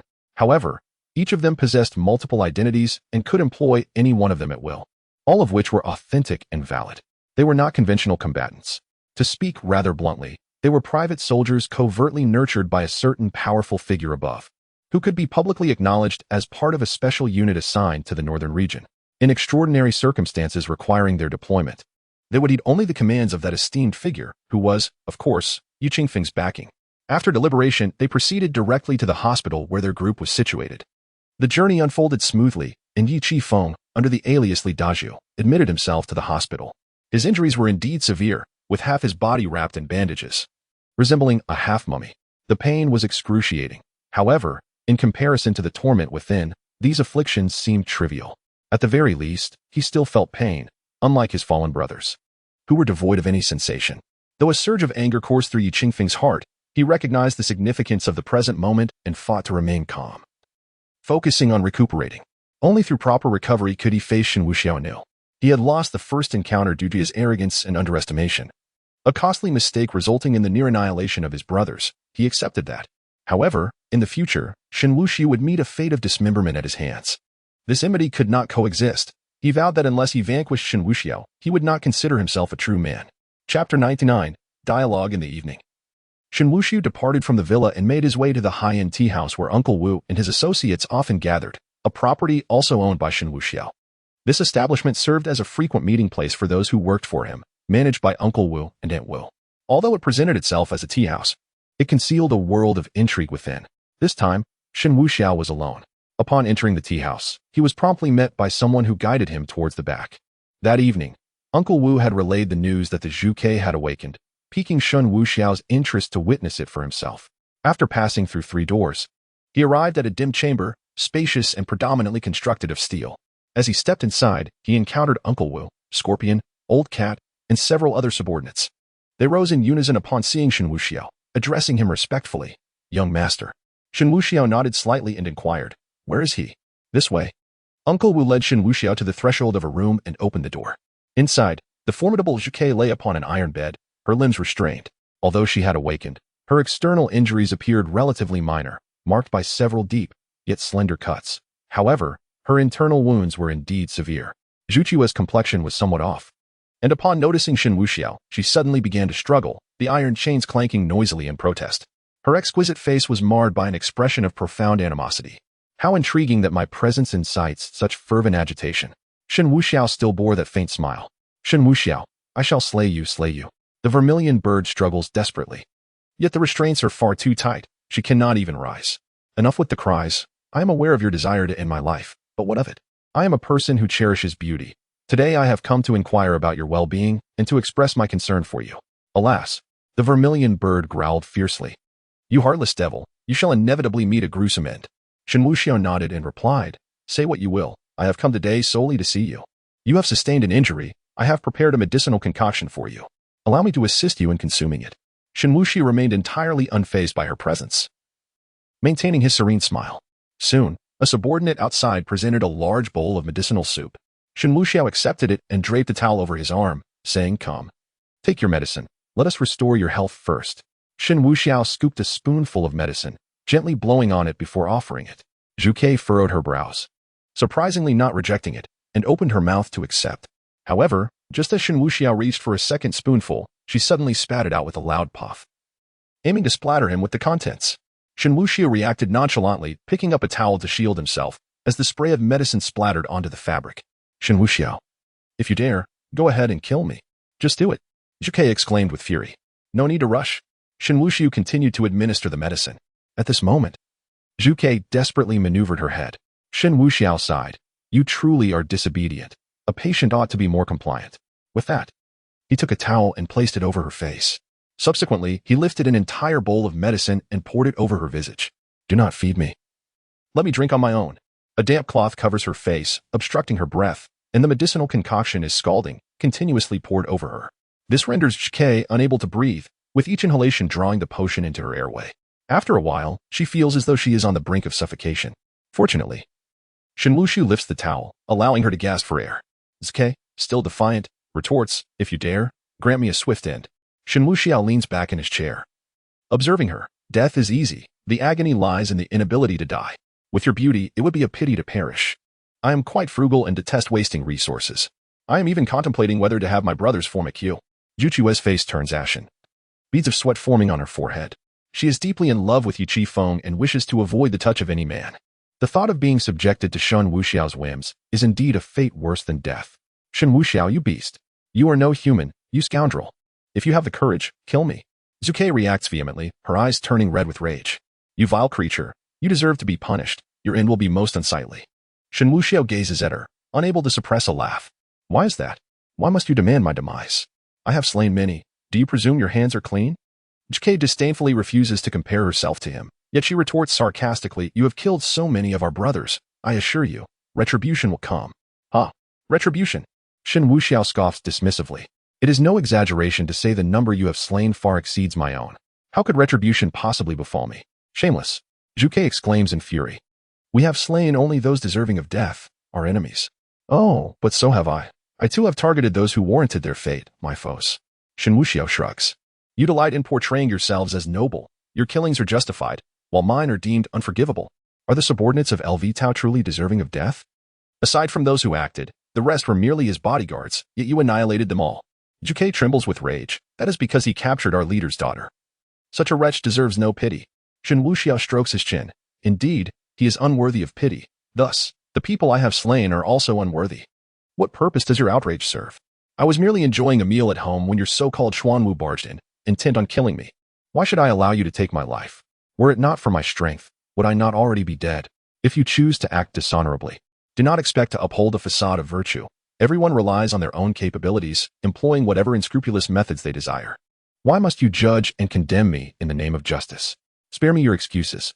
Zhu Ke seethes. Shen Wuxiao shakes his head. "You see, you are viewing the world through tainted lenses.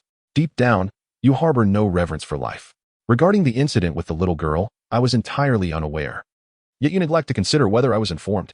You believe that anyone remotely connected must perish, for that incident has struck a nerve with your leader, compelling you to seek vengeance unconditionally." Shen Wuxiao ignited a cigarette and exhaled slowly, stating, in simpler terms, that this is the rage you all empathize with. A pent-up frustration yearning for release. You stand upon a lofty pinnacle, surveying all beneath you. For a moment, Zhu Ke found herself at a loss for words. Ultimately, it is a matter of perspective. From their viewpoint, Shen Wuxiao has slain numerous comrades, marking him as a formidable enemy. Conversely, from Shen Wuxiao's perspective, when others seek to take his life, he must retaliate. When both parties are intent on annihilating each other, the notions of right and wrong dissolve, leaving only raw capability. Deep down, she could not help but concede that Shen Wuxiao had a point. They indeed empathized, feeling that their leader's daughter had been wronged and that vengeance was warranted to satisfy their indignation. Thus, they would not discern the innocent from the guilty, but rather perceive anyone entangled with the adversary as complicit, deserving of death. Zhu Ke ceased her idle chatter, turning her head and declaring succinctly, "If you wish to kill or maim, be direct. If you are a man, grant me a swift conclusion." Chapter 100. The vermilion bird ascends. Shen Wuxiao offered no rebuttal. "Indeed, I shall grant you a swift end, for for the one I intend to torment is never you." As he spoke, he called out to the outside, "Scorpion, bring her belongings." "Yes, young master," Scorpion replied promptly. A sense of foreboding suddenly enveloped Shike. As Scorpion entered, she clearly saw him holding a mobile phone, instantly grasping Shen Wuxiao's intention. Furious, Shike exclaimed, "Shen Wuxiao, you shameless wretch. Do you think you can impersonate me to uncover the boss's whereabouts? Dream on." Shen Wuxiao paused momentarily, then burst into laughter. "Not at all. The person I aim to capture cannot escape. I have no need for such trivial tactics. I merely wish to have a chat with Mr. Yi." With that, he unlocked the phone, revealing a wallpaper of Zhuke and Yi Qingfeng together. "Ah, a lovesick fool. It seems you truly adore him. Alas, he appears to harbor no feelings for you. You are but a loyal admirer doomed to despair." Shen Wuxiao mocked. Zhuke gritted her teeth, her anger surging to its zenith. Shen Wuxiao then opened a messaging application, pressed the voice message button, and sent a message. "Mr. Yi, are you free? Let us have a video call. Zhuke has nothing to worry about. I thought you might not believe me, so I wanted to show you her, to ease your mind." After sending the message, he took a selfie with Zhuke, giving a peace sign, and sent it forth. He then handed the phone to Scorpion, who connected it to a large screen. Next, Shen Wuxiao seized Zhuke and secured her to a tiger bench, silencing her. He settled beside Zhuke, waiting quietly for the video call. Before long, the call indeed came through. Scorpion pressed to connect and stepped aside. The screen illuminated, revealing Yi Qingfeng, heavily injured and bandaged in numerous places. Shen Wuxiao waved. "Good evening, Mr. Yi. Have you eaten?" Yi Qingfeng's eyes blazed with fury, as if he wished to slay Shen Wuxiao through the screen. Zhuke frantically shook her head, signaling Yi Qingfeng to ignore him. "What do you require for her release?" Yi Qingfeng forced himself to remain calm. Shen Wuxiao casually crossed his legs, his smile unwavering. "There are no conditions, after today. She shall simply be taken away." Yi Qingfeng's brows furrowed. Something about that statement felt amiss. Shen Wuxiao, however, shifted the topic, gesturing at the video background. "Mr. Yi, your surroundings resemble a hospital restroom. Of course, this is merely my wild guess. I have no knowledge of your hospitalization, nor that you and your daughter are in the same facility. Please, do not assume I am investigating you." At these words, Yi Qingfeng felt a chill run down his spine. How could Shen Wuxiao possibly know everything? Was he being monitored in every action? "Mr. Yi, why does your complexion change?" "I merely said it was a guess. Do not be alarmed. If you truly fear, you may flee. I shall not pursue you relentlessly. After all, one may escape the monk, but never the temple, so it matters not." Yi Qingfeng shivered unexpectedly. Over the years, he had seen through the cycles of life and death, and few could instill in him a sense of great threat. Yet today, he encountered such a presence. Deep down, he felt a twinge of fear towards Shen Wuxiao, even if he was reluctant to admit it. "What exactly do you intend to do, Shen Wuxiao?" Yi Qingfeng gritted his teeth, his fists clenched tightly, though hidden from view. Shen Wuxiao gestured towards Zhuke, saying, "I wish to discuss her with you, specifically to inquire whether you still desire this subordinate." Yi Qingfeng felt powerless. He understood that Shen Wuxiao was demanding an exorbitant price. However, he had no choice but to comply, as he could not bear to witness Zhuke come to harm. "Speak." Shen Wuxiao pondered for a moment and then stated, "Very well, first sever your own finger, so I may gauge your strength." Upon hearing this, Yi Qingfeng was momentarily stunned. Zhuke shook her head vehemently, tears streaming down her face. "If you are unwilling, then I shall do it." Shen Wuxiao appeared ready to take action. "Wait." Yi Qingfeng gritted his teeth and, astonishingly, drew a dagger, slicing off his own finger. Ding. Forced Yi Qingfeng to sever his finger. Points 30,000. Shen Wuxiao raised his thumb in approval, praising, "Brave and decisive, a true man." He then turned to the tearful Zhuke, saying, "Your judgment is impeccable. You have not erred in your affections. He is indeed worthy of such devotion. I misjudged, and for that, I apologize. You are not a sycophant." Zhuke was unable to absorb Shen Wuxiao's words. Her heart ached profoundly. Shen Wuxiao then directed his gaze to the video image of Yi Qingfeng, stating, "Mr. Yi, I admire you, not in mockery, but in genuine respect. Sadly, we cannot be friends. Even without that incident, we would naturally be adversaries, for there are unseen interests at play. I keep my promises. Zhuke, you may take him away and handle the selection of the burial site as you see fit." Yi Qingfeng realized he had been outmaneuvered. Yet he could do nothing about it, as he could not stand by and watch Zhuke suffer humiliation. "Shen Wuxiao, you scoundrel!" Yi Qingfeng seethed with rage, his fury palpable even through the screen. Shen Wuxiao smiled at Yi Qingfeng, exuding an air of refined elegance. He then rose and extended his hand. The scorpion swiftly presented a sharp dagger. Shen Wuxiao held the dagger against Zhu Qiue's cheek, gradually moving it to her fair neck. He leaned against her back, embracing her, and whispered in her ear, "My dear, I truly admire you. Your loyalty, your beauty. I genuinely wish to possess you.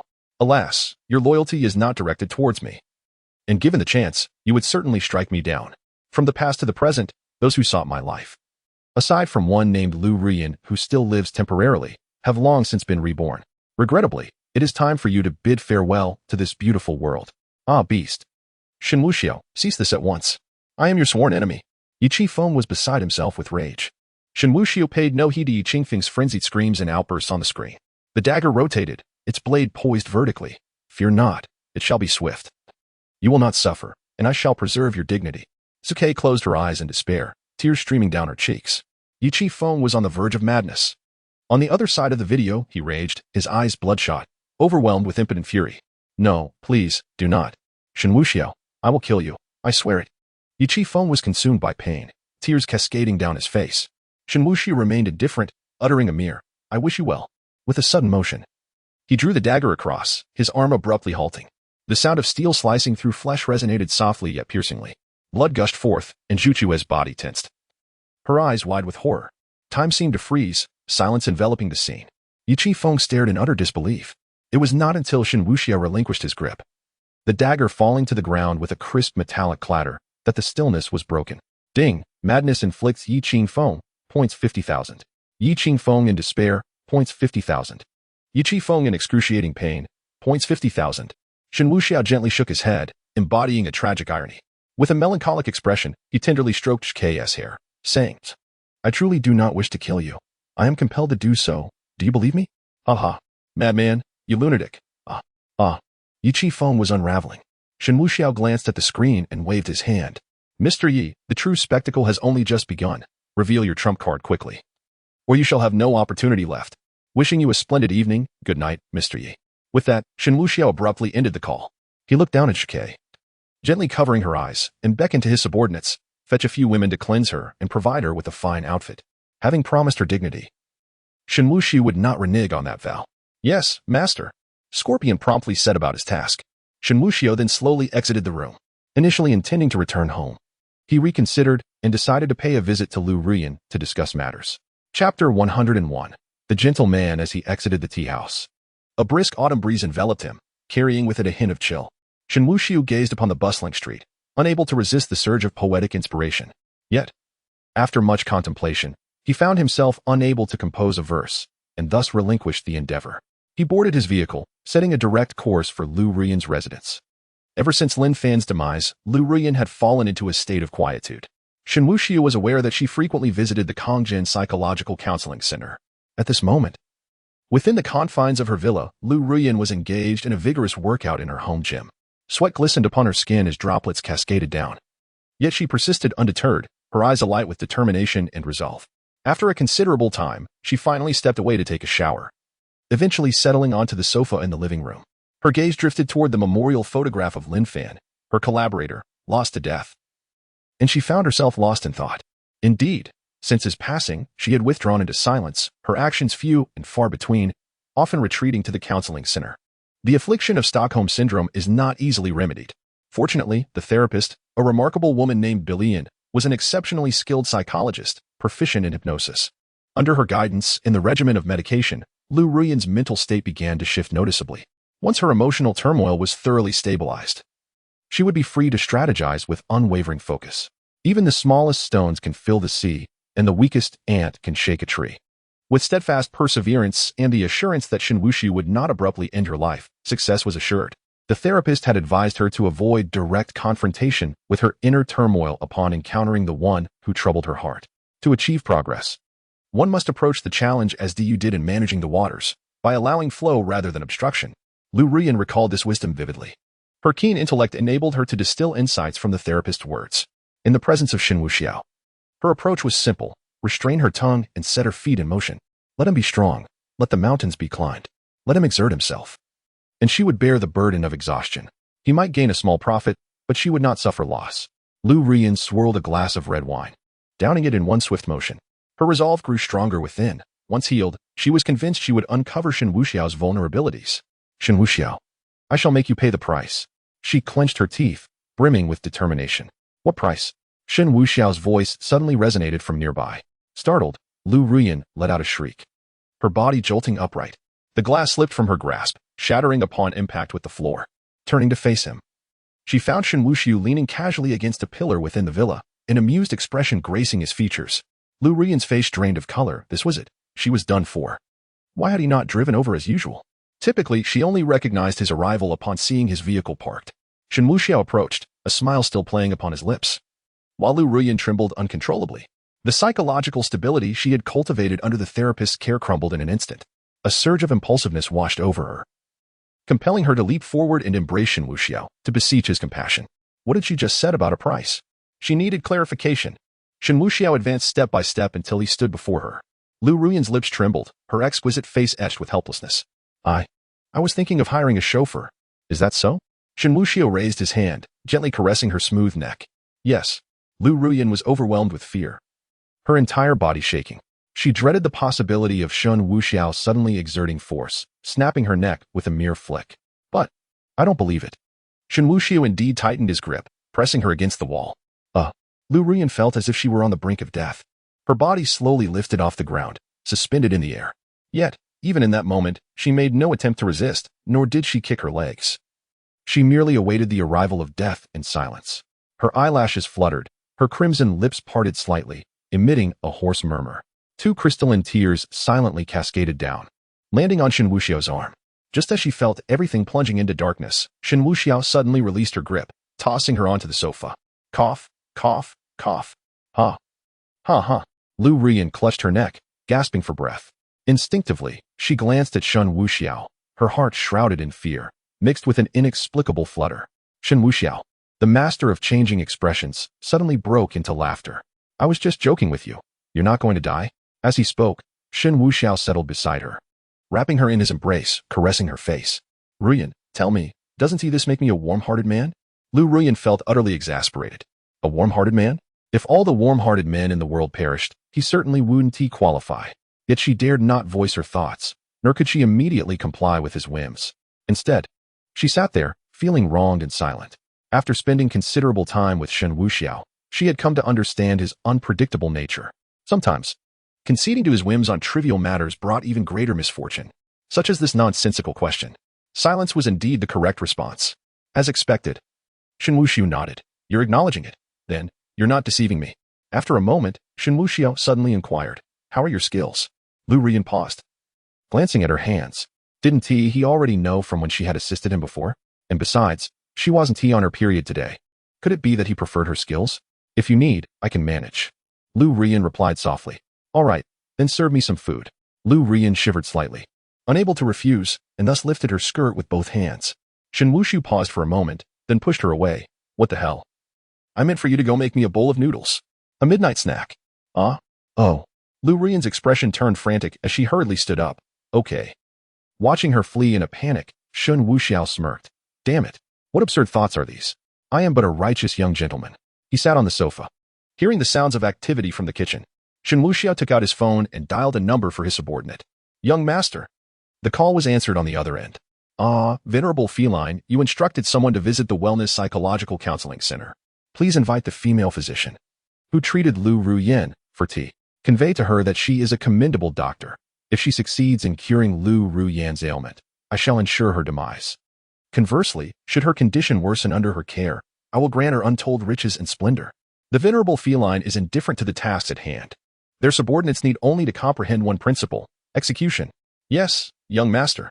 Upon ending the call, Shen Wuxiao strode into the center of the living room. He then lit an incense stick, waving it gently before placing it in the incense burner. 1 stick of incense, you 3 shall share. Do not quarrel. After waiting for a while, the commotion from the kitchen subsided. Lu Ruyan emerged, presenting a steaming bowl of shredded meat and egg noodles. Though simple, it was quite satisfactory. Her culinary skills were limited, and during her time abroad, this was the only dish she managed to prepare adequately. Fortunately, Shen Wuxiao desired noodles. Otherwise, she would have been at a loss. Setting the bowl beside Shen Wuxiao, she remarked, if you are uneasy, I can take a bite first. She feared that he might suspect her of poisoning the dish, though she lacked the audacity to do so. No need. Shen Wuxiao responded, taking a bite himself. Finding the flavor rather agreeable, albeit incomparable to Jiang Huayu's cooking. After tasting, he offered Lu Ruyan a pair of chopsticks as well. Lu Ruyan pursed her lips. If I eat, Will you not find it distasteful? Nonsense. How many times have we kissed? Have I ever complained about your saliva? Can't you tell I'm a warm-hearted man? Why waste words?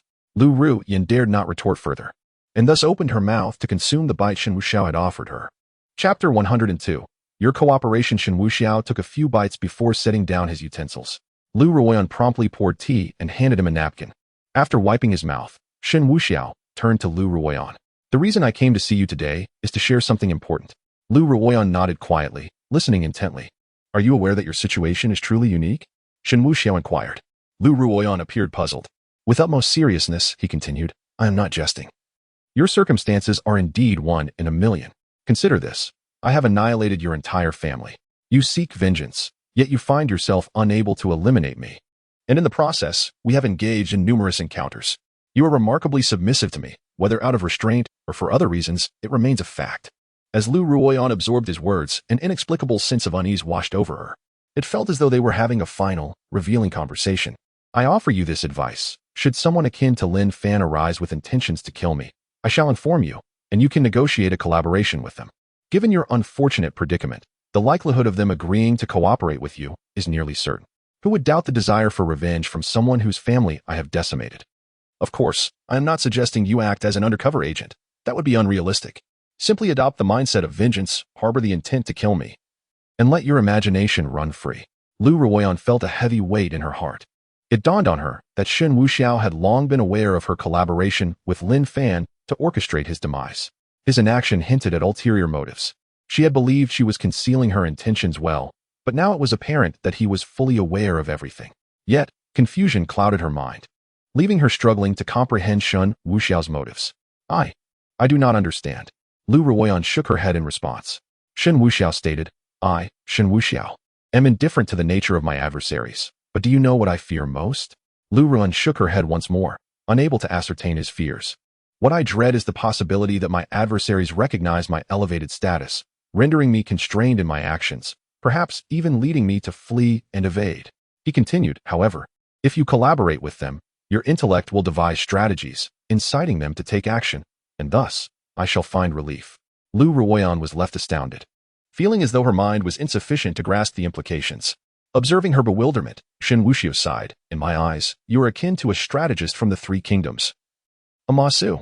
To put it plainly, your nature tends to undermine your allies. By negotiating with them, you will relieve me of considerable concern. Do you understand? At this moment, Lu Ruoyan truly comprehended the gravity of his words, feeling deeply insulted. It felt as though he was mocking her intelligence. Shen Wuxiao was not merely jesting. He was acutely aware that the adversaries they faced were not formidable protagonists. This was a world of high martial arts, and currently, Yi Qingfeng, as well as the Lin brothers, Lin Fan and Lin Chen, were merely ordinary. Eventually, they would confront those who possessed both valor and cunning, particularly individuals adept at patience. However, regardless of the endeavor, understanding oneself and the adversary is an indispensable prerequisite. Yet, information about oneself, apart from what one wishes to disclose, is not easily obtainable. This is where Lu Ruoyan's role comes into play. She possesses intellect, albeit sparingly directed towards herself. Ironically, she is the most elusive and yet the most trustworthy kind of ally. By dispatching a cadre of skilled individuals around her, it creates the illusion that she has cultivated a sphere of influence, although it is merely for show. She endures humiliation at my side, to others. Does this not resemble an undercover operation? Lu Ruoyan merely needs to recite a set of theoretical formulas, a deceased father, a mother gone, and a sister lost, with the entire clan weeping bitterly. Alas, her adversary is too beastly, visiting her abode the very next day. In a bid for self-preservation, she allows him proximity. Harboring an immense hatred within, she despises her own inadequacies, yearning for vengeance yet finding no opportunity. Today, encountering a comrade on this journey. I provide intelligence while you exert effort. This formula is flawless. Moreover, it is all based on truth, easily verifiable. Disbelief would be implausible. Lu Ruoyan found herself momentarily at a loss for words. Shen Wuxiao gently caressed her cheek. Ruoyan, this is your opportunity, your singular chance to eliminate me. Do you truly believe that you can kill me on your own? Therefore, it is imperative that you leverage your strengths. Collaborate with the proficient. By any means you employ to slay me, it shall be your skill, and during this period, I assure you, I will not allow your demise. Lu Ruoyan understood that Shen Wuxiao was not jesting. She delved deep into contemplation. Indeed, the notion of killing Shen Wuxiao at this juncture was sheer fantasy.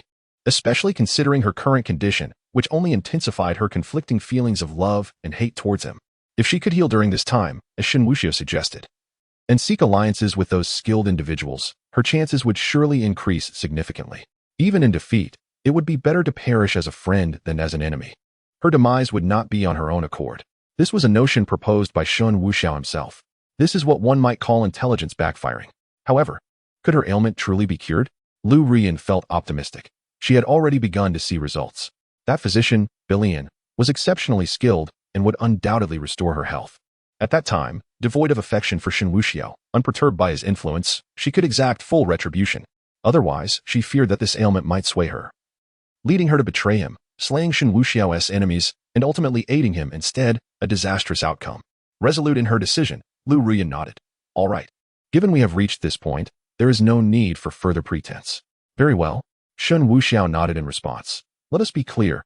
While you are not my woman, I possess a strong sense of possessiveness.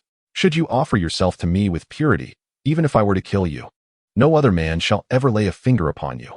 Should you engage in cooperation through sordid means, I will personally wield the blade, meting out a gruesome death with 3,600 cuts. Lu Ruyan gazed at Shen Wuxiao, her heart suddenly convulsing with pain. Could it be that in his eyes, she appeared so shameless? Lu Ruyan has always been a cerebral worker, cunning and shrewd. Prior to the forceful actions of Shen Wuxiao, she even wore gloves when shaking hands with partners. The notion of bartering her body for collaboration seemed as insubstantial as a castle in the air, for value is paramount.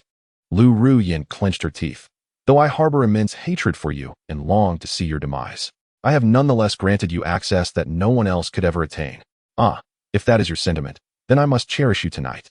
Shen Wuxiao replied with a light chuckle, drawing Lu Ruyan into his embrace as they ascended the mountain peak. Lu Ruyan bit her lip, feeling that infuriating sense of dependence surge once more. She resolved to seek out the physician by Lian the following day. However, she chose to focus on the present moment.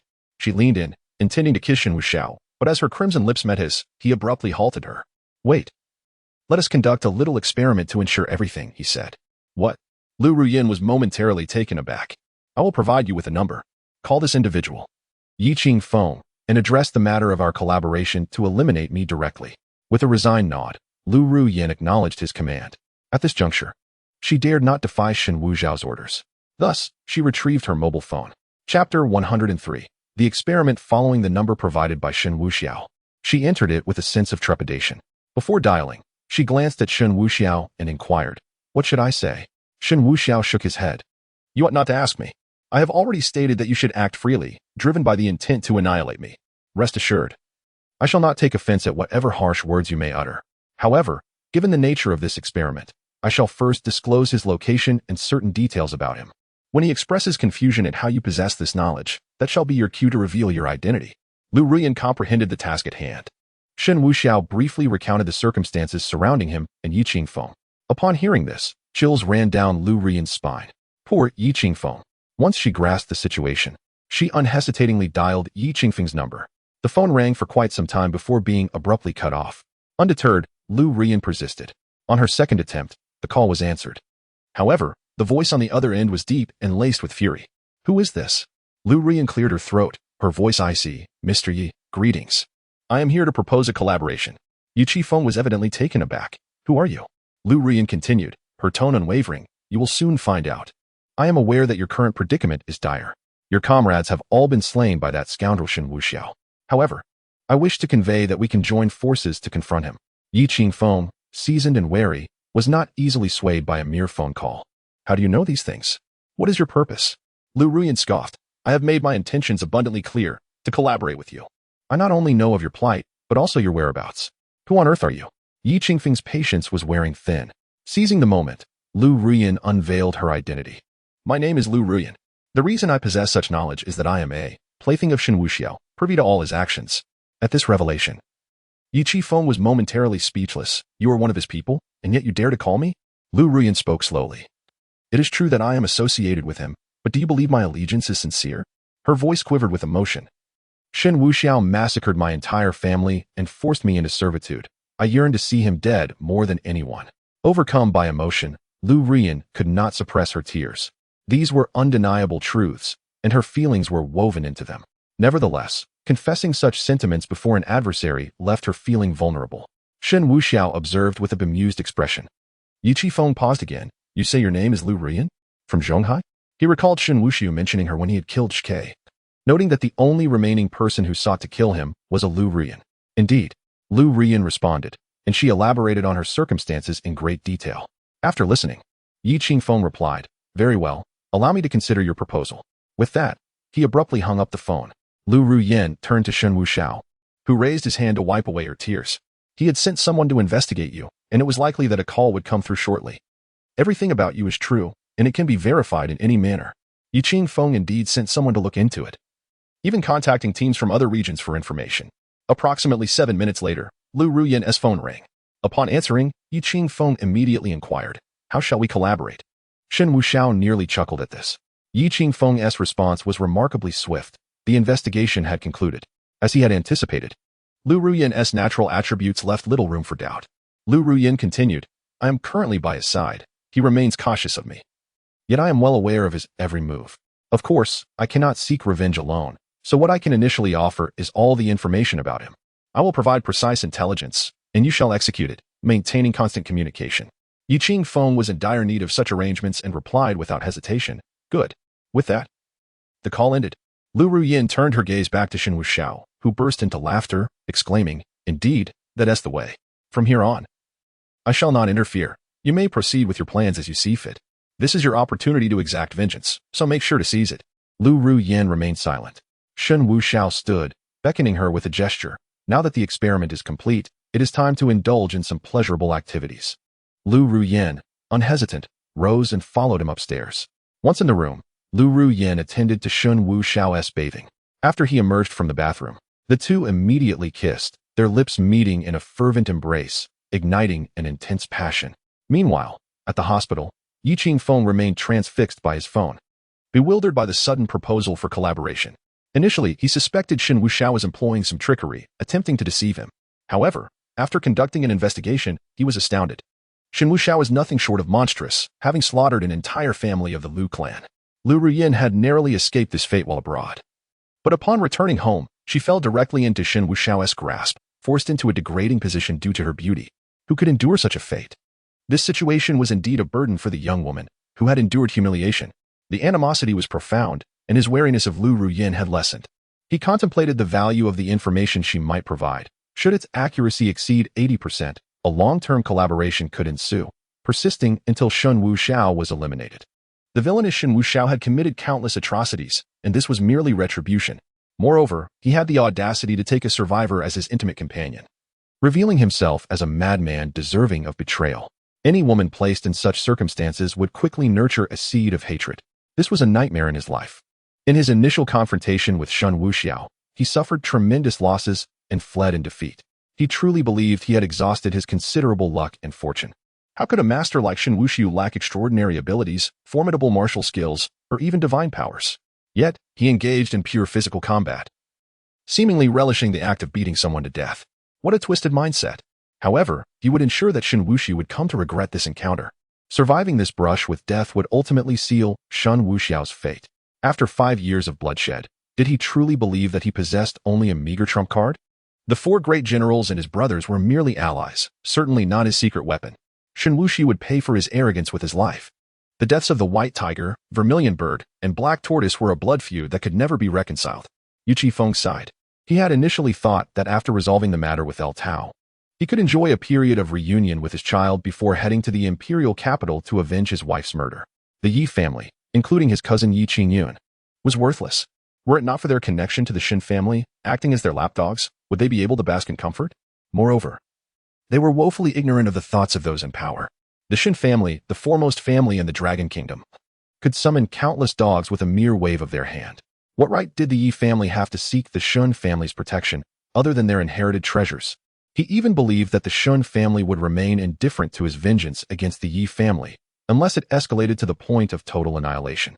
The Shen family had no time to waste on trivial matters. A small family like the Yis hardly warranted their involvement.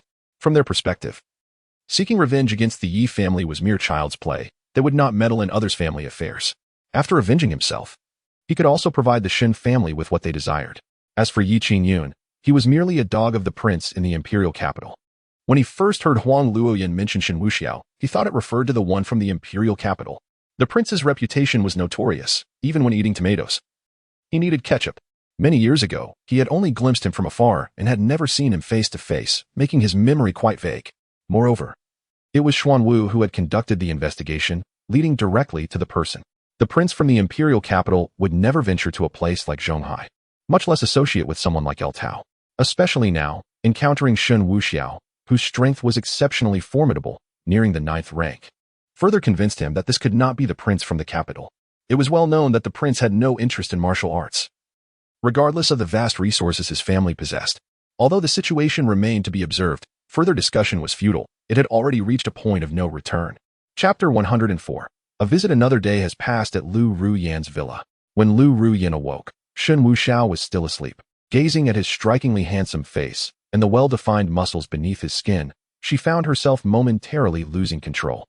Shen Wuxiao was indeed like a potent poison, ensnaring her heart with his allure.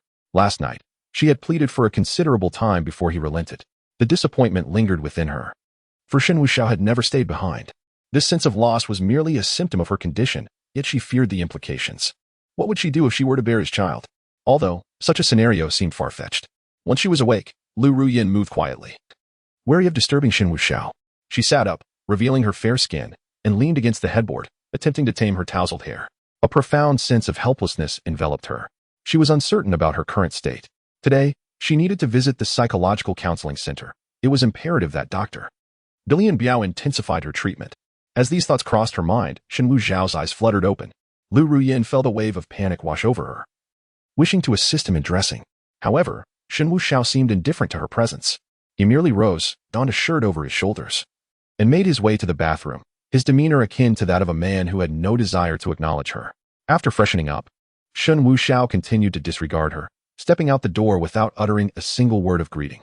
Just as her heart ached in silence, the door swung open again. Shen Wuxiao peeked in, and before she could inquire if he desired breakfast, he bluntly remarked, "In the future, sleep more obediently. I have nail marks on my abdomen. Consider this a one-time pass." With that, he slammed the door shut. Lu Ruyan felt a sense of grievance, her lips pouting as tears threatened to spill. Meanwhile, Shen Wuxiao, now downstairs, began to dress, for he had matters to attend to. He needed to visit the daughter of the war god. The sweet little bald girl was scheduled for surgery, and he could not remain indifferent. Moreover, he was aware, based on Yi Qingfeng's narrative, of the powerful connections behind her. Coincidentally, those connections did not belong to the Shen family. At present, Yi Qingfeng found herself in dire straits, and seeking help was inevitable. This presented a perfect opportunity to assist his family in eliminating rivals, which seemed quite reasonable. Dressed and ready, Shen Wuxiao paused at the altar, glancing at his abdomen, unable to suppress a complaint. What on earth were those nails for? Look at the marks left on me. Then, his gaze fell upon Lu Qingqing's memorial photograph, a black and white image of her smiling. "You look quite unappealing when you smile," he scoffed, fastening his buttons before leaving the villa. He climbed into his car and drove away. At the hospital, Huang Luoyin was bustling about early in the morning. Yi Qingfeng had mentioned that experts would arrive today, genuine specialists. The matter of her ailment could not be postponed any longer. Tomorrow marked the final day, thus, they could not afford to waste time. The sooner the surgery could be performed, the better. As she gazed at the still slumbering Tuan, Huang Luoyin felt a twinge of irritation. Yi Qingfeng, that irresponsible man, had returned with great fanfare only to vanish unexpectedly. Tuan was his daughter, yet today, on the day of her surgery, he had chosen to disappear. When Tuan was rescued and brought back to the hospital, she cried out in distress, tears streaming down her cheeks. He professed his immense love for her, claiming he would betray the world for her sake. At that moment, Huang Luoyin felt a sense of solace, believing Tuan's suffering had not been in vain. Touched by the reunion of father and daughter, she felt she had honored the memory of her deceased friend. Just yesterday, during their conversation, Tuan expressed her longing for him, wishing to see him. He had promised to meet her in the evening, yet now he was nowhere to be found. When she called, he either answered briefly or hung up almost immediately. In retrospect, none of his words were trustworthy. They were mere empty promises. In truth, Yi Qingfeng was somewhere nearby, observing from a distance. He too yearned to see his daughter, but it was not feasible. During their video call last night, a few casual remarks from Shen Wuxiao had left him feeling uncertain. With so many people in the hospital, he could not discern who among them were Shen Wuxiao's associates. If he were to recklessly visit his daughter, It could provoke Shen Wuxiao's wrath, endangering Tuan Tuan. His reinforcements had yet to arrive, leaving him no choice but to endure. If Tuan Tuan's surgery went smoothly today, he would implore Huang Luoyan to take her away from Zhanghai. Once he had settled his matters with Shen Wuxiao, he would make amends in due course. Yu Qifeng sighed deeply, retrieving his phone to call Qin Long. Qin Long, have you received the tumor specialist? During this tumultuous time, he had no one else to rely on and could not entrust the task to anyone else, as it concerned his daughter's life. Boss, the plane hasn't landed yet. It will touch down around 9:30. Qin Long replied. All right, be sure to exercise caution. Yu Qifeng ended the call and then sent a message to Huang Luoyan. Miss Huang, the tumor doctor is en route and should arrive around 10. I appreciate your assistance in caring for Tuan Tuan. Please forgive my previous unfulfilled promise. I shall make amends in the future. After sending the message, Yu Qifeng lingered at a distance for a moment, observing as Huang Luoyan read the message. However, she merely glanced at it before tossing her phone aside, displaying evident impatience. Yu Qifeng could only sigh in response. Time passed slowly, and soon it was 10 in the morning. Outside the hospital, Shen Wuxiao and Jiang Huayue arrived. Exiting the parking lot, Shen Wuxiao held a bouquet of flowers, while Jiang Huayue clutched a plush teddy bear. They had come to visit Tuan Tuan on behalf of Yu Qifeng. With the little bald-headed one undergoing surgery, how could they, as good friends of his father, not show their support? As they strolled toward the hospital, Jiang Huayue linked her arm with Shen Wuxiao's. Glancing at the plush bear and inquiring, Wuxiao, do tell me, do you harbor any thoughts of eliminating that child? Upon hearing those words, Shen Wuxiao could not help but laugh aloud. What do you take your man for? Truly, he is merely visiting the child, at most leveraging the child to instill fear in the lurking vermin. I, Shen Wuxiao, am not a virtuous person. My hands are stained with blood. Yet I would never stoop to harming a child. That is my bottom line. Jiang Huayue naturally trusted Shen Wuxiao. She swiftly stepped in front of him, obstructing his path. What now? Jiang Huayue remained silent, her beautiful eyes sparkling with joy. She delicately rose onto her toes and planted a fierce kiss on Shen Wuxiao's lips. This is the man I love. I shall spare none who stand against you. I will accompany you in a river of blood. However, for those who are merely bystanders, let us show some restraint, for I intend to bear your children. Let us accumulate virtue for them. Indeed, Shen Wuxiao chuckled as he tousled her hair. Come. Let us proceed to take a look. Jiang Huayue clung to Shen Wuxiao's arm, her entire form pressed against him, exuding an air of intimacy. They were making their way towards the hospital entrance when a business vehicle approached from a distance. The driver was Qin Long. He had picked up the tumor specialist and was hurrying to the hospital. Just as he was about to slow down to enter a parking space, he suddenly spotted Shen Wuxiao and Jiang Huayue. He froze momentarily. These two individuals were unmistakable to him. One held flowers, while the other clutched a plush toy, evidently visiting someone. Qin Long quickly deduced that they were headed to see Tuan Tuan. A surge of murderous intent and malevolence filled Qin Long. Shen Wuxiao's tyranny knows no bounds, seeking to annihilate all. Chapter 105. The Azure Dragon ascends to the heavens. Intent to kill rising before him lay the harrowing scene of fallen comrades and the grievously injured Yu Qifeng. The Azure Dragon trembled, his fury reaching a boiling point. An elderly foreigner, a tumor specialist named Cliff, inquired with concern, what has transpired? He could not be oblivious to the aura radiating from the Azure Dragon.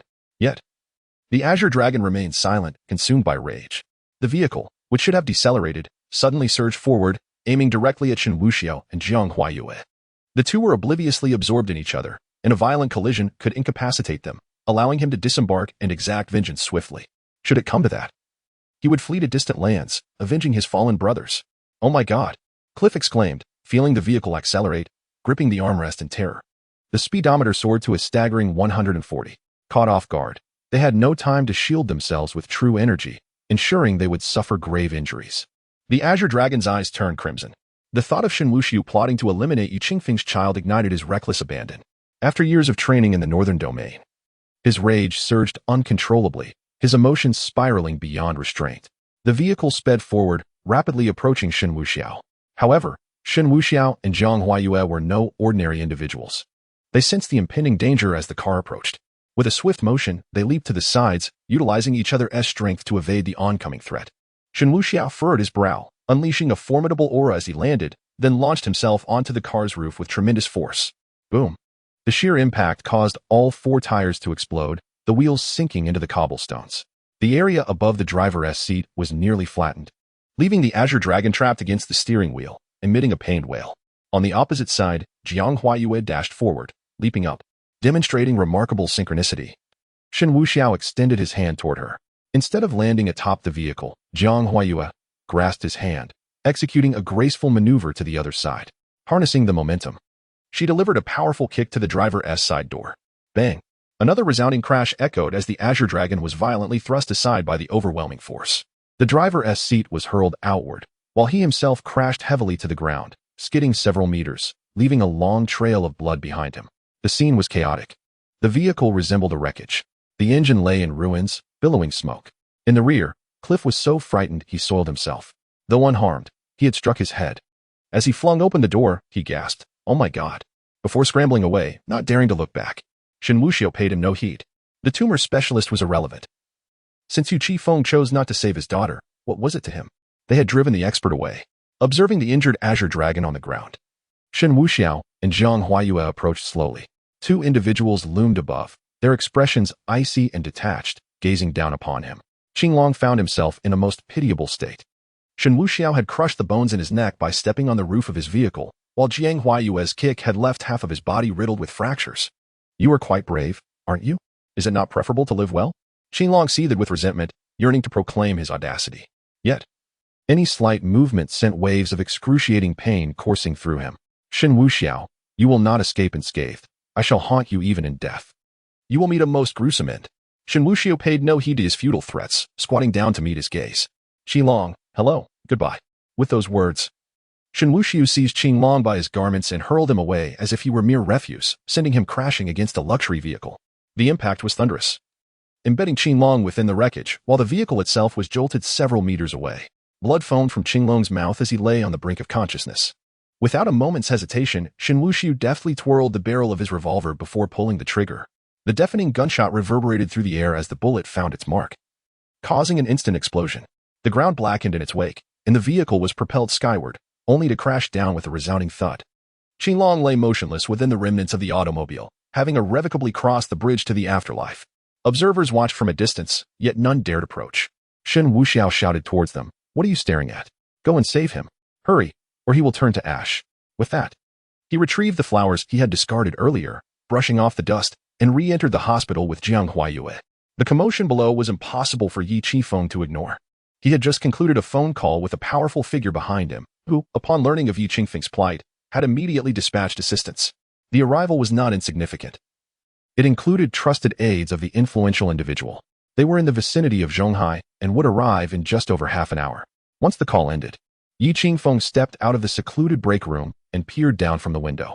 His heart sank as he realized that the luxury vehicle was indeed the one rented by Qinglong to pick up the tumor specialist. A thunderous noise echoed in his mind. This was disastrous.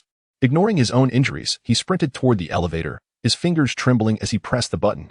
"Qinglong, Qinglong, please be safe." He desperately wished to remain calm, but tranquility eluded him. With the vehicle exploding in such a manner, if anything had happened to Qinglong, it could only mean calamity for the tumor specialist as well, the lifeline for his daughter.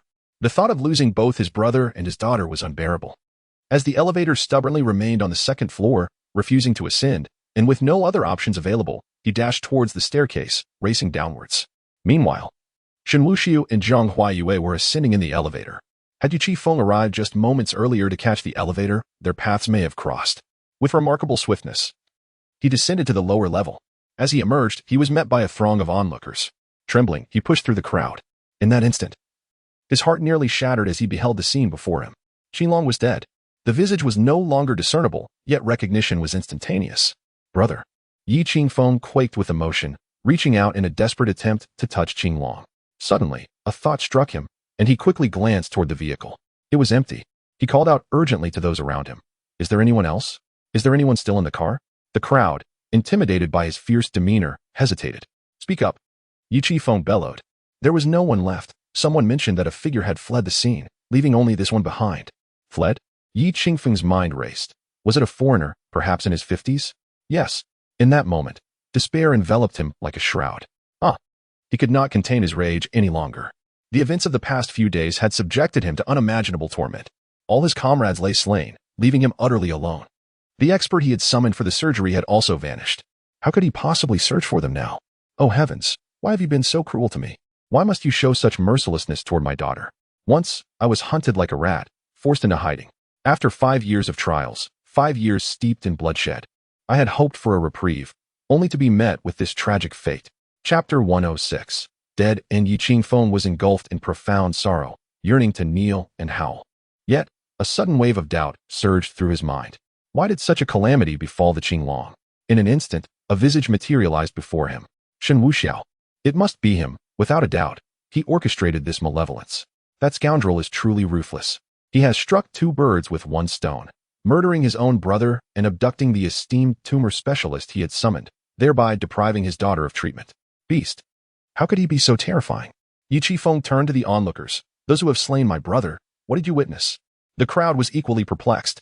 However, one individual spoke up. This person is your brother, who attempted to run someone over with his car, only to be killed in return. Many witnessed it. Yi Qingfeng could scarcely fathom these words and retorted with anger. You speak nonsense. My brother is not that kind of person. How could he possibly believe such claims? Do not be so obstinate. It is all captured on surveillance. It was indeed him who attempted to run someone down. He never anticipated that the man and woman were skilled fighters, leading to his demise. A man and a woman? Yi Qifeng paused, a sinking feeling washing over him. That could only be Shen Wuxiao and Zhang Huayue. They had come to the hospital, undoubtedly with ill intent towards Tuan Tuan. His mind raced as he pieced together the events. It was certain that Qinglong discovered their presence at the hospital and sought to protect Tuan Tuan, leading him into danger. Minutes had passed since the incident unfolded. If he were to descend now, it would mean Shen Wuxiao was currently in Tuan Tuan's ward. Panic surged within Yi Qifeng as he abruptly turned and dashed inside. He could perish, but he must not allow his daughter to come to harm. Should anything happen to her, he would ensure that Shen Wuxiao's entire clan would pay the price. Yi Qingfeng's speed was nothing short of extraordinary. He could not afford the luxury of waiting for the elevator. He sprinted up the stairs. Tuan Tuan, you must not be harmed. Tuan Tuan, Daddy is coming. Do not fear. Yi Qingfeng gritted his teeth, his eyes ablaze with determination. Meanwhile, Shen Wuxiao had indeed arrived at the ward. Huang Luoyan stood nearby, her delicate features marred by fear, her complexion pale.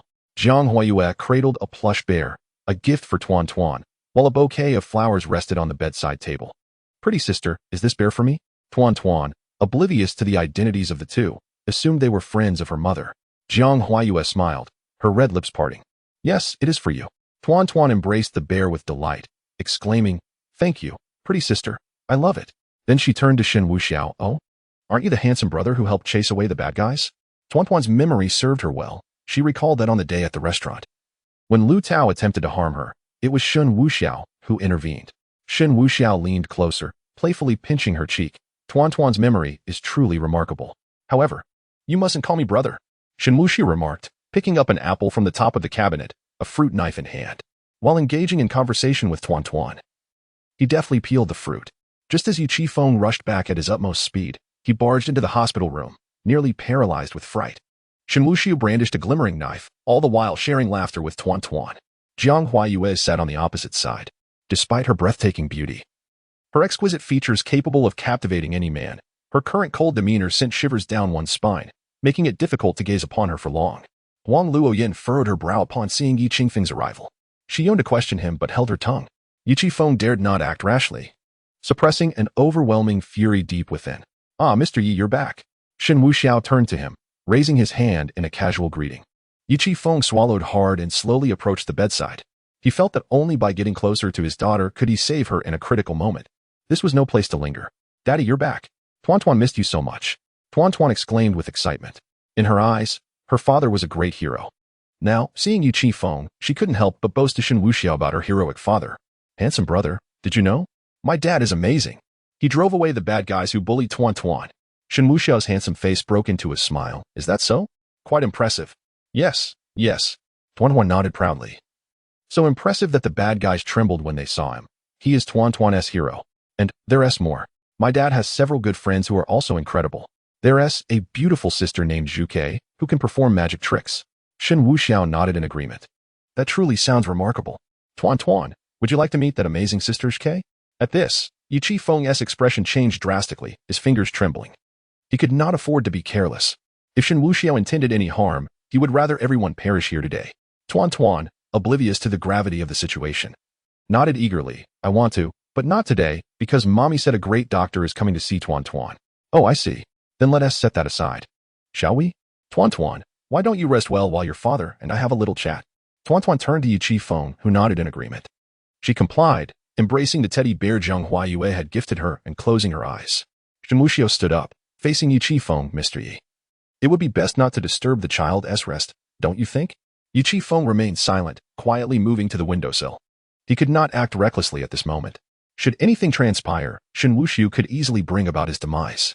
Furthermore, even if he managed to stall Shen Wuxiao briefly, Jiang Huayue was no mere decoration. She was a formidable expert of the 6th rank. The odds were decidedly against him.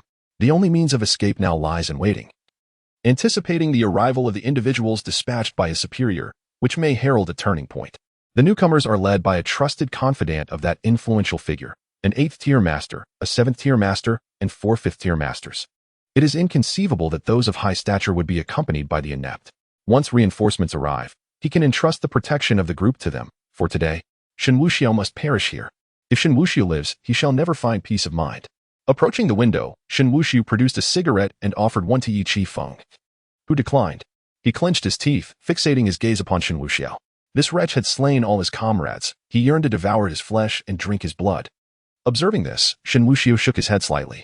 With a speed akin to lightning, he delivered a sharp slap to Yi Qifeng's face.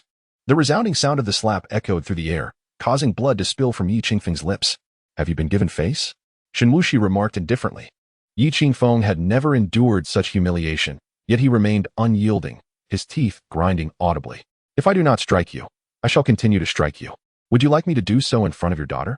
A jolt of alarm surged through Yi Qifeng. This was an affront he could not bear. No one wishes to be struck in the presence of their loved ones. In his daughter's eyes, he is a heroic figure. Chapter 107. Public humiliation. Yi Qifeng reluctantly accepted the cigarette, and Shen Wuxiao thoughtfully lit it for him. Mr. Yi, do you regret it? Shen Wuxiao exhaled a plume of smoke and inquired. Yi Qifeng's expression remained impassive. Regret? I regret my own carelessness, allowing you to launch a surprise attack. Otherwise, who knows who would have the last laugh? He did not shy away from the truth. After all, his enmity with Shen Wuxiao was irreconcilable. There was no need for pretense today, particularly since they were in Tuan's hospital room. If it weren't for that, he would have fought fiercely, determined to strip Shen Wuxiao of his skin. Indeed, Shen Wuxiao leaned against the window. I actually admire you for carving out your own path. Unlike me, a mere second-generation rich kid, relying on my background to be arrogant. If we were of equal standing, it would be hard to say. Background? Huh. Do not belittle yourself. Yi Qifeng replied coldly. From the beginning until now, it is solely your ruthless nature that has forced me into this predicament. To be honest, I have never felt such trepidation towards anyone in my life. You were the first. My honor. Shen Wuxiao raised an eyebrow and smirked, then gestured toward Huang Luoyan. That Huang Luoyan, do you have feelings for her? He asked. Yi Qifeng's heart tightened. He indeed harbored some affection for Huang Luoyan. After all, he had been Tuan's guardian for 5 years, and she was undeniably beautiful. He wished to provide Tuan with a complete family and had been genuinely moved. However, he could not admit it at this moment. Otherwise, what would happen to Huang Luoyan if Shen Wuxiao made things difficult for her? He was already struggling to protect Tuan, and adding Huang Luoyan to the mix would be overwhelming.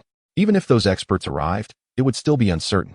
She merely helps me care for my daughter. I am grateful to her, he stated. Shen Wuxiao nodded. I see. He then called out, Miss Huang, please come here. Huang Luoyan had been tense all along, and upon hearing Shen Wuxiao's summons, her body trembled slightly. She glanced anxiously at Jiang Huayue and then at the sleeping Tuan before approaching.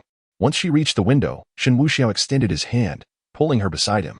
Turning to Huang Luoyan, he said, Miss Huang, you must have heard about the previous incident. It was a misunderstanding. I did not harbor any thoughts towards you. It was all Lu Tao's doing. Now that Lu Tao is dead, you surely do not mind what transpired earlier, do you? Huang Luoyan had understood the situation last night. No wonder when she went to the hotel that day, she had waited from afternoon until dawn for Shen Wuxiao, who never appeared. Then Lu Tao had threatened her with Tuan to return to the hotel, and even at dawn, Shen Wuxiao still did not show. She still felt some fear towards Shen Wuxiao and gently nodded. Well, as long as you do not mind.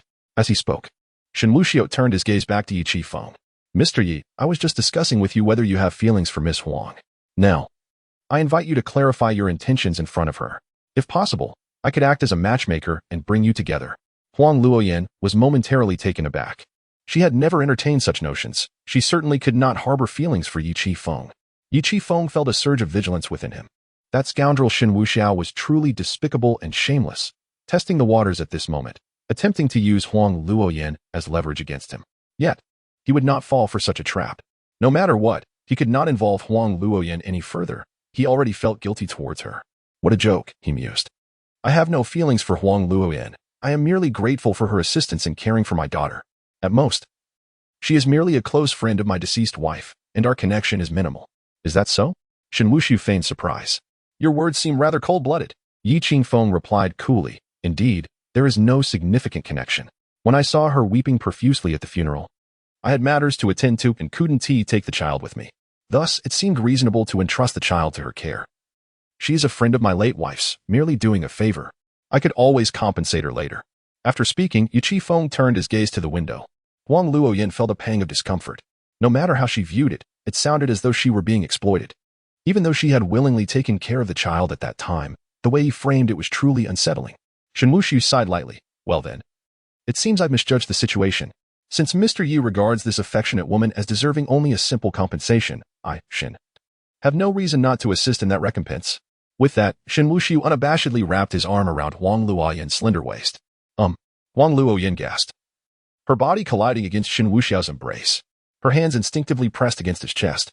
Yi Qingfeng was momentarily stunned. How could this be? Huang Luoyan was still reeling from the shock as Shen Wuxiao grasped her chin. Gazing at her exquisite visage, Shen Wuxiao revealed a mischievous smile. Miss Huang, my earlier remarks were clumsy. I shall seal my lips henceforth. Saying this, he lowered his head and pressed his lips against hers. Huang Luoyan was caught off guard, her beautiful eyes widening in disbelief. Shen Wuxiao was fervent, gently nibbling her lips and drawing her in. Huang Luoyan struggled to break free, but found herself utterly helpless. She did not dare to bite down, fearing to provoke Shen Wuxiao. As she contemplated escaping, his firm embrace only drew them closer, resulting in a series of tantalizing encounters. Huang Luoyan's murmurs were audible to Yi Qingfeng, who was watching intently. He stared at the scene before him, observing the contact between Shen Wuxiao and Huang Luoyan's lips, opening and closing in a rhythmic dance. His scalp tingled, and he felt an urge to scream. Yi Qingfeng's fists clenched, cracking ominously, as fury surged within him. The sight of their occasional separation, with strands of connection lingering, only fueled his indignation. How could he have finally opened his heart, only to be so utterly defeated? With a chime, Yi Qingfeng felt a deep sense of humiliation. Earning 30,000 points. Yi Qingfeng felt as though he had been betrayed, gaining another 30,000 points. Yi Qingfeng's heart brimmed with murderous intent, accumulating 20,000 points. Yi Qingfeng truly felt as if he were about to explode. Such disgrace was unbearable. Helplessly, he glanced at Jiang Huaiwe, expecting her to be furious upon witnessing her partner kissing another woman. To his astonishment, Jiang Huaiwe was merely preening her nails, seemingly oblivious to the scene. This was rather absurd. Observing Huang Luoyan's passive acceptance of the situation, even closing her eyes, Yi Qingfeng could no longer restrain himself from unleashing his fury. Just then, a sudden rush of footsteps approached. Jiang Huaiwe, who had been tending to her nails, abruptly stood up, her gaze radiating coldness. Her delicate hand rested on her waist, poised to draw her sword at any moment. The kissing Shen Wuxiao could not help but smirk. Here came the reason and the opportunity. According to Yi Qingfeng's narrative, his backing was a certain vice G-level magnate. Although the plot had been entirely disrupted by him, his support remained unchanged. With his allies vanquished and himself cornered, he would naturally seek assistance from those behind him. This magnate was not aligned with the Shen family, and his superior was equally unscrupulous. It was laughable to think that having a few cards up one's sleeve would allow one to challenge the Shen family. Now, with such a splendid opportunity and justification presented, it would be a waste not to act accordingly. Chapter 108. Support arrives. Support falls regarding that deputy G-level magnate, without a legitimate reason. Shen Wuxiao would find it quite difficult to eliminate him casually. The repercussions would be unfavorable. Someone in a high position must be mindful of their influence. However, now that a reason has surfaced, he orchestrated an attempt on his own life. He could easily call his father to send someone to eliminate that old wretch, attributing the blame to Yi Qingfeng. As the outsiders drew nearer, Yi Qingfeng sensed their approach. Aware of this, Shen Wuxiao undoubtedly felt it as well. Without further hesitation, Yi Qingfeng launched a fierce attack. His fingers curled into claws, true energy surging forth, and all his pent-up fury erupted as he reached for Shen Wuxiao. Shen Wuxiao retreated swiftly, pushing Huang Luoyan into the restroom. He then countered with a powerful punch. Yi Qingfeng's eyes blazed with a crimson hue as he summoned his already damaged abilities, activating his scales. They clashed head-on, but he had overestimated his own strength. Coupled with his unresolved injuries, Yi Qingfeng crashed heavily against the wall, resulting in a thunderous roar as cracks spiderwebbed across the surface. With a cruel smile, Shen Wuxiao executed a vicious knee strike aimed at Yi Qifeng. Alarm surged within Yi Qifeng as he swiftly rolled away. Shen Wuxiao's assault created a gaping hole in the wall, revealing a man in the adjacent hospital room enjoying instant noodles. Yi Qifeng felt a chill run down his spine. Had he been struck, he would have perished. Meanwhile, his reinforcements had arrived at the ward. Upon witnessing Yi Qifeng under attack, the 6 members unleashed a barrage of fire directed at Shen Wuxiao. The 7th-tier master hurled several flying daggers at Shen Wuxiao and, with a swift step, propelled himself forward alongside the daggers. Jiang Huayue was already prepared. As the 7th-tier master released the daggers, she activated her abilities. The daggers, seemingly with minds of their own, veered around to strike the very one who had thrown them. Control over objects? The master had lunged forward in alignment with the dagger's trajectory, and the reversal caught him entirely off guard. Even as he attempted to defend himself, he was injured by his own weapons. In that fleeting moment, Jiang Huayue wielded her soft sword, moving gracefully like a butterfly amidst blooming flowers, elegant yet fierce. The icy gleam of her blade swept towards the 7th-tier master. Facing a 6th tier against a 7th tier, Jiang Huayue displayed no intent to retreat. Yet, Shen Wuxiao would not allow Jiang Huayue to take risks. As Yi Qifeng, akin to a mere novice, unleashed a cataclysmic punch towards Shen Wuxiao, he was already propelled away. Another 8th-tier master and 4 5th-tier warriors all surged towards Shen Wuxiao. A bunch of useless pawns. Shen Wuxiao released his true energy, flames erupting from his hands. Controlling fire, the inferno radiated intense heat from his fists. The 8th-tier master was struck with fear, yet Shen Wuxiao advanced relentlessly, showing no inclination to utilize his firearm. As Shen Wuxiao's terrifying assault approached, the 8th-tier master dared not underestimate the threat. Diamond Shield. With a soft incantation, a large shield-like barrier appeared before him, enveloping him almost entirely. Shen Wuxiao paid no heed to the so-called shield. Harnessing sheer brute strength, the flames in his hands surged with intensity as he delivered a powerful punch. Bang! His fist collided with the shield, piercing through the opponent's martial prowess and protective barrier. Before the naked eye, the shimmering shield began to shatter. The 8th-tier master was instantly sent flying. Shen Wuxiao swiftly turned to Jiang Huayue's side, seizing the throat of the 7th-tier master, and with a fierce tug, he lifted him high and slammed him down. The ground erupted into a deep crater, reaching the layer beneath. Yet, he remained firmly in Shen Wuxiao's grasp. Without hesitation, Shen Wuxiao struck the man's head with a punch. The 7th-tier master felt a searing heat before the impact landed. Crack! His head burst apart like a watermelon, blood vaporizing before it could splatter due to the intense heat. The others stood frozen in shock. The 8th-tier master attempted to retreat, but was caught by Shen Wuxiao. He tried to grasp Shen Wuxiao's arm to escape, but suddenly, a terrifying arc of electricity enveloped Shen Wuxiao, transmitting through his hand to the 8th-tier master. The 8th-tier master convulsed violently. How could this be? You wield 2 distinct abilities. After dispatching her opponent, Jiang Huayue charged towards the 4 5th-tier masters. She eliminated one, and the remaining 3, realizing their inferiority, attempted to flee. They thought they could escape. Jiang Huayue had long anticipated this. She flipped to the door, turning back to deliver a kick to one of their chests, forcing 2 of them back. Then, she swiftly hurled a flying dagger infused with her 6th-tier true energy, which pierced the back of the escaping 5th-tier master's head. All of this transpired in the blink of an eye.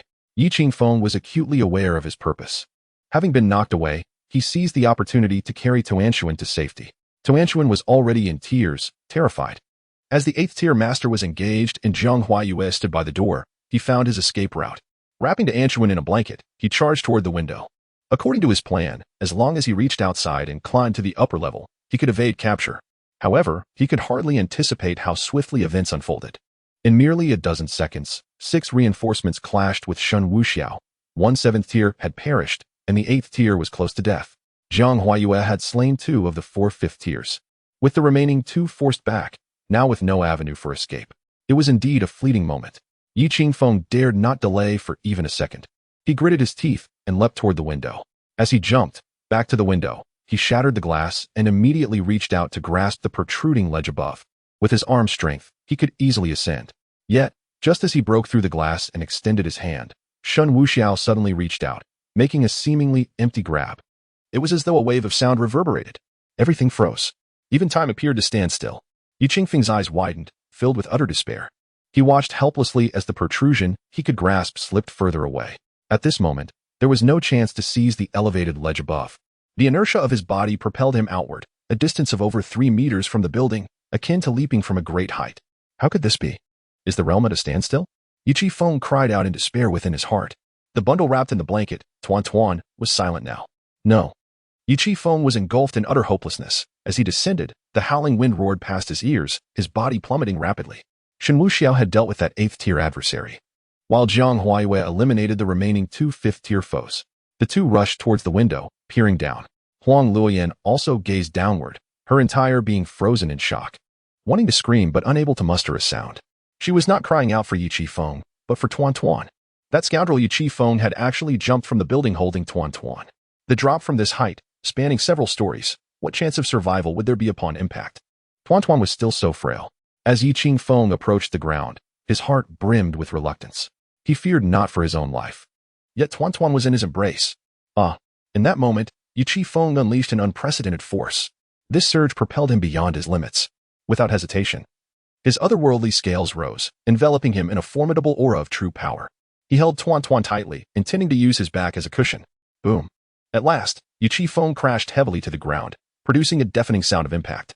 Dust and debris billowed, creating a deep crater upon collision. As the haze dissipated, Shen Wuxiao was astonished to see Yi Qifeng, that fool, actually stand up. Good heavens, so this is how the luck of the protagonist manifests, despite severe injuries. To crash down from this height, and still rise again, truly impressive. Jiang Huaiyue was equally stunned. Could he be the chosen one? How could he survive this? In truth, Yi Qifeng was indeed favored by fate, but he could not withstand the compounded injuries. He fell straight down, without branches to catch or cushion his descent. Yi Qifeng was, in fact, on the brink of collapse. He was sustained solely by his willpower, an indomitable spirit. Blood streamed from his 7 orifices, and his vision blurred. His steps were unsteady, threatening to topple at any moment. Yet, cradling the unconscious Tuan, the power of paternal love surged within him. He continued to hold on. Chapter 109. The dying Yi Qifeng. Above, Shen Wuxiao, observing Yi Qifeng, had abandoned any pretense of playing a cat-and-mouse game. He had acquired the necessary conditions. The powerful figure behind him had orchestrated the assault on Yi Qifeng, leaving him severely injured, which served as irrefutable evidence. Once he delivered Yi Qifeng to his family, that shadowy figure would not survive the morrow. The higher-up associated with the puppet master would soon find the Shen family on their knees in apology. At this juncture, Yi Qifeng's worth had diminished significantly. It was time to conclude this affair. A farewell was imminent. Shen Wuxiao turned to gaze at the unconscious 8th-grade master sprawled on the ground. Without hesitation, he raised his foot and crushed the man's neck. He then returned to the windowsill, leaping into the void below. Shen Wuxiao was not foolish enough to land recklessly. Even with his current cultivation, he faced no difficulty. However, risking his precious life carelessly would be sheer folly. Thus, as he leapt, he deftly grasped the window frame, mitigating his descent as he fell. With each few floors he descended, he seized protruding ledges to cushion his fall. Within mere seconds, he reached the ground. By the time he reached the 5th or 6th floor, he landed gracefully upon the earth. At that moment, Yi Qifeng staggered forward, his body on the brink of collapse. He was utterly fatigued, both physically and mentally, compounded by the severe injuries inflicted upon him previously. The calamity he faced today had sealed his fate. Now, he was sustained only by a flicker of willpower. Meanwhile, Jiang Huaiyue was preparing to descend through the window. Just before leaping, she witnessed Huang Luoyan dash out of the hospital room, sprinting away in haste. Paying her no mind, Jiang Huaiyue, like Shen Wuxiao, leapt from the heights, employing a similar technique to cushion her fall. Within moments, she landed smoothly. She hastened a few steps to join Shen Wuxiao. Yi Qifeng was beyond saving, gasping for breath. Jiang Huaiyue observed the transformation in Yi Qifeng. His true essence had darkened. His visage was marred by a ghastly pallor. This was an omen of impending death. While death was inevitable, there remained a glimmer of hope. If someone appeared now to carry him away for treatment, he could still survive. And indeed, the one who could save him was approaching. Shen Wuxiao spoke with an air of indifference, gesturing toward the approaching figures. Jiang Huaiyue looked over and, true enough, a group was advancing toward Yi Qifeng. Their expressions were grave and solemn. They intended to seize Yi Qifeng immediately. Anyone who dares to touch him today will ensure their entire family does not witness the dawn of tomorrow, Shen Wuxiao declared nonchalantly. Upon hearing this, the rescuers were momentarily taken aback. None dared to step forward. One of the leaders looked at Shen Wuxiao and said, "We have received orders to take him away. Do not impede us." Shen Wuxiao scoffed disdainfully, "I am not obstructing you. Feel free to take him." Despite the gravity of the situation, not a single person dared to move. Shen Wuxiao's formidable presence was truly terrifying. "Take my child away. Save her," Yi Qifeng uttered with great difficulty. The leader, noticing Yi Qifeng's humble demeanor, furrowed his brow and turned to Shen Wuxiao. This individual stood firm. Without him yielding, their escape was impossible. For his aura revealed him to be an extraordinary master. Do you know whose men we are? The leader finally expressed irritation. Shen Wuxiao kicked Yu Qingfeng's leg, forcing him to kneel. He then addressed those who sought to rescue him. Li Yukai? Merely a dog. Do you truly regard him as a figure of significance? Why not inquire if I, Shen Wuxiao, could be hindered by someone he attempts to protect? Upon hearing Shen Wuxiao's audacious proclamation, the man was instantly taken aback. Their benefactor. A formidable figure, how could he possibly know? Moreover, he dared to liken their benefactor to a mere dog? Yet, the leader was genuinely intimidated and retreated to make a phone call. When the call connected, a deep voice resonated. Have you taken the person? Boss, not yet. Someone is obstructing us, useless fool. Do I need to teach you? The tone on the other end was filled with fury.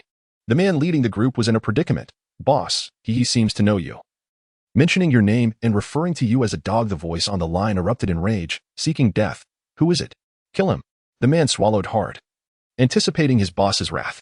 He continued, no one dares to protect those whom Shen Wuxiao intends to kill. At this, the line fell silent. Boss, are you there? He inquired. Idiot, leave, all of you. Get out, hurry, leave. The voice on the other end suddenly became frantic.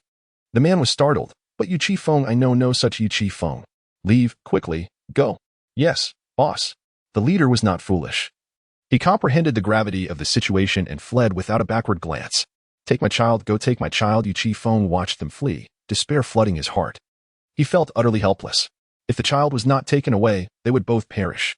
He sensed the child's pulse weakening with each passing moment. He had condemned his own child to this fate. The agony of this realization threatened to shatter him. Once a glorious warrior, he now felt like a stray dog. Abandoned by those in the shadows, his life nearing its end. Wuxiao, will those individuals be spared? Jiang Huawei tightened her grip on the sword as she observed the fleeing figures. Spared? Huh, my dear do you truly believe I am such a petty man? Yet, I find them beneath my notice. By tomorrow at the latest, they shall depart from this beautiful world. With that, Jiang Huawei chose to say no more. She was only aware that anyone who had harbored murderous intent towards Shen Wuxiao should not live. Shen Wuxiao gazed at Yu Qifeng. Mr. Yi, it is time to embark on the road ahead. Shen Wuxiao produced his phone and sent a message. Then, with a flick of his wrist, the fateful pen of judgment materialized in his hand. The sharp tip glimmered with a cold light, its entire body radiating a silvery sheen, mirroring Shen Wuxiao's demeanor, stern and frigid. Yi Qingfeng understood that escape was futile, and he had lost faith in the prospect of surviving. It was time to reunite with his brothers. Life is unpredictable. He could hardly fathom that within a mere 2 days of returning, his life would reach its conclusion. Tomorrow, and unexpected events, ultimately, it was the latter that had arrived first. Yi Qingfeng's pride and integrity crumbled piece by piece. Gritting his teeth, he rose to his feet, confronting Shen Wuxiao. Then, with a thud, he sank to his knees. Shen Wuxiao, Master Shen, Yu Qifeng, concede. I can face death, but I implore you. Spare my child, the child is innocent. Ding. Yi Qingfeng's life approaches its end, dignity forsaken, points 50,000. Meanwhile, Huang Luoyan was racing over in a frenzy. Upon seeing her child, wrapped and unaware of whether alive or dead, her legs gave way. She rushed forward and snatched the child from Yi Qingfeng's grasp. Particularly when she noticed the child's pallid complexion, she nearly fainted. Jiang Huaiwei, quick-witted, swiftly moved to support Huang Luoyan. Yi Qingfeng looked at Huang Luoyan. Even in his dying moments, he bowed his head to her. Thank you for these 5 years. I am unable to repay your kindness. Shut your mouth. Huang Luoyan seethed with fury. She yearned to slap him but was consumed with concern for her child. Her anxious gaze turned towards Shen Wuxiao. Perhaps only the exceptionally skilled Shen Wuxiao could save the child now. Shen Wuxiao waved his hand dismissively. Don't look at me. I am no deity. Just look at the state of the child. What do you expect me to do?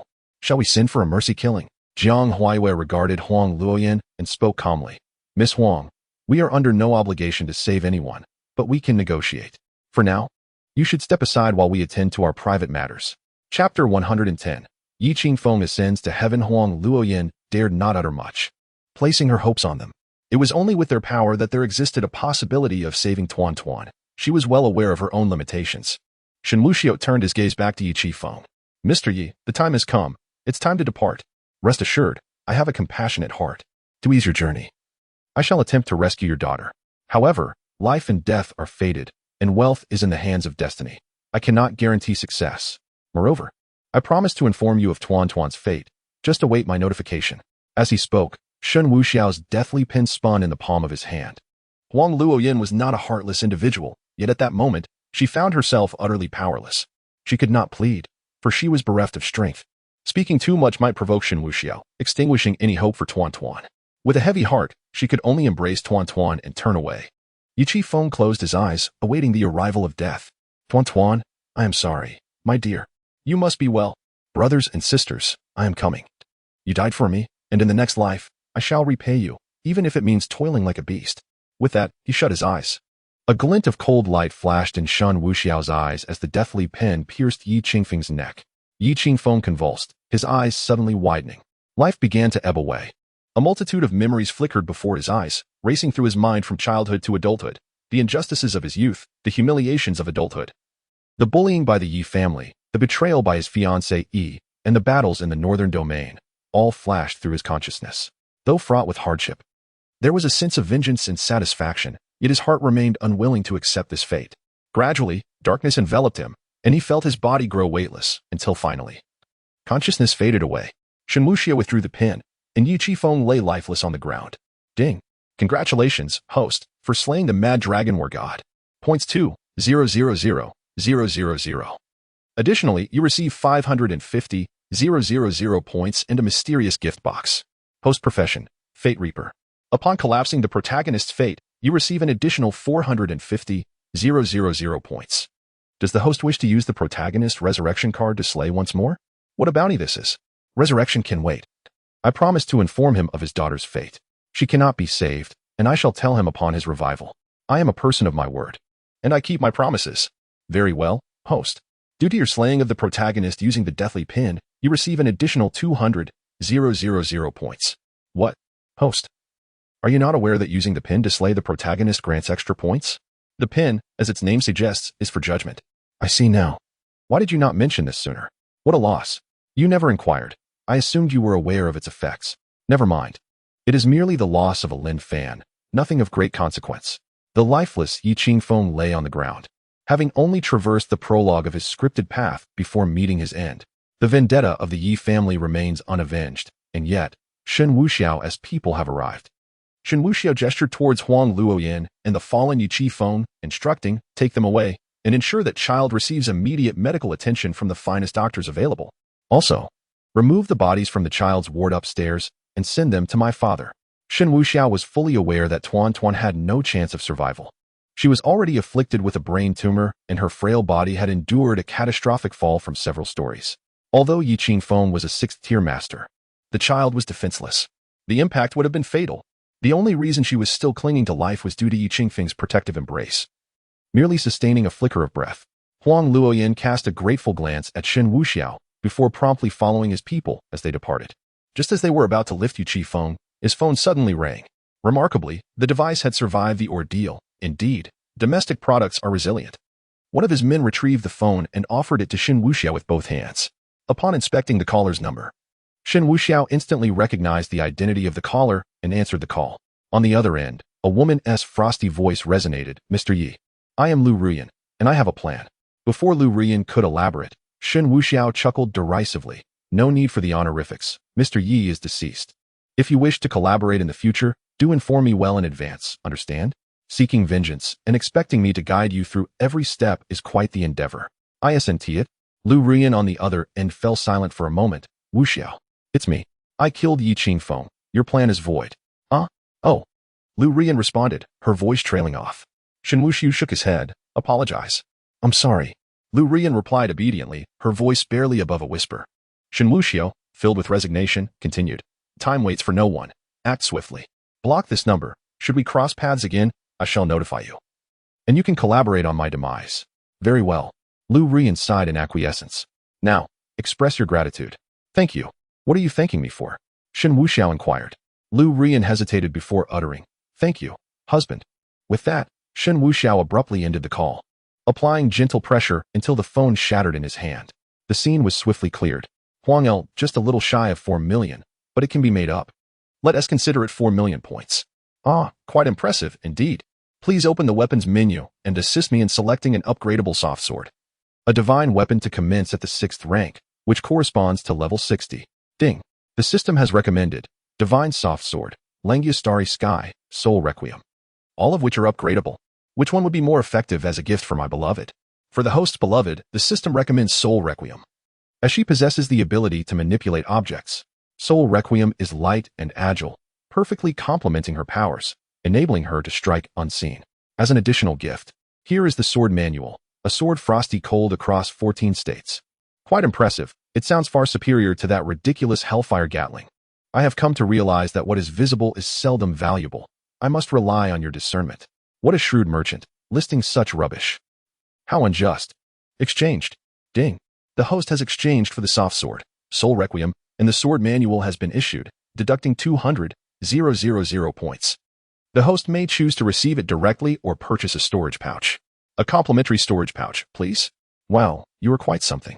A complimentary one. I have my principles. A complimentary one. As an additional gift, the host receives a low-grade storage pouch with a capacity of 5 cubic meters, suitable only for inanimate objects. Excellent. I actually have plenty of these at home, but alas, I am not there now. Darn it. Once in the car, Shen Wuxiao swiftly drew a soft sword and a sword manual, handing them to Jiang Huayue. As she gazed at the exceptionally sharp and crimson soft sword presented by Shen Wuxiao, her eyes shimmered with warmth. Is this, for me? Of course. You are my beloved. Who else would I give it to? That current soft sword no longer matches your level. This one is just right. Naturally, Jiang Huayue would not stand on ceremony with Shen Wuxiao. After sharing a room together numerous times, formality would only feel out of place. Chapter 111. Cause after she took hold of it, she found herself reluctant to part with it. What a splendid weapon. Jiang Huayue leaned in and planted a heavy kiss on Shen Wuxiao's lips. I truly adore it. Thank you, darling. If it vibrates now, I would love it even more. Shen Wuxiao chuckled mischievously. Jiang Huayue turned her head away. This is in public. You shall witness my prowess when we return home. Shen Wuxiao smiled, feeling the sun shining brightly, thinking that all would be well, and she would return to seek mercy. He handed over the sword manual. This is the sword manual. It's exceptionally impressive. Jiang Huayue gazed at it, her excitement palpable, her delicate face glowing with delight. A sword as cold as frost spanning 14 provinces. Quite impressive. Isn't it? Indeed. Jiang Huayue nodded enthusiastically, far superior to the 17 styles of the Grim Reaper's pen. With that, she tucked the soft sword at her waist, using the two swords as a belt. Shen Wuxi was taken aback. Oh, so you're mocking me? I have my own secret skills. Today, I shall make you witness my ultimate technique. Winner S thought fist, thought springing forth like a fountain. Winner sword, never forgotten. Winner S palm, for all eternity. Winner, winner. Winter.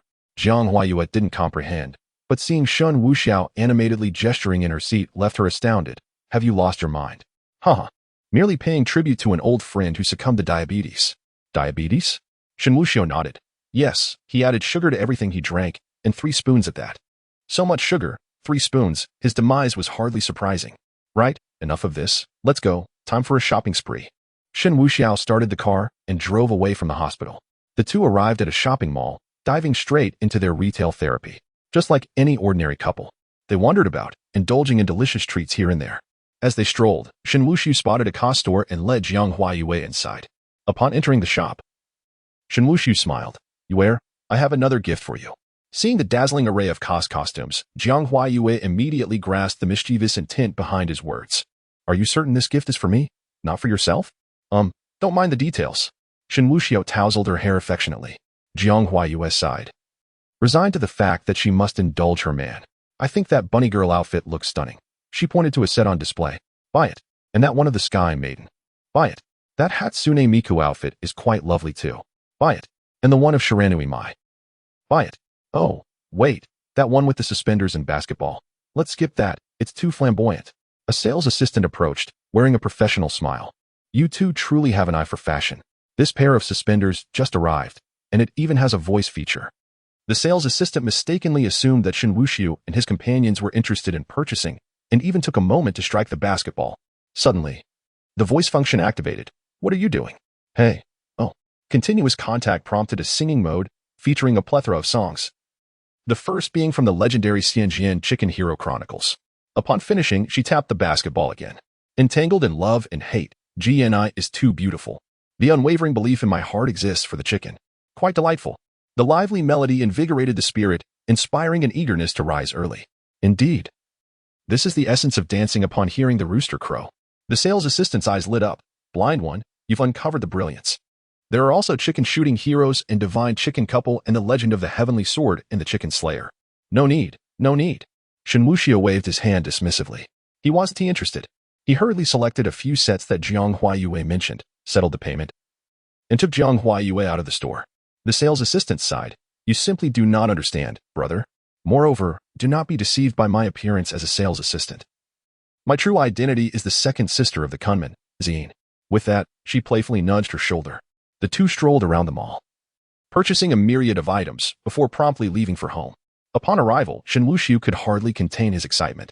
He rushed into the room with arms full of bags, embracing Jiang Huayue. Oh, I must take a shower first. No rush, let me see Hatsune Miku. The door slammed shut with a thud. Soon, a cacophony of sounds emanated from within.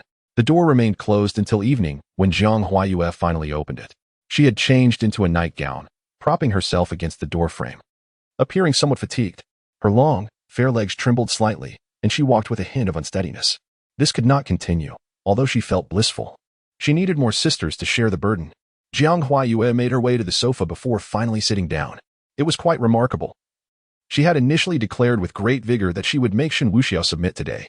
Yet, it turned out to be naive thinking. After pouring herself a glass of water and sipping it, she took out her phone and dialed Hongye. The call was answered promptly. Hongye's playful laughter rang out. Sister you. Are you missing me? Jiang Huayue responded directly. Indeed. How is your work going? Oh, quite smoothly. That is good to hear. I just wanted to ask when you might come to Shanghai for a visit. Hongye sighed. I would love to, but my job is rather demanding. So I definitely can't come for the time being. All right then. Jiang Huayue felt she could not insist. After all, she couldn't compel Hongye to come just because she was unable to resist the urge. The two sisters chatted for a while before Jiang Huayue hung up. It seemed she needed to discuss with that rascal about finding her a sister. Huang Luoyin remained under consideration, however, she seemed a bit too naive. And that fellow appeared to have no affinity for that type.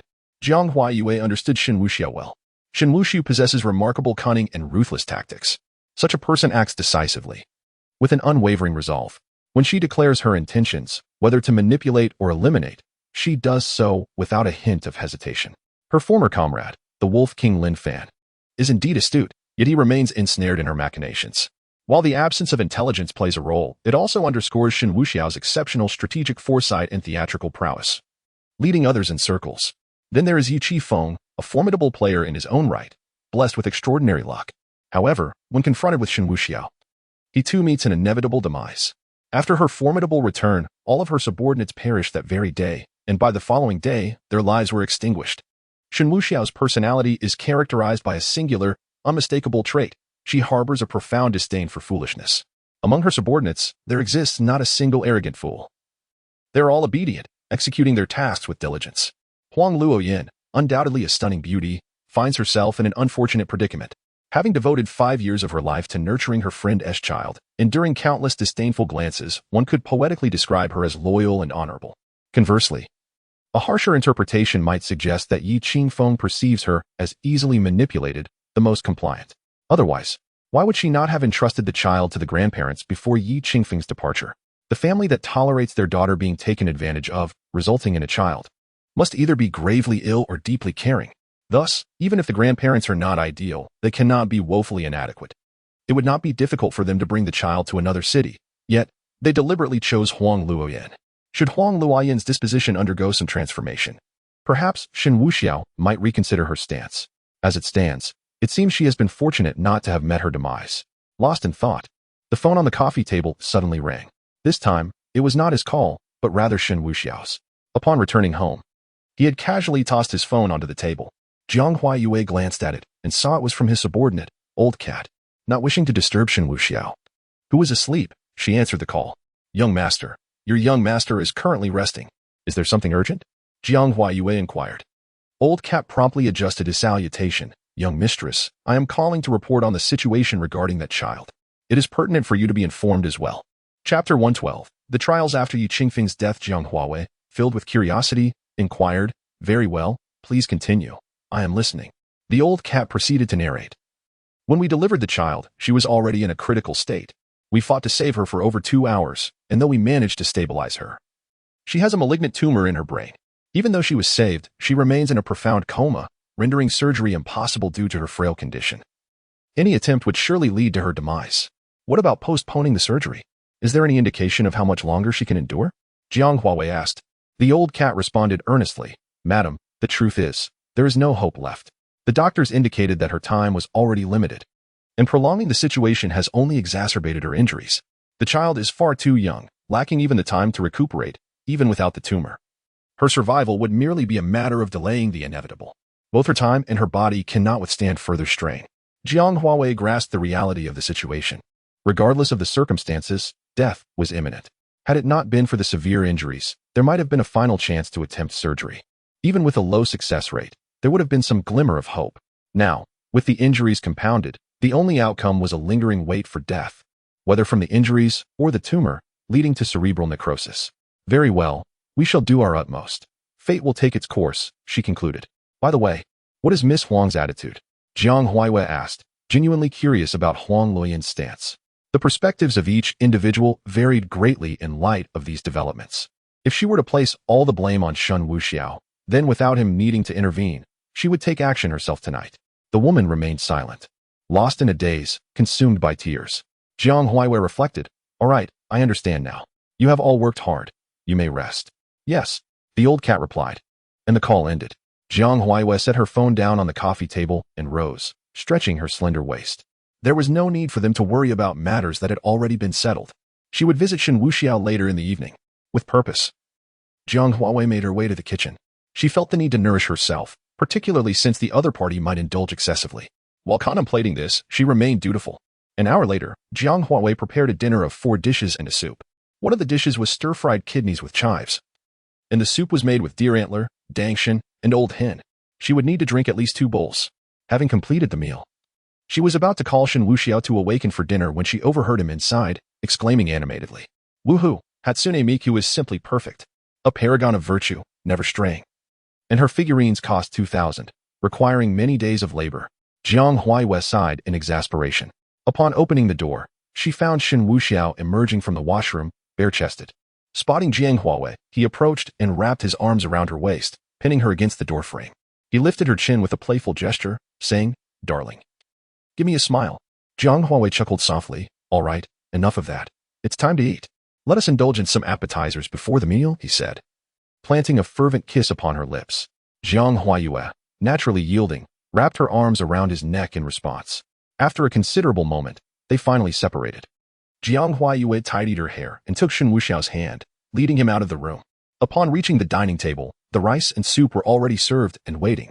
Jiang Huaiwei epitomized the ideal wife, adept in both the parlor and the kitchen, equally skilled in literary pursuits and martial endeavors. During their meal, she relayed news from the old cat, which Shen Wuxiao received with indifference, as it was anticipated.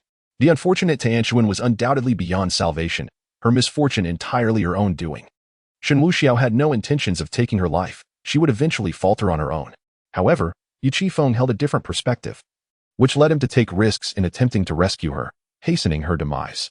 Had events unfolded differently, Yu Qifeng might have been saved today, living on while his child perished, driving him to madness and vengeful retribution.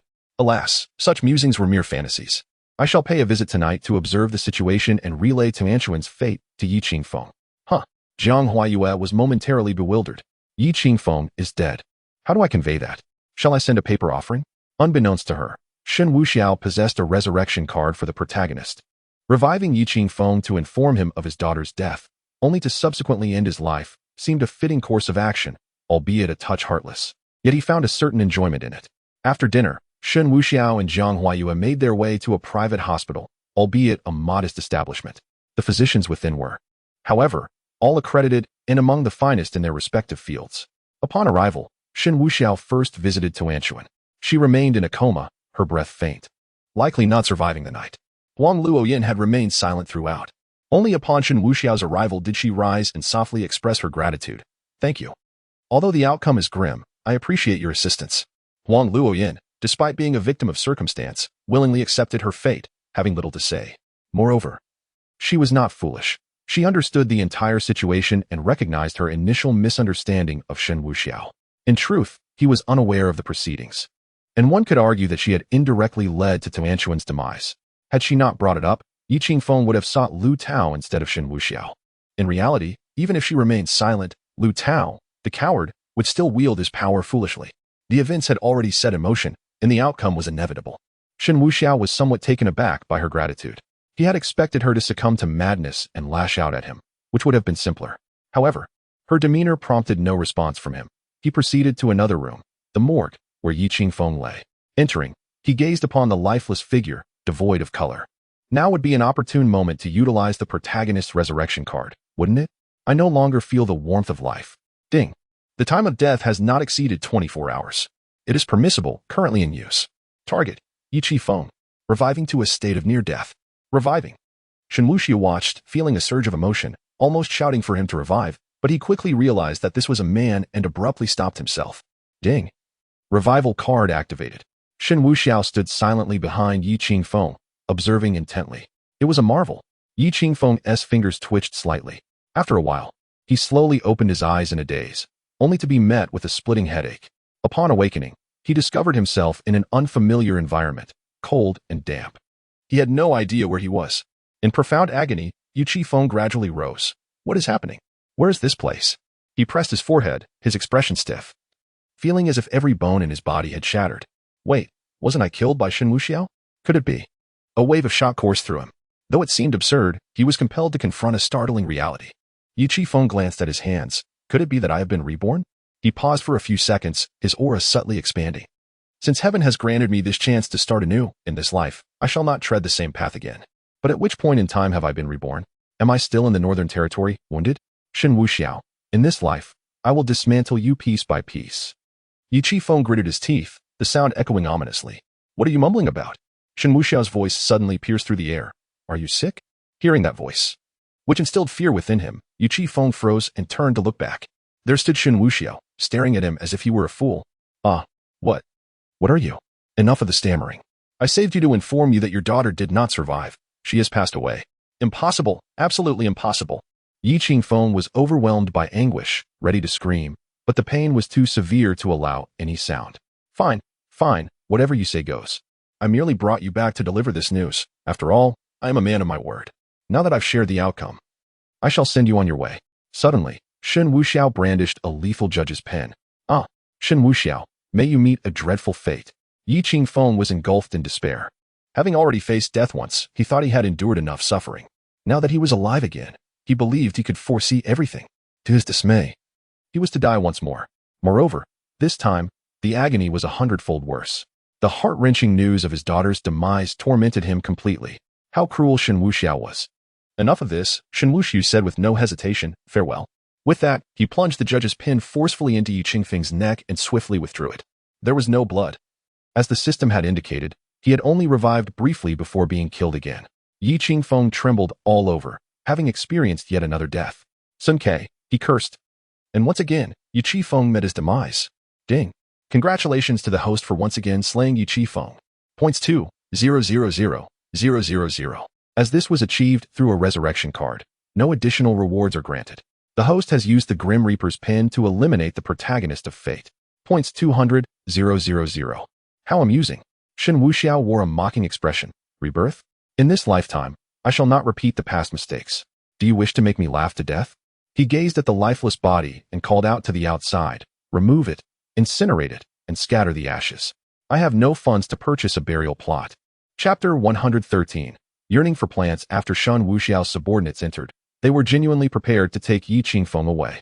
Watching Yi Qingfeng being carried off, Shen Wuxiao felt a pang of sadness.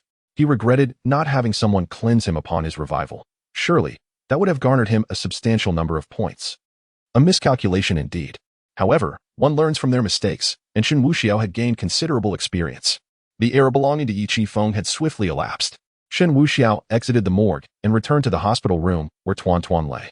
For reasons unknown, perhaps Yi Qingfeng was reluctant to part with his daughter and truly took her away. As Shen Wuxiao entered, he noticed the heart monitor emitting a series of beeps. The medical personnel rushed in for emergency assistance. Shen Wuxiao simply took a seat to observe. The heart monitor fluctuated dramatically, akin to the erratic movements of stock prices. After a frantic effort to revive her, within minutes, the attempt proved futile. The heart monitor flatlined, becoming a straight line. The medical staff gradually ceased their actions and removed their masks. Young master, we did our best. Shen Wuxiao nodded. That's sufficient, no. As long as you tried your best. Life and death are fated. This child has endured much, departing swiftly without suffering. Shen Wuxiao sighed. Witnessing this scene is equally distressing for me. Meanwhile, Huang Luoyin covered her mouth, stifling her cries.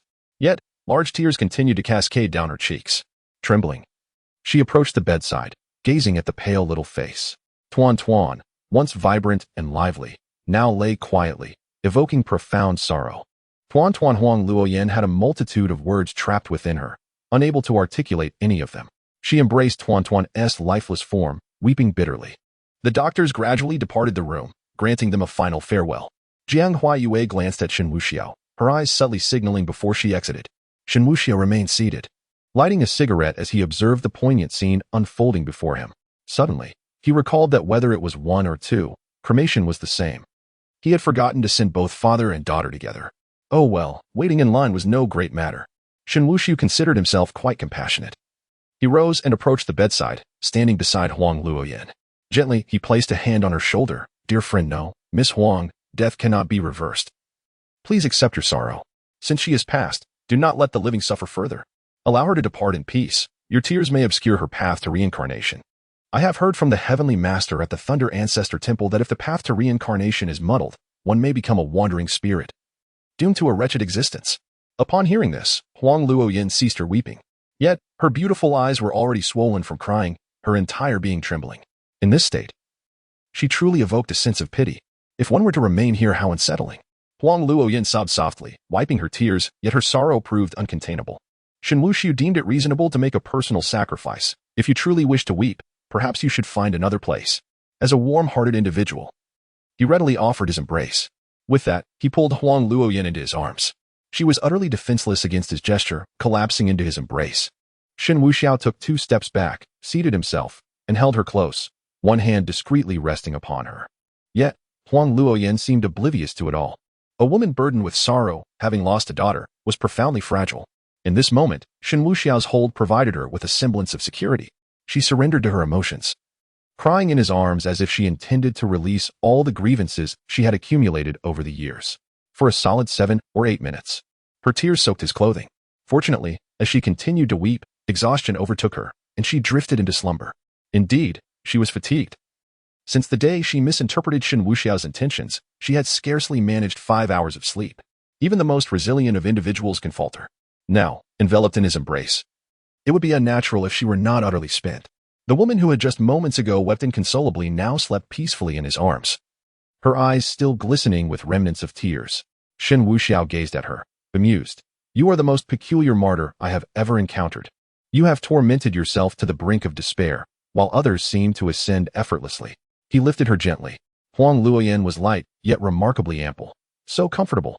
In her slumber, she instinctively nestled closer to him. Truly, she was breathtaking. Once she regained her composure, there would be time for more fervent pursuits.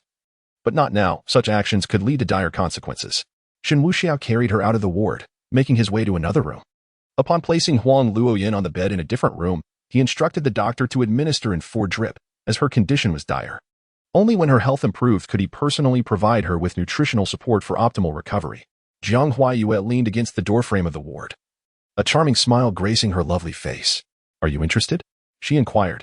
Shen Wuxiao stroked his chin thoughtfully. Indeed, but I find myself more intrigued by you. Jiang Huayue assumed he was about to engage in another endeavor within the ward. You rascal, not here? Let's save that for home. Just as they prepared to leave, one of Shen Wuxiao's subordinates rushed in, breathless with urgency. Young master, a formidable individual has arrived seeking to meet you. Formidable? How formidable? One who exudes such an aura that would render us all quaking in our boots, his subordinate replied, visibly anxious.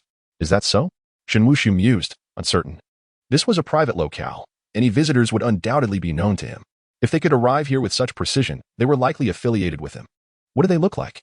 The subordinate described the individual. They are holding a handkerchief, wearing high heels, and walking with an exaggerated sway, applying lipstick. However, they appear to be a 40-year-old man. No, a woman. No, a man. Stop right there.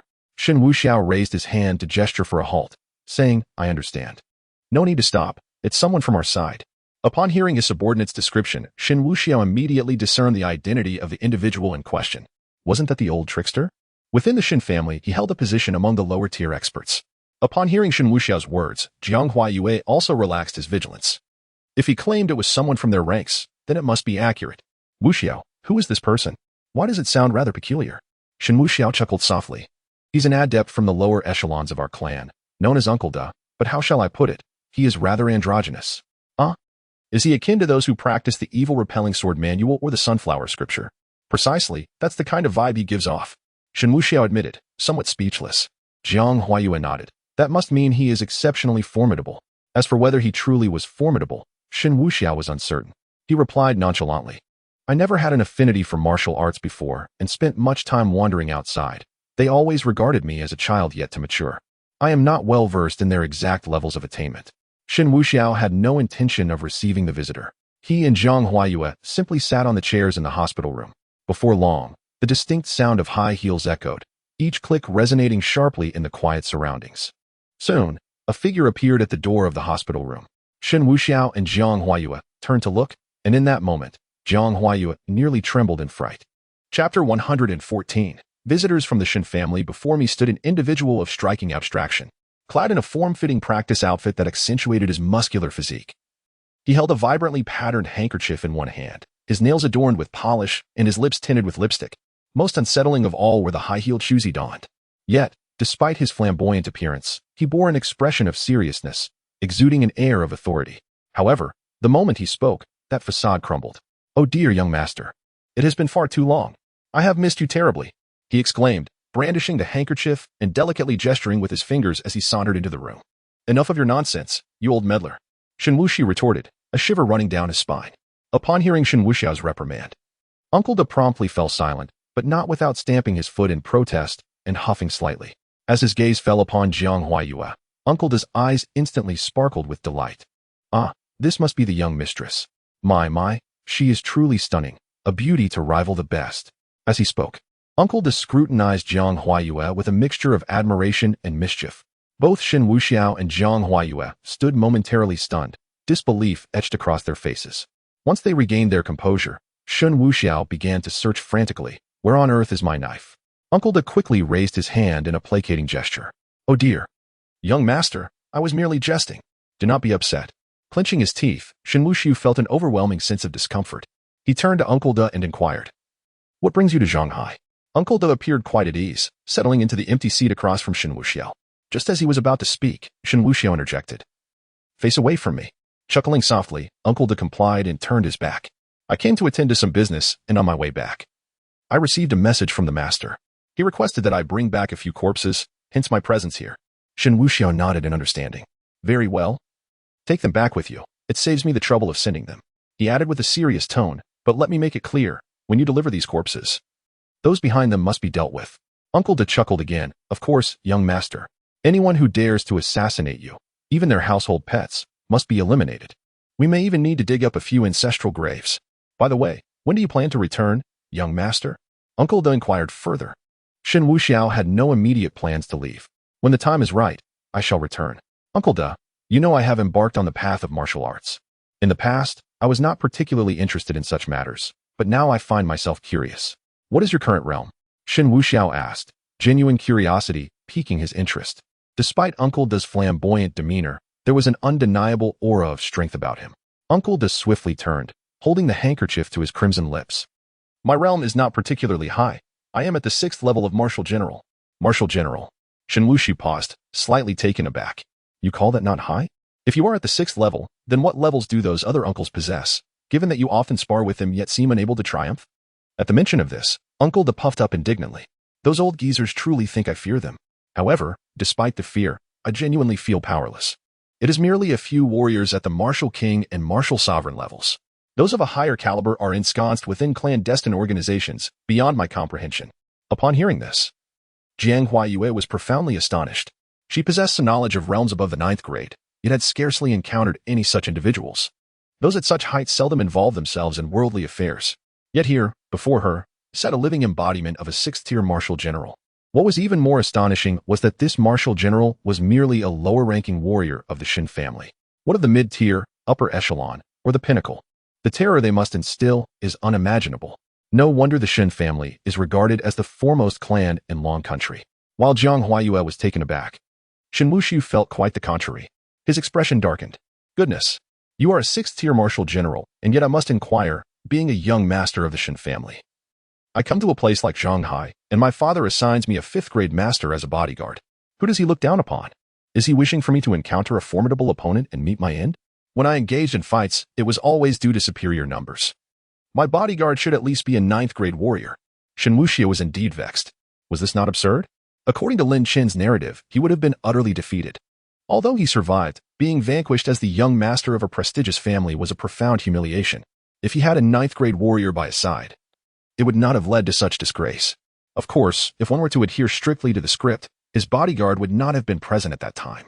It was also a shame that the previous Shen Wuxiao failed to stand his ground and allowed himself to be beaten. Lu Qingqing intervened, persuading him to abandon thoughts of revenge. To his incredulity, he actually forgave them. The more he pondered, the angrier he became. Turning back towards Lu Ruoyan, he smashed Lu Qingqing's memorial portrait. The person must be unearthed and displayed. Uncle De found himself in an awkward position, managing a smile. Young master. The master has his own intentions, and those above the ninth grade seldom involve themselves in mundane matters. Shen Wuxiao raised an eyebrow. Is this a rule of the martial association? Uncle De pouted. Not quite. The martial association is inconsequential. The master likely wishes for you to live free of worries. To continue indulging in worldly pleasures, enjoy life. Shen Wuxiao waved his hand, dismissing the matter. Forget it. Let us not speak of this any longer. Take the corpse away. I too wish to return and rest. Shen Wuxiao had gained a fresh understanding of his family. Previously, he had only valued power and status, but now, good heavens, it was an all-encompassing revelation. His father was hailed as the mightiest in Long Country, and thus his prowess must be formidable indeed. Clearly, he could rely on his lineage, rendering personal struggle unnecessary. Known, the family is extraordinary. Unknown, the upper limits of that excellence remain a mystery.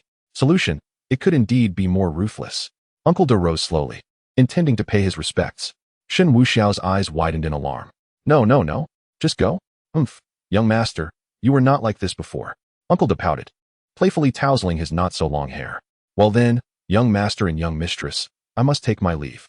With that, Uncle De made his exit. However, when his gaze fell upon Huang Luoyan, who was ensconced in a deep slumber, he abruptly halted his steps. His eyes sparkled as though they had encountered a rare treasure. Heavens! Uncle De exclaimed in surprise, causing Shen Wuxiao to shudder at the piercing sound. Young master, is this truly the young mistress? Uncle De was visibly excited, pointing towards Huang Luoyan on the sickbed. No. Shen Wuxiao firmly denied it. Not at all. Uncle De immediately approached, cautiously observing Huang Luoyan before taking her pulse. Indeed, it is true, he exclaimed. Can she become my disciple? Uncle De had never been so exhilarated, his hands trembling with anticipation. Shen Wuxiao paused momentarily. You cannot be suggesting that her unique bone structure marks her as an unparalleled genius? Uncle De shook his head. No, but she possesses the qualities necessary to practice my techniques. I assure you, her achievements in the future will far surpass my own. Some matters are dictated by fate. They cannot be forced. She is a serendipitous encounter, not to be sought after. Shen Wuxiao truly could not discern this, yet every individual possesses their unique perceptions. A master like Uncle De undoubtedly has his own discerning insights. Ask her yourself. Why inquire of me? Shen Wuxiao replied casually. Uncle De, being a stalwart of the family. If he were to take Huang Luoyan as his disciple, she would then be part of the family. Should any thoughts of betrayal arise, the repercussions could be beyond her capacity to bear. Uncle De, overwhelmed with excitement, burst into a fit of joyous laughter, nearly breaking into a cha-cha on the spot. Chapter 115. The inheritance. Uncle De had yet to regain his composure. Young master, she is truly a perfect fit for my martial arts technique. The moment I laid eyes on her, I knew I had found the bearer of the inheritance. This is fate. It was destined for me to meet her. Shen Wuxiao felt a twinge of discomfort. He wondered if this was driving him mad. Uncle De approached, then leapt back, spinning in place several times. Young master. She is yet to break through. This time, she is earnestly requesting your assistance. Shen Wuxiao was utterly perplexed. What? Uncle De waved his handkerchief. Young master, I simply ask that you assist me in helping my future disciple break through. This way, her cultivation will yield twice the results with half the effort. Having said this, Uncle De turned to Jiang Huayue. Young madam, you are a true martial arts prodigy. Your future achievements are boundless. In the future, my disciple will not pose a threat to your position. Even if she becomes the young masteress woman, she will still call you sister. I hope you can grant this. Jiang Huaiyue was taken aback. Such matters were indeed unexpected. She harbored no jealousy as long as Shen Wuxiao was happy. She could coexist harmoniously. She looked at Shen Wuxiao and replied to Uncle De, "This matter is up to my man." Uncle De's eyes sparkled with enthusiasm as he scrutinized Jiang Huaiyue. This woman was wholeheartedly devoted to the young master. He could rest assured on that front. He had inquired with Jiang Huaiyue out of respect for her status as young madam and also to gauge her intentions. The eyes are the windows to the soul, and it is often difficult for people to deceive with their gaze, except for Shen Wuxiao. When he had asked earlier, Jiang Huaiyue had shown no hesitation, prioritizing Shen Wuxiao above all else. Only such a woman could be deemed worthy of their young master. Meanwhile, Shen Wuxiao looked at Uncle De, bewildered. "Are you serious?" Uncle De nodded earnestly. "Young master, this is as genuine as it gets. It is rare for someone to encounter the heir to an inheritance. If you could assist her in breaking through, she will become your woman, and her beauty is unparalleled. You will not be disappointed. Once she inherits my teachings, she will be your most capable assistant." Uncle De gazed at Shen Wuxiao with sincere eyes. "This matter can be discussed further in the future." Shen Wuxiao replied nonchalantly. Uncle De immediately bowed. "Thank you, young master. Thank you. You will inform me later when you come to retrieve her." Uncle De appeared exceedingly pleased. Was it all the same? It hardly mattered. Shen Wuxiao was too indifferent to ponder this. It was indeed necessary for him to. Uncle De, being part of the family, would benefit while also aiding in the cultivation of Huang Luoyan, ensuring her unwavering loyalty to the Shen family. Uncle De, your incessant prattle must pertain to the issue of martial arts. Now that you have found a disciple who can perfectly inherit your techniques? Indeed, that is the case. Having spoken, Uncle De felt compelled to showcase a modicum of his prowess, lest it fail to instill unwavering determination in the young master. The handkerchief in Uncle De's grasp began to dance lightly, reminiscent of a duet. Yet, as it twirled, it suddenly shot forth with remarkable speed, spiraling around the room before returning to his hand. Grasping the corner of the handkerchief with a flourish, Uncle De coyly shielded his face with an elegant gesture, all the while refraining from releasing any discernible energy or aura. What is this, a circus act or a boomerang performance? Shen Wuxiao observed his surroundings, noting an eerie stillness, as if the handkerchief had merely completed a loop. However, scarcely had he uttered these thoughts when the entire room trembled violently. A visible crack manifested around the perimeter, sending a fine mist of dust into the air. Upon closer inspection, Shen Wuxiao felt a profound shock. Incredible! Without a hint of energy being released, the entire room had been silently severed into two halves, akin to a swift strike that cleanly beheads yet leaves the head precariously balanced upon the neck. Master, this is merely a demonstration of my skills. The technique contains the delicate essence of the finger of the flower. Uncle De proclaimed. My own finesse may seem effeminate, a result of my cultivation, yet she is naturally attuned to this art and is destined for greatness. Shen Wuxiao found himself at a loss for words. Effeminate or not, what you wield is frivolous. As for taking her as a disciple, you may inquire with her. I shall inform you later. Uncle De leapt in delight. Thank you, master. I am overjoyed, indeed. Enough, Shen Wuxiao exclaimed, feeling a chill crawl up his spine. While your display was quite ostentatious, you have encroached upon my private domain. Compensation is in order. Pay up before you leave. The joy on Uncle De's face faltered momentarily. Master, I have no money. How much do you require? Shen Wuxiao was merely jesting. Uncle De was like family, and he could not possibly take it seriously. Besides, money was of little concern to him. If you have a storage bag, leave it with me. My family has plenty, and you may procure another. Uncle De giggled. Oh, master, you tease. You know my storage bag is filled with personal garments. You're truly wicked.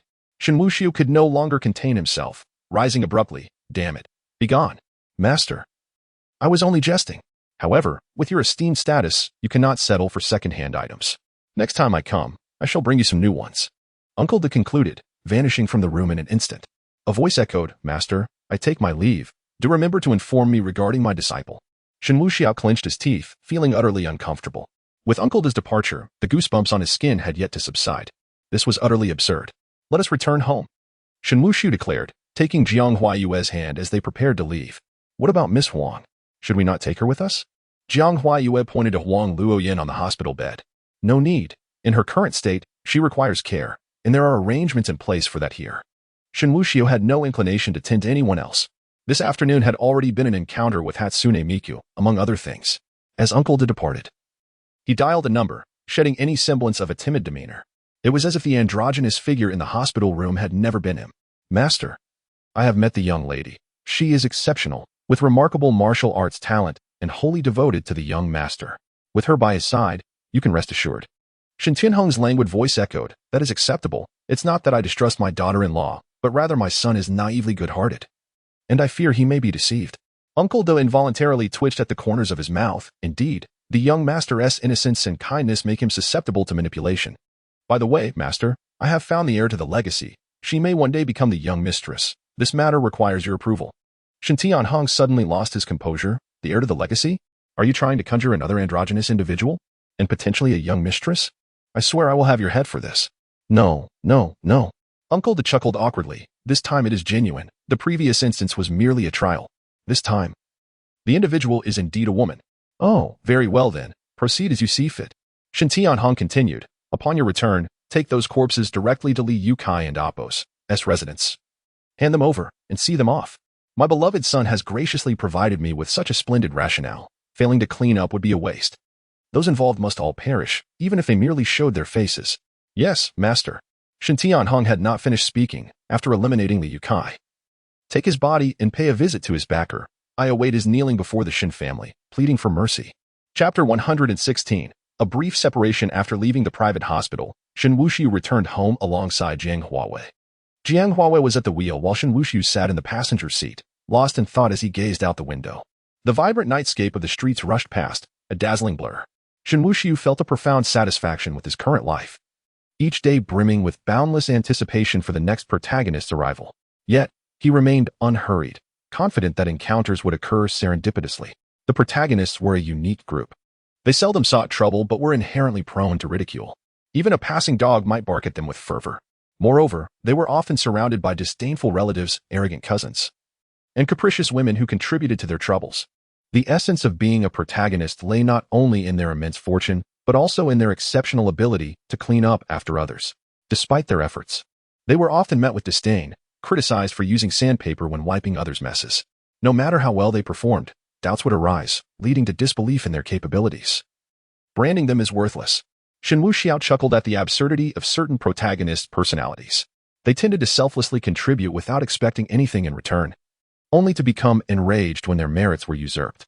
Despite their formidable strength, they preferred to masquerade as ordinary individuals, enduring humiliation until their suppressed frustrations erupted. Strangely, they seldom defended themselves against false accusations, enduring insults in silence, waiting for a beautiful woman to notice their plight, realize their injustices, and ultimately seek forgiveness. Lost in these musings, Shen Wuxiao suddenly felt his blood pressure rise. I need to cool down. Where? He exclaimed.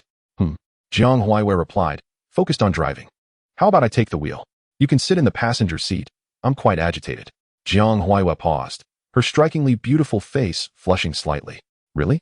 We're in the car, and there is only about half an hour until we reach home. Are you sure we have enough time? Those who appreciate melody are not confined by their surroundings. The duration is irrelevant. The journey is what truly matters. All right then. Jiang Huaiwei pulled over to the side of the road, and they switched seats. Shen Wuxiao took the wheel, gently accelerating as Jiang Huaiwei reached for a bottle of water. Taking a sip before lowering the sun visor to apply lip gloss, elegantly accentuating her lips. With a sense of ritual, she tidied her hair, tucking it behind her ear, then glanced out the window at the enchanting night scenery. Shen Wuxiao, with remarkable driving skills, gripped the steering wheel with one hand while his right hand ventured into the unknown. He was indeed driving. Upon their return to the villa, another battle awaited, one that would claim countless lives. As the commotion subsided, Jiang Huaiwei slowly spoke up. Wuxiao, I wish to leave tomorrow, to return to the border and wrap things up. Shen Wuxiao embraced her, gently caressing her hair with his hand. Is it merely that? I can resolve it with a phone call. If you need to leave, there's no need for you to go in person. They can send the documents over. Jiang Huaiwei could sense Shen Wuxiao's affection for her, yet she shook her head. It's not just that. I also want to bid farewell to those who taught me. It is better to have a proper conclusion. Shen Wuxiao did not refuse, for he understood Jiang Huaiwei and Apos' character. A return trip was simply a farewell to the past. There was no reason not to fulfill her wish. All right, do you need me to send someone with you? Jiang Huaiwei nestled against him playfully. No need. I'll be back in 4 days at most. In the meantime, you can take care of Huang Luoyan. Shen Wuxiao remarked, observing her twinkling eyes. I have reason to suspect you are hiding from my plant. Jiang Huaiwei was now indignant. She flipped over, cupping Shen Wuxiao's face with her delicate hands. Look at you, so proud. She leaned in closer, resting her forehead against his, her voice soft like a gentle breeze. Darling, do you know? I think I have become your devoted fan. Is that so? A fan? Yes. Jiang Huayuan nodded. Shall we continue? High-quality ingredients often require only the simplest of cooking methods. After a long day, Chef Shen was currently stir-frying vermicelli. He added the vegetables first, sauteing them slowly over low heat to release their moisture and unveil their fragrance. Then, in went the vermicelli, transitioning from low to medium heat, with seasoning added just before serving. A heartfelt lesson in cooking. The following day, Jiang Huayue rose early, brimming with vitality. She headed to the kitchen to prepare breakfast for Shen Wuxiao. After sharing a meal, she changed into her travel attire and packed 2 sets of clothes before setting out. Shen Wuxiao, who had nothing to do all day, naturally accompanied her to the airport. They let the driver take the wheel while they chatted in the back seat. Upon arrival at the airport, their farewells were devoid of overly sentimental exchanges. A mere kiss, and Jiang Huayue entered the departure hall. With Jiang Huayue away for a few days, Shen Wuxiao found himself bored. He typically had little to occupy his time aside from tending to his plants. However, now there was the prospect of teasing the protagonist. Though the protagonist had yet to appear, he even imagined himself enjoying hot pot and singing, only to suddenly eliminate the protagonist. Hence, the days when he could bully the protagonist were indeed the good days. Shall we return now, sir? The driver inquired.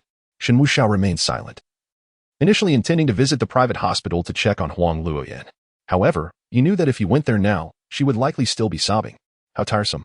Her health had yet to improve, making it difficult to tend to the plants. Forget it, let us make a trip to the Shen Group's Zhanghai branch. Occasionally engaging in business pursuits can be quite rewarding. Very well, young master. The driver was equally astonished. Shen Wuxiao actually contemplating a venture into the corporate realm was indeed a sight to behold. Perhaps he was simply too bored. The vehicle departed from the airport, heading towards the branch office.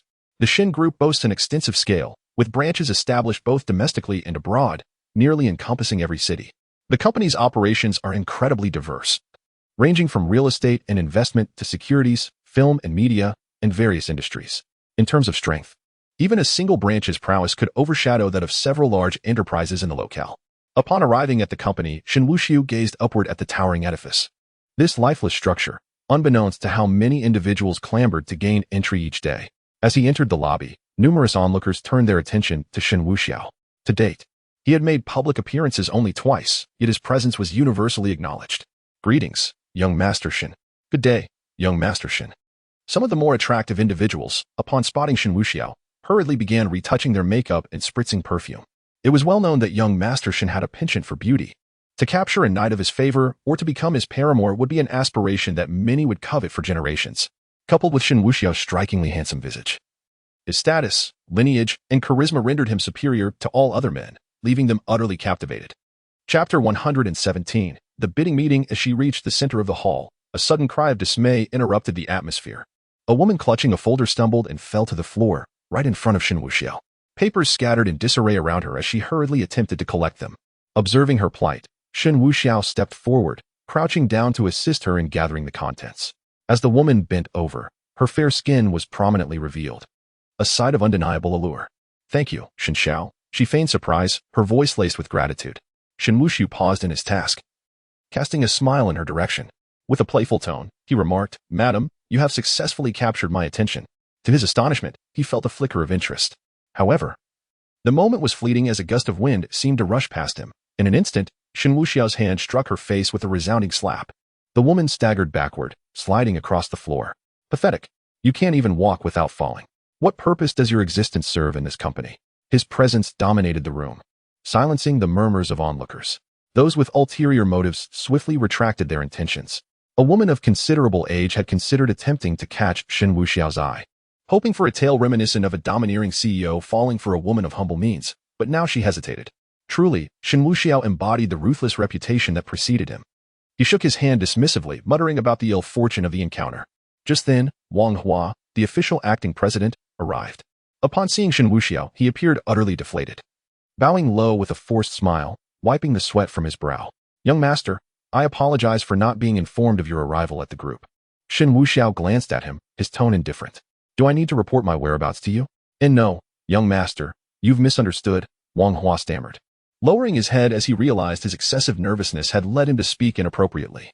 Oh, is it that I fail to grasp your point? Wang Hua felt as though he might kneel in desperation. He longed to slap himself for his indiscretion. Indeed, too many words often led to folly. Shen Wuxiao dismissed him with an air of indifference, striding towards the elevator. He merely came to observe, having nothing pressing to attend to. Wang Hua hurried to follow, having learned his lesson to speak less and respond honestly only when questioned. Just as he settled into silence, Shen Wuxiao inquired, "You've been lining your own pockets quite handsomely over the years, haven't you?" Wang Hua felt a chill run through him. Was it possible to respond truthfully to such an inquiry? "Young master, I recognize my mistakes." Yet he lacked the courage to conceal the truth. Mistakes? What mistakes? You may indulge, but do not overreach. The wealth of the Shen family is not easily acquired. Indeed. Wang Hua nodded hastily. "Look around. I am feeling quite idle." Shen Wuxiao did not press for further details. In this day and age, who does not seek to benefit themselves? However, once the payment is received, one should honestly fulfill their duties. Wang Hua guided Shen Wuxiao through the group, allowing him to see that under his leadership, the company was flourishing. After visiting 2 departments, Shen Wuxiao lost interest by the time they reached the 3rd. How tedious. Just as he contemplated leaving, he noticed the enormous LED display screen proclaiming the words bidding conference. Shen Wuxiao pointed and inquired, "What is this bidding conference about?" Wang Hua promptly replied, "Young master, the group has several projects that require a significant amount of facilities. This bidding conference is attended by some large local building material groups and real estate developers. To put it simply, it is a means to present the projects as a bait to attract building materials from them. The bidding process encourages competition among them to vie for the supply rights of this project. Naturally, they will employ quality and competitive pricing to collaborate with the group. The projects of the Shen Group are essentially guaranteed profits. Even if the profit margins are slim, partnering with the Shen Group ensures substantial earnings. It is quite normal for many to desire a piece of this pie. Has it commenced?" Shen Wuxiao inquired. Wang Hua shook his head, "Not yet. But it will begin shortly. If you are interested, young master, you may enter and observe." Shen Wuxiao did not decline. Watching others compete was indeed quite fascinating. Under Wang Hua's guidance, Shen Wuxiao entered the conference venue. Even for an internal bidding conference, the space was substantial, resembling a courtroom layout. The seats were arranged in rows below, with company personnel positioned on either side above. At the center was a platform equipped with multimedia presentations for the merchants to showcase their proposals. Shen Wuxiao found a corner seat and observed quietly, while Wang Hua busied himself with refreshments, diligently attending to the whims of this capricious young master. Before the bidding commenced, the merchants were preoccupied with their phones, making calls and engaging in various activities. The atmosphere was indeed somewhat tense. Once the event began, a hush fell over the room. Representatives from the Shen Group introduced the project, and soon after, the merchants took turns presenting their proposal prices. Wang Hua stood beside Shen Wuxiao, providing commentary. Each company took their turn to present, and the proposals under consideration were recorded for later internal deliberation. At that moment, a young man stood before the crowd, exuding an air of arrogance. He neither spoke nor presented any PPT or relevant proposals. Who is this pompous individual? Shen Wuxiao asked Wang Hua, observing the young man's audacious demeanor. "Young master, this is Lu Ping, the scion of Zhonghai Jiaoping Industrial Group," Wang Hua informed. "Such a fool," Shen Wuxiao scoffed, crossing his legs and curling his lip disdainfully. The representatives of the Shen Group grew increasingly impatient, inquiring, "Will you present your proposal or discuss your advantages?" Lu Peng smiled at the crowd, proclaiming, "My advantage lies in my second uncle." "Your second uncle?" Lu Peng replied with a hint of pride. "Indeed. Everyone should be aware that my second uncle is the chairman of the Political Consultative Conference in Zhonghai City." The enterprises that heard Lu Peng's declaration cursed his shamelessness in silence. Yet, the reality remained stark. While they might present commendable proposals or compress profits, so could he. And with the added advantage of a powerful background that could facilitate smoother dealings. Historically, citizens have seldom triumphed against the authorities, and wealth cannot contend with power. With his second uncle holding such a significant position, what could they possibly do? Lu Peng's words essentially secured his success in the bidding process. Following Lu Peng, several enterprises contemplated withdrawing entirely. What is the point? It would merely be a waste of time. Just as the members of the Shen Group believed no one would step forward, a tall figure gradually rose, dressed in a sleek black suit, tailored trousers, and black heels. With a white shirt beneath, her presence was striking, accentuating her form without revealing too much. Despite this, she remained the most captivating figure in the room, prompting whispers among the previously quiet audience. Isn't she the eldest daughter of the Lan family? It takes courage to compete at this juncture. The stakes were high.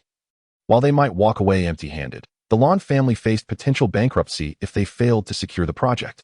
Indeed, this represented their last glimmer of hope. Lan Shengwei's demise was swift, yet he left a chaotic legacy for his daughter to bear.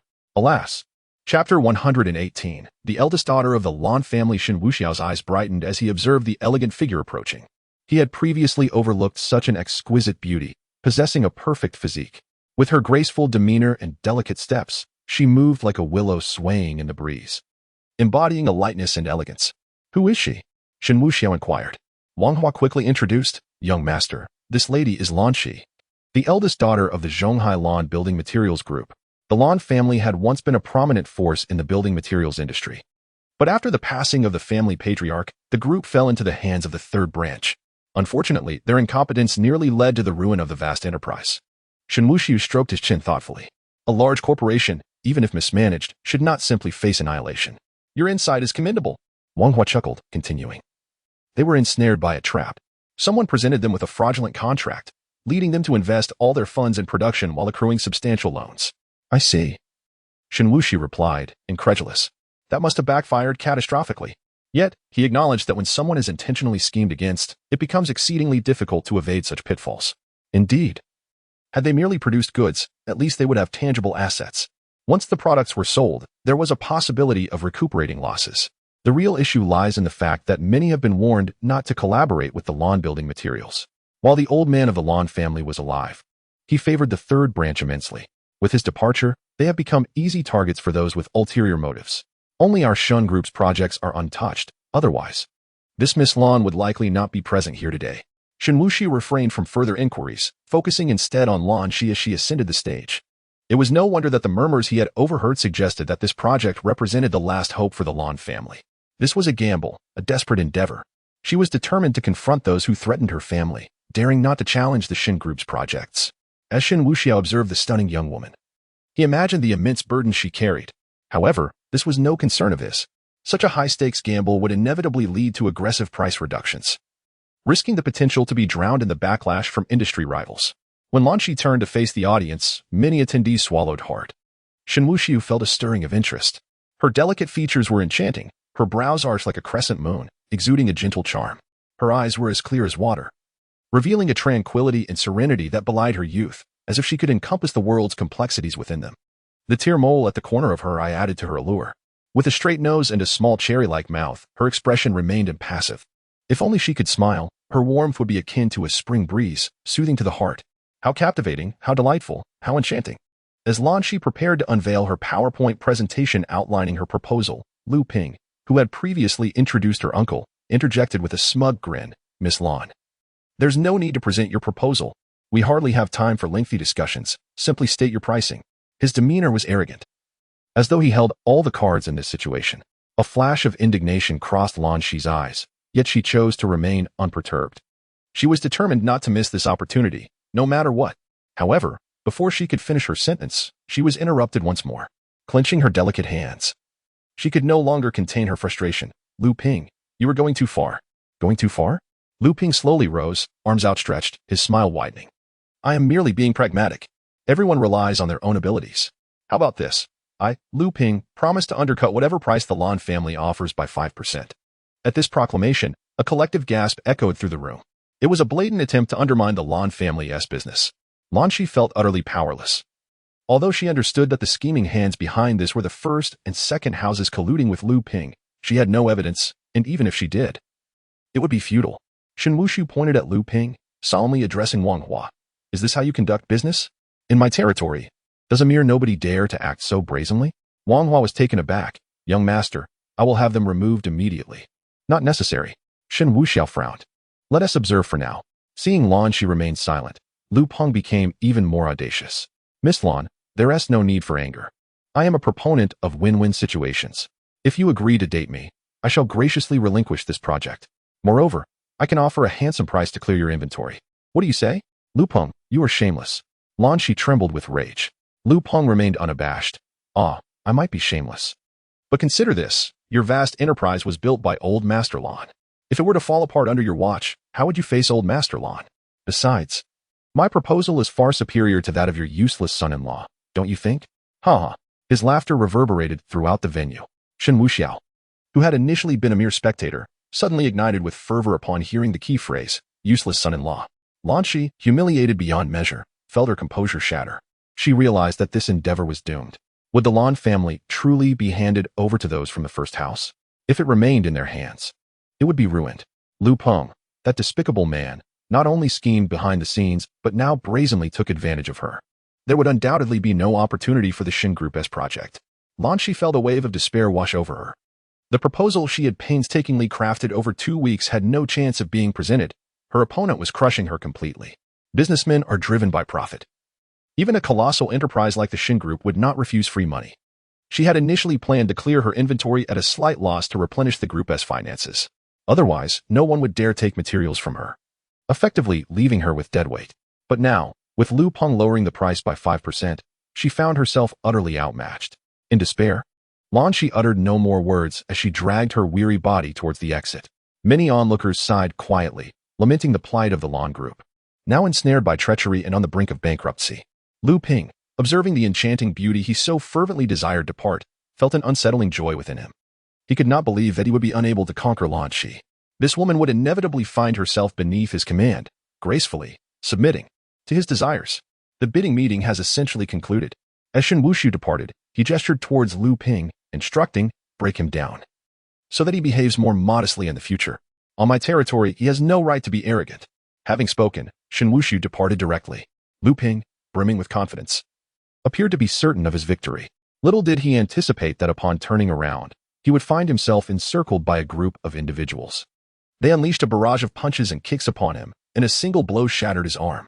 Lu Peng cried out in agony as he was mercilessly beaten. After the onslaught, he lay there, bloodied and on the verge of unconsciousness. Wang Hua coldly warned him. "Our young master has stated that one who holds their head too high without solid footing is destined to fall. If you treat this place as your personal marketplace, you must also consider whether you have the life to shout. Remove it, discard it. He is still the one who wins the bid, but as he stated, at a price 5% lower than that of the Blue Company." The onlookers were utterly astonished, fully aware that Lu Peng's arrogant behavior had undoubtedly displeased the young master of the Shen family. Indeed, on their territory, he had foolishly assumed the role of a host. And if he was not to be punished, then who would be? Lu Peng, in a daze, with a muddled mind, was unceremoniously dragged away. Meanwhile, Lan Shi, who had been secretly weeping for a while in the restroom, emerged just in time to witness Lu Peng being taken away, blood streaming from his head.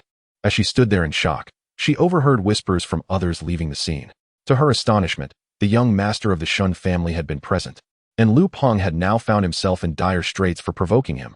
Indeed, just a moment ago, he was flaunting his power and bullying the Lan family. Yet, before he could relish his triumph, he was brought down to this state. What do you think? Could it be that the young master of the Shen family has taken a liking to Lan Shi and intervened on her behalf? It is difficult to ascertain. Yet it is undeniable that Lan Shi possesses an exquisite beauty, and it is entirely natural to be captivated by her allure. Under the scrutiny of others' discussions, Lan Shi found herself somewhat bewildered. Yet, she soon learned that Lu Peng had been assaulted by individuals arranged by the young master of the Shen family. She dismissed the frivolous notions of affection or disaffection, but despite Lu Peng's significant misfortune, she couldn't help but feel a sense of vindication. Departing from the corporate premises, she gazed at the splendid weather outside, yet her spirits remained inexplicably low. Just as she contemplated driving back to devise a new plan, a series of honks pierced the air. Turning towards the sound, she noticed a man on an electric scooter approaching, who halted not far from her. The basket at the front of his scooter was laden with an array of vegetables and meats. The man, with sun-kissed skin, donned a safety helmet and wore a set of casual attire that had clearly endured countless washes, now faded in color. A cheerful smile adorned his face, the corners of his mouth curving upwards distinctly. "Sheer, I learned that you are here for the bidding. How did it go? Was it smooth? I have come to take you home." Chapter 119. The untold story. Lan Shi's spirits were already at an all-time low. The sight of the man who bore the title of her husband only deepened her despair. The man, Zhu Ming, had become a member of the Lan family 2 years prior, marrying into the clan. Prior to their union, they had been strangers. At that time, the patriarch of the Lan family was still alive, a man of great wisdom and high standing, whose word was law within the family. However, he had a particular fondness for the third branch of the family. Despite the dissatisfaction of the first and second branches, they dared not voice their grievances. As the patriarch aged, his ability to manage affairs waned. During a family meeting, he defied the majority opinion and transferred absolute control of the family business to the third branch.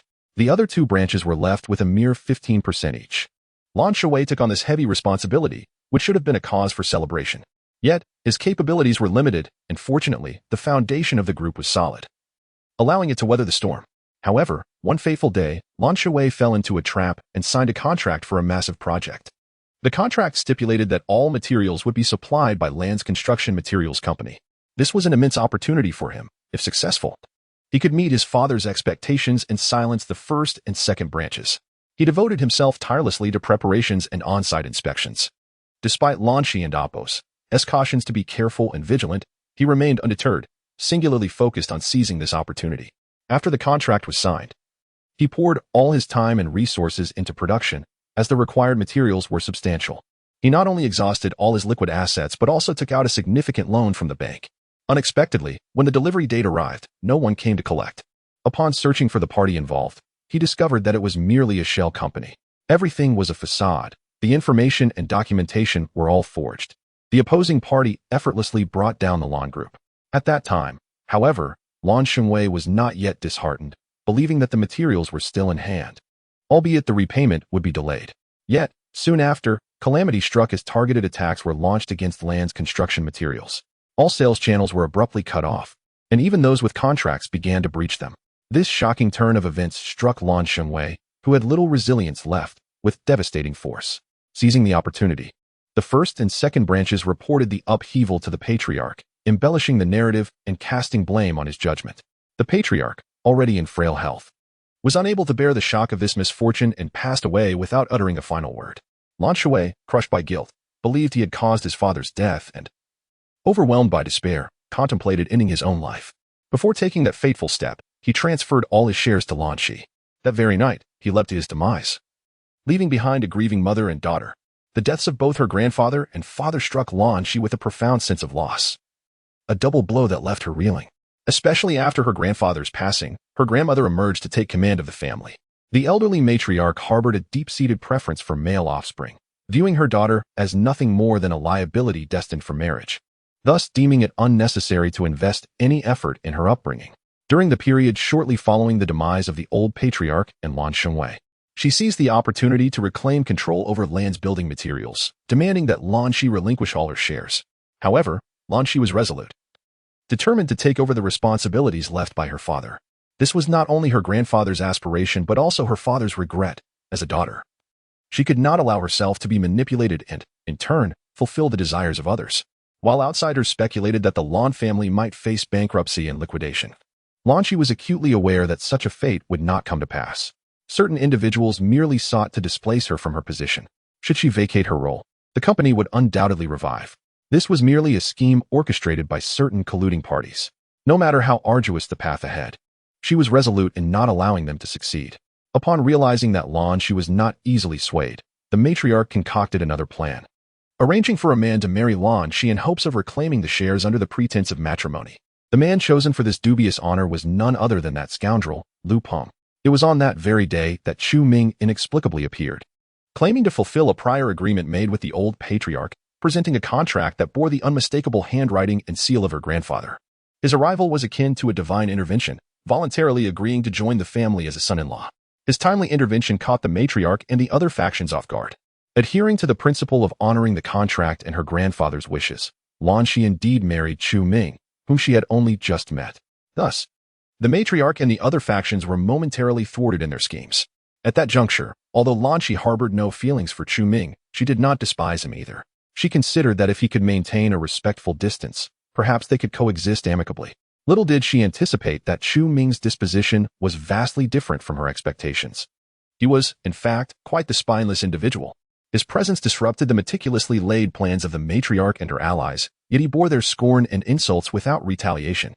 Unable to bear the sight of his mistreatment, Lan Shi intervened on his behalf several times. Ultimately, he would merely say, "Let it be. We are all family. There is no need for discord." Day after day, he toiled tirelessly, transforming himself into a mere caretaker. Even the servants of the Lan household felt emboldened to reprimand him. At that moment, Lan Shi's heart hardened. The tragic demise of her father had instilled in her a profound disdain for cowards, a sentiment she held with fervor. It was then that she began to perceive Chu Ming as nothing more than a man her grandfather had sent to share her life. From the moment they obtained their marriage certificate, they had yet to share a room, let alone hold hands. His presence merely served to dissuade the matriarch from broaching the subject of her marriage. As Lan Shi observed Chu Ming smiling at her, she felt no inclination to engage in conversation. Resolutely, she strode towards her car, entered, and drove away. As she watched her captivating silhouette disappear into the distance, Chu Ming heaved a quiet sigh, understanding that it was time to extend a helping hand to this wife of his. He kicked the pedal of his electric scooter, contemplating his next move. He took out his phone and dialed a number he had not called in a long time. The moment the phone was pressed to his ear, his entire demeanor underwent a remarkable transformation. The call was swiftly answered from the other end. "Young master, you have finally called. Do you have any idea how long I have waited for this call? Are you planning to return to inherit the Chu family? I knew you were not upset with the master. I shall inform him of this splendid news right away." Chu Ming smiled faintly. "Fubo, I do not intend to return just yet. The purpose of my call today is to assign you a task." Upon hearing Chu Ming's words, Fubo was momentarily taken aback. But he quickly assumed a serious demeanor. "Young master, your command. I need you to investigate who secured the bidding project from the Shen group today. Subsequently, transfer the project to Lan Shi of Land's building materials under the guise of a mysterious benefactor. Remember, do not reveal my identity." Chu Ming was aware of Lan Shi's strong sense of pride. If he were to deliver it directly, it would undoubtedly be misconstrued as charity. Thus, this approach was perfectly suited to the situation. It would neither unveil his identity nor fail to assist Lan Shi. Fubo readily agreed. "Understood, young master. By the way, should I not inform the young mistress? Although I am unaware of your reasons for becoming a son-in-law, I believe there is no need to conceal assistance from one's own." Chu Ming appeared resolute in his plans. "I do not require your approval. I have my own intentions." "Very well then." Fubo chose not to press further. Chapter 120. The emotional son-in-law. Upon disconnecting the call, a subtle smile graced Chu Ming's lips. The sensation of silent dedication from behind the scenes stirred within him a profound sense of admiration. Moreover, to love her is to give selflessly. This is his guiding principle. "Sheer, when you bestowed upon me a cake at the tender age of 8, you illuminated my existence. Now, it is my turn to safeguard you for a lifetime." As Chu Ming spoke, he became ensnared in memories, visions of that bygone era flooding his mind. At 8 years old, he was indeed 8, not 7 nor 9. During that tumultuous time, the Chu family faced dire straits, with various powerful clans vying to divide the first family of Nanfeng City, the Chus. The Chu family was on the brink of catastrophe. To protect him, his kin sent him away. While en route, misfortunes befell him. He narrowly escaped death, fleeing while others perished tragically. At 8, he possessed no survival skills, scavenging for scraps and competing with dogs for food. He endured bullying from other groups of beggars, and even caught the attention of human traffickers. Yet fortune favored him, allowing him to evade their grasp. Thus, the young master of the Chu family found himself wandering the streets. In the winter of that fateful year, he rummaged through trash bins, desperate for sustenance, only to be assaulted by other scavengers. Just as he teetered on the brink of death from the beatings, an elderly man appeared, accompanied by a 7-year-old girl. The elder's bodyguard dispersed the attackers, rescuing him. It was then that the kind-hearted, enchanting girl presented him with a small cake. That moment remains etched in his memory forever. The girl, like an angel, brought forth light that brightened his darkened life. The taste of that cake was the sweetest, most exquisite flavor in the world. Resonating deep within his soul, it transformed his perception of the grim society surrounding him. Despite the warmth he experienced then, fate remained unyielding. He was taken by a middle-aged man, drawn into a nefarious organization known as Bloodkill. This organization specialized in abducting homeless children, training them to become assassins to serve its sinister purposes. The training was merciless and brutal. They were starved, given merely a bun each day, forced to fight for scraps. Driven by hunger, the ravenous children would resort to any means necessary to obtain food. In their eyes, only the strong deserved to eat. As time passed, he grew stronger, becoming a formidable force within the organization, known by the codename Xianlong. Yet his principles remained steadfast. The image of the girl offering him the cake continually illuminated his heart, preventing him from succumbing to darkness. 2 years ago, he returned to the Chu family. By then, the Chu family had triumphed in their resurgence, reclaiming their position as the foremost family in Nanfeng City. However, they were haunted by the specter of Chu Ming. Upon learning of his return, the family rejoiced. Chu Ming's first task was to investigate the little girl from that time. Initially believing that the passage of time would render such inquiries futile, he was astonished to discover that he had indeed found her. The girl was named Lan Shi, hailing from Zhanghai. Upon learning this news, Chu Ming was so elated that he stayed awake for 3 consecutive nights. Coincidentally, this was also the time when the Lan family was in distress. Resolutely, Chu Ming decided to offer his assistance. Yet he was reluctant to rely on his family's influence or allow the others to perceive him as having ulterior motives. Thus, he resolved to draft an agreement between Grandpa Lon and himself, utilizing the expertise of a skilled calligrapher to replicate the handwriting. His intention was to become a son-in-law by marriage. For him, this was a dual benefit. Not only could he directly aid Lan Shi, but he could also remain by her side, secretly protecting and caring for her. The Chu family could not fathom why Chu Ming had suddenly chosen to become a son-in-law. No matter how they inquired, he remained tight-lipped. Even when faced with vehement opposition, Chu Ming stood firm in his resolve. As he departed for Zhanghai, he simply declared, "I am determined to be this son-in-law. Not even Jesus can stop me." Thus commenced a life as a son-in-law, one that was less than enviable. Reflecting on the past, a smile crept across Chu Ming's lips, oblivious to the fact that someone had been observing him all along. Shen Wuxiao had taken note of him for quite some time. He had been watching ever since Lan Shi had silently left, and he witnessed Chu Ming take out his phone, his demeanor shifting. There he sat on his electric bike, occasionally sighing, sometimes breaking into a crooked smile, as if lost in nostalgic reverie, perhaps hinting at some significant ailment. Shen Wuxiao's gaze caught Chu Ming's attention. With his considerable prowess, he sensed when someone was watching him. However, after scanning the surroundings and finding no one fixated on him, he mounted his electric bike and rode away, his silhouette reminiscent of Lu Huaqiang after purchasing a watermelon. Once Chu Ming had departed, Shen Wuxiao emerged, and the system's voice resonated. Ding, protagonist detected. Protagonist, Chu Ming type, Xuanlong son-in-law occupation, true energy manipulator, novice energy master realm, 8th grade. 5th stage master ability, home economic specialization, healing talent, endurance, doubles cultivation speed when enduring, doubles cultivation speed when receiving slaps. Technique, dragon control true art weapon, 7th grade artifact, ancient Lulon staff blade martial skills, earthquake, mastered, bagua palm, peak. Shadow chain kick, peak, divine powers, none a new script has been infused. Instantly, Shen Wuxiao's mind was flooded with narratives concerning Chu Ming. The intensity had escalated. How intriguing. The seemingly inept son-in-law was, in fact, the young master of the Chu family from Nanfeng City, and also a formidable expert, quite the protagonist indeed. Shen Wuxiao observed the departing electric bike, stroking his chin in contemplation.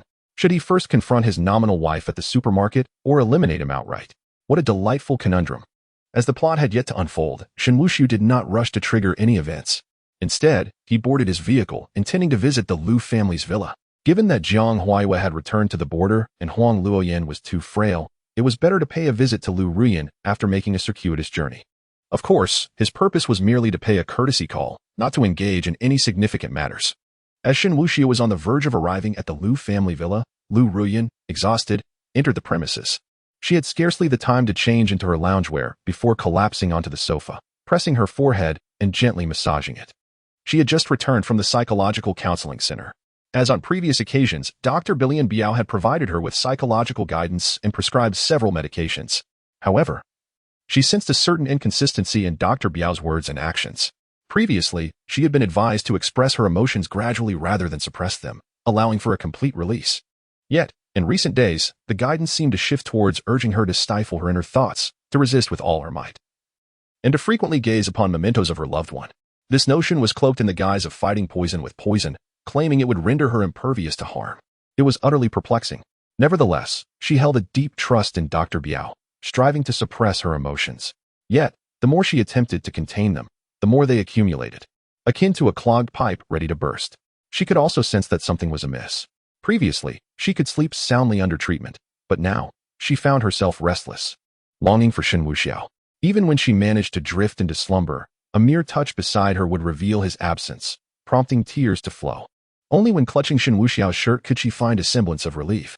Everything felt like a spell, where the more she pondered, the more her heart ached and shattered. For the average person, Stockholm Syndrome might evoke a fervent desire for affection or an impulse to love. However, for someone like Lu Ruyan, the object of her affection was the very individual responsible for the annihilation of her family, a sentiment that others could scarcely comprehend. Chapter 121. Commanding Lu Ruyan sighed deeply for quite a while before finally rising to her feet and approaching the portraits of her deceased family members. She picked up a small white cloth and gently wiped the images. Her heart brimmed with words she longed to convey to her family. Just as she was about to speak, the roar of a vehicle outside the villa shattered the stillness of her heart. In an instant, a flurry of emotions surged within her, anticipation, joy, anxiety, fear, and resistance, all clashing in turmoil. At that moment, she resembled a woman eagerly awaiting the return of her beloved. Elated to hear of her lover's arrival, she yearned to leap into his embrace, to indulge in his affection, and to share in the tales of his adventures beyond their home. Yet, she also bore the weight of a woman often subjected to domestic violence.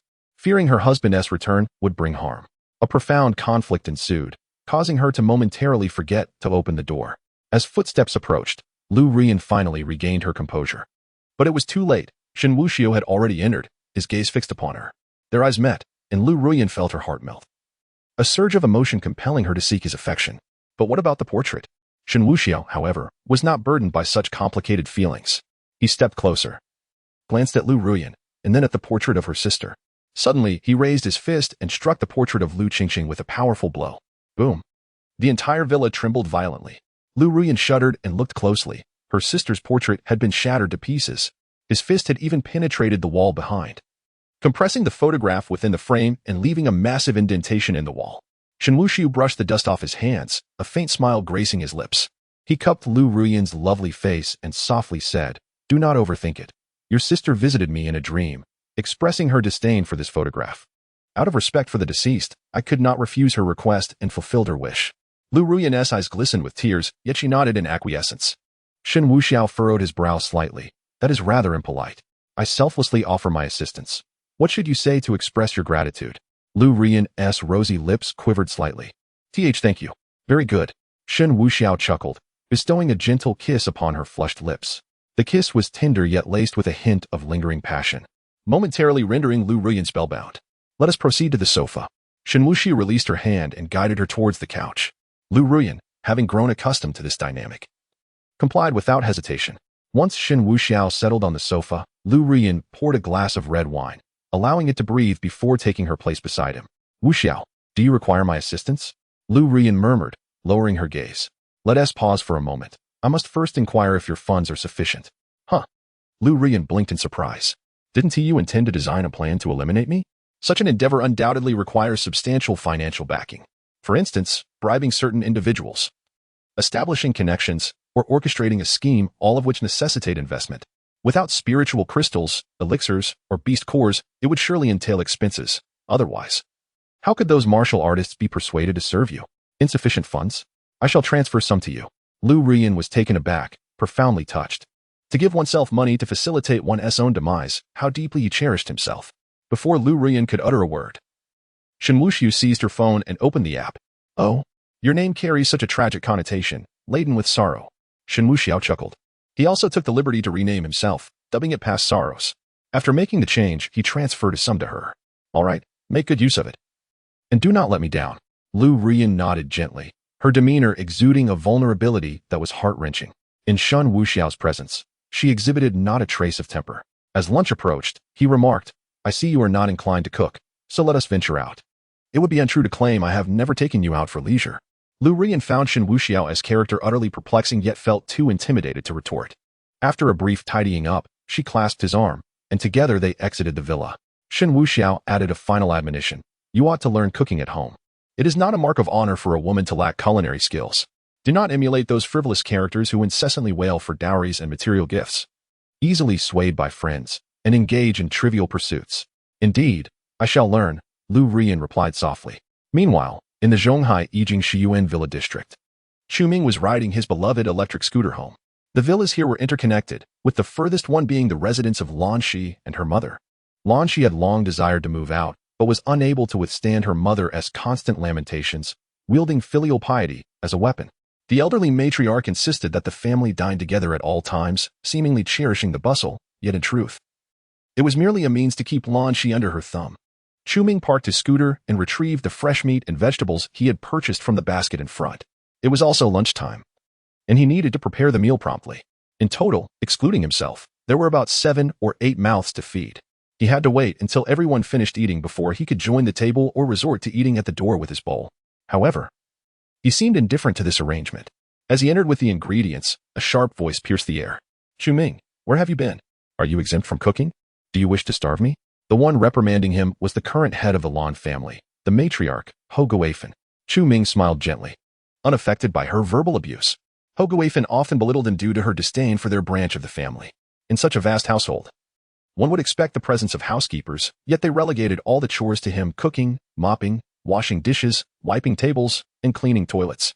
Regardless of how well he performed, he would always be scrutinized. He had grown accustomed to it and wished not to burden Lan Shi further. Thus, he can endure all forms of unjust treatment. Chu Ming, carrying the vegetables, made his way to the kitchen, where he swiftly immersed himself in the task at hand. He was a master in the culinary arts, preparing meals with remarkable speed. It is likely that even the finest chefs could not rival his prowess. Outside, wandering through the garden, Lan Shi pondered ideas to salvage the corporation when she overheard the recent tirade. Through the window, she caught sight of the bustling figure in the kitchen. Her immediate reaction was not one of pity but of disdain. She had never demanded anything from him, nor had she ever supported him in servitude. In fact, she had explicitly stated that if one did not adopt a firm stance against those individuals, their behavior would only escalate. Yet, he seemed to have absorbed none of her words, continually responding with, "We are all family, let us not make things too ugly." There had been instances when their disagreements flared up over these issues, yet Chu Ming insisted that all he did was for her sake. For himself? As if all the grievances and humiliations were born for her benefit. Why should his unfounded notions be imposed upon her? Was he indulging in self-pity? Utterly foolish. Some individuals. Do they truly believe that once they kneel, they can never rise again? He was fully aware of his discord with the old matriarch. Yet he insisted on being the peacemaker. He aspired to alter their perception of him, hoping to achieve familial harmony. How ludicrous. Those individuals sought nothing but the Lan family's building materials. His mother was a simpleton, believing every word the old woman uttered. Chu Ming was equally spineless, acquiescing to every demand placed upon him. Why was his existence so painfully burdensome? Chapter 122. Unveiling the truth in the blink of an eye. It was time for lunch. Chu Ming was indeed an exceptional cook, effortlessly preparing a lavish spread. Once the dishes were ready, he took a bowl and chopsticks for himself, delicately picked up a morsel, and settled on the steps at the entrance of the villa to eat. Lan Shi was making her way toward the villa. In truth, she had no desire to go, yet her grandmother would incessantly chatter, compelling her mother to summon her. Unless she chose not to return today, her presence was inevitable. Thus, Lan Shi approached, hoping merely to enjoy a moment of peace. As she entered, she caught sight of Chu Ming, sleeves rolled up, seated on the steps, relishing his meal. A fleeting impulse to kick him crossed her mind. Unbeknownst to him, he smiled brightly, rising to his feet and gesturing to a dish in his bowl. "Cheer, hurry and join me for lunch. Today, we have your favorite sweet and sour ribs. You work so hard, it's important to strike a balance between labor and rest." Lan Shi inhaled deeply, her brows knitting in slight discontent. Chu Ming, noticing her subdued demeanor, quickly inquired with genuine concern, "What's the matter? Are you feeling fatigued from work?" The striking beauty before him stirred a pang of empathy within Chu Ming. His heart was wholly devoted to Lan Shi. Even a minor injury, such as a sprained ankle, would trouble him for quite some time. Seeing her downcast, he felt compelled to offer his support. Regaining her composure, Lan Shi spoke with a dispassionate tone, "Chu Ming, if you wish to demean yourself, I have nothing to say. However, I implore you to remember that our relationship is merely bound by a contract. I harbor no romantic feelings for you, not even the slightest. My affairs are of no concern to you. Furthermore, I can assure you that in just a few days, I will relinquish everything belonging to the Lan family, after which I shall depart. The marriage was arranged by my grandfather. With his absence, I possess the right to decide. Let us part amicably and dissolve this marriage, never to meet again." The tranquility of her words belied a resolute determination. Lan Shi did not erupt in anger, nor did she weep uncontrollably. Her calm demeanor underscored the gravity of her contemplation. Sometimes, stepping back allows for better development. Under malicious scrutiny, she could not break the deadlock, persisting in futility. She had no desire to see her grandfather's legacy tarnished by her hand. If they coveted the Lan construction group, let them have it. Yet one day, she would reclaim everything. Those who owed a debt would pay their due, starting with Lu Ping. Upon hearing Lan Shi's declarations and sensing the aura she exuded, Chu Ming felt an inexplicable sense of unease. This disquiet stemmed from his concern for Lan Shi's well-being. He sensed a profound shift in her demeanor, a subtle darkness beginning to envelop her. The kind and beautiful Lan Shi he once knew seemed to be transforming. How could this be? He hastily adjusted his smile. "Sure, call me Miss Lan, or by my name," she retorted. Lan Shi immediately interrupted his words. Chu Ming, feeling somewhat helpless, called out, "Lan Shi, you need not worry about the company's affairs. There may yet be a turning point. As for tomorrow's events, who can truly predict what will happen, right?" He had already arranged for Uncle Fu to handle matters, and by tomorrow at the latest, the supply project from the Shen Group would fall into the hands of the Lan Building Materials Company. At that point, all problems would be resolved, and Lan Shi would not have to bear such burdens. Upon hearing Chu Ming's words, Lan Shi could hardly be bothered to respond. With a mere flick of her lips, she retorted, Will there really be a turning point? Having said all she needed to, she had no desire to look at Chu Ming any longer and strode inside. Chu Ming let out a long sigh, silently vowing, "Sheer, rest assured. With me here, I shall protect you." He felt quite helpless himself. In order to remain by Lan Shi's side, he had forged a contract and signature that mimicked the late Mr. Lan's handwriting, transforming himself into the betrothed of Lan Shi. He worried that revealing his true identity as the heir of the Chu family might be too much for her to bear. Thus, he resolved to assist Lan Shi in navigating her myriad challenges silently. When she truly fell in love with him, he would reveal everything. By then, she would perceive his actions as kind-hearted lies, made with her best interests at heart, and would be touched. Moreover, having met in their childhood, he believed that shared memories would allow them to become a blissful couple. Chu Ming had already envisioned that on the day he would confess, he would start with, "Wife, do you know? I fell for you when I was 8. Lan Shi would undoubtedly be perplexed, and he would naturally recount their shared winter cake experience. She would surely marvel at the wonders of fate perfect. Lan Shi had entered the villa, her face devoid of expression as she sat in her place, eating.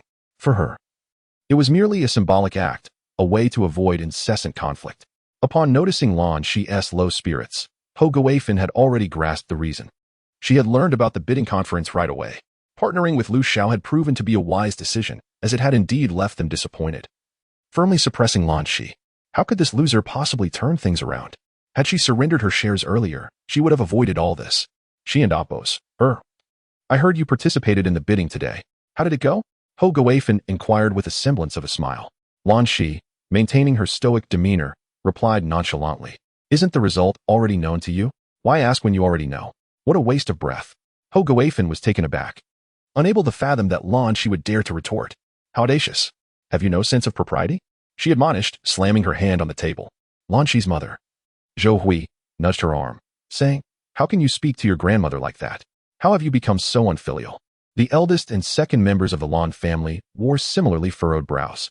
They had returned specifically to see how Lan Shi intended to struggle against her circumstances. "Lan Shi, your words are rather excessive. This is your grandmother. Do you truly wish to be seen as unfilial?"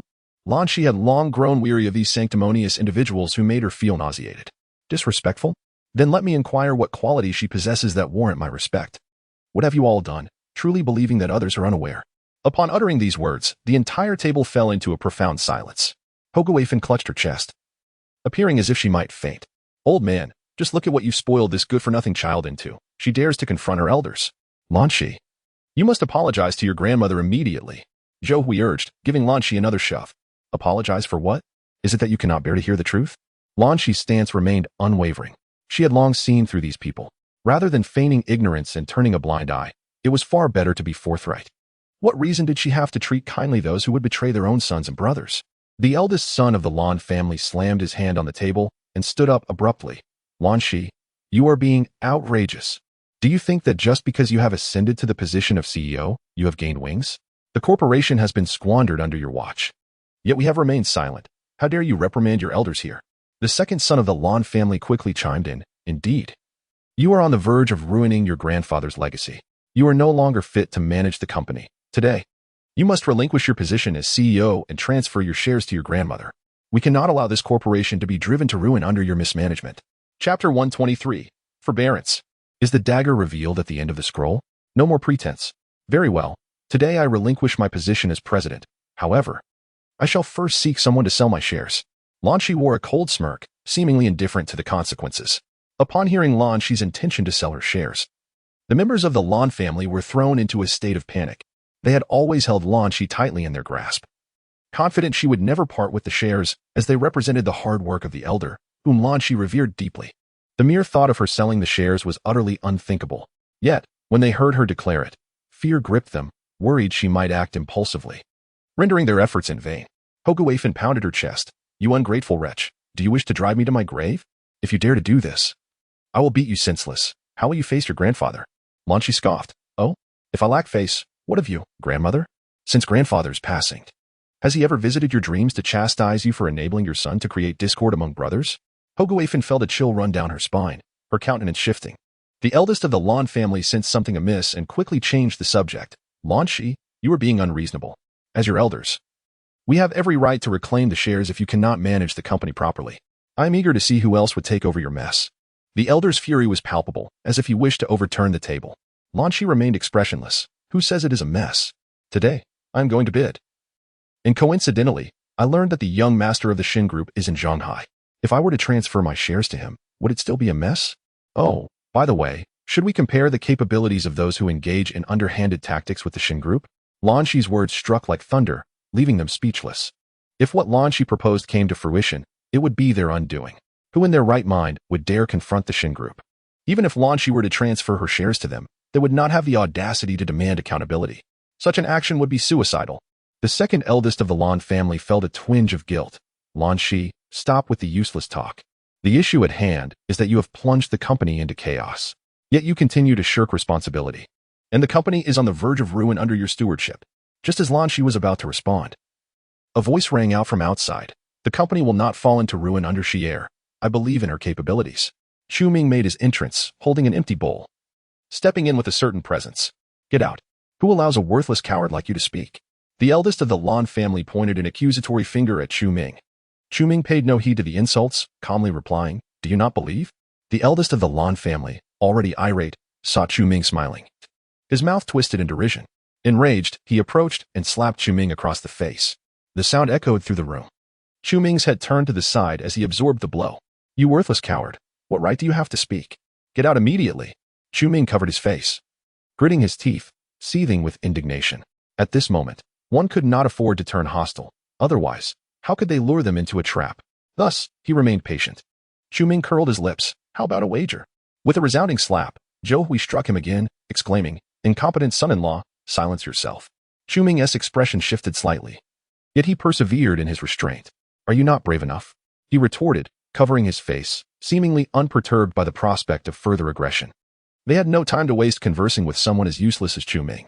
Had he not foolishly presented a contract to join their family, they would have already acquired the shares of the group. The delay until now was entirely due to him. Just as the second son of the Lan family was about to deliver another slap, Chu Ming interjected, Let us make a wager. If the group does not operate normally within 2 days, she shall transfer the shares to you. Conversely, if Xia can revive the group, you will transfer all your shares to her and forever refrain from interfering in any affairs of the group. His words left everyone in the room momentarily stunned. The eldest son of the Lan family quickly regained his composure and laughed heartily. Excellent. Had you said this earlier, we could have avoided the slaps. Let us proceed with your terms. I accept the wager. The second son turned to Lan Shi, saying, Lan Shi, regardless of Chu Ming's shortcomings, he is still your husband. His words carry your weight. We accept this wager. Let us draft a contract immediately. The Lan family members, nearly bursting with eagerness, hurried to prepare the contract. Chu Ming had unwittingly bestowed upon them a grand gift. Previously, they had found him detestable, yet today he appeared somewhat more agreeable. Lan Shi felt utterly exasperated and glared at Chu Ming. However, he merely smiled confidently. Rest assured. Rest assured? Lan Shi scoffed, standing up resolutely. I do not agree. There is no need for further discussion. With that, she turned to Chu Ming and delivered a sharp slap. Another blow landed on Chu Ming's face. You truly know how to comport yourself. I'll grant you time to prepare. By this time tomorrow, we shall be divorced. Her words were decisive, leaving no room for doubt. Lan Shi intended to sever ties, but never anticipated such a humiliating method. Did she have to endure this indignity before breaking free? Not wanting to remain for another second, she stormed out of the villa. Chu Ming, clutching his face, understood that Lan Shi believed defeat was inevitable and resented his unilateral decisions that provided them an opportunity. Yet, little did she know, he had meticulously arranged everything. Victory was assured. Thus, in the face of Lan Shi's resistance, he still signed the wager in her name. When the time came, they would have no grounds to deny their agreement. As for the divorce, it was merely a moment of anger on her part. Once the wager was won, Lan Shi would inevitably comprehend that his intentions were for her benefit. Observing the smug expressions of the Lan family, Chu Ming smirked mischievously. Continue to revel in your triumph. Soon enough, you shall find yourselves in tears. As Lan Shi dashed out in distress, Chu Ming instinctively moved to pursue her. However, before he could take more than a few steps, the Lan family called out, Useless. Wash the dishes and mop the floor. Chu Ming frowned deeply. He could not afford to be overly assertive for fear that the other party might sense something amiss. Thus, he chose to endure in silence. Chu Ming turned away to tidy the table, followed by washing the dishes, mopping the floor, and even cleaning the restroom. Meanwhile, Lan Shi, having dashed out, found herself beneath an ancient locust tree on the opposite side of the villa district. In times of distress, She would often retreat to this spot to seek solace in solitude. Today, as in the past, she arrived but sat beneath the tree, burying her face in her knees as tears streamed down. Her sobs were soft, muffled cries. After all, she was a woman, and moments of vulnerability were inevitable. As she wept, Lanchi suddenly sensed someone approaching. With tear-filled eyes, she glanced up to find a woman in her 50s offering her a tissue. "My dear, what sorrow has befallen you that you weep so pitifully?" Lanchi accepted the tissue and gently shook her head. The woman did not leave but continued, "You, my child, have hidden away in your grief, likely lacking someone to confide in or trust. Otherwise, you would not be here weeping in secrecy." Though Lanchi did not know this woman, she felt an inexplicable warmth and replied, "It's nothing, just a bit tired, really." "Thank you, Auntie." The woman smiled. "Call me Aunt Wu, as in martial arts, not dance. I took a liking to you the moment I saw you. I moved here so that if you ever feel wronged, you can come to my home. It's just me and my husband. He.s. rarely home as he.s. usually with our young master. You can come and chat with me anytime." Chapter 124. Setting traps. She conversed with Aunt Wu without any sense of discomfort. The solace offered by a stranger often brings warmth to the heart. "Thank you, Aunt Wu." "Oh, dear, there's no need to be so formal. Let me sit with you for a while. We can have a chat." Aunt Wu, the feminine counterpart of the notorious duo, is indeed Wushu's wife. She had just moved to this area and stepped out to familiarize herself with the surroundings when she spotted Lanchi weeping beneath a tree. At first glance, Lanchi truly captivated her. She was incredibly beautiful, rivaling the young mistress Jiang Huaiyue, a veritable goddess of unparalleled allure. If the young master were to see her, he would surely be smitten. It is said that one should not let fertile waters flow to others' fields, and if this girl could be with Shen Wuxiao, it would not be a bad match. At the very least, the incident of her hiding under a tree, secretly crying from grievances, would never occur. Shen Wuxiao would never allow his woman to be bullied or wronged. It is only others who would suffer under their whims. Aunt Wu genuinely spent time with Lanchi under the tree, chatting for quite a while. Their conversation lacked profound life lessons, resembling that of old friends, speaking freely and openly. Meanwhile, Shen Wuxiao accompanied Lu Ruyan, and the atmosphere was rather relaxed. This was Lu Ruyan's first date, or perhaps it could be considered one. In any case, Shen Wuxiao took her to eat and play, yet his demeanor remained unchanged, while his expressions shifted frequently, leaving Lu Ruyan feeling anxious, excited, and fearful all at once. After lunch and a leisurely outing, they headed home. Lu Ruyan understood that upon returning, she would face the consequences. Yet, she found herself somewhat looking forward to it, anticipating Shen Wuxiao's reckless behavior towards her. Before returning, Shen Wuxiao deliberately took Lu Ruyan to a photo shop, ordering 10 copies of Lu Qingqing's posthumous portrait. "Wuxiao, this." Lu Ruyan was bewildered, both startled and terrified. Shen Wuxiao chuckled. "Oh, I was just thinking that if Qingqing were to visit me in a dream one day, dissatisfied with her portrait, I should have a few extras ready to replace the damaged ones swiftly.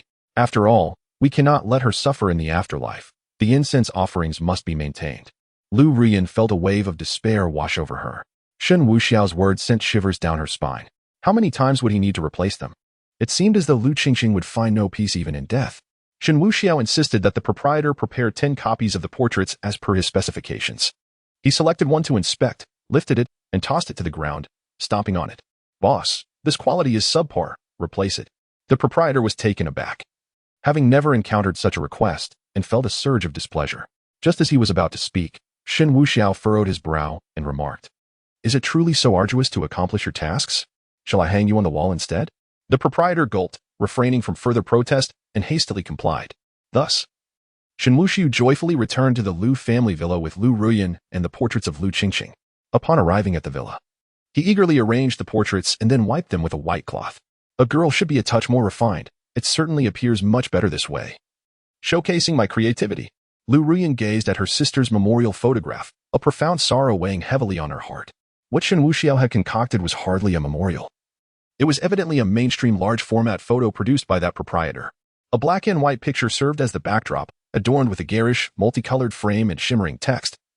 The title reading, "Even in Death, Love Must Endure." Below, the caption was inscribed in flamboyant, nonconformist Martian script. "If you love, please cherish. If not, please let go." Is this truly something a person could do? "Ruyan, do you find it appealing?" Shen Wuxiao inquired with an air of pride, gesturing towards it. Yes, it's nice," Lu Ruyan replied with a bittersweet smile. "With such an eye for aesthetics, let us proceed to the upside-down hook." Before Lu Ruyan could comprehend, Shen Wuxiao had already pulled her along, unceremoniously tossing her onto the sofa. Lu Ruyan felt an overwhelming anxiety. a fear so profound that her garments seemed to slip away unnoticed. As she beheld Shen Wuxiao before her, her breath quickened. In a moment of uncontrollable impulse, she drew closer, wrapping her arms around his waist. Her exquisite visage bore a hint of confusion, and her cherry lips brushed gently against his chest. Then, her kisses traversed his neck, culminating in a fervent embrace against his lips. After 3 hours, Shen Wuxiao ignited a cigarette, inhaling quietly. Lu Ruyan swallowed hard, leaning against him in silence. Soon after, Shen Wuxiao's phone rang, and Lu Ruyan, quick to react, retrieved the device and handed it to him. The caller ID displayed an unknown number. Upon answering, a sycophantic voice emerged from the other end. "Young master, I hope I am not intruding. This is Wang Hua." It was the acting president of the Zhonghai branch of the Shen Group. "Speak," Shen Wuxiao replied coolly. "Young master, this morning's bidding meeting concluded with the Lu family winning the bid. However, they have just informed us that a mysterious family intends to take over their project. This matter should not trouble you, but I find it rather peculiar."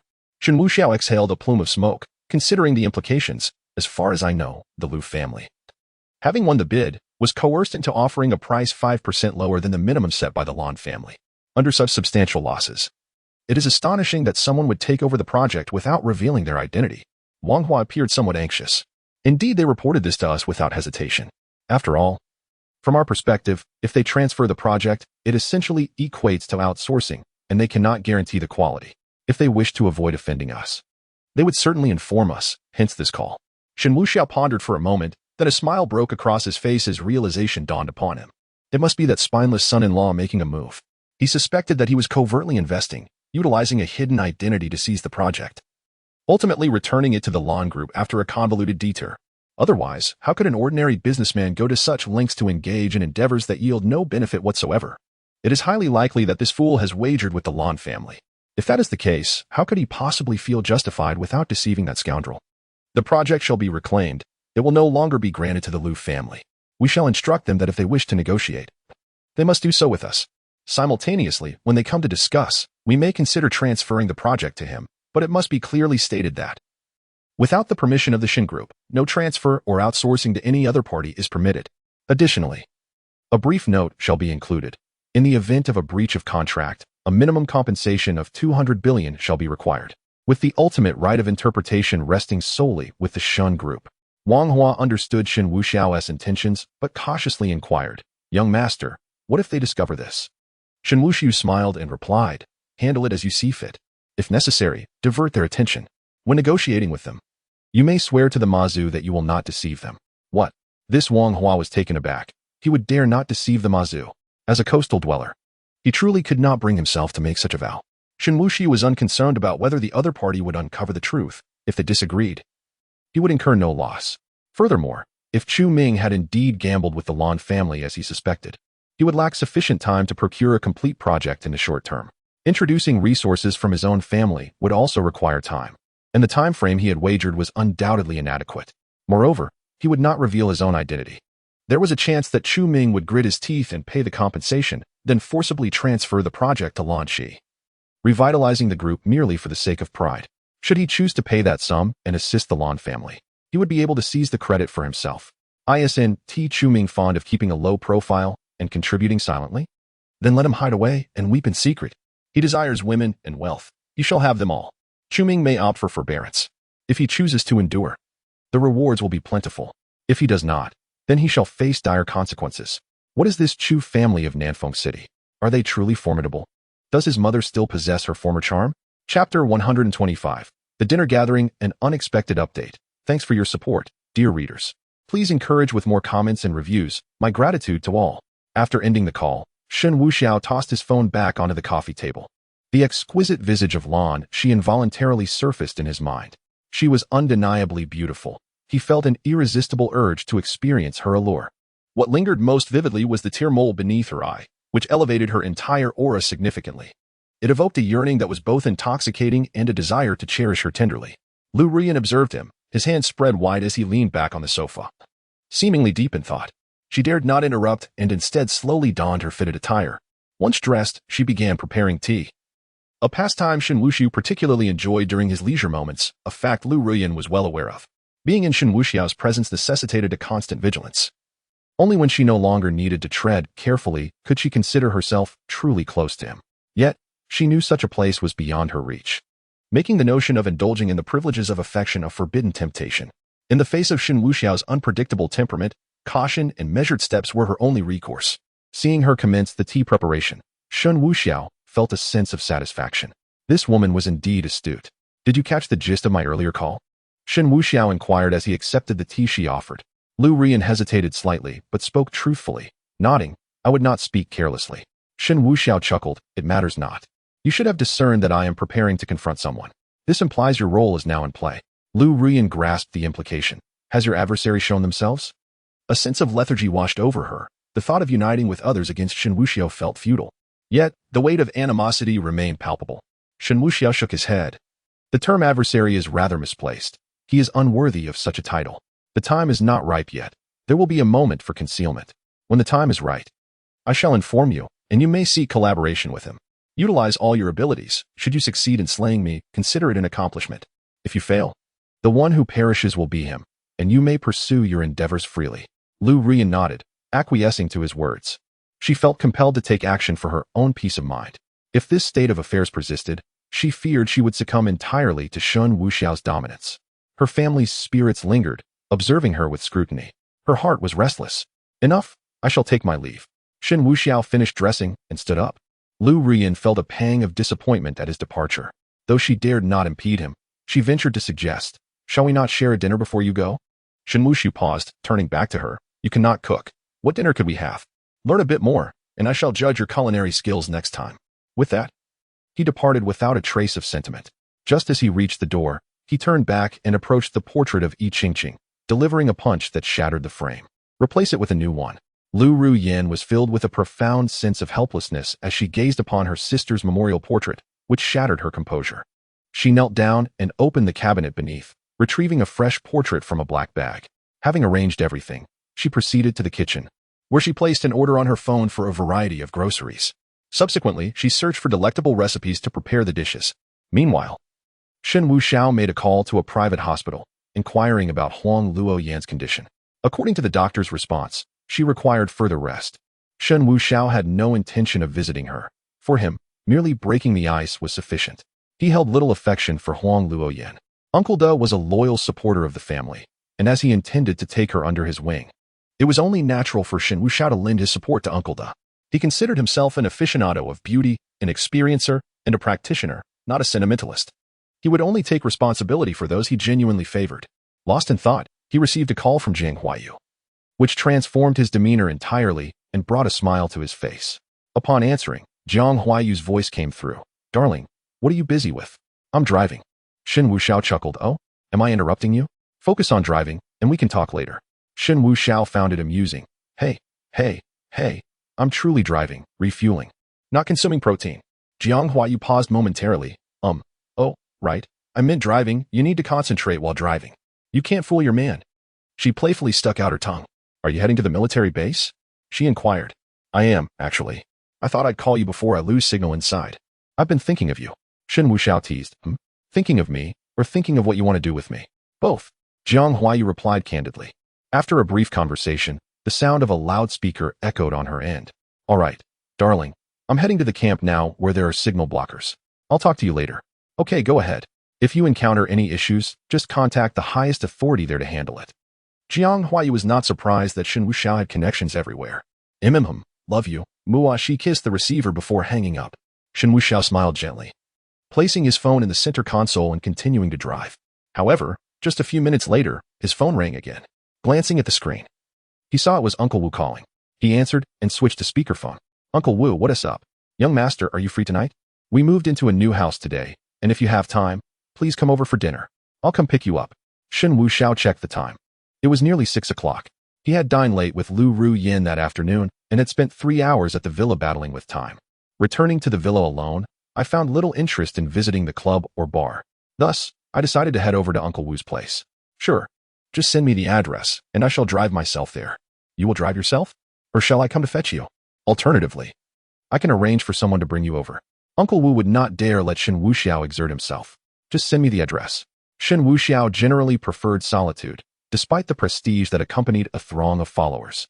Given his status, he could easily command the service of several hundred individuals. Yet he remained indifferent to such grandeur. Eventually, Uncle Wu sent the address. Shen Wuxiao glanced at it. Number 18, Yijingxi Garden Villa District. He opened the navigation app and set off towards his destination. Shen Wuxiao drove swiftly, reaching the villa district in under 20 minutes. The villas were aligned towards the artificial lake, and in the distance, he spotted a grand locust tree. As he maneuvered his car around to the back, he noticed a man squatting at the villa entrance, fiddling with an electric bicycle. It appeared the tire had been punctured, and he was attempting to repair it. Goodness. The wealthier one becomes, the more frugal they seem. This electric bike is on the verge of collapse, yet he still rides it, he muttered, dismissing the thought. However, as he drove a little further, a sudden realization struck him. That familiar figure. Why did it seem so recognizable? Without hesitation, Shen Wuxiao reversed his car, pressing the accelerator to return to the entrance. Chapter 126. Dinner together. As the vehicles drew close enough for the drivers to see each other through the windows, Shen Wuxiao could not suppress a smile. Chu Ming, that pathetic son-in-law, merely coming to Uncle Wu's for a meal, and he managed to cross paths with him. It seemed he was reduced to a mere lackey in this place. Shen Wuxiao reversed his car slightly, then subtly turned the steering wheel, directing his vehicle towards Chu Ming. In the next instant, he pressed the accelerator, and the car surged forward like a ferocious beast. Initially, Chu Ming, unaware of the imminent danger, was preoccupied with fixing a flat tire. However, he soon sensed the threat. With a swift motion, he braced himself against the electric scooter seat, flipping over and leaping aside. Bang! Shen Wuxiao's vehicle collided forcefully with the electric scooter. The scooter was sent flying, skidding along the ground for a considerable distance, sparks flying, until it ultimately shattered into pieces. Fury surged within Chu Ming. Shen Wuxiao rolled down his window, a smirk dancing on his lips. Sorry, buddy. I mistakenly hit the gas instead of the brake. I'll compensate you for that electric scooter. Chu Ming furrowed his brows, genuinely tempted to haul that wealthy brat out of his car and teach him a lesson. Had it been an ordinary person in his place, they might have been killed on the spot. Shen Wuxiao then rummaged through the storage compartment of his car, retrieving a handful of cash. He nonchalantly tossed a stack of bills out the window. The notes fluttered in the air like confetti, a blatant insult. That should cover a new one. The rest is for your mental anguish. No need to thank me. Just by looking at your miserable state, it's evident you're living worse than a dog here. Shen Wuxiao epitomized the arrogance of a privileged second-generation heir. With that, he drove away. You bastard. Chu Ming was genuinely enraged. As he watched the bills scatter, his fists clenched tightly, making a cracking sound. Money was something he could acquire in abundance. He had no need for such trifles. What infuriated him was the other's audacity. Before he could fully process his anger, shouts echoed from within the villa. Chu Ming, are you dead? What time is it? If you don't start cooking, just get out. And there's dust on the floor. If you don't clean it up, I'll make you lick it clean. Furrowing his brows, Chu Ming glanced towards the villa, gritting his teeth. Endure. He dragged the remnants of the electric scooter to the side and noted the darkening sky. Sierra, are you still angry? Why haven't you come home yet? Don't worry, tomorrow I'll make sure you can hold your head high, he muttered before heading inside to prepare dinner. Meanwhile, Shen Wuxiao received a prompt from the system. Ding. Humiliation of the protagonist. Points 30,000. Shen Wuxiao couldn't help but chuckle. In truth, those who could endure the most, who valued dignity and cared about face, often preferred to suppress their emotions before relishing the thrill of a comeback. As he drove, he arrived at the locust tree and spotted Uncle Wu standing at the entrance, scanning the surroundings. Upon seeing Shen Wuxiao, he hurried over. Young master. Yes, is Aunt Wu cooking? Is she making well-braised prawns? Uncle Wu nodded. Yes, of course. Great, let us head inside. Shen Wuxiao was just about to enter. Uncle Wu, however, was fixated on the front of the car. Young master, your vehicle. His astonishment was palpable as he noticed the dent in Shen Wuxiao's car, clearly the result of a collision. Oh, merely a minor accident, nothing to worry about. With this car now blemished, I have lost my interest. Consider it a gift. He tossed the car keys to Uncle Wu nonchalantly. Uncle Wu, nonetheless, felt a surge of joy. This car, worth several million, was simply given away after being damaged. Having accompanied Shen Wuxiao for many years, he was not overly surprised. He had grown accustomed to such extravagance. Those who followed Shen Wuxiao, even the least fortunate among them, could effortlessly handle sums ranging from hundreds of thousands to millions. With a master so generous, who wouldn't he be willing to serve him devotedly? Uncle Wu, please arrange for a Hummer for me tomorrow. I still prefer something indestructible. As they conversed, the two entered the villa. The villa was brightly illuminated. Upon entering, Shen Wuxiao was greeted by the delightful aroma of food.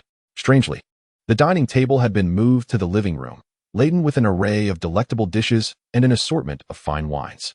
Approaching the table with a smile, he called out to the kitchen, Aunt Wu, you've prepared such a feast. Aunt Wu peeked out, smiling. Young master, you've arrived. Please take a seat. It will be ready shortly. Shen Wuxiao, feeling no need for formality, noticed 4 sets of chopsticks laid out on the table, which piqued his curiosity. Was there another guest? Just as this thought crossed his mind, a graceful figure emerged from the kitchen. Shen Wuxiao was momentarily taken aback. The woman was clad in a professional outfit, with her blazer removed, leaving only a crisp white shirt. Her sleeves were rolled up, and her hair cascaded down her shoulders, creating a captivating image. She elegantly carried a plate of steamed sea fish, her lower half adorned in tailored trousers and high heels. It was none other than Lan Shi. What brought her here? Lan Shi had never met Shen Wuxiao and was unfamiliar with his appearance. After placing the fish down, she instinctively glanced at him. Shen Wuxiao's striking handsomeness was unparalleled. Easily the most attractive and charismatic individual she had ever encountered. It was almost impossible for anyone of the opposite sex not to steal a glance. Yet, Lan Shi maintained her composure, averting her gaze after a brief look, feeling slightly awkward since she did not recognize him. At that moment, Aunt Wu reemerged and exchanged a knowing glance with Uncle Wu, who understood instantly. Aunt Wu then introduced, Young master, this is Miss Lan Shi, a resident of this villa community. We had a delightful conversation today, which led me to invite her to join us for dinner. She turned to Lan Shi Xiaoxi. This is our young master. You are of similar age. I am sure you could become good friends. Shen Wuxiao took the initiative, extending his hand towards Lan Shi. Hello. Miss Lan, my surname is Shen. Lan Shi pressed her lips together, extending her delicate hand to shake his. Hello, Mr. Shen. Her soft, tender hand was irresistible, evoking an urge to gently squeeze it. However, Shen Wuxiao was certainly not one to linger in such a manner, soon releasing his grip. Lan Shi found this Mr. Shen to be quite discerning. All right, please take your seats. Aunt Wu beckoned. The table was rectangular, fostering a setting where they sat across from one another. Lan Shi and Aunt Wu occupied one side, while directly opposite sat Shen Wuxiao, whose gaze was easily met with a mere uplift of her eyes. The dining table was lively, thanks to Aunt Wu's considerable conversational prowess. She also subtly hinted at Shen Wuxiao's remarkable qualities, though she refrained from disclosing his sensitive identity, fearing it might render Lan Shi uneasy or anxious. The prospect of matchmaking loomed in the air. As cups were raised and toasts exchanged, a rare smile graced Lan Shi's face. Shen Wuxiao exhibited poise, maintaining boundaries with elegance. The dialogue with him illuminated for Lan Shi the essence of refined discourse and dignified presence. Meanwhile, Chu Ming was on a quest to find Lan Shi. Yet, she remained engaged in toasting, in stark contrast to the warmth of Aunt Wu's home. Her own abode felt akin to an icy cavern, devoid of warmth, rife with quarrels and intrigue. It hardly resembled a home. Today, Lan Shi conversed extensively with Aunt Wu, revealing a wealth of her innermost thoughts. This underscored the extent to which Lan Shi had been suppressing her grievances. With the atmosphere being just right and her spirits lifted, she could not resist indulging in a few more drinks. As the wine flowed and dishes were savored, the ambience remained delightful. At that moment, Chu Ming was still on the path to find Lan Shi. Meanwhile, Uncle Wu and Aunt Wu, thoroughly enjoying themselves, had taken to the microphone, serenading the large screen in the living room with a duet. Chapter 127. Sending her home unbeknownst to him. Shen Wuxiao had inadvertently taken a seat beside Aunt Wu, sitting in tandem with Lan Shi as they watched the couple sing. Lan Shi's cheeks were flushed, yet her smile remained undiminished. Her delicate hands were clasped together, resting beneath her chin in a gesture reminiscent of a silent wish as she absorbed the performance. Aunt Wu and Uncle Wu were performing an older tune.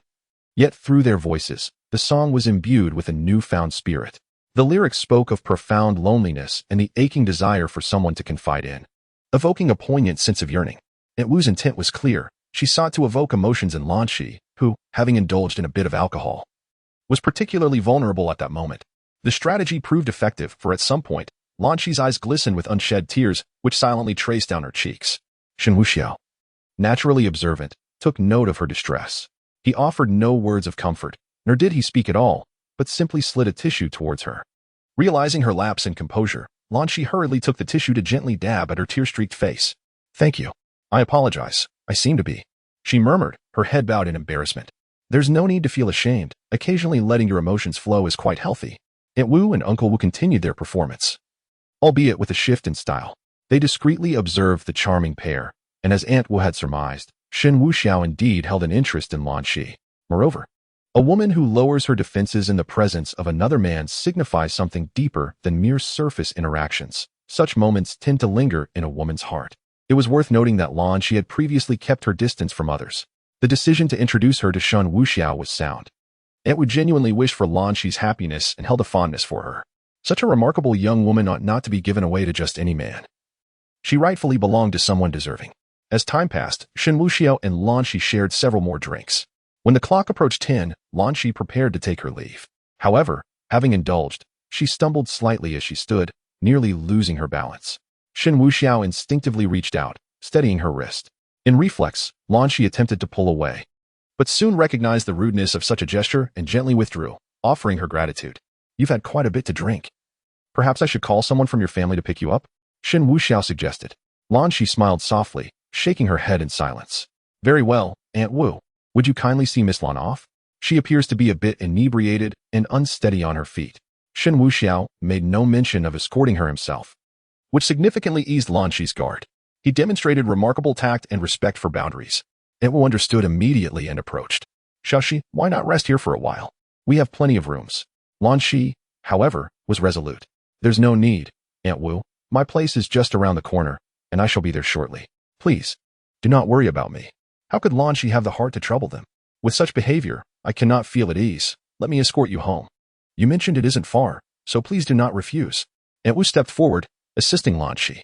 Well, thank you. Before Lan Shi could finish her words, Aunt Wu interrupted. You child, there is no need to be polite with your Aunt Wu. Lan Shi opened her mouth, yet remained silent, merely nodding in acknowledgement.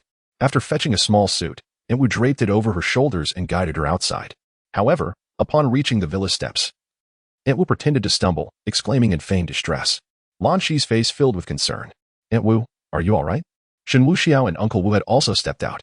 It's nothing, nothing at all, just stepped awkwardly and twisted my ankle. She glanced at Uncle Wu. Old man, please assist me to my room.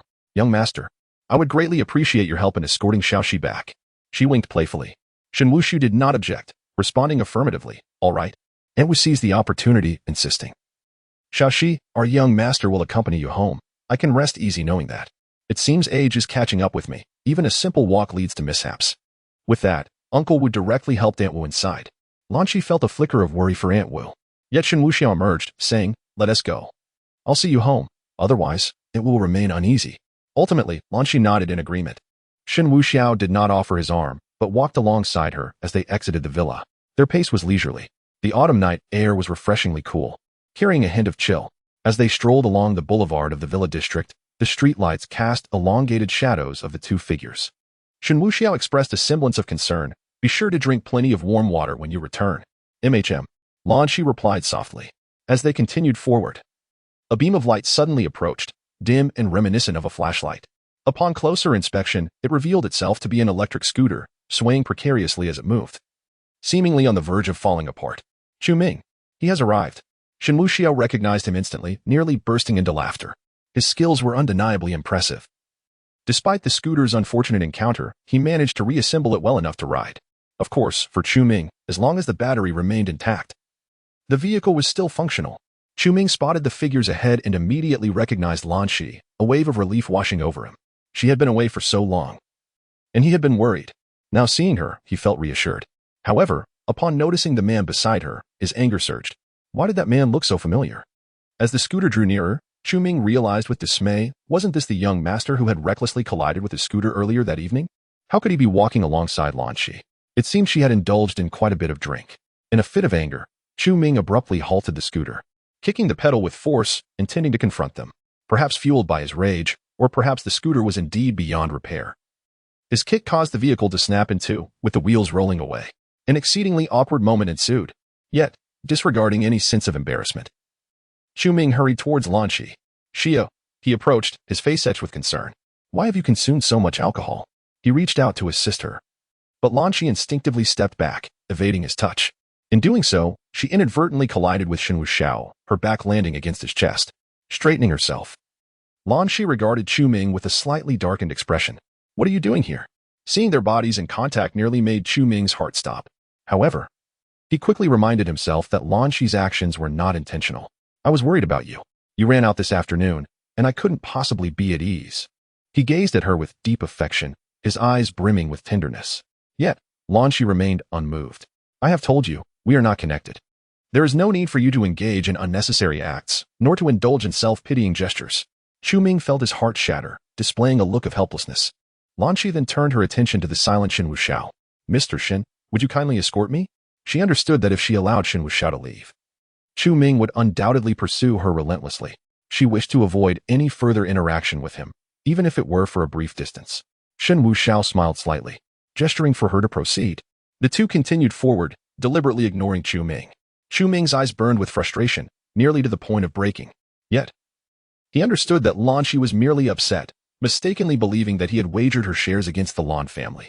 It was only natural for her to misinterpret his intentions, given that he had only just returned. In that moment, he could neither question her nor display any significant emotional turmoil. All he could do was endure.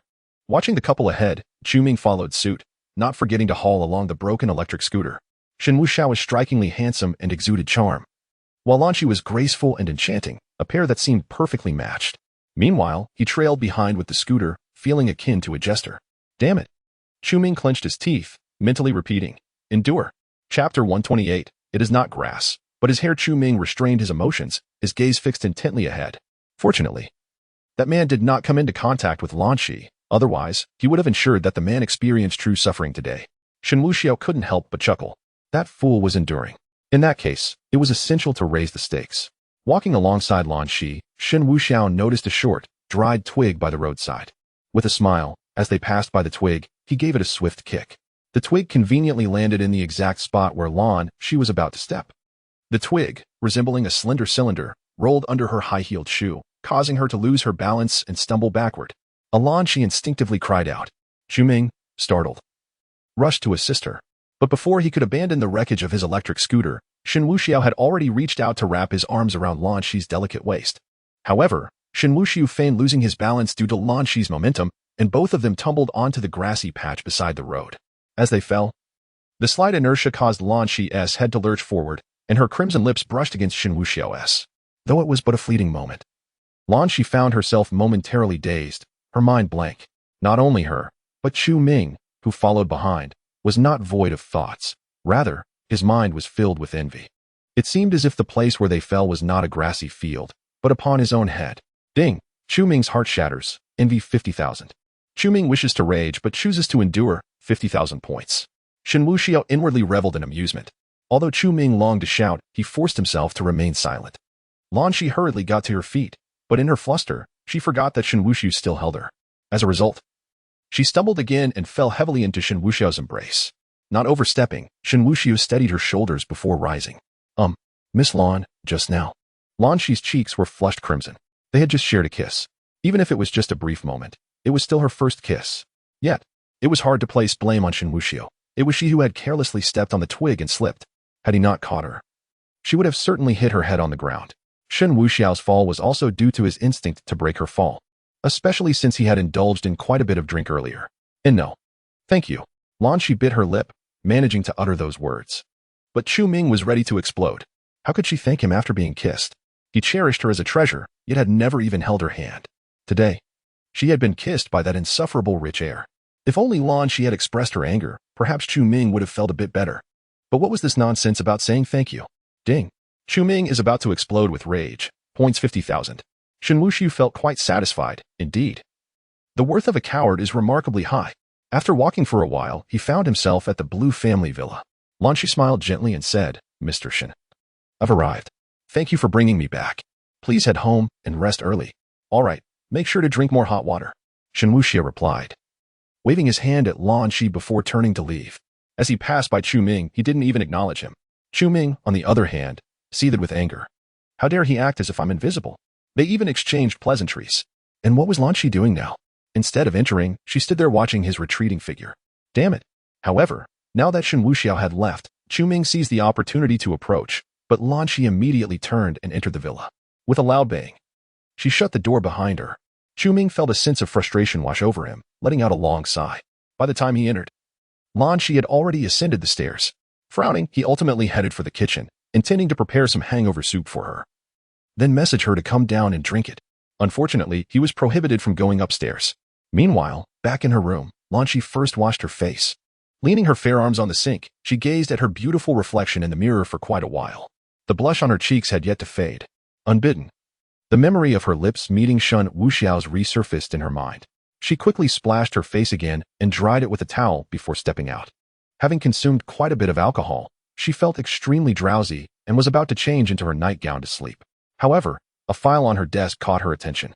She knew exactly what was on her desk, and the file was positioned squarely in the center, in her own room, aside from her mother. No one else would enter, especially not Xu Ming, who had never even come upstairs. Therefore, it was undoubtedly brought by her mother. Upon opening the file, Lan Shi was taken aback. It was a contract, not a standard one, but a betting agreement. A heaviness filled her heart as she read on. It clearly stated that if the Blue family's building materials were not revitalized by Lan Shi within the stipulated time, she would relinquish all her shares. Conversely, they would hand over all their shares. The signatures at the bottom were unmistakably those of the Blue family's eldest and second eldest, along with Lan Shi herself, and even had a guarantor, Xu Ming. The deadline was tomorrow. There were also handprints and seals affixed below. Thus, this betting agreement held legal validity. Lan Shi's mind cleared of all thoughts as the realization hit her. She never anticipated that Xu Ming, that scoundrel, had truly entered into a wager against them. Using her identity, did he think she hadn't been humiliated enough? Stunned for a long time, Lan Shi felt utterly overwhelmed and on the brink of exploding. Yet, after standing there for what felt like an eternity, she refrained from unleashing her fury. Instead, she tore the agreement to shreds and discarded it into the trash can. At this point, further words would be futile. The focal point lies in severing ties with the marriage tomorrow. She has been persistently targeted. The conglomerate cannot possibly thrive under her stewardship. The thought of tarnishing her grandfather's legacy weighs heavily on her. Initially, she intended to relinquish everything and depart from the Lan family to seek her own path, to cultivate her strength before reclaiming what was rightfully hers. However, she never anticipated that she would endure yet another humiliation before surrendering her shares. Now, she is engulfed in an overwhelming fatigue, an exhaustion that permeates her very being. Lan Shi did not even change into her nightgown. She simply curled up beneath the covers, tightly cocooning herself. As if the snug embrace of the blanket could offer her a modicum of security. As the lights dimmed, in the enveloping darkness, Lan Shi murmured softly, "Grandfather. Father, I'm sorry. I'm so sorry." 2 streams of tears cascaded from the corners of her eyes, soaking into the pillow beneath her. Soon, the sound of her sobs filled the air. Unable to restrain her tears any longer, she lamented her exhaustion, her desire to steer clear of the sordid affairs that surrounded her. Yet, she understands that some matters cannot simply be resolved by wishing them away.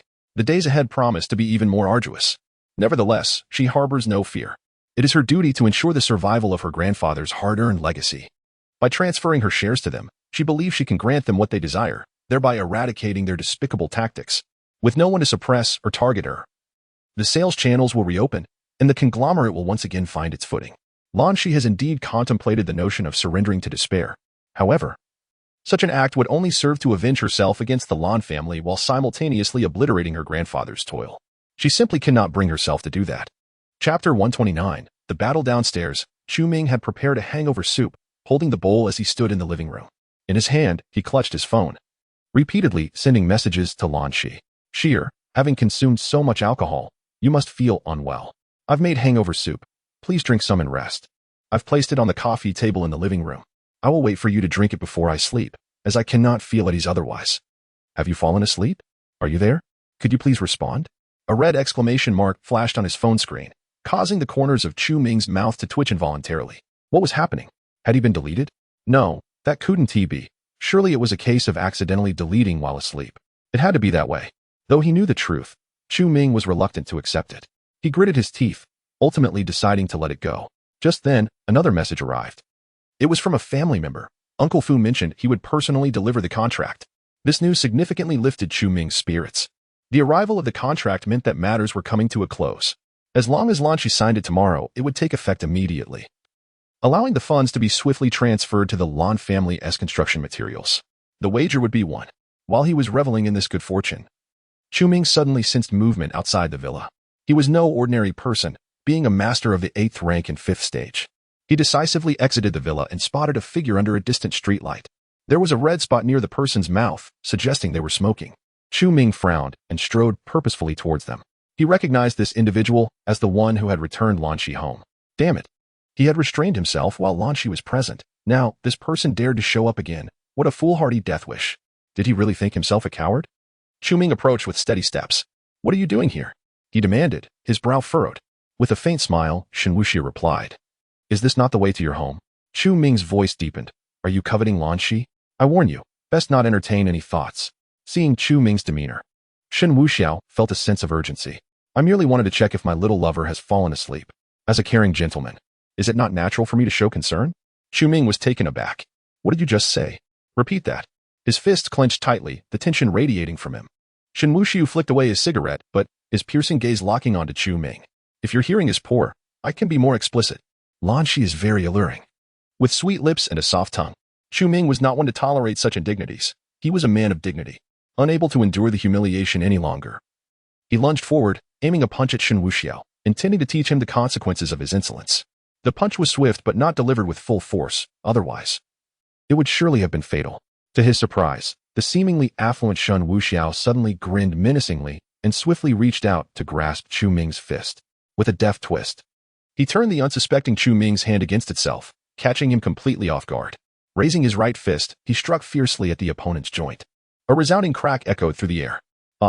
Chu Ming could never have anticipated that his adversary was a formidable master. In a flurry, he withdrew his hand, stumbling back a couple of paces. Immediately, a wave of green energy enveloped him. A power of healing. How ironic, to be adorned in such a hue. With a powerful stomp, Shen Wuxiao sent shards of stone flying, as cracks in the ground spread like a spider's web. The energy around him erupted. The 8th grade. 9th tier realm was laid bare for all to see. Chu Ming's heart sank. He had not expected such a master to exist in this place. He dared not underestimate his opponent and summoned his protective aura. The air around his feet stirred, his legs seemingly cloaked in a scorching energy. With a flurry of swift kicks, his leg strikes were incredibly fierce, spinning and attacking as if surrounded by countless phantoms, obscuring the true position of his body.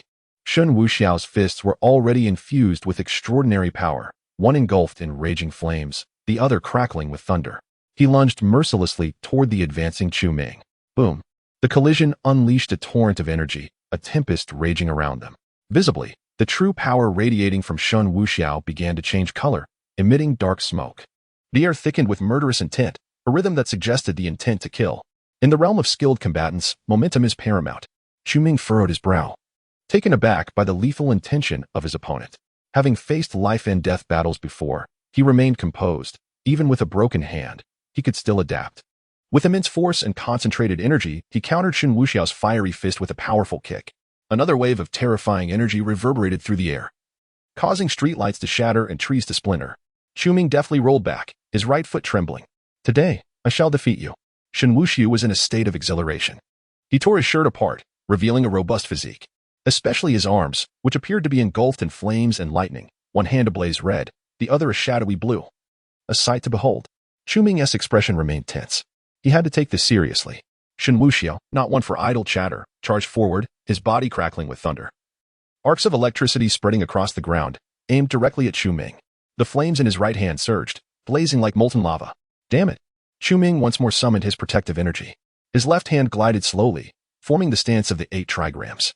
Just as he prepared to counter, Shen Wuxiao's fist struck true, smashing into his chest, flames erupting skyward. Chu Ming cried out in agony, his body hurtling backward, crashing into a villa. Boom! A thunderous noise resounded as he broke through the wall of the villa. With a heavy stomp, Shen Wuxiao propelled himself forward like a released arrow, generating a series of sonic booms. In an instant, all that remained was a deep imprint in the ground, as Shen Wuxiao's figure vanished into the villa. This was a newly renovated villa, unoccupied and pristine. Within its walls, the two engaged in a fierce battle. Boom, boom, boom. Bang, bang, bang. The villa reverberated with a deep rumble, trembling in its entirety. An earthquake.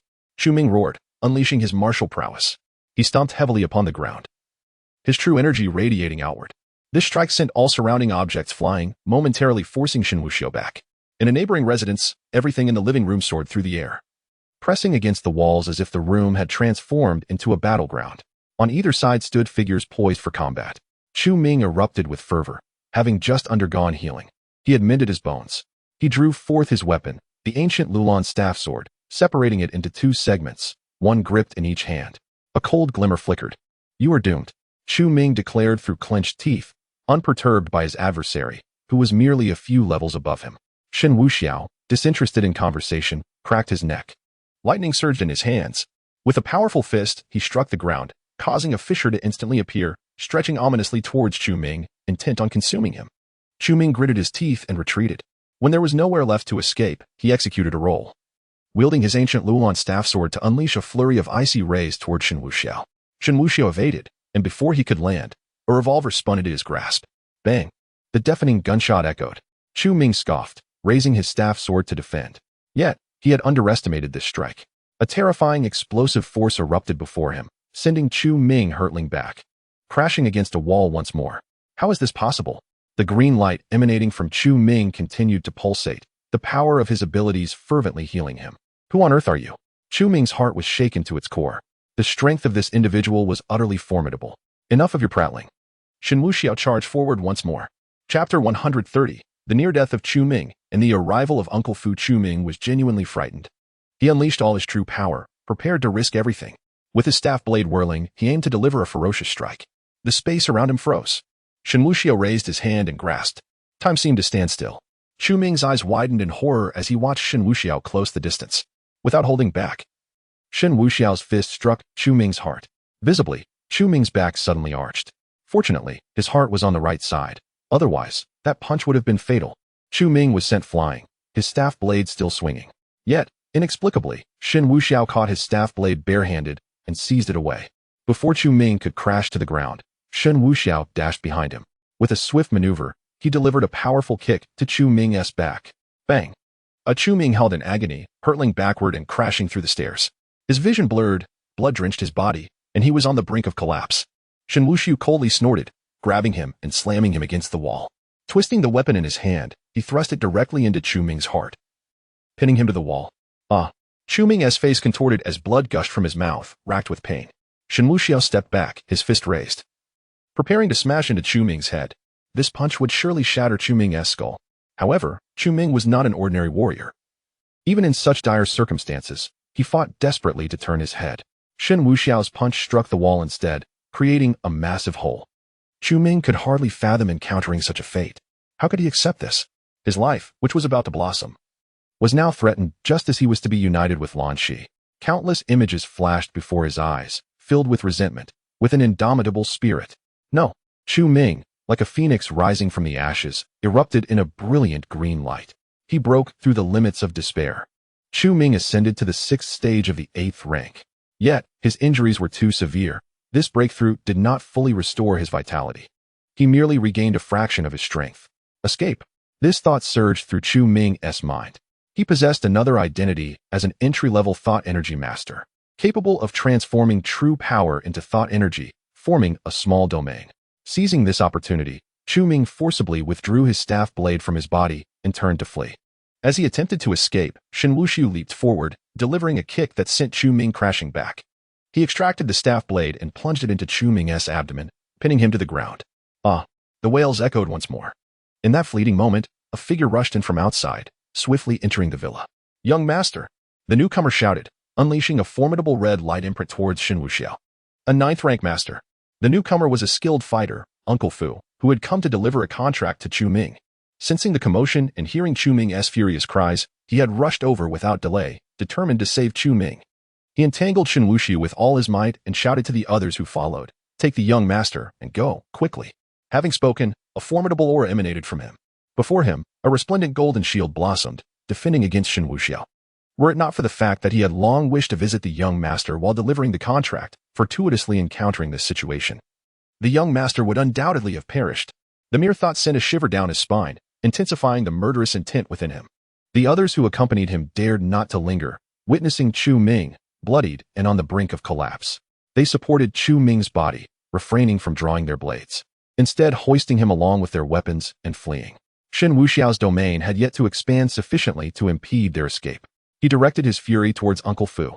"You old fool, I shall shatter you." Shen Wuxiao launched a fierce assault. Uncle Fu, a 9th-tier expert, possessed some capability to withstand the onslaught. "Boy, you have harmed my young master, and today you shall surely perish. Not only shall you die, but you shall also bring ruin upon your family. All must accompany you to the grave." Uncle Fu's hands shot out simultaneously, swift and furious, his vision tinged with red. Chu Ming was the treasure of the Chu family. How could one endure such an affront? This was clearly a declaration of war against the Chu family, a wrath he could not bear. Shen Wuxiao's aura surged once more. enveloped in thunder and flames. Thank you for your reminder. The Chu family is doomed. The child of destiny has a life force too great. Slaying you is as effortless as slaughtering a chicken. The moment he clashed with Uncle Fu, a cataclysmic aura erupted. The villa could no longer withstand the assault, collapsing entirely. Dust spread forth, transforming the once stately villa into a ruin. Amidst the debris, two figures continued their battle. Even the distant villas were affected, cracking under the pressure. Uncle Fu was genuinely alarmed. This boy was utterly terrified. Just as he prepared to retreat, he heard Shen Wuxiao declare, "Domain, freeze." Uncle Fu's eyes widened in horror. He could not move. "You thwart my plans and still wish to escape? Die." Shen Wuxiao's grip tightened around his face, the searing flames scorching Uncle Fu's visage. Uncle Fu's screams echoed through the night sky. Shen Wuxiao clutched his head, lifting him before violently slamming him to the ground. The earth instantly caved in, creating a deep pit. Uncle Fu convulsed, attempting to rise in defiance. Yet, Shen Wuxiao had already leaped, bringing his foot down heavily upon Uncle Fu's head. Crack! The ground erupted into a massive crater, a resounding explosion following. Uncle Fu's body stiffened, life extinguished. Even in death, Shen Wuxiao remained relentless. His eyes bloodshot. He continued his assault, pounding Uncle Fu's body into a pulpy mess. Bloodied, Shen Wuxiao slowly stood, wiping the crimson from his face. Looking into the distance, he sneered. "Do you think fleeing will spare you? Not a single one shall survive." Ding! Congratulations to the host for severely injuring Chu Ming. Points 200,000. Chu Ming's martial heart shattered. Points 100,000. Disrupted all plot lines. Points 100,000. Eliminated a crucial bond of Chu Ming. Points 100,000. Shen Wuxiao gazed at Uncle Fu's lifeless form, letting out a cold snort. At that moment, a luxury car approached. The man alighted and, upon seeing his villa, was rendered speechless. "What is going on? This is the villa I just purchased." He could hardly believe his eyes, suspecting he had mistakenly arrived at the wrong location. He had only recently acquired it, the renovations completed, and he was on the verge of moving in. He had even hoped to invite a few more fans over for a meal, perhaps to cook some stir-fried noodles. However, when he caught sight of Shen Wuxiao's gaze, a sense of trepidation washed over him. That look was one of contempt. In an instant, he pulled out his phone and began recording, directing it towards Shen Wuxiao. "Do you know who I am? I am a top-tier celebrity. What do you intend to do?" Beep. Detected a common vessel of fortune. Protagonist, Gu 1, who has penned lyrics to others' melodies, his songs resonating across the nation, soon to star in a television drama, has already ascended to the pinnacle of the entertainment industry. Upon hearing this notification, Shen Wuxiao lunged forward, seizing the man with a fierce grip. The blood on him startled Gu 1. What audacity does this mere actor possess? In a swift motion, Shen Wuxiao wielded his judge's pin, plunging it directly into Gu 1's heart. Gu 1 barely had the chance to utter a word before he felt a searing pain in his chest. Looking down, he saw a silver, sharp object piercing his heart. "Why you? Die." Shen Wuxiao delivered a devastating blow, and Gu 1's head burst open. In an instant, he was no more. Just as he had finally tasted fame, he was effortlessly extinguished. He had yet to relish the adoration of fans and the culinary delights he had envisioned. Type, entertainment vessel of fortune. Congratulations, host, for slaying a common vessel of fortune. Points 200,000. An additional 200,000 for the kill with the judge's pen. Shen Wuxiao flung Gu 1 aside, lit a cigarette, and stood still, gazing in the direction where Chu Ming had fled. With such an abundance of points, it was time to upgrade his abilities. His domain of stillness was still not expansive or refined enough. Otherwise, could Chu Ming have escaped? He had never adhered to conventional methods. Who in their right mind follows a script? If the other party chose to endure his humiliation, they could live for the time being. But if they attempted to show off or retaliate, they would meet their end. Exhaling a plume of smoke, a smile of disdain spread across Shen Wuxiao's face. He brushed off the dust from his attire and stepped forward with purpose. His stride was steady and powerful, cigarette in hand, traversing the night. As he walked, Shen Wuxiao retrieved his phone once more and dialed a number. When the call connected, he spoke with an air of nonchalance. The Chu family, the foremost family in Nanfeng City.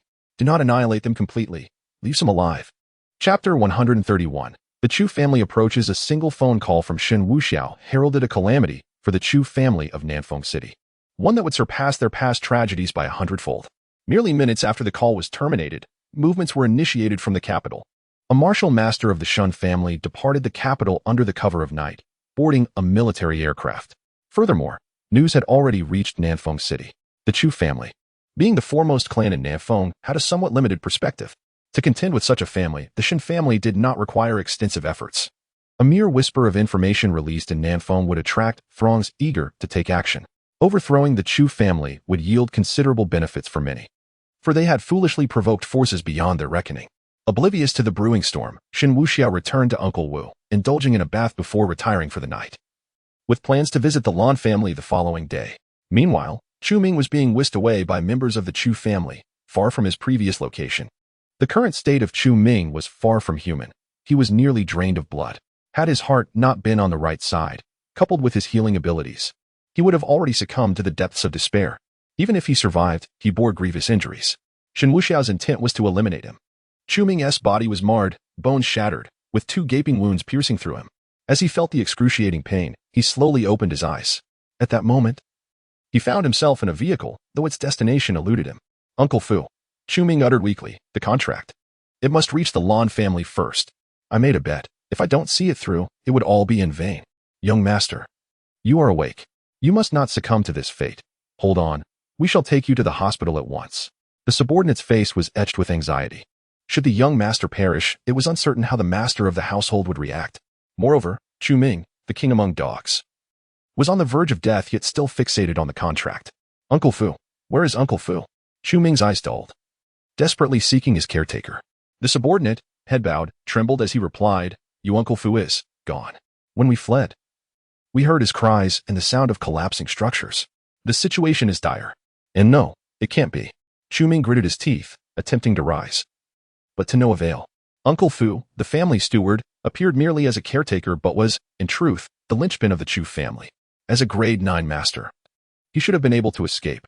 How could he have perished? Young master, your injuries are too severe. You cannot move. Please, remain calm. Once we get you treated, we can return and see if Uncle Fu has managed to escape. The subordinate, realizing his previous slip of the tongue, could only offer a semblance of comfort. Very well, but what of the contract?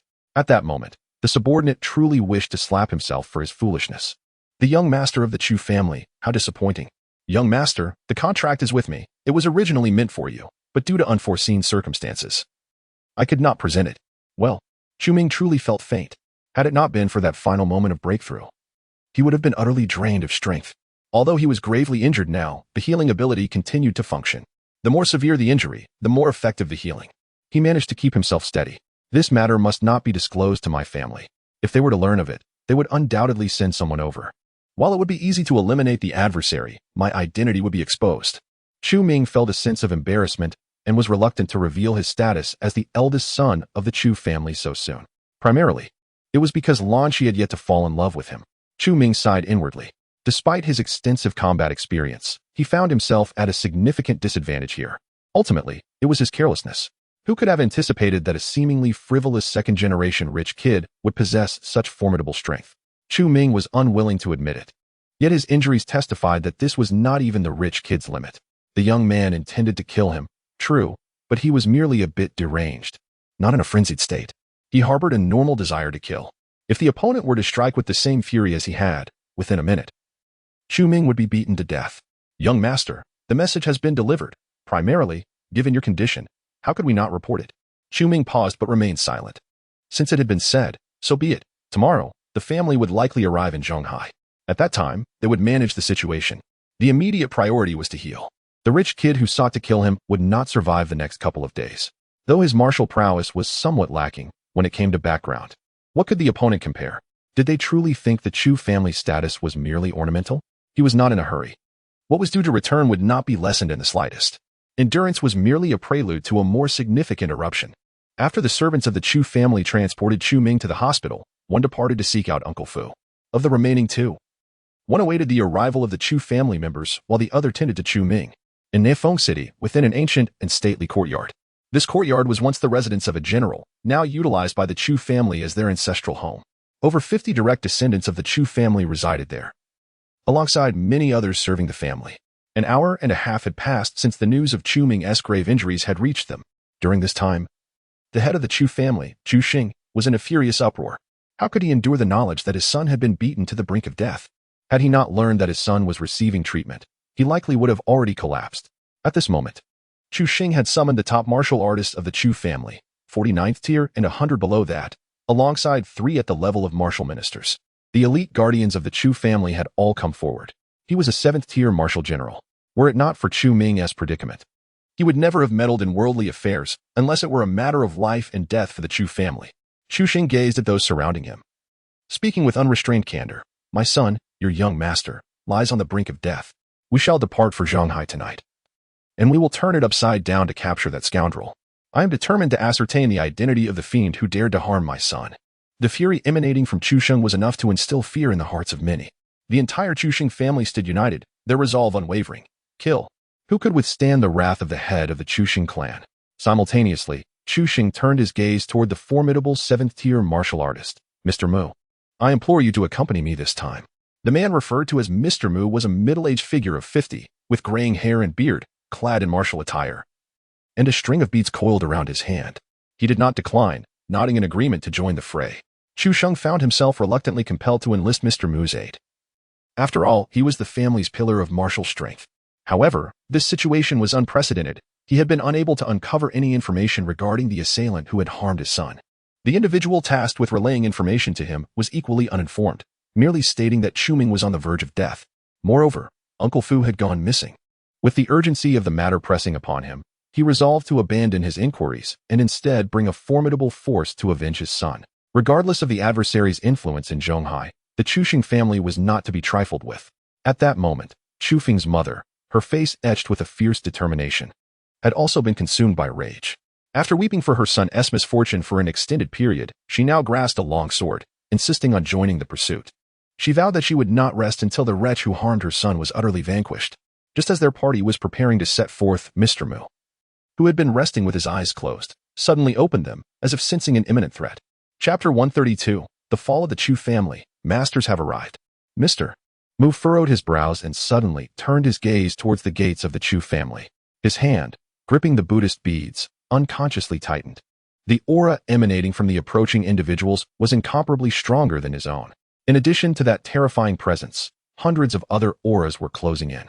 The members of the Chu family, confused yet instinctively alert, lined up, staring towards the entrance. Ah, how audacious to gather such a force.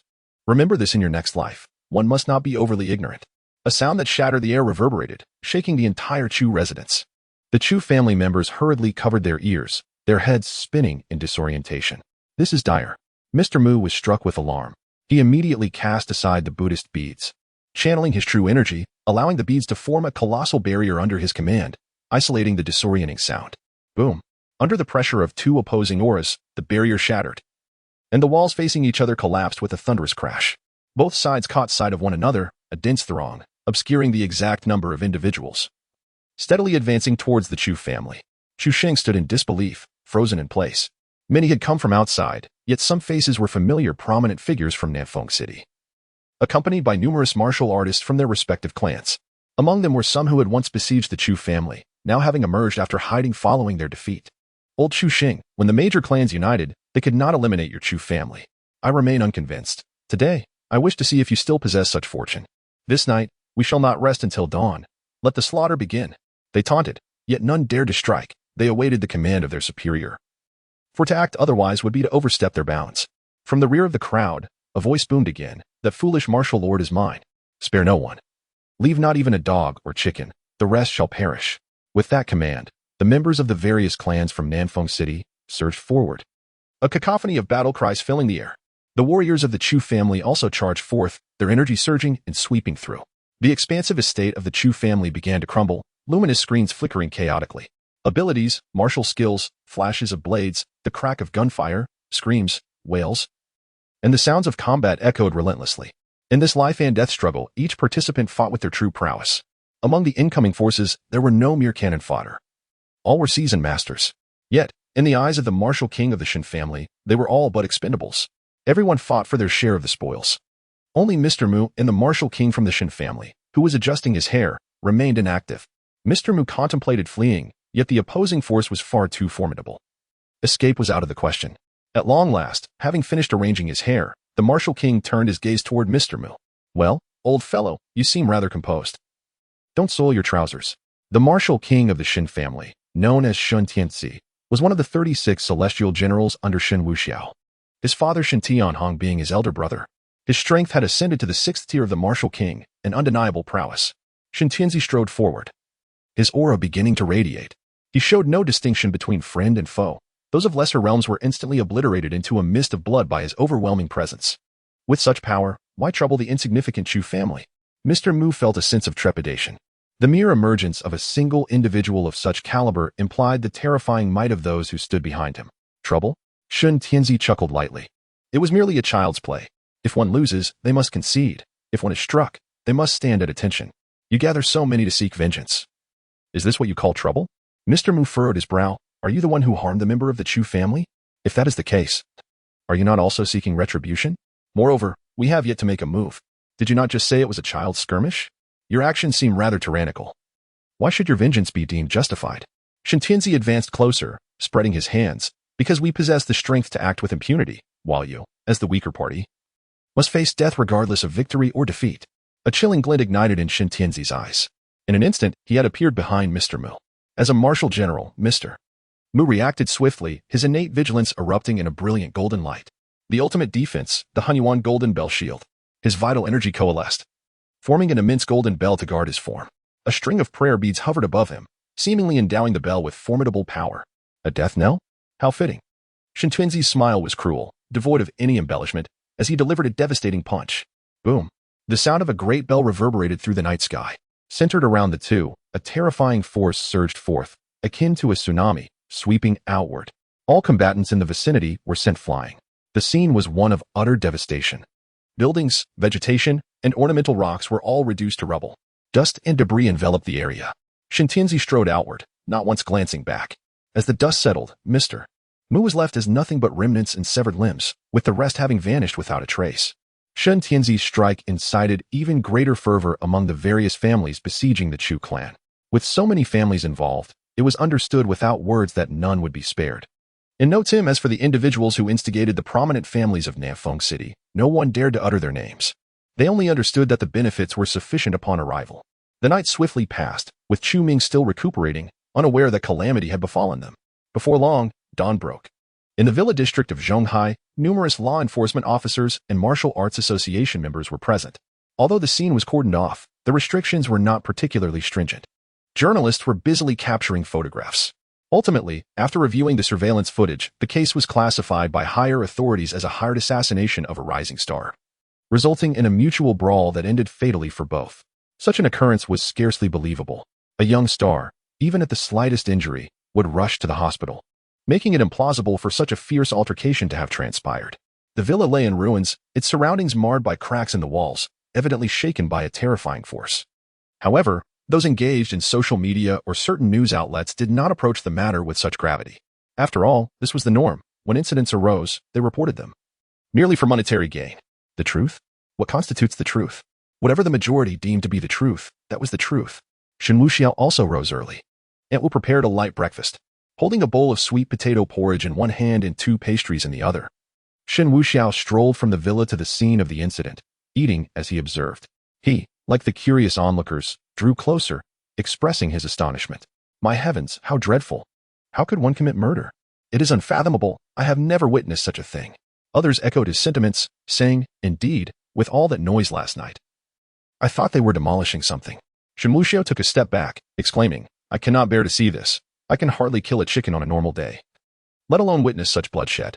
Others nodded in understanding, remarking to Shen Wuxiao, given your refined demeanor and scholarly appearance, it is no wonder you were startled by such a scene. It is perfectly natural. Chapter 133, Mockery. The individuals being interviewed on-site exaggerated their accounts. Last night, when I got up to use the restroom, I heard a loud whooshaw boom. It was truly deafening. This was the fervent description from the vicinity of the Blue family villa. Naturally, Lanshi was drawn to the commotion, yet she was not one to revel in chaos. The uproar from the previous night had indeed reached her ears. But so what? She was not one to meddle in others' affairs, nor could she. It would be absurd to venture out without reason. Curiosity, after all, can be perilous. At present, she had prepared a divorce agreement, which she had signed and awaited Chu Ming's signature. Once he affixed his name, everything would come to a close. Chu Ming was not at the villa. He had ventured out. Rising at the crack of dawn each day, he went to procure ingredients, fearful of leaving those who relied on him hungry. To this, Lanshi could only think, serves him right. He must possess a rather peculiar mindset. likely with a tendency towards masochism. After placing the agreement on the coffee table, Lan Shi stepped out of the villa. The morning sun was warm, providing a sense of relaxation to her mood. Her gaze instinctively wandered towards the distant scene. A familiar figure caught her eye. It was Mr. Shen. He was there, observing the spectacle. Upon seeing him, Lan Shi felt an inexplicable warmth rise to her cheeks. The events of the previous night were vivid in her memory. They had shared a kiss. Though their lips merely brushed, it was a moment of considerable significance for her. Lan Shi bit her lip and subconsciously moved toward his direction.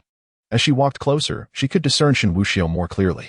The morning sunlight bathed him, as if he were enveloped in a unique filter, making him appear exceptionally radiant and handsome. He held a bowl in one hand and snacks in the other, embodying the demeanor of an onlooker. Occasionally, he would take a bite of the snack or a sip of the porridge, adding an approachable charm to his otherwise noble aura. Lan Shi could not help but stifle a laugh at the sight. "Good morning, Mr. Shen," she greeted. Shen Wuxiao turned to her, a smile adorning his face. "Good morning, Miss Lan. Have you eaten? If not, please have some." As he spoke, he took a bite of the snack in his hand and offered the other to Lan Shi. She puffed her cheeks and shook her head. "Thank you.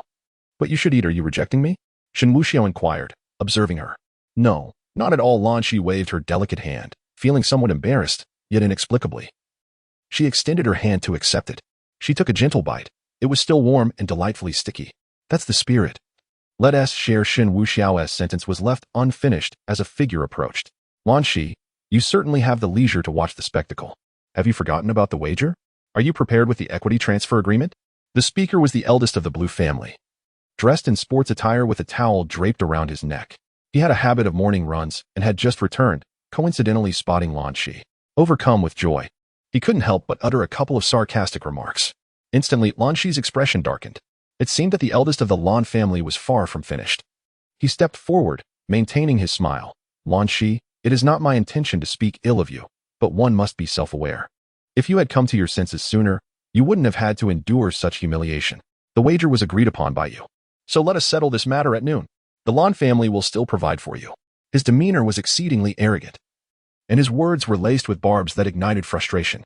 Lan Shi was infuriated. If it weren't for Chu Ming's arrogance, she would not have suffered such disgrace.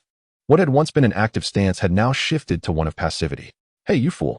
Shen Wuxiao gestured towards the elder of the Lan family. The elder furrowed his brows, questioning whether he was being addressed.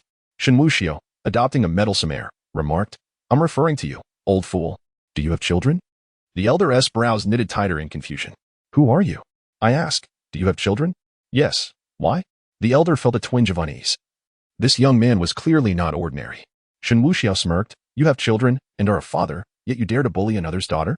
Could it be that your children are so lacking that you cannot bear to see others excel, hence your petty jibes? Oh, I see. Your son or daughter must be performing as a singer outside.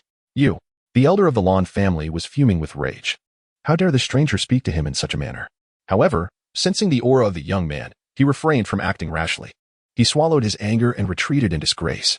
Shen Wuxiao pointed at the fleeing elder. "How can you tolerate such bullying? Should I assist you in eliminating them?" His sudden proposition startled Lan Shi. Yet, upon seeing Shen Wuxiao's smiling visage, she realized he was jesting.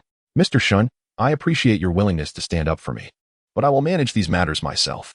Lan Shi had her own means of surviving within the Lan family, despite her lack of support.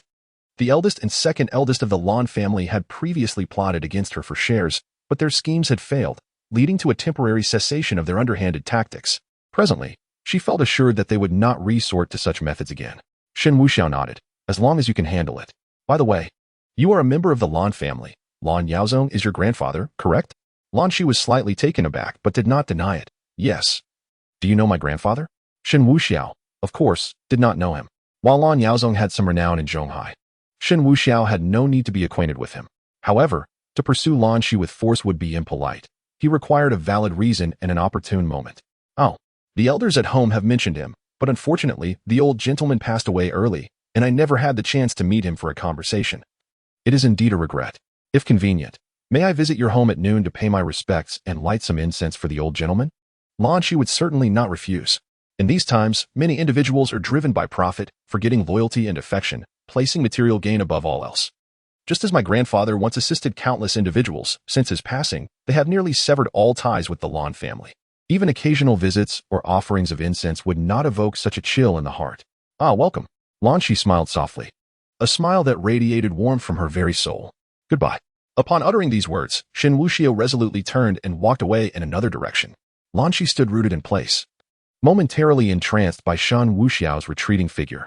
With a quiet sigh, she pivoted and made her way back to the Lan residence.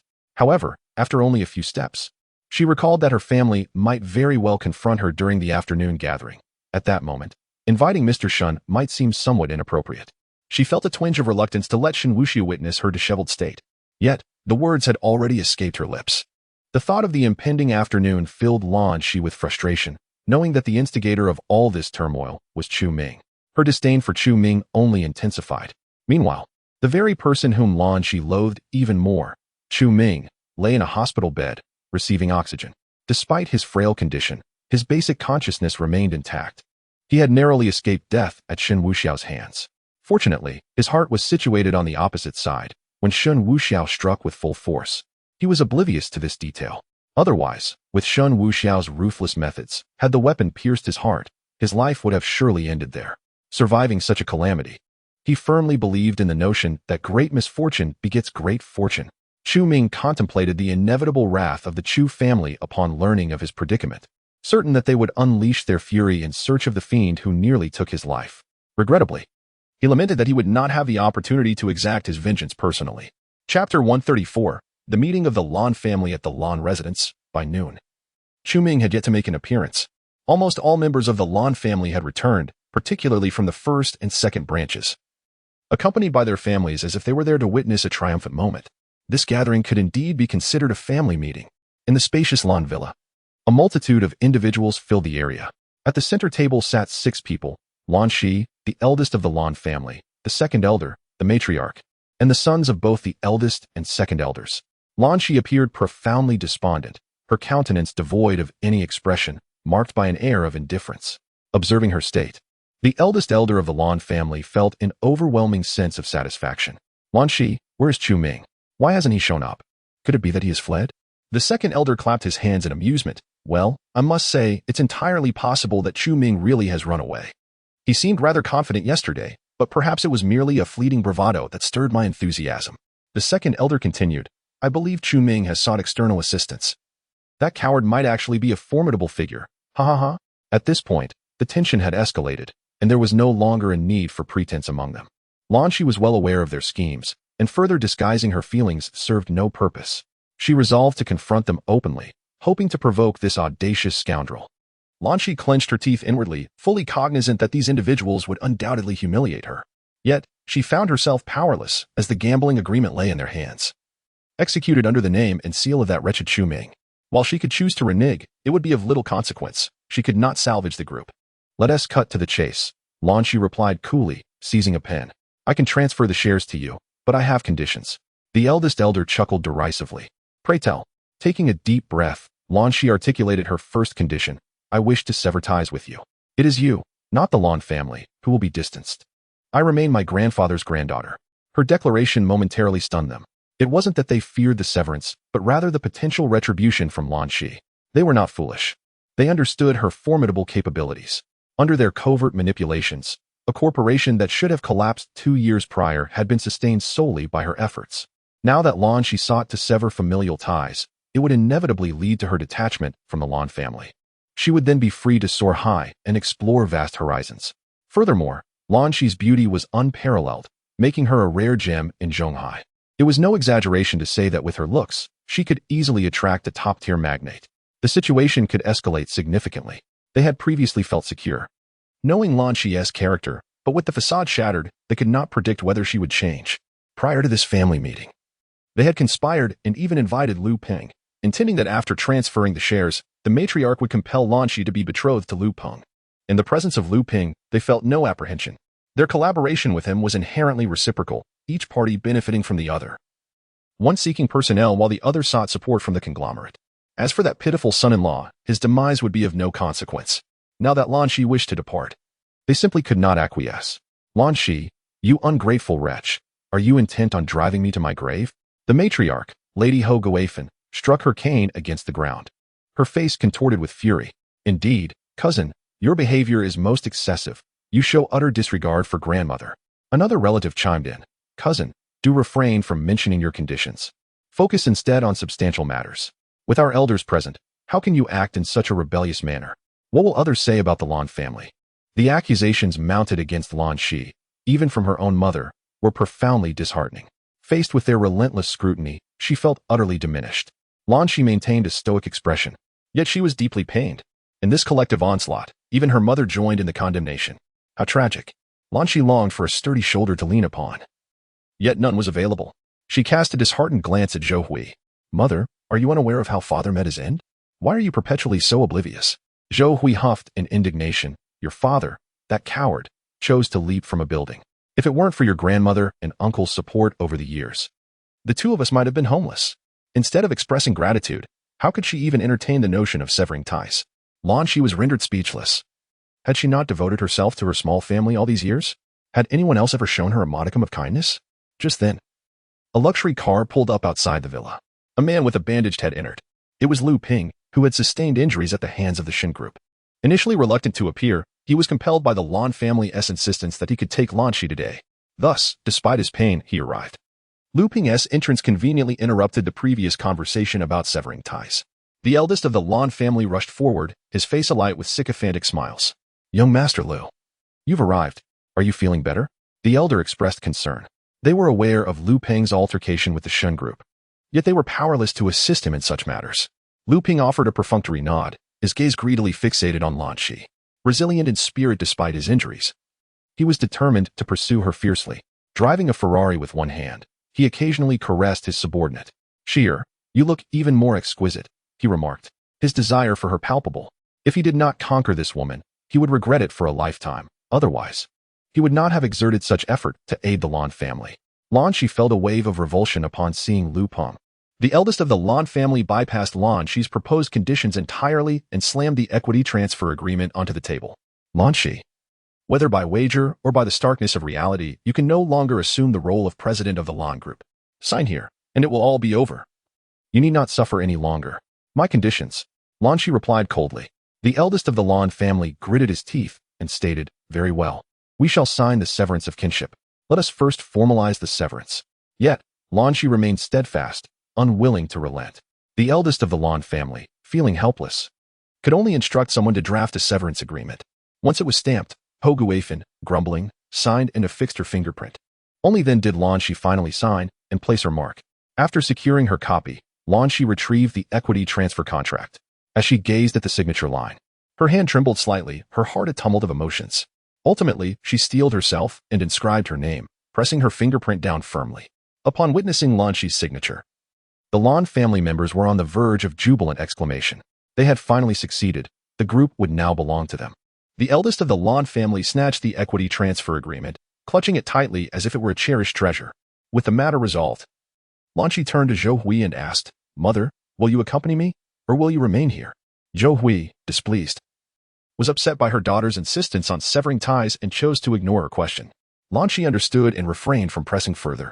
After all, without her, the Lan family should not pose a threat to Zhou Hui. Just as Lan Shi was about to depart, she was obstructed. What is the meaning of this? Lan Shi furrowed her brow. The eldest of the Lan family coldly smirked and forcibly snatched the severance agreement from Lan Shi's hands, tearing it to shreds on the spot. Chapter 135. The divine weapon descends, not a privilege of the protagonist in a state of panic. Lan Shi exclaimed, What are you doing? The eldest of the Lan family chuckled, gesturing towards another document on the table. The severance agreement is nullified. Now, sign this marriage contract. What is that? A sense of foreboding enveloped Lan Shi. Oh, it's nothing significant. Merely a marriage certificate between you and young Master Lu. Lan Shi was utterly astonished, unable to fathom that they would resort to such measures. There was no way she would acquiesce to this. She attempted to leave, but the matriarch, Lady Gui Fan, called out sharply, Lan Shi, you are still a member of the Lan family. As the elder, I retain the authority to decide your marital fate. If you refuse to sign, you shall not leave. Lan Shi was deemed an unstable factor and must be taken away by young Master Lu. Once she became his woman, their anxieties would dissipate.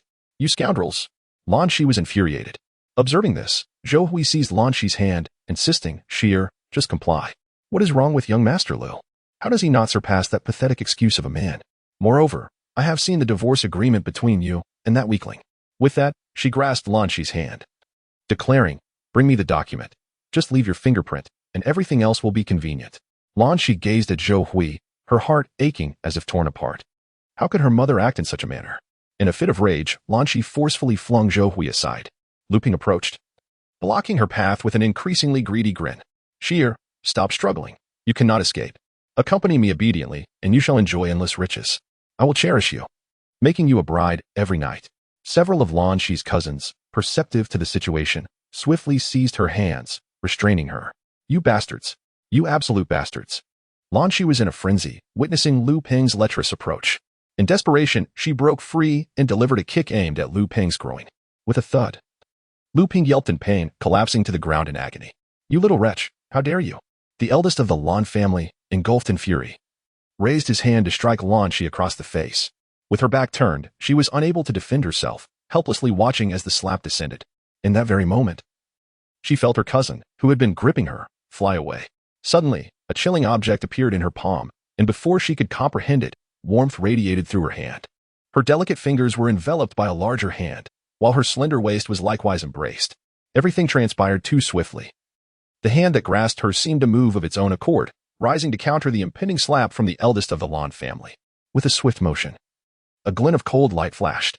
Suddenly, a severed arm lay on the ground, hot blood gushing forth. Gasps of shock echoed. A tremor coursed through Lan Shi's delicate frame as she turned her head to gaze at the man who held her. Before her was an extraordinarily handsome visage, currently adorned with a mischievous smile. Shen. Lan Shi found herself momentarily speechless. Shen Wuxiao embraced her from behind. Although her body trembled slightly, an indescribable sense of security enveloped her. Uncle Wu and Aunt Wu approached with a commanding presence. Aunt Wu's expression was icy as she surveyed the surrounding crowd. This could indeed be seen as bullying the young mistress of the Shen family. You're making a racket. If you keep screaming, I'll kill you, Shen Wuxiao coldly warned.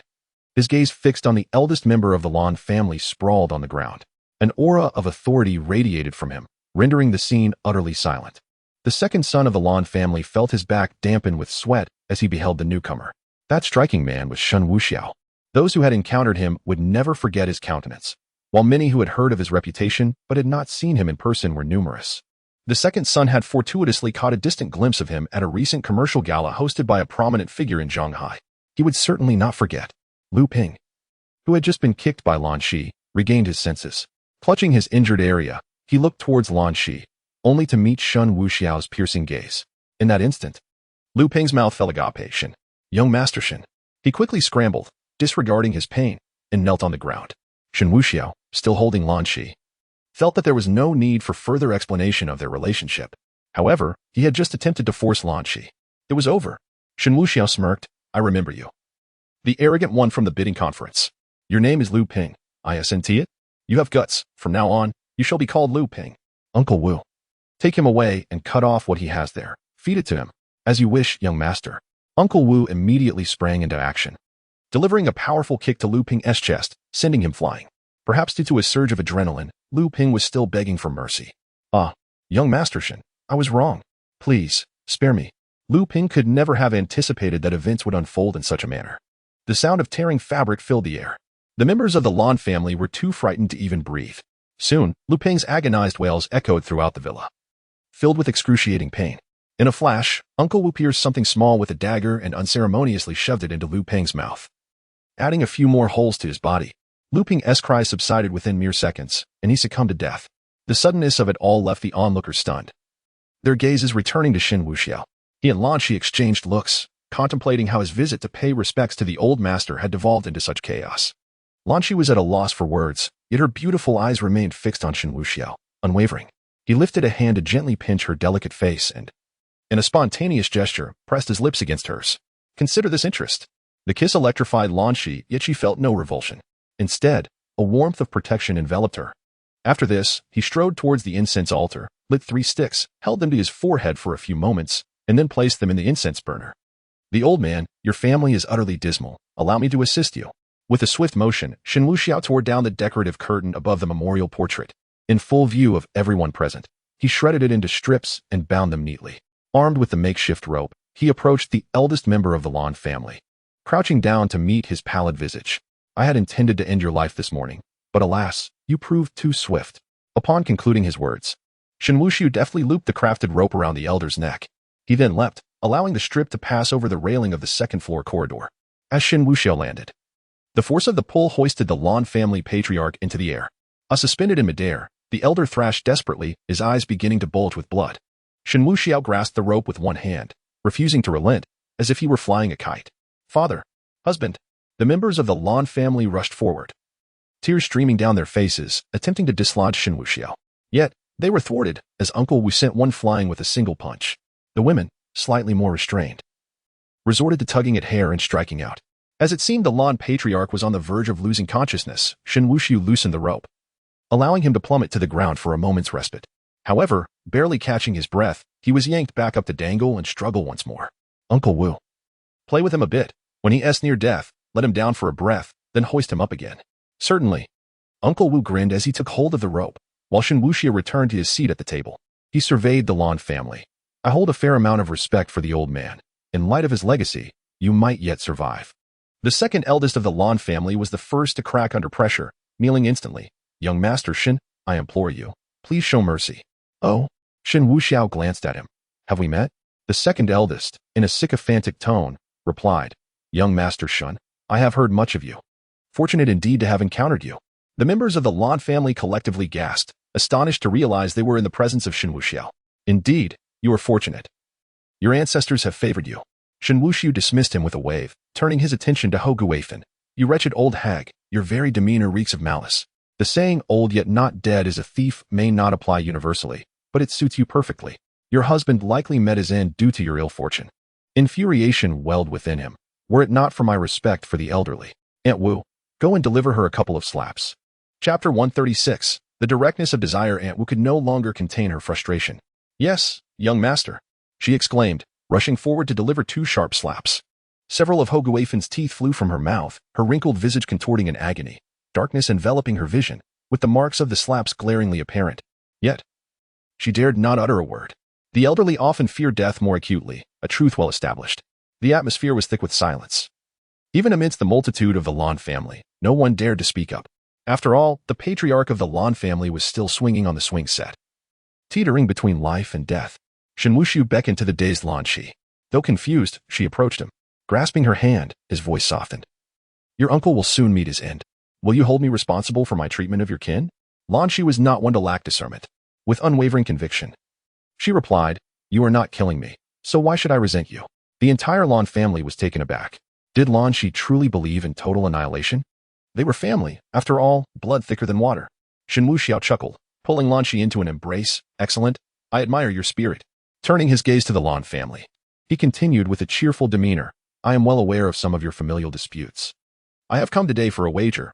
I bet that the Lan construction materials can thrive under Lan Shi's stewardship. Should it fail, the equity of the group will be yours. Conversely, you must select 5 individuals to face death. Shen Wuxiao had audaciously devised a plan that required no expenditure. The funds for the project from Chu Ming had already been allocated to the group, and with the Chu family's recent demise and Chu Ming's disappearance, reclaiming the project and assigning it to Lan Shi seemed entirely reasonable, without spending a dime. The words of Shen Wuxiao stunned the Lan family. Who was he? The young master of the Shen group, the scion of the foremost family in Long Nation. To ensure the survival of a group at his whim was merely a matter of articulation. Shen Wuxiao was considerate enough to provide a rationale for the impending executions. When it came time to distribute the spoils, each was eager to partake. Only a fool would step forward to take the blame. The second son of the Lan family fell to his knees, pleading, young Master Shen, my elder brother and his family have often bullied Lan Shi. I believe that every action has its consequence. They are wholly responsible. From now on, Lan Shi shall be the head of the Lan family, and we shall all support her to elevate the family further. Shen Wuxiao found merit in this proposal. That is acceptable, but you must also be included. The second son of the Lan family immediately broke into tears. Young Master Shen, I beseech you, grant me a chance at survival. Shen Wuxiao sighed, shaking his head. It is not that I am unwilling to spare you. Rather, your actions have been excessively reckless. You stood boldly today. If you dared to stand here, tomorrow you would dare to stand above me. If you dare to breathe today, tomorrow you would dare to summon me. What reason do I have to spare you? The second son could no longer articulate a response. Shen Wuxiao raised his hand, pointing at the gathered heads. Very well, for the sake of fairness, let each of the main and secondary branches contribute 2.5 individuals. Uncle Wu, I leave it to you. By the way, when I mentioned half a person, I truly meant half. With that, Shen Wuxiao, disinterested and lingering, took Lan Shi's hand and made to leave. Observing this, Zhou Hui hurried to Lan Shi's side. I have something to discuss with you. Lan Shi opened her mouth, hesitated, yet ultimately averted her gaze. However, Shen Wuxiao was not one to indulge. Will you walk away on your own, or shall I escort you out, returning on the 7th day? Zhou Hui, ashen-faced, trembled as she recoiled. I detest fools most of all. It seems you are that fool, a veritable foolish pig. Shen Wuxiao cast a glance at Aunt Wu, who instantly comprehended. It would be better for this woman to remain incapacitated, sparing her the opportunity to wreak havoc and ensuring Lan Shi's promising future remained unaffected. Zhou Hui retreated, scarcely daring to utter a word. Everyone simply watched as Shen Wuxiao led Lan Shi out of the villa, uncertain of what might transpire next. Had they foreseen such events, why then would they conspire against Lan Shi? And why insist on forcing her to associate with Lu Ping when she had already made her decision? Shen Wuxiao guided Lan Shi away from the villa. Heading towards another side, holding her hand, Lan Shi remained in a daze. You are Shen Wuxiao. After a lengthy pause, she suddenly inquired. Are you only just realizing this? Shen Wuxiao chuckled. Lan Shi found it hard to believe, yet the evidence lay before her. Why do you help me? Shen Wuxiao replied succinctly. Because I am attracted to you. You are beautiful, I like you, and I wish to see you. Lan Shi struggled to grasp his words. In truth, she had contemplated such answers previously. After all, there is no free lunch in this world. Shen Wuxiao, having only just met her, had rescued her from peril. Surely, he must have had ulterior motives. She expected him to utter some comforting platitudes about wanting to protect her, yet she was taken aback by his forthrightness. However, this very directness felt more genuine. No matter the circumstances, Shen Wuxiao stood by her side when she was most vulnerable. Although the events had been somewhat gruesome, given her myriad experiences, her heart remained remarkably undisturbed. She was no saint. Were it not for Shen Wuxiao, she would have lost everything today and been forcibly delivered to Lu Ping. The consequences were all too clear. The so-called members of the Lan family had consistently suppressed and humiliated her. The earlier factions even hired individuals to kidnap her, tampering with her vehicle. In her father's moments of desperation, they fanned the flames, leading to her grandfather's death and her father's demise. Their cruelty was relentless, and should Lan Shi show compassion, it would be a betrayal of her humanity. Do not be astonished. Shen Wuxiao steadied her shoulders, facing her directly. May I pose a few questions to you? Will you answer me? Lan Shi nodded affirmatively. Shen Wuxiao smiled. Do you think I am handsome? Lan Shi nodded. Handsome. And what of my family background? Good. Do you believe you would suffer if you followed me? No. Am I not treating you rather well? He inquired. So, is it a loss to be my woman? Not at all. Then, you are now my woman. What? Lan Shi momentarily found herself at a loss for words. But, we only met last night. Do you not mind my lack of feelings for you? After a moment's contemplation, Shen Wuxiao replied, feelings will naturally develop over time. Just let the process unfold, and emotions will arise. Like now, you may feel bewildered, yet soon enough, your feelings will begin to shift. Lan Shi gazed at Shen Wuxiao. Her beautiful eyes filled with profound confusion. Like this? What?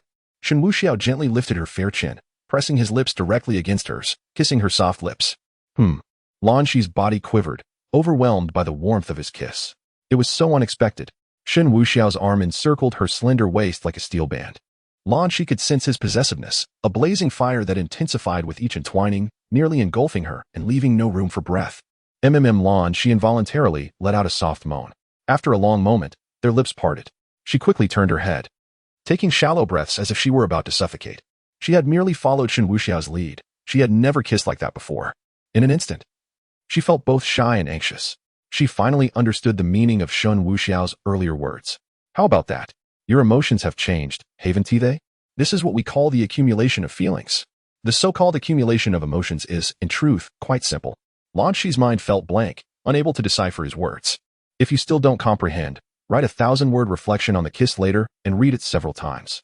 Chapter 137. The disparity seeing the other party's serious demeanor. Lan Shi couldn't help but pout slightly. Are you really going to write it down? Of course, one need not write it. Merely remembering would suffice. Shen Wuxiao took her hand and continued walking forward. Just as Shen Wuxiao had suggested, the recent kiss seemed to have drawn them closer together. In truth, there was an element of the suspension bridge effect at play here. Such moments, when they arise, can provide an immense sense of security to those who typically feel vulnerable. The principle of a hero rescuing a damsel is a favorite among protagonists. They often time their emotions to maximize the impact, shattering all feelings before spiraling into hysteria. Unfortunately, Chu Ming had vanished without a trace, leaving Shen Wuxiao to don the wedding dress prepared by Chu Ming himself. Shen Wuxiao only intended to make use of it at an opportune moment. His true preference lay in the gradual development of affection over time. One could only wonder how Chu Ming would react upon his return. Shen Wuxiao took Lan Shi to Uncle Wu's place. He then stepped into the courtyard and dialed Lu Rian's number. Once connected, Lu Rian's voice resonated on the other end.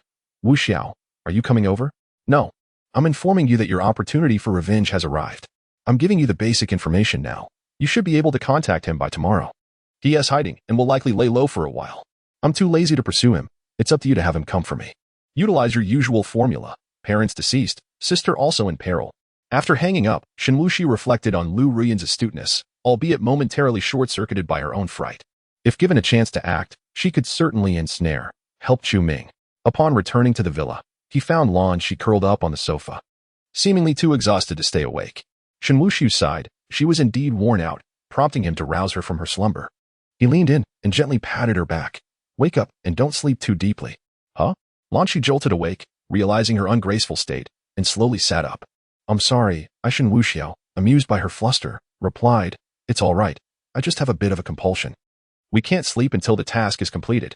With that, Shen Wuxiao picked up a contract and tossed it onto the table. Sign this. And your company will take flight. I'll have someone handle it. You can go back to sleep afterward. Lan Shi glanced over the contract briefly before signing it. Shen Wuxiao chuckled. Aren't you afraid I might betray you? She shook her head. How bad could it possibly get? Moreover, if you wanted to deceive me, you wouldn't go through all this trouble. That's a fair point. All right, you needn't worry about these matters. Now, I'll take you to sleep. Without hesitation, Shen Wuxiao scooped Lan Shi into his arms and carried her to his temporary room. Lan Shi's heart raced. Did this mean intimacy? She truly was prepared for this, feeling anxious and frightened. Upon entering the room, Shen Wuxiao gently laid her on the bed, gazing at her anxious yet flushed face. Remove your armor. Lan Shi bit her lip, looking at Shen Wuxiao. After a moment of hesitation, she finally shed her outer garments. As the moment of retreat was approaching, Shen Wuxiao grasped her hand and said, I can see your sincerity. There's no need to be so anxious. I've allowed you some time. This time, it's merely a slumber. With a swift motion, Shen Wuxiao rolled over, enveloping both of them in the blanket. Lan Shi lay nestled in Shen Wuxiao's embrace, feeling the warmth of his hold and the indulgence he offered. Her heart swelled with warmth, yet she could not entirely dismiss the unease lingering within her. If forced, she would find it impossible to refuse, but there would still be a trace of discomfort left behind. However, Shen Wuxiao did not pursue that route. Clearly considerate of her feelings, Lan Shi fell silent, her delicate hands wrapping gently around his waist as she curled up in his embrace, drifting into a peaceful slumber. Meanwhile, in a certain hospital, Chu Ming was also asleep, yet in a state of half-awareness. Suddenly, his eyes flew open. In that fleeting moment, he felt as though he had lost something. The injuries he sustained rendered him incapable of any vigorous movement, causing him to furrow his brow. Scanning the hospital room, he called out, Someone. Young master. His subordinate hurriedly approached. Has the contract been delivered? Chu Ming's thoughts remained fixated on the contract. Damn it. Having placed a bet, if the contract had not been delivered, the Lan family would likely be putting Lan Shi in a difficult position. Although he could not attend in person, the contract had to reach its destination. This way, Lan Shi would understand that he was silently investing his efforts on her behalf. How touching. The contract has been delivered, but the person has yet to return, his subordinate replied. A wave of relief washed over Chu Ming. By the way, has my family not arrived? He inquired, puzzled. Given that he had informed them of his serious injuries, it was in character for his father to rush over with others. Yet, after an entire night had passed, and now it was already noon the following day, no one had come. His subordinate appeared equally perplexed. After contacting them yesterday, there had been no further communication. Young master, your father should be on his way. Please rest well. All right, what about Uncle Fu? Chu Ming pressed on. His subordinate struggled to find the right words. Uncle Fu. When I checked last night, he seemed stuck to the ground. Such matters were not something to share with the severely injured Chu Ming, as it would only serve to agitate him. Young master, Uncle Fu must have fled. He simply hasn't returned as quickly as one would hope. Chu Ming fell silent, focusing on his recovery. The hospital bed was white, but Chu Ming radiated a vibrant green, a healing light coursing through him, continuously mending his wounds, especially at the crown of his head, which gleamed as green as a cucumber. Before long, the subordinate who had gone to deliver the contract returned. Upon entering the hospital room and observing Chu Ming lying on the bed, he hesitated to speak. He still clutched the contract in his hands, evidently having failed to deliver it. Hearing the commotion, Chu Ming quickly inquired, was it delivered? The subordinate, Wang Xiaoju, found it difficult to voice his response. No. Something unusual occurred. What kind of occurrence? Chu Ming felt a surge of agitation. Damn it. Things didn't go well. Wang Xiaoju gritted his teeth and said, "It seems there has been a disturbance in the Lan family. I dared not approach. However, from a distance, I saw Miss Lan." Xia? Chu Ming furrowed his brow, unease settling in his heart. Could it be that those people have cast Xia out of her home? What has happened to her? Wang Xiaoyu hesitated, caught in a whirlwind of emotions. Speak. Chu Ming, suppressing his pain, shouted. Miss Lan is fine, but my subordinate saw her. She was kissing a man not far from the villa. Chu Ming exhaled in relief, as long as she was unharmed. But soon, realization struck him. And he sprang up like a mad bull. What did you just say? She was with a man? Kissing? Wang Xiaoju was taken aback, but nodded, unable to lie. Cough cough. Chu Ming nearly lost his composure. Impossible, absolutely impossible. Xia is not that kind of woman. It can't be true. He refused to accept it. Another subordinate shot Wang Xiaoju a glare, echoing, "Yes, it's impossible. You must have seen it wrong." He was truly at a loss for words, finding it hard to comprehend the lack of discernment. Yet, the candid Wang Xiaoju was not pleased. He questioned why he should be accused of falsehood when he had spoken nothing but the truth. Chapter 138. Loyal subordinates. Wang Xiaoju was determined to clear his name. "Young master, every word I speak is the truth. When I arrived there, I saw Miss Lan walking out hand in hand with a man. To avoid being detected, I concealed myself to observe. That man was quite handsome. After exchanging a few words with Miss Lan, he kissed her, and it appeared to be a passionate embrace. Initially, Miss Lan was taken aback, but gradually she embraced him as well. I swear, if I am lying, may I meet a terrible fate." Chu Ming struggled to catch his breath, pointing an accusatory finger at Wang Xiaoju. You deceive." Wang Xiaoju maintained an unwavering expression. "Young master, I am not lying." "You." Chu Ming felt overwhelmed, teetering on the brink of collapse. Wang Xiaoju, exasperated, continued, "Young master, although I did not deliver the contract, I indeed witnessed that scene. Moreover, after their kiss, they proceeded toward the villa, which now suggests they may have engaged in inappropriate conduct. I speak only the truth. Young master, you must see through this." Before he could finish, Chu Ming suddenly spat out a mouthful of blood. I observe you." He fell backward, losing consciousness. Upon witnessing this, Wang Xiaoju was alarmed. "Quick, doctor, nurse, someone help." The other subordinate stared at Wang Xiaoju like a simpleton. "If you can't speak wisely, then don't." Wang Xiaoju, growing more irritated, retorted, "You wanted to take credit, didn't you? Let me remind you, in matters of merit, there are no brothers. The information I gathered was indeed true. Do not attempt to distort the facts and deceive the young master." He was perplexed, suddenly feeling quite righteous. However, as soon as these words left his mouth, the heart monitor by the bed began to beep erratically. With no time for debate, they hurriedly summoned a doctor. Chu Ming found himself engulfed in darkness. As if trapped within a confining tableau, countless images of Lan Shi floated before him, her every gesture, every smile replayed in his mind. In the end, those fragments shattered like glass, leaving him with nothing but obscurity. Time passed, though he could not tell how long, before Chu Ming finally opened his eyes. The night had fallen. He looked around. He was still in the hospital room. During the darkness, it felt as though he had experienced an exceptionally long dream. He murmured unconsciously, "Xio." Yet, Lan Shi did not appear. Instead, it was Wang Xiaoju, "Young master. Miss Lan has betrayed you and is likely still entangled with that wretched man. You must not dwell on her. There are plenty of other flowers in the world." It's all false, all lies." Chu Ming cried out in anguish. Wang Xiaoju was taken aback, realizing the young master truly did not believe him. It was disheartening. Yet, he had evidence. "Young master, I assure you, I speak only the truth. I mentioned earlier that I took photographs, specifically to provide proof." Having spoken, he opened his phone, revealing a blurry photograph of a man and a woman locked in an embrace. "Young master, see, I truly did not lie," the servant insisted. Chu Ming's eyes widened. Despite the photograph's lack of clarity, he could not mistake the identities captured within. In a fit of rage, he fainted once more. What is happening? Wang Xiaoju scratched his head in confusion. In this day and age, is there truly no one who believes in reason and evidence? Chu Ming sustained both internal and external injuries. Initially, with his healing abilities and the hospital's treatment, recovery seemed plausible. However, the situation had now become uncertain. Meanwhile, in Uncle Wu's villa, Lan Shi slowly opened her eyes after an uninterrupted slumber that lasted until nightfall. This sleep had been profoundly restorative. Unlike previous nights when she struggled to attain deep sleep and was often roused by unwelcome thoughts, this time was distinctly different. Upon awakening, she felt invigorated and refreshed. However, she soon realized that the man beside her had vanished. Rubbing her eyes, Lanshi rose from the bed and made her way to the bathroom to wash her face and tidy her appearance. Only then did she open the door and step outside. The light outside was bright, and she found Shen Wuxiao seated on the sofa, engaged in a lively conversation with Uncle Wu over tea. Aunt Wu was bustling about in the kitchen, the tantalizing aroma of food wafting through the air, stirring her appetite. Instinctively, Lanshi gathered her hair and smoothed it down before slowly approaching Shen Wuxiao. Upon seeing her, he smiled gently. "Come, have some tea." Lanshi nodded and took a seat beside him. Uncle Wu, witnessing this, beamed with delight as he poured the tea, presenting it to her with both hands on a tea mat. "Young madam, please." The title young madam left Lanshi momentarily bewildered, unsure of how to respond. It seemed premature to consider herself Shen Wuxiao's woman, yet it felt undeniable given that they had shared a bed, and she had nearly surrendered to him earlier that afternoon. Nevertheless, she did not deny it, lifting her cup.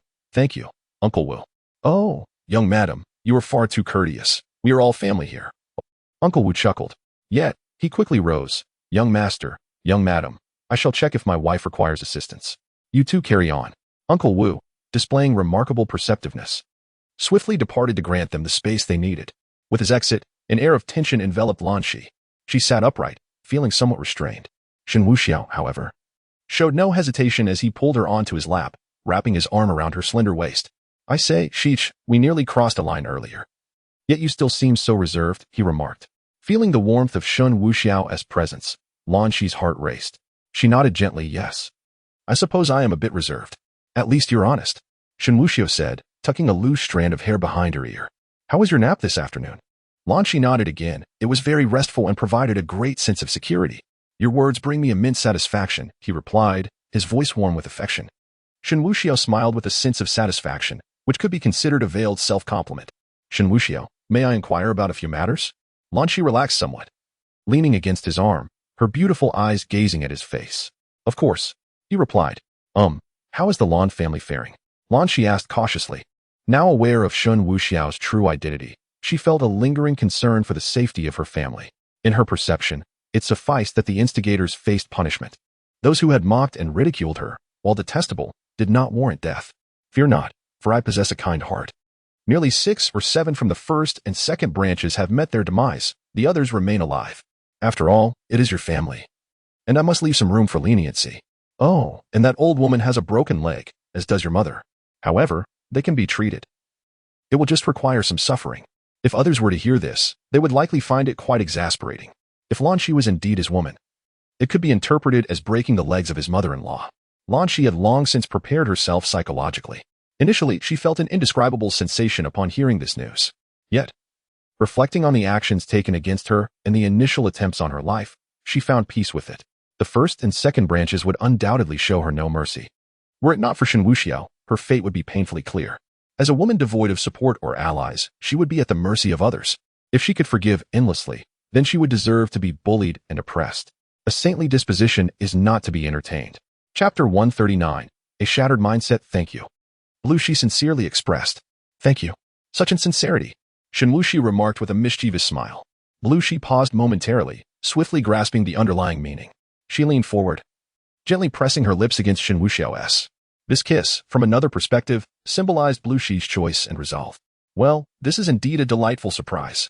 Shen Wuxiao embraced her, captivated by her bashful demeanor, stirred by emotions within. Such a display was likely reserved solely for him. "Am I now yours?" Blushi pouted slightly, unsure of how to respond. However, with only the two of them present, her shyness remained a secret. You wouldn't despise me, would you?" Blushi inquired softly. This dilemma posed no challenge. Shen Wuxiao was impeccable in every regard. He possessed both striking looks and an impressive background, though somewhat ruthless in nature. This demeanor was reserved for outsiders. With those close to him, he exhibited an entirely different disposition. Otherwise, how could he, the foremost young master of the Dragon Nations, allow his servants, Uncle Wu and Aunt Wu, to dine with him as equals? This perfectly illustrated Shen Wuxiao's personal allure, a rarity among billions. Blushi had no justification for prideful airs or aloofness. Yet, she had been betrothed and even registered her marriage, albeit without any physical contact with her fiancé, which left her somewhat apprehensive about Shen Wuxiao's feelings. "Despise you? Whatever makes you think that?" Shen Wuxiao lifted her chin gently. Blushi stammered, I had an engagement with Chu Ming, and we even registered our marriage, so I am technically married. But we have never had any physical contact, not even holding hands. Moreover, the divorce agreement was long drafted. It was Chu Ming who fled. Shen Wuxiao was fully aware of this. His standards regarding such matters were more stringent than anyone else's, yet this concern only applied to those he considered his own, rather than fleeting romantic interests. If Blue Shi had indeed been involved with Chu Ming, she would not be sitting here today. I know all about this, and you were deceived. Your grandfather never promised you any marriage contract. That document was forged. What? Blue Shi gasped in genuine astonishment. Shen Wuxiao nodded. Do not doubt me. There is nothing I cannot uncover. Chu Ming met you as a child, captivated by a cake you made him, which he cherished, vowing to pursue you, or rather, to marry you. A series of events unfolded when your family sought to coerce you into relinquishing your shares through marriage. Seizing an opportunity, he arranged for a false contract to be created, thus seamlessly entering the Blue family. After hearing this, Blue Shi remained in shock for a long time, but soon, her brow furrowed as she fell into a contemplative silence. Chu Ming's deceit towards her was undoubtedly shameless. However, it must be acknowledged that his demeanor at that moment provided her with a sense of relief. Right and wrong mattered little now. She and Chu Ming were no longer intertwined. Yet the possibility of their paths crossing again lingered. Shortly after, the meal was served. Dinner unfolded with clinking glasses and a jovial atmosphere. Lan Shi felt more at ease, sitting beside Shen Wuxiao, assisting him in peeling shrimp and serving dishes. After dinner, Uncle Wu and Aunt Wu retired early for the night. Shen Wuxiao then took Lan Shi to the Lan family residence. The members of the Lan family had yet to disperse, but their attitude towards Lan Shi had drastically shifted from their earlier disdainful demeanor to one of trepidation. They had previously looked on with scorn, but now they dared not lift their heads. This transformation was entirely due to the man at her side. There's no need for concern. We merely came to check in. Have you all eaten? Make sure to fill your bellies for the journey ahead. Shen Wuxiao's casual remark prompted everyone present to kneel in submission. Young master, please. Spare us, they pleaded. A few who had mocked Lan Shi earlier fell to the ground, prostrating themselves before her. Cousin, we were wrong, truly wrong. We were blinded and foolish. Please grant us another chance. Their regret was palpable. They had once been a family. Even if they had not offered support during her downfall, they should not have added insult to injury. Yet, they had done just that, never considering that fate could turn against them in return. Lan Shi was taken aback, wondering if Shen Wuxiao truly intended to annihilate them. The first and second households had already fallen from grace. Although these individuals were despicable, their demise seemed excessive. A broken limb would suffice. Wuxiao, perhaps just a fracture would suffice? She gently tugged at the hem of Shen Wuxiao's garment, seeking his counsel. He acquiesced to her suggestion and addressed the assembly. Now, line up, one by one. Those who break their hands first may leave. Those who hesitate may face double the consequences. As his words settled in, the individuals gritted their teeth and began to fracture their own limbs, fearful of incurring a more severe punishment. A fracture was preferable to death. This lesson would be etched in their memories for a lifetime. They complied. And Shen Wuxiao did not press further, allowing at least a few members of the Lan family to remain. After departing from the Lan residence, Shen Wuxiao returned with Lan Shi to Uncle Wu's home. Lan Shi had even braced herself for the possibility of Shen Wuxiao resorting to more extreme measures. Though anxious, a part of her felt a flicker of anticipation. Upon entering the room, just as Lan Shi pondered how to initiate the conversation, her phone rang. She retrieved her mobile device, and upon seeing the caller ID, her brow furrowed slightly. What is the matter? Shen Wuxiao, removing his outer garment, inquired. It's Chu Ming. Lan Shi handed the phone to Shen Wuxiao. Upon hearing the name, Shen Wuxiao felt a surge of delight. All right, I shall have a word with him. He took the phone and answered the call. On the other end, Chu Ming and Appo's voice was frail and weak. Sir, you finally answered. I need to explain my absence during lunch. Lowered his voice, feigning seriousness. Hello, sir. I am a bartender, and I found this mobile phone. Chu Ming was momentarily taken aback. What? A bar? Which bar? And who is the owner of the phone?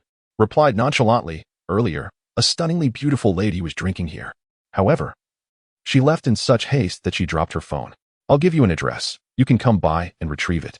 Just as Chu Ming was about to inquire about the address, he sensed something amiss. No, you're lying. She would never go to a bar, let alone drink in such a place. Who are you? What is your intention? Tell me, is she in your possession? Chu Ming was not easily deceived and immediately exposed the lie. Chuckled, ha ha ha, you caught me. I apologize, but rest assured, she is not in my hands. You'd better be honest. Chu Ming gritted his teeth, maintained his smile. Listen, my friend, I assure you, she is not with me. She is asleep on my bed. If you need anything, Call me tomorrow. I was too exhausted to answer your call earlier. Upon hearing such words from the other end of the line, Chu Ming's adrenaline surged, and he sat upright. Who are you, you scoundrel? What have you done to Sheer? Ah, love. Responded with a sense of entitlement. What else would I do? Should I be a silent contributor, seeking no reward, concealing my identity while awaiting the arrival of a fool? Chu Ming, overwhelmed, spat blood in response. He had been holding back, and suddenly his innate talent began to manifest. In his restraint, his spirit and vitality surged. In his true power flowed. This was the manifestation of his latent talent. You scoundrel, tell me, have you truly done such things to Xia? Chu Ming sought confirmation once more. Laughed. Honestly, I'm not even joking. My back is about to break, and by the way, the sheets are quite ruined. Wait. What is wrapped around my hand? Oh, it's a.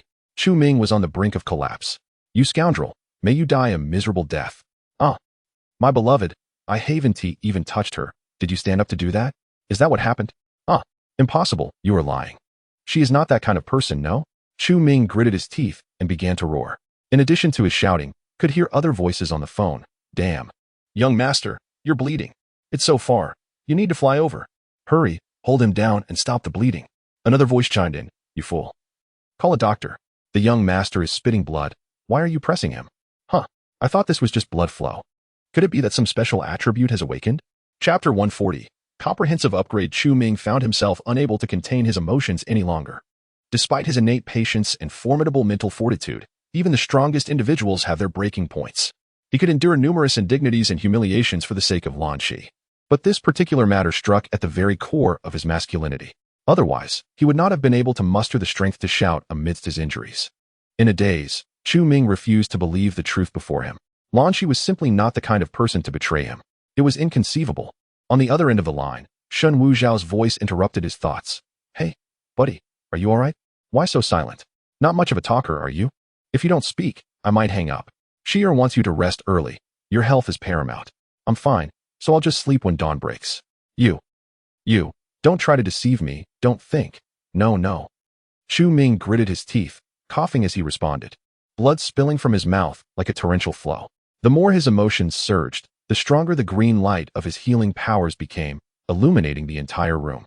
Shen Wuxiao chuckled unabashedly. Buddy, if it gets too tough, just head to Gotham. Batman won't bother you anymore. Alright, I won't keep you.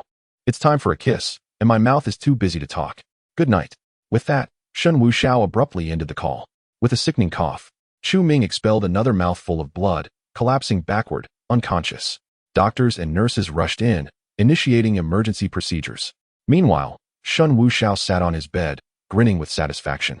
As the system notifications chimed in his ears, ding, congratulations to the host for humiliating Chu Ming, points 30,000. Chu Ming suffers further injury, mental breakdown, points 40,000. Completely overturning the plot, the female lead becomes the host's woman, points 200,000. Due to the host's exceptional performance, system reward, skill theft.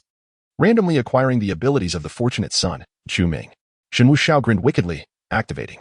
Ding, stealing in progress.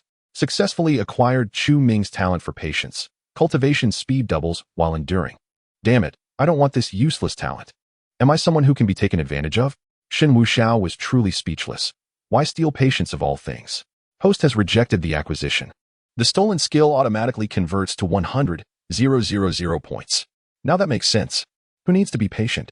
How many points do I have? Current total points, 7,900,000. Rounded to 8,000,000. Provide a distribution plan. Shen Wuxiao's desire for points remained fervent, as there were still many things he lacked. Ding. A distribution plan has been recommended for the host.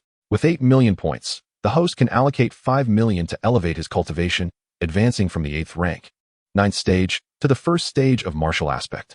The remaining 3 million can be spent as follows: 1 million to enhance the ability level, 1 million to acquire divine powers, and 1 million to strengthen weapons and armor. Understood, let us proceed. Ding, points are being deducted. The host is breaking through limitations, strength beginning to rise to the 1st stage of martial aspect. Shen Wuxiao felt a transformation within his body. He then turned to Lan Shi and said, Sheer, you may take your bath first. I shall join you shortly. Lan Shi, who had been standing quietly by, nodded in acknowledgement of his words. As she departed to bathe, Shen Wuxiao settled into a meditative posture. Soon, a wave of pressure surged around him, relentlessly battering his body. honing his sinews and willpower. Yet, Shen Wuxiao remained unfazed, channeling his entire essence as the true energy within him ignited like a blazing inferno. He began to clash against and absorb the overwhelming force. Damn it, I cannot directly ascend. I must undergo this process. That is feasible. You may express your thoughts. I assumed you wished to experience it. Goodness, who hasn't endured hardships? My apologies. Congratulations to the host for advancing to the first stage of martial aspect. Shen Wuxiao sprang to his feet, his aura dramatically transformed. A mist of white enveloped him, only to dissipate swiftly. His sinews had undergone a complete metamorphosis. An unending wellspring of energy filled his being, as if it would never deplete. How delightful. The host's abilities can be upgraded or exchanged for other powers. First, please expand the area of static field to 100 meters. That should cost 1 million points, correct? Host, the static field ability disregards realms and imposes strict control, categorizing it as a bug-level power, hence its enhancement will not be swift. Moreover, the enhancement avenues are not limited to one. There are dimensions, duration, and the threshold of damage relief for the controlled target. It can currently be upgraded to a 20-meter radius around the host. That will suffice, while it may be costly. It is practical. Upgrading in progress. Choose a suitable divine power for me. As of now, Shen Wuxiao had yet to acquire any divine powers. After all, he had not encountered any extraordinary abilities in the mundane world. For 1 million points, the system recommends the ability to mimic all martial skills and divine powers released by opponents. The drawback is that it cannot be learned on-site. Fantastic. Shen Wuxiao felt a surge of joy within. This was akin to possessing every martial skill and divine power of others, although he could not take them with him. Continual mimicry would allow him to claim them as his own. Exchanged. Weapon. Destruction Duke Revolver. Divine Artifact. Upgraded to Martial Aspect Tier. Death Judge Pin. Upgraded to Martial Aspect Tier. Enhance. Ding. Upgrading in progress. Upgrade failed. Still lacking 50,000 points. Shen Wuxiao felt a moment of exasperation. However, upon reflection, he realized that the system merely provided a proposal, lacking precision. One should not always be overly critical of others. The system had already been quite accommodating, often rounding up. It would not be fair to continually exploit its generosity. A mere 50,000 points was hardly a formidable challenge for him. System, please wait a moment. With that, he retrieved Lanqi's phone and dialed Chu Ming's number. The phone rang and was answered. It was one of Chu Ming's subordinates. Hello. Could you please pass the phone to Chu Ming? Lanqi has something to discuss. The subordinate hesitated, glancing at the recently revived Chu Ming. Yet, he still inquired, albeit perfunctorily. Young master, can you hear me? Lanqi wishes to speak with you. Upon hearing Lanqi's name, Chu Ming's eyes seemed to gleam. Give it to me, the phone. The subordinate held the phone to Chu Ming's ear. Chu Ming appeared delighted, speaking weakly. Sierra. Shen Wuxiao couldn't help but chuckle mischievously. She mentioned wanting to take a shower first, my friend. By the way, aren't you in the hospital? I was hoping you could ask the doctor what medication could enhance a woman's constitution. Unfortunately, Sienna's physique is too frail. She always begs for mercy after a short while. We are about to begin again, and to avoid disrupting the experience, I wanted to inquire. You. Chu Ming's eyes widened in anguish, rendered speechless. Shen Wuxiao stepped outside the bathroom, calling in. Sierra, have you finished your shower yet? From within. Lanqi's voice answered. Not yet, still washing. Oh, all right, take your time.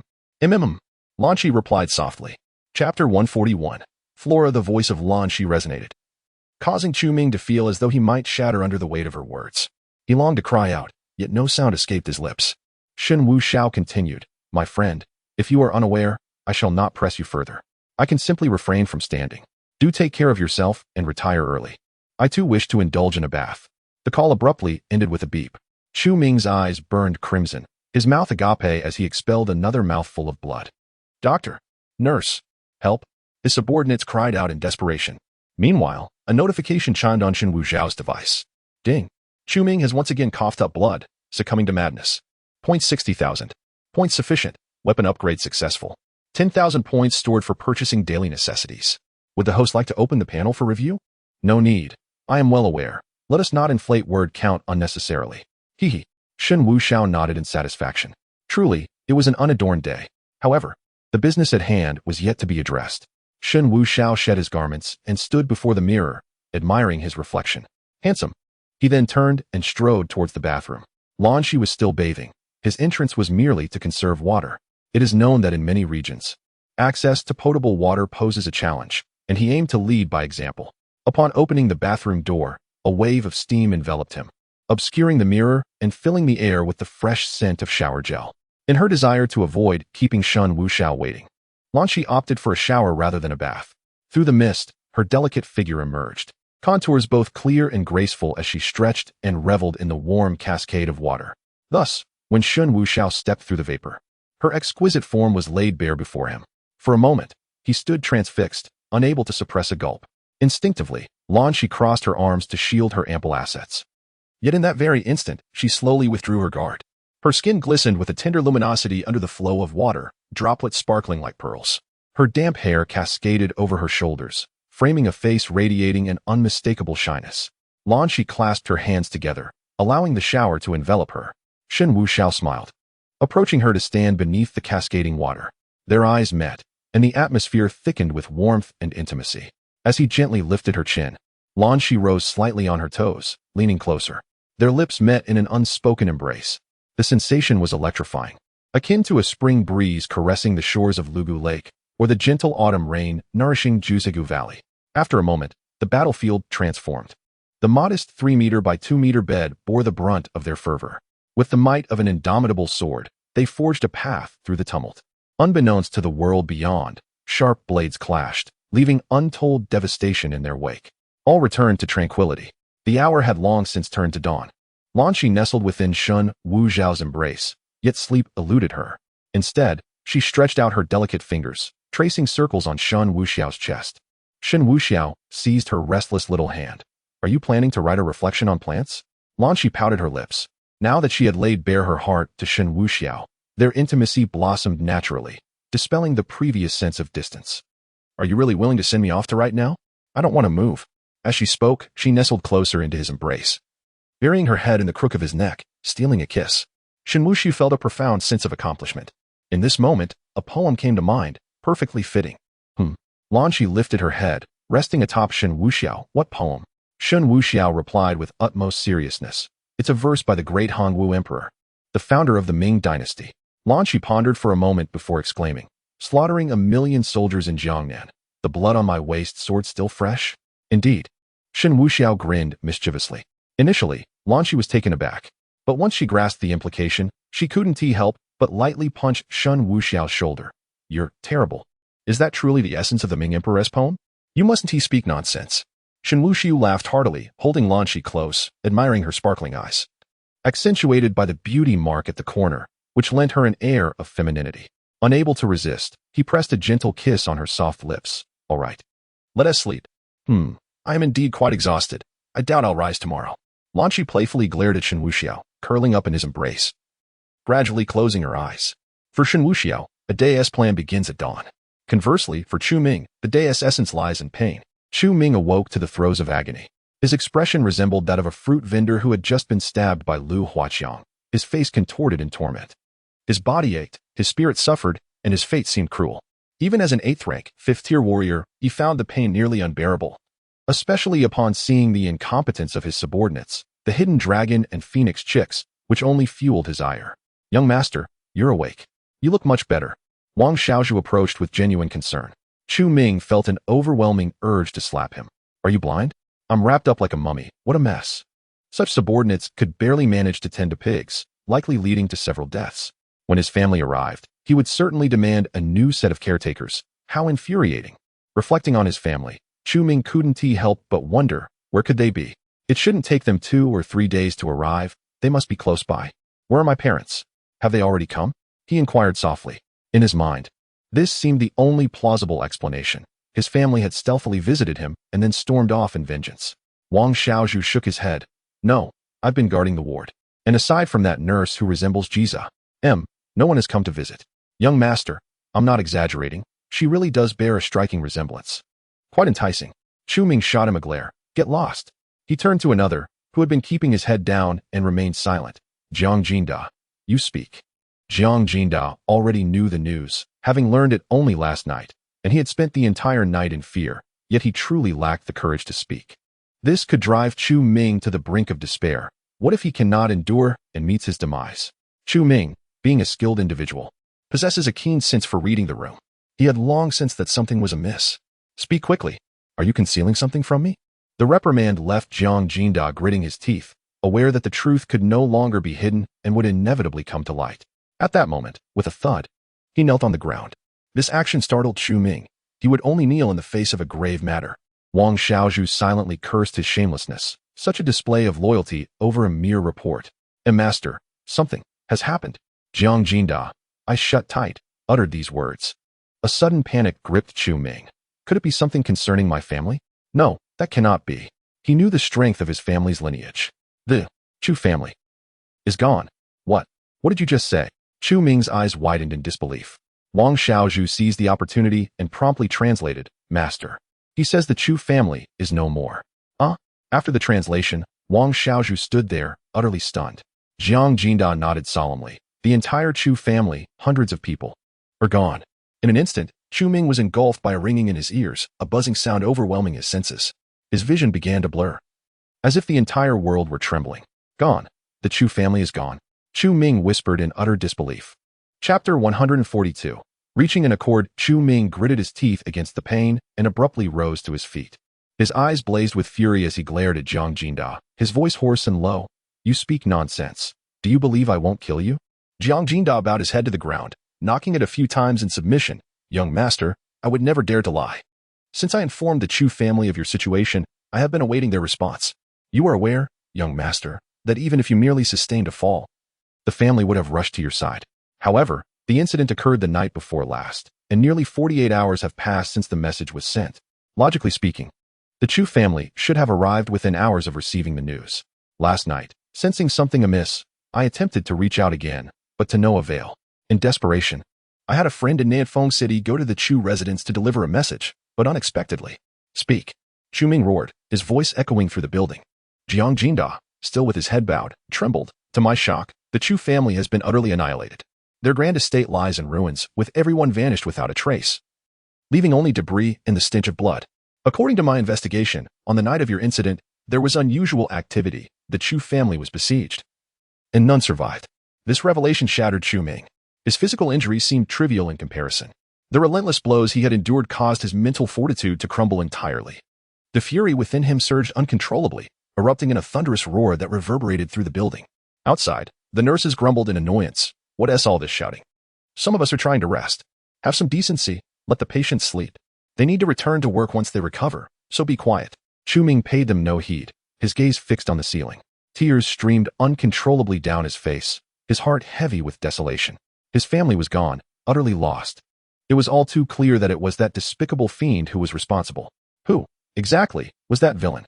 What kind of heartless monster would seek to kill him and annihilate the Chu family? With resolve, Chu Ming tore himself from the bed, ripping away the bandages that bound him. Though the effort was excruciatingly slow, he pressed on without hesitation. Young master, you must not rise. The flames of rage consumed Chu Ming, clouding his judgment. What did his injuries matter in the face of such a catastrophe? I must investigate this myself. I will uncover the truth. They have slaughtered my family. If I do not take vengeance, I am unworthy to be called their son. I will not rest until I have repaid this injustice. Dragging his weary body, he moved step by step. You going now will serve no purpose. It would be a futile endeavor. Exercise patience. Patience. Indeed, young master, you must exercise restraint. Their words struck a chord within Chu Ming. As a strong individual, if he could not master his emotions, how could he ever seek revenge? Right, I cannot act recklessly. Going now would be akin to delivering myself to the enemy. I must remain calm and composed. I need to recuperate, gather my strength, and then I will summon forces from the Bloodkill organization. Yes, I must remain calm. Exercise restraint. Chu Ming murmured to himself, resolutely instilling determination within his own mind. Tears streamed uncontrollably from his eyes, blurring his vision. Jiang Jinda, you must go to Nanfeng immediately. I require precise information, not hearsay. Yes, young master. Jiang Jinda readily agreed and departed without delay. Wang Xiaozhu, young master. Wang Xiaozhu supported Chu Ming, urging, you must investigate, conduct a thorough inquiry. At this point, Chu Ming was left bewildered. He did not even know the name of the person he was supposed to investigate. However, he recalled that the man had coveted Lan Shi and had deliberately fabricated a series of nonsensical tales to provoke him the day before. Thus, it was evident that he would be lurking near Lan Shi. You will investigate the men around Lan Shi. Remember, all information. I require every detail. Wang Xiaozhu had encountered that man before and knew where to begin. Yes, young master. He promptly left the hospital room. The final caretaker remained. assisting Chu Ming back to his bed. Chu Ming was in a daze, his gaze vacant yet simmering with fury. Just then, a phone rang. One of Chu Ming's subordinates brought it over, saying, "Young master, it's an unknown number. Get lost." Chu Ming shouted in agony, utterly disinterested. The subordinate had no choice but to hang up. But a minute later, the phone rang again. It was the same number. Chu Ming sensed something amiss, gritting his teeth as he picked up the phone. "Mr. Chu, hello. I am reaching out to discuss a potential collaboration." A melodious voice resonated from the receiver. Chu Ming paused. "Who are you?" The caller replied, "Allow me to introduce myself. My name is Lu Ruyan. I am aware of your current predicament." Lu Ruyan spoke without hesitation. In the face of Shen Wuxiao, who was not in a dire situation, Chu Ming remained calm, listening intently. "I also know that you have been severely injured, humiliated, and that your family is gone." The word struck a nerve within Chu Ming, almost provoking an explosion of rage. "Who the hell are you? Are you anxious? You seem agitated," Lu Ruyan remarked coolly. Chu Ming felt a wave of dread wash over him. How could he not be anxious? "Let me reintroduce myself. I am Lu Ruyan, the woman of Shen Wuxiao. The one who crippled you and annihilated your family is none other than Shen Wuxiao." "Shen Wuxiao?" Chu Ming's mind jolted. "Are you saying you are that bastard's woman?" "You're the real bastard," Lu Ruyan retorted lightly. Yet, she quickly realized her tone was too heated and corrected herself. "To be precise, I am merely a plaything. It is precisely because I am by his side that I am privy to so much information." Chu Ming regained his composure completely. "You are one of his people. Do you believe I would trust you?" Lu Ruyan sneered. "You may choose not to believe me now, but you can investigate me, and you will uncover the truth. My entire family was slaughtered by Shen Wuxiao. I am the sole survivor. He spared my life, keeping me by his side, yet I am destined to perish eventually. Thus, while I still draw breath, I shall pursue vengeance with unrelenting fervor. Upon learning of your circumstances, I endeavored to establish contact with you, seeking to forge a collaboration, an alliance from within and without." Chu Ming was moved, genuinely plunged into contemplation. Initially, he was oblivious to the identity of his assailant. However, from the other party's words, he at least discerned who they were. A lead had emerged. "I shall provide you with a response shortly." Chu Ming abruptly ended the call. Despite the dire situation, he would not acquiesce blindly. An investigation was indeed warranted. Consequently, Chu Ming contacted a friend within the Blood Kill organization, requesting assistance in probing the Lu family of Zhonghai City, particularly Lu Ruyan. 5 minutes later, as Chu Ming perused the information and accompanying photographs, he was taken aback. It was indeed true. The Lu family in Zhonghai was left with only Lu Ruyan. Such tragedy.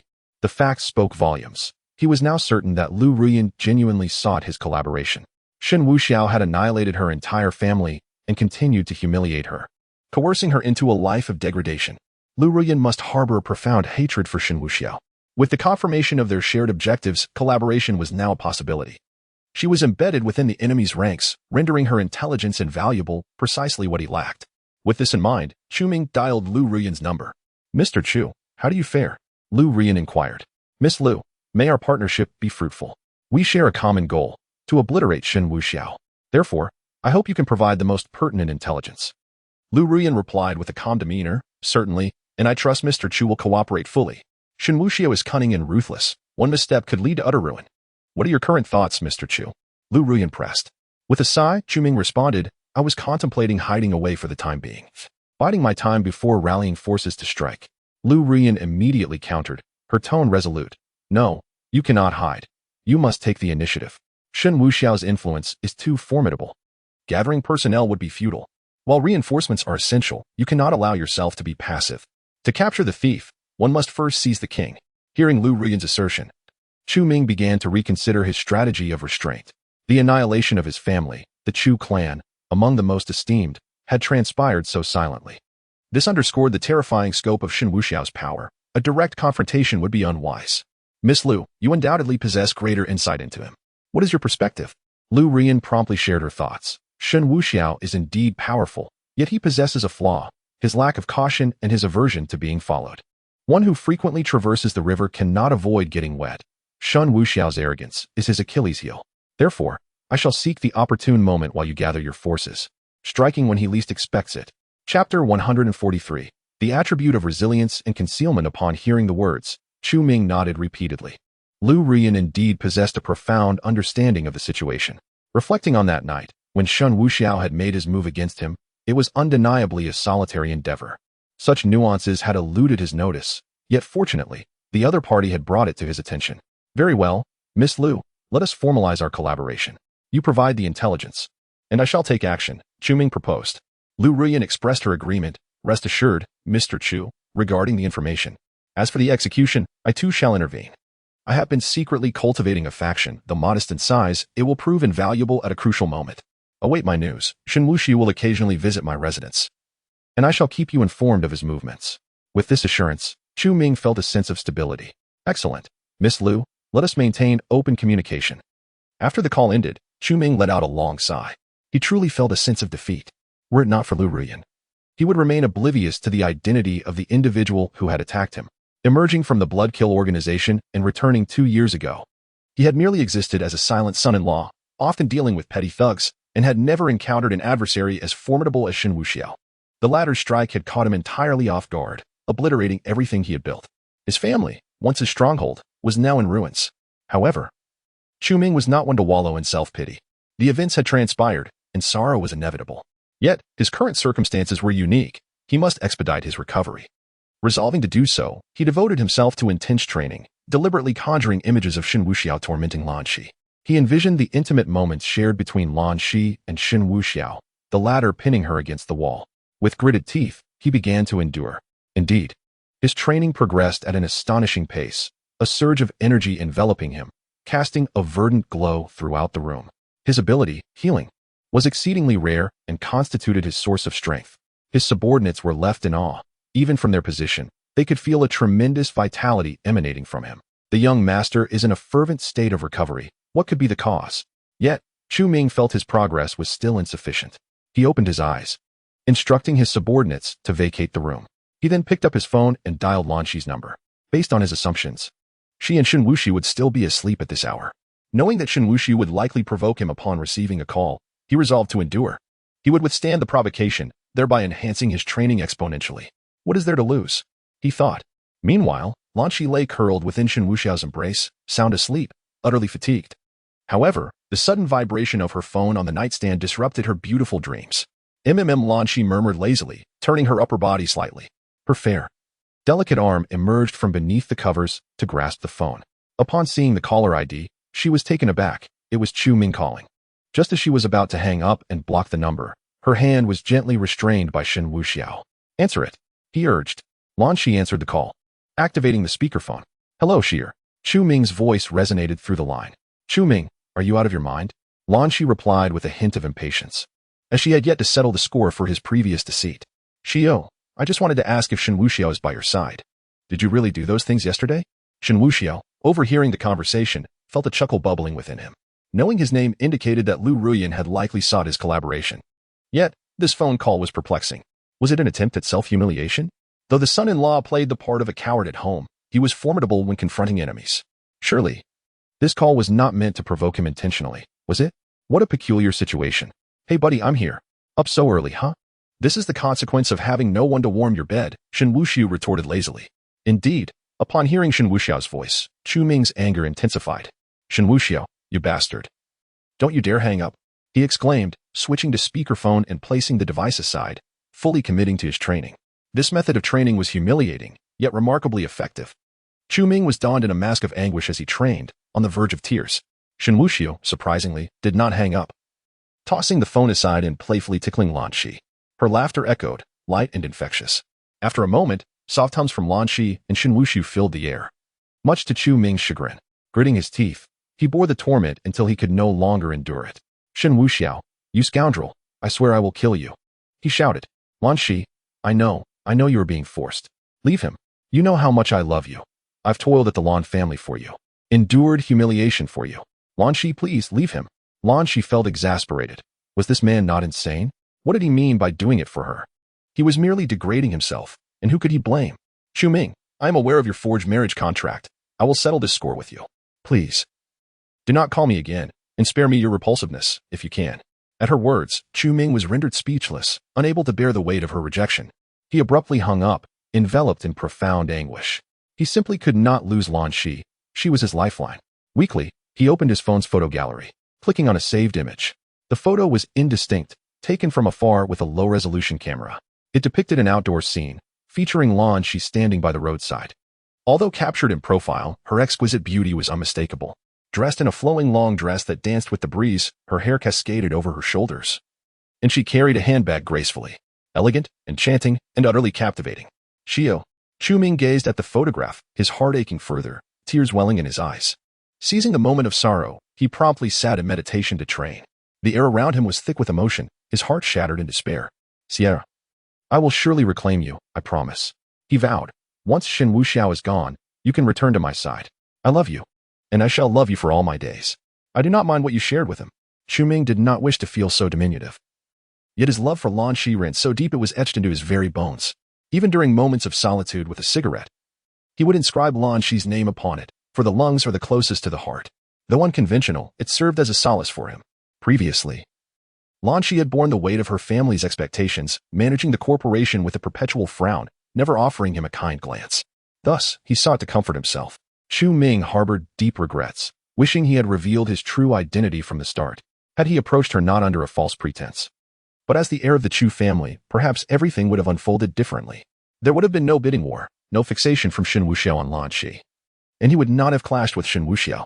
His family would have remained intact, if only life were as it was at first sight.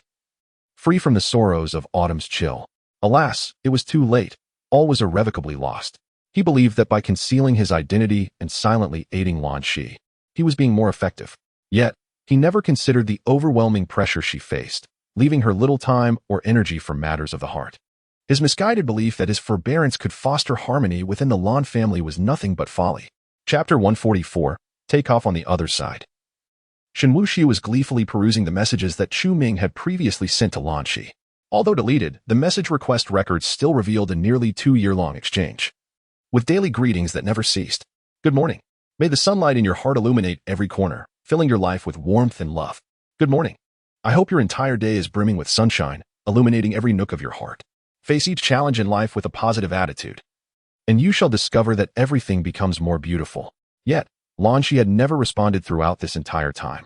However, there were moments when she initiated contact with Chu Ming, albeit infrequently, only twice.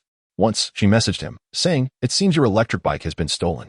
The other time, she inquired, "What on earth brings you to my company? Did you really get into a conflict with the security guard?" Chu Ming replied, "I wasn't injured. It's nothing." Lan Shi responded, "The security guard has concerns. You shall bear the medical expenses, or I will report you." Shen Wuxiao couldn't help but chuckle. He suddenly found Lan Shi irresistibly adorable. The subsequent records were sparse, consisting of a simple "oh" or "got it." Seeing Shen Wuxiao's uncontainable laughter, Lan Shi leaned in, resting her head on his shoulder. "What is so amusing about this?" Shen Wuxiao set aside his phone and embraced Lan Shi. "It's captivating. Chu Ming's life is too thrilling to resist. Not only is it captivating, but I also take pride in it. The woman whom others can only dream of is now nestled in my arms. Shouldn't I feel proud?" Lan Shi wrapped her arms around Shen Wuxiao. "Then, I shall take pride too." What are you proud of?" Lan Shi puffed up her cheeks. "The dream of countless girls is currently in my embrace. How could I not feel proud?" "Wow, your words are so sweet." Shen Wuxiao playfully pinched her cheek. With a hint of playful arrogance, Lan Shi responded, "If my words are sweet, haven't you tasted it yourself?" "Indeed, it is quite sweet." After a bout of playful banter, the two rose from bed, washed up, and exited the room. Lan Shi walked with a slight awkwardness, her movements constrained. Aunt Wu, witnessing this, was elated. It's come to fruition. Her faith in her judgment was unwavering. Although Lan Shi, the young mistress, may not possess the martial prowess of Jiang Huawei, her strengths lay in the realm of business. Her gentle and poised demeanor undoubtedly marked her as a capable partner for the young master. The Shen family was vast, destined to be the young masteress in the future, and since he had little interest in mundane matters, a supportive partner was of utmost importance.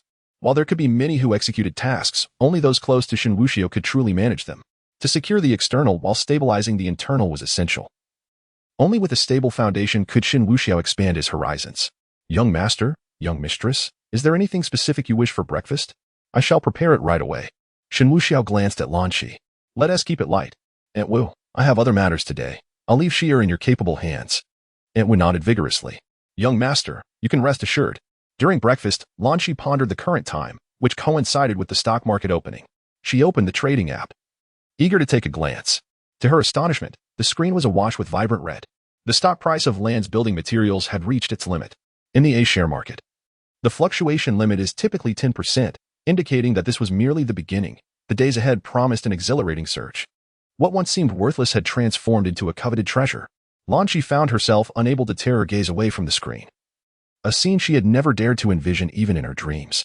It was no wonder everyone claimed that any project associated with the Shen family was destined for rapid success. Shen Wuxiao had urged her to sign yesterday and today. The venture was soaring. At that moment, her phone erupted with calls. Her secretary was frantic on the other end.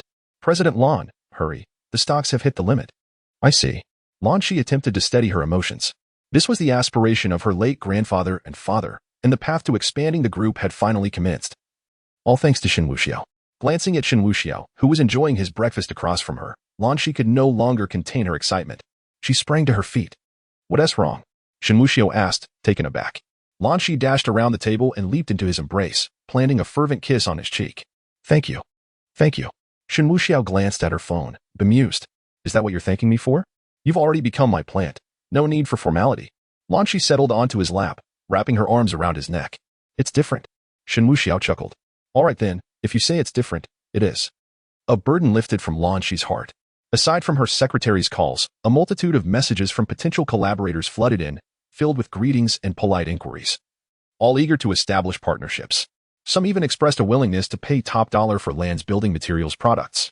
Apologies also poured in from those who had once been indifferent. Now seeking her forgiveness, Lan Shi chose to ignore them all. She had once sought their assistance, and how had they responded? Help was a favor. And refusal was merely their duty. She had never intended to impose moral obligations. Yet, their cold mockery and derision, their attempts to undermine her, had left their mark. Some even shamelessly hinted at needing something in return for their aid. Had they considered that fortunes can shift, leading to today's circumstances? Each slight would not be forgotten. Lan Shi was not one to wield power over others unjustly, but she was not above leveraging her partner's influence to assert herself. It was time for them to grasp the meaning of despair and to understand that strength dictates reason. Lost in her thoughts, her phone rang again. Upon seeing the caller ID, her expression darkened, and she answered the call directly. President Lan, I hope I'm not interrupting. The voice on the other end oozed flattery. Mr. Wu, what can I do for you? Lan Shi replied with a frosty tone. It was thus that, due to the actions of your family, I once penned unreasonable terms and spoke to you in a manner that was offensive. For this, I feel immense regret. To express my sincere apologies. I would like to invite you to dinner, and I sincerely hope you will honor me with your presence. Naturally, Shen Wuxiao overheard this, yet he remained silent. Lan Shi merely scoffed. Mr. Wu, your attempt to take advantage of the situation is rather dismissively put. Now that you are aware of my resurgence and the formidable nature of my partner, you profess regret? Have you not considered why you chose to sever ties so completely? Mr. Wu, clearly intimidated, stammered. Then, how do you propose we resolve this? Recalling the past grievances, Lan Shi resolved to retaliate in kind. Didn't he once insist that I sell you my shares, claiming they were worthless in my hands? Today, you shall acquire 50% of your Group S shares from me for 1 million, or else all your channels will be cut off. As for the insults and mockery you directed at me, I can momentarily set those aside to settle later. Mr. Wu was taken aback, exclaiming, This is extortion. How can this be permissible? And how is your conduct acceptable? Lan Shi responded coldly. With a resigned sigh, Mr. Wu lamented, Ms. Lan. To obstruct a person's means of livelihood is akin to slaying their kin. The past is behind us. I believe it is better to seek harmony. At that moment, Shen Wuxiao seized his phone, laughing as he spoke into it. Very well, since you say so. Let us indeed sever your means of income. Might as well go for the jugular. Prepare for the feast and procure the funeral goods. Mr. Wu was startled by the tone of his voice. The man beside Lan Shi was none other than Shen Wuxiao. Shen. Mr. Shen, please, do not jest. I did not mean it that way. Shen Wuxiao took his words seriously. A jest? Huh. You think it's a joke to bully my woman? If the king of hell demands your demise at the 3rd watch, I shall have you by the 2nd watch. Do not say I have not afforded you a chance. Go home for one last family reunion. With that, Shen Wuxiao hung up the phone and turned to Lan Shi, smiling as he said, with those people. There is no need for further discourse. Let us conclude this matter decisively. Lan Shi was utterly captivated by Shen Wuxiao, her gaze infused with admiration. Chapter 145. Directly after breakfast, Shen Wuxiao briefly conversed with Lan Shi before departing the villa with Uncle Wu. Today, he intended to resolve the matter concerning Huang Luoyin and expedite Uncle Da in taking her away. Otherwise, Uncle Da would persistently inquire about whether he had acquired a disciple. Shen Wuxiao comprehended Uncle Da's eagerness to accept an apprentice. Such an extraordinary technique, when practiced by the unfit, could render one a mere phantom, much like Uncle Da himself. Yet, for the right candidate, it promised unparalleled strength. Once Shen Wuxiao and Uncle Wu departed, Only Lan Shi and Aunt Wu remained in the villa. Aunt Wu retreated to the kitchen, seemingly preparing some nourishing tonic, while Lan Shi attended to business matters in the living room. Meanwhile, Shen Wuxiao and Uncle Wu had arrived at the private hospital. Huang Luoyin had recuperated sufficiently and was ready for the next step. Upon entering the hospital, Shen Wuxiao's subordinates were bustling about, queuing in an orderly fashion. He proceeded directly to Huang Luoyin's ward, while the others instinctively vacated the floor, unwilling to follow. The ward door stood ajar. As Shen Wuxiao entered, he found Huang Luoyin gazing out the window, lost in thought. Her demeanor appeared considerably improved, though her silhouette bore a hint of solitude. Dressed in a pale yellow leisure outfit paired with black casual trousers, it seemed she had an affinity for yellow, as her clothing and undergarments were all in the same soft hue. As Shen Wuxiao approached, he could distinctly perceive the fresh, natural fragrance emanating from her. She retained her alluring figure and exquisite beauty. Huang Luoyin, Shen Wuxiao called out. Startled by his voice, Huang Luoyin turned abruptly, her enchanting almond-shaped eyes betraying a flicker of anxiety. Shen, young master, she murmured, hands clasped and gaze lowered. How are you feeling? Are you better? Huang Luoyin nodded. Yes, much better, thank you. Shen Wuxiao promptly removed his outer jacket, casting it aside. That's good. Now, I'm pressed for time, so let us proceed directly. Ah? Huang Luoyin was taken aback. Was he truly this forthright? In truth, she had prepared herself, aware that Shen Wuxiao would not simply let her go. Moreover, he was determined to achieve his desires. What's the matter? Are you unwilling? Shen Wuxiao inquired. Noting her tense demeanor, Huang Luoyin found herself momentarily at a loss for words. I wanted to give you time to prepare, but honestly, it makes no difference. We can discuss nurturing feelings later. Come, sit on my lap. He beckoned, gesturing towards the bed. Huang Luoyin swallowed hard, her feet feeling as though they were weighted down with lead. Nevertheless, she took slow, deliberate steps towards Shen Wuxiao. He reached out, drawing her into his embrace, savoring her soft form and the intoxicating scent that enveloped her. The blend of shampoo and her natural aroma was utterly irresistible. Last time, we shared a kiss. Did you learn anything from it? Would you like me to guide you? Shen Wuxiao's words were frank and bold.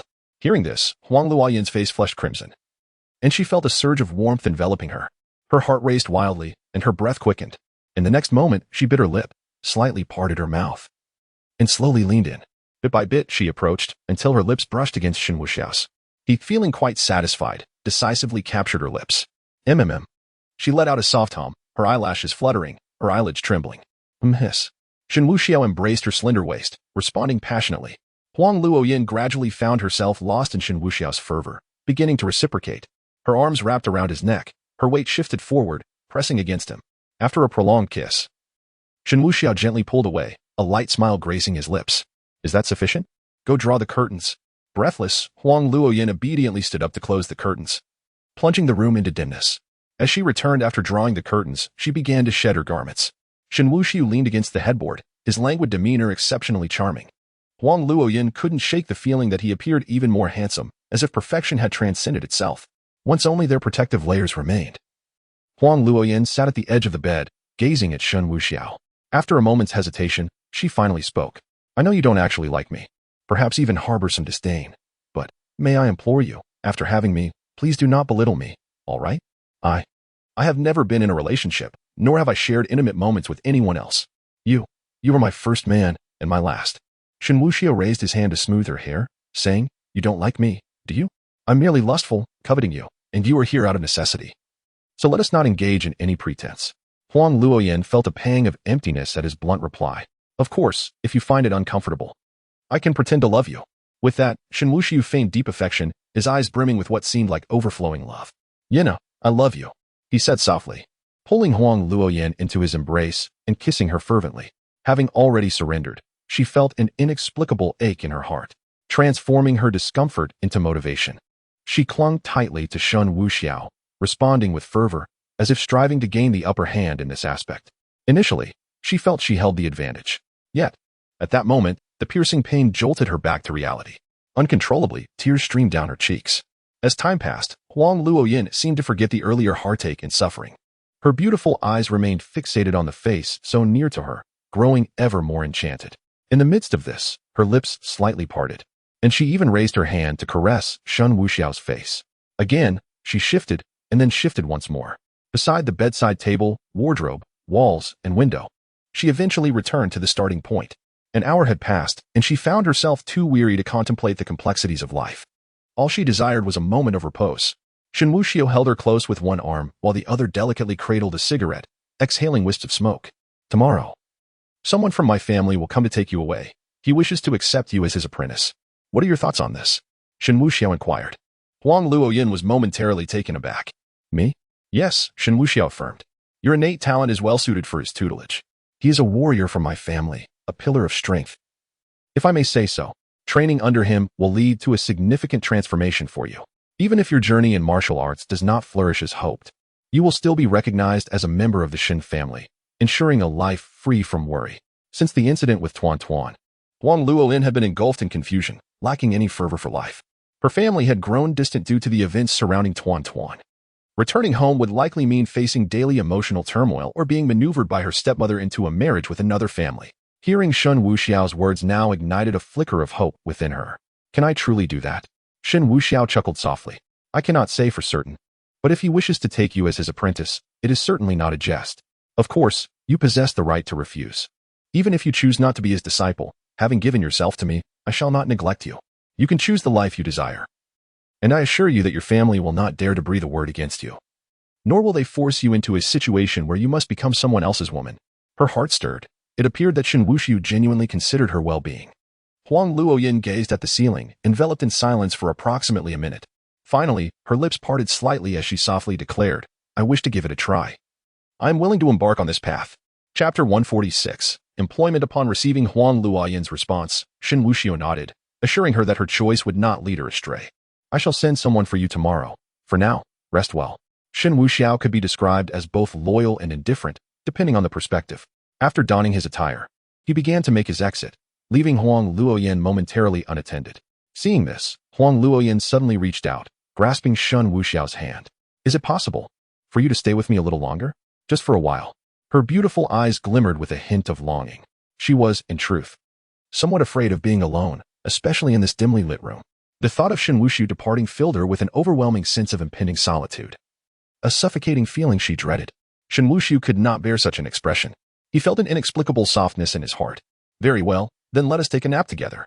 He discarded his garments and joined her on the bed, enveloping her in his embrace. With Shen Wuxiao holding her, Huang Luoyin felt a significant sense of relaxation and safety. Huang Luoyin and Lan Qi shared similarities in their lives, both shouldering what they deemed important. Yet, they were entirely different. Lan Qi bore the weight of her grandfather's and father's expectations, striving against the current to support their enterprise. In contrast, Huang Luoyin was a genuine victim of circumstance. She had cared for others' children for 5 years, only to meet with tragedy. Despite her misfortunes, she embraced her choices without regret. If she followed the trajectory of the war god's narrative, she would attain what others could only dream of in several lifetimes, becoming the most significant person and greatest benefactor to the war god. With people, wealth, and power at her disposal, such was her reward. Yet this path, initially laid with concrete, had been inadvertently blown apart by her own choices. After accompanying Huang Luoyin for a restful afternoon nap, Shen Wuxiao prepared to take his leave. This time, Huang Luoyin had no reason to detain him. Make sure to rest well today. Your master will arrive tomorrow, and I will arrange for you to meet. She nodded obediently. As Shen Wuxiao dressed, he paused momentarily before leaning in and planting a soft kiss on her lips. Huang Luoyin was taken aback. Did he still harbor feelings for her, departing with such an intimate gesture? She realized that since meeting Shen Wuxiao, she had become a paradox, initially denying any feelings for him, now fearing that he might truly become indifferent to her. This man was utterly captivating. Leaving the hospital room, Shen Wuxiao made his way down the corridor, with Uncle Wu promptly following. Flanking either side of the hallway stood 2 rows of individuals, standing tall and exuding an impressive aura. Shen Wuxiao retrieved his phone and called Uncle Da. Reluctant to engage in conversation with the individual whose voice unsettled him, he spoke hastily, Uncle Da, come by tomorrow. You may take your disciple. However, I advise you to inquire if she has any unfulfilled wishes or grievances she wishes to address. Her family tends to bully her. Perhaps you could inquire if she requires assistance. After saying that, she decisively hung up, fearing even the sound of Uncle Da's voice. Once in the car, Uncle Wu drove them straight back. Meanwhile, at the hospital, Chu Ming was also on a call. This time, he was concealing something significant. The individual he was contacting was the leader of the Blood Kill organization, established over 40 years ago, with operations extending even abroad. However, Few are aware that their headquarters is actually located in Jiangbei City. The leader of Blood Kill, surnamed Zhou and named Skull, outwardly appears to be a wealthy businessman in Jiangbei, yet he harbors numerous assassins under his command. The hierarchy within the Blood Kill organization consists of extraordinary killers, platinum killers, diamond killers, gold killers, silver killers, and bronze killers. As the name suggests, an extraordinary killer transcends the 9th rank and reaches the martial aspect. However, there are only 2 extraordinary killers, both at around the 2nd stage of martial aspect.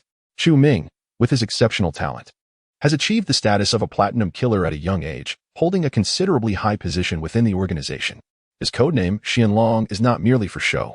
Among the core members of the Blood Kill organization, Chu Ming is highly esteemed, with the leader expressing confidence that he could break through to the martial aspect before the age of 30. This assessment is remarkably high, globally. Aside from some hidden aristocratic families, no one has publicly broken through the 9th rank by 30. Achieving the martial aspect before 30 is exceedingly rare. Some individuals may spend their entire lives barely reaching the 5th or 6th rank, while others may only attain the 9th rank in their 40s, already possessing all they desire. However, Chu Ming is different. He stands apart from everyone else. Xianlong, it has been a year since you actively contacted me. Is there something you require? Zhou Skull's tone was casual, as if engaging in small talk. Yet, Chu Ming was quite serious. Uncle Zhou, I am in a bit of trouble and need to hire some people. The organization has its own rules, and he must adhere to them. To have members of the organization handle personal matters, it requires a formal hiring process. Zhou Skull, taken aback, responded, You're in trouble? That is hard to believe. You've never suffered a loss before. In the past, this remark would have sounded like a compliment, but now it felt harsh to Chu Ming. Uncle Zhou, I am serious. I am indeed in trouble, currently injured and recuperating. Moreover, I am in dire need of assistance. I wish to hire extraordinary level assassins, martial aspect. Additionally, I would like a few 9th rank assassins, just in case. Zhou Skull now appeared earnest. Xianlong, are you truly serious? Do you understand the price for employing a martial aspect assassin? Chu Ming's tone was resolute. I understand. I will provide you with all my past funds. Over 10 billion, plus an additional 20 billion. In total, over 12 billion. Killing one person will not leave you at a loss. He added, once they arrive, unless absolutely necessary. They need not take action. I still prefer to settle this personally. Zhou Skull immediately agreed. All right, I will help you make the arrangements. Who is the target? Chu Ming let out a cold snort. A formidable opponent, nearing the strength of a 9th tier, is a notorious playboy from Shanghai. For now, I shall eliminate him alone. And I will withdraw immediately after. Zhou Lu chuckled. It is my first time witnessing you at a disadvantage. Very well, since you wish to enlist my services. I have no reason to decline. You are injured, so I shall generously provide you with a dan of great restoration, not as a gift, but as an investment in you. Zhou Lu is not one to suffer losses. He genuinely intends to invest in Chu Ming. His talent is unparalleled, and his future achievements are boundless. Chu Ming felt a stir within. He was gravely injured and would not recover swiftly. He had been troubled by the lack of access to a dan of great restoration, and now it was being offered to him. Very well, I owe you a favor. As long as it does not cross my bottom line, I shall assist you in the future. Splendid. Zhou Lu laughed heartily. Once the funds are received. The rules are thus. Excellent. Chu Ming did not hesitate for a moment. After ending the call, he accessed the specialized card for the Blood Kill organization and transferred all the illicit funds, along with the 20 billion pocket money his family had once given him, to the organization's account. Utilizing a special channel, the transaction was nearly instantaneous. He sent an address, and Zhou Lu responded with an affirmative gesture, adding, The fastest arrival will be tonight at the latest. By tomorrow morning, the personnel shall be there. Chapter 147. Habits. Chu Ming set down his phone, a hint of sorrow gleaming in his eyes. He had long harbored a profound resentment toward the Blood Kill organization, which had inflicted upon him a multitude of painful memories. He had even vowed that once he grew powerful, he would dismantle that malevolent organization. Now, however, the irony was palpable. He found himself collaborating with the very organization he yearned to obliterate, even employing skilled assassins for personal vengeance. All of this was instigated by that scoundrel, Shen Wuxiao. Were it not for him, he could have contentedly remained as his family as son-in-law, and his family would not have faced such calamity. How had he fallen to such depths?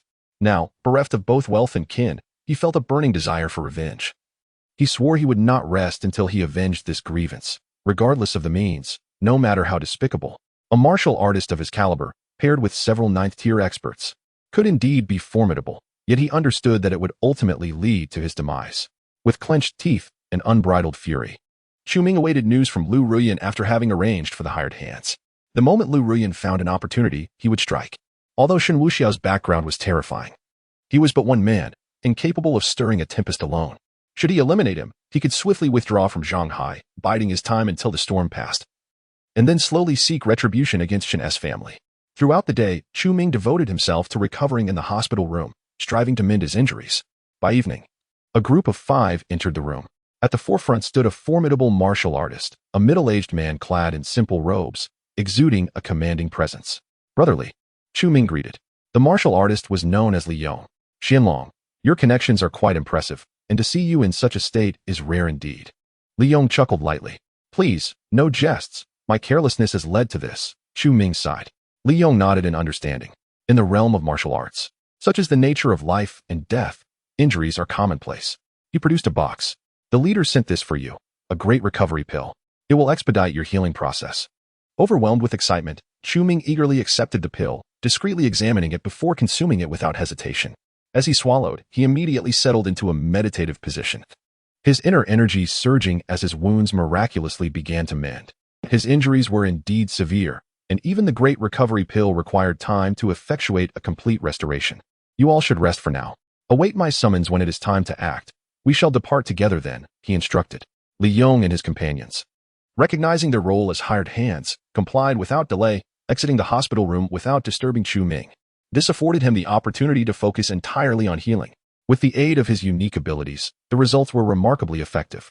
His wounds tingled, and barring any unforeseen circumstances, he anticipated a full recovery by the following morning. The great recovery pill was indeed a precious commodity. This time, Skull had truly incurred significant expenses. Meanwhile, as Chu Ming fervently worked on his recovery, the busy Shen Wuxiao had already arrived at the entrance of the Lu family villa. Upon seeing him, Lu Ruyan stood at the door, welcoming him as she had in days past. He had also prepared slippers and brought along red wine. As Shen Wuxiao entered the villa, Lu Ruyan crouched down and placed the slippers beside his feet. Shen Wuxiao chuckled lightly, pulling Lu Ruyan up and placing a kiss on her lips. Who wouldn't appreciate such a diligent attitude? Lu Ruyan, still dressed in her home attire, exuded an unparalleled beauty. Compared to her appearance when she returned from Chicago, Lu Ruyan's allure had undoubtedly ascended to a remarkable level. There was an air of nobility intertwined with sorrow, and beneath that sorrow lay an enchanting charm, utterly captivating. Upon seeing Lu Ruyan, Shen Wuxiao felt an overwhelming desire to tease her playfully. Upon entering the villa, Lu Ruyan hurried to pour the wine, while Shen Wuxiao instinctively approached the altar, lighting an incense stick and placing it in the incense burner. He then glanced at the memorial photo of Lu Qingqing, a smile gracing his face. Qingqing, it's been a while. You still look as bothersome as ever. In the next moment, Shen Wuxiao's fist struck the memorial photo with a resounding crash. The impact was not merely loud, it resonated like thunder. Though he controlled his strength, the partition wall nearly crumbled, leaving a spiderweb-like pattern of cracks across its surface. The memorial photo did not just dent the wall, it shattered into pieces. Lu Ruyan, witnessing the scene, could only sigh deeply in resignation. She was accustomed to it. Yenner, let's change the picture, Shen Wuxiao exclaimed, shaking his hand and smiling at Lu Ruyan. A shiver ran through Lu Ruyan at the mention of the name. Yenner? That was a term of endearment her parents used. Nevertheless, she approached, adjusting the hem of her home attire, and knelt to open the altar's cabinet. She rummaged through a black bag and retrieved a brand new memorial photo of Lu Qingqing. Hanging it up once again, Shen Wuxiao nodded in satisfaction and casually picked up a marker from the cabinet. Removing the cap, he began to draw on Lu Qingqing's memorial photo, adding a pig's nose. Ha ha ha, splendid. He clapped his hands. Discarding the marker, he wrapped his arms around Lu Ruyan, exclaiming, Yenna, what do you think? My artistic skills are remarkable, aren't they? Lu Ruyan felt a surge of emotion, almost on the verge of tears, yet she reluctantly nodded in agreement. Tasteful. Shen Wuxiao complimented her. I'm a bit tired today. Let us head to the room, and you can give me a massage. He ascended the stairs without hesitation. Lu Ruyan pursed her lips, picked up the red wine, and followed him upstairs. Once in the room, Shen Wuxiao removed his shirt and lay on the bed. As Lu Ruyan beheld his flawless physique and well-defined muscles, her heart raced. Still, she climbed onto the bed and began to massage Shen Wuxiao's shoulders and back. There were certain skills she had never possessed before, but necessity had compelled her to learn. The two remained silent. While Lu Ruyan's hands were busy with the massage, her mind wandered. Observing the taciturn Shen Wuxiao, her thoughts drifted. During this period, She had been consistently seeking psychological counseling from Dr. Billion Biao. Yet, with each session, she found herself increasingly unable to detach from Shen Wuxiao. Dr. Biao had offered her a healing plan, to keep a journal. She meticulously documented her innermost thoughts and feelings for Shen Wuxiao, claiming it was a means to constantly remind herself. Lu Rian truly committed her sentiments to paper, yet each time she attempted to write, tears would stream uncontrollably down her face. She found herself in a haze, uncertain whether this act was a form of healing or a descent into melancholy. After a prolonged moment, Shen Wuxiao raised his hand, signaling, "Have your culinary skills improved? Let us indulge in a midnight snack." Lu Rian softly replied, rising from her bed, opening the door, and descending the stairs. Shen Wuxiao settled onto the bed, savoring a moment of relaxation. One must admit, the massage technique was commendable. Evidently a skill he had deliberately honed. Just as he was about to rise, Shen Wuxiao noticed a small notebook on the bedside table, which appeared to be a diary. Intrigued, he picked it up. Upon opening the diary, he found it filled with numerous entries, the handwriting neat and exquisite. On month day at time. Shen Wuxiao nearly took my life. I was engulfed in fear, yet my heart ached even more. I am helplessly attached to him, but I am acutely aware that in his eyes, I am merely a target, someone he could easily dispose of. On month day at time, I learned to prepare braised short ribs. The flavor was somewhat sweet, yet as I savored it, a profound bitterness enveloped me, and tears flowed uncontrollably, my mind consumed by the conflicting image of love and hatred. Chapter 148. Preparations before the battle on a certain day in month at hour. I had a dream in which nothing had transpired, where Shen Wuxiao became my husband. I envisioned a life devoted to him and our children, a harmonious family filled with joy. The sensation was truly exquisite. Alas, it was but a fleeting dream.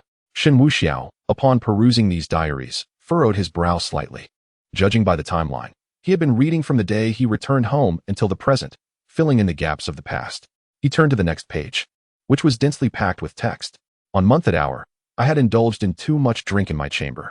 Gazing at the bed, my heart was a tumult of emotions. We had shared many intimate moments on that very bed, passion overwhelming us, both drenched in perspiration. His gaze was so indifferent, and I yearned to ask him whether the absence of such moments rendered him mute to me. Yet, in the end, I dared not inquire.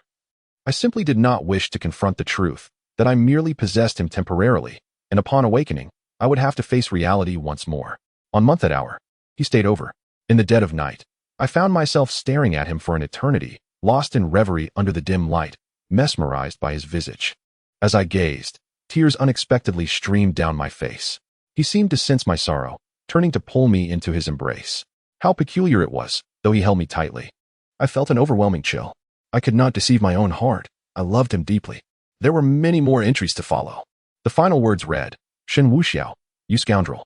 I will surely kill you. When you perish, I shall accompany you." With a sharp exhale, Shen Wuxiao decisively closed the diary. There was no need for speculation. It was undoubtedly that psychological consultant who had prompted Lu Rian to pen such thoughts. One must admit, it was rather ruthless. Shen Wuxiao returned the notebook to its place, treating it as though he had never laid eyes upon it. Before long, Lu Rian entered the room, carrying a late-night snack. She had not yet removed her apron, her steps careful and deliberate. She placed the food upon the table. A late-night snack. It sufficed. Being rather light, Lu Rian cautiously offered a prompt. I'm not hungry. You should eat," Shen Wuxiao replied, reclining against the headboard with his eyes closed. Lu Rian paused momentarily, yet still seated herself and picked up the bowl of food. Her culinary skills had indeed improved significantly. A simple bowl of noodles. The flavor was markedly better than before. However, at this moment, as Lu Rian ate, it seemed devoid of any taste, like chewing wax. Meanwhile, Shen Wuxiao fiddled with his phone, then abruptly pulled the blanket over himself. After finishing his meal and freshening up, he intended to sleep, for today would not involve any more distractions. Lu Rian acknowledged softly, lowering her head in silence. She had no appetite to begin with. She merely took a few bites, tidied up, and proceeded to wash up. Staring at her haggard reflection in the mirror, Lu Rian washed her face and stood in a daze for a while. Finally, she exited the bathroom and approached the bedside. Shen Wuxiao seemed to be asleep, his breathing steady. She gently lifted the blanket, her movements careful, and quietly nestled into his embrace. Sensing her presence, Shen Wuxiao instinctively drew her closer. Lu Rian, too, had not succumbed to slumber, her gaze fixed upon him with an almost entranced fervor. As her eyes gradually reddened and her nose tinged with a pang of emotion, she felt the urge to weep. No crying. Shen Wuxiao's unexpected command surged forth. followed by, "If you wish to cry, come closer." MHM. Lu Ruyin choked out in response, her arms enveloping him tightly. Time slipped away unnoticed, and she eventually drifted into a peaceful sleep. The following day, as per routine, Shen Wuxiao arose to freshen up, preparing to leave without a hint of reluctance. To him, this place resembled merely a transient inn. The bed was warm, yet her heart felt cold. Lu Ruyin sighed inwardly, feigning slumber all the while. Just as Shen Wuxiao was about to depart, his phone rang. He glanced at the screen before answering. "Uncle De, you haven't arrived this early, have you?" "Young master." "Not at all. I shall arrive this evening. I have some matters to attend to in the morning," Uncle De's peculiar voice echoed. Shen Wuxiao contemplated for a moment. "Very well, let us meet at the Four Seasons Club around 6. I'll introduce you to someone, and we can share a few drinks." "Of course, young master. I shall come directly to you." Shen Wuxiao acknowledged and ended the call. Draping his coat over his shoulders, he exited the room, unaware that Lu Ruyin had overheard every word. Swiftly, she rose from the bed and approached the window, yearning to catch a glimpse of him. Mere seconds later, the entire villa trembled violently, accompanied by the sound of collapse. It was evident that Shen Wuxiao had once again shattered Lu Qingqing's memorial portrait. She continued to gaze outside until she witnessed Shen Wuxiao enter his car and drive away, before retreating back to her bed. After wrestling with her thoughts for nearly 10 minutes, she retrieved her phone and messaged Chu Ming. "The opportunity has arisen. This evening, at 5 o'clock, Shen Wuxiao will be at the Four Seasons Club. I will clarify the specific box number and inform you. He seems to be entertaining a friend, and from what I know of him, he wants to have many people with him, and there will be alcohol involved. Be prepared. However, plans could change at any moment. So await my news." Chu Ming responded promptly, "Okay." Lu Ruyin switched off her phone and reclined on the bed once more. She had indeed told a lie. While Shen Wuxiao mentioned 6 o'clock, she had said 5. It was a gamble, hoping that the other party would leave without seeing Shen Wuxiao. Now, she found herself ensnared in a web of inner turmoil. She had united with Chu Ming for revenge, yet she feared that Shen Wuxiao might be unprepared, catching her off guard. Striving to cast aside her scattered thoughts, she curled up beneath the covers. The blanket still retained Shen Wuxiao's scent, and despite her efforts to suppress her feelings, she found it increasingly difficult to do so. Meanwhile, as Shen Wuxiao departed from Lu's residence, his phone rang once more. It was Uncle Du again. Shen Wuxiao sighed in exasperation but answered nonetheless. "What is it, Uncle Du?"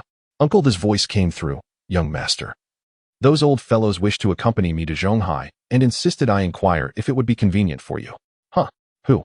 Who else could it be but those few uncles of yours, Tian Xi, Tian Xing, Tian Yang, and Tian Hua? They are truly insufferable, insisting on joining this commotion, claiming they haven't seen you in ages and expressing a desire to witness the exceptional talent of my disciples.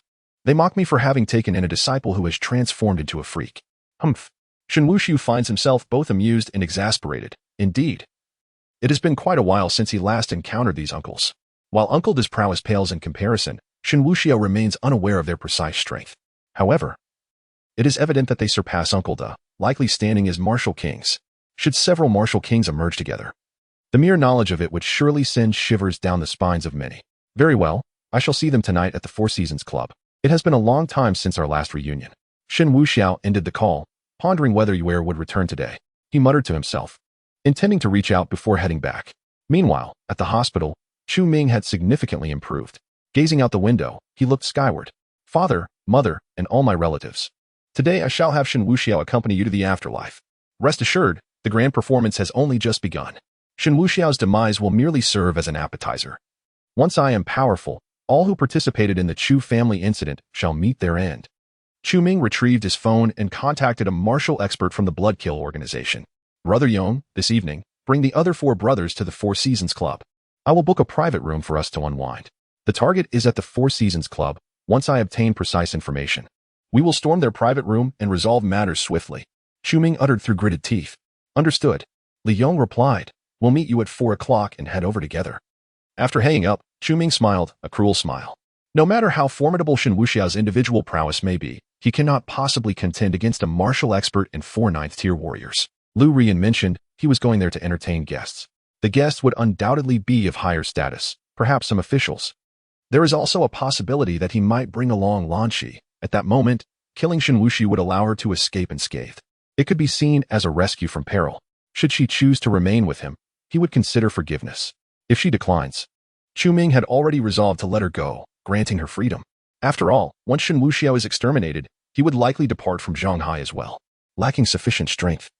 He could only endure, covertly grow stronger, and ultimately return in grandeur, blood-staining Zhonghai. Shen Wuxiao, you think you are ruthless? Let us see who is truly more merciless. I shall make you wish for death. The malice in Chu Ming's eyes intensified, his teeth clenching ominously.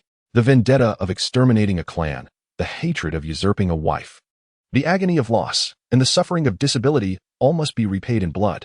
After a moment's contemplation, Chu Ming considered making another call, perhaps to provoke himself into awakening his latent talent for endurance, thus accelerating his cultivation. Chapter 149. Chu Ming's cousin. Of course, this fleeting thought was quickly dismissed. Chu Ming was not so debased. There are numerous paths to cultivation, and one need not resort to such self-deprecating methods. He continued to sigh deeply, his heart aching. At that moment, a voice resonated from outside. Young master, I have returned. It was Jiang Jinda, who rushed into the sick room with urgency. Chu Ming hurried over. What news? Although he already suspected the truth, he clung to a sliver of hope. What if his parents had managed to escape? Jiang Jinda lowered his head. The Chu family lies in ruins, but what? Chu Ming's eyes brimmed with expectation. Could it be that his parents had evaded disaster? Your cousin, Chu Yuxian, is alive. Chu Yuxian? The one who declared war against Murong Yunhai and accompanied Duanmu to Maitisi Bangwei? Chu Ming had been away from his family for so long that he struggled to recall her at first. However, it soon dawned on him she was the daughter of his third uncle. My cousin, where is she? As he spoke, a woman, approximately 24 years old, entered the room.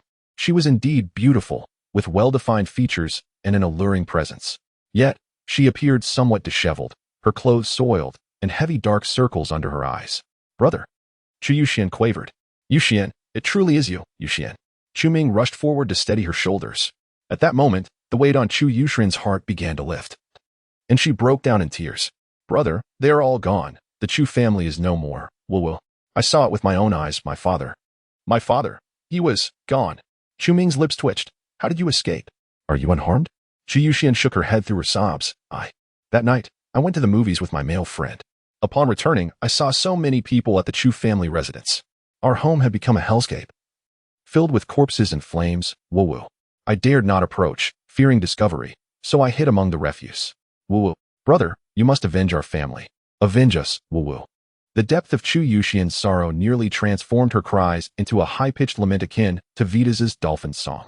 Wu Chu Ming felt his heart constrict, and his eyes reddened. Rest assured, brother will avenge our family, I promise. Brother, do you have a plan? I wish to join. I, too, want to avenge our family. Chu Yuxian's anger surged. She longed to contribute to their cause. Chu Ming hesitated. He was reluctant to bring her along, perceiving her as a potential burden. Yet, the thought of slaying Shen Wuxiao and then leaving without returning for her seemed too tardy. Very well, I shall take you with me. I will provide you with a sidearm. Keep yourself safe and stay hidden. When you see me emerge, come to me at once. Chu Yuxian nodded earnestly. All right, I understand. Brother, who is the target? Do we have a photo? Just in case he tries to escape, I can shoot him. Chu Ming retrieved his phone and opened the file. This is him. Recognize him, but do not act recklessly. He is a skilled adversary. The reason I am showing you this is to make you aware of the one who has harmed our family. Chu Yuxian gazed at the picture of Shen Wuxiao, nearly exclaiming how handsome he was. Yet, recalling that this man was a devil, she instantly regained her fierce demeanor. Rest assured, brother. I frequently visit the shooting range and am quite adept with firearms. Should he flee, I will certainly eliminate him. After conversing for a while, Chu Ming arranged for someone to take her to rest. She had been on edge for so many days, unable to sleep, and needed to recuperate properly. Meanwhile, Shen Wuxiao had arrived outside the villa where Aunt Wu resided. Upon stepping into the courtyard, he heard laughter from within, a familiar sound. Jiang Huayue had returned. Entering the villa, he found Jiang Huayue and Lan Shi comfortably seated on the sofa, chatting animatedly. Jiang Huayue, in particular, appeared overjoyed, as if experiencing a profound relief. In truth, she was somewhat overwhelmed. Having gained a sister truly brought her happiness. Upon noticing Shen Wuxiao, the sisters promptly rose. Jiang Huayue dashed across the coffee table and leaped into Shen Wuxiao's embrace. I've missed you so much, she exclaimed, planting several fervent kisses on his lips. Lan Shi, though more reserved, stepped forward and stood before him. Shen Wuxiao embraced each of them, placing a kiss on either side. Where were you last night? I know you didn't come home. Jiang Huayue pouted, seemingly interrogating him. She had arrived in the morning, returned to the seaside villa, and found no one there, prompting her to contact Aunt Wu, who promptly sent a card to fetch her. Upon arriving, she encountered Lan Shi. The two sisters shared an unspoken understanding. Both aware that they were Shen Wuxiao's women, and quickly bonded over their mutual connection. I was at my female friend's house last night. Shen Wuxiao replied with a smile. Oh, your female friend? Jiang Huaiyue playfully tapped his chest, despite not having seen him for 2 or 3 days. She had been consumed with thoughts of him. During her time at the border, she could hardly sleep. After resolving all matters, she rushed back. It truly was a female friend. Shen Wuxiao teased, tousling her hair. Jiang Huaiyue remained as stunning as ever, captivating like a flower. Humph, you seem quite carefree. You just took in sheer and hurried off to find your female friend. Lan Shi remarked, her cheeks slightly flushed as she turned away. That is not quite right. This is merely equitable treatment. You are my women. How can anyone else compare? I was planning to ask when you would return, and lo and behold. You are already here. Perfect timing. Let us go out tonight. I have someone coming over to meet us. Jiang Huaiyue and Lan Shi were momentarily taken aback. Is it your parents? No, it's an uncle from home. To be precise, one of my father's subordinates, but we are all family. Returning to the main topic. Shen Wuxiao cleared his throat and gazed at the two enchanting ladies before him. Well, how about you both join me in a little exploration of that particular paper? Jiang Huaiyue glanced at her own figure, her cheeks flushing crimson. You rascal, it's broad daylight. Save such thoughts for the night. And what about you? Xia? Shen Wuxiao turned his attention to Lan Shi. Lan Shi's neck turned a deep shade of red. I too, shall reserve it for the evening. Very well, then let the night be adorned with vibrant plumage. Shen Wuxiao burst into hearty laughter. His true intention was precisely this. When the moment arrived, would he not be able to indulge? The trio settled onto the sofa, and Aunt Wu promptly busied herself, ensuring that refreshments and tea were exquisitely prepared. Xia, how is your company faring? At the mention of this, Lan Shi beamed with joy, nodding emphatically. Quite well. That's splendid. After Lan Shi's response, she tugged at Shen Wuxiao's sleeve. By the way, Mr. Wu has passed away. Mr. Wu? Who is that? Shen Wuxiao pondered, struggling to recall. The one who called yesterday, begging for my forgiveness. Shen Wuxiao nodded, the memory returning. Ah, that fool. If he's dead, then so be it. His group must be substantial. It will be absorbed in the coming days, truly of some worth. Shen Wuxiao casually instructed his subordinates, confident they would handle the matter adeptly. Even without his explicit arrangements, as long as whispers of the event circulated, he need not concern himself. Others would undoubtedly take action. Chapter 150. A visitor at home in the villa, Shen Wuxiao, Jiang Huaiyue, and Lan Shi found themselves in each other's company. The two sisters were particularly engrossed in conversation. And during midday, they took a leisurely stroll through the shops. For Lan Shi, it had been a long time since she felt so joyful. Jiang Huaiyue was exceedingly attentive to her, and their day together was nothing short of delightful. When the sisters returned from their outing, it was already past 5 o'clock. Shen Wuxiao was preparing to take them to the Four Seasons Club. He instructed Aunt Wu to notify the private hospital to send Huang Luoyin to join them. Shen Wuxiao then set off with the two ladies. The Four Seasons Club is one of the premier establishments in Zhonghai, even more opulent than the previous venue they had visited. Shen Wuxiao was not one to fuss over such luxuries, having experienced far grander places. His choice of the Four Seasons Club was purely due to convenience. It was nearby. Upon arrival, Shen Wuxiao led the two women directly to the private room, 888. This spacious suite was replete with an array of entertainment facilities. As they entered, they were greeted by an aquarium-like ambience. The ceiling was crafted from tempered glass, forming an enormous fish tank filled with an assortment of exotic fish swimming gracefully. The decor featured glass chandeliers, plush sofas, a bar counter, terracotta warriors, and skeletons of marine creatures. The suite offered a variety of activities, dining, drinking, singing, and playing games, each with its own private partition. Shen Wuxiao settled onto the sofa, embracing the two women. Wuxiao, aren't you going to greet them? Lan Shi inquired softly. Shen Wuxiao shook his head. No need. Although I refer to them as uncle, my family's rules are quite strict. I will always be the young master. In the Shen family, aside from my grandparents and parents, no one else is worthy of my greeting. They wouldn't want me to either. I see. Lan Shi nodded in understanding. Indeed. My family's rules are quite simple. The head of the household can take the initiative in any matter, be it showing respect or treating talent well. The only condition is that I must be willing. Otherwise, no one can take liberties with me. The trio waited in the suite for just a few minutes before the door swung open. Aunt Wu and Uncle Wu entered, escorting Huang Luoyin. Young master, Miss Huang has arrived. Shen Wuxiao leaned back on the sofa with a smile. Luoyin, there is no need to be formal. We are all like family here. Feel free to sit, even on my lap if you wish. Huang Luoyin pressed her lips together and gently nodded. She was quite understanding. Stepping forward to greet Jiang Huaiyue, and Lan Shi. Hello, sisters. Luoyan, let us go play over there, Zhang Huayue said with a warm smile. Taking Huang Luoyan's hand, she noticed that Huang Luoyan seemed anxious and wanted to ease her tension. Shen Wuxiao said nothing, confident that the three women would enjoy each other's company. After a few more minutes, the door to the suite opened once more. First to bound in was Uncle Da, exuberantly exclaiming, "Here we go, here we go. Young Master Devi arrived. Where is my apprentice? Where is she?" Today, Uncle Da and Apos' attire has become considerably more ordinary. Perhaps out of concern for startling Huang Luoyan. There is no makeup, no high heels, yet that infernal handkerchief remains in hand. With a frown, Shen Wuxiao observes four imposing figures behind him. The presence of these four individuals is undeniably commanding. Their attire is uniform, consisting of leather jackets, denim jeans, and sturdy boots. Stripped of their aura, they could easily blend in with the crowd, indistinguishable from ordinary folk. "Uncles, it's been quite some time," Shen Wuxiao greeted with a smile, extending his arms in welcome. The four men positioned themselves in a semicircle, embracing Shen Wuxiao one by one.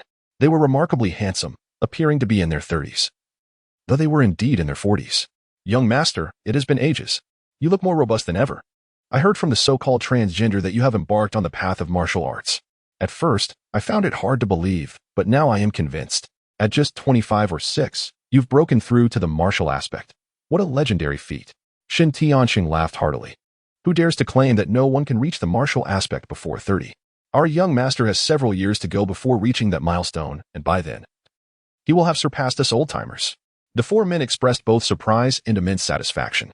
As staunch loyalists of the Shen family, they naturally wished for its everlasting prosperity. While Shen Tianhong was the strongest, it was clear that the future head of the family would rest on Shen Wuxiao's shoulders. Previously, they had worried if Shen Wuxiao could bear the weight of such responsibility, but it now seemed their concerns were unfounded. "I must say, uncles, you are somewhat exaggerating my achievements. The notion of martial arts legends is beyond my reach." Shen Wuxiao chuckled. "Oh, we old fellows have only reached our realms through sheer perseverance. There is nothing remarkable about it.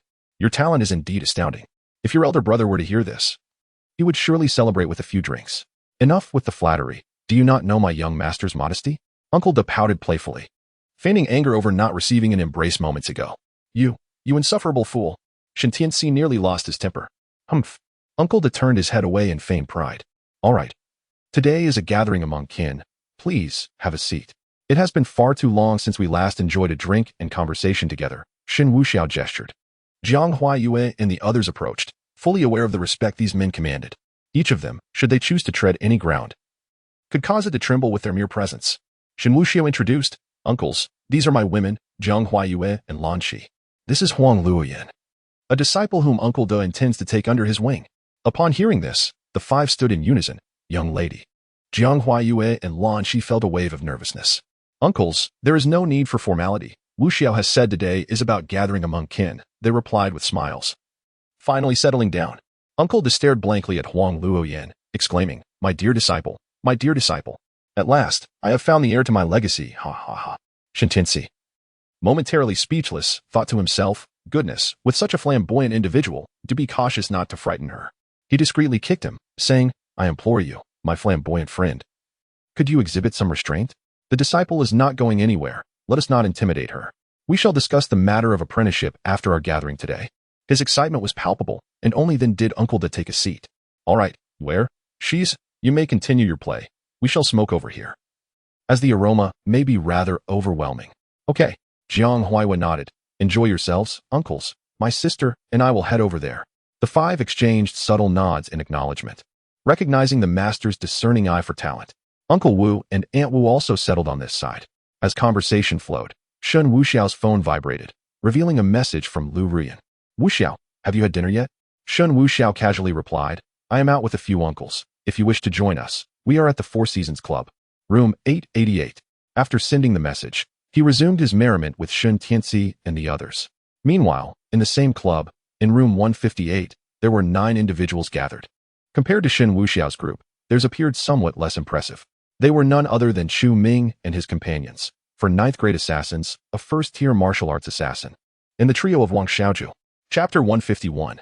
Momentum. The atmosphere in the room was rather oppressive. Chu Ming was primarily engrossed in drinking, remaining silent. Wang Xiaozhu and his companions stood at the edge of the private room. The 4 ninth-rank individuals were also indulging in food and drink. Meanwhile, Li Yong, a formidable expert, stood with his arms crossed, eyes closed in a meditative state, exuding the aura of a master. They had been here for over an hour. Yet Chu Ming had not indicated any plans for action, simply continuing to drink. This was not due to a lack of initiative on his part, but rather a cautious approach. A careful ship sails for 1,000 years. Without concrete information, he could not afford to act recklessly. He feared that Shen Wuxiao might escape. And if that happened, there would be no opportunity for revenge, leading to considerable complications. He could be barred from returning for several years. And he could not wait that long. Thus, he needed to ensure absolute certainty. I say, Xianlong, who exactly is he? The information is so vague. It has you all on edge, Li Yong remarked, opening his eyes to gaze at Chu Ming, a slight smile playing on his lips, almost mocking. Wasn't he Xianlong once fierce and unyielding?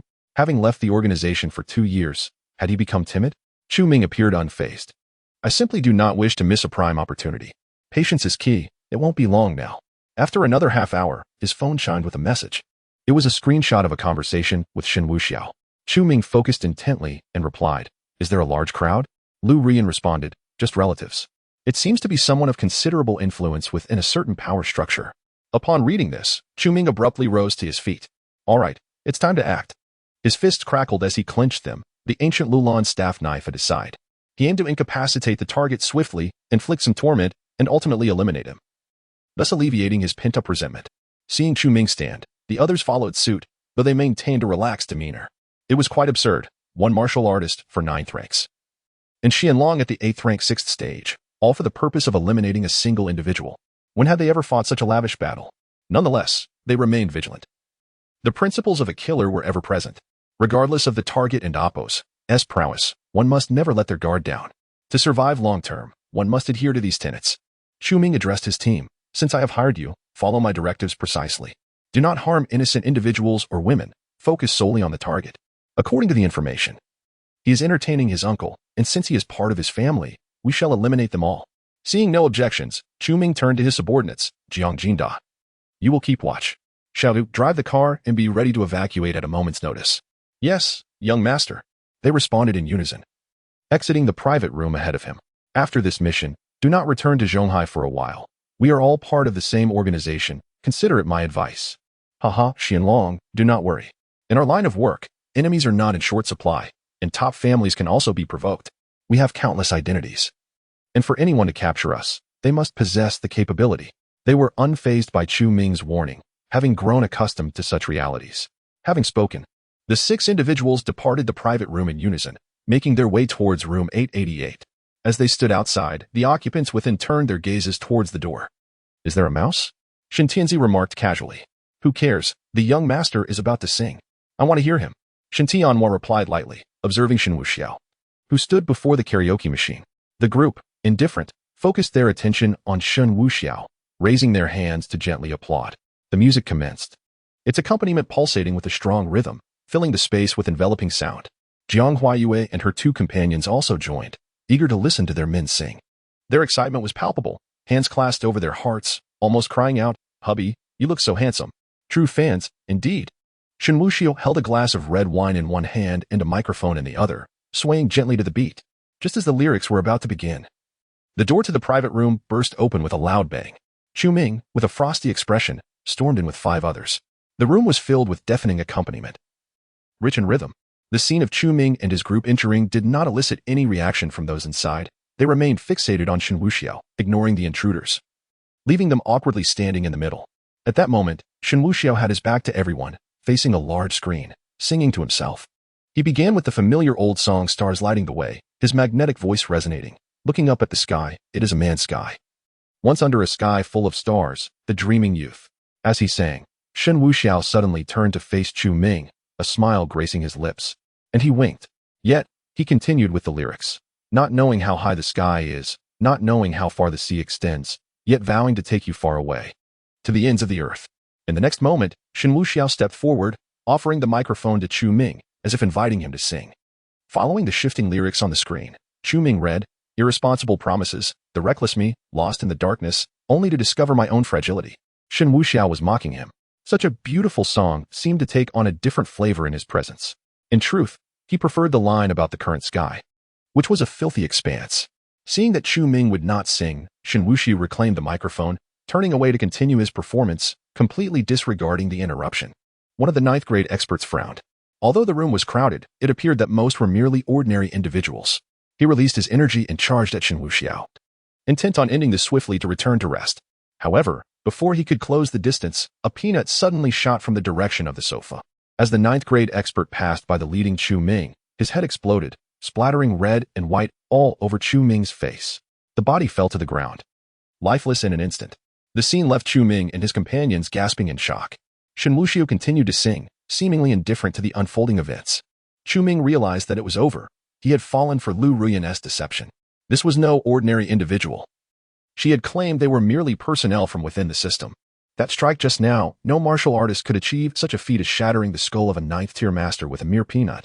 Defeat meant the loss of life. The others, witnessing the instantaneous demise of their companion, were engulfed in panic. The absence of any visible energy, yet a peanut had annihilated a ninth-tier master, an undeniable expert. Aware of their inferiority, they decisively turned to flee. Yet, they had no chance. Anyone who dared to move found their heads exploding in the next instant. The young master is singing. You should be applauding, not running, Shen Tianyang remarked coldly. Only Chu Ming and the martial arts level Li Yong remained among Chu Ming's group. Li Yong chose to beg for mercy, kneeling before them. Chu Ming stood resolute, unwilling to yield. Calmly, he took out his phone and messaged Lu Ruyan. You deceived me. However, her reply came swiftly. No, sometimes you should reflect on your own reasons. Our collaboration ends here. Safe travels. Once Lu Ruyan had sent her response, she had already blocked him. Chu Ming felt an overwhelming sense of despair.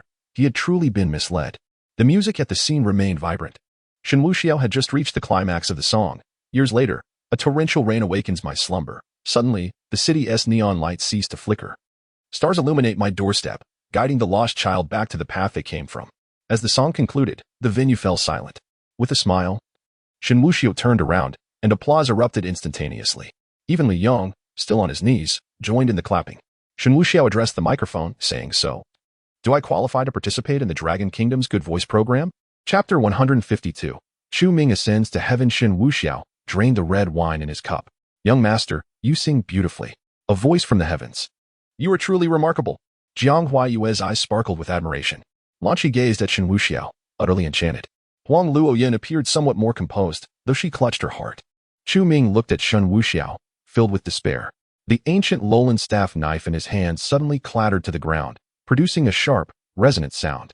Mr. Chu, what do you think of my singing? Shen Wuxiao stepped forward, a smile gracing his lips as he regarded Chu Ming. Just kill me. Chu Ming slowly closed his eyes. TSK, TSK, TSK, what kind of talk is that? Shen Wuxiao produced a pack of cigarettes, withdrew one, and offered it to Chu Ming's lips, lighting it in customary fashion. I, Shen Wuxiao, am not as ruthless as you imagine. Life is precious. How can one speak of killing so casually? Chu Ming snorted coldly, refusing to acknowledge the devil before him. Instead, he turned his gaze towards Lan Qi.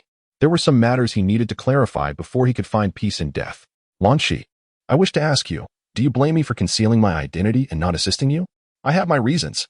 Lan Qi looked at Chu Ming, fully aware that he would not survive this day.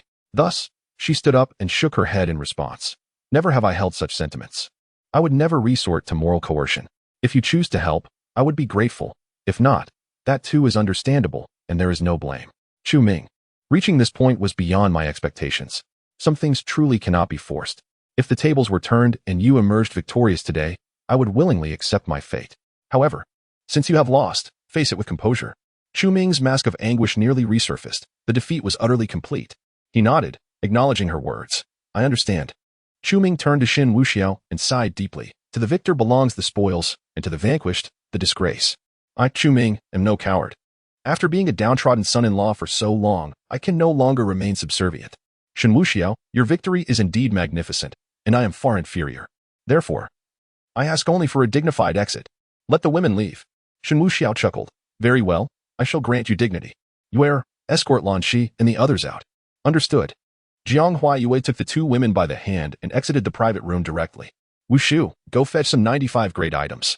Shen Wuxiao instructed. Wushu immediately understood and departed. Young master, why not leave this to us? We would want to tarnish your hands. Shen Tianxi rose and approached. No need. It will be quick. Shen Wuxiao could not delegate this task to them. It required the judge's pen to execute. Otherwise, the points would diminish. Chu Ming.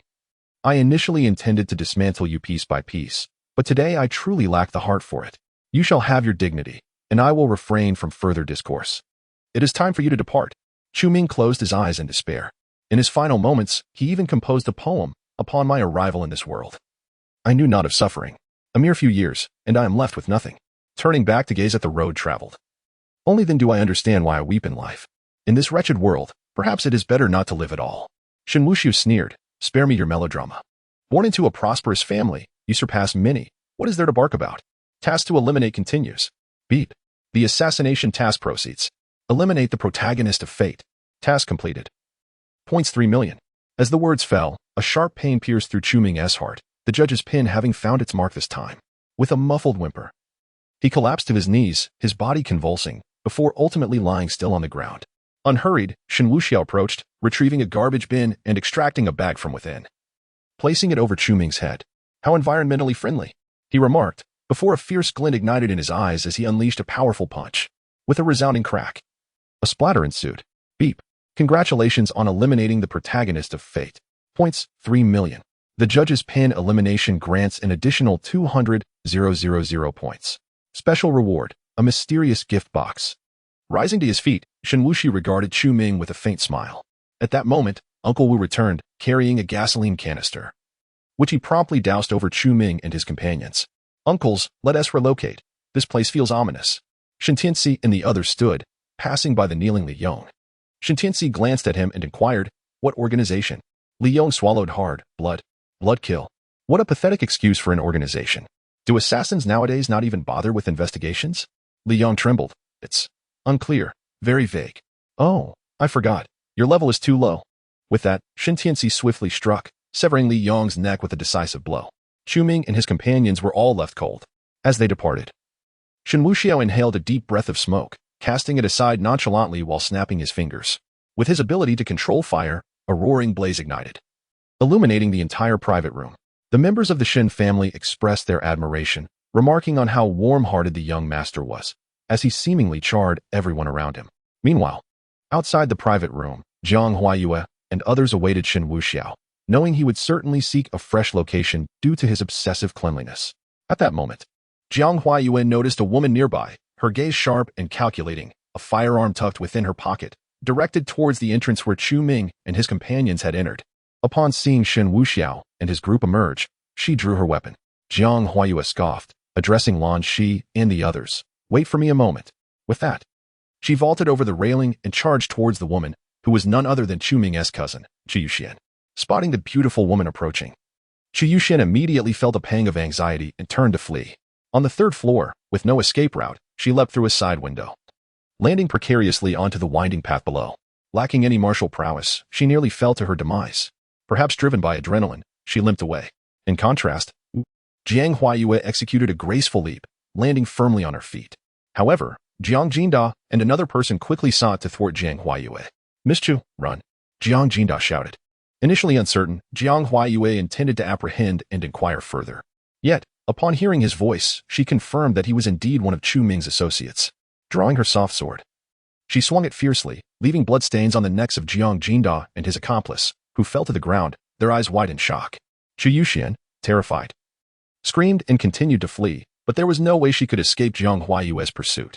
In a swift movement, Jiang Huaiyue flipped and pressed her soft sword against Chu Yuxian's throat. A puddle appeared beneath Chu Yuxian's feet as she cried out in panic. Jiang Huaiyue, disinterested in words, prepared to end her life, but at that moment, a stone unexpectedly deflected her sword. A man appeared, seemingly out of nowhere, clad in sportswear, as if he had been jogging along the circular highway. In broad daylight, "You dare to commit murder?" He frowned, raising his hand to steady Chu Yuxian. "Miss, it's all right." Jiang Huaiyue sensed that this man was stronger than herself. However, he seemed to be meddling rather than offering genuine assistance. Beauty, with such stunning looks. Why resort to violence? Jiang Huaiyue scowled and swung her soft sword, unleashing a flurry of sword energy. The meddler, named Qinyu, had merely taken a break from work to jog at night. Upon witnessing the beautiful woman being hunted, he instinctively sought to save her. He felt an innate attraction not only towards the injured beauty but also towards the fierce goddess before him. Jiang Huaiyue was undeniably stunning, rivaling his employer in beauty. Yet both shared a chilling demeanor. To Qinyu's astonishment, this exquisite goddess was capable of such ruthlessness, ready to kill without hesitation. He raised his hand to conjure a shield, blocking the sword's glare, but Jiang Huayue aimed a strike towards his eyes, seemingly intent on blinding him. How ruthless! Qin Yu flipped to evade, just as he reached for Chu Yuxian, only to find Jiang Huayue's blade poised at her throat. In that moment, as he pulled her away, the blade sliced through her skin, blood gushing forth as Chu Yuxian's eyes widened in shock. Damn! Qin Yu exclaimed, startled, as he conjured a golden needle with his true energy, ready to staunch her bleeding. At that instant, several powerful presences emanated from the club. Realizing that there were evidently super experts nearby, Qin Yu understood he could not be certain whether they were allies of the beautiful woman. He could not risk his own life. Moreover, with Chu Yuxian's artery severed, there was little hope left. In a split second, he gritted his teeth and turned to flee, his speed astonishing as he vanished without a glance back. Jiang Huayue watched the meddler depart, her heart brimming with dissatisfaction. That scoundrelesque gaze had been utterly repulsive. He's undoubtedly a lecher, the kind that becomes utterly entranced upon the sight of a woman. The next time we encounter him, he must be dealt with severely. However, it is true that Chu Yuxian has perished. She knelt down, retrieved the gun from Chu Yuxian's pocket, examined it briefly, and then, with a casual motion, tossed it into the sea. Chapter 153, The Medical Sage Qin Yu. After dispatching Chu Yuxian, Jiang Huayue secured her soft sword and entered through the side door, ascending once more to the third floor. Upon spotting Shen Wuxiao, she hurried over, a gentle smile gracing her delicate features. Shen Wuxiao, noticing her return, raised a hand to ruffle her hair, inquiring, "Did you resolve it?" He was well aware that Jiang Huayue had pursued someone.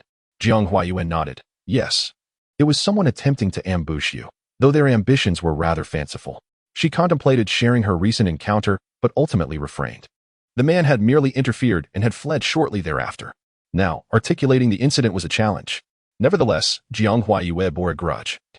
She had been truly repulsed by that individual's gaze, and should she encounter him again, she vowed to pluck out his eyes. Thank you for your efforts. Let us be on our way. Shen Wuxiao and his companions proceeded to another private room. The matter concerning Chu Ming felt like a mere interlude to Shen Wuxiao, who hardly paid it any heed. With Chu Ming's demise and the fall of the Chu family, the chapter had effectively closed. As for any assassin organization, erasing them would be a trivial task. Meanwhile, outside, Wang Xiaozhu, who had been driving, had inexplicably met with an accident, crushed by a heavy truck. While Shen Wuxiao and his companions continued their revelry, at the end of a coastal road, a breathless man occupied a second-hand alto. This man was none other than Qin Yu, the earlier meddler. He grasped a bottle of mineral water and drank it in one go. Since when did Zhonghai possess such formidable experts? He pondered, recalling the overwhelming aura he had sensed moments ago, likely emanating from a formidable figure in the vicinity of the martial sage. Qin Yu felt a lingering trepidation. In truth, he had been struck by the beauty of the girl who had been slain, but more so, as a doctor, it was his duty to save lives. He could not stand idly by while she was murdered. Regrettably, he had been too affected by the aura to intervene, and he could not risk his own life recklessly. After 15 years of cultivation in the mountains, he had his own mission to fulfill. This descent from the mountain was not solely to fulfill his master's charge of protecting the granddaughter of an old friend. He also sought justice and revenge. Thus, he was keen to avoid any unnecessary complications. Starting the second-hand alto, Qin Yu drove slowly towards his residence, destination, the Xylan Garden Villa district. Today, he had descended the mountain to meet the person his master had tasked him to protect, Bai Bing, the president of the Bai Group. She was truly a stunning beauty. After so long in the mountains, he had never encountered such a remarkable woman, and it was love at first sight. Yet, she was remarkably cold. Fortunately, he was able to see her daily, as she had arranged for him to work as a security guard. He could see her not only during work hours, but also at home, as he resided in a villa adjacent to hers. At present, he bore 4 identities: the security guard of the Zhonghai Bai Group, the bodyguard of the president of the Bai Group, and the medical sage of Tianxing Mountain. The 4th layer is the remnants of the Qin family, long vanished from Zhonghai. Although he harbors a disinclination towards this identity, he willingly dons it, for it serves as a constant reminder that vengeance remains unfulfilled. In the past, the Qin family was a formidable force in Zhonghai, basking in the zenith of power. During that era, the southern region was dominated by 5 prominent families: the Qin family of Zhonghai, the Chu family of Nafeng, the Qi family of Donghu, the Hong family of Jiabe, and the Su family of Shigan. These 5 families maintained a delicate equilibrium, allowing the southern region to thrive in relative peace for many years. However, as the saying goes, the tree that stands out will be felled. The upheaval came abruptly. 15 years ago, the Gao family, a vassal of the Qin family, conspired with the Qi and Hong families to launch a sudden and devastating attack. Caught off guard, the Qin family faced annihilation overnight. At that time, he was merely 12 years old, a child powerless to alter his fate. Fortunately, a loyal servant of the Qin family aided his escape.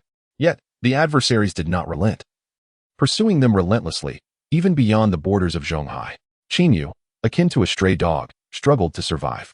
The visage of the Gao family during their ruthless onslaught remains etched in his memory, particularly the arrogant four-eyed boy who boasted, in Zhonghai, "Whatever the Gao family desires will inevitably belong to us." During their flight towards Tianxiong Mountain, the loyal servant met with a tragic accident. Tumbling down the mountain while managing to throw Qin Yu to safety just before his fall, fate intervened. For he was rescued by a reclusive sage who not only saved him but also the loyal servant. However, due to unforeseen circumstances and her advanced age, the sage sustained a limp after the rescue. From that moment on, Qin Yu dedicated himself to cultivation on the mountain, while his loyal servant, upon recovering, returned to Zhonghai to remain hidden, ever vigilant for news. 15 years have passed in the blink of an eye. Under the tutelage of his master, Qin Yu mastered the art of medicine and unparalleled martial prowess. He also ventured forth, earning the illustrious title of Tianxiong Medical Sage. Though he may not belong to a prestigious family, his reputation surpasses that of aristocrats. The four characters Tianxiong Medical Sage hold immeasurable value. And with his mastery of the 7-star divine needle, he performs wondrous feats. Moreover, he is adept in the infamous 13 ghostly needles.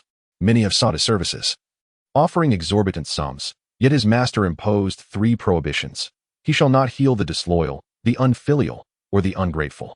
Consequently, while his name resonates far and wide, few have laid eyes upon him. Only a select few influential figures have encountered Qin Yu. The events of 15 years ago remain vividly etched in his mind. The Gao, Qi, and Hong families' transgressions against his kin are indelibly inscribed in his heart, particularly the Gao family, which had once thrived under the aegis of the Qin family. Little did they know they had nurtured a wretched wolf cub that would ultimately turn upon its master. Since the Gao family usurped the Qin family, Qin Yu has endured in silence. Now, time has elapsed, and seasons have changed. Although the era of the 5 great families has waned, their stature remains formidable. The Gao family may have diminished, yet their network of influence remains steadfast. The foremost leader of Zhonghai City, Gao Yulong, is indeed a member of the Gao family. Therefore, any actions taken must be deliberate. One cannot afford to act recklessly, but rather must accumulate one and oppose as strength. As Qin Yu reminisced about those sorrowful past events, he realized that in these times, one must endure some misfortunes to truly claim to have experienced hardship. Unbeknownst to him, he had already arrived at the Xilan Garden Villa district. After parking his car, Qin Yu alighted and gazed at the villa where his employer resided. The villa was shrouded in dim lighting, save for the brightly lit main bedroom, indicating that Bai Bing was still at work. Qin Yu held a sense of admiration and contemplation for this icy beauty of a CEO. It is indeed a remarkable feat for a young and attractive woman to adeptly manage such a vast conglomerate. However, her forthright nature and bold approach have inevitably ruffled many feathers, leading to numerous encounters with assassination attempts, kidnappings, and conspiracies. Yet, she has managed to navigate through these perilous situations unscathed. Nevertheless, the greatest concern lies not in the thieves themselves, but in their persistent intentions. Her grandfather, worried for her safety, sought assistance from his old master, which is why Qin Yu had come. With his presence, any troubles would be rendered trivial. Who knows? Perhaps this frosty beauty might even develop feelings for him. With a chuckle of satisfaction, Qin Yu did not approach Bai Bing but instead made his way directly to the villa where he resided. He longed to share the same roof with Bai Bing, yet he knew she would never consent to such an arrangement. Were it not for the nature of his profession as a bodyguard, he would not even be permitted to reside in this villa. Chapter 154. The essential examination questions. Time passed slowly. The gathering had come to an end for Shen Wuxiao. While he had indeed consumed a fair amount of alcohol, he was not intoxicated. The members of the Shen family were remarkably resilient drinkers. Among familiar faces, they indulged freely, without the pretense of moderation. Nor did they utilize their true power to disperse the effects of alcohol. Shen Wuxiao arranged for them to be escorted to the Longting Hotel for their stay, while he was taken back to the coastal villa area by Jiang Huayue and Lan Shi. Huang Luoyan accompanied them back to the villa as well. Upon returning to the villa, Shen Wuxiao reclined on the sofa, occasionally feigning drunkenness, perhaps even to inspire sympathy. Lan Shi and the others genuinely believed he had overindulged, given the considerable amount he had consumed that evening. Lan Shi fetched a damp towel to gently wipe his face, while Jiang Huayue busied herself with preparing a hangover remedy. Huang Luoyan, uncertain of what to contribute, simply stood by, wishing she could assist, but feeling out of place. Will Wuxiao feel unwell? Lan Shi inquired softly, leaning closer to Shen Wuxiao's face. His pretense was deliberate. He had earned his indulgence through good deeds. I feel a bit dizzy, sheer. Please make me comfortable. After a moment's thought, Lanshi dashed to her room to change into a more alluring outfit, donning a short skirt. She settled beside Shen Wuxiao, gently nudging him. Why not rest your head on my lap? Is it soft? Lanshi bit her lip. You already know, right? Indeed. Shen Wuxiao shifted his head onto her delicate thighs. Her long, smooth legs, combined with the allure of her attire, made it impossible for him not to feel at ease. Is it more comfortable now? Lanshi asked with concern, adjusting the height of her legs for his comfort. Shen Wuxiao inhaled her fragrant scent. Much better. Lanshi nodded, her slender hand gently massaging his temples. Why did you drink so much? Shen Wuxiao chuckled. It was a joyous occasion. He then turned to Huang Luoyan, who was standing nearby. Stop staring. It's your turn now. My legs are a bit sore. Oh, okay. Huang Luoyan hurried over, sitting on the sofa and lifting Shen Wuxiao's legs, gently massaging them. Jiang Huayue soon emerged with the hangover remedy, ready to feed it to Shen Wuxiao. Just then, a phone rang. Let me handle it, Sister Yu. Lanshi reached for the bowl. Jiang Huayue took the phone, recognizing it was a call from Hongye. Yezi. Hello. Sister Yu. I hope I'm not disturbing your rest. Hongye's cheerful voice chimed through the line. Not at all. It's still early. What is up? Jiang Huayue replied. Oh, nothing much. I just wanted to chat. What about that rascal? He hasn't bothered to call me. Hongye huffed. That rascal drank too much and is resting now. Jiang Huayue glanced at Shen Wuxiao with a gentle smile. He is actually drunk? I was considering finding him. No worries. He is merely pretending to be intoxicated. You know what he is like. After a brief conversation, the doorbell rang at Hongye's place. Sister Yu, it must be my sister and brother-in-law returning. I shall go open the door, she exclaimed before darting away. That girl Hongye seems quite carefree, Shen Wuxiao chuckled to himself. Suddenly, a static noise interrupted. As if someone had picked up the phone. Wuxiao Gage, is that you? I can hear your voice, a child's voice chimed in. Shen Wuxiao took the phone and recognized the speaker. It's me, you must be Go Dan, right? There was a moment of silence on the other end. Before the child shouted, I am not Go Dan. I am Sun Yin. Very well, Go Dan. What is it that you need? The child, sounding quite indignant, replied. Wuxiao Gage, you must promise not to hit my little ant anymore. All right? If you agree, I'll give you something delicious. Shen Wuxiao was momentarily bewildered. The little ant he referred to was Hongye. When had he ever struck her? When did I hit her? He questioned. The child huffed. You cannot lie. I heard it with my own ears. What? The child continued. Occasionally, when I pass by my little ant's room at night, I hear her having nightmares, calling your name in a very sorrowful manner. I remember it was something like, "Whoa, I'm dead." I get beaten by my mother too. And I have nightmares and talk in my sleep, so my little ant must be scared because you hit her too much, causing her nightmares. I asked my mother why people have nightmares and talk in their sleep. She said it's either from being frightened or a lack of vitamins. I thought about it. And it must be because she is scared of you. I wonder why my little ant always carries vegetables. It turns out she does that to supplement her vitamins. Shen Wuxiao found himself at a loss for words. Ahem. Well, Go Dan, perhaps you should refrain from mentioning this to your little ant, lest she decides to take drastic measures against you. Huh. The child clearly did not comprehend. How could that be? My little ant is very good to me. She may be kind most of the time, but that does not preclude her from giving you a beating. Just then, Hongye's sharp voice cut through the air. Go Dan. Who dare to touch my phone? Little ant. I am Sun Yin. Very well, Go Dan. Now hand the phone to me and scram. The child, clearly defiant, retorted, I can stand up for you. I warned Wuxiao Gage not to hit you, and you are scolding me. Hongye, evidently confused, asked, what do you mean hitting me? It's you who has nightmares every night, calling out Wuxiao Gage's name, saying you're going to die. In that instant, there was a profound silence. You said that on the phone just now? The child replied, Hongye's scream pierced the air as she snatched the phone away, stammering, I didn't. No. Hongye appeared flustered. Shen Wuxiao chuckled lightly, it's nothing. Children speak without a filter. However, you have truly wronged me. I have not struck you. You have merely struck yourself. Personal suggestions regarding fruits and vegetables may imply the presence of hormones. Hongye feels utterly embarrassed. Soon after, the sound of a child's voice echoes, urging, hold it in, Sarilang followed by a series of beeps as the call disconnects. Shen Wuxiao is left somewhat exasperated. The child is indeed unfortunate.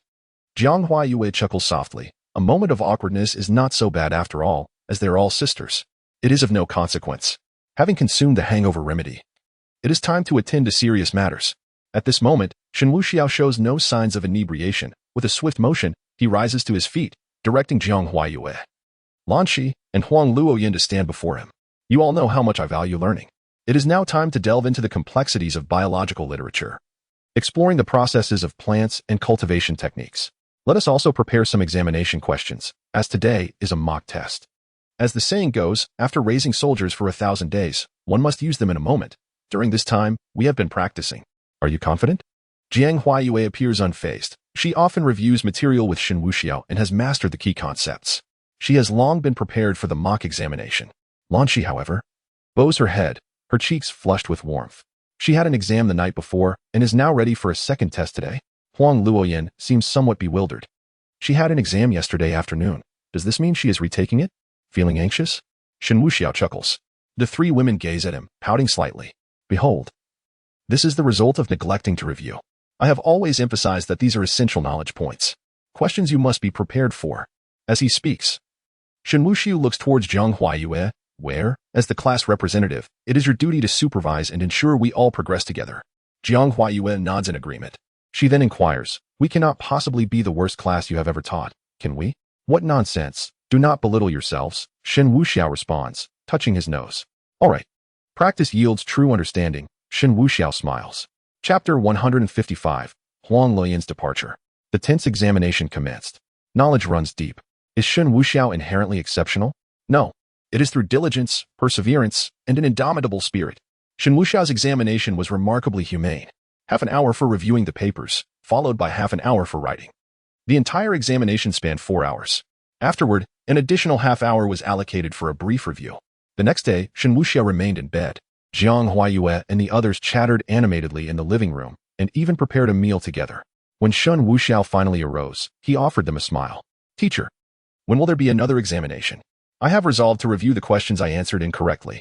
Jiang Huayue bit her rosy lip and cast a flirtatious glance at Shen Wuxiao. Lanqi chuckled softly and nodded in agreement. Meanwhile, Huang Luoyin kept her head down. Although she did not perform poorly, she would need to take a break from school to travel to the capital. Despite her reluctance, there was no alternative. Balance work and rest. Shen Wuxiao smiled. Time to eat. The four of them gathered around the dining table. However, Huang Luoyin remained despondent, her gaze cast downward. Shen Wuxiao, acutely aware of her mood, inquired, You honor. Is there anything you wish to do? Huang Luoyin lifted her head to meet Shen Wuxiao's gaze but shook her head. No. Am I really going to the capital today? Yes, shortly someone will come to pick you up. You will accompany Uncle Da and the others directly on a private plane to the capital. Oh, Huang Luoyin replied, returning her attention to her food. Jiang Huayue and Lanqi understood why Huang Luoyin felt so low-spirited.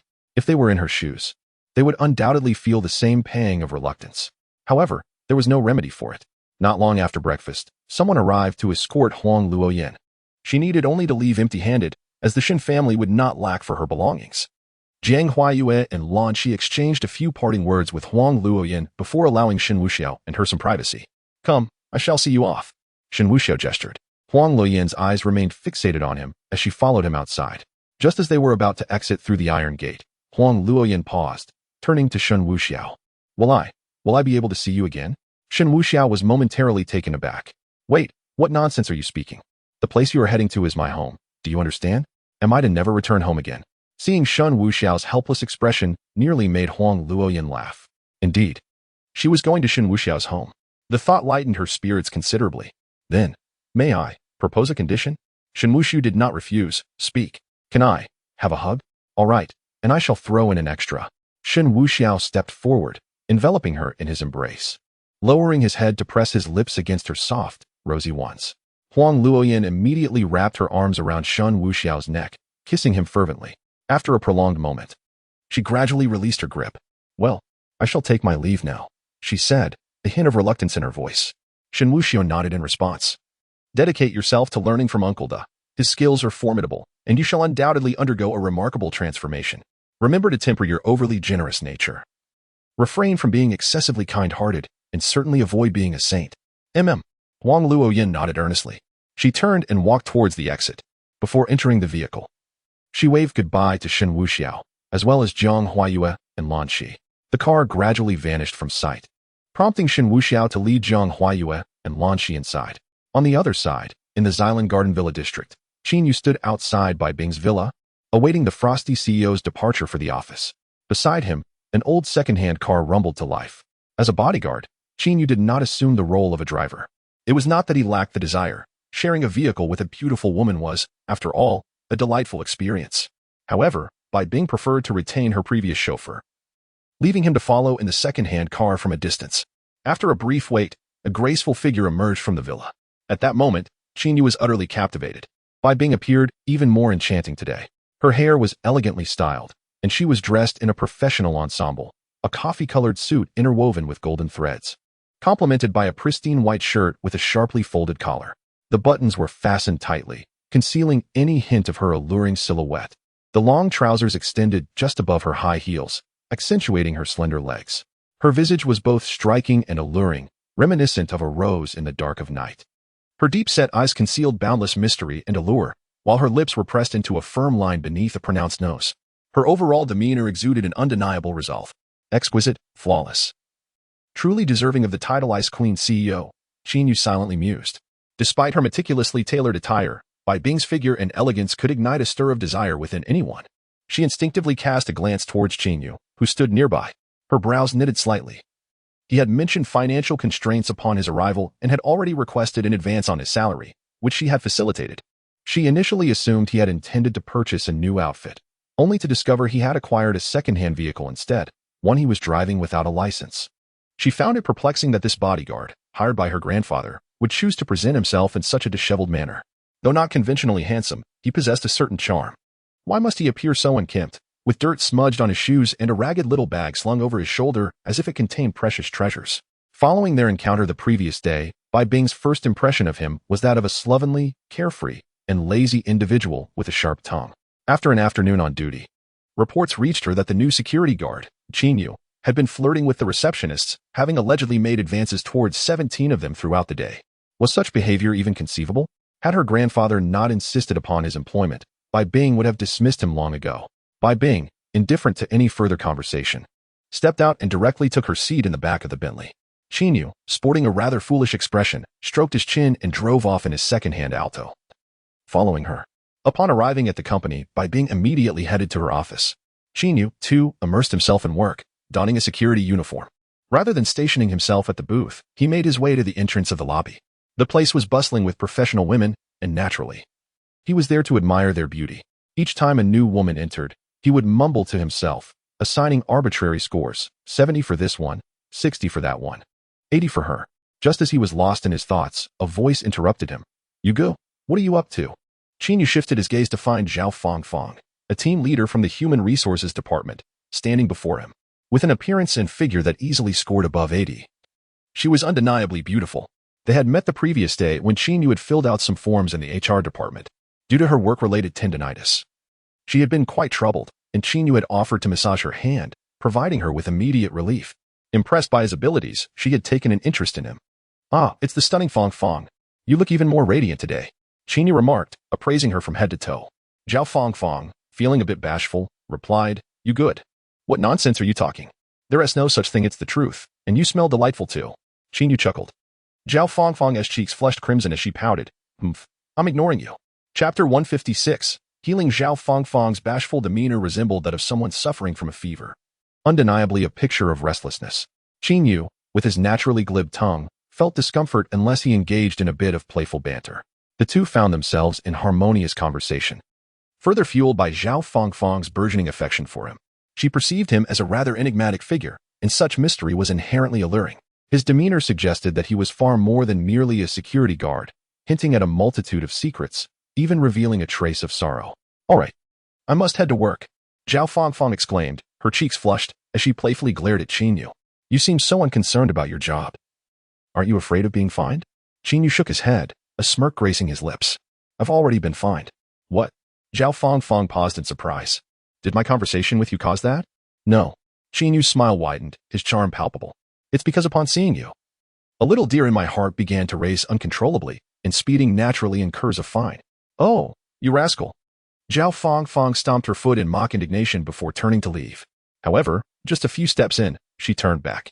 "Yu, how about we have dinner together after work? I want to thank you for helping me with my tendinitis yesterday."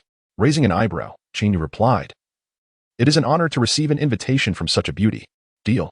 Zhao Fangfang stuck out her tongue playfully as she stepped inside. Once Zhao Fangfang departed, It was nearly time for Yu to begin his shift.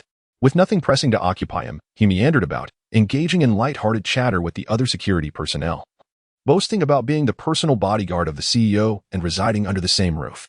The others, of course, regarded his claims with skepticism. Knowing little of the CEO beyond fleeting glimpses, they found his bravado laughable, yet Yu merely offered a mischievous smile, opting not to elaborate. Some truths are best left for others to discover on their own, for the revelation is all the more striking. After a leisurely morning, Yu proceeded to the cafeteria for lunch. The cafeteria of the Bai group was indeed lavish, and he indulged in several large chicken legs alongside a generous serving of rice, relishing every bite. At that moment, he caught sight of a hurried figure striding towards the exit, immediately sensing something amiss. With the final few bites, he hastily followed suit. The figure was none other than Bai Bing, and her urgency signaled that something was wrong. Sure enough, she was headed for the parking lot. Upon reaching her vehicle, she opened the door, preparing to enter. Yu swiftly approached, gripping the car door firmly. "President Bai, where are you rushing off to?" he asked, donning what he believed to be an impressively cool smile. "Get out of the way." Bai Bing frowned and tugged at the door. "Absolutely not. I am your bodyguard, and I cannot allow you to run off alone," he insisted. Bai Bing had no time to engage in his playful banter. She simply climbed into the back seat and urged, "To the first hospital, quickly. My sister's father is critically ill, and I need to get there." Upon hearing the gravity of the situation, Yu dropped his jesting demeanor and promptly took the driver's seat. The vehicle surged forth like a ferocious tiger, speeding towards the hospital in just over 10 minutes. Bai Bing, feeling somewhat queasy from the ride, suppressed her nausea and hurried towards the ward her sister had indicated. Upon arriving outside the room, she found a considerable crowd gathered, each face solemn and suggesting that they were not ordinary individuals. 2 rows of bodyguards lined the walls, while a robust young man stood at the center, vociferously berating those around him. "Where is he? Where is the divine doctor? Why has he arrived yet? If anything happens to my father, you will all be held accountable." The aides, seemingly helpless, could only respond, "We have urged him. The divine doctor is on his way and should arrive shortly." "Urge him again. Keep urging." The man became increasingly agitated, his eyes ablaze with fury. Faced with the imminent peril to his father, he lost all composure. "Yes, I will go and press them further." The aides quickly retreated to make phone calls. Go. Bai Bing arrived just in time to witness the scene unfold. Seeing her, Shan's demeanor softened slightly. With a pained expression, he said, "Yue is inside. You should go keep her company." How could this have escalated so severely? Wasn't he just treated successfully? Bai Bing's concern deepened. She had been good friends with Yu for many years, and with her uncle in distress, she felt equally troubled. "I have no idea. It suddenly worsened." Alas. Shan sighed in exasperation.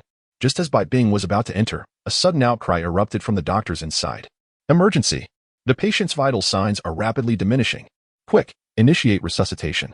Shan's face fell in alarm, and without a second thought, he rushed into the room. Bai Bing, equally anxious, followed him. Hastening to her sister's side, Yu entered the ward right behind them. On the hospital bed lay a middle-aged man, his complexion ashen, teetering on the brink of death. Dad! Dad! Yu, supported by Bai Bing, leaned over the bedside, her sobs echoing in the room. Yu quickly discerned the urgency of the situation. In a swift motion, he placed his fingers on the man's wrist, then on his carotid artery. His expression shifted to one of grave concern. Late-stage aneurysm. His face grew serious, and without hesitation, he prepared to utilize a chi needle for immediate intervention. Just as the golden needle began to take form in his hand, an elderly figure stormed in from the doorway, voice raised in admonition. "Stop right there. You reckless fool. What do you intend to do to the patient?" At this reprimand, everyone turned towards the entrance, where an elderly man, clearly over 50, rushed in, pointing an accusatory finger at Yu. It was Li Bazhen, the renowned divine doctor. The arrival of Li Shini sparked a wave of hope among the authoritative doctors present. As if they had glimpsed a savior, Shan felt a surge of joy as well, but then he noticed Yu poised to take action. Following the direction of Li Shini's pointed finger, he was enraged, abruptly seizing Yu by the collar, exclaiming, "You rascal, what were you attempting to do just now? If you hinder Dr. Li from treating my father, you shall pay for it." Bai Bing, equally furious and anxious, added, "Yu, step aside immediately. Do not cause any more trouble here." Yu, her bodyguard and brought along by her, would also bear responsibility should the treatment be delayed. Witnessing their unreasoned reprimand, Yu furrowed his brow in discontent. How ironic that his goodwill was met with such disdain. He had no intention of departing, as the patient was indeed in a critical state. Yet, given their attitude, it was quite disheartening. "You, get out of here at once," shouted a doctor beside them at Yu. "What is with the shouting? Can't you speak properly? Yu retorted, his own temper flaring. Damn it. You just stepped on the patient's oxygen tube, and you wonder why I'm upset? Feeling somewhat embarrassed, Yu quickly stepped back to make way. Nevertheless, his mood remained quite displeased. This late-stage aneurysm could not be eradicated without considerable strength in the application of his 7-star needle technique. Even with surgery, the likelihood of success was exceedingly slim. These so-called authoritative experts likely had not grasped the underlying issues. As for the so-called miraculous doctor, they truly looked down on others with contempt. Dr. Li cast a sharp glance at Yu before commencing his examination. Meanwhile, several onlookers stood by, eager not to miss the opportunity to learn. Chapter 157. Two paths. A few authoritative doctors regarded Yu with disdain. Such a ragged man seemed utterly out of place here. You, young man, dared to act recklessly just now. Are you unaware of the consequences? Spoke Dr. Zhang, a distinguished internist from the first hospital, his anger palpable. Recently, he had become the subject of ridicule at the hospital, having been splashed with a beverage while stitching a patient during an overtime shift. The incident had left him humiliated, and many now derisively referred to him as Dr. Spill. Naturally, he was eager to vent his frustration. Yu merely scoffed, ignoring him. He was curious to see how this so-called miracle doctor would proceed. How is the patient? Dr. Li? Asked Yu, her face etched with worry, tears glistening in her eyes. Bai Bing also appeared anxious as she looked at Dr. Li. Dr. Li stroked his beard, assuring them, there is no significant issue. Upon hearing his words, the atmosphere in the ward relaxed considerably. Flattery abounded. Dr. Li was indeed revered. If he claimed there was no problem, then surely there was none. A masterful healer. The saint of medicine. Only Yu remained unimpressed, muttering to himself. This old charlatan is brazenly boasting. If he truly knew how to treat this condition, I would gladly remove my own head and use it as a toilet. Then, Dr. Li began his treatment, and the room fell silent. He produced a syringe and retrieved a vial from his bag, administering an injection. Next, he prepared acupuncture needles, disinfected them, and commenced the needling. Yu felt exasperated. He instantly discerned the intentions of this so-called miracle doctor. This approach would merely prolong the patient's suffering for 2 days, after which there would be little hope for recovery. If acupuncture were employed in this manner, the patient would have but 2 days left to live. Yu's voice shattered the silence of the ward.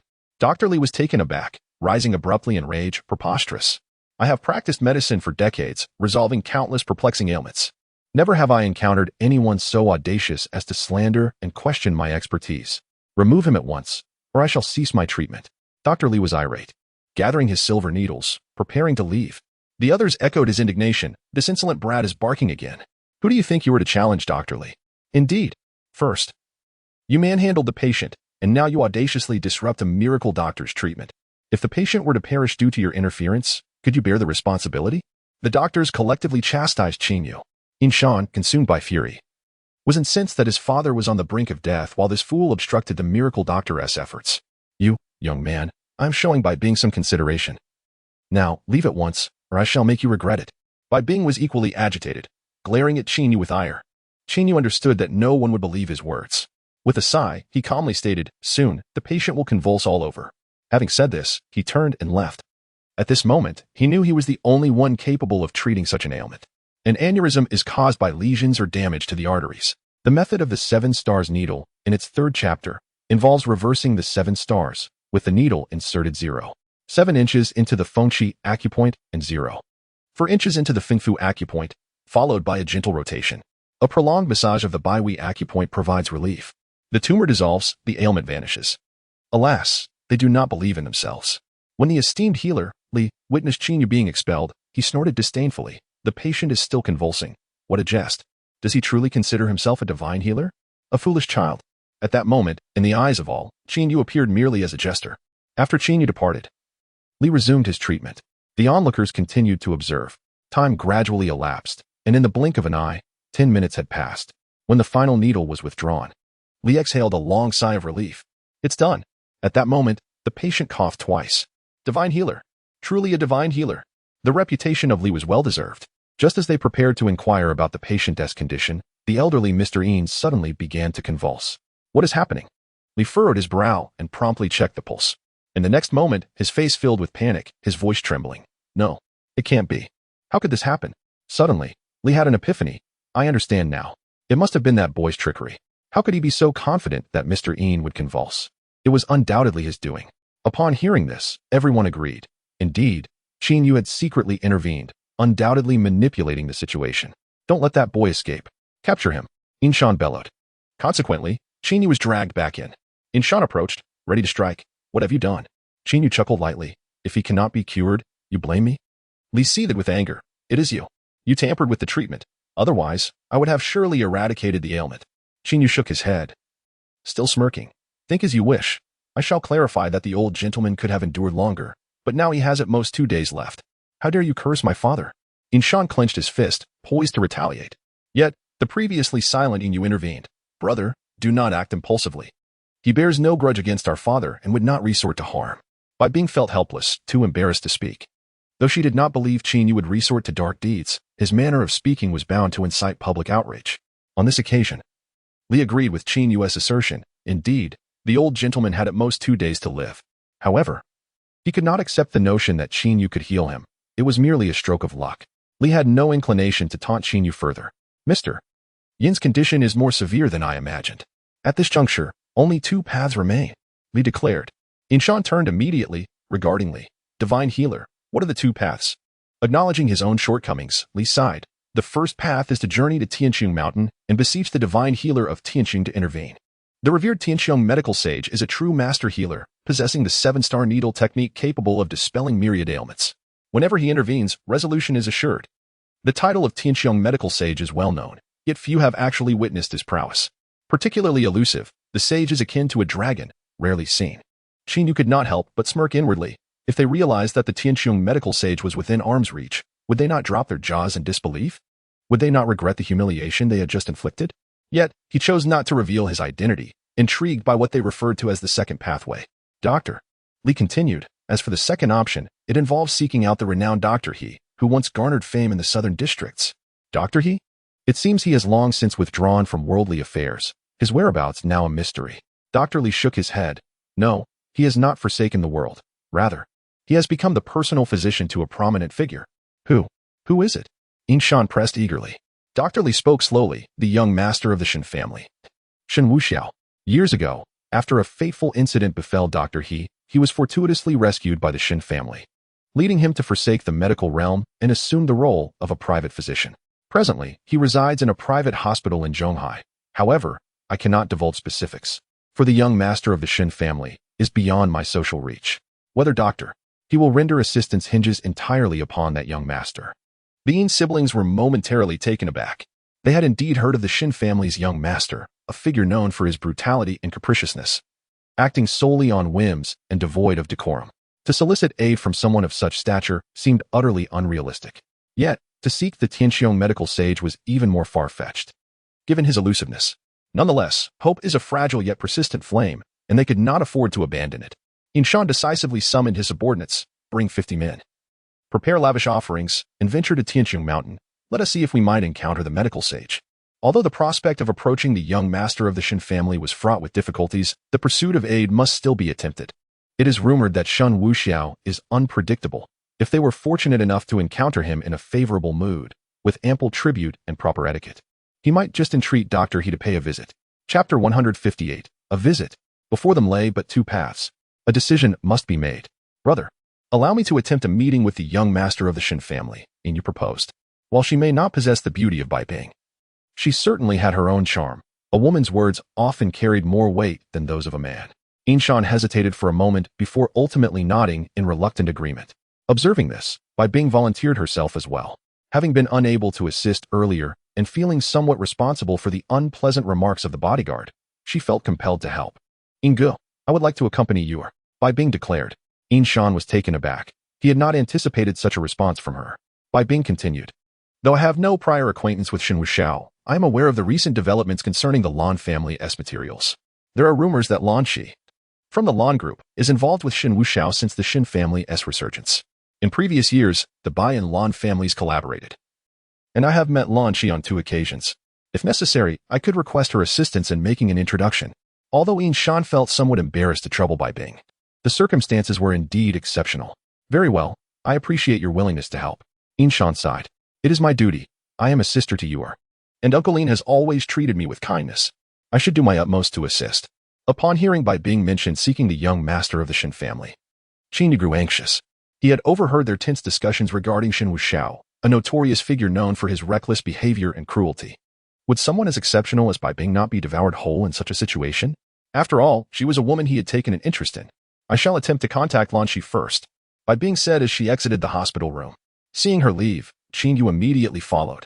Outside, Bai Bing retrieved her phone and instructed her secretary to obtain Lan Shi's contact information. Just as she was about to make the call, Qin Yu appeared. Bai Zong, there is no need to seek assistance from others. Bai Bing, encountering Qin Yu, felt her frustration boiling over. Who do you think you are? How have you lived this long without learning to keep your mouth shut? Get out of my way. Her embarrassment and humiliation from Qin Yu's earlier actions surged within her. Had it not been for his connection to her grandfather, she would have severed ties completely. Qin Yu sighed inwardly. If she wished to encounter obstacles, so be it. Her lack of appreciation for his goodwill was evident. He would reveal his true identity and extend help only after they met with failure. Were it not for the Yin siblings' filial piety and their friendship with Bai Bing, he would have refrained from intervening altogether. Bai Bing had already stepped aside to dial Lan Shi's number. At that moment, Lan Shi was engrossed in managing company affairs, while Shen Wuxiao had arranged everything meticulously. As the president, she still needed to oversee many matters personally. Just as she was absorbed in her work, her phone rang. Assuming it was Shen Wuxiao, she picked it up only to find it was an unfamiliar local number. Hello, Lan Shi greeted. Greetings, President Lan. This is Bai Bing from the Bai Group. Bai Bing wasted no time in introducing herself. Oh, President Bai, what can I do for you? Lan Shi replied, her impression of Bai Bing remaining favorable. She regarded her as a beautiful and capable individual. Initially, there was a collaboration with the Lan family's building materials. It is like this, Mr. Lan. May I inquire if you are acquainted with Mr. Shen Wuxiao, the young master of the Shen family? Lan Shi was taken aback. It was rather unusual to ask about her partner. He is my partner, Lan Shi stated candidly. Bai Bing felt a surge of joy, as her suspicion was confirmed. The matter is urgent, and I wonder if Mr. Lan could introduce me. I have some pressing issues to discuss with your husband. Lan Shi was perplexed by the other party's intentions, yet she hesitated to refuse immediately. Let me ask him. My partner typically doesn't have much on his agenda. But if he declines, Mr. Bai, please do not hold it against me. All right, I appreciate your assistance, Mr. Lan. No problem, let us keep the line open. I will send him a message. After saying this, Lan Shi opened her messaging app and inquired about Shen Wuxiao. At that moment, Shen Wuxiao was engaged in a serious workout at his home gym, practicing boxing. Upon receiving Lan Shi's message, he responded. Lan Shi's voice returned. Mr. Bai, it's settled. He will be available around 6 o'clock this evening. The timing is at his discretion. Bai Bing's heart leapt with joy. It was truly happening. Thank you, Mr. Lan. May I have the address for this evening's visit? A villa in the Bay. After ending the call, Bai Bing hurried back to the hospital to share the news. Upon hearing that Shen Wuxiao agreed to meet, everyone was elated, except for Qin Yu, who frowned.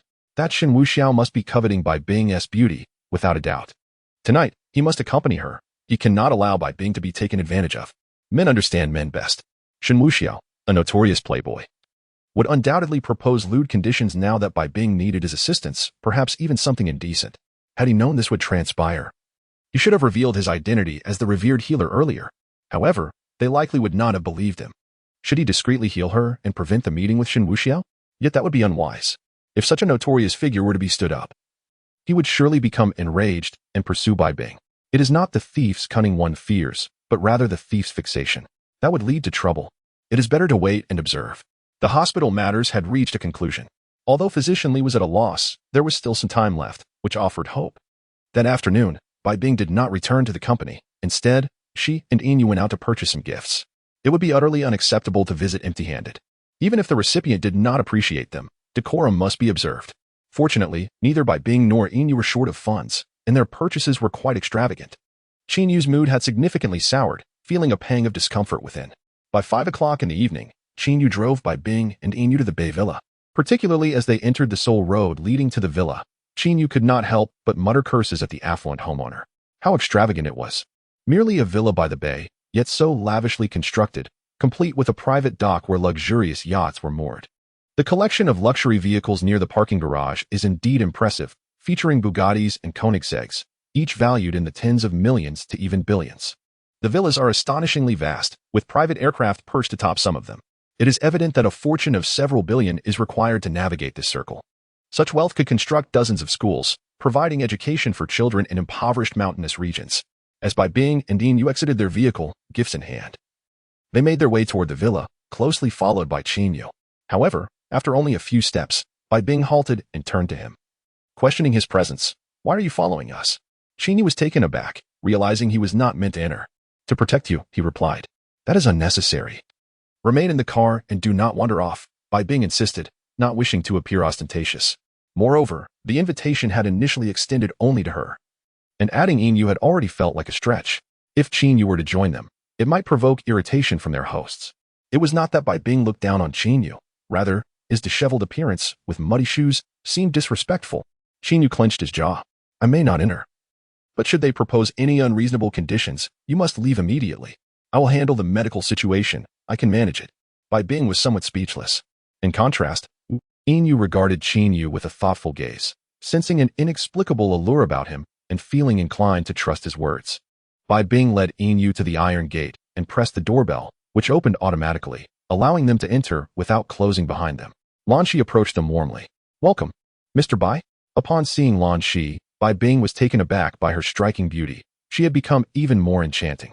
"I apologize for the intrusion, Miss Lan." Bai Bing replied with a gentle smile. "Not at all. Please come inside." Lan Shi welcomed them graciously. As they entered the villa, Bai Bing noticed Shen Wuxiao seated on the sofa, skillfully manipulating a Rubik's Cube with remarkable speed. Bai Bing and Qin Yu were both astonished. They had only heard of Shen Wuxiao before and were now captivated by his stunning presence. He possessed an extraordinary physique and looked every bit the supermodel, exuding a noble yet rebellious charm that was irresistibly cool and magnetic. Chapter 159. A Lamb in the Tiger's Den. Bai Bing momentarily lost her focus but quickly composed herself. "Greeting, Mr. Shen." "Greetings. I am Bai Bing from the Bai Group. This is my sister, Qin Yu from the Yin family. We are here to visit, as arranged with General Manager Lan. I apologize for the intrusion." Qin Yu cautiously added, "Mr. Shen, hello." Shen Wuxiao casually tossed the azure-hued jade cube into the trash bin. Lifting his gaze, he turned towards Bai Bing. Her delicate features resembled pear blossoms, and her slender figure mirrored the elegance of willow trees. She embodied beauty that transcends time. Akin to a lotus shyly revealing its radiance, she was indeed a top-tier beauty. "Ah, so lovely, delightful to behold," he mused. "Shish informed me of your arrival. Why the need for gifts? Such formality is unnecessary." Shen Wuxiao smiled, raising a hand in invitation. "Please, take a seat." With a gentle smile, Bai Bing handed the gift to Lan Shi and settled down opposite Shen Wuxiao, a seasoned individual. She was accustomed to the tumult of life and was a formidable woman. She could face a calamity without flinching, yet in Shen Wuxiao's presence, an overwhelming pressure enveloped her. Uncertain of how to initiate conversation, they were soon joined by another exquisite beauty. Jiang Huaiwe, aware of the guest's arrival, had prepared some refreshments and brought them out just in time. Bai Bing found herself momentarily dazed. Could it be that this woman was also one of Shen Wuxiao's companions? It seemed plausible.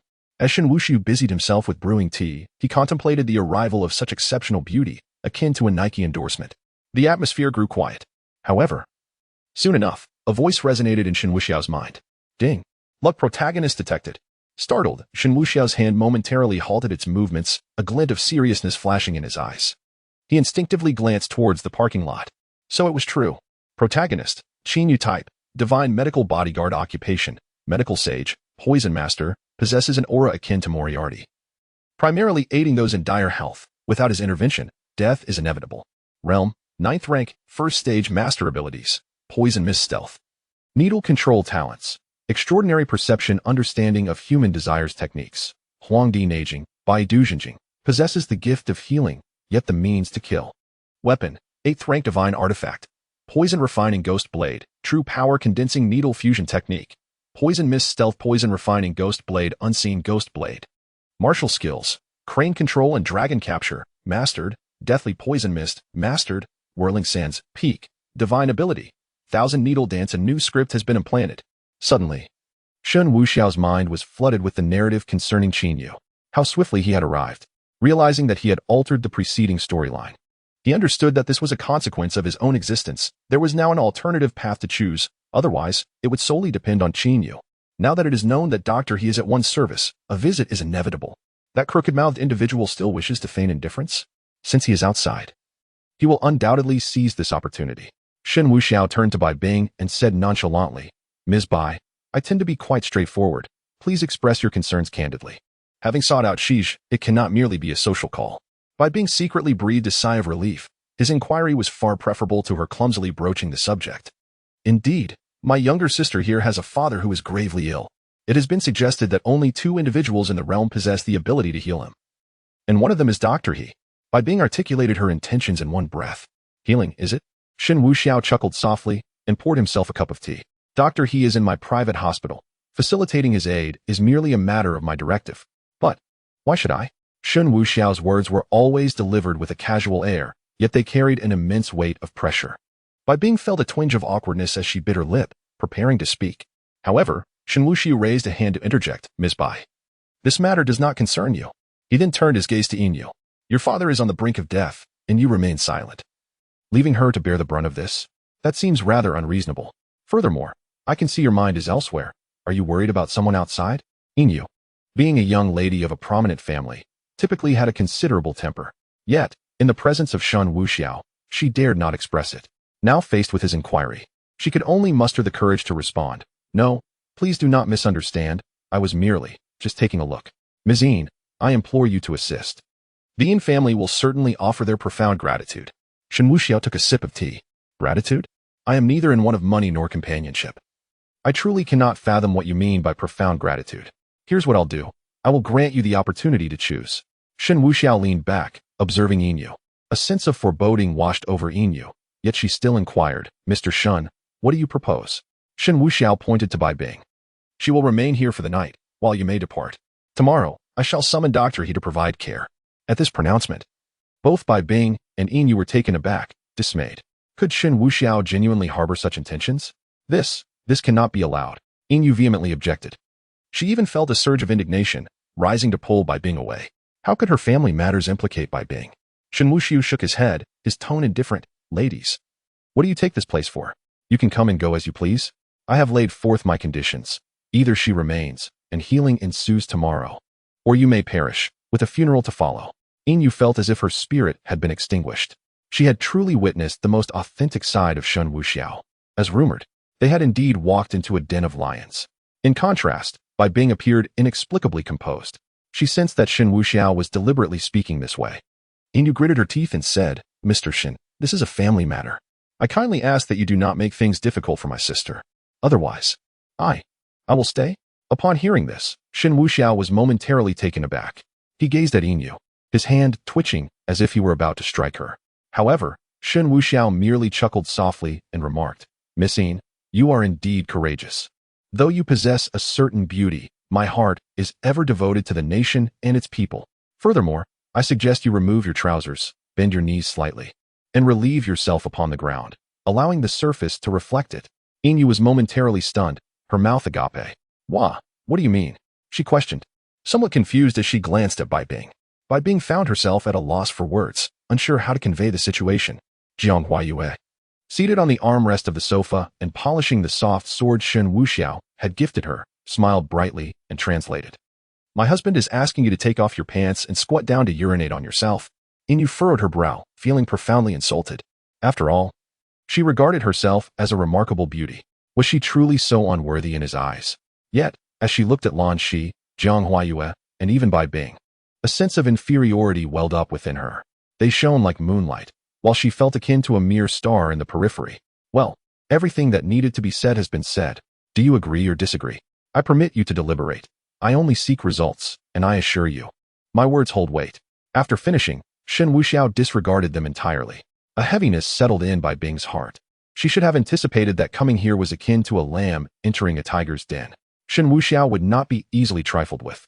He lacked for nothing. Wealth and manpower were at his disposal. Even if they offered him billions, it would likely be as trivial as child's play in his eyes. Such a man could only be appeased by his particular tastes, and it was abundantly clear what those tastes were: beauty. Chapter 160. The decision to stay by Bing and Inyu found themselves in a state of utter helplessness. At this juncture, they could only deliberate on a course of action. As they convened, Lan Shi took a seat beside Shen Wuxiao, gently tugging at his hand. Wuxiao, do you truly have feelings for President Bai? Shen Wuxiao wrapped his arm around her. What a thing to say. As a guardian of flora, it is my duty to lead by example. My affection lies with plants. To be precise, I relish the nurturing process. Forced cultivation holds no allure. Lan Shi nodded in understanding. She preferred the thrill of conquest over coercion. Her enchanting gaze rested upon Shen Wuxiao, filled with admiration. Oh dear, My husband is so handsome. I wish to. Shen Wuxiao leaned closer, whispering softly, please compile all your recent work for her. Let her stay here and assist you through the night, while you and I indulge in our preferred activities. Lan Shi's mouth fell open in surprise. A laugh threatening to escape. Isn't that a bit unethical? With a feigned air of righteousness, Shen Wuxiao retorted, unethical? A young person should possess a spirit of determination. At her age, does she truly require sleep? Lan Shi pouted, then. I shall go organize it. Go on. Shen Wuxiao pressed a kiss to her lips. Mischievously, Lan Shi stuck out her tongue and scampered upstairs. Meanwhile, Bai Bing and Yin Yu continued their hushed discussion in a different part of the villa. On the surface, they appeared to be strategizing, yet in reality, there was little room for choice. Their thoughts were solely focused on finding a way to escape. Sister Bai, you must not stay, otherwise he will undoubtedly do something dreadful to you. It's all my fault. If it weren't for my family's troubles.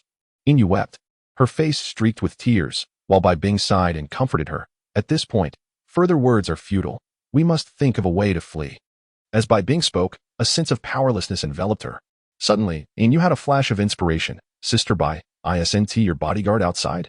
I noticed he possesses some skill. Perhaps we should contact him to break in and rescue us. Bai Bing immediately shook her head. Regardless of his prowess. Even if he is capable, what good would it do? Even if we were rescued, it would only provoke Shen Wuxiao further. At that point, there would be no escape. Shen Wuxiao is known for his brutality. He may very well retaliate against both our families. Yin Yu's glimmer of hope was swiftly extinguished. Then what shall we do? Bai Bing, usually sharp-witted, found herself in an unsolvable predicament. If she were facing the young scions of other families in Zhanghai, she would fearlessly confront them. Even in defeat, she would rather perish than submit. She would at least take down one of them with her. But Shen Wuxiao was different. His standing was almost surreal. Even if she chose to resist to the death, he would surely exploit the situation afterward. The notion of if we perish seemed naive against such a formidable opponent. After much contemplation, Bai Bing finally resolved, you must leave first. I shall stay. Yin Yu shook her head vehemently. That is absolutely out of the question. Listen to me. Bai Bing maintained a composed demeanor, contemplating that her presence might merely be a test. You have witnessed that both of his women are here, though the other remains unfamiliar to me. I am aware that Lan Shi is a genuinely kind person. With both of his women present, it is unlikely he would act recklessly. His suggestion to stay for the night does not necessarily imply anything untoward. Moreover, I have observed that his gaze towards me lacks any semblance of desire or covetousness, leading me to believe that he is unlikely to engage in any such behavior. Bai Bing held this conviction firmly. In the past, wherever she went, she would often encounter men whose eyes reflected possessiveness, a look that made her feel profoundly repulsed. Yet, Shen Wuxiao's recent expression was filled with playful mockery, as if he were merely toying with her. Is this truly the case? Yin Yu's disbelief was palpable. It was no wonder he had told her to leave earlier. He evidently held no interest in her.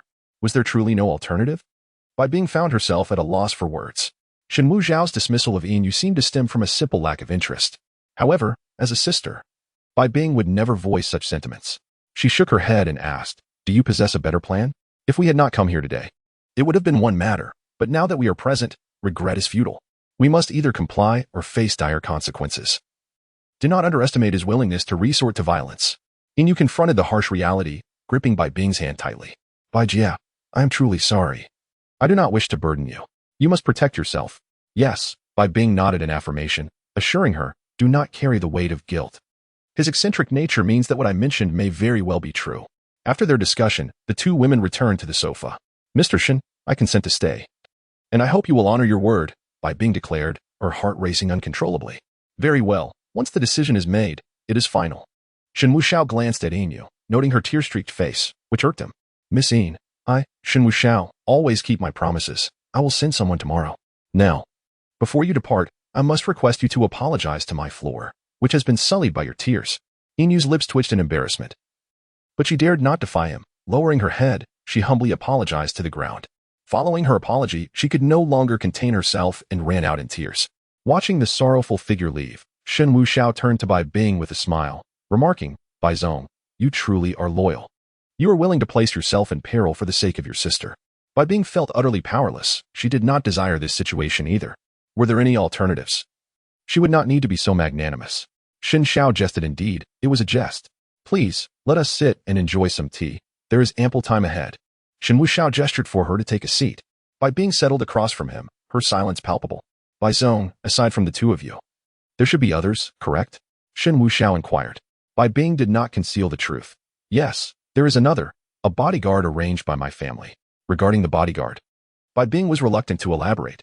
A bodyguard? Do you think he would rush in to rescue you upon learning that you were left behind by me? With this reminder from Shen Wuxiao, Bai Bing felt a surge of panic. Qin Yu, that foolish dog, while rather disheveled.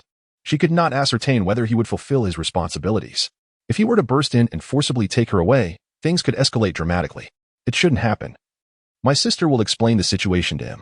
In fact, Bai Bing hoped he would not come. His arrival would only complicate matters further. Let us wager, then. I bet he will rush in to save you.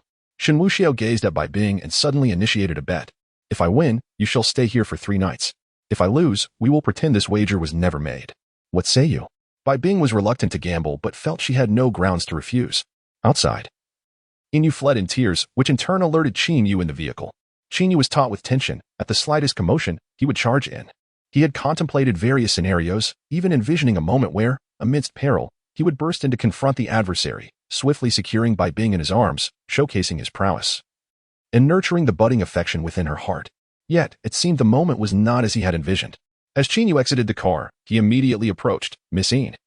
Where is President Bai? Qin Yu glanced at Qin Yu, her overwhelming sense of grievance spilling forth as she collapsed into his arms, sobbing uncontrollably. Qin Yu felt her softness but still raised his hand to pat her back, offering consolation. Do not cry. What has transpired? Where is President Bai? Bai's sister. She has been left here for the night. Whoa. Qin Yu felt a thunderous shock resonate in his mind. What the hell? For the night? Chapter 161. Taking action, how dare he force her? Qin Yu felt his anger surging, igniting within him, more fervent than any battle in Boruto. Bai Bing was the woman he had chosen, and a mere dandy had the audacity to present such terms.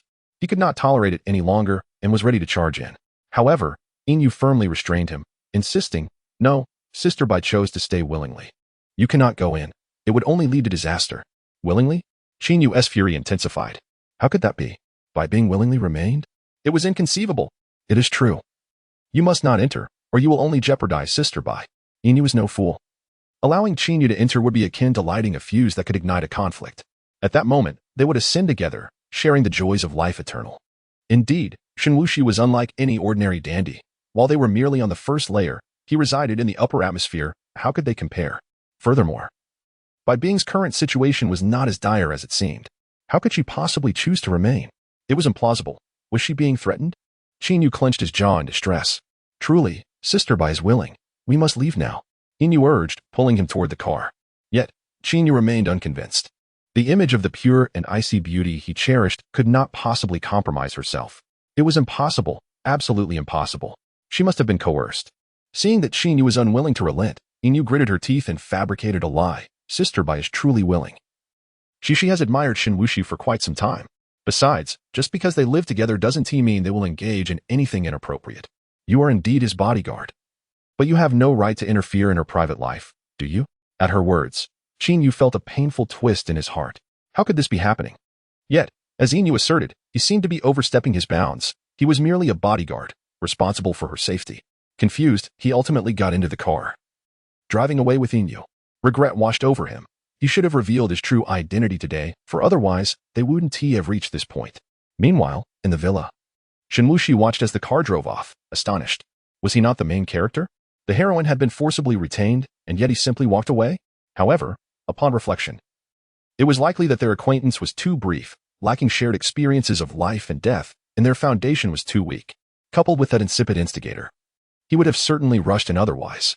A loss indeed. He had gambled and lost. Qin Yu, was it? Very well. It seems I must shatter your pride. Bai Bing. 2. Sighed in relief. The situation had not escalated, and that sufficed. She feared that the impulsive youth might burst in, cursing and causing chaos. That would have been the worst outcome. Mr. Bai, you have triumphed. Your bodyguard is rather peculiar. He left without even inquiring, which is rather unprofessional. Bai Bing smiled gently. He is merely a bodyguard. After all, he is paid to do his job. Shen Wuxiao settled back onto the sofa, clicking his tongue. I must say, your bodyguard is quite superfluous. I'm afraid that Bai has not realized that rather than merely putting out the flames, one should eliminate the source of the fire. If someone intends to harm you, constantly seeking protection only offers them opportunities to strike. This cycle is relentless and endless. In my opinion, it is better to err on the side of aggression than to let a threat linger, if someone has the motive to take your life. It would be prudent to eliminate their entire family first, thus resolving the issue. Bai Bing appeared to have an epiphany. How reasonable. Why should she remain passive in the face of threats against her life? When others seek to kill her, engaging in dialogue is futile. One should take decisive action instead. Yet, she replied, Shen Wuxiao, you jest. I like your audacity. Shen Wuxiao waved his hand dismissively. You are mistaken. Why do you think your adversaries resort to assassination? It is because they cannot confront you openly. Thus they resort to treachery. They fear you. Otherwise, they would not hesitate to seek your demise in plain sight. In this climate of fear, taking the initiative to strike against them is far more advantageous than merely defending yourself. Once again, Bai Bing was struck by a profound realization. Hiring a bodyguard would only invite continuous scheming against her. A bodyguard may provide temporary safety, but it would embolden her enemies. Conversely, if they only dare to attack from the shadows, fearing exposure, does that not reflect their cowardice?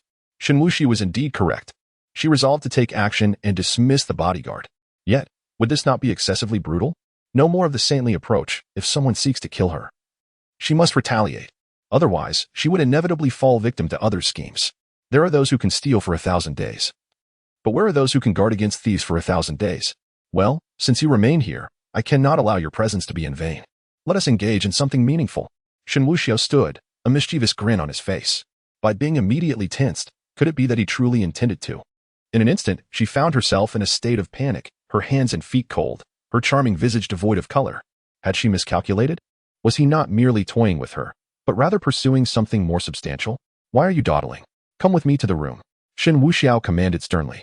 Bai Bing's lips trembled. Shen Wuxiao, could you not be this way? What do you mean by this way? You are here.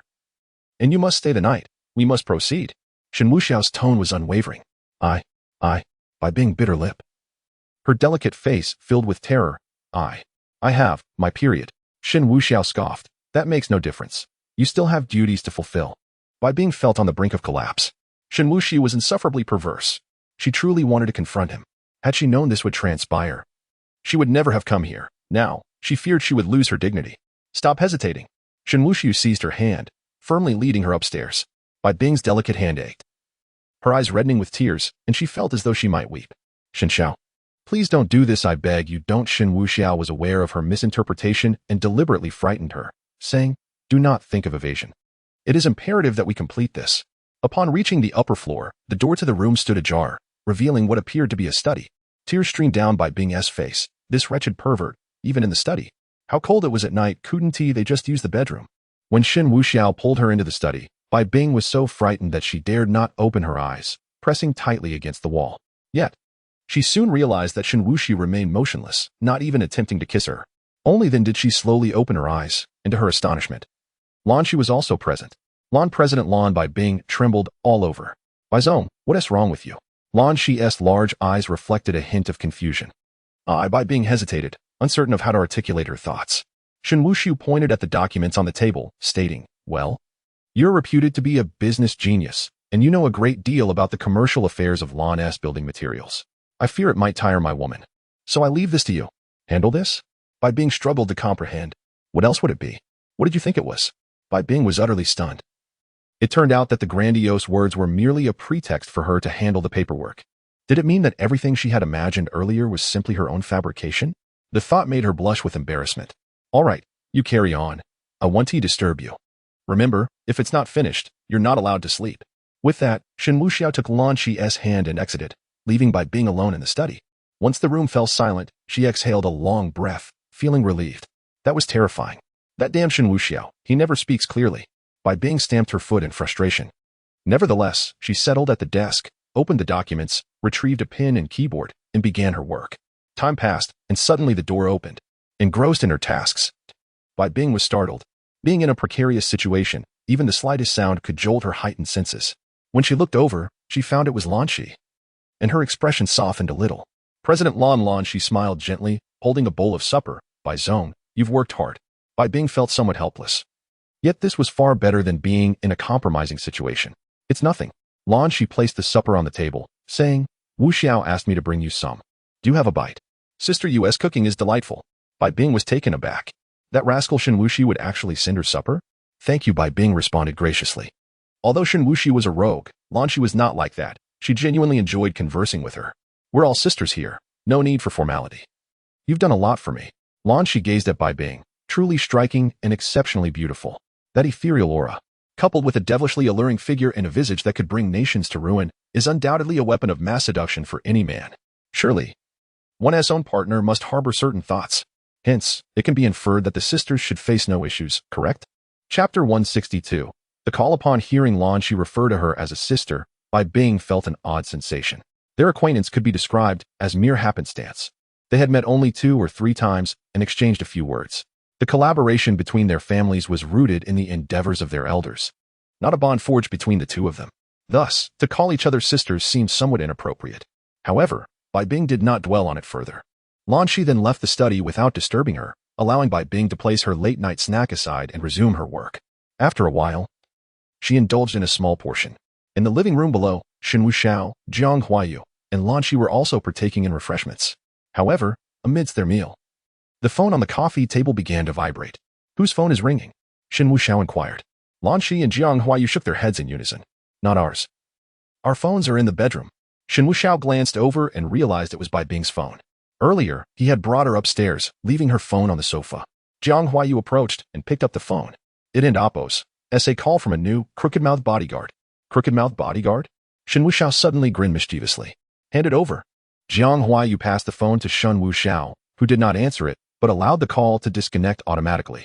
He then opened his own phone and browsed a website, casually selecting a film rated for viewers under 18. He clicked play, and a screen filled with alarming red letters appeared, warning against inappropriate content. The scene shifted to an intimate moment, accompanied by some rather suggestive sounds. Bai Bing and Jiang Huayu felt their cheeks warm slightly. What is this guy doing, showing such content? However, they soon grasped the nature of Shen Wuxiao's antics. He had fast-forwarded to a pivotal moment devoid of dialogue, merely filled with playful exclamations. He then paused the video, setting the phone aside to continue enjoying his snack. Approximately a minute later, the phone rang again, once more displaying the crooked-mouthed bodyguard's name. Without hesitation, Shen Wuxiao resumed the playback and answered the call, placing Bai Bing's phone next to his own. Hello, President Bai. How are you? Has anything happened? Qin Yu's voice suddenly came through. Yet, what followed was a series of nonsensical sounds. President Bai. What is that noise? Qin Yu questioned, bewildered. Applause. At this realization, Qin Yu exclaimed in irritation. Damn it. The call abruptly ended. Shen Wuxiao merely chuckled, pushing Bai Bing's phone aside as he resumed his meal. Meanwhile, at the hospital entrance, Qin Yu sat in his car, slamming his fist against the steering wheel in frustration. Damn, that insufferable scoundrel. How could he actually do something so outrageous? Qin Yu was genuinely furious. Before descending the mountain, his master had arranged this bodyguard assignment for him. Although Qin Yu had reservations, he couldn't help but wonder what would happen if the bodyguard turned out to be an undesirable figure. Upon first encountering Bai Bing, he was instantly captivated, struck by love at first sight. Every gesture she made ensnared him, plunging him into an irresistible infatuation. He vowed that it was indeed love at first sight, and he found himself helplessly enamored by her. Initially, he thought that by acting as her bodyguard, he could cultivate a close relationship, believing that over time, deep feelings would naturally develop, or perhaps she would unknowingly fall for him. However, fate had other plans. He was blindsided by the shocking revelation of her being involved with someone else, leading him to a state of furious despair. Though currently infuriated, Qin Yu possessed a remarkable ability to regulate his emotions. He firmly believed that her involvement was coerced. He was certain Bai Bing was not the type of woman to willingly submit to such circumstances. Yet, upon reflection, he couldn't dismiss the notion that even if coerced, there must have been elements of compromise on her part. After all, how could it have come to pass that way? His earlier urgency now seemed misplaced, and he felt an unsettling dissonance in her voice during their last conversation. When he considered calling her again, he found himself lacking the courage. The mere thought of her saying, "Cheer me on from afar," would drive him to madness. How infuriating it was. Why did he care so much? Their relationship was certainly not of that nature. Sitting in his car, Qin Yu muttered to himself. Yes, he acknowledged he had overreacted. It had nothing to do with him. He might say that aloud, but deep down, he couldn't help but care. The woman he had fallen for at first sight was now entangled in someone else's grasp, and he felt an indifference that was anything but genuine. After a lengthy period of self-soothing, he lit one cigarette after another. Meanwhile, in the villa, after finishing a late-night snack, Shen Wuxiao received a notification indicating an increase in points. Ding. Qin Yu lost in thought. Points 50, 000. Qin Yu offered himself consolation. Points 40, 000. Shen Wuxiao couldn't help but chuckle to himself. According to the narrative, Qin Yu had indeed fallen for Bai Bing at first sight, and their relationship was meant to develop gradually. He had thought that their time together was too brief for any emotional foundation to be laid. To his surprise, the effects were palpable. This path was indeed a viable one. As time slipped away, it soon approached the midnight hour. Shen Wuxiao, Jiang Huayue, and Lan Shi gathered to study literature. Upon entering the room, Lan Shi spotted an air conditioning remote on the shelf and suddenly recalled something. She picked up the remote and made to leave. "What is the matter?" Shen Wuxiao inquired. "I forgot. I mistook the study's air conditioning remote for my phone and took it to the bedroom yesterday. I need to return it. It's now late autumn heading into winter, and it gets quite cold at night. Turning on the floor heating is premature, and Bai Zong will certainly feel the chill at night." Lan Shi was particularly attentive, noting that Bai Bing was dressed in professional attire. While it was manageable during the day, the coastal location meant significant temperature fluctuations between day and night, and Bai Bing would undoubtedly be cold. Shen Wuxiao's mind began to whirl with mischievous thoughts. "No need to return it. Let her feel the cold. I shall deliver it myself." "Huh?" Lan Shi paused momentarily. "What do you mean, huh? Learning is like rowing upstream. If you don't advance, you will retreat. Focus on your studies." With that, he pulled Lan Shi over, and they tumbled together. Lan Shi found herself ensconced in an embrace. The air conditioning remote control in her hand seized and casually tossed aside by Shen Wuxiao. Jiang Huayue, while delicately attending to her flowing locks, giggled. "Sister, you ought to heed his words. This rascal has a plethora of mischievous schemes." Moments later, she gently removed the protective barrier. The study on the second floor corresponded with the bedroom on the first. Above, fervent scribbles echoed, while below, the frantic tapping of a pen ensued. Bai Bing could still faintly hear the commotion. She felt utterly unwell. This was a standalone villa, with the beach and ocean gracing the front. Thus the soundproofing was exceptionally effective. Yet, the windows were not securely fastened, necessitating a breath of fresh air. The windows below remained ajar, allowing the noise to permeate through. Alas, Bai Bing initially thought it would soon subside, so she endeavored to concentrate and resume her work. Little did she anticipate that it would be relentless. From midnight until 3 in the morning, the disturbances persisted. Was Shen Wuxiao some sort of insatiable fiend? Even during this span, despite closing the windows in a bid for tranquility, she could still catch faint sounds. The quieter it became, the more her mind wandered. Surely, she couldn't descend and close their windows as well. How could she possibly work under such circumstances? If she failed to complete her tasks, Shen Wuxiao would undoubtedly seek her out for trouble. How infuriating. Chapter 163. Bullying Bai Bing truly felt the urge to weep. When had she ever endured such indignity? In her helplessness, she resolved to wash her face. Yet, as she rose, she sensed something amiss. Wait, I merely deceived Shen Wuxiao for a moment. Could it truly have happened? The dates do not align. With urgency, Bai Bing hurried into the bathroom. However, she soon emerged, her cheeks flushed. It was not what she had anticipated. Rather, it was something too difficult to articulate. How could this be? Her mind was in disarray for a brief moment. Fortunately, tranquility returned. Bai Bing washed her face again, allowing droplets to linger on her skin as she chose not to wipe them away, seeking to regain her composure. Thus, she reopened the window. As she did, a chilling breeze swept through, causing her to shiver involuntarily. Earlier, due to certain matters, she felt warm. Now, she was acutely aware of the cold. Rubbing her arms, she searched for the air conditioning remote, but to no avail. Resigned, she returned to her spot, striving to focus on her tasks. Time slipped away, and soon it was 4 in the morning, this period being the coldest and the most exhausting.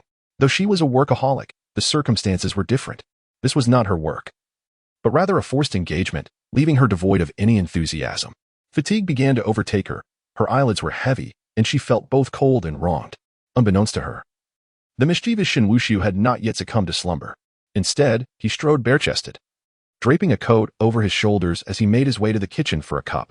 He tossed in a few ice cubes and poured in some chilled beer before ascending the stairs. Upon reaching the study door, Shen Wuxiao gently opened it. The study was spacious, divided into sections. He opened the first door, revealing a bright interior. Observing the slightly ajar door within, he approached stealthily. Peering through the crack, he beheld Bai Bing, curled up in a chair, arms wrapped around herself, dozing off. In that moment, she appeared utterly pitiable, invoking a sense of compassion. Yet, even this did not stir the indifferent Shen Wuxiao. He stepped inside, his footsteps silent, scrutinizing Bai Bing with keen eyes. Despite his extensive experience with women, he could not help but admire her beauty. She was extraordinarily stunning. However, beauty alone did not excuse her from labor. "Hey, time to get to work," Shen Wuxiao exclaimed with a mischievous shout. Startled, Bai Bing leapt from her seat. Upon recognizing Shen Wuxiao before her, tears nearly spilled from her eyes. You, what about me? At your age, you can still sleep soundly? Shen Wuxiao muttered, placing the beer on the table.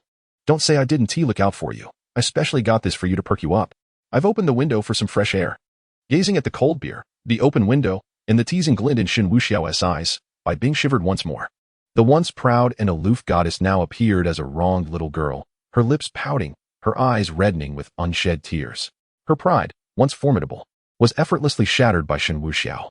Under the weight of his presence, she found herself compelled to sit still and resume her work. To defy him now would be unwise. She had endured this long and could not afford to falter. The sight of Bai Bing diligently laboring would bring tears to the eyes of any capitalist. However, Shen Wuxiao had not truly overstepped his boundaries. If you cannot endure, then rest. When dawn breaks, we shall tally what remains, and I will hold you accountable. Bai Bing trembled slightly at the threat, an unequivocal threat. After issuing his admonition, Shen Wuxiao intentionally hung his coat on the coat rack as he departed. This time, he genuinely retired to rest. As dawn approached around 5 in the morning, autumn had already begun its transition into winter, and the sky remained shrouded in darkness. The temperature had plummeted to its lowest. Bai Bing was utterly exhausted, chilled to the bone, and drowsy. Yet, her gaze was drawn to Shen Wuxiao's coat hanging nearby, exuding warmth. After much hesitation, she rose and approached the coat rack, lifting his garment from its perch. The coat bore the distinct scent of Shen Wuxiao, inviting yet evoking a sense of hesitation within her. This was his clothing. However, the cold was relentless, and she would surely succumb to a fever if she remained as such. Ultimately, Bai Bing draped the coat over her shoulders. The coat, being oversized on her slender frame, enveloped her, providing more coverage. As she slipped it on, the chill that had permeated her body dissipated significantly, and Shen Wuxiao's essence lingered at the tip of her nose, causing her cheeks to flush involuntarily, akin to resting in his embrace. Fortunately, no one was privy to this secret. Thus, she donned Shen Wuxiao's coat and returned to her computer, resuming her work with fervor. Bai Bing's efficiency was remarkable. By 7 o'clock, she had completed all her tasks. Yet, fatigue overcame her, and she curled up in her chair, falling into a deep slumber. Even in sleep, she clutched Shen Wuxiao's coat tightly around herself. At last, dawn broke. The first rays of sunlight graced the villa, heralding the onset of a new day. While Shen Wuxiao relished the luxury of lingering in bed, Jiang Huaiyue and Lan, she had grown accustomed to rising early. After waking, the sisters divided their responsibilities. Lan Shi ventured into the kitchen, while Jiang Huaiyue went outside to practice. Despite their intimate connection with Shen Wuxiao, she remained determined to cultivate her own foundation. At 8:30, Shen Wuxiao finally arose. After refreshing himself, he made his way to the living room, where he spotted Lan Shi setting the breakfast on the table. "Shi'er, is that Bai Zong still at work?" Shen Wuxiao inquired with a smile. Lan Shi paused, suddenly recalling, "Oh dear, I forgot to check on her." She felt a wave of embarrassment wash over her. It had been such a sudden turn of events. She had risen to cook without considering that there was still someone in the study. Jiang Huaiyue, lost in her own meditative practice, had completely overlooked the matter. "It's fine. You carry on. I shall go check." Shen Wuxiao chuckled as he ascended the stairs. He opened the door to the study without hesitation. By being curled up on the chair, her breathing steady as she succumbed to a deep slumber, Shen Wuxiao rapped his knuckles against the table. "Hey, wake up. Breakfast is ready, and then you need to leave." No response ensued. It seemed Bai Bing was oblivious to his words. At that moment, Shen Wuxiao sensed something amiss. This woman, typically so guarded, could not possibly be sleeping so soundly. A thought crossed his mind, and he reached out to touch her cheek. It was warm. He then brushed his fingers against her forehead, which felt even hotter. She truly had a fever. Goodness, he mused, hoping she wouldn't lose her senses. Shen Wuxiao felt a twinge of helplessness. He bore no ill will towards Bai Bing, nor had she ever provoked him. Thus he had no intention of causing her harm. Yet, with her now burning with fever, he could not simply stand by. He scooped her up in a princess carry and exited the study. Bai Bing remained entirely unaware of Shen Wuxiao and Appo's embrace. Wrapped in his coat while working and sleeping, she had grown accustomed to his scent, coupled with her fever-induced stupor. She instinctively nestled closer into his arms, seeking warmth. Upon reaching the lower floor, Jiang Huaiyue and Lan, she witnessed the scene unfold. What happened to her? "She's burning up with a fever, nearly 40 degrees. Shen Wuxiao chuckled helplessly. "I will take her to her room. Yuer, please fetch some medicine from the storage room and administer a shot to reduce her fever." "Understood." Jiang Huaiyue hurried towards the medicine cabinet. Lan Shi, feeling a touch of embarrassment for having overlooked this in the morning, said, "I will prepare some light porridge. It will be much better for her once she wakes up." With that, Lan Shi dashed into the kitchen. Meanwhile, Shen Wuxiao carried Bai Bing into another room. Chapter 164. Do the wise not enter love and oppose, S. Waters? Upon entering the room, he gently placed Bai Bing on the bed, drawing the blanket to cover her. However, Bai Bing clutched his garment tightly. Consequently, adhering to the mindset that she was a patient, Shen Wuxiao decided to take advantage of the situation. He embraced Bai Bing and leaned back against the bed. He reached out to caress her face, contemplating that this might not be entirely accurate. As a man, his skin was undoubtedly less delicate than that of a woman, making it susceptible to misjudgment. To achieve a more precise assessment, Shen Wuxiao resolved to use his lips. He pressed a kiss to Bai Bing's forehead, finding it quite warm. A kiss on her charming cheek yielded the same result, warmth. Finally, he kissed her lips, which were also heated. Indeed, she was burning up. Observing the beauty in his arms with her eyes tightly shut, appearing somewhat uncomfortable, Shen Wuxiao pondered further. Perhaps he should try a temperature of 40 degrees. No, never mind. There would be ample time ahead. Shortly after, Jiang Huayue arrived with fever-reducing injections and medicine. She smiled softly, handing the items to Shen Wuxiao. Darling, a little gift for you. What nonsense. Shen Wuxiao turned his head away. I am a gentleman. I shall not witness impropriety. Very well. Jiang Huayue chuckled, lifting the blanket. Such a level of medical care was something Jiang Huayue could handle with ease. The fever-reducing injection was typically administered intramuscularly. Jiang Huayue rustled about, intentionally exclaiming, Wow, Bai? Is that so? Shen Wuxiao turned his head, his gaze unwavering. Aren't you a gentleman? Aren't you avoiding impropriety? Jiang Huayue narrowed her eyes, scrutinizing Shen Wuxiao. He raised an eyebrow. I am a gentleman, but I do not adhere to decorum. What concern is impropriety to me? Jiang Huayue was well aware of Shen Wuxiao's nature. She then earnestly administered the fever-reducing injection to Bai Bing. Following that, she provided her with the medicine, accompanied by warm water. Once everything was in order, Jiang Huayue stood up. The rest is in your hands. With that, she turned and left with a flourish. The room was left with Shen Wuxiao and the slumbering Bai Bing. She nestled against him, utterly still. Shen Wuxiao, too, made no further moves, merely picking up his phone to pass the time.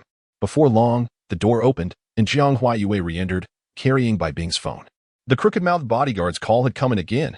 Shen Wuxiao's eyes lit up. Give it to me. Jiang Huayue handed the phone to him and exited the room once more. Although the call had been disconnected, judging by the other party's nature, another call was likely imminent. Sure enough, a minute later, the phone rang again. Shen Wuxiao answered. Mr. Bai, do you need me to come pick you up? Qin Yu's voice sounded somewhat fatigued, as if he had not rested the entire night. A mischievous smile spread across Shen Wuxiao's face. Though his tone was languid, you are Bai Bing's bodyguard, correct? She is yet to awaken. Should I inquire with her? With that, Shen Wuxiao deliberately shook Bai Bing gently. Binger, your bodyguard is calling, asking if he should come to pick you up.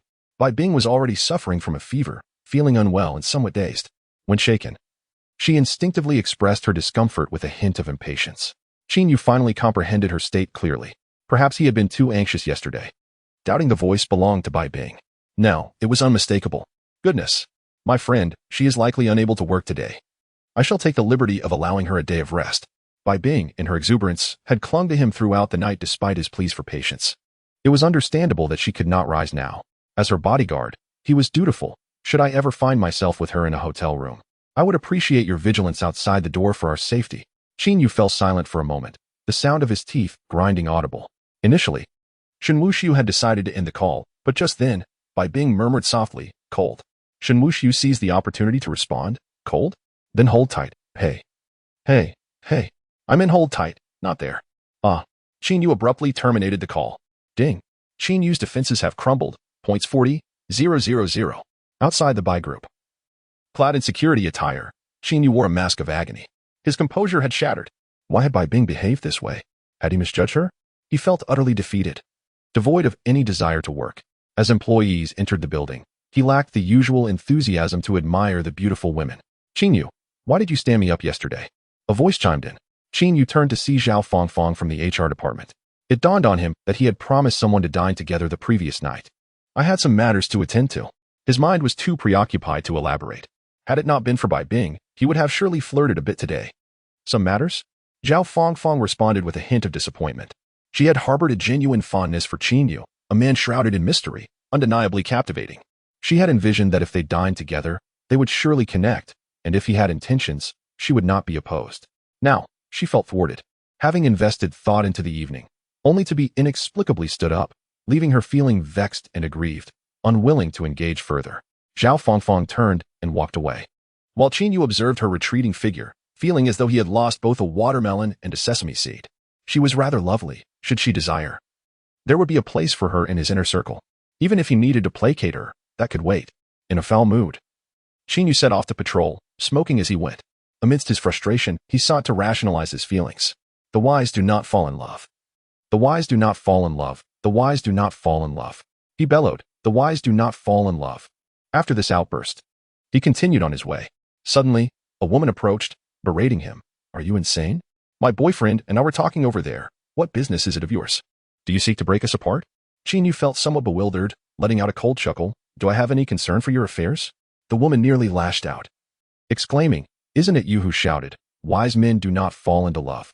Qin Yu nodded. Indeed, what of it? The woman, suddenly agitated, retorted, Damn it. My name is Wang Aihe, and my boyfriend is Su Jizhe. We have just reconciled with great difficulty, and he heard your shout, interpreting it as a divine hint to follow fate and never love again. We just broke up because of you. Qin Yu's mind seemed to stall. However, the woman had already lunged at him, gripping his security uniform and beginning to tear at it. I will kill you, you filthy security guard. Hey, let go, damn it. Let go. Qin Yu, unwilling to strike a woman, could only attempt to push her away. You're pulling my hair. Release me. I will kill you, security guard. I will file a complaint, I swear. The woman was in a frenzy. They were supposed to be getting married by the year's end. And it was all because of him, all because of him. Otherwise, how could her boyfriend forsake such a fairy as herself? It was all his fault. Qin Yu genuinely felt the urge to retaliate, but in desperation, he could only call for assistance. Fortunately, the security team responded promptly. As they separated Qin Yu from the woman, several scratch marks marred his face, and his hair was in disarray, his security cap having flown off.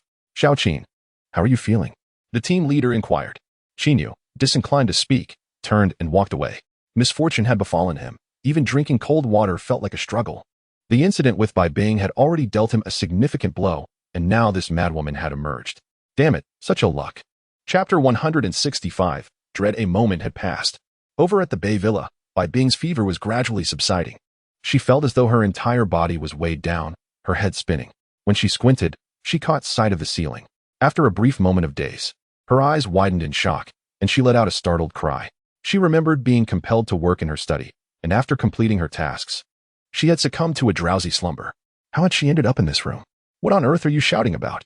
Shen Wuxiao's voice suddenly rang out, laced with languor. At that moment, Bai Bing truly felt bewildered.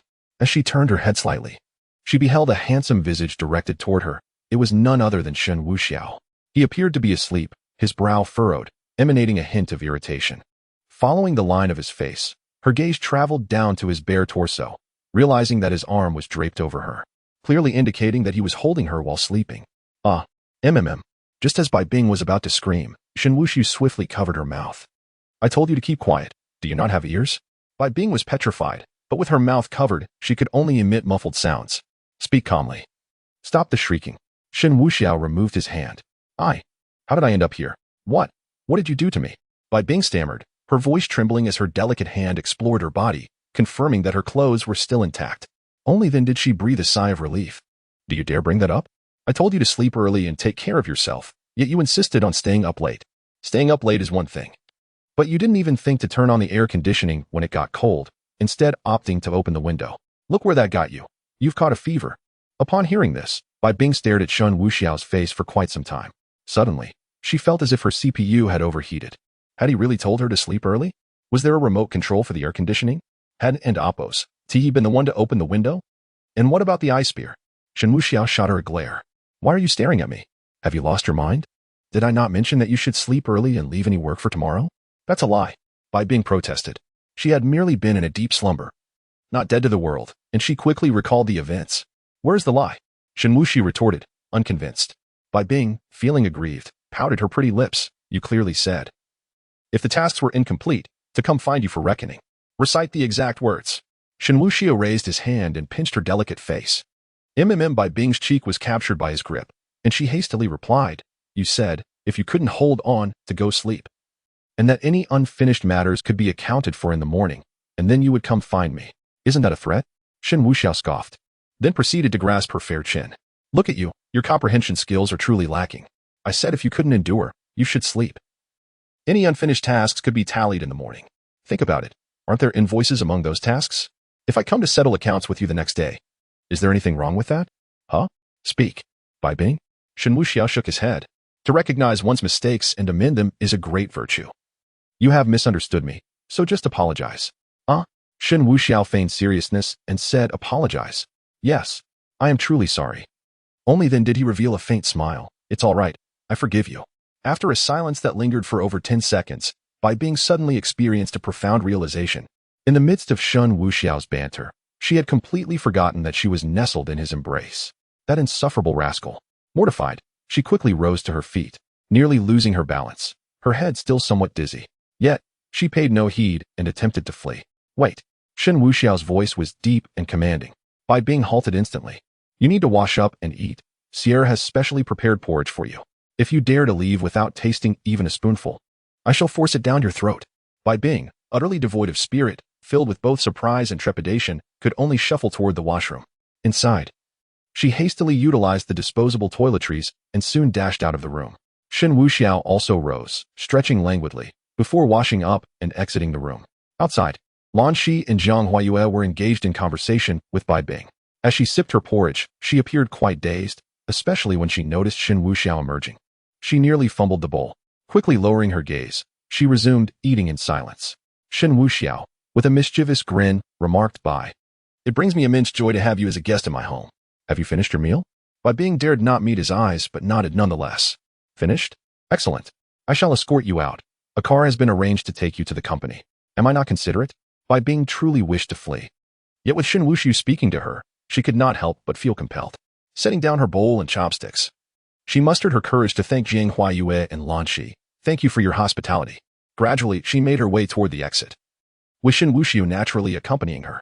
Upon reaching the entrance of the villa, a car awaited them. Just before she entered, Shen Wuxiao reminded her, at 2:30 this afternoon, I will send someone to treat your sister's father. How about that? I keep my promises, don't I? Shouldn't you be grateful to me for this? Bai Bing blinked her beautiful eyes, struggling to comprehend the latter part of his rapid speech. Nevertheless, she nodded. Shen Wuxiao affirmed, you agreed. I did not coerce you. With that, he wrapped his arm around her slender waist and pressed a forceful kiss upon her lips. Bai Bing was taken aback, caught entirely off guard. After the fervent kiss, Shen Wuxiao released her. All right, see you this afternoon. You. Bai Bing pressed the back of her hand against her lips, her eyes glistening with unshed tears. Her first kiss was gone. What do you mean you? You were the one who agreed. I asked if you should be grateful to me for allowing me to kiss you, and you said Bai Bing felt like crying without tears. She had realized that the rapid succession of words had conveyed that message. Oh, how unfair. Goodbye. Shen Wuxiao chuckled. Bai Bing, wishing to escape the moment, turned and climbed into the car. Just as she was about to enter the car, PG was suddenly struck heavily on the back. Get in. Ugh. Bai Bing felt on the verge of collapse. This relentless pressure had inflicted profound psychological trauma upon her. As the vehicle distanced itself from the seaside villa, Bai Bing finally exhaled deeply, tears threatening to spill. She had to attend to her affairs at the Bai Group and visit the hospital in the afternoon. Upon arriving at the company, the vehicle arranged by Shen Wuxiao departed.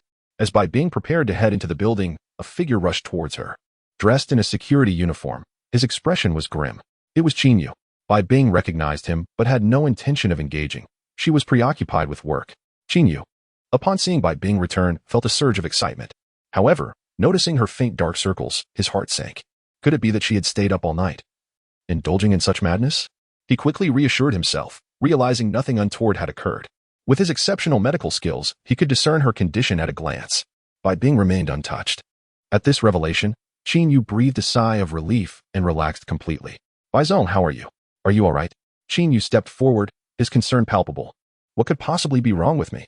Bai Bing had regained her usual aloof demeanor, resembling an ice queen. The aura that kept others at bay emanated once more.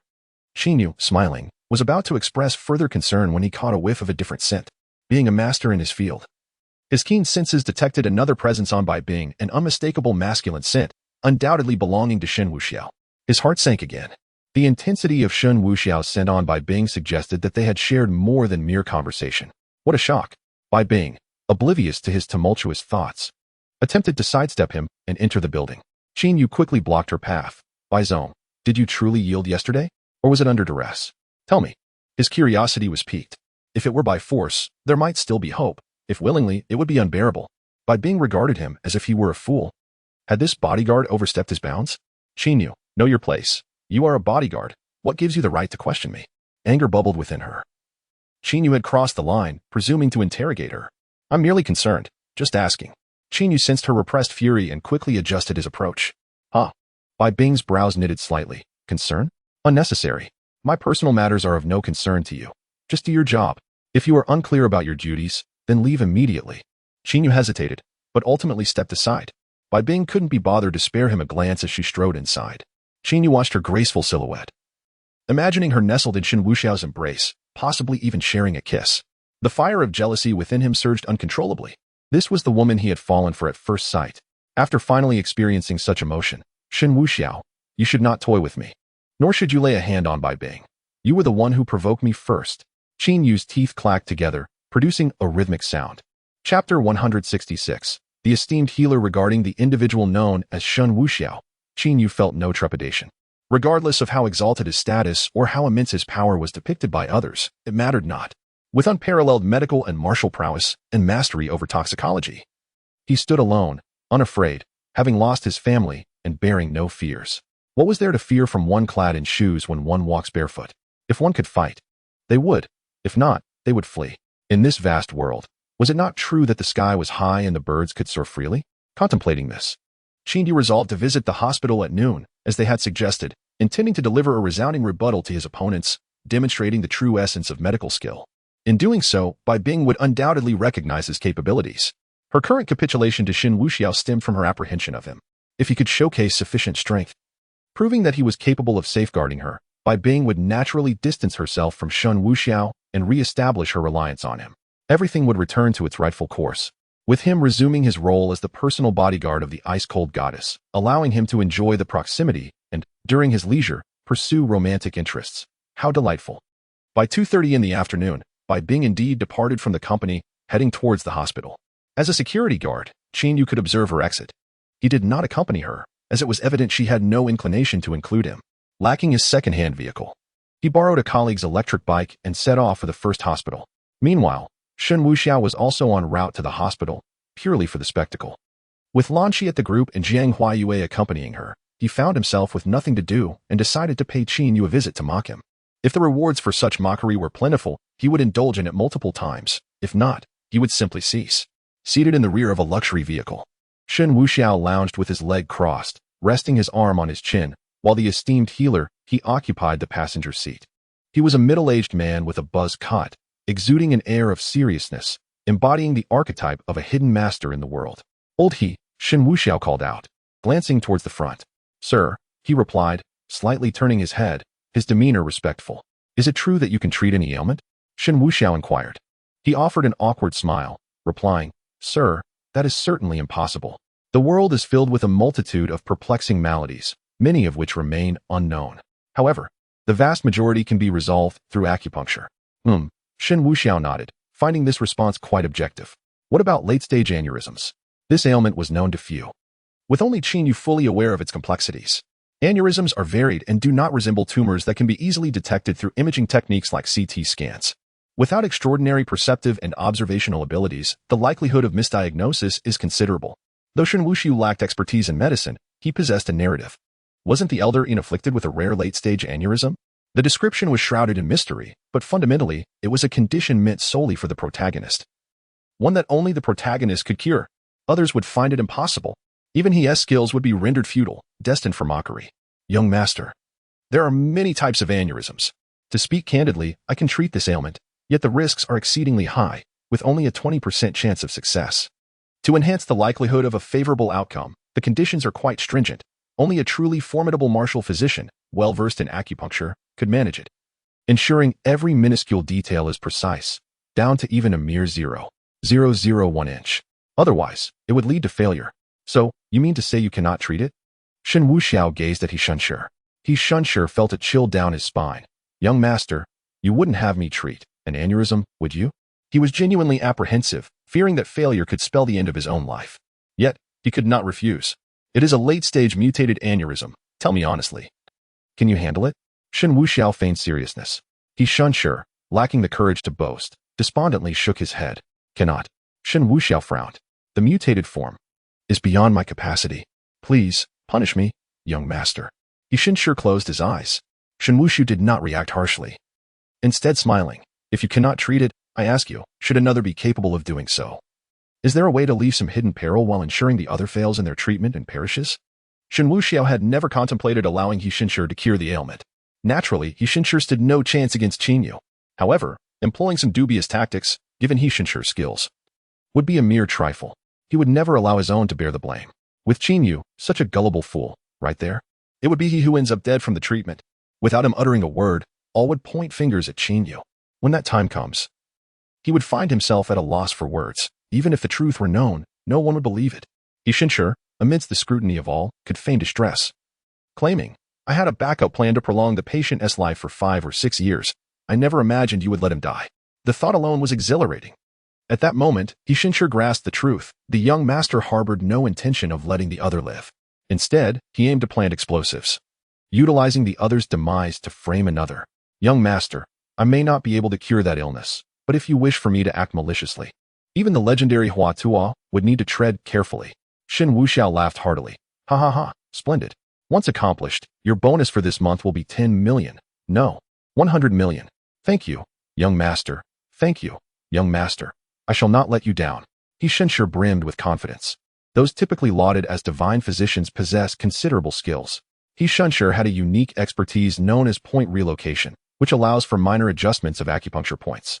Should the opponent err in their acupuncture points, it would indeed be no trifling matter. Shen Wuxiao smiled. Remember, the full name of the ailment is late-stage mutated aneurysm. Your concern should not be about healing it. Your sole focus must be on planting the hidden peril. Begin the treatment, embed the risk, and above all, remember to feign helplessness while leaving room for doubt. Subsequently, individuals will inevitably emerge to take over, allowing you the opportunity to mock them, to express your disdain, and provoke them until they falter. Understood. Dr. He was exceedingly exhilarated, accompanying the young master in this exhilarating endeavor. One moment he believed he was on the brink of demise, and the next, he was showered with bountiful rewards. After conveying his instructions, Shen Wuxiao reclined in his seat, closing his eyes to rejuvenate. Is Qin Yu not a renowned doctor? To shatter his pride in his most esteemed domain would be truly satisfying. The business vehicle arrived at the first hospital. Shen Wuxiao alighted, surveying the towering edifices. A faint smile graced his lips as he proceeded inside. Behind him followed 8 individuals, including Dr. He, his assistant, and several elite bodyguards. The group ascended the elevator, directly reaching the ultra-VIP ward where the elder Yin resided. Approaching the vicinity of the ward, a considerable crowd had already gathered at the entrance. Numerous experts and professors donned in white coats, titans of the medical field, were present. Each individual here possessed remarkable skills. Alas, they faced a malady that could only be remedied by the protagonist. No mere bystander could hope to heal this affliction. Even the most esteemed physicians among them would merely serve to enrich the atmosphere. From the initial skepticism, ridicule, and derisive laughter, to the eventual reversal, astonishment, gasps of disbelief, and apologies for their narrow-mindedness, culminating in pleas for Dr. Qin to take them as disciples, a seamless sequence of events more fluid than the finest chocolate. Moreover, if a superb female physician were to appear, not only would she be accepted as a disciple, but she might also be claimed as a steed. As Shen Wuxiao approached, the crowd parted to create a path.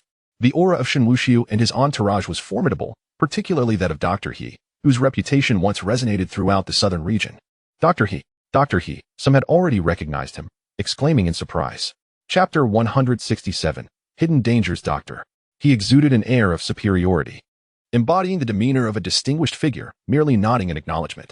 As one individual called out, the rest promptly emerged, all eyes turning towards Dr. He. With his arrival, the striking young man could only be Shen Wuxiao. Even those who had never laid eyes on him could identify him, for his aura was unmistakable. Young Master Shen.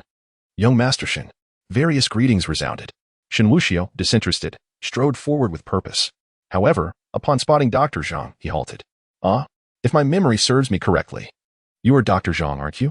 Dr. Zhang felt a surge of elation. He had encountered Shen Wuxiao before, though he had been unaware of it at the time. Recognizing one another was unexpected, and Dr. Zhang felt a swell of pride. Yes, young Master Shen, it is I. You remember me, he replied, brimming with pride. Of course I remember. You got splattered with dung, didn't you? Shen Wuxiao chuckled. Dr. Zhang felt a wave of embarrassment, but managed a forced smile. Yes, yes, golden liquid, golden liquid. Very well. Shen Wuxiao nodded and proceeded into the ward. A path had already been cleared within. As Shen Wuxiao walked through the center, he was met by Yin Shan, who approached with a lowered stance. Though he had gained some standing in Zhonghai, it was clear he had to measure himself against others. Shen Wuxiao, however, did not spare him a glance, his gaze fixed upon Bai Bing. Bing Bing, are you still running a fever? He inquired, moving closer and gently placing his hand on her forehead. Bai Bing instinctively shivered, biting her lip, genuinely feeling apprehensive around Shen Wuxiao. After his examination, Shen Wuxiao appeared satisfied. No fever. Excellent. Be sure to drink plenty of warm water. Bai Bing nodded slightly, feeling unable to reproach him. Yet, Shen Wuxiao's punctuality and reliability shifted her perception of him. Turning to the others, he addressed them. You are from the Yin family, correct? Dr. He is here. You may proceed as you see fit. He then smiled at Bai Bing, adding, for those of us unversed in medicine, kindly step back so as not to hinder the professionals. Bai Bing hesitated for a few moments, but ultimately allowed Shen Wuxiao to guide her to the window. The two stood side by side, their backs to the window, gazing towards the hospital bed, a striking couple, naturally forming a picturesque scene that drew many furtive glances. The Yin family clustered near Dr. He, expressing their gratitude profusely, their words laden with appreciation for his efforts. In response, Dr. He merely nodded before approaching the bedside to conduct a thorough examination. At that moment, Qin Yu arrived, albeit a tad delayed due to his electric scooter's slower pace. Upon his arrival, he caught a glimpse of Shen Wuxiao entering the ward. His fists clenched involuntarily, as if facing a lifelong adversary. The jealousy intensified upon seeing Shen Wuxiao standing side by side with Bai Bing. Ugh! He exclaimed, but before he could stew in his jealousy, someone else spoke up. What are you doing? Why are you pushing? What brings you here as a security guard? Qin Yu, clad in a security uniform, was mistaken for a hospital guard. Are you merely here to observe? Do you dare to complain about me? Have you considered what kind of place this is? What qualifications do you possess to be here? Wait a moment. Isn't he that arrogant fellow from yesterday? Someone recognized Qin Yu, having changed out of his uniform during his lunch break yesterday. He was nearly unrecognizable in the security attire today, though his distinct voice gave him away. When he encountered Shen Wuxiao and the esteemed healer, they nearly exclaimed in surprise upon seeing him. Qin Yu frowned, about to speak when Yin Yu hastily intervened to defuse the situation. Brother Qin, what brings you here? With Yin Yu's intervention, Qin Yu's expression softened slightly. I came to check on Uncle. I heard there would be a healer today and wanted to witness it myself. Oh, please come in, Yin Yu replied. The others, seeing Yin Yu's endorsement, refrained from further ridicule. Inside the patient room, Qin Yu stood alongside Yin Yu, his mind preoccupied with the patient rather than Bai Bing and Shen Wuxiao. He gazed at the bed, silently scoffing. This ailment, he would assert without exaggeration, could only be treated by himself and his master throughout the world. The 7-star needle technique and the mastery of acupuncture are not skills possessed by just anyone. Others are merely placeholders, while he must take action himself. He was keen to observe the so-called healer and determine whether he was a charlatan or genuine. Every time I write with this crooked mouth, I feel a twinge of pride and think to practice a wicked smile. Just now, while attempting it, I pulled a muscle. Damn it, the crooked mouth is such a pain. He indeed examined the patient without pretense. As a healer, he was eager to see if his knowledge could identify this as a variant aneurysm. Unfortunately, it was beyond his capabilities, though the young master had warned him in advance. After a thorough examination, he stood upright. The family members quickly inquired, Healer He, how's the situation? Healer He, adopting a serious demeanor, sighed and replied. The prognosis is grim. This condition is a variant aneurysm caused by pathological changes. With current medical techniques, we are powerless to intervene. Qin Yu was profoundly shaken by these words. This healer he truly possessed some skill. Merely through examination, he accurately identified the ailment as a variant aneurysm. That alone demonstrated 1/5 of Qin Yu's own prowess. Yet, he knew it was of no use. He could not treat it, a certainty he held with unwavering confidence. The other physicians were in awe. My heavens, it is indeed a variant aneurysm. They gasped. Incredible. Healer He is truly remarkable. We couldn't even diagnose it. Their admiration for Healer He surged. The Yin family, however, remained focused on the possibility of a cure. Healer He, what are the chances of recovery for my father? Healer He paused for a moment, refraining from providing a specific percentage, and instead said, I will do my utmost, for this ailment is indeed rare. The Yin family dared not voice any other concerns, placing all their hopes on Dr. He. Dr. He, we are deeply grateful for your efforts. Please proceed with the treatment. Dr. He nodded, commencing his work.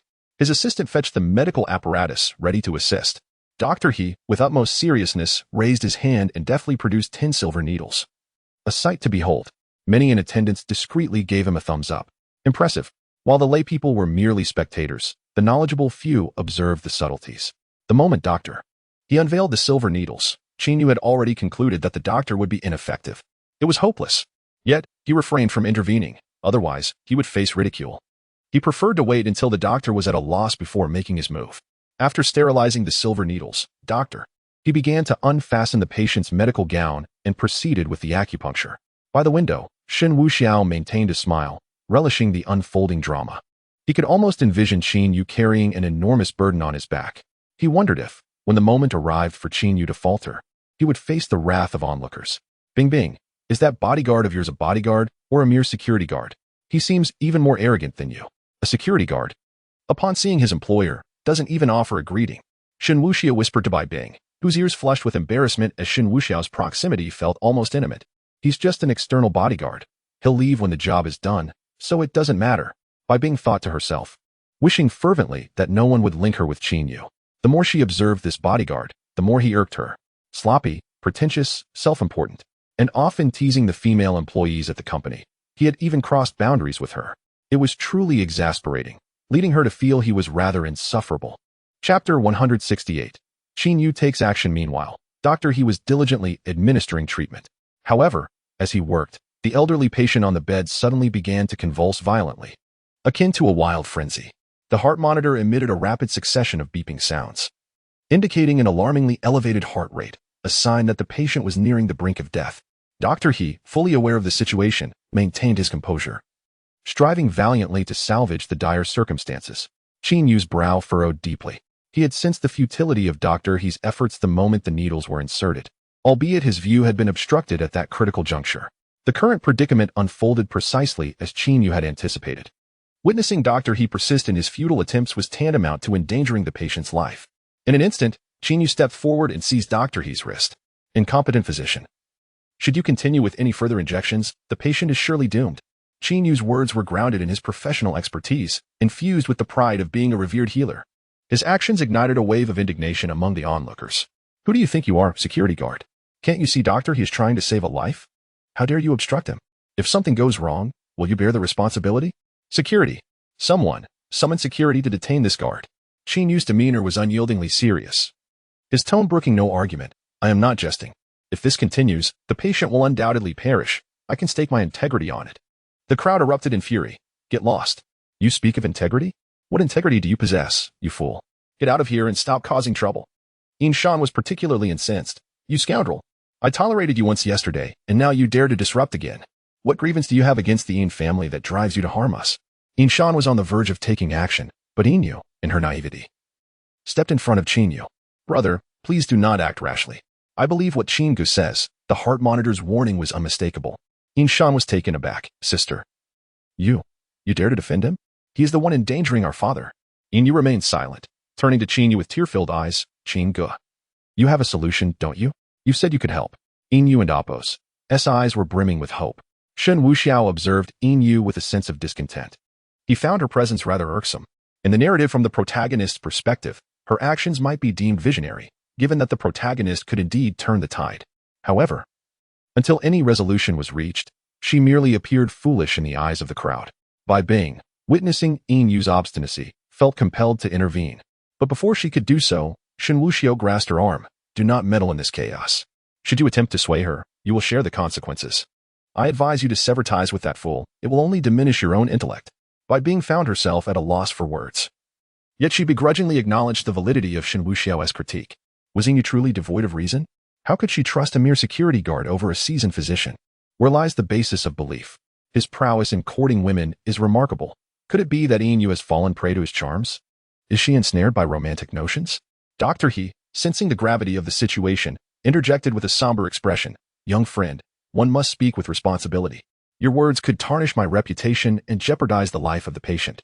Shen Yu cast a sweeping gaze over the ignorant assembly, his eyes settling on Yu. Rest assured, I am here. Yu nodded vigorously. Yes, Shen Gij, I trust you. Shen Wuxiao nearly burst into laughter, mimicking Yu's tone in his mind. Shen Gij, I believe in you. I am certain you will cure my father. When the time comes to celebrate, I shall serve you a crispy pork knuckle, all to yourself. Doctor, he bristled at the audacity. Such brazen words. You must take responsibility for what you say. Who do you think you are? Have you studied medicine? Do you possess a medical license? The others chimed in. You lunatic, leave immediately, or we shall call the authorities. Bai Bing could no longer tolerate Qin Yu and Apos' arrogance. While showing off is not a crime, to do so in such a situation, especially while joking about life and death, crosses the line. Qin Yu, do you think you will perish if you refrain from boasting for even a single day? You may leave from this moment onward. You are no longer an employee of the group, nor a bodyguard. Qin Yu felt a pang of helplessness. Bai Bing's words stung. Yet, he understood their ignorance. It was time for him to act. Only then would Bai Bing realize her misunderstanding. In the end, she would feel guilty. And their relationship would not only be restored, but enhanced. Qin Yu took a couple of steps forward and retrieved the silver needles. As he prepared to act, a wave of alarm swept through the crowd, and they rushed to intervene. Are you serious? Get out now. Qin Yu's brow furrowed slightly at their interference. It was manageable now, but should they obstruct him during the treatment, the consequences would be dire. He turned to the one person who believed in him. Yin, they do not trust me, do you? Yin replied with unwavering conviction. I believe in you. She then addressed the crowd. The patient is my father. I would never joke with my father's life. If anything goes awry, I will take responsibility. With the main party speaking, further words from the others would be of little consequence. Qin Yu felt a swell of gratitude. With such trust, he would not let her down. He vowed, if I fail to heal him, I shall pay with my life. Upon hearing his declaration, the others fell silent. Some even contemplating whether this young man truly possessed hidden talents, for how else could he dare to make such a claim? In contrast, Doctor, he seethed with anger. Let me make it clear. I have an alternative plan. If you obstruct me now, you shall bear all consequences. Qin Yu, already irked by the man, replied without hesitation, I will take responsibility. Now, kindly step aside and do not hinder my treatment. Qin Yu advanced, swiftly removing all the silver needles. Then, with a graceful motion of his hand, he gathered a surge of true energy in his palm, forming a golden needle. The onlookers gasped in astonishment, their eyes widening in disbelief. Qin Yu, hearing their exclamations, allowed a slight smile to grace his lips. Could this be the legendary technique, unseen and unrecognized? Qin Yu refrained from unnecessary words and concentrated his true energy, commanding the needles with his qi. Yin Yu was immensely excited, confident in her judgment. Qin Yu was indeed earnest, taking the time to examine the situation thoroughly. He did not resort to extravagant measures, employing merely 2 needles. Utilizing the third technique of the 7 stars needle method, he reversed the 7 stars. The first needle was inserted into the feng qi point at a depth of 0.7 inches, while the second was placed at the feng fu point at 0.4 inches, followed by a gentle twist. Then, he extended his hand, gently kneading the patient's bai hui point to alleviate discomfort. At that moment, it seemed to be effective. However, as he continued to massage, he suddenly sensed something amiss and thought to himself, this is bad. The patient on the bed began to convulse uncontrollably, and 2 large bulges appeared on his temples. Shift the points. Qin Yu's heart sank in terror. It was over. He realized that physician, he was indeed a toxic doctor, audaciously attempting to harm the patient by using the silver needles to displace the patient's acupoints. This technique of shifting acupoints was something even he could not comprehend in an instant, resulting in a miscalculation. The formidable true energy not only failed to alleviate the aneurysm, but instead infused itself into an ordinary person's body, accumulating at the crown of the head. The true energy of a 9th grade master was far too overwhelming for an ordinary person to withstand. It felt as though the head would explode. The swelling at the temples was a dire omen. It was a catastrophe. Qin Yu had never anticipated such a turn of events. Brother Qin, what is happening to my father? Why does it seem like his head is swelling? Yin Yu was frantic, truly alarmed, as she observed Qin Yu's own panic. Do not disturb me. Qin Yu insisted, determined to remedy the situation. There was still a chance. He swiftly extracted the needles, intending to draw back the surging true energy.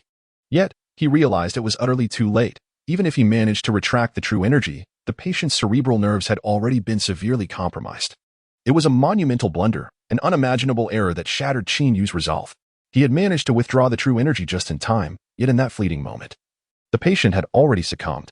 The electrocardiogram emitted frantic beeps before flatlining into a straight line. The room fell into a deathly silence. The onlookers gaping like fish out of water. Yin Yu began to weep uncontrollably, utterly devastated. Father, father. Yin Shan's legs buckled as he collapsed to the ground. Trembling all over, Dad. By being hurriedly approached, Uncle Yin. The others gathered around. Patriarch Yin.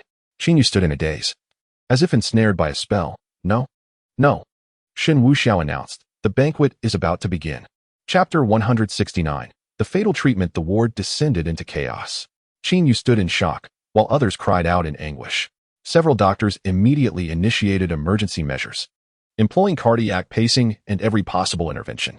Ultimately, their efforts were in vain. Yin wept, nearly fainting from despair. She turned to Qin Yu, seizing his clothing and pounding on his chest, exclaiming, Why could you not save my father? Instead, you caused his death. Why? Sob. Qin Yu, struck by her blows, remained silent, ensnared in his own turmoil. His negligence had cost a life, and his conscience was tormented. As the onlookers regained their composure, they surrounded Qin Yu, accusing him vehemently. You murderer, you must pay for this. Your arrogance has led to the demise of the head of the Yin family. We thought you possessed great skill, only to discover you merely learned a technique for acupuncture. What are your true intentions? A torrent of insults rained down upon him. Fingers pointed in accusation. One individual even spat phlegm on Qin Yu. Coming back to his senses, he refused to bear this unjust blame. It was that wretched poison doctor who had betrayed him. Why should he shoulder the responsibility? Qin Yu broke free, shouting, It was not me. It was that he altered the patient's acupoints. That is why I missed my target. It was him. After his outburst, he pointed in accusation. However, when he beheld the so-called doctor, he was momentarily stunned. That despicable old man had unexpectedly begun to play the role of a savior, desperately administering acupuncture to the lifeless body. Others, witnessing this, intensified their condemnation of Qin Yu. You scoundrel. Doctor, he could have saved him, but you interfered. Now you dare to shirk responsibility. You have caused a death, and Doctor, he is still striving to save him, yet you pass the blame. How disgusting. Indeed, Doctor, he, having associated with Shen Wuxiao, was exhibiting remarkable acting skills. He appeared utterly defeated, slumped on the ground, muttering to himself, It is my fault. If I had been more resolute and not allowed that quack to interfere, this would not have happened. It is my error. How could I be so easily deterred? As he spoke, he struck himself forcefully. The onlookers rushed to intervene, saying, Doctor, he, do not blame yourself. It is not your fault. It was that scoundrel's doing. And that girl from the Yin family insisted on having security intervene. You were powerless. Tears streaming down his face, Doctor, he lamented, a life lost, a life. Even though I have witnessed countless separations, I cannot accept this. I could have saved him. I truly could. Even if I could not cure him, I could have extended his life by 5 years with my special acupuncture techniques. Anything would have been better than this. As Doctor, he sobbed, striking his chest in anguish. Shen Wuxiao's eyes gleamed with excitement. Was a new cinematic star about to emerge? How remarkable. The rewards would surely double. Upon hearing the esteemed doctor, he proclaimed that even if the ailment could not be cured, it could extend life by 5 years. The crowd's fury intensified. They all pointed fingers at Qin Yu, hurling insults and accusations. You have caused great harm. You must pay with your life. Qin Yu was at his wit's end. Doctor, he was spouting sheer nonsense. How could life be extended by 5 years through his methods? It was absurd. Yet, with the deceased now gone and no evidence to contradict his claims, Qin Yu found himself powerless to refute the allegations. No matter how fervently he protested, it would be in vain. Beep. Due to the host's actions resulting in the protagonist's death, points awarded, 200, 000. The protagonist's faith has crumbled by half. Points awarded, 100, 000. Alteration of subsequent plot, severing the protagonist's emotional arc. Points awarded, 200, 000. Shen Wuxiao felt an overwhelming joy surging within him. In mere moments, he had amassed 500,000 points. He had always believed that this path would yield success, undermining Qin Yu at his proudest aspect to gain even more. It appeared prudent to keep Qin Yu around for a few days, as he still had a primary quest, seeking vengeance against the Gao family. Moreover, there was a banquet to attend. After the Yin family's gathering, the patriarch of the Gao family would celebrate his birthday, and Qin Yu was sure to be present. Shen Wuxiao made no immediate move, simply observing the lively exchange of insults. It was quite entertaining. After a lengthy tirade, the atmosphere gradually quieted. Qin Yu sank into self-reproach. Shen Wuxiao approached and drew by being closer. Noticing the redness around her eyes, he recognized her sorrow and chuckled. Why weep for someone who is not your father? The one who should truly mourn is your so-called sister. With her keen perception, she could discern which of the esteemed doctors could bring about her father's demise. And now, her dream has been realized. As by being absorbed Shen Wuxiao's words, she found herself in agreement. Yin Yu was indeed a fool. She would rather place her faith in a mere security guard she had known for a day than in Dr. He. How had she mustered the courage to assert that Qin Yu could provide a cure? Now, the outcome was tragic. Had Dr. He treated him, at the very least, he might have enjoyed 5 more years of life, a priceless gift. At that moment, Shen Wuxiao nudged Bai Bing. Do you have any cash? Just 500 will suffice. Bai Bing, somewhat bewildered, retrieved several bills from her bag. Shen Wuxiao took 100 and returned it to her. Please exchange it for two $50 bills. Bai Bing, though puzzled, complied. Shen Wuxiao divided the money into two portions and stepped forward. Upon seeing him, the crowd fell silent. He sighed. It is regrettable to encounter such a situation today. Due to your foolishness, your father has perished. I hereby offer $500. Each of you siblings shall receive 250 as my contribution. Notify me of the banquet, and I shall attend. Inyu, already engulfed in grief, flung her hand out, striking Shen Wuxiao's hand. The bills scattered across the ground. Staring at him, tears flooded her eyes as she shouted, Is this mockery truly amusing? At her words, a profound silence enveloped the room, a stillness akin to death. Every face reflected shock and disbelief. Even Bai Bing was taken aback. Inyu had indeed reached a level of foolishness that was astonishing. Shen Wuxiao gazed at Inyu, pausing for a moment before bursting into laughter. Ha ha, Miss In. Your temper is quite fierce. It seems you are eager to accompany your father. Very well, I shall indulge your wishes. Yet, in the blink of an eye, the mirth in Shen Wuxiao's eyes transformed into a fierce glare. With a swift motion, he struck Inyu hard across the face.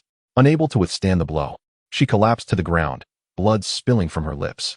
Shen Wuxiao seized the oxygen tube from beside the hospital bed, folding it slightly before encircling it around Inyu's neck. With one foot pressing down on her back, he yanked with both hands. A collective gasp echoed through the room. It was evident he was intent on murder. Yet, no one dared intervene. Shen Wuxiao's gaze was merciless. You ungrateful wretch, I came to rescue your father. And you dare bark at me? That fool who brought about your father's demise, why don't you confront him? Or is it that you secretly wish for your father's death? If so, allow me to escort this unfilial daughter to meet him. With increasing force, the oxygen tube tightened. Inyu's eyes glazed over, blood seeping from her neck. Desperately, she clawed at the floor, yet found no means to escape. The In family, filled with shock and fear, longed to intervene. But Shen Wuxiao's bodyguards had already entered. Shen, please don't. Bai Bing's heart trembled at the sight. She could not bear to watch as Inyu was choked to death. Shen Wuxiao's expression remained cold as he regarded Bai Bing. Bing, I advise you not to meddle. You ought to stay out of this. He then turned his attention back to the In family. One life for the sake of the entire family. You had best endure this. Indeed, no one dared approach. Shen Wuxiao's notorious ruthlessness was known to all. When he vowed to annihilate a family, he spared no one. It was also Inyu's own folly.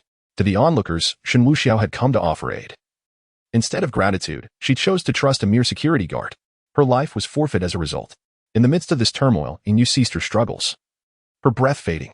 Saliva trickled from the corner of her mouth as her eyes rolled back. She was departing this world. It was only then that Inyu, lost in his own confusion, finally comprehended the situation. With a thunderous shout, he cried out, You seek death. Release her. Chapter 170. A brutal assault. The thunderous roar from Inyu sent shockwaves through everyone present, leaving them utterly astonished. Did this security guard truly not comprehend the meaning of death? Was his ignorance so profound? Shen Wuxiao seized the lifeless hair of Inyu, hoisting her up. Do you want her? Here she is. Shen Wuxiao exclaimed with a gleeful laugh, as he violently yanked her back. With a parabolic motion, he hurled Inyu towards Inyu. The corpse hurtled through the air like a cannonball, aimed directly at him. Inyu's eyes widened in disbelief as he instinctively reached out with both hands. With a swift turn to dissipate the force, he caught Inyu in his embrace. Gazing upon her lifeless form, a shiver ran down his spine. In mere moments, a vibrant life had been extinguished. The assailants were nothing short of demons. Old he. Take Bing outside. Shen Wuxiao maintained his jovial demeanor, casually rubbing his fists together. He pondered whether to end Inyu's life outright or merely incapacitate him. The term child of fortune encompasses a myriad of meanings. While good luck is one aspect, it also signifies exceptional survival instincts. The previous Chu Ming served as a prime example. Pierced through by his own blade, his heart was struck, yet miraculously, his heart resided on the right side. That was sheer fortune. Inyu, a ninth-grade master, was also a master of toxins and escape. It would be no easy feat to eliminate him in a single blow. His chances of fleeing were substantial. As the harvester of fortune, he sought to plunder and exploit the luck of others, remaining unaffected himself, yet unable to negate it entirely. Within a 20-meter radius of stillness, escape was impossible, yet, who could predict what other tricks his opponent might possess? The others in the room sensed the impending conflict, and the doctors fled with remarkable speed. Bai Bing was escorted out by Hishini and Shen Wuxiao's other subordinates. The atmosphere in the ward had become tense and charged. Inyu had never felt such rage before. His entire demeanor had undergone a drastic transformation. Layers of purple smoke swirled around him. Shen Wuxiao, today you shall. Before his words could fully escape his lips, Shen Wuxiao had already appeared behind him in an instant, leaving trails of afterimages in his wake. The moment Qin Yu issued his threat, Shen Wuxiao unleashed a frenzied assault. With decisive force, he sent a powerful punch, imbued with a terrifying energy, crashing toward Qin Yu. Possessing an extraordinary sense of perception, Qin Yu responded instantly, executing an exaggerated twist as he raised both hands to block Shen Wuxiao's attack. However, he had severely underestimated Shen Wuxiao.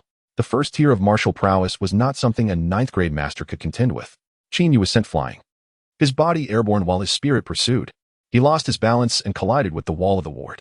He anticipated that the impact would halt his motion, but instead, he felt the wall give way, creating a gaping hole as he barreled through the steel reinforcements, crashing into adjacent rooms. Boom, boom, boom. A cloud of dust erupted, carving a straight line through 5 patient rooms. As Qin Yu finally collided with the 6th ward, he fell to the ground, spitting out a mouthful of fresh blood, feeling as though every bone in his body had shattered. Had he not summoned his protective energy during the impact, that punch would have surely incapacitated him. Struggling to rise, he glanced up just in time to see Shen Wuxiao charging towards him through the shattered wall. Instantly, he felt the urgency of the situation. With a flick of his right hand, a purple battle blade materialized.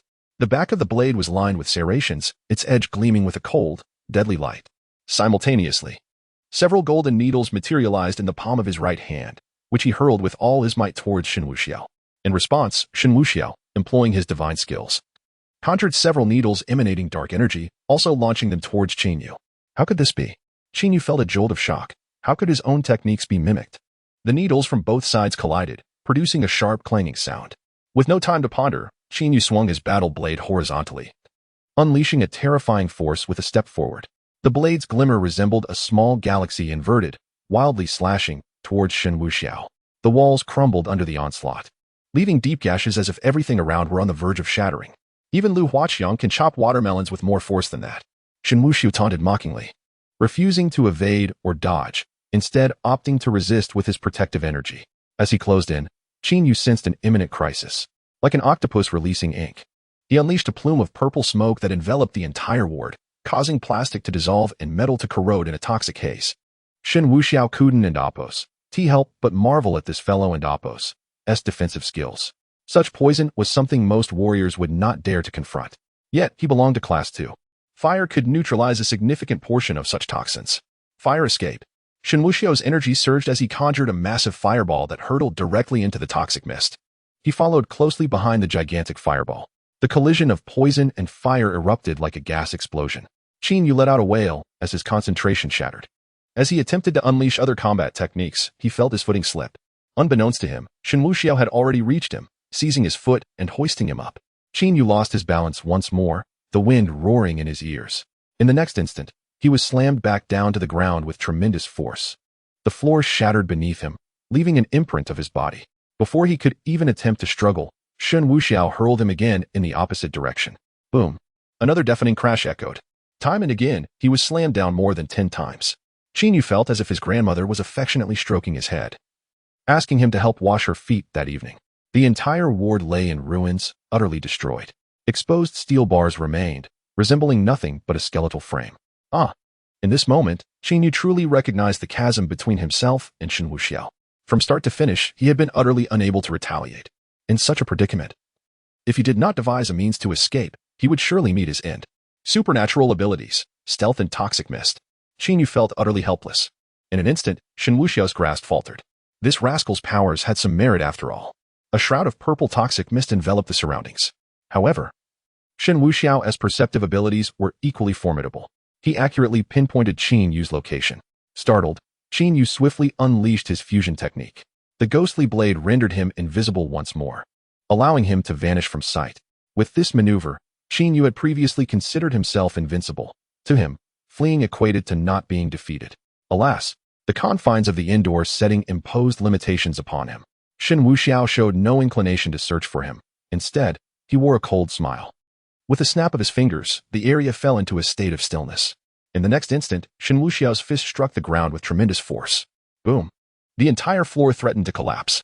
Dust cascaded from the trembling walls, burying Qin Yu, who had been attempting to stealthily escape, frozen in place. He stood on tiptoe with his weapon in hand, resembling a thief caught in the act. "Got you, little mouse." Shen Wuxiao boldly lunged forward, seizing his arm and yanking him with such force that Qin Yu was propelled like a kite, soaring towards the window. His eyes widened in despair as he realized Shen Wuxiao was charging directly at him. With the wind beneath his feet, Shen Wuxiao leaped, driving his knees forcefully into Qin Yu's chest. The impact sent Qin Yu hurtling out of the window from several stories high. Yet, Shen Wuxiao was not finished. He executed a somersault and followed suit. High Chapter 171. The method of Qin Yu's escape. The two individuals plummeted with a velocity akin to that of a rocket, descending from above. In the blink of an eye, a tremendous roar resonated across the open space behind the hospital. Dust billowed outward from the epicenter of their fall, dispersing over a vast radius of several meters. Given the location's proximity to the hospital, there were not many onlookers, yet a few curious souls gathered at a distance, speculating that someone had jumped from the building. Even a man who had just been wheeled out of an ambulance, barely clinging to life after a car accident, could not resist the urge to sit up and witness the commotion. As the smoke cleared, the scene revealed a massive crater in the ground, a testament to the impact of their descent. Within the pit lay two figures, one standing, the other bleeding profusely. Qin Yu, a ninth-grade master, benefited from his protective energy, which cushioned his fall considerably. Though gravely injured, he had survived. However, Shen Wuxiao callously placed his foot upon the dignity of Qin Yu as a man. Upon witnessing the potential destruction of that which he held sacred, Qin Yu, defying the agony coursing through him, let out a furious roar. A man could discern the gravity of the situation. Even in death, he would not allow that to be desecrated. Toxic mist erupted anew from his body. At times, it seemed that heaven truly favored Qin Yu, for the heavens do not entirely forsake those in dire straits. In a mere second, he spotted a passing sewage truck, dispatched to cleanse the vicinity. Without hesitation, he dragged his battered form toward it. Shen Wuxiao could have easily apprehended him and dealt a crippling blow. Yet upon seeing Qin Yu lunge for the truck, he instinctively slammed on the brakes, halting his advance. Indeed, Qin Yu's fist collided with the storage compartment of the truck. Boom! The sound of an explosion erupted as the storage compartment burst open, unleashing a torrent of waste into the air. In that moment, Qin Yu was transformed into a grotesque figure, his face obscured by the deluge. The driver, bewildered, lamented the bizarre spectacle. In his experience, he had encountered heists of armored vehicles but never an assault on a sewage truck. Was hunger driving them to such extremes? Mired in filth, Qin Yu staggered forward, inching closer to Shen Wuxiao, his body swaying precariously. This was a desperate abandonment of dignity in pursuit of survival. "Come on, kill me," Qin Yu bellowed. Shen Wuxiao, possessing a penchant for cleanliness, recoiled in disgust. "No way. It's utterly revolting," he protested, waving his hands in frantic dismissal. Yet, Qin Yu persisted, extracting a golden needle to pierce his own flesh, channeling his energy. He produced another needle to jab into a pressure point, ensuring he remained acutely aware. "Just let me go. Hurry up and leave." The invincible young Master Shen had, for once, conceded defeat. It was simply unbearable to continue. Qin Yu, still brimming with audacity, wiped the filth from his face and laughed. However, in that moment of mirth, a taste of the foulness found its way into his mouth, and he succumbed to retching. Ugh, who the hell had hot pot? The spices are unbearable. Shen Wuxiao, upon hearing this, was overcome with revulsion. This child of fortune was anything but ordinary. Qin Yu spat and wiped his mouth, advancing once more.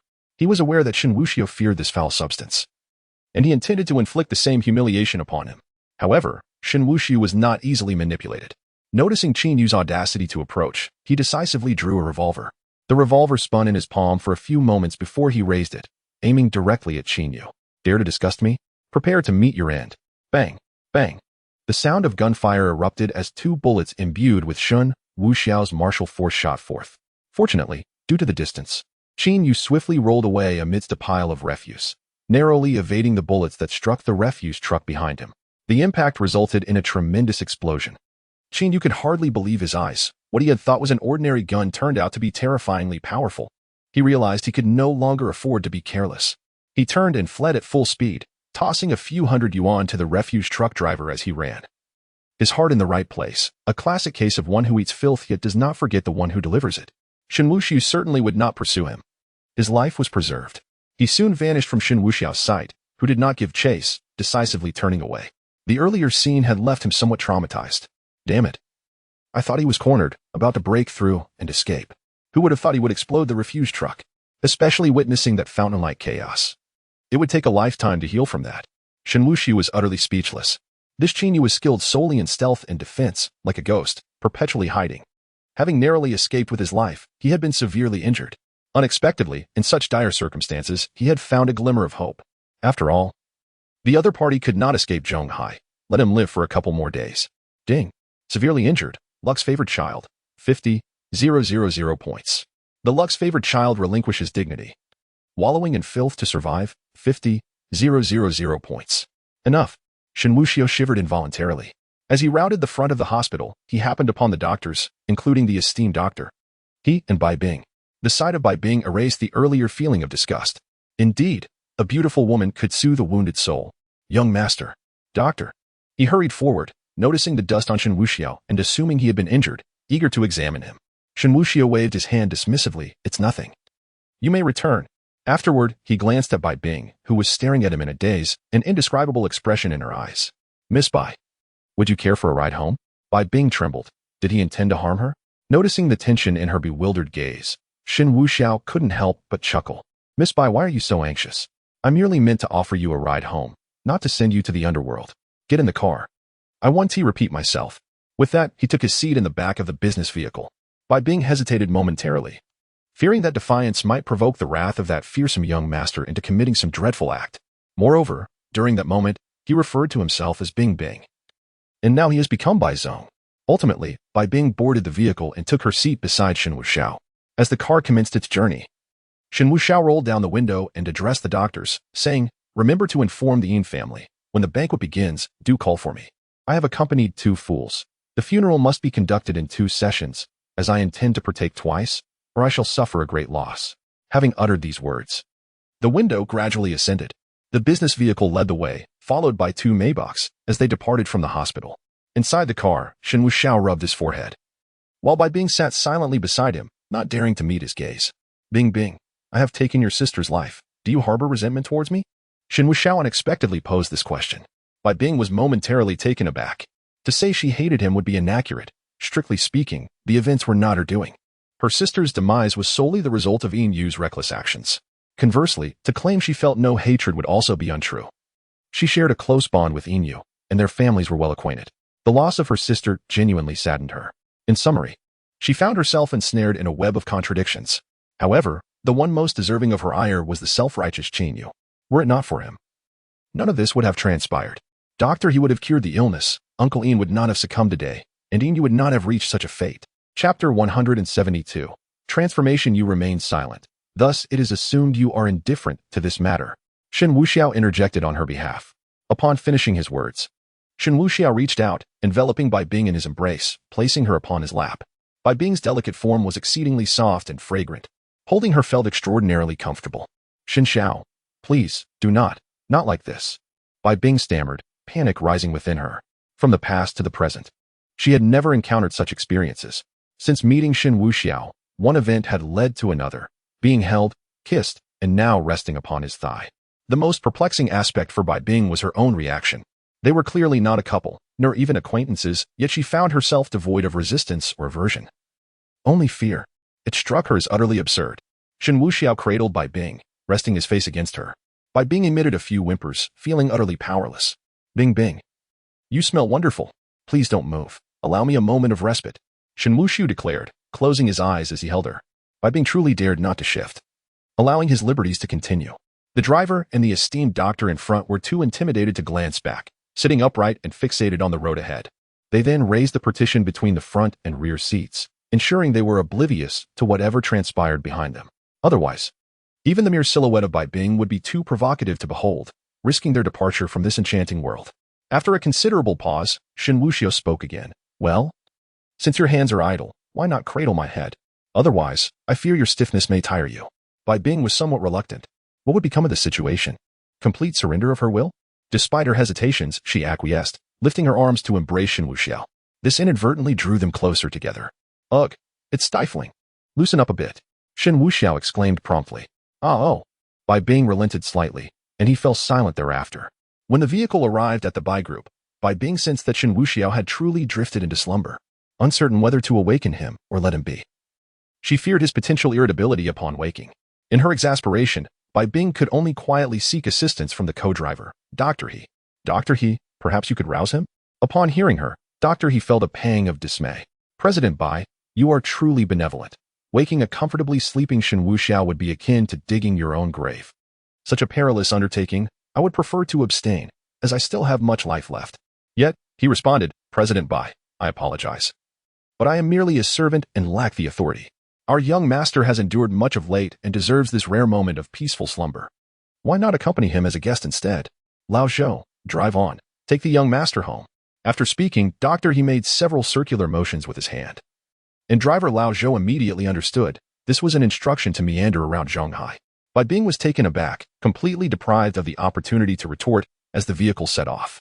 The driver, oblivious to the passage of time, drove until half a tank of fuel had been consumed. Bai Bing felt disoriented.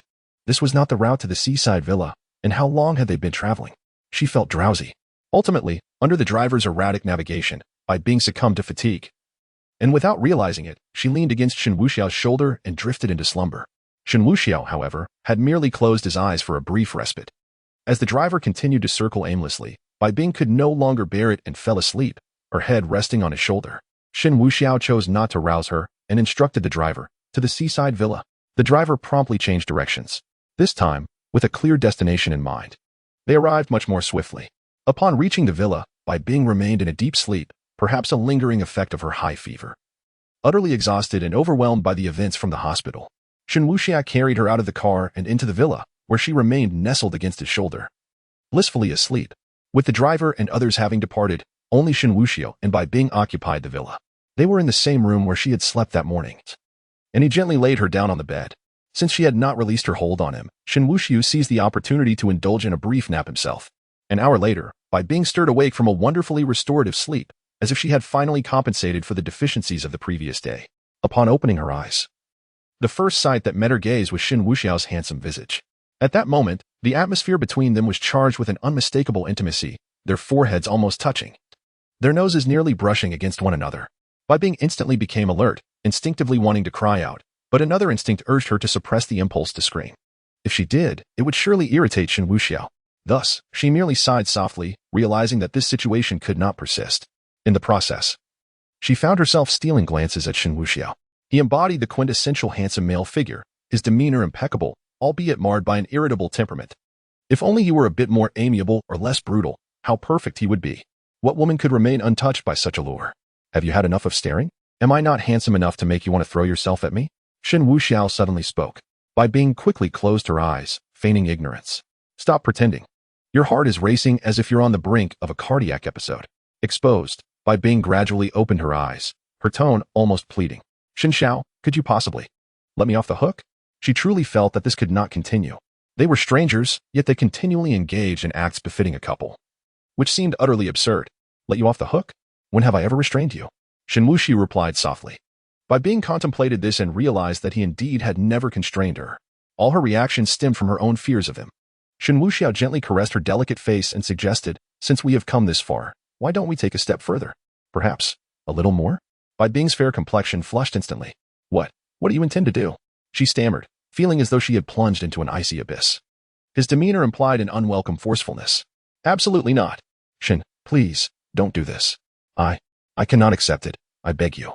Bai Bing's voice quivered slightly, revealing her genuine fear. Shen feigned a troubled expression. You are well aware of your allure. We are already so close. It would be unreasonable for you to deny me any advances. How about this? I shall not press you too hard. If such matters are beyond your comfort, let us each take a step back. Let us start with a kiss, shall we? Bai Bing was taken aback. Yet the thought of being subjected to something less palatable made the idea of a kiss seem somewhat more acceptable. Besides, if she were to refuse again, it might provoke him further, leading to an inevitable and more forceful encounter. She found herself ill-equipped to resist. Thus, this could serve as a compromise. After all, they had shared a kiss that morning, had they not? And during the car ride, he had been so close. Bai Bing bit her lip, offering a soft affirmative sound. Shen Wuxiao, sensing her acquiescence, understood that some matters were simply irresistible when compared. All right, here I come, he declared. Bai Bing did not respond, but instead closed her eyes. Chapter 173. Learning to endure. Shen Wuxiao gazed at her closed eyes, unable to suppress a smile. Yet, relinquishing his hold was out of the question. He lifted his hand and gently caressed Bai Bing's delicate face. Her eyelashes fluttered slightly, and she opened her eyes. What? What? Her beauty was poetic and picturesque, ethereal and exquisite, with dark brows sweeping gracefully over her expressive eyes. Truly captivating. Fear not. I'm here. Seizing the moment while she was momentarily dazed, Shen Wuxiao pulled her neck closer and swiftly pressed his lips against hers. Her lips felt soft and cool. In that instant of the kiss, Bai Bing instinctively recoiled slightly, but was promptly drawn back into his embrace. Shen Wuxiao held her tightly, their entanglement deep and fervent. Though Bai Bing was initially passive, she gradually succumbed to the moment, responding reflexively.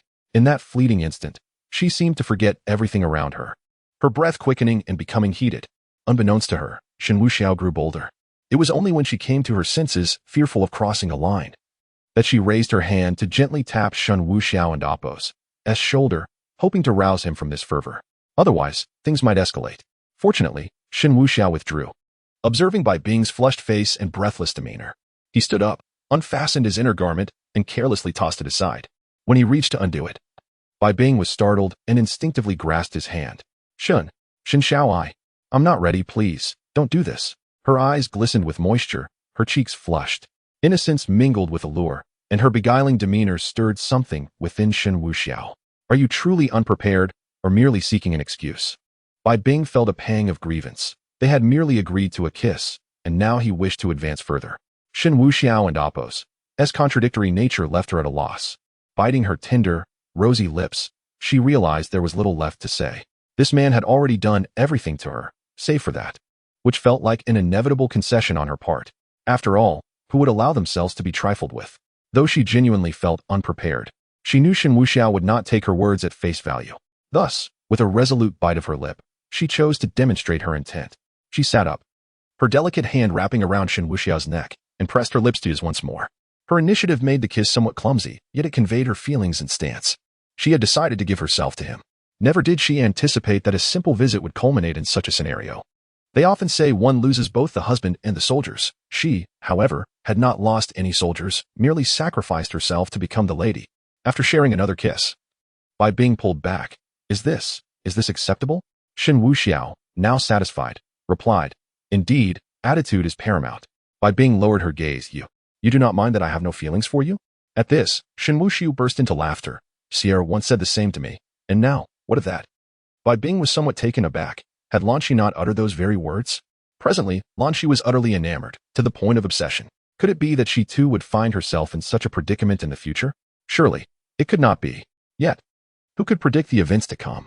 In any case, in this moment, she had definitively succumbed to Shen Wuxiao. If escape was impossible, then she would simply cling to him. Then, if that is the case, could you grant me some time to prepare? I am, in truth, rather frightened. Bai Bing, usually decisive and icy, transformed into a timid lamb in Shen Wuxiao's presence. Shen Wuxiao, having donned his clothes anew, replied, Very well, there is no rush. Moreover, I truly dislike coercion. During this time, should you encounter a man who captures your fancy, do inform me. Bai Bing was utterly stunned. You mean to say, you would let go? Shen Wuxiao regarded her with a hint of confusion. Did I ever say that? What I meant was, inform me, and I shall assist you in selecting an auspicious day for your departure. It would be beneficial for your next life. Do you take me for a fool, attempting to place a cap upon my head? That is contingent upon the approval of both your clan and mine. With that, Shen Wuxiao leaned closer, their foreheads touching, and gently murmured, Of course. My previous words were merely jest. I know you are not that sort of woman. What matters most is your will. If you find the prospect of being near me utterly repugnant and are perpetually yearning to flee, you may speak candidly. Dying in my embrace is preferable to perishing alone. In that moment, Bai Bing did not feel fear, but rather an ache in her heart. She ceased to respond, and instead drew nearer, wrapping her arms around Shen Wuxiao's waist, closing her eyes. Shen Wuxiao patted her back. It is still early. Let us take a nap. Bai Bing softly replied. Meanwhile, on the other side, Qinyu had sprinted to a secluded beach. Upon arrival, he discarded his phone on the sand and immediately plunged into the water. Rolling in the waves, he sought to wash away the filth that clung to him. What others deemed contamination, he considered a lifeline. One of Qinyu's virtues was his ability to swiftly recognize reality after a significant setback. Previously, he had regarded Shen Wuxiao with disdain, thinking him merely a debauched scion, unworthy of fear. Now, his misfortune had afforded him clarity. He had paid dearly for his arrogance. He must endure. Qinyu found a relatively large rock and lay upon it. Today's battle had left him gravely injured. On the surface, it appeared as though he had suffered little, yet within, he was rife with internal wounds. From a height of several stories, he had been thrust to the ground by Shen Wuxiao's kick, creating a substantial crater. Had he not been a master, that blow would have surely been fatal. Not to mention the brutal onslaught he endured while atop that height. Despite the apparent ferocity of the fight, he alone knew he had been relentlessly pummeled. Without inflicting even a hair's breadth of harm upon Shen Wuxiao, Qin Yu hastily settled into a meditative position, striving to regulate the chaotic energy within him. With a few golden needles materializing in his hands, he punctured his acupoints, held his breath, focused his mind, and entered a meditative state. After a considerable time, Qin Yu expelled a mouthful of stagnant blood, feeling significantly relieved. It was utterly inconceivable that a debauched wastrel could also be a formidable martial artist. Had he truly become so disconnected from the outside world during his prolonged stay at Tunxiang Mountain? Gazing out at the boundless sea, Qin Yu found himself engulfed in confusion. Initially, under his master's arrangement, he had taken on the role of Bai Bing's bodyguard, with a life path already mapped out. His days would be spent as the personal protector of the icy beauty, mingling with women during work hours, and scouting for prominent figures in need of medical assistance to treat. He aimed to forge connections with influential individuals, thereby expanding his network. With a substantial network in place, when the time came to confront the Gao family, he would have ample support. All of this, however, had been utterly disrupted. Through Bai Bing, he had the chance to meet Yin Yu. He had hoped that by curing the head of the Yin family, not only would Bai Bing regard him with newfound respect, but he would also become a benefactor to the Yin family, ensuring their unwavering support in return. Yet now, the head of the Yin family was dead. Yin Yu had been slain by Shen Wuxiao, and Bai Bing had completely severed ties with him. There was even a possibility that he might be ostracized by the medical community. Fortunately, he had not revealed his identity as the medical sage of Tianqiang. Moving forward, donning a mask should suffice. As he contemplated his future plans, his phone suddenly rang. Instinctively, he assumed it was Bai Bing calling, given how few people had this number. However, upon checking, he discovered it was a local number. After a moment's hesitation, he answered, "Who is this?" A gentle female voice resonated through the phone. "Hello, Mr. Qin. Allow me to introduce myself. My name is Lu Ruyan." Chapter 174. Guidance. Qin Yu found himself somewhat bewildered. He possessed an excellent memory. Sounds he had heard were never forgotten. Yet this particular voice was indeed unfamiliar. "Lu Ruyan? I do not know you. How do you have my number?" Qin Yu felt a surge of vigilance. Lu Ruyan spoke with an air of nonchalance. "I have my own means. The reason I called you is that I am aware of your challenging situation." What does this mean? Qin Yu now feels not just vigilant, but rather a sense of impending danger. "I understand your urgency, but please restrain yourself for a moment. Have you not inflicted a fatal blow upon the head of the Yin family, only to be gravely injured by Shen Wuxiao?" Qin Yu furrowed his brows, inquiring, "What are your intentions?" A woman has unexpectedly emerged, fully aware of everything that has transpired. It has only been a short while. How could she possibly know it all? This is truly astonishing to him. "The reason I am aware is that I am the beloved of Shen Wuxiao." Lu Ruoyan responded lightly. Shen Wuxiao's woman?" Qin Yu could no longer contain himself and exclaimed, "You seek death. How dare you call me? Do not rush. Allow me to finish my words. Although I am the woman of Shen Wuxiao, I possess another layer of identity. If you do not believe me, feel free to investigate my true identity. I seek your collaboration in eliminating Shen Wuxiao. Now, I shall grant you some time to investigate, after which I expect your response." With that, Lu Ruyan abruptly ended the call. Lu Ruyan had cultivated a considerable influence. She possessed the country's most elite intelligence personnel, all of whom had been arranged for her by Shen Wuxiao. Displeased with her slow information gathering, Shen Wuxiao took the initiative to assist her. Thus, shortly after the occurrence of the event, Lu Ruyan received all the information, even the minutest details. However, unbeknownst to her, Qin Yu stood at the seaside, lost in thought. Naturally, Qin Yu wished to conduct an investigation, but he lacked the necessary manpower. His own influence had yet to take root. It was a struggle even to obtain a phone number, let alone investigate an individual. Given the other party's candidness, Qin Yu felt compelled to clarify matters. Presently, he was fighting a solitary battle, lacking in every aspect. If there existed someone who could grasp Shen Wuxiao's movements, it would undoubtedly be beneficial before he established his own foothold. To put it bluntly, that person could assist him in avoiding a potentially lethal encounter with Shen Wuxiao. After contemplating this, Qin Yu redialed Lu Ruyan's number. The phone rang for over 10 seconds before Lu Ruyan answered. "Mr. Qin, your efficiency exceeds my expectations. Do you have anything else to say regarding our collaboration?" Qin Yu felt somewhat awkward. "I have not conducted any investigation, and I have no one to consult. Please send me your information, and I will verify it." Upon hearing this, Lu Ruyan was utterly astonished. She had never encountered such a method of investigation. wherein one is required to compile their own information and send it to the investigator. It was akin to a hacker stealing your QQ account and then calling you to request the verification code needed to change your password. How dare such a character provoke Shen Wuxiao? Upon reflection, the overwhelming nature of the information might very well be the source of Shen Wuxiao's audacity. Ignorance, indeed. Among those whom she has harmed, or rather, assisted, Qin Yu ranks second, with the first being Yi Qingfeng, who perished without even answering a call. At least Chu Ming and Lin Fan had the opportunity to ascend on-site. Nevertheless, in pursuit of revenge, Lu Ruyan naturally shared her own formula with him. Qin Yu was profoundly shaken upon hearing her words. His intuition and instincts indicated that she was not lying. Miss Lu, although I have yet to verify your claims, I am inclined to trust your words. I have encountered Shen Wuxiao. He is indeed, as you described, capricious and merciless. Lu Ruyan scoffed inwardly but expressed, "Thank you for your trust. Your ability to escape from Shen Wuxiao's grasp proves your competence. This is precisely why I seek collaboration with you, even if some of your methods of escape are somewhat unorthodox. Your current circumstances are indeed dire. If I am not mistaken, you are preparing to conceal yourself and operate covertly, correct?" Qin Yu paused. This was indeed the case, as he had even contemplated donning a mask to cultivate connections. Without waiting for his response, Lu Ruyan continued, "In truth, there is no need for such measures. Shen Wuxiao is a remarkably arrogant individual. If you were to return to the Bai group and resume your role as a security guard, he would undoubtedly remain oblivious." "Under the guise of darkness?" Qin Yu inquired. "Quite so. You may choose to disregard my advice, but wandering about would be far more detrimental to you. Furthermore, I have learned from Shen Wuxiao that he is resolved to pursue Bai Bing. You were, after all, her bodyguard. Are you willing to stand idly by while Shen Wuxiao claims her for himself?" Initially hesitant, Qin Yu found himself resolute upon hearing this. It was an opportunity he could not ignore. His lingering feelings for Bai Bing resurfaced, and with the knowledge that Shen Wuxiao intended to possess her, he could no longer remain passive. Concealing himself within the company did not necessarily mean he had to continue as a security guard. He could transition to logistics. Although it would be unpaid labor, it would allow him to remain unnoticed while keeping an eye on Bai Bing's whereabouts. "Miss Lu, we share a common objective. Thus there is little need for further discussion.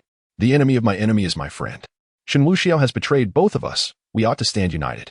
Qin Yu would not be easily swayed, yet he felt compelled to articulate his thoughts, regardless of whether this notion originated with Lu Ruyan. He resolved to return and continue his concealment within the Bai group. Operating in the shadows while Shen Wuxiao remained in the light could only yield favorable outcomes. With this realization, Qin Yu felt a sense of relief wash over him. Lu Ruyan smiled. "Excellent. I am aware of your exceptional medical skills, Mr. Qin. Having been wronged, I wish to express my sincerity by offering you an opportunity to showcase your talents and expand your network. This opportunity is unique, available only to you." Upon hearing this, Qin Yu became invigorated. "Please, tell me more. You must be familiar with the reclusive families, particularly the Ma family in the western suburbs of Zhonghai. Their patriarch is gravely ill. If you can heal him, do you not think they would be immensely grateful to you?" Qin Yu tightly clenched his fists. "I understand." He abruptly ended the call. Was this not the opportunity that had presented itself? On the other side, Lu Ruyan placed her phone on the coffee table and let out a sigh. The move she had suggested to Qin Yu was indeed a risky maneuver. While Qin Yu remained oblivious to the circumstances, she was well aware. The internal affairs of the Ma family had long since rotted away. The patriarch of the Ma family had been brought down by his 3 sons, and in rescuing him, he had thwarted the plans of the Ma family's younger generation. They would surely have their sights set on him. If he were not eliminated, it would be a stroke of luck for him. Of course, if he were saved, that old man would undoubtedly assist Qin Yu before being rendered powerless. Thus, she decided to take a gamble. After all, it was not her life at stake. The other party might experience a slight gain, but she would certainly not incur any loss. Lu Ruyan sat on the sofa for a moment before ascending the stairs once more. She had no appetite for dinner. Shen Wuxiao had not visited in several days, and she missed him. She longed to be with him. That fellow was likely enjoying a delightful dinner with his lovely wife at that moment. She wondered if he would think of her at some point, or perhaps even call to inquire about her well-being. As Lu Ruyan anticipated, Shen Wuxiao was indeed dining with his woman. Today, their villa hosted an additional guest, Bai Bing. Jiang Huayu and Lan Shi had already mentally prepared for this. From the way Shen Wuxiao treated Bai Bing, they understood that she would inevitably become like a sister to him. Most importantly, Bai Bing had not offended Shen Wuxiao in any way, nor had she evoked his disdain. Otherwise, she would not be present in their midst. "Bing Bing, eat more. You just recovered from a high fever and need to replenish your strength. You have no idea how much it pained me to see you suffering." Shen Wuxiao served Bai Bing some dishes. However, his words attracted the attention of the three women. How had Bai Bing fallen ill with a high fever? That was certainly a matter worthy of contemplation. Chapter 175. The Seaside Adventure. Come, try this dish. Shen Wuxiao placed a meat strip into Bai Bing's bowl. This was a signature dish of Yuer, featuring finely sliced fresh meat crafted into strips, resembling a stick, given its meaty nature and stick-like appearance. I whimsically named this dish meat. Oh wait. Jiang Huayue and Lan Shi promptly interrupted Shen Wuxiao, their expressions a mix of amusement and exasperation at his antics. Shen Wuxiao chuckled. Well, it conveys the essence, so hurry and eat. Bai Bing took a bite and was pleasantly surprised by the taste. This dish is delicious. If it's good, then eat more. Shen Wuxiao grinned mischievously, relishing the sight of Bai Bing's delicate lips savoring the food. Bai Bing felt a peculiar sensation, as if Shen Wuxiao wished for her to indulge in something else. Once dinner concluded, Lan Shi took Bai Bing upstairs to the study. Both were exemplary figures in the business realm, sharing numerous interests and even common hobbies. They engaged in discussions about plans and potential collaborations. Jiang Huayue, disinterested in business, remained in the living room with Shen Wuxiao, seated on his lap, resting her head on his shoulder. My dear, how about we go treat someone today? Jiang Huayue was unaware of the recent events at the hospital, and Shen Wuxiao chose not to mention them. It went smoothly. They didn't make it. Jiang Huayue was slightly taken aback, but quickly realized. Did you encounter another fool? Indeed, a medical sage. Shen Wuxiao replied. What were their chances? He gently caressed Jiang Huayue's lovely face, responding, a well-mannered answer would be a 20% chance of winning. Jiang Huayue chuckled. A blunt answer would suggest an 80% chance of defeat. Indeed, I let him go. Shen Wuxiao shrugged. He ended up in a dung truck, covered in filth. To be honest, I dared not approach. Jiang Huayue shuddered at the thought of such absurdity. However, for the other party, it was a rather unfortunate predicament. To escape Shen Wuxiao's grasp was no small feat, and how they managed to flee was of little consequence. Otherwise, they wouldn't have emerged unscathed, even if they left clean. Should there be any news, remember to bring me along. I wish to witness the spectacle of a dragon amidst filth. Rest assured. Shen Wuxiao lifted her chin playfully. My dear, how about a post-dinner activity? How about driving to the beach? Jiang Huayue purred, leaning in to gently nip at Shen Wuxiao's lips. Let us go. Shen Wuxiao rose promptly and called upstairs, Xia, I'm taking Yuer out for a seaside adventure. From above, Lan Shi responded, all right, understood. Shen Wuxiao took Jiang Huayue's hand and exited the villa. They drove a spacious SUV to the nearby Golden Sands. Soon, the headlights dimmed, swaying gently. Meanwhile, in the villa, Bai Bing and Lan Shi had been discussing business matters when Bai Bing couldn't help but inquire, it's quite cold outside. How can they go to the beach? Bai Bing was unaware of the underlying implications between Shen Wuxiao and the others. Lan Shi found herself at a loss for words, feeling quite embarrassed. Men like us don't have many interests. This is one of them, she remarked, responding somewhat symbolically. Upon hearing Lan Shi refer to us men, Bai Bing's face flushed with heat. It seemed that in the eyes of Jiang Huayue and Lan Shi, she and Shen Wuxiao had already crossed certain boundaries, leading them to believe she was also one of his women. However, she chose not to refute this notion. It was surprising to discover that he actually enjoyed beachcombing. Lan Shi smiled gently, not very often, just occasionally. I will take you along next time, and you will understand. Me? Bai Bing shook her head. I really can't do that. I would just hold him back, and he would surely be upset with me. To this day, she still harbored a fear of Shen Wuxiao, especially when he became serious, which frightened her the most. Don't worry, he won't be harsh with you during beachcombing, but he will be fierce, Lan Shi reassured her. Bai Bing remained somewhat confused. Fierce? Is he really that intense when catching seafood? He must be quite skilled in that regard. Lan Shi, may I ask you a question? Bai Bing inquired softly. Lan Shi pouted playfully. We and Oppos, we sisters now. They're and Oppos. Es no need to call me and Oppos, Manager Lan. And Oppos, just call me by my name. Feel free to ask anything. Bai Bing nodded. I wanted to ask if you were also forcibly taken by Wuxiao. As the question slipped out, she felt a twinge of regret, realizing it might be uncomfortable to hear, especially for someone who deeply loved Shen Wuxiao. Yet, Lan Shi responded with grace, not really, it was my choice. Although he was indeed quite forceful, without him I might still be mired in turmoil. He rescued me from that quagmire, granting me everything and restoring what was rightfully mine, including my dignity. I feel fortunate to be able to give to him and to be his woman. You asked that because something must have happened, right? There must be a hurdle you're struggling with. Is it related to today's hospital visit? Lan Shi speculated, sensing that something was amiss. Bai Bing nodded, not hiding the truth. Lan Shi's mind raced, and she immediately asked, is that sister of yours, the one who came to the villa that day, was she killed by him? Yes. All right, though I don't know what transpired. I can assure you that she must have provoked Wuxiao, Lan Shi replied slowly. To outsiders, he appears brutal and ruthless. But in reality, they are mistaken. Misunderstood? Bai Bing was taken aback, wondering if Shen Wuxiao was not truly that kind of person. Yes, they are mistaken. They only see his brutal side. In truth, he can be quite manic and petty, but they fail to see that and end up dead. Lan Shi suddenly stifled a laugh. Bai Bing found herself at a loss for words. She realized that there were no simple individuals around Shen Wuxiao. Even Lan Shi had undergone a transformation. In the past, Lan Shi exuded a serene and tranquil demeanor, yet now she is drawn infinitely closer to Shen Wuxiao. Even her aura has transformed from gentle to subtly commanding. It is no exaggeration to say that previously, if Lan Shi cast a glare, it would merely evoke nervousness in others. Now, however, a mere glance from her could instill a palpable sense of dread. Lan Shi continued. Some matters are best brushed aside with a smile. One must always look ahead. Rest assured, while Wuxiao may appear ruthless to outsiders, he is exceptionally kind to those close to him, especially to his woman. The key difference lies in the fact that before becoming his woman, displaying a bit of temper could lead to trouble.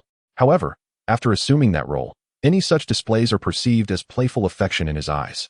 As long as one maintains a sense of propriety and does not err on principle, he will protect you for a lifetime. Furthermore, your need for bodyguards stems from the fact that someone harbors ill intentions against you. By tomorrow, those individuals will likely disappear, and you shall no longer require protection. Lan Shi's candid words prompted Bai Bing to reassess her understanding of Shen Wuxiao. Her greatest fear had been that after yielding, he would look down upon her. It now appeared that her concerns were unfounded. Meanwhile, in a manor on the western outskirts of Shanghai, gunfire erupted. Qingyu, in a state of panic, took cover. Earlier that day, he received a call and a message from Lu Ruyin, prompting him to seek verification. To his astonishment, he discovered that she had indeed spoken the truth. Acting on her guidance, he proceeded to the Ma family in the western suburbs, confidently asserting that he could cure the ailment afflicting the family patriarch. Contrary to his expectations of ridicule or dismissal from the Ma family, he was met with an unexpectedly warm reception. Qingyu found himself somewhat disoriented. The absence of mockery left him feeling as though something was amiss.